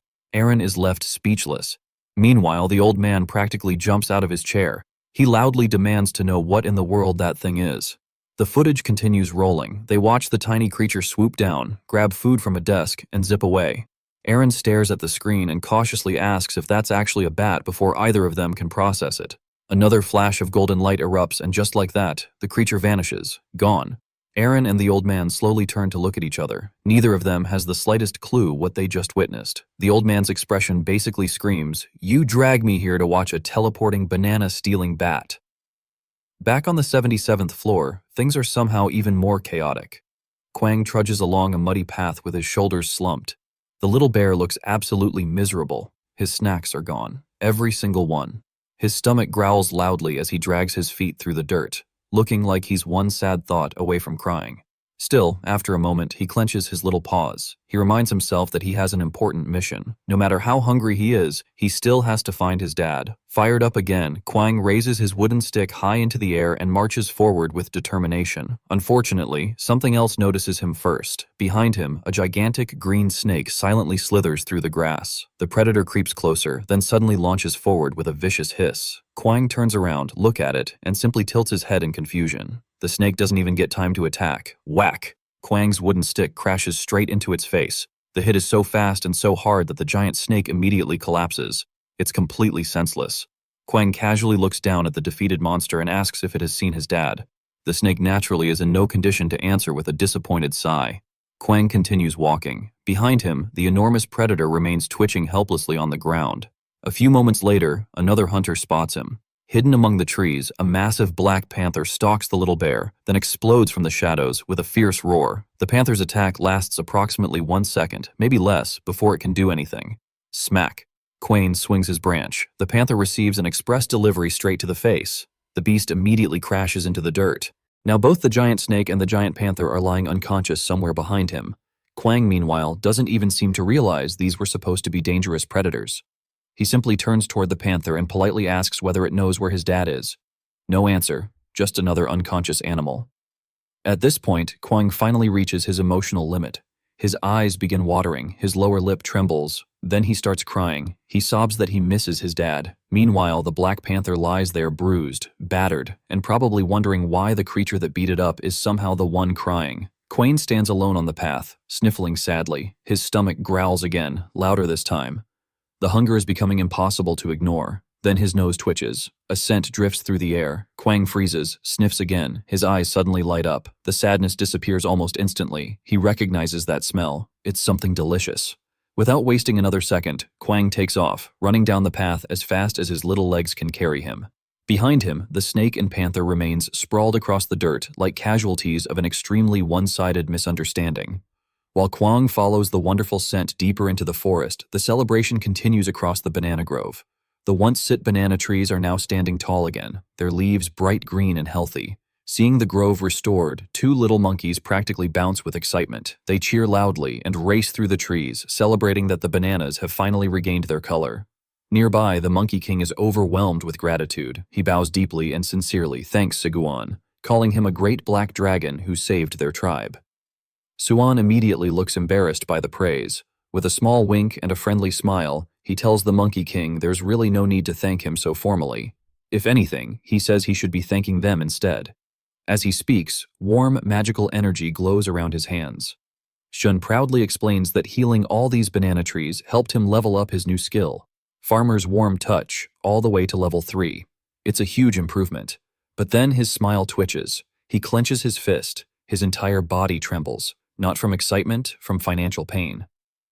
While gaining a new authority was nice, losing 100 million tower coins still feels like getting stabbed directly in the wallet. The memory hits him again, his jaw tightens, his eye twitches, his soul briefly leaves his body. Eventually he forces himself to move on. The coins are gone, crying won't bring them back. So, Segan takes a deep breath and cheerfully announces that everyone should stop working for now, eat something good, and get some rest. Bat flutters around nearby while Theo carries a bowl full of food. A little monkey hops around excitedly as the feast is laid out. The little monkey stares in complete amazement at a table filled with steaming roasted sweet potatoes and bowls of fresh cherry tomato soup. Segun proudly points everything out. He admits he put a lot of effort into the meal. There are beautifully grilled fish seasoned with salt and served alongside fresh vegetables and citrus slices. There are plates of spicy squid stir-fry loaded with peppers and onions. Everything smells incredible. To finish things off, Segun dramatically drizzles golden honey over a roasted sweet potato. The little monkeys watch like they're witnessing a miracle. Sigun hands over a steaming, honey-covered potato. The little monkey's eyes sparkle. It eagerly sticks out its tongue and takes a taste. Soon, the entire tribe is eating. One monkey carefully blows on a hot potato before taking a bite. Another happily devours its food without a care in the world. Someone else slurps cherry tomato soup. Another monkey takes an enormous bite out of a honey-coated potato. Everywhere Sigun looks, there are happy faces. One monkey looks up in shock after tasting the soup. It asks what this incredible dish is because it's never experienced such a sweet and sour flavor before. Nearby, another monkey hugs a giant honey potato like it has found true love. It loudly declares that the food is unbelievably delicious. Then comes the spicy squid and chaos follows. One monkey suddenly breathes out a tiny puff of fire. It starts yelling that its tongue hurts. Another monkey is nearly crying from the heat. Yet, despite the pain, it desperately shovels more food into its mouth while asking what kind of amazing dish this is. Apparently, suffering and enjoyment are happening simultaneously away from the spicy battlefield. Theo enjoys life much more peacefully. He sits comfortably on the ground with a giant grilled fish and happily munches away while a nearby monkey remains completely focused on annihilating potatoes. For a while, everyone simply enjoys the meal. Then the Monkey King suddenly stands. Looking directly at Sigwan, he sincerely thanks him again. Sigun pauses in the middle of eating. Bowl in one hand, spoon in the other. He blinks in confusion. Then something unexpected happens. The Monkey King drops to his knees. The entire monkey tribe follows. Hundreds of heads bow toward the ground. Together they declare that from now on their tribe will serve Siguan. The display is so intense that Siguan immediately starts sweating. He puts down his spoon and forces a nervous smile. At this rate, he feels like he's going to get indigestion before finishing dinner. Trying to calm everyone down, he gently tells them that's enough and urges them to relax and eat comfortably. The emotional moment lasts approximately 3 seconds. Then, a massive roar explodes through the area. The ground trembles. Siduan nearly drops his bowl. Theo freezes. Bat freezes. The monkeys freeze. Everyone looks around in confusion. Sigun asks what that sound was. One terrified monkey immediately grabs onto his leg. Meanwhile, the Monkey King's expression turns serious. Gritting his teeth, he announces that she has finally arrived. Heavy footsteps begin shaking the earth. Each step sounds like a boulder crashing into the ground. Then the approaching figure comes into view. The narrator introduces her as Garina, daughter of Goran, the chief of the gorilla tribe, and she absolutely looks the part, wearing sturdy armor and carrying herself with confidence. Garina marches forward like a one-woman army. The monkeys immediately recognize her and shout her name in alarm. But Garina isn't paying attention to them. Instead, she suddenly sniffs the air. Her eyes narrow. A grin slowly spreads across her face. She smells something delicious. The monkeys panic instantly. Several rush towards Sigwan, urging him to evacuate while there's still time. Others grip their spears and bravely prepare to defend their territory. The small monkey warriors shout that this is Monkeyland and demand that she leave. Garina barely acknowledges them. Looking down calmly, she comments that it rained earlier. Then her expression darkens. She mutters that gloomy weather always puts her in a bad mood, and when she's in a bad mood, she craves sweets a lot. The next moment, she flexes. Several monkeys are immediately launched into the air screaming. The defenders never even had a chance. Then Garina suddenly stops. Her nose twitches again. She has found the source. Down below, a frightened little monkey clings tightly to Sigu's leg while holding half of a sweet snack. The scent reaches Karina. Her eyes lock on target and she charges straight toward the food. She barrels forward like a runaway train while yelling that it looks delicious. Suin immediately starts sweating under his straw hat. He stares at the rapidly approaching gorilla and panics. She's coming directly at him. There isn't time to think, so he reacts. Throwing one arm into the air, Suin activates his magic. Dark clouds begin gathering overhead. Energy crackles through the sky. Seeing this, Garina abruptly stops. She stares upward in confusion as thunder rumbles above. Siduan doesn't hesitate. He pours everything into his next attack. With a desperate shout, he unleashes Thunder Throw. A gigantic bolt of lightning tears through the sky and races toward Garina. The little monkey clings tightly to his leg the entire time. At the last second, Garina reacts. She slams her fist into the ground. The earth explodes. A massive slab of rock rises upward. Using it as a shield, she braces herself. Boom! The lightning crashes into the stone barrier. Electricity explodes across its surface. Dust and debris fly everywhere. Yet somehow the shield holds. Garina survives the attack. Sigun stares in horror. His strongest move was blocked. Bad Bat and the little monkey cling to him in terror while Sigun wonders how that's even possible. Slowly, the dust begins settling. A figure emerges from the smoke. Garina stands there completely serious, focused, silent. Her glowing eyes scan the area. She asks one simple question: who is responsible for that attack? For a brief moment, everything feels tense, dangerous, like a real battle is about to begin. Then Garina spots Sigwan and everything breaks. Instantly, her serious expression vanishes. Hearts appear in her eyes. A bright blush spreads across her face. She looks completely love-struck. In the blink of an eye, she goes from terrifying warrior to excited fangirl, practically squealing with happiness. She asks who the strong male is that attacked her. Shun freezes. Theo freezes. The monkeys freeze. Nobody understands what just happened. Then it gets worse, much worse. Garina launches herself forward. Rocks explode behind her. Heart-filled eyes remain locked on Sigwan, arms spread wide. She charges straight toward him while shouting the last thing he ever expected to hear. She wants to marry him. Suin's face drains of color. Cold sweat pours down his forehead. A flash of lightning illuminates the background as the horrifying reality sinks in. Moments ago, he thought he was about to fight a powerful enemy. Now he's pretty sure he's in even bigger trouble. Just when Sigun thinks his situation couldn't possibly get any worse, Garina comes charging straight at him with hearts practically exploding out of her eyes. She's completely serious about her proposal too. Theo and the little monkey instantly realize this is a disaster and scramble out of the way while Sejun freezes in pure panic. He throws both hands up defensively and desperately shouts for her to stop. But Garina isn't slowing down at all. She keeps rushing forward with terrifying enthusiasm. Out of nowhere, a large red blur comes spinning down from above. Then, wham! Before anyone can react, Kwang drops from the sky and swings his wooden club with all his strength directly into Garina's forehead. The impact is massive.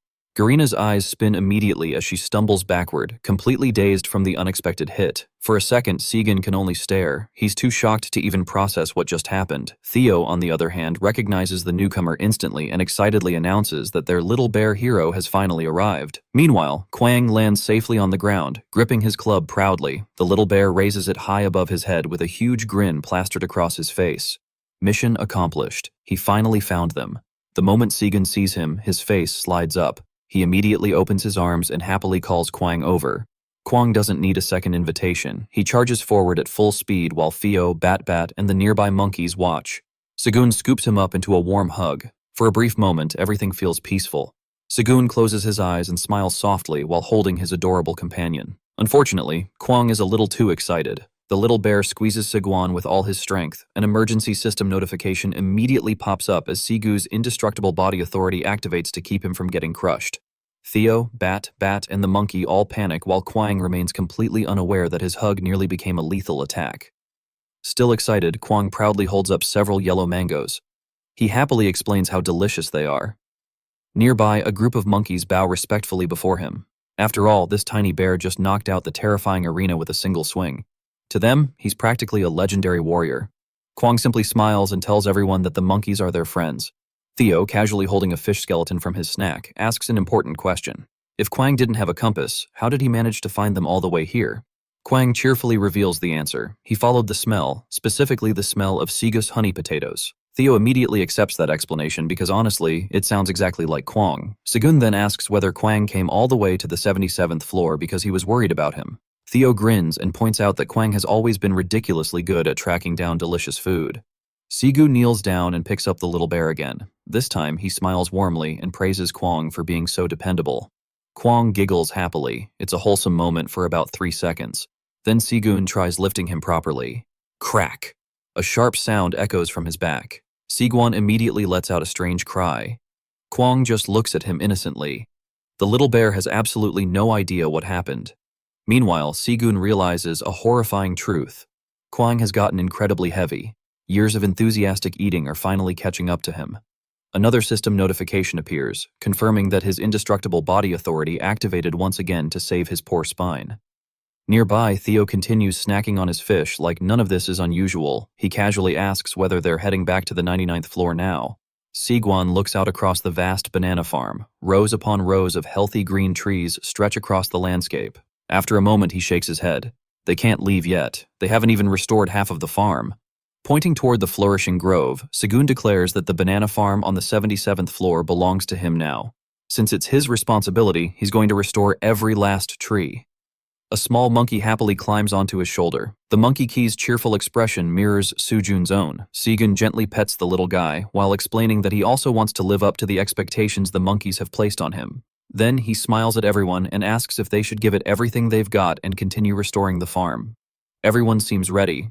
Then suddenly, boom, a deafening explosion shakes the entire area. The ground trembles violently beneath their feet. Jun and others look completely stunned, still holding the small monkey on his shoulder. Jun quickly turns toward the source of the sound and asks what just happened.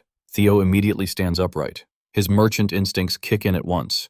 In the distance, a towering mountain rises into the sky. A thick column of dark smoke is pouring upward from it.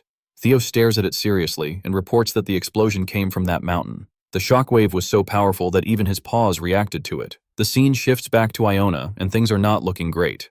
She's floating inside a protective purple sphere of spatial magic, gripping her staff tightly while staring around in disbelief.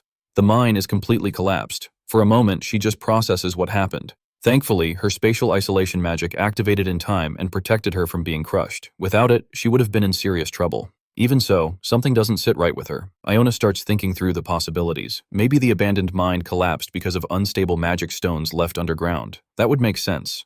But then another possibility creeps into her mind. Her expression slowly darkens. A bead of sweat runs down her face. What if Genoba caused this on purpose? The thought immediately makes her uneasy. Still, there isn't much she can do about it right now. Whether it was an accident or betrayal, she's currently trapped at the very bottom of a dangerous abandoned mine. Her first priority is finding a way out. Then suddenly, a massive blue flash erupts right in front of her. The light is so intense that Iona instinctively shields her eyes and lets out a startled squeak. The entire cavern becomes flooded with brilliant blue light. Holding her staff high, she forces herself to focus. Despite the overwhelming brightness, she can feel something, a presence, a powerful one. The energy radiating from below doesn't feel like ordinary magic. It feels alive. As the light settles, a glowing blue crystal comes into view. The strange stone hovers in midair while releasing heavy waves of magical power. A booming voice echoes throughout the cavern. The mysterious being sounds annoyed. Very annoyed. It complains about sensing warmth nearby and makes it clear that it does not appreciate living creatures entering its presence. Iona immediately feels the pressure. Blue energy beams begin pouring from the crystal. The temperature drops instantly. She grips her staff harder, struggling to maintain her footing inside the spatial barrier. The cold is overwhelming. Not ordinary cold. The kind of cold that only comes from something absurdly powerful. The crystal finally reveals its identity. It is the legendary Holy Stone, and apparently it has a very inflated opinion of itself. The crystal declares that it is the great ice cube and takes personal offense to anything warm existing near it. Then it attacks. A deafening command rings out. Everything should freeze. An enormous torrent of icy blue energy blasts downward toward Iona. The freezing power slams into her barrier. Iona groans under the pressure but refuses to give an inch. Gritting her teeth, she channels more mana through her staff. If the crystal wants a contest of magic, she's more than willing to provide one. With a sharp command, she unleashes her dimension shield. Pink and blue spatial energy explodes outward. The cavern fills with swirling magical currents. Then the situation flips completely. A glowing pink cube suddenly forms around the Holy Stone. The crystal freezes. Not literally, emotionally. It did not expect that at all. Now the legendary ice cube finds itself trapped inside a magical box. Meanwhile, Iona floats comfortably inside her own shield and studies the artifact with growing interest.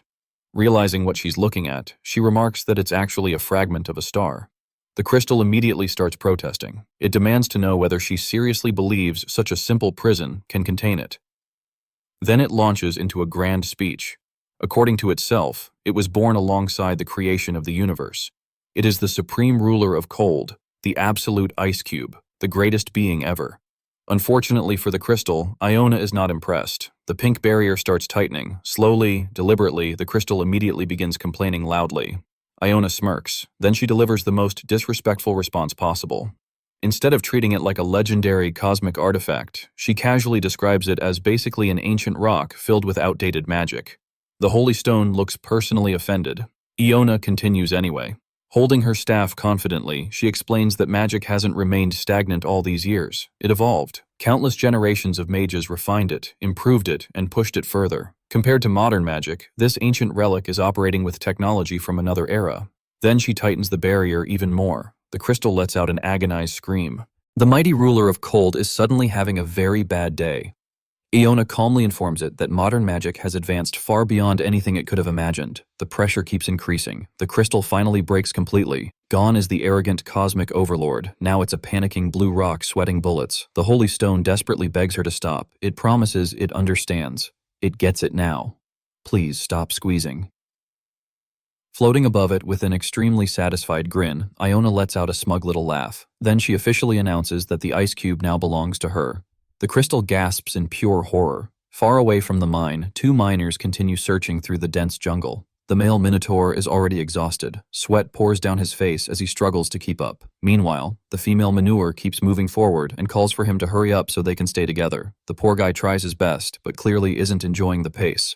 As they run, the female minotaur glances toward a distant rocky mountain. The huge explosion they saw earlier came from that direction. Worry fills her expression. She hopes Theo, Quang, and everyone else are safe. Then suddenly, a loud rumble echoes across the jungle. Both minotaurs immediately turn toward the sound. Their eyes widen. Dark smoke is now billowing from the peak of the mountain. The sight is alarming enough that both of them panic. The male minotaur instantly jumps to the worst possible conclusion. He clutches his head and screams that the volcano is erupting. The female minotaur stares at the mountain in disbelief. The male manure immediately starts yelling that they need to run fast right now.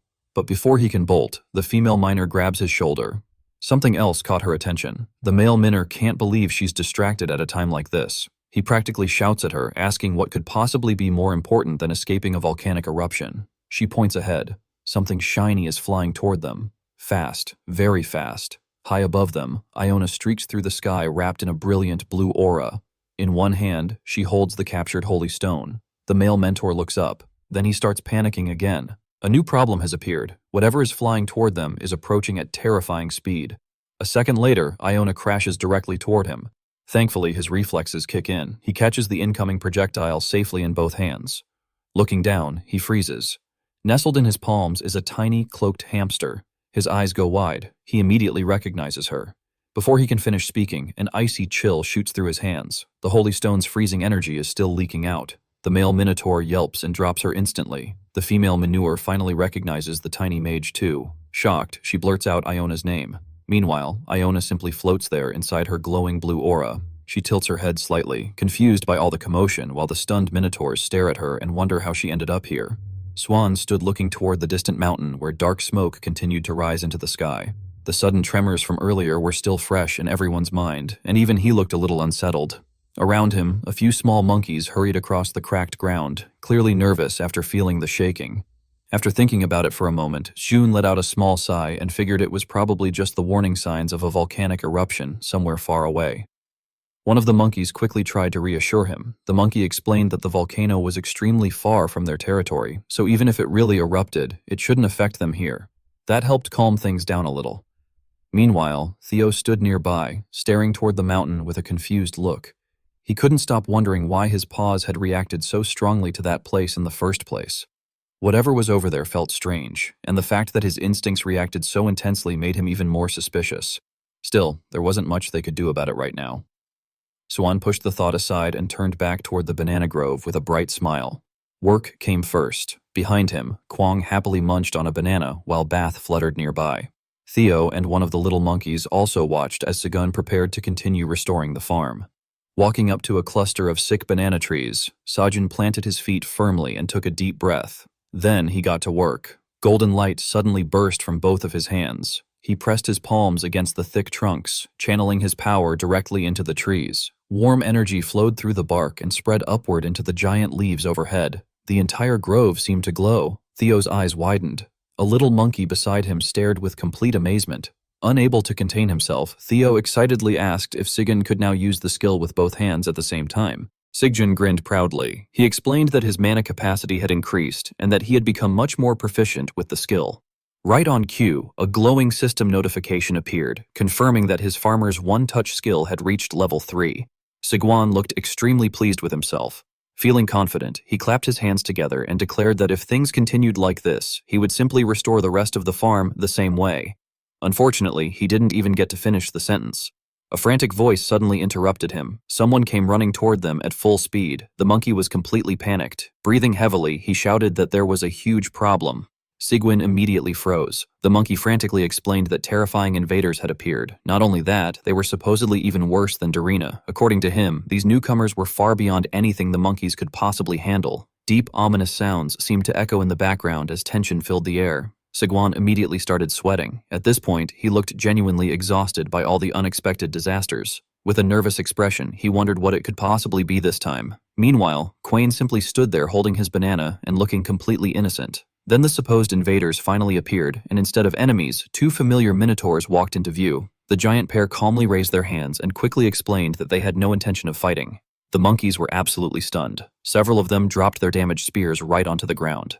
They had already tried attacking these giants earlier, yet they hadn't even managed to leave a scratch on them. Seeing the newcomers, Quang immediately lit up. Happily waving, he shouted greetings to his Minotaur brother and sister. Sigan recognized them as well and called out to Ox 3 and Ox 4. The male Minotaur explained that they had followed the trail of Sigan's energy all the way to the monkey territory. Hearing the commotion, Theo and Batbad hurried over. Quang bounced around excitedly, thrilled to see everyone together again. Then Theo noticed something else. His jaw practically hit the floor. Floating safely in the Minotaur's hands was Iona. The tiny hamster was perfectly fine. Not only that, she was holding a sparkling blue crystal. Iona laughed softly and commented on what an unbelievable coincidence it was that they all ran into each other here. The female manure happily scooped Quang up into the air and celebrated the fact that he was safe. Seeing everyone reunited brought a genuine smile to Xun's face. He looked sincerely happy. After hopping down, Iona approached him and held out the glowing crystal. Curious, Sigun asked what exactly she was carrying. Iona proudly lifted the brilliant gemstone higher. With obvious excitement, she explained that it was a very special item. In fact, she believed it was the perfect gift for the tower's administrator. Then, she revealed its name, the Holy Stone Ice Cube. The moment she presented it, Blue's system notifications immediately began appearing one after another. The messages announced that Iona, now recognized as the master of the Gravity Magic Tower, had officially transferred ownership of the Holy Stone Ice Cube. The transfer met all required conditions. The notifications continued, then the final message appeared. Ownership had been successfully transferred. Sigwan was now the official owner of the Holy Stone. For a moment, he completely froze. His eyes widened, his mouth hung slightly open. A brilliant blue light erupted between his hands as the crystal floated before him. Even the little monkey sitting on his shoulder could only stare in amazement at the incredible artifact now resting in Sajun's possession. Suan stood there holding the glowing blue crystal, looking pleasantly surprised as he asked if this really was the holy stone known as Ice Cube. Sitting on his shoulder, the little monkey stared at it with equally white eyes, clearly impressed by the mysterious treasure. A system window immediately appeared and revealed exactly what Siguan had just received. The crystal was a fragment of a star that had fallen from the sky long ago. It carried an S+ rank, belonged to Tower Farmer Park Sigwan, and required at least 100 mana to use. More importantly, it granted its owner the power to control ice through mana. As an added safety feature, if the owner was ever in danger, the artifact would automatically encase them in protective ice. Looking down at the perfectly shaped blue crystal resting in his palm, Sugjin quickly understood the important part. As long as he supplied mana, he could manipulate ice however he wanted. Naturally, there was only one thing to do: test it immediately. With a curious smile, Sigwan casually muttered that he should see what it could do. The crystal began glowing brighter and brighter as mana swirled around it in a circular ring. Then, with an energetic shout, Sigwan thrust his hand forward. A massive block of solid ice suddenly materialized out of thin air. Boom! The giant chunk crashed onto the ground, sending dust scattering across the cracked earth. For a moment, everyone just stared. Quang, Theo, Babut, Iona, even the nearby monkey, all froze in amazement. Xuan blinked before excitedly announcing that it actually worked. But now that he knew it worked, another idea immediately popped into his head. Pulling out a jar filled with golden honey, Sigun wondered if he could combine the crystal's power with something else. This time, he focused much more carefully. Rather than creating another giant block, he wanted precision. A thin stream of honey dripped onto the glowing crystal. Xun carefully controlled the mana. A small flash of light appeared. Then a perfectly formed ice cube shot outward, trapping the golden honey neatly inside. Sigun's face lit up. Success. Meanwhile, Quang had already climbed on top of the giant ice block like it was a playground attraction. Seeing that, Sigun held up the newly created honey-filled ice cube and offered it to the little bear. Quang accepted it immediately. Taking a cautious nibble, he blinked and noted that it was cold. Then he completely abandoned caution. Crunch. He bit directly into the frozen treat. After chewing for a moment, his eyes widened and he happily announced that it was sweet, refreshing, and absolutely delicious. Sigun laughed. Honestly, he had expected exactly that reaction. Then he noticed something else. The monkey sitting on his shoulder was practically drooling. Looking at the eager little guy, Sigun asked if he wanted some too. The answer was written all over the monkey key's face. Smiling, Sigun told everyone to wait for a minute before turning around and heading inside. As Sigwin disappeared through the doorway, Theo's attention shifted toward Iona. Curious, he asked where she had managed to find such an incredible item. Iona casually explained that she had stumbled across it at the bottom of the abandoned mine. Then her expression darkened. A heavy shadow crossed her face as she quietly added that she had her subordinate to thank for helping her find it. The sudden change in atmosphere immediately alarmed Theo. Sweat appeared on his forehead as he cautiously asked if something had happened. Instantly, Iona's cheerful smile returned. She casually brushed it off and said she simply planned to have a nice little conversation with that subordinate later. For some reason, that answer felt far more terrifying. Watching her walk away, Theo nervously asked if she was already leaving. Iona gave him a friendly farewell and suggested they meet again back on the 99th floor. As she left, Theo couldn't help shivering. The look in her eyes a moment ago had been genuinely frightening.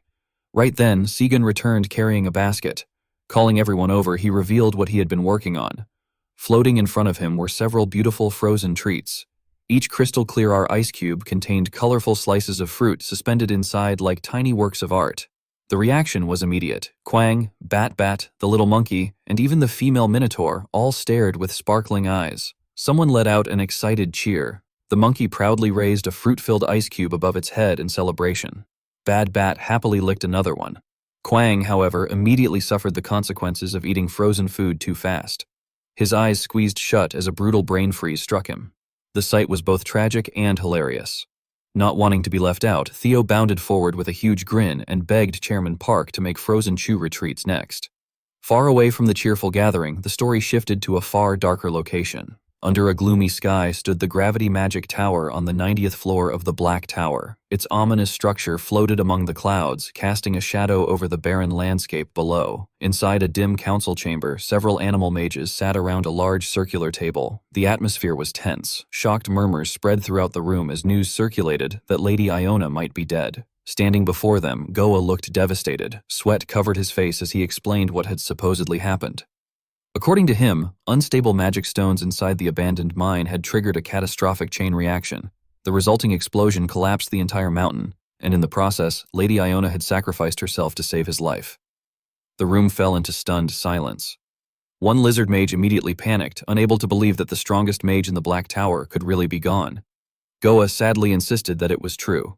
A goat mage remained calm and asked an important question. Was there any undeniable proof that Lady Iona had actually died? The question hit Genoba like a slap. His expression twisted instantly. With obvious irritation, he snapped back that an entire mountain had collapsed on top of her. Of course, she was dead. Did they seriously think he would lie about something this important? The sudden outburst surprised everyone.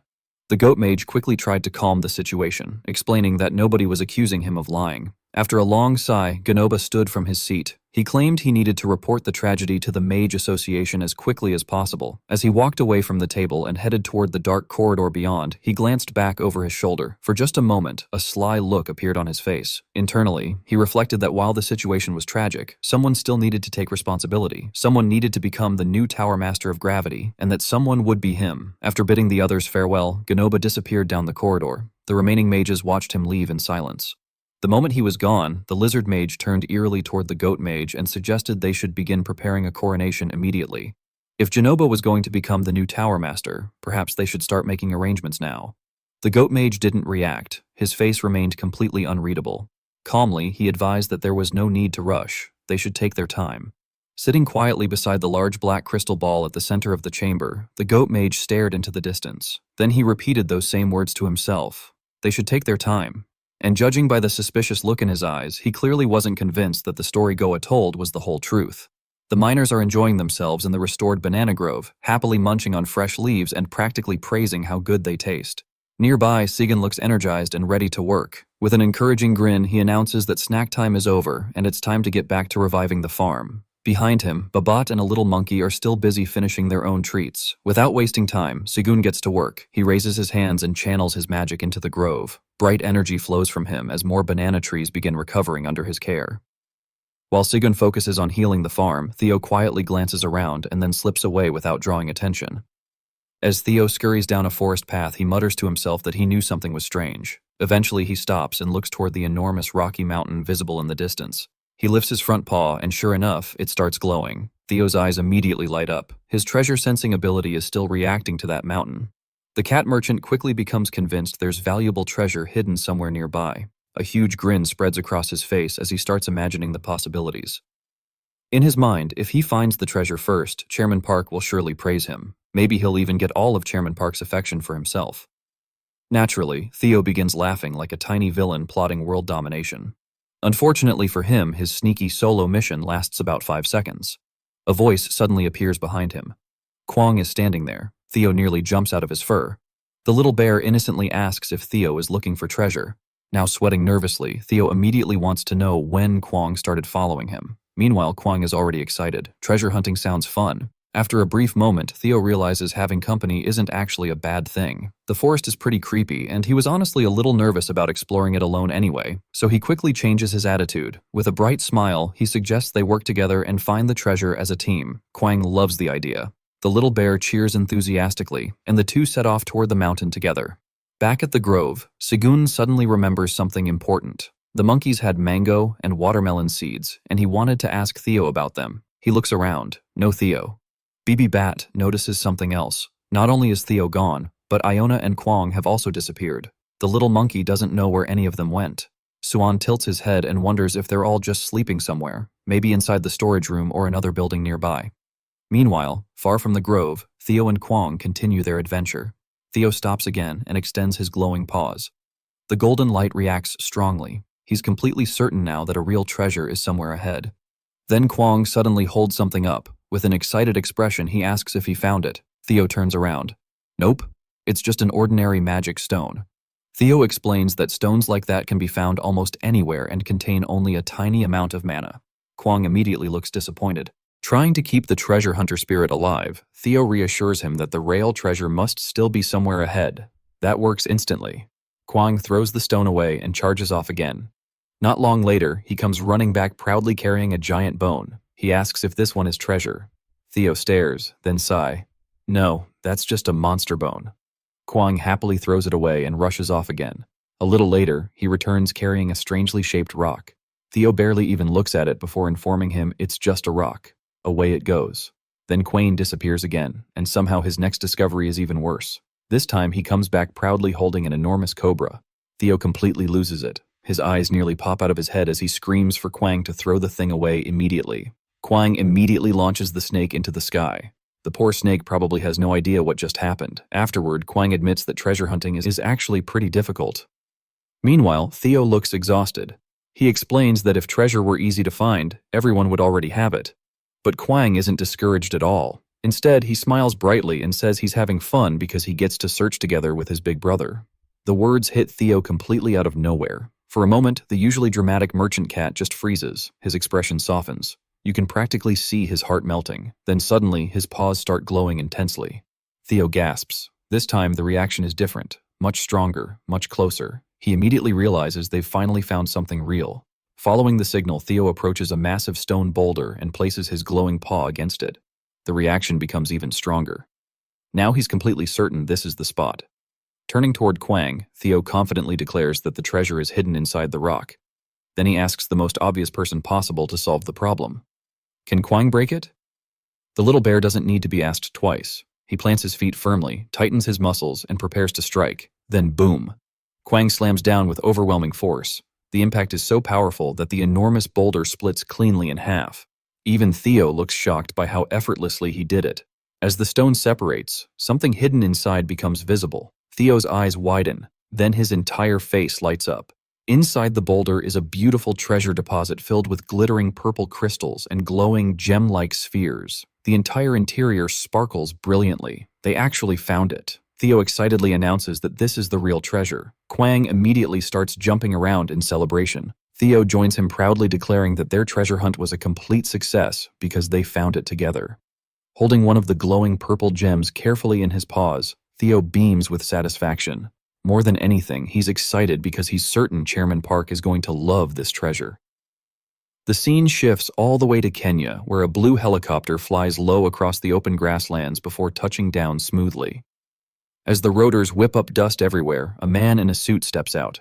It's none other than Hon Tae-jun, a representative of the Korean Awaken Association. He straightens his suit with his usual composed confidence before being welcomed by Nugi, the president of the Kenya Hunter Association branch, who thanks him for making the long trip. Jun doesn't waste any time with small talk. He immediately asks to inspect the site, and Nugi gladly leads him there by car. As they drive across the vast plains, Hante-jun asks if the destination is still far away.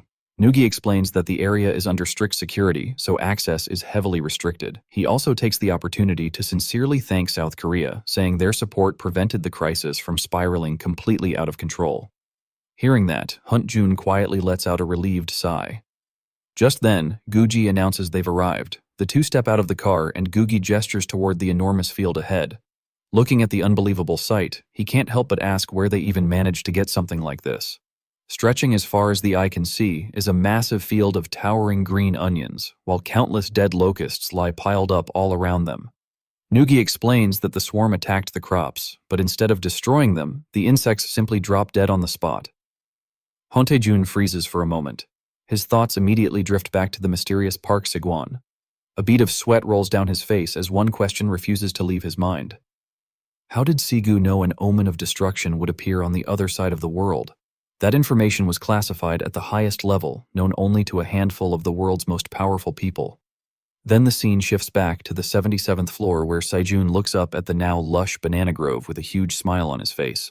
Perched proudly on top of his straw hat, the little monkey celebrates right along with him as the two excitedly cheer that they finally did it. A flood of system notifications immediately appears, confirming that every sick banana tree on the 77th floor has been fully restored. The farm is officially back in operation. Fresh bananas have started growing once again, and even the ownership deed has been updated, officially recognizing it as the 77th floor banana farm. Shun wipes the sweat from his forehead and lets out a long, exhausted breath, admitting that restoring the entire farm was no joke. An elderly monkey steps forward with a warm smile and sincerely thanks him for everything he's done. Nearby, several little monkeys proudly show off their own work. They explain that they dug irrigation channels exactly the way Sigun taught them, and promise they'll keep taking care of the farm so the trees won't dry out even if it doesn't rain. Hearing that, Sigun smiles with satisfaction. That means they'll finally be able to grow mangoes and watermelons here again. Just then, Theo's familiar voice calls out from behind. Shu turns around in surprise while the tiny monkey on his hat sticks out its tongue after spotting Theo and Kwong walking toward them. But something immediately catches Sigun's attention. Both Theo and Kwong are wearing suspiciously smug smiles. Curious, Sigun asks what those expressions are all about. Without saying another word, Kwong happily dumps a huge pile of glowing violet spheres onto the ground. Theo proudly and announces that they brought back treasure. Sigun kneels down to take a closer look, amazed by how beautiful the glowing orbs are. Even the elderly monkey stares in disbelief, wondering how they managed to find something that precious. As soon as Sejun picks one up, a system window pops into view. It's a great See Lesser Stone of Mastery, an item that permanently increases the proficiency of a chosen skill by 10 points. For a second, Sigun can only stare at it in complete disbelief. An item that boosts skill proficiency. That's ridiculously valuable. The elderly monkey is just as stunned, explaining that even a 100 experienced miners working full-time would be lucky to discover that many in an entire week. Realizing just how incredible this treasure is, Shun crouches down and warmly pats both Theo and Kwong on the head, sincerely thanking them for finding it. Of course, Theo wastes absolutely no time cashing in his reward. With sparkling eyes, he immediately demands churu. Kwong quickly joins in, happily asking for frozen honey instead. Looking at the two adorable faces staring back at him, Sigwon can't help but laugh. He happily agrees, promising they'll both get as much as they want. But before handing out snacks, Sigun raises one of the purple stones with an excited grin. He wants to test it first. The moment he closes his hand around the Lesser Stone of Mastery, brilliant purple energy bursts around his body. Even the little monkey hanging onto his hat gets caught in the glowing aura as system notifications confirm that the stone has successfully increased the proficiency of his farmer's warm touch skill. As the magical light fades, Sigun throws both hands into the air, shouting in excitement. It actually worked. Theo and Kwong cheer right alongside him while Sigun grins from ear to ear. Then another thought hits him. If one stone can do this, what happens if he uses all of them? Without wasting another second, Sigun begins consuming the remaining stones one after another. Purple energy erupts around him repeatedly as endless system notifications flood the screen, announcing skill proficiency increases, skill level ups, and continuous growth. Watching all those messages appear one after another, Shun can barely contain himself. He excitedly shouts in amazement as his skills keep improving. When the notifications finally stop, Sigun pumps his fist into the air with a huge smile. Coming to the 77th floor was absolutely worth it. After enjoying the moment for a bit, he gradually calms down and remembers something important. They've been away from the 99th floor for quite a while now. With a cheerful smile, Segan suggests it's finally time to head back home. But the moment he says that, something feels off. Confused, he glances around. Theo and Kwong have completely frozen. Both of them are staring somewhere in the distance with wide eyes and jaws hanging open. Completely confused by their reaction, Segan asks what's wrong. Theo immediately points ahead and tells him to look. As Segan turns around, another system notification suddenly appears. The restored banana trees are now repaying Segan for saving them. A warm golden light washes across the entire grove as the monkeys begin dancing with excitement. Right before everyone's eyes, fit clusters of green bananas rapidly sprout from the trees. Within moments, they grow larger and larger until every tree is overflowing with bananas. Segun can only stand there in amazement, quietly letting out a stun. Wow. Theo and Kwong are just as speechless. The monkeys, however, completely lose it. They burst into tears of happiness, jumping around while joyfully chanting about bananas at the top of their lungs.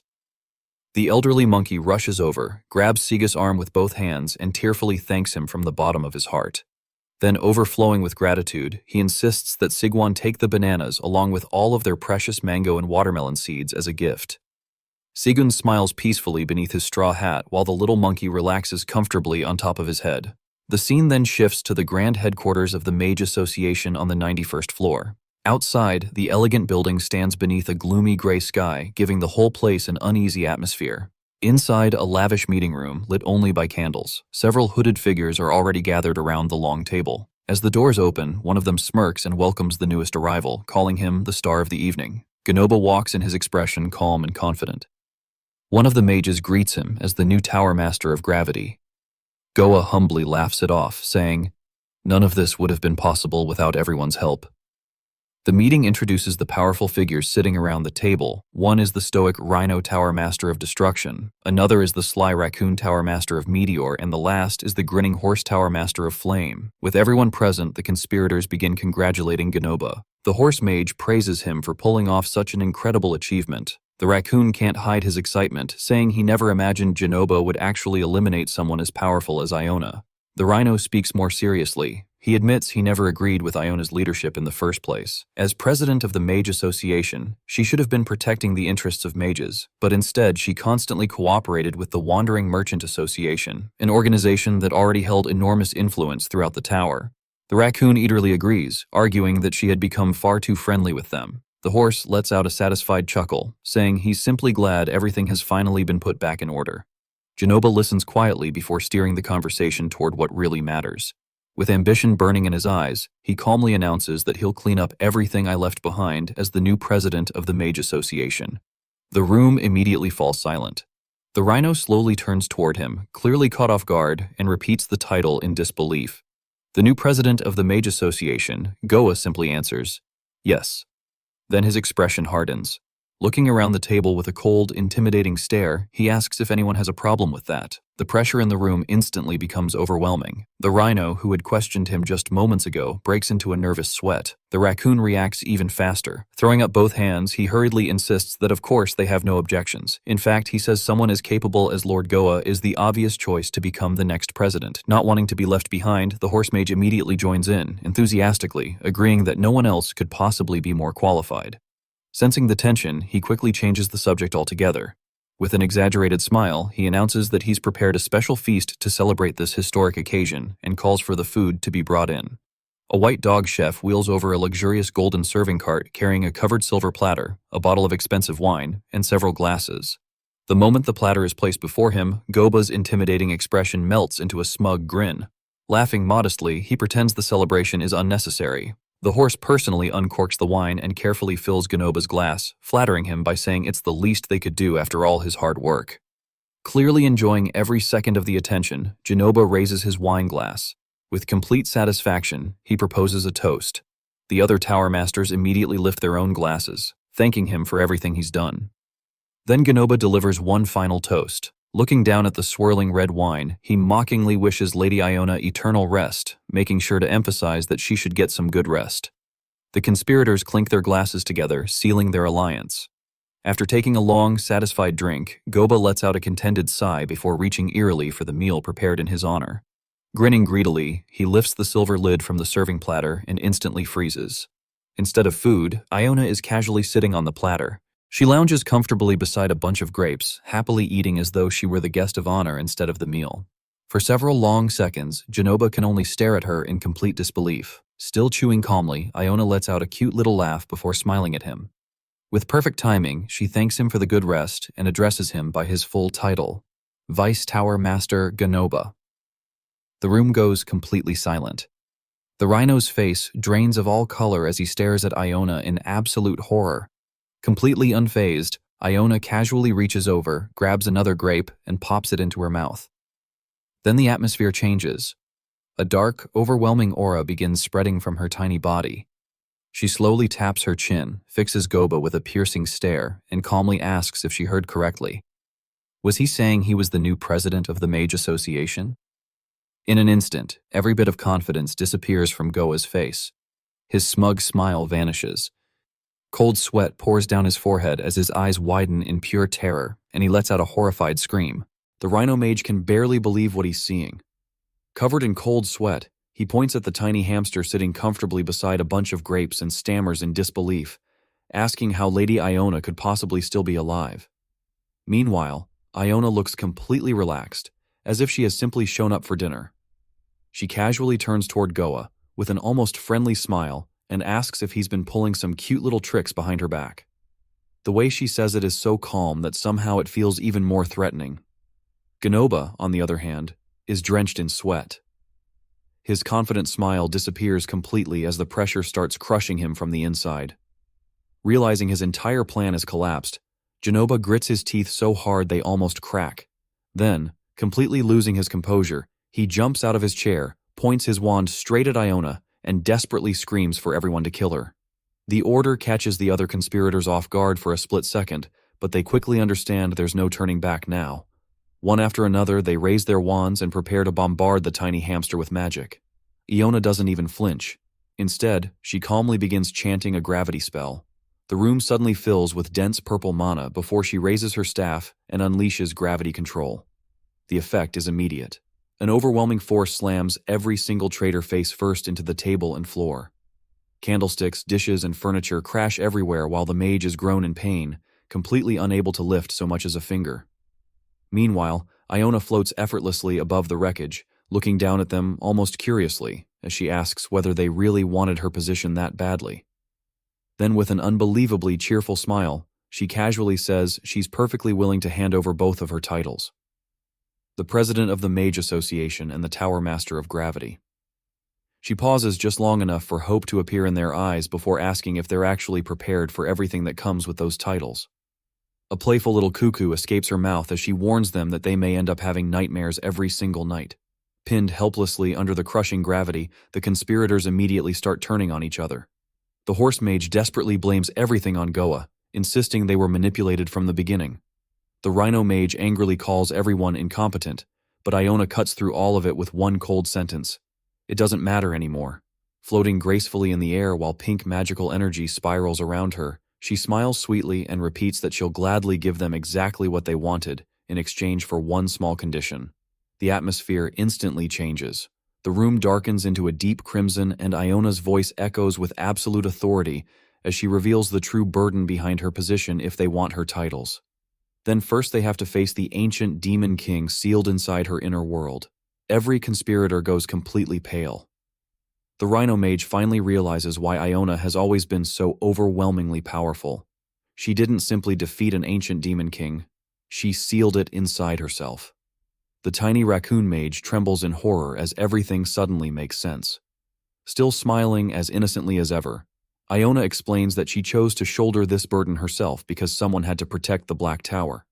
In her eyes, that's exactly what the president of the Mage Association is supposed to do. While the conspirators continue groaning helplessly beneath the gravity spell, Iona casually admits that this whole incident is actually convenient. Since they're so eager to replace her, maybe she can finally retire from carrying such a heavy responsibility. Then her expression changes. Her eyes narrow into a mischievous grin, and with a chilling smile, she leaves them with one final message.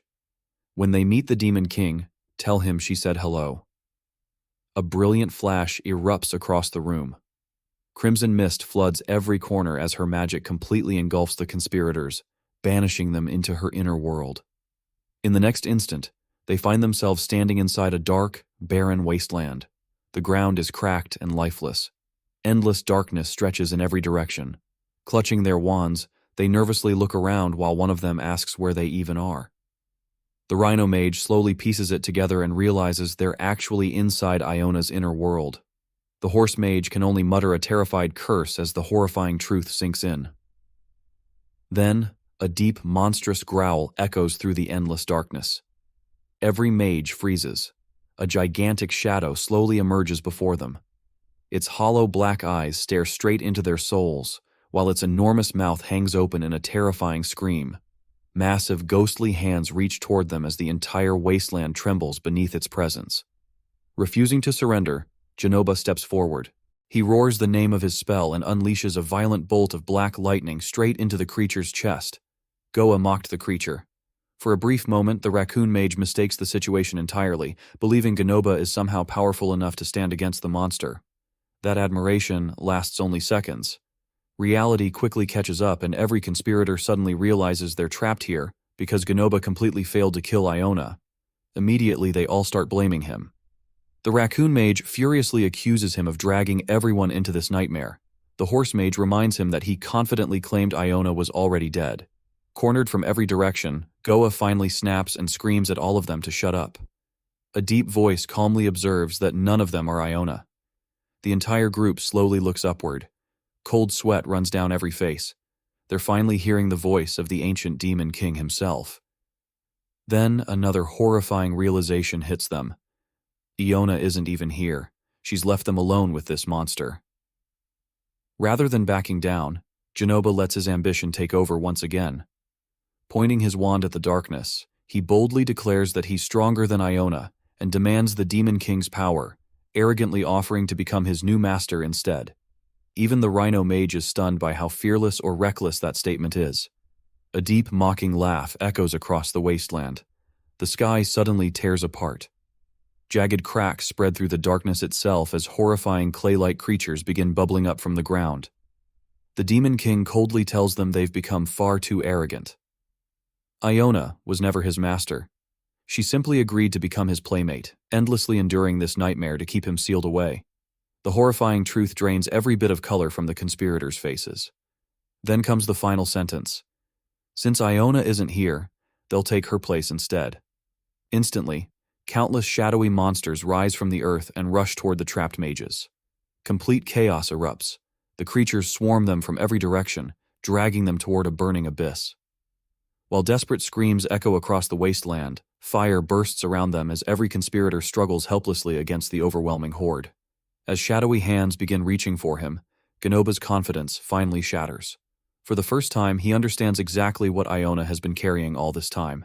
Every single night, whenever she slept, she willingly endured this endless nightmare just to keep the Demon King contained. Back in the real world, though, the contrast couldn't be more ridiculous. While every traitor is trapped inside the nightmare, their bodies are still lying unconscious across the ruined dining room. Goa is rolling around on the floor in his sleep, crying and begging for mercy. Meanwhile, Iona is stretched out comfortably on the table, happily eating fruit, humming to herself like she's enjoying a relaxing picnic. With a proud little smile, she casually remarks that being the Black Tower's strongest mage certainly isn't an easy job before letting out another adorable little Q dot. Standing before a glowing magical gateway, Seun points ahead and tells everyone that they've finally reached the 77th floor's waypoint. Floating in front of the group is a massive blue crystal humming with magical energy, the checkpoint that will let him connect this floor to the rest of the tower. Before leaving, though, Segun scratches his head with an awkward smile and admits he feels a little guilty. After all, they showed up, turned the entire floor upside down, and now they're already leaving. Goran immediately laughs it off. He tells Sigwan there's no reason to apologize because he was the one who caused the drought in the first place and nearly ruined the entire floor. Even the Monkey King folds his arms with an unimpressed look, almost teasing Goran for calling himself the boss of the 77th floor after making such a huge mess. Goran can only let out a helpless sigh before glancing toward his daughter. "At least," he says. Garina finally seems to have learned something from everything that happened. Garina immediately turns her head away with a stubborn little hoof, clearly too embarrassed to admit it out loud. Then something completely unexpected happens. Both Goran and Garina suddenly blink in confusion as Quain quietly waddles over to them. The little bear politely lowers his head and sincerely apologizes for hitting both of them during the fight. Then, almost as an afterthought, he sweetly adds that he's especially sorry to big sister Darina. That single sentence completely catches her off guard. Her eyes go wide as she stares at the innocent little bear. Kwang simply smiles his usual bright smile and tells her not to be discouraged. He says she's strong, she always works hard, and someday someone will definitely love her for exactly who she is. Until then, waiting for that special person can be exciting, just like searching for treasure. That heartfelt encouragement completely breaks Karina's defenses. Her eyes instantly fill with tears as she rushes over and wraps Kwang in a huge hug, crying his name while squeezing the poor little bear with all her strength. Watching the scene, Sagoon can't help smiling warmly, while Theo proudly comments that Kwang really is the sweetest little guy around. Once the emotional farewell settles down, Sagoon walks over to the enormous blue crystal and places his hand against its glowing surface. The crystal immediately responds. Blue system windows appear one after another, confirming that the 77th floor waypoint has successfully been registered and that travel routes between the 1st and 99th floors have now been synchronized. But before he can celebrate, another system alert suddenly appears. Apparently, because he became the very first person in the tower's history to travel downward through the floors, he's unlocked a brand new title, Retrograde. Before Sigwan can even process what that means, colorful light erupts around his entire body. The system announces that the title permanently increases all of his stats by 22. Swan stares at himself in disbelief before wondering if the bonus matches the exact number of floors he descended. If that's really how it works, that's an incredible reward. His thoughts are interrupted when Theo stands on his hind legs, dramatically waving his paw while complaining that they should hurry already because it's way too hot out here. Kwang, carrying his bag behind him, looks just as ready to leave. So Segan laughs and agrees it's time to head home. He turns back toward everyone on the 77th floor and gives them one final wave, thanking them for everything and saying he hopes they'll meet again someday. Even Bat Bath flutters through the air while Kwang cheerfully waves back. The farewell quickly becomes a lively scene. Goran waves his massive arm while telling them they're welcome back any time. Garina happily waves with both hands. The Monkey King enthusiastically joins in, and the little monkeys bounce around excitedly while chattering their goodbyes. With one last smile, Sigwan steps into the glowing portal. Blue light swirls around his straw hat and clothes before completely engulfing him. And in a flash, he's gone. The story immediately shifts away from the tower to Kenya. Inside a meeting room, Googie stands before a large display showing devastating images of destroyed villages, barren farmland, and widespread damage. He reports that massive locust outbreaks are now spreading across both Nigeria and Cameroon. The screen switches to footage from Lagos port, where enormous glowing green locusts swarm over shipping containers. Investigators have already identified the food distribution center there as the outbreak's main source. Nugi turns toward Hante-jun to discuss their next move. Before he can continue, Han calmly points out something far more concerning. The locusts have already started developing yellow spots. Nugi immediately freezes. Breaking into a cold sweat, he quietly asks if Han is saying they're about to evolve. Han confirms it without hesitation. He explains that as locust populations continue increasing, they naturally undergo an evolution. While the green ones are dangerous, they're still comparable to oversized grasshoppers. The yellow ones are an entirely different story. Once they evolve, their bodies become so durable that even an ordinary adult would struggle to kill a single one. The explanation makes the room noticeably heavier. Without wasting another second, Han orders that every harvested green onion be processed immediately, and that defensive lines be established around Nigeria and Cameroon as fast as possible. Nugi nods firmly. Despite the obvious tension on his face, he promises to mobilize every available person right away. After issuing the orders, Han quietly pinches the bridge of his nose. On the surface, he appears calm, but deep down, he knows something the others don't. The locusts themselves aren't the real nightmare. The scene changes one last time. Far away, beneath the bright blue sky, a massive cargo ship steadily sails across the commotion as if everything is perfectly normal. At first glance, nothing seems unusual. Then, the camera lowers toward the front of the ship. Attached beneath the bow is a gigantic green mass stretching directly into the sea. As the view sinks beneath the water's surface, the horrifying truth is finally revealed. The growth isn't seaweed at all. It's an enormous swarm of glowing green locusts clinging to the ship's hull. Countless insects ride together beneath the waves, their buzzing, echoing through the water as they churn the sea into white foam, silently hitching a ride across the ocean while the cargo ship continues sailing forward, completely unaware of the catastrophe it's carrying. The massive blue teleportation crystal begins glowing brilliantly beneath the clear sky, its magical energy building as it activates the return portal. Nearby, Uma tilts his head curiously toward the other minotaurs, letting out a questioning grunt as if wondering whether Sajun's group has finally made it back. A moment later, the portal fully opens. Shun steps through first with his arms spread wide in a huge smile, happily announcing that they're finally home. Right behind him, the two minotaurs carry everything they brought back from the 77th floor. While Bat flutters cheerfully beside them, Theo and Kwang walk proudly at the front as well, clearly excited to be back on familiar ground after everything they went through. Uma warmly welcomes them home, commenting that they successfully brought Sajun back safely. Theo immediately steps forward with his usual confidence and proudly confirms that mission accomplished. Then Uma suddenly freezes. His nose twitches. A powerful, unbelievably sweet scent reaches him, making his eyes widen in complete surprise. Pointing straight toward the minotaurs carrying the supplies, he urgently asks what in the world smells so incredibly sweet. Bat happily answers before anyone else can. He explains that it's a delicious fruit called a banana that they brought back all the way from the 77th floor. That answer only leaves Uma even more stunned. Sweat appears on his face as he wonders how something that smells this amazing could possibly have come from such a place. Before long, both Uma and another nearby minotaur are practically drooling, staring at the bananas with sparkling eyes like they've already fallen in love with them just from the smell alone. Watching their over-the-top reaction, Sun can't help letting out a small, amused laugh. He thoughtfully rubs his chin and explains that they originally planned to keep the bananas for themselves, but after seeing everyone's reaction, maybe they should share after all. Kwang looks up at him with wide, curious eyes, wondering what he's thinking. Then, Segun suddenly breaks into a bright grin. Feeling generous, he tells Ox 3 and Ox 4 to start handing the bananas out to everyone. The next moment turns into complete chaos. Bananas start flying through the air as minotaurs eerily scramble to catch them, while Uma watches the unexpected food frenzy with total confusion.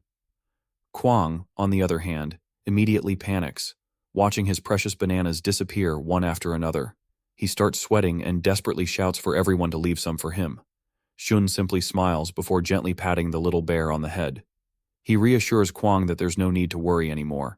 Since the banana farm now belongs to them, they can always return to the 77th floor and harvest as many bananas as they want. That thought is enough to calm Kwang down.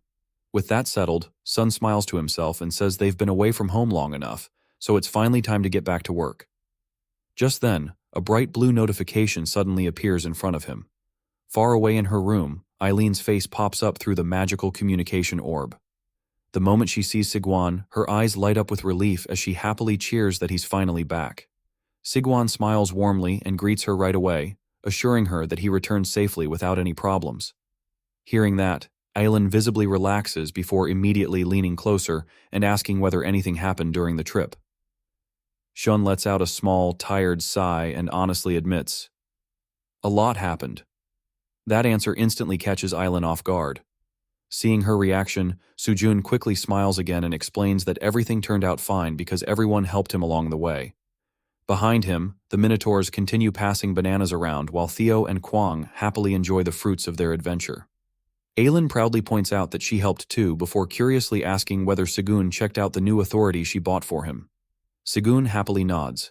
He says he already did, and thanks to it, his magical power increased by an incredible amount. Everything seems perfectly normal until Segun casually changes the subject.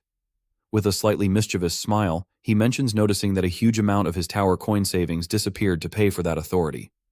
The instant those words leave his mouth, Aylin completely panics. A guilty sweat rolls down her face as she realizes exactly where this conversation is heading. Desperately trying to escape, she suddenly starts pretending the communication signal is breaking up, loudly complaining that she can't hear him properly anymore. Sigwan watches her performance with a knowing smirk. He's clearly not fooled for even a second. Embarrassed beyond belief, Aylin hurriedly blurts out a quick goodbye before abruptly cutting the connection herself. leaving only a fading pulse of blue light inside the communication orb. Segun stares at the now silent orb for a moment before chuckling to himself. The funny part is, he was actually about to tell her that everything was completely fine and that he wasn't upset at all. Meanwhile, back in her own room, Aylin buries her face in her hands and groans dramatically, overwhelmed with regret over the massive amount of tower coin she spent, completely convinced she had just gotten herself into trouble. Meanwhile, back on the farm, things have somehow fallen into complete chaos. Queen Bee hovers above the fields while Killian loudly boasts that he managed to handle everything himself. Down below, Papa Rabbit looks up in surprise with a little yellow rabbit and a couple of mushroom ants standing nearby, equally confused by all the commotion. Killian and Kaiser are standing face to face, pointing their massive claws at each other as they argue at the top of their lungs over how the farm should be managed. Killian insists that the mushroom ants should be the ones assigned to the field work. Kaiser immediately shoots that idea down, arguing that the rabbits are far more experienced and should handle the job instead. Neither of them is willing to budge even an inch. Watching two ridiculously powerful dragons argue over farm labor is almost surreal, but Papa Rabbit isn't laughing. He breaks into a nervous sweat, worrying that without Shun around to stop them, this is about to end very badly. Behind him, the tiny yellow rabbit nervously squeaks while trying to stay out of trouble. The argument only gets worse. Killian glares at Kaiser and firmly declares that he's obviously the one who's right. Kaiser bares his teeth and fires right back, telling Killian to quit being so stubborn. That one word instantly pushes Killian over the edge. A blazing crimson aura erupts around him as he furiously warns Kaiser never to call him stubborn again unless he's looking for a fight. Unfortunately, Kaiser has absolutely no intention of backing down. His own blue and black aura explodes outward as his patience finally runs out, too. The next second, the two terrifying dragons slam into each other head-on. Their overwhelming red and blue energies collide with explosive force, sending violent shockwaves tearing across the farm. Dust erupts everywhere. Papa Rabbit desperately grabs onto his hat before the wind blows it away, convinced the farm is about to be destroyed all over again. The little yellow rabbit, Queen Bee, and even the mushroom ant scramble around in panic as the battlefield turns into complete mayhem. Then, a familiar voice cuts straight through the chaos. Someone sternly demands to know exactly what they think they're doing. The effect is immediate. Both dragons freeze on the spot. Sigwan has returned. Walking calmly into the clearing, Sigwan reminds them that fighting is absolutely forbidden on his farm. Theo sits comfortably on his shoulder while Kwang and Bat follow close behind. The moment Kaiser sees him, he immediately calms down. As if nothing happened, he casually remarks that it looks like everyone made it back safely. Papa Rabbit practically lights up with relief. With a huge smile, he happily welcomes Master Segun home, while the tiny yellow rabbit clings tightly to his back. Queen Bee buzzes excitedly over to Segun as well, cheerfully welcoming him back. Segun laughs warmly before asking how things have been while he was away. Papa Rabbit replies that for the most part, everything has been going well. The wording immediately makes both Kaiser and Kayan break into guilty sweats. Apparently, they know exactly why he emphasized for the most part. Looking around, Sue notices that despite everything, the tomato fields look healthier than ever. He smiles with genuine satisfaction, impressed by how beautiful the farm has become while he was gone. Papa Rabbit proudly crosses his arms and says, "It's only because Sue trusted everyone enough to leave the farm in their hands." The tiny yellow rabbit and the mushroom ants eerily nod along beside him. The mushroom ants excitedly start talking about how wonderful life has become. Compared to working under the fire ants, this place feels like paradise. They can eat delicious crops, get plenty of rest, and actually enjoy themselves instead of constantly struggling. They even proudly point to the mushrooms growing on their backs, explaining that the nutritious food has made them healthier than ever. Theo happily agrees with a cheerful meow from Segun's shoulder. Seeing everyone so happy, Segun smiles to himself before another idea suddenly pops into his head. If the crops already taste this good, why not make them even better? Grinning, he suggests cooking a huge meal using everything they've harvested. Everyone immediately gathers around to hear what he's planning. Then Segun raises a finger with an excited smile and officially announces that today they're having a party. Theo instantly perks up. Kwang, however, tilts his head in complete confusion. Baba looks just as puzzled as a giant question mark practically appears over both of them. Neither of them has any idea what a party even is. Theo eerily jumps in to explain. He tells them that a party means eating lots of delicious food, dancing together, and simply having fun, kind of like celebrating a great harvest. The explanation is all Kwang needs. His eyes immediately sparkle. Throwing both paws into the air, he excitedly declares that if parties are like that, then they should have one every single day. Bad enthusiastically claps along, completely sold on the idea too. Swan bursts into laughter after a Kwang's innocent enthusiasm, before asking everyone if there's a particular dish they'd like him to make. Theo is the first answer, immediately requesting grilled fish. Papa Rabbit enthusiastically votes for carrot soup. Meanwhile, the mushroom ants quietly look at each other, completely confused because they've never even heard of cooking before. Killian and Kaiser simply stand off to the side, silently, watching the lively discussion unfold. Babbly asks for plenty of fruit. Kwang, meanwhile, is drooling so much he can barely think straight. Instead of naming one dish, he enthusiastically declares that he wants absolutely everything. Laughing at everyone's excitement, Shun pumps his fist with a big smile and tells the whole group it's time to start getting everything ready for the party. The campfire crackled away in the middle of the forest, filling the air with the mouth-watering smell of 2 large fish slowly roasting over the flames until they turned a perfect golden brown. Theo was already drooling buckets, practically bouncing with excitement as he kept talking about how incredible everything looked. Around the fire, Kwang held on to one of the skewers while Papa Rabbit, the mushroom ants, Queen Bee, another bee, and Bat all gathered together. Nearby, a chubby rabbit happily pushed a wheelbarrow overflowing with fresh carrots, with a basket packed full of sweet corn sitting right beside it. The whole place already felt like a proper celebration. Then the peaceful atmosphere was shattered when Garen suddenly came sprinting out of the forest at full speed, desperately shouting for Master Theo. Theo turned around in surprise before letting out an awkward sigh, realizing he'd completely forgotten about the little blue frog during all the excitement, gently stopping him by the head. Theo admitted it was his fault, and Garen looked visibly relieved just to have finally caught up. Feeling embarrassed, Garen blamed himself instead, saying he simply wasn't fast enough to keep up with everyone. Curious, Theo asked why he hadn't followed them to the 77th floor in the first place. Garen started explaining his reason, but before he could even finish, another interruption arrived. Killian loudly announced that he wanted an invitation to the party too. Kaiser immediately exploded, roaring that Killian wasn't even invited into the Black Tower in the first place. The shout was so sudden that it even startled Vio. Not about to back down, Killian fired right back, calling Kaiser petty to the core and accusing him of acting like a sore loser. Just like that, the atmosphere went from cozy campfire to another dragon argument. Seeing things getting out of hand, Segun walked over and reminded both of them that parties and fighting simply don't mix. Killian ignored the warning and looked straight at Sigwan, insisting he wanted to join everyone, eat good food, drink, and enjoy himself.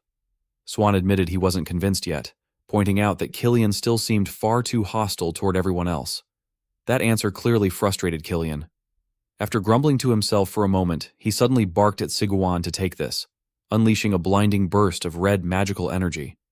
For a split second, it looked like he had launched some terrifying attack. Shun froze in complete shock as the brilliant light surrounded him, wondering what on earth Killian had just done. But instead of some world-ending spell, a lump of soft white dough quietly appeared. A system window immediately popped up, revealing this wasn't ordinary dough at all. It was the wealth-consuming rice dough, an incredibly rare AA-grade artifact, created by the legendary rice cake artisan Bach of the White Rabbit tribe. Only 10 of these artifacts existed in the entire Black Tower. By consuming the equivalent of 1 tower coin, it could produce 1 kilogram of top-quality rice dough, though it normally required level 500 and at least 50 magic to use. Segun stared at the artifact with a huge sweat drop, amazed that something this valuable could literally turn money into premium rice dough. Even Queen Bee floated over for a closer look. Kaiser immediately pointed an accusing finger at Killian, calling him a thief for stealing an artifact from the Black Tower's treasure vault. Killian didn't seem bothered at all. He casually explained that greed had told him he could take whatever he wanted from the vault anyway. Then, scratching his cheek with an oddly shy expression, he admitted he picked this one simply because it looked soft, clean, and surprisingly nice. Swan looked down at the artifact for a moment, then walked over to Killian with a smile. Instead of getting angry, he officially invited Kayan to the party. Kaiser was absolutely speechless. He immediately protested, accusing Sigun of accepting a cheap bribe. But Sigun shook his head and explained this wasn't just any gift.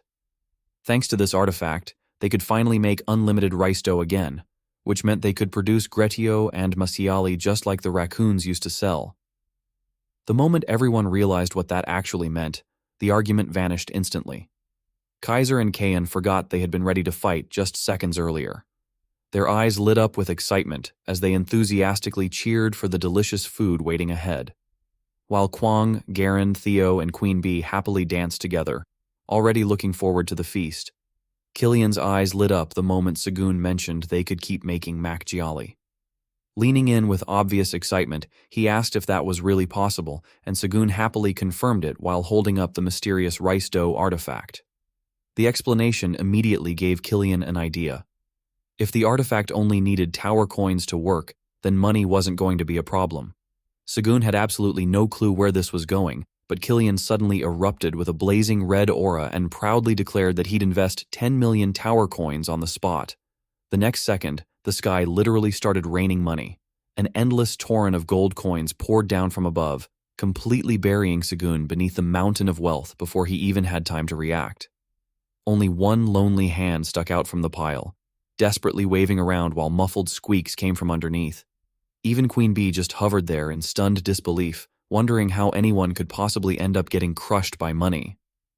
A few moments later, Swan finally popped his head out of the pile, immediately spitting a coin out of his mouth before laughing the whole thing off.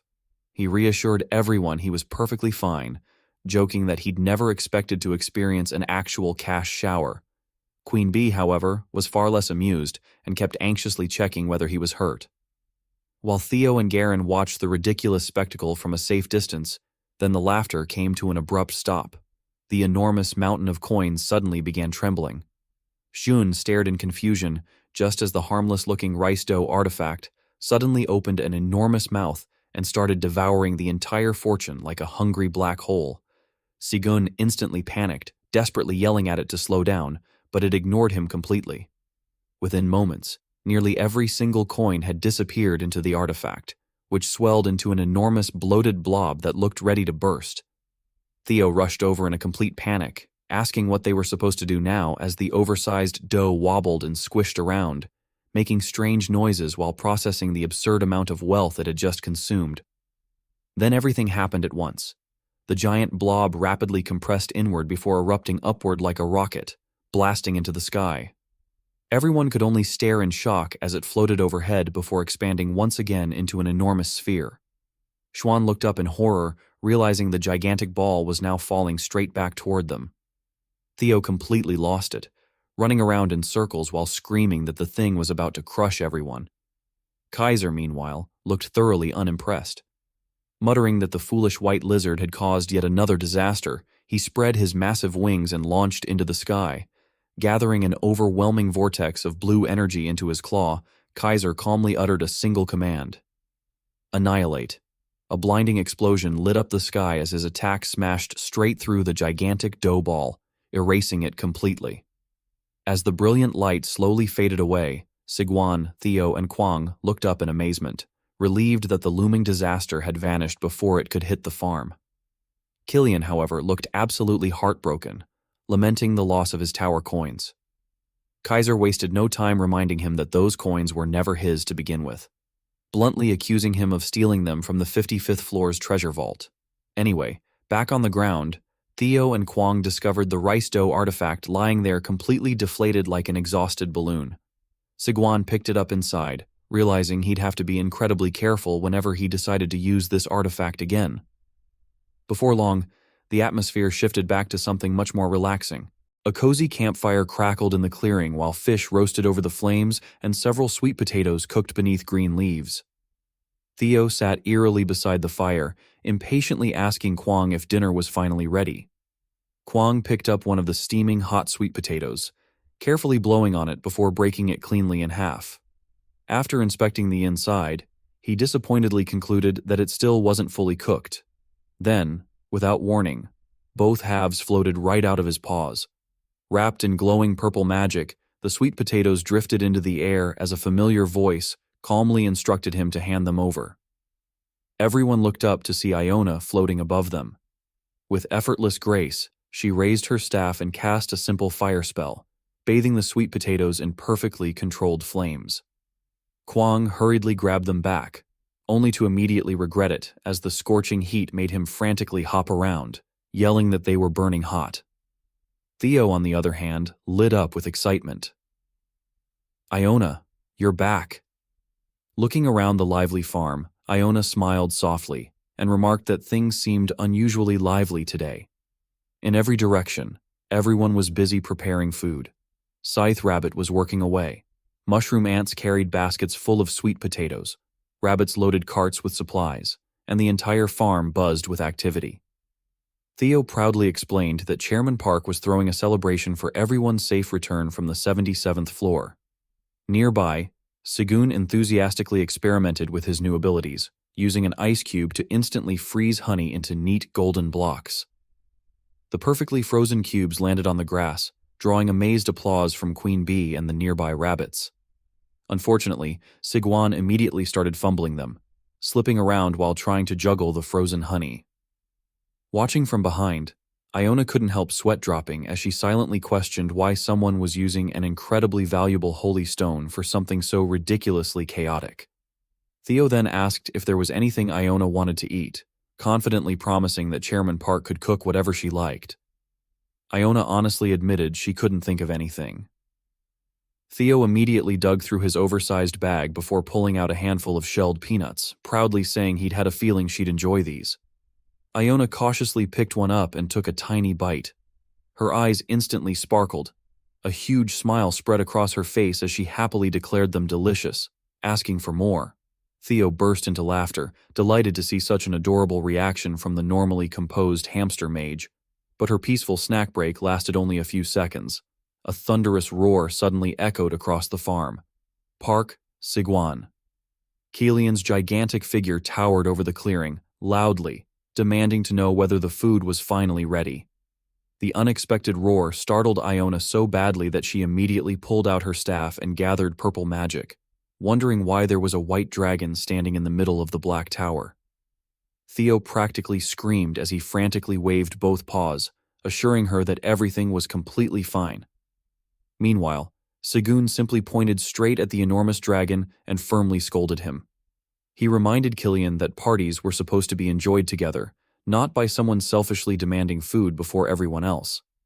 Kilian instantly deflated. Embarrassed, he scratched his head and quietly admitted he was simply starving. Seeing his attitude change, Seun smiled and handed him a freshly roasted sweet potato, suggesting he eat that while the rest of the meal finished cooking. Kilian gratefully accepted it, then shyly asked if he could maybe have just one more. Watching this unbelievable interaction unfold, Iona could only stare in complete disbelief. Theo proudly explained that Chairman Park had even formed a contract with a white dragon. That revelation left Iona speechless. Looking over at Segun standing there beneath the bright blue sky, smiling warmly beneath his straw hat, while casually getting along with creatures that should have been impossible to tame. She quietly found herself wondering just how extraordinary this human really was. A shimmering blue portal opens in mid-air and 2 freshly roasted sweet potatoes drop straight through it. Waiting on the other side is Kilian's real body, now in his humanoid form with long white hair and towering horns. He catches them effortlessly, takes one look at the steaming sweet potato, and immediately digs in.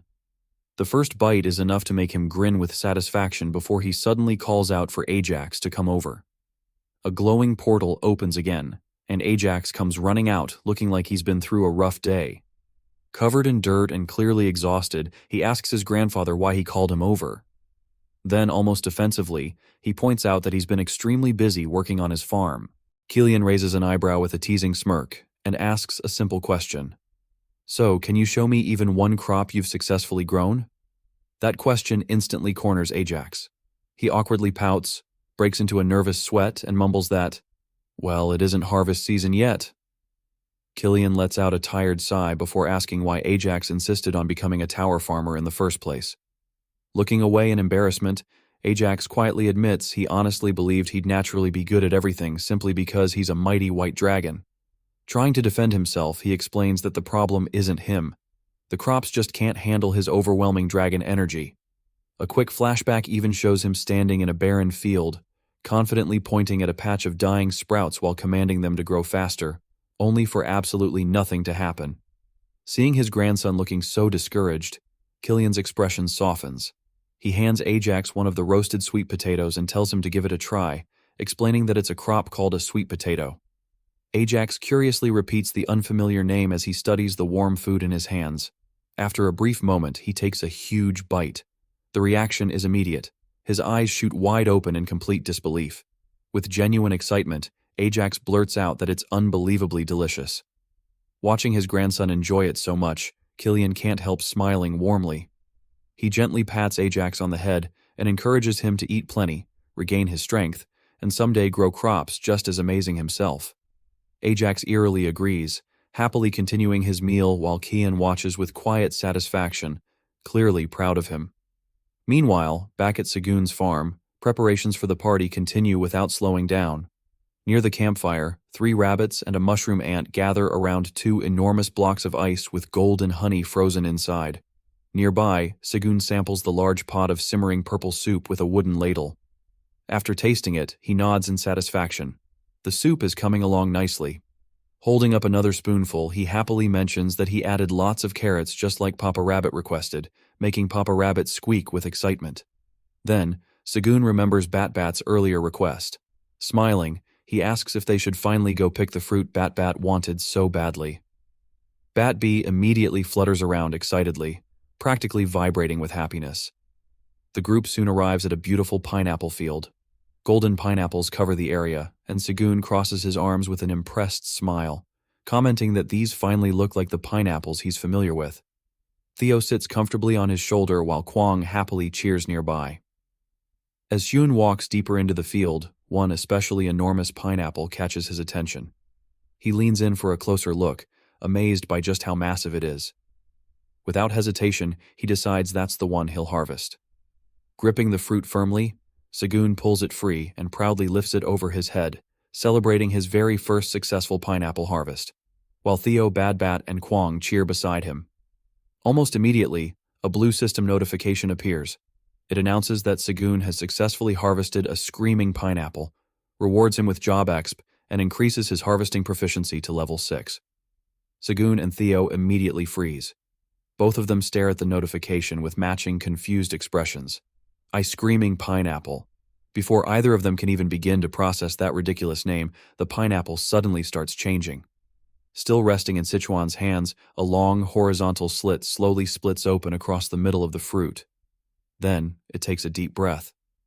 A brilliant golden light bursts from inside the pineapple as Sichuan and Theo stand completely frozen, eyes wide with terror, silently bracing themselves for whatever terrifying sound this very appropriately named fruit is about to unleash. The moment Sichuan harvests the strange pineapple, it suddenly splits open in his hand and erupts with an intense burst of golden light. The flash is so overwhelming that Sichuan instinctively flinches, expecting the worst. Theo grabs onto his shoulder and squeezes his eyes shut, bracing for whatever disaster this bizarre fruit is about to unleash. Thankfully, before anything can go wrong, a shimmering, protective barrier instantly surrounds them. Shun slowly opens his eyes and lets out a huge sigh of relief when he realizes they're completely safe. Looking over, he sees Iona calmly holding her glowing purple staff. Theo immediately recognizes what happened and happily praises her for protecting everyone. Iona simply smiles with quiet pride, looking pleased that her magic arrived just in time. Still catching his breath, Shun wipes the sweat from his forehead and sincerely thanks her for the save. Instead of making a big deal out of it, Iona suddenly becomes adorably shy. She lightly taps her chin and politely asks if, as a reward, she could have a few more peanuts. Suin can't help smiling. Of course she can. He happily agrees and invites everyone to enjoy the party together. Around him, Kwang celebrates by dancing excitedly. Bat-Bat flutters happily through the air, and Theo relaxes comfortably on Sagun's shoulder as the cheerful atmosphere quickly returns. With the danger over, Segun looks back down at the strange pineapple in his hands. He and Theo both leaning curiously, trying to figure out what kind of ridiculous fruit they just harvested. A system window finally provides the answer. The fruit is called a screaming pineapple, and its special trait is that it releases an explosive man-infused scream the moment it's harvested. Sigwan can only stare at the description in disbelief. As if that wasn't ridiculous enough, even more system windows begin appearing one after another. The notifications announce that Sigwan has successfully created an entirely new crop species, rewarding him with exclusive cultivation rights along with additional job experience. After reading everything, Segun simply closes his eyes and lets out a long, exhausted sigh. At this point, he complains that he can't even harvest fruit peacefully anymore without something unbelievable happening. Seeing him so worn out, Theo immediately perks up and tells him not to worry, because everyone is there to help him. Bat Bee eagerly agrees, fluttering beside them, while Iona sweetly promises that she'll help too whenever he needs it. Not wanting to be left out, Kwang throws both paws into the air with a huge grin and proudly declares that he'll help as well. Hearing all of them speak up one after another, Suin's tired expression gradually softens. A warm smile spreads across his face as he realizes he's no longer handling everything alone. Feeling much lighter, Segun continues walking through the fields with a pineapple in each hand. Theo comfortably rides on his shoulders, while Kwang happily follows beside him. As they stroll along, Sigwan asks Bat if he's ever tasted a pineapple before. Babat excitedly admits that he hasn't, but he's been looking forward to trying one. Meanwhile, walking alongside the group, Iona quietly continues thinking about only one thing: peanuts. The story suddenly shifts away from Sajun's peaceful farm to a completely different setting. Under a dark cloud-covered night sky, the scene moves to the United States, where towering skyscrapers overlook a brightly lit city. Inside one of those luxury high-rise offices, an elderly businessman stands silently in front of a massive window, gazing out over the city below. A knock breaks the silence. Without even turning around, the old man simply tells the visitor to come in. A man in a gray suit enters the office and respectfully greets him as chairman. The old man gives only a brief dismissive response before waiting for the report. The visitor gets straight to business. He's there to update the chairman on the Tower Farm project, and from the sound of it, he thinks everything is going perfectly. With a confident smile, he explains that they've already cleared all of the skeleton graveyards on the tower's second floor and turned them into efficient XP farming zones. Now, they're expanding the operation onto the third floor as well. He proudly adds that the project is generating around 3,000 tower coins every single day, confidently declaring that everything is proceeding exactly as planned. Feeling pleased with himself, he even asks if Father remembers when he said the Tower Farm project would become a huge success. But the room instantly turns ice cold. The chairman clicks his tongue once. That single sound is enough to wipe the smile right off the man's face. The elderly businessman slowly looks back over his shoulder with an icy glare. This is Giggle Group Chairman William McLaren. Without the slightest hint of warmth, he bluntly reminds the man that he already told him never to call him father. The man immediately realizes his mistake. He lowers his head in panic and hurriedly apologizes, but Chairman McLaren isn't interested in apologies. Instead, he asks a much more important question. Is everything really going as well as he claims? Before the man can answer, the chairman suddenly slams his fist onto the desk with enough force to shake the room. His patience is gone. He furiously demands to know whether the man is actually satisfied with earning only 3,000 tower coins a day, after the company poured an enormous amount of money into the project. The man freezes. Unable to respond, he can only stand there while Chairman McLaren continues tearing into him. The chairman accuses him of becoming so obsessed with his tiny corner of the tower that he's completely lost sight of what's happening in the real world. Then he explains the real problem. The Hunter Association has already evaluated the rapidly worsening locust crisis spreading across Africa. Because of that, the company's secretly negotiated pest eradication support project with several African nations is now on the verge of collapsing. In other words, compared to that massive international opportunity, the Tower Farm project is almost insignificant. The man stands there completely speechless, his face turning pale as the weight of the criticism sinks in. Chairman McLaren coldly tells him he doesn't care whether that little farming project succeeds or fails anymore. Then he points directly at the office door. With a voice full of anger, he orders the man to get out. The man can only bow his head and retreat. His body trembles as he backs into the hallway, and the heavy wooden doors slam shut behind him. Standing alone in the dim corridor, he slowly turns his head and shoots a bitter glare toward the office. From behind the closed doors, he can still hear the chairman dismissing him as nothing but a useless piece of trash. His fist clenches so tightly that it begins to shake. Humiliation quickly transforms into resentment. His expression hardens into a cold scowl as he silently makes up his mind. If that's how things are going to be, then he'll handle everything his own way. Back on the farm, the party preparations keep rolling, and Sigwan is clearly having the time of his life. Clapping his hands with a bright smile, he praises everyone's hard work as one of the rabbits proudly holds up a perfectly shaped piece of white rice dough, excitedly, showing that they finally figured out how to make it properly. Sue kneels beside the group to check their progress, and Theo tilts his head curiously, asking what they're making. Thinking for a moment, Segun explains that it's called son payan, a traditional rice cake people normally eat during Chui back in the outside world. Chuseok is still a long way off, but that doesn't mean they need to wait for a holiday to enjoy good food together. He starts giving everyone a quick lesson, rolling a small piece of rice dough into a smooth ball before gently pressing the center to create the familiar half-moon shape. Around him, Kwang, Baba, Garen, Theo, and the rabbits eerily copy every step, each trying their best to make their own. As everyone gets the hang of it, Segun explains that the classic fillings are usually sesame seeds or sweet beans, but there's no reason they can't get creative. The rabbits proudly announce they're stuffing theirs with honey-coated sweet potatoes and mashed carrots. Theo naturally squeezes a generous helping of churro into his dough, while Iona shyly asks if she can fill hers with peanuts instead. Suin immediately loves the idea, and happily asks her to make a few peanut-filled ones for him too. Iona cheerfully agrees and begins carefully rolling tiny little sai in between her paws. Shun laughs to himself a moment later when he realizes they're so adorably small that a single one wouldn't even count as a bite for a human. Then the peaceful cooking session instantly goes off the rails. Sigu turns around and nearly has a heart attack. Kwang is proudly laying an entire fish onto an enormous sheet of dough as if that's the most normal thing in the world.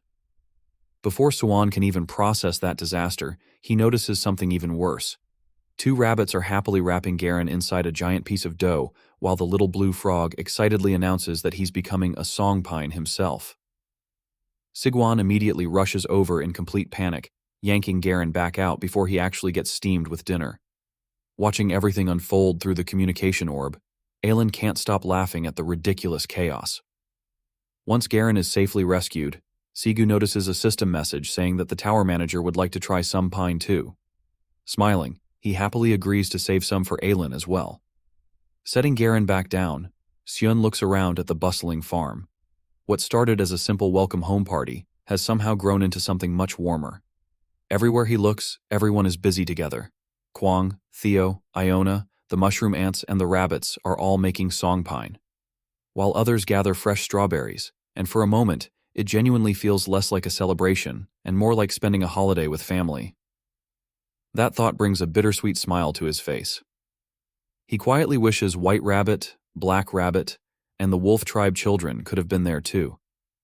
But instead of dwelling on it, he quickly cheers himself up, realizing they can always throw another party when everyone meets again. With renewed energy, Sigwan calls everyone over to show off their creations. A rabbit proudly presents a large wooden tray overflowing with handmade song pie and in all kinds of creative shapes. Seeing the finished results, Shu can't help smiling. Every single one looks unique, cute, and full of personality. Picking up one shaped like a cat paw, he praises everyone for doing such an amazing job. Theo immediately puffs out his chest and proudly declares that of course anything made with his golden paws would turn out perfect.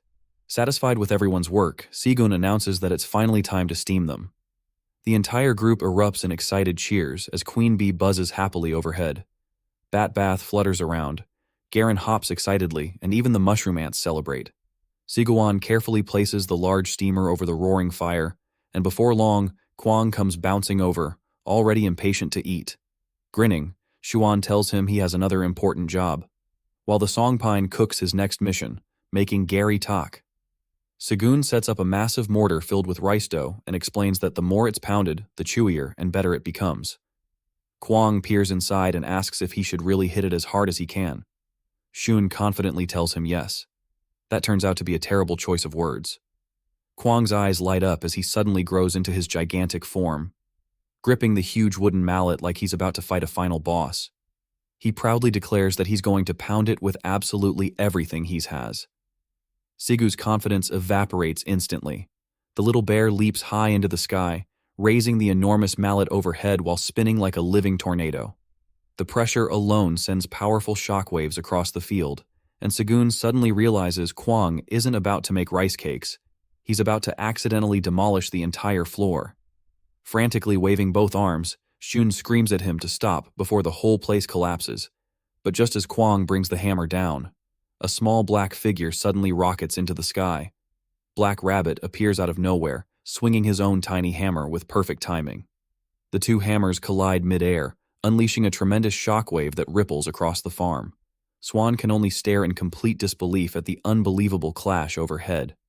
Meanwhile, Quain simply blinks in confusion, wondering what just interrupted his attack. As the winds settle, Black Rabbit gracefully descends toward the ground with his hammer resting casually on his shoulder, looking as calm and composed as ever. The moment Kwang recognizes him, his confusion disappears completely. His face lights up with pure excitement as he happily shouts, "Big brother!"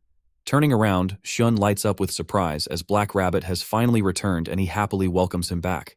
Kwang is still holding onto his wooden stick when the commotion catches the attention of the rabbits, who immediately come running over.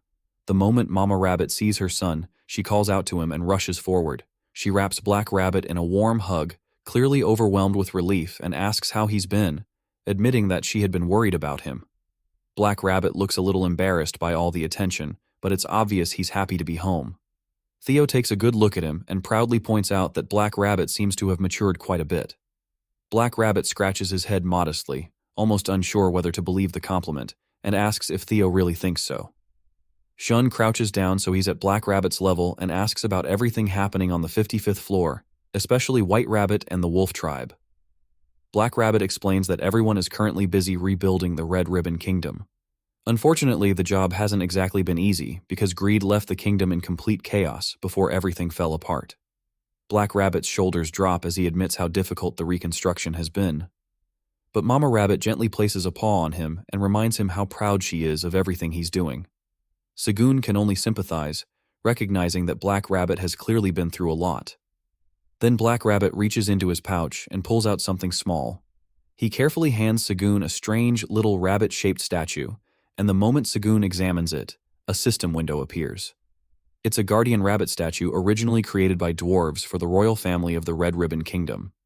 Back when the great black dragon Terra was serving as the kingdom's guardian dragon, she enchanted the statue and gave it to the royal family as a special treasure. Its abilities are particularly ridiculous.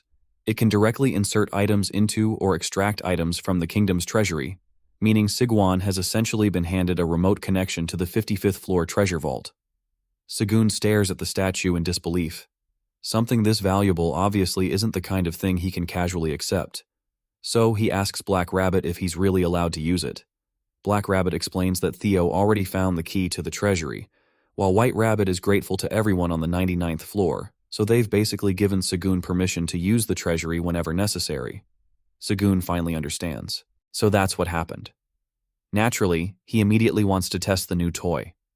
Holding the little statue up, Sigun asks if they should try using it right now.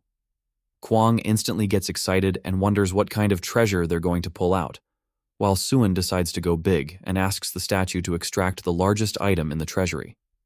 The statue's eyes suddenly glow bright red. Then boom, a huge burst of pink magical energy erupts right in front of everyone. Sigwan, Kwang, Theo, Badbat, and the rabbits all stare in shock as two large wolf-shaped silhouettes appear inside the glowing energy, seemingly arguing with each other about how to organize the treasury. As the pink light finally fades, two wolves are left standing there, one of them still holding a wooden crate. Sigwan is completely stunned, and then the leader of the silver wolves notices him. His expression changes instantly as he recognizes Sigwan, clearly wondering why on earth he's suddenly been pulled straight out of the treasury. Sigwan looks down at the tiny statue in his palm while Kwang tilts his head in confusion, equally unsure why the biggest item in the treasury, turned out to be two very confused wolves. But there's no time to dwell on that because the party has another important job to finish. Back at the cooking area, Black Rabbit stands over the mortar and brings his hammer down hard onto the sticky rice dough. Thawed. He pulls the hammer back up, stretching the glossy dough high into the air before it slowly drops back down. Segun immediately starts clapping. Impressed by the result, the dough is smooth, glossy, and exactly the kind of texture they're looking for. Looking at Black Rabbit's hammer, Segun jokingly wonders if it might actually be more useful for making rice cakes than fighting. Black Rabbit responds by absolutely destroying that theory. He unleashes a furious barrage of hammer strikes, moving so quickly that his mallet becomes little more than a glowing blur. The mortar practically shakes under the relentless pounding. Segun immediately takes back what he said. Yeah, Black Rabbit is definitely still a warrior. Once the dough has been pounded enough, Segun gives Black Rabbit 2 thumbs up, signaling that they've got enough and that he can stop. Black Rabbit pauses with the hammer raised over his head, staring back at Segun with a slightly confused expression. Segun then lifts the warm, steaming mound of dough and excitedly announces that it's time to make Gary talk. Kwang practically explodes with excitement. Segun sets up the wooden rice cake maker and carefully instructs Kwang to press the dough through it slowly and gently.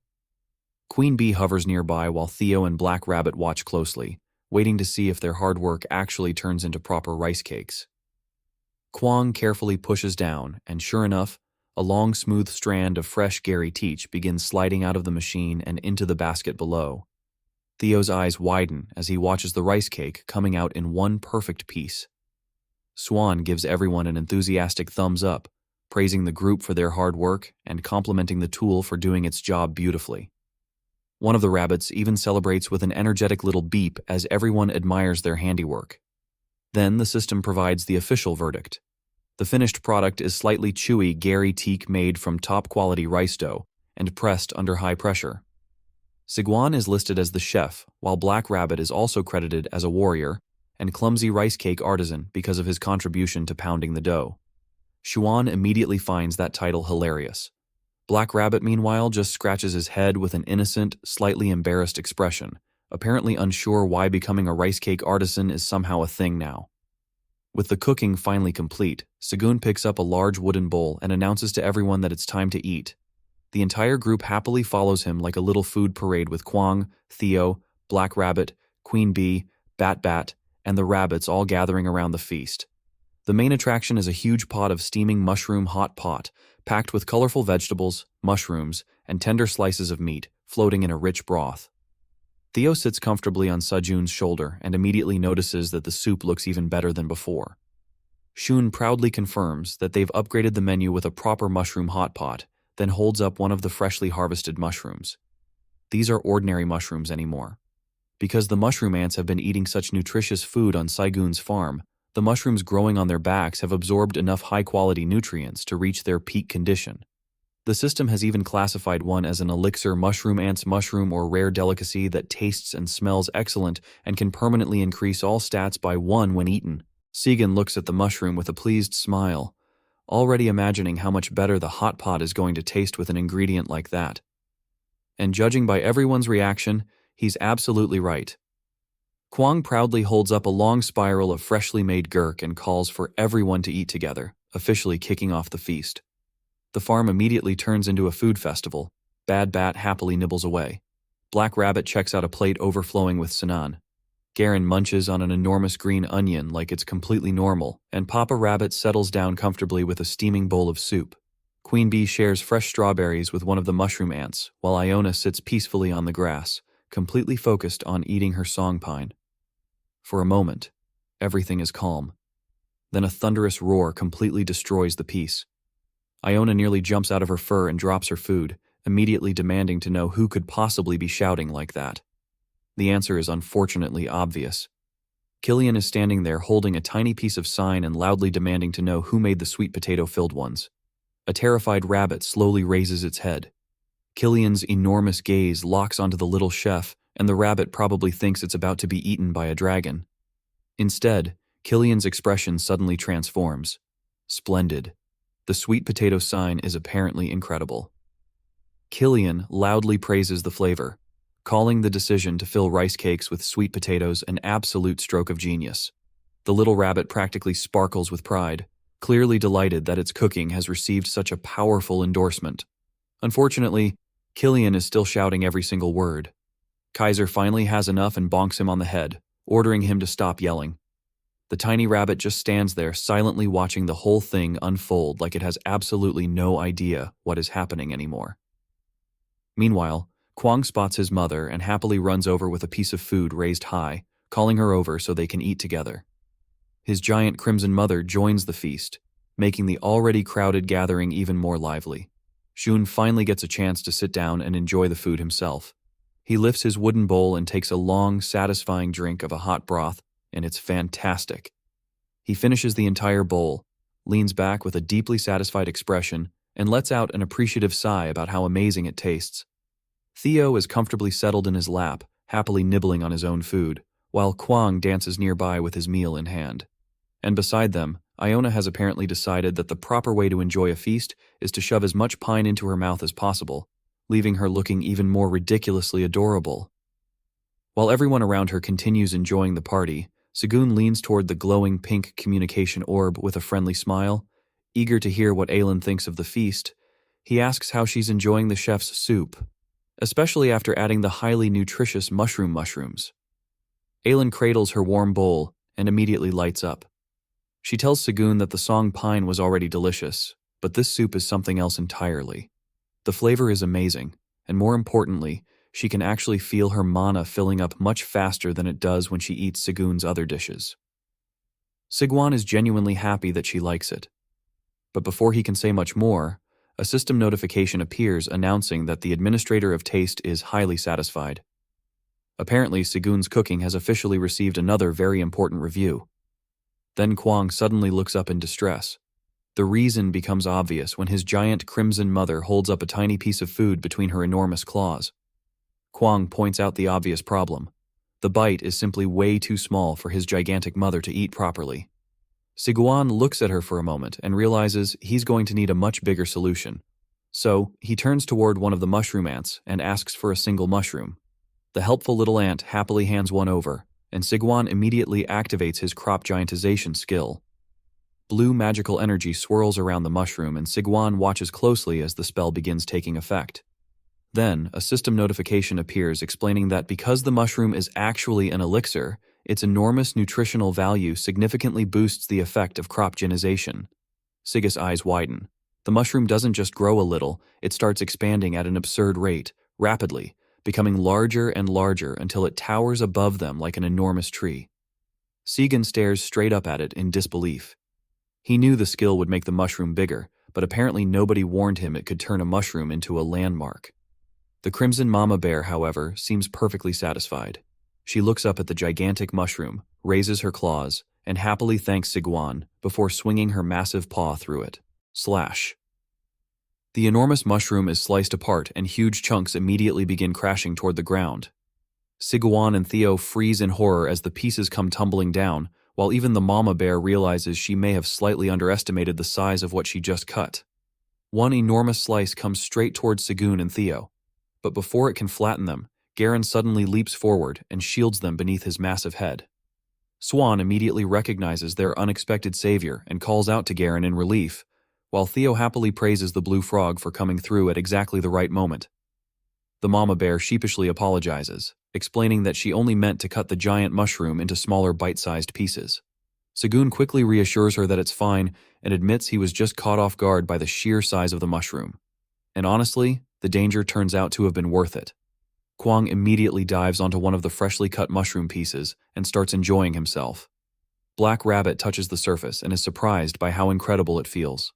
Segun looks over, confused, until he finally realizes what everyone is discovering. The giant mushroom isn't just edible, it's incredibly soft. Segun laughs as he pats the surface, realizing the mushroom slices are practically giant cushions. In fact, they're so soft that they could easily be used as beds. So naturally, Sigu tests that theory himself. He lies down on the enormous mushroom slice, sinks comfortably into it, and immediately declares that he loves it. Kwang rolls around happily beside him while Garen enjoys the new mushroom bed too. It doesn't take long before the combination of a full stomach, a soft mushroom, and a peaceful farm completely defeats Sigwan.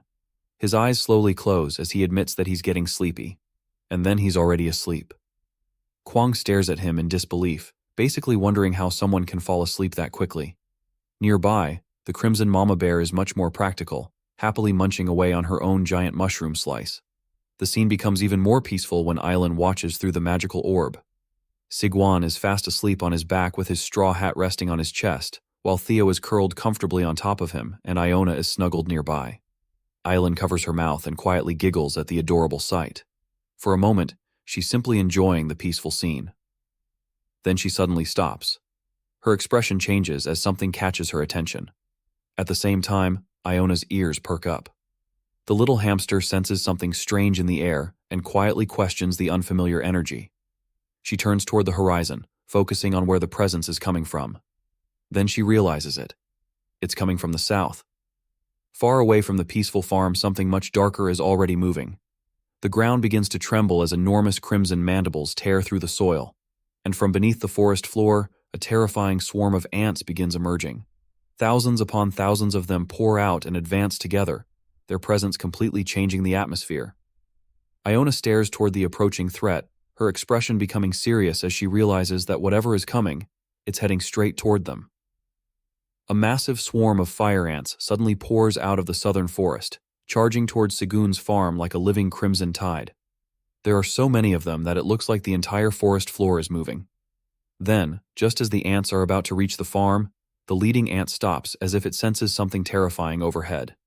High above the trees, Kaiser silently spreads his enormous black wings, casting a shadow over the entire swarm. He doesn't panic, and he doesn't even bother asking questions first. He simply raises a single claw and gathers an incredibly dense point of magical energy at its tip. With complete confidence, Kaiser quietly mutters a single command: "Vanish." The next instant, a blinding blue beam erupts from his claw and washes over the battlefield. The ants don't even have time to react. The overwhelming blast completely engulfs the entire horde in one attack. When the light finally fades, the forest is eerily quiet. The countless fire ants are simply gone. Nothing remains except a few faint blue wisps drifting through the air. Kaiser stares down at the empty ground for a moment before tilting his head in genuine confusion, almost as if he forgot what he had just erased. He casually wonders what those strange bugs even were. Perched comfortably on his shoulder, Iona immediately explains that they were fire ants coming from the southern forest. Since Segun's party had prepared so much delicious food, the rich aroma must have spread far enough to attract the swarm. Hearing that, Kaiser quietly considers the situation. If ants can wander in so easily, maybe the southern forest itself needs to be dealt with. Before he can decide anything, Iona confidently tells him to leave it to her because she already has an idea. Curious, Kaiser lowers his head toward the tiny hamster and asks if she wants to explain it. Iona simply smiles.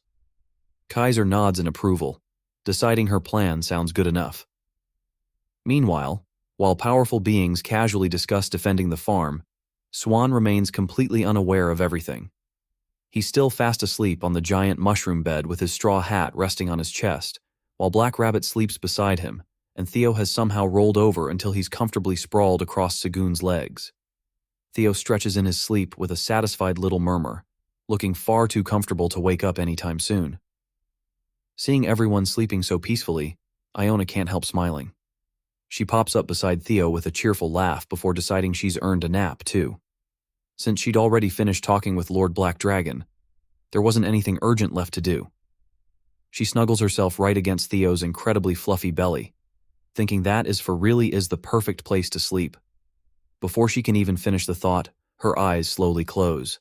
Within moments, she's sound asleep. But the moment I falls asleep, her surroundings suddenly change. Instead of Theo's warm fur, she finds herself floating inside an endless black void. She looks around in confusion. Then, desperate voices echo through the darkness. Iona. Several familiar figures emerge from the shadows, desperately reaching toward her while shouting for help. Among them are Vice Tower Master Ganoba and the other Tower Masters, all trapped inside the nightmare. Some beg her to save them. Goa, however, glares at her with frustration, accusing her of causing all of this in the first place. Rather than getting angry, Iona simply looks at them with calm sympathy. She gently explains that unfortunately, she can't pull anyone out of their nightmares. Just like no one could dream on her behalf, no one can escape this place for someone else. A nightmare is something each person has to overcome on their own. She admits that when she first accepted nightmare herself, every single day was unbearable. But eventually she realized something important. As shadowy monsters slowly begin surrounding her, Iona calmly explains that there is only one way to leave this place. You have to become stronger. She points out that the ancient demon king won't even allow death inside this nightmare because endless suffering is more entertaining to him. As cruel as that sounds, it also creates a strange opportunity. Since no one can truly die here, they can fight forever. They can train forever. They can continue growing stronger without limit. As dark hands reach toward her from every direction, flames burst to life around Iona. With effortless confidence, she unleashes a wave of destructive magic that instantly sweeps away every shadow creature closing in around her. Watching the monsters disappear, she explains that realizing this truth is exactly how she became the strongest mage in the Black Tower and earned the title Mage of Destruction. Then she looks directly at Genoba. She remembers that he once said he wanted to become the president of the Mages Association, so she gives him a challenge.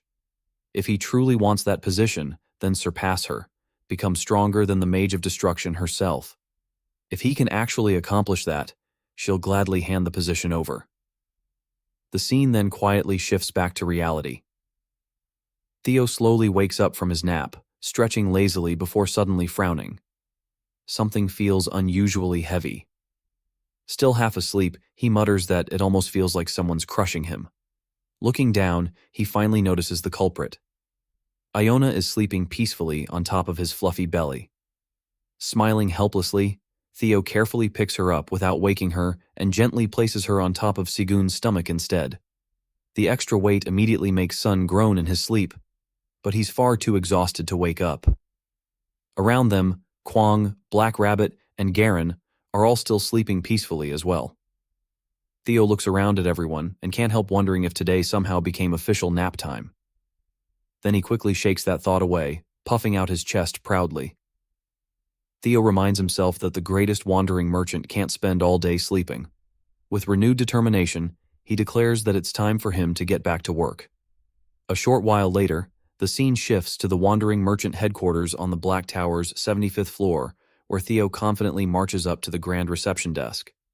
A polite gazelle clerk greets him with a warm smile and asks how she can help. Planting his paws proudly on his hips, Theo wastes no time announcing that he's there to receive his promotion to top-tier wandering merchant. The clerk nods politely before asking if he's already met all the promotion requirements. Theo grins with complete confidence. According to what he knows, all he needs is more than 3 million tower coins in total sales, and he proudly boasts that he cleared that requirement a long time ago. The clerk, however, suddenly looks a little awkward. She hesitates before asking if Theo has heard about the recent incident involving the landlord greed on the 55th floor. Theo immediately misunderstands where the conversation is going. He smugly scratches the back of his head and assumes she's recognizing him as the hero who helped capture greed. With a proud smile, he practically introduces himself as the famous golden cat who played a huge role in taking greed down. The clerk quickly interrupts before he gets carried away. She explains that because of that incident, the Merchant Association recently revised the promotion regulations. As soon as Theo hears that, his confident pose completely freezes. The clerk calmly informs him that becoming a top-tier wandering merchant is much harder now, and from this point onward, every applicant must satisfy all of the following requirements. Possess at least 5 million tower coins in capital. Employ 5 or more subordinates. Secure 3 or more exclusive products. Handle at least 10 different kinds of products. Have experience climbing above the 90th floor of the tower. She apologetically explains that the standards became much stricter because these new rules came directly from Association President Mason himself. Instead of looking discouraged, Theo simply glances over the list and casually shrugs. To him, none of it sounds difficult. The clerk blinks in surprise. Without another word, Theo drops an enormous money bag onto the floor with a loud thud. He calmly announces that this is the first 1 million tower coins. The heavy impact immediately attracts attention throughout the headquarters. A Rhino official rushes over in alarm, wondering what's happening at the reception desk. Before anyone can even react, Theo continues unloading more bags. Soon, 5 enormous bags filled with tower coins are piled behind him. Looking at the stun staff, Theo casually asks if 5 million tower coins should be enough. Both the gazelle clerk and the rhino official are left speechless. After hearing that Theo is applying for promotion, the rhino official suddenly realizes exactly who he's dealing with. In complete disbelief, he blurts out, "You're Sir Theo?" He immediately recognizes Theo as the wandering merchant who personally rescued Association President Mason's son, Jerus. Theo cheerfully confirms it, like it's no big deal. The rhino official instantly bows deeply over the counter in panic, apologizing that Theo should have been promoted immediately without making him go through all this paperwork. Theo simply waves it off. Rules are rules. He doesn't want special treatment. Instead, he'll prove fairly that he deserves the promotion like everyone else. Watching Theo insist on following the regulations despite his reputation leaves both employees deeply impressed. The rhino official can't help thinking that this is exactly what true dignity looks like, while the gazelle clerk quietly whispers to herself that Theo looks unbelievably cool. Meanwhile, Theo secretly smirks to himself. In his mind, he's already celebrating because after these ridiculous new requirements, there probably won't be another top-tier wandering merchant for a very long time. Since everyone is following the rules, Theo immediately starts proving each condition one by one. First, he hands over all the paperwork verifying the 5 million tower coins and also presents the contracts for his interns, satisfying the employment requirement. While the two officials carefully begin checking the documents, Theo moves on to the remaining conditions. Next come the requirements for 3 exclusive products and 10 different product types. Theo starts unloading basket after basket until the reception area is practically overflowing with fresh crops. There are chili peppers, potatoes, sweet potatoes, strawberries, tomatoes, corn, carrots, and several kinds of fresh green vegetables. With a proud grin, Theo explains that every single crop he sells is exclusive. Nobody else anywhere in the tower can obtain them. The mountain of rare produce leaves both officials staring in complete disbelief. They can't understand where someone could possibly obtain so many exclusive crops. Theo only giggles. If he reveals where they came from, then he'd automatically satisfy the final requirement too. Pointing proudly upward, Theo reveals that every one of those crops was grown on the 99th floor of the tower. That instantly proves he has experience climbing well beyond the required 90th floor. At that point, there isn't a single requirement left unchecked. Realizing Theo has officially qualified, the rhino official immediately orders the clerk to prepare the promotion. Using a special magical process, the gazelle clerk enchants a shining golden coin, engraving Theo's name onto the back. The rhino official then proudly presents it. This golden coin is the official badge of a top-tier wandering merchant. As the badge is pinned onto his green cloak, Theo's face lights up with overwhelming joy. He can't stop smiling. His eyes slowly begin filling with tears. For a long moment, he simply clutches the badge against his chest. Finally, after everything he'd gone through, he had achieved his dream. Old memories flood back into his mind. He remembers failing in love simply because he was poor. He remembers being tricked and scammed during his wandering merchant days. Back then, becoming a top-tier merchant felt impossibly far away, but now he'd finally made it. Then Theo remembers the moment everything changed. He recalls meeting Siguan inside the cave and hearing the simple question that completely transformed his life. "Would you like to work with me?" Thinking back on that moment, Theo smiles warmly. None of this would have been possible without Chairman Park. The rhino official warmly congratulates him once again. After thanking him, Theo suddenly remembers that top-tier wandering merchants are supposed to receive special privileges. The official happily confirms that's true, explaining that the Merchant Association offers all kinds of exclusive benefits to merchants who reach this rank. The gazelle clerk asks if there's a particular privilege Theo wants to use first. Theo slowly turns away from the counter. With his brand new golden badge shining proudly on his chest, he confidently walks forward before making his very first request as a top-tier wandering merchant. He wants access to land deeds from other floors of the tower. In other words, Theo's next goal is to start trading land deeds.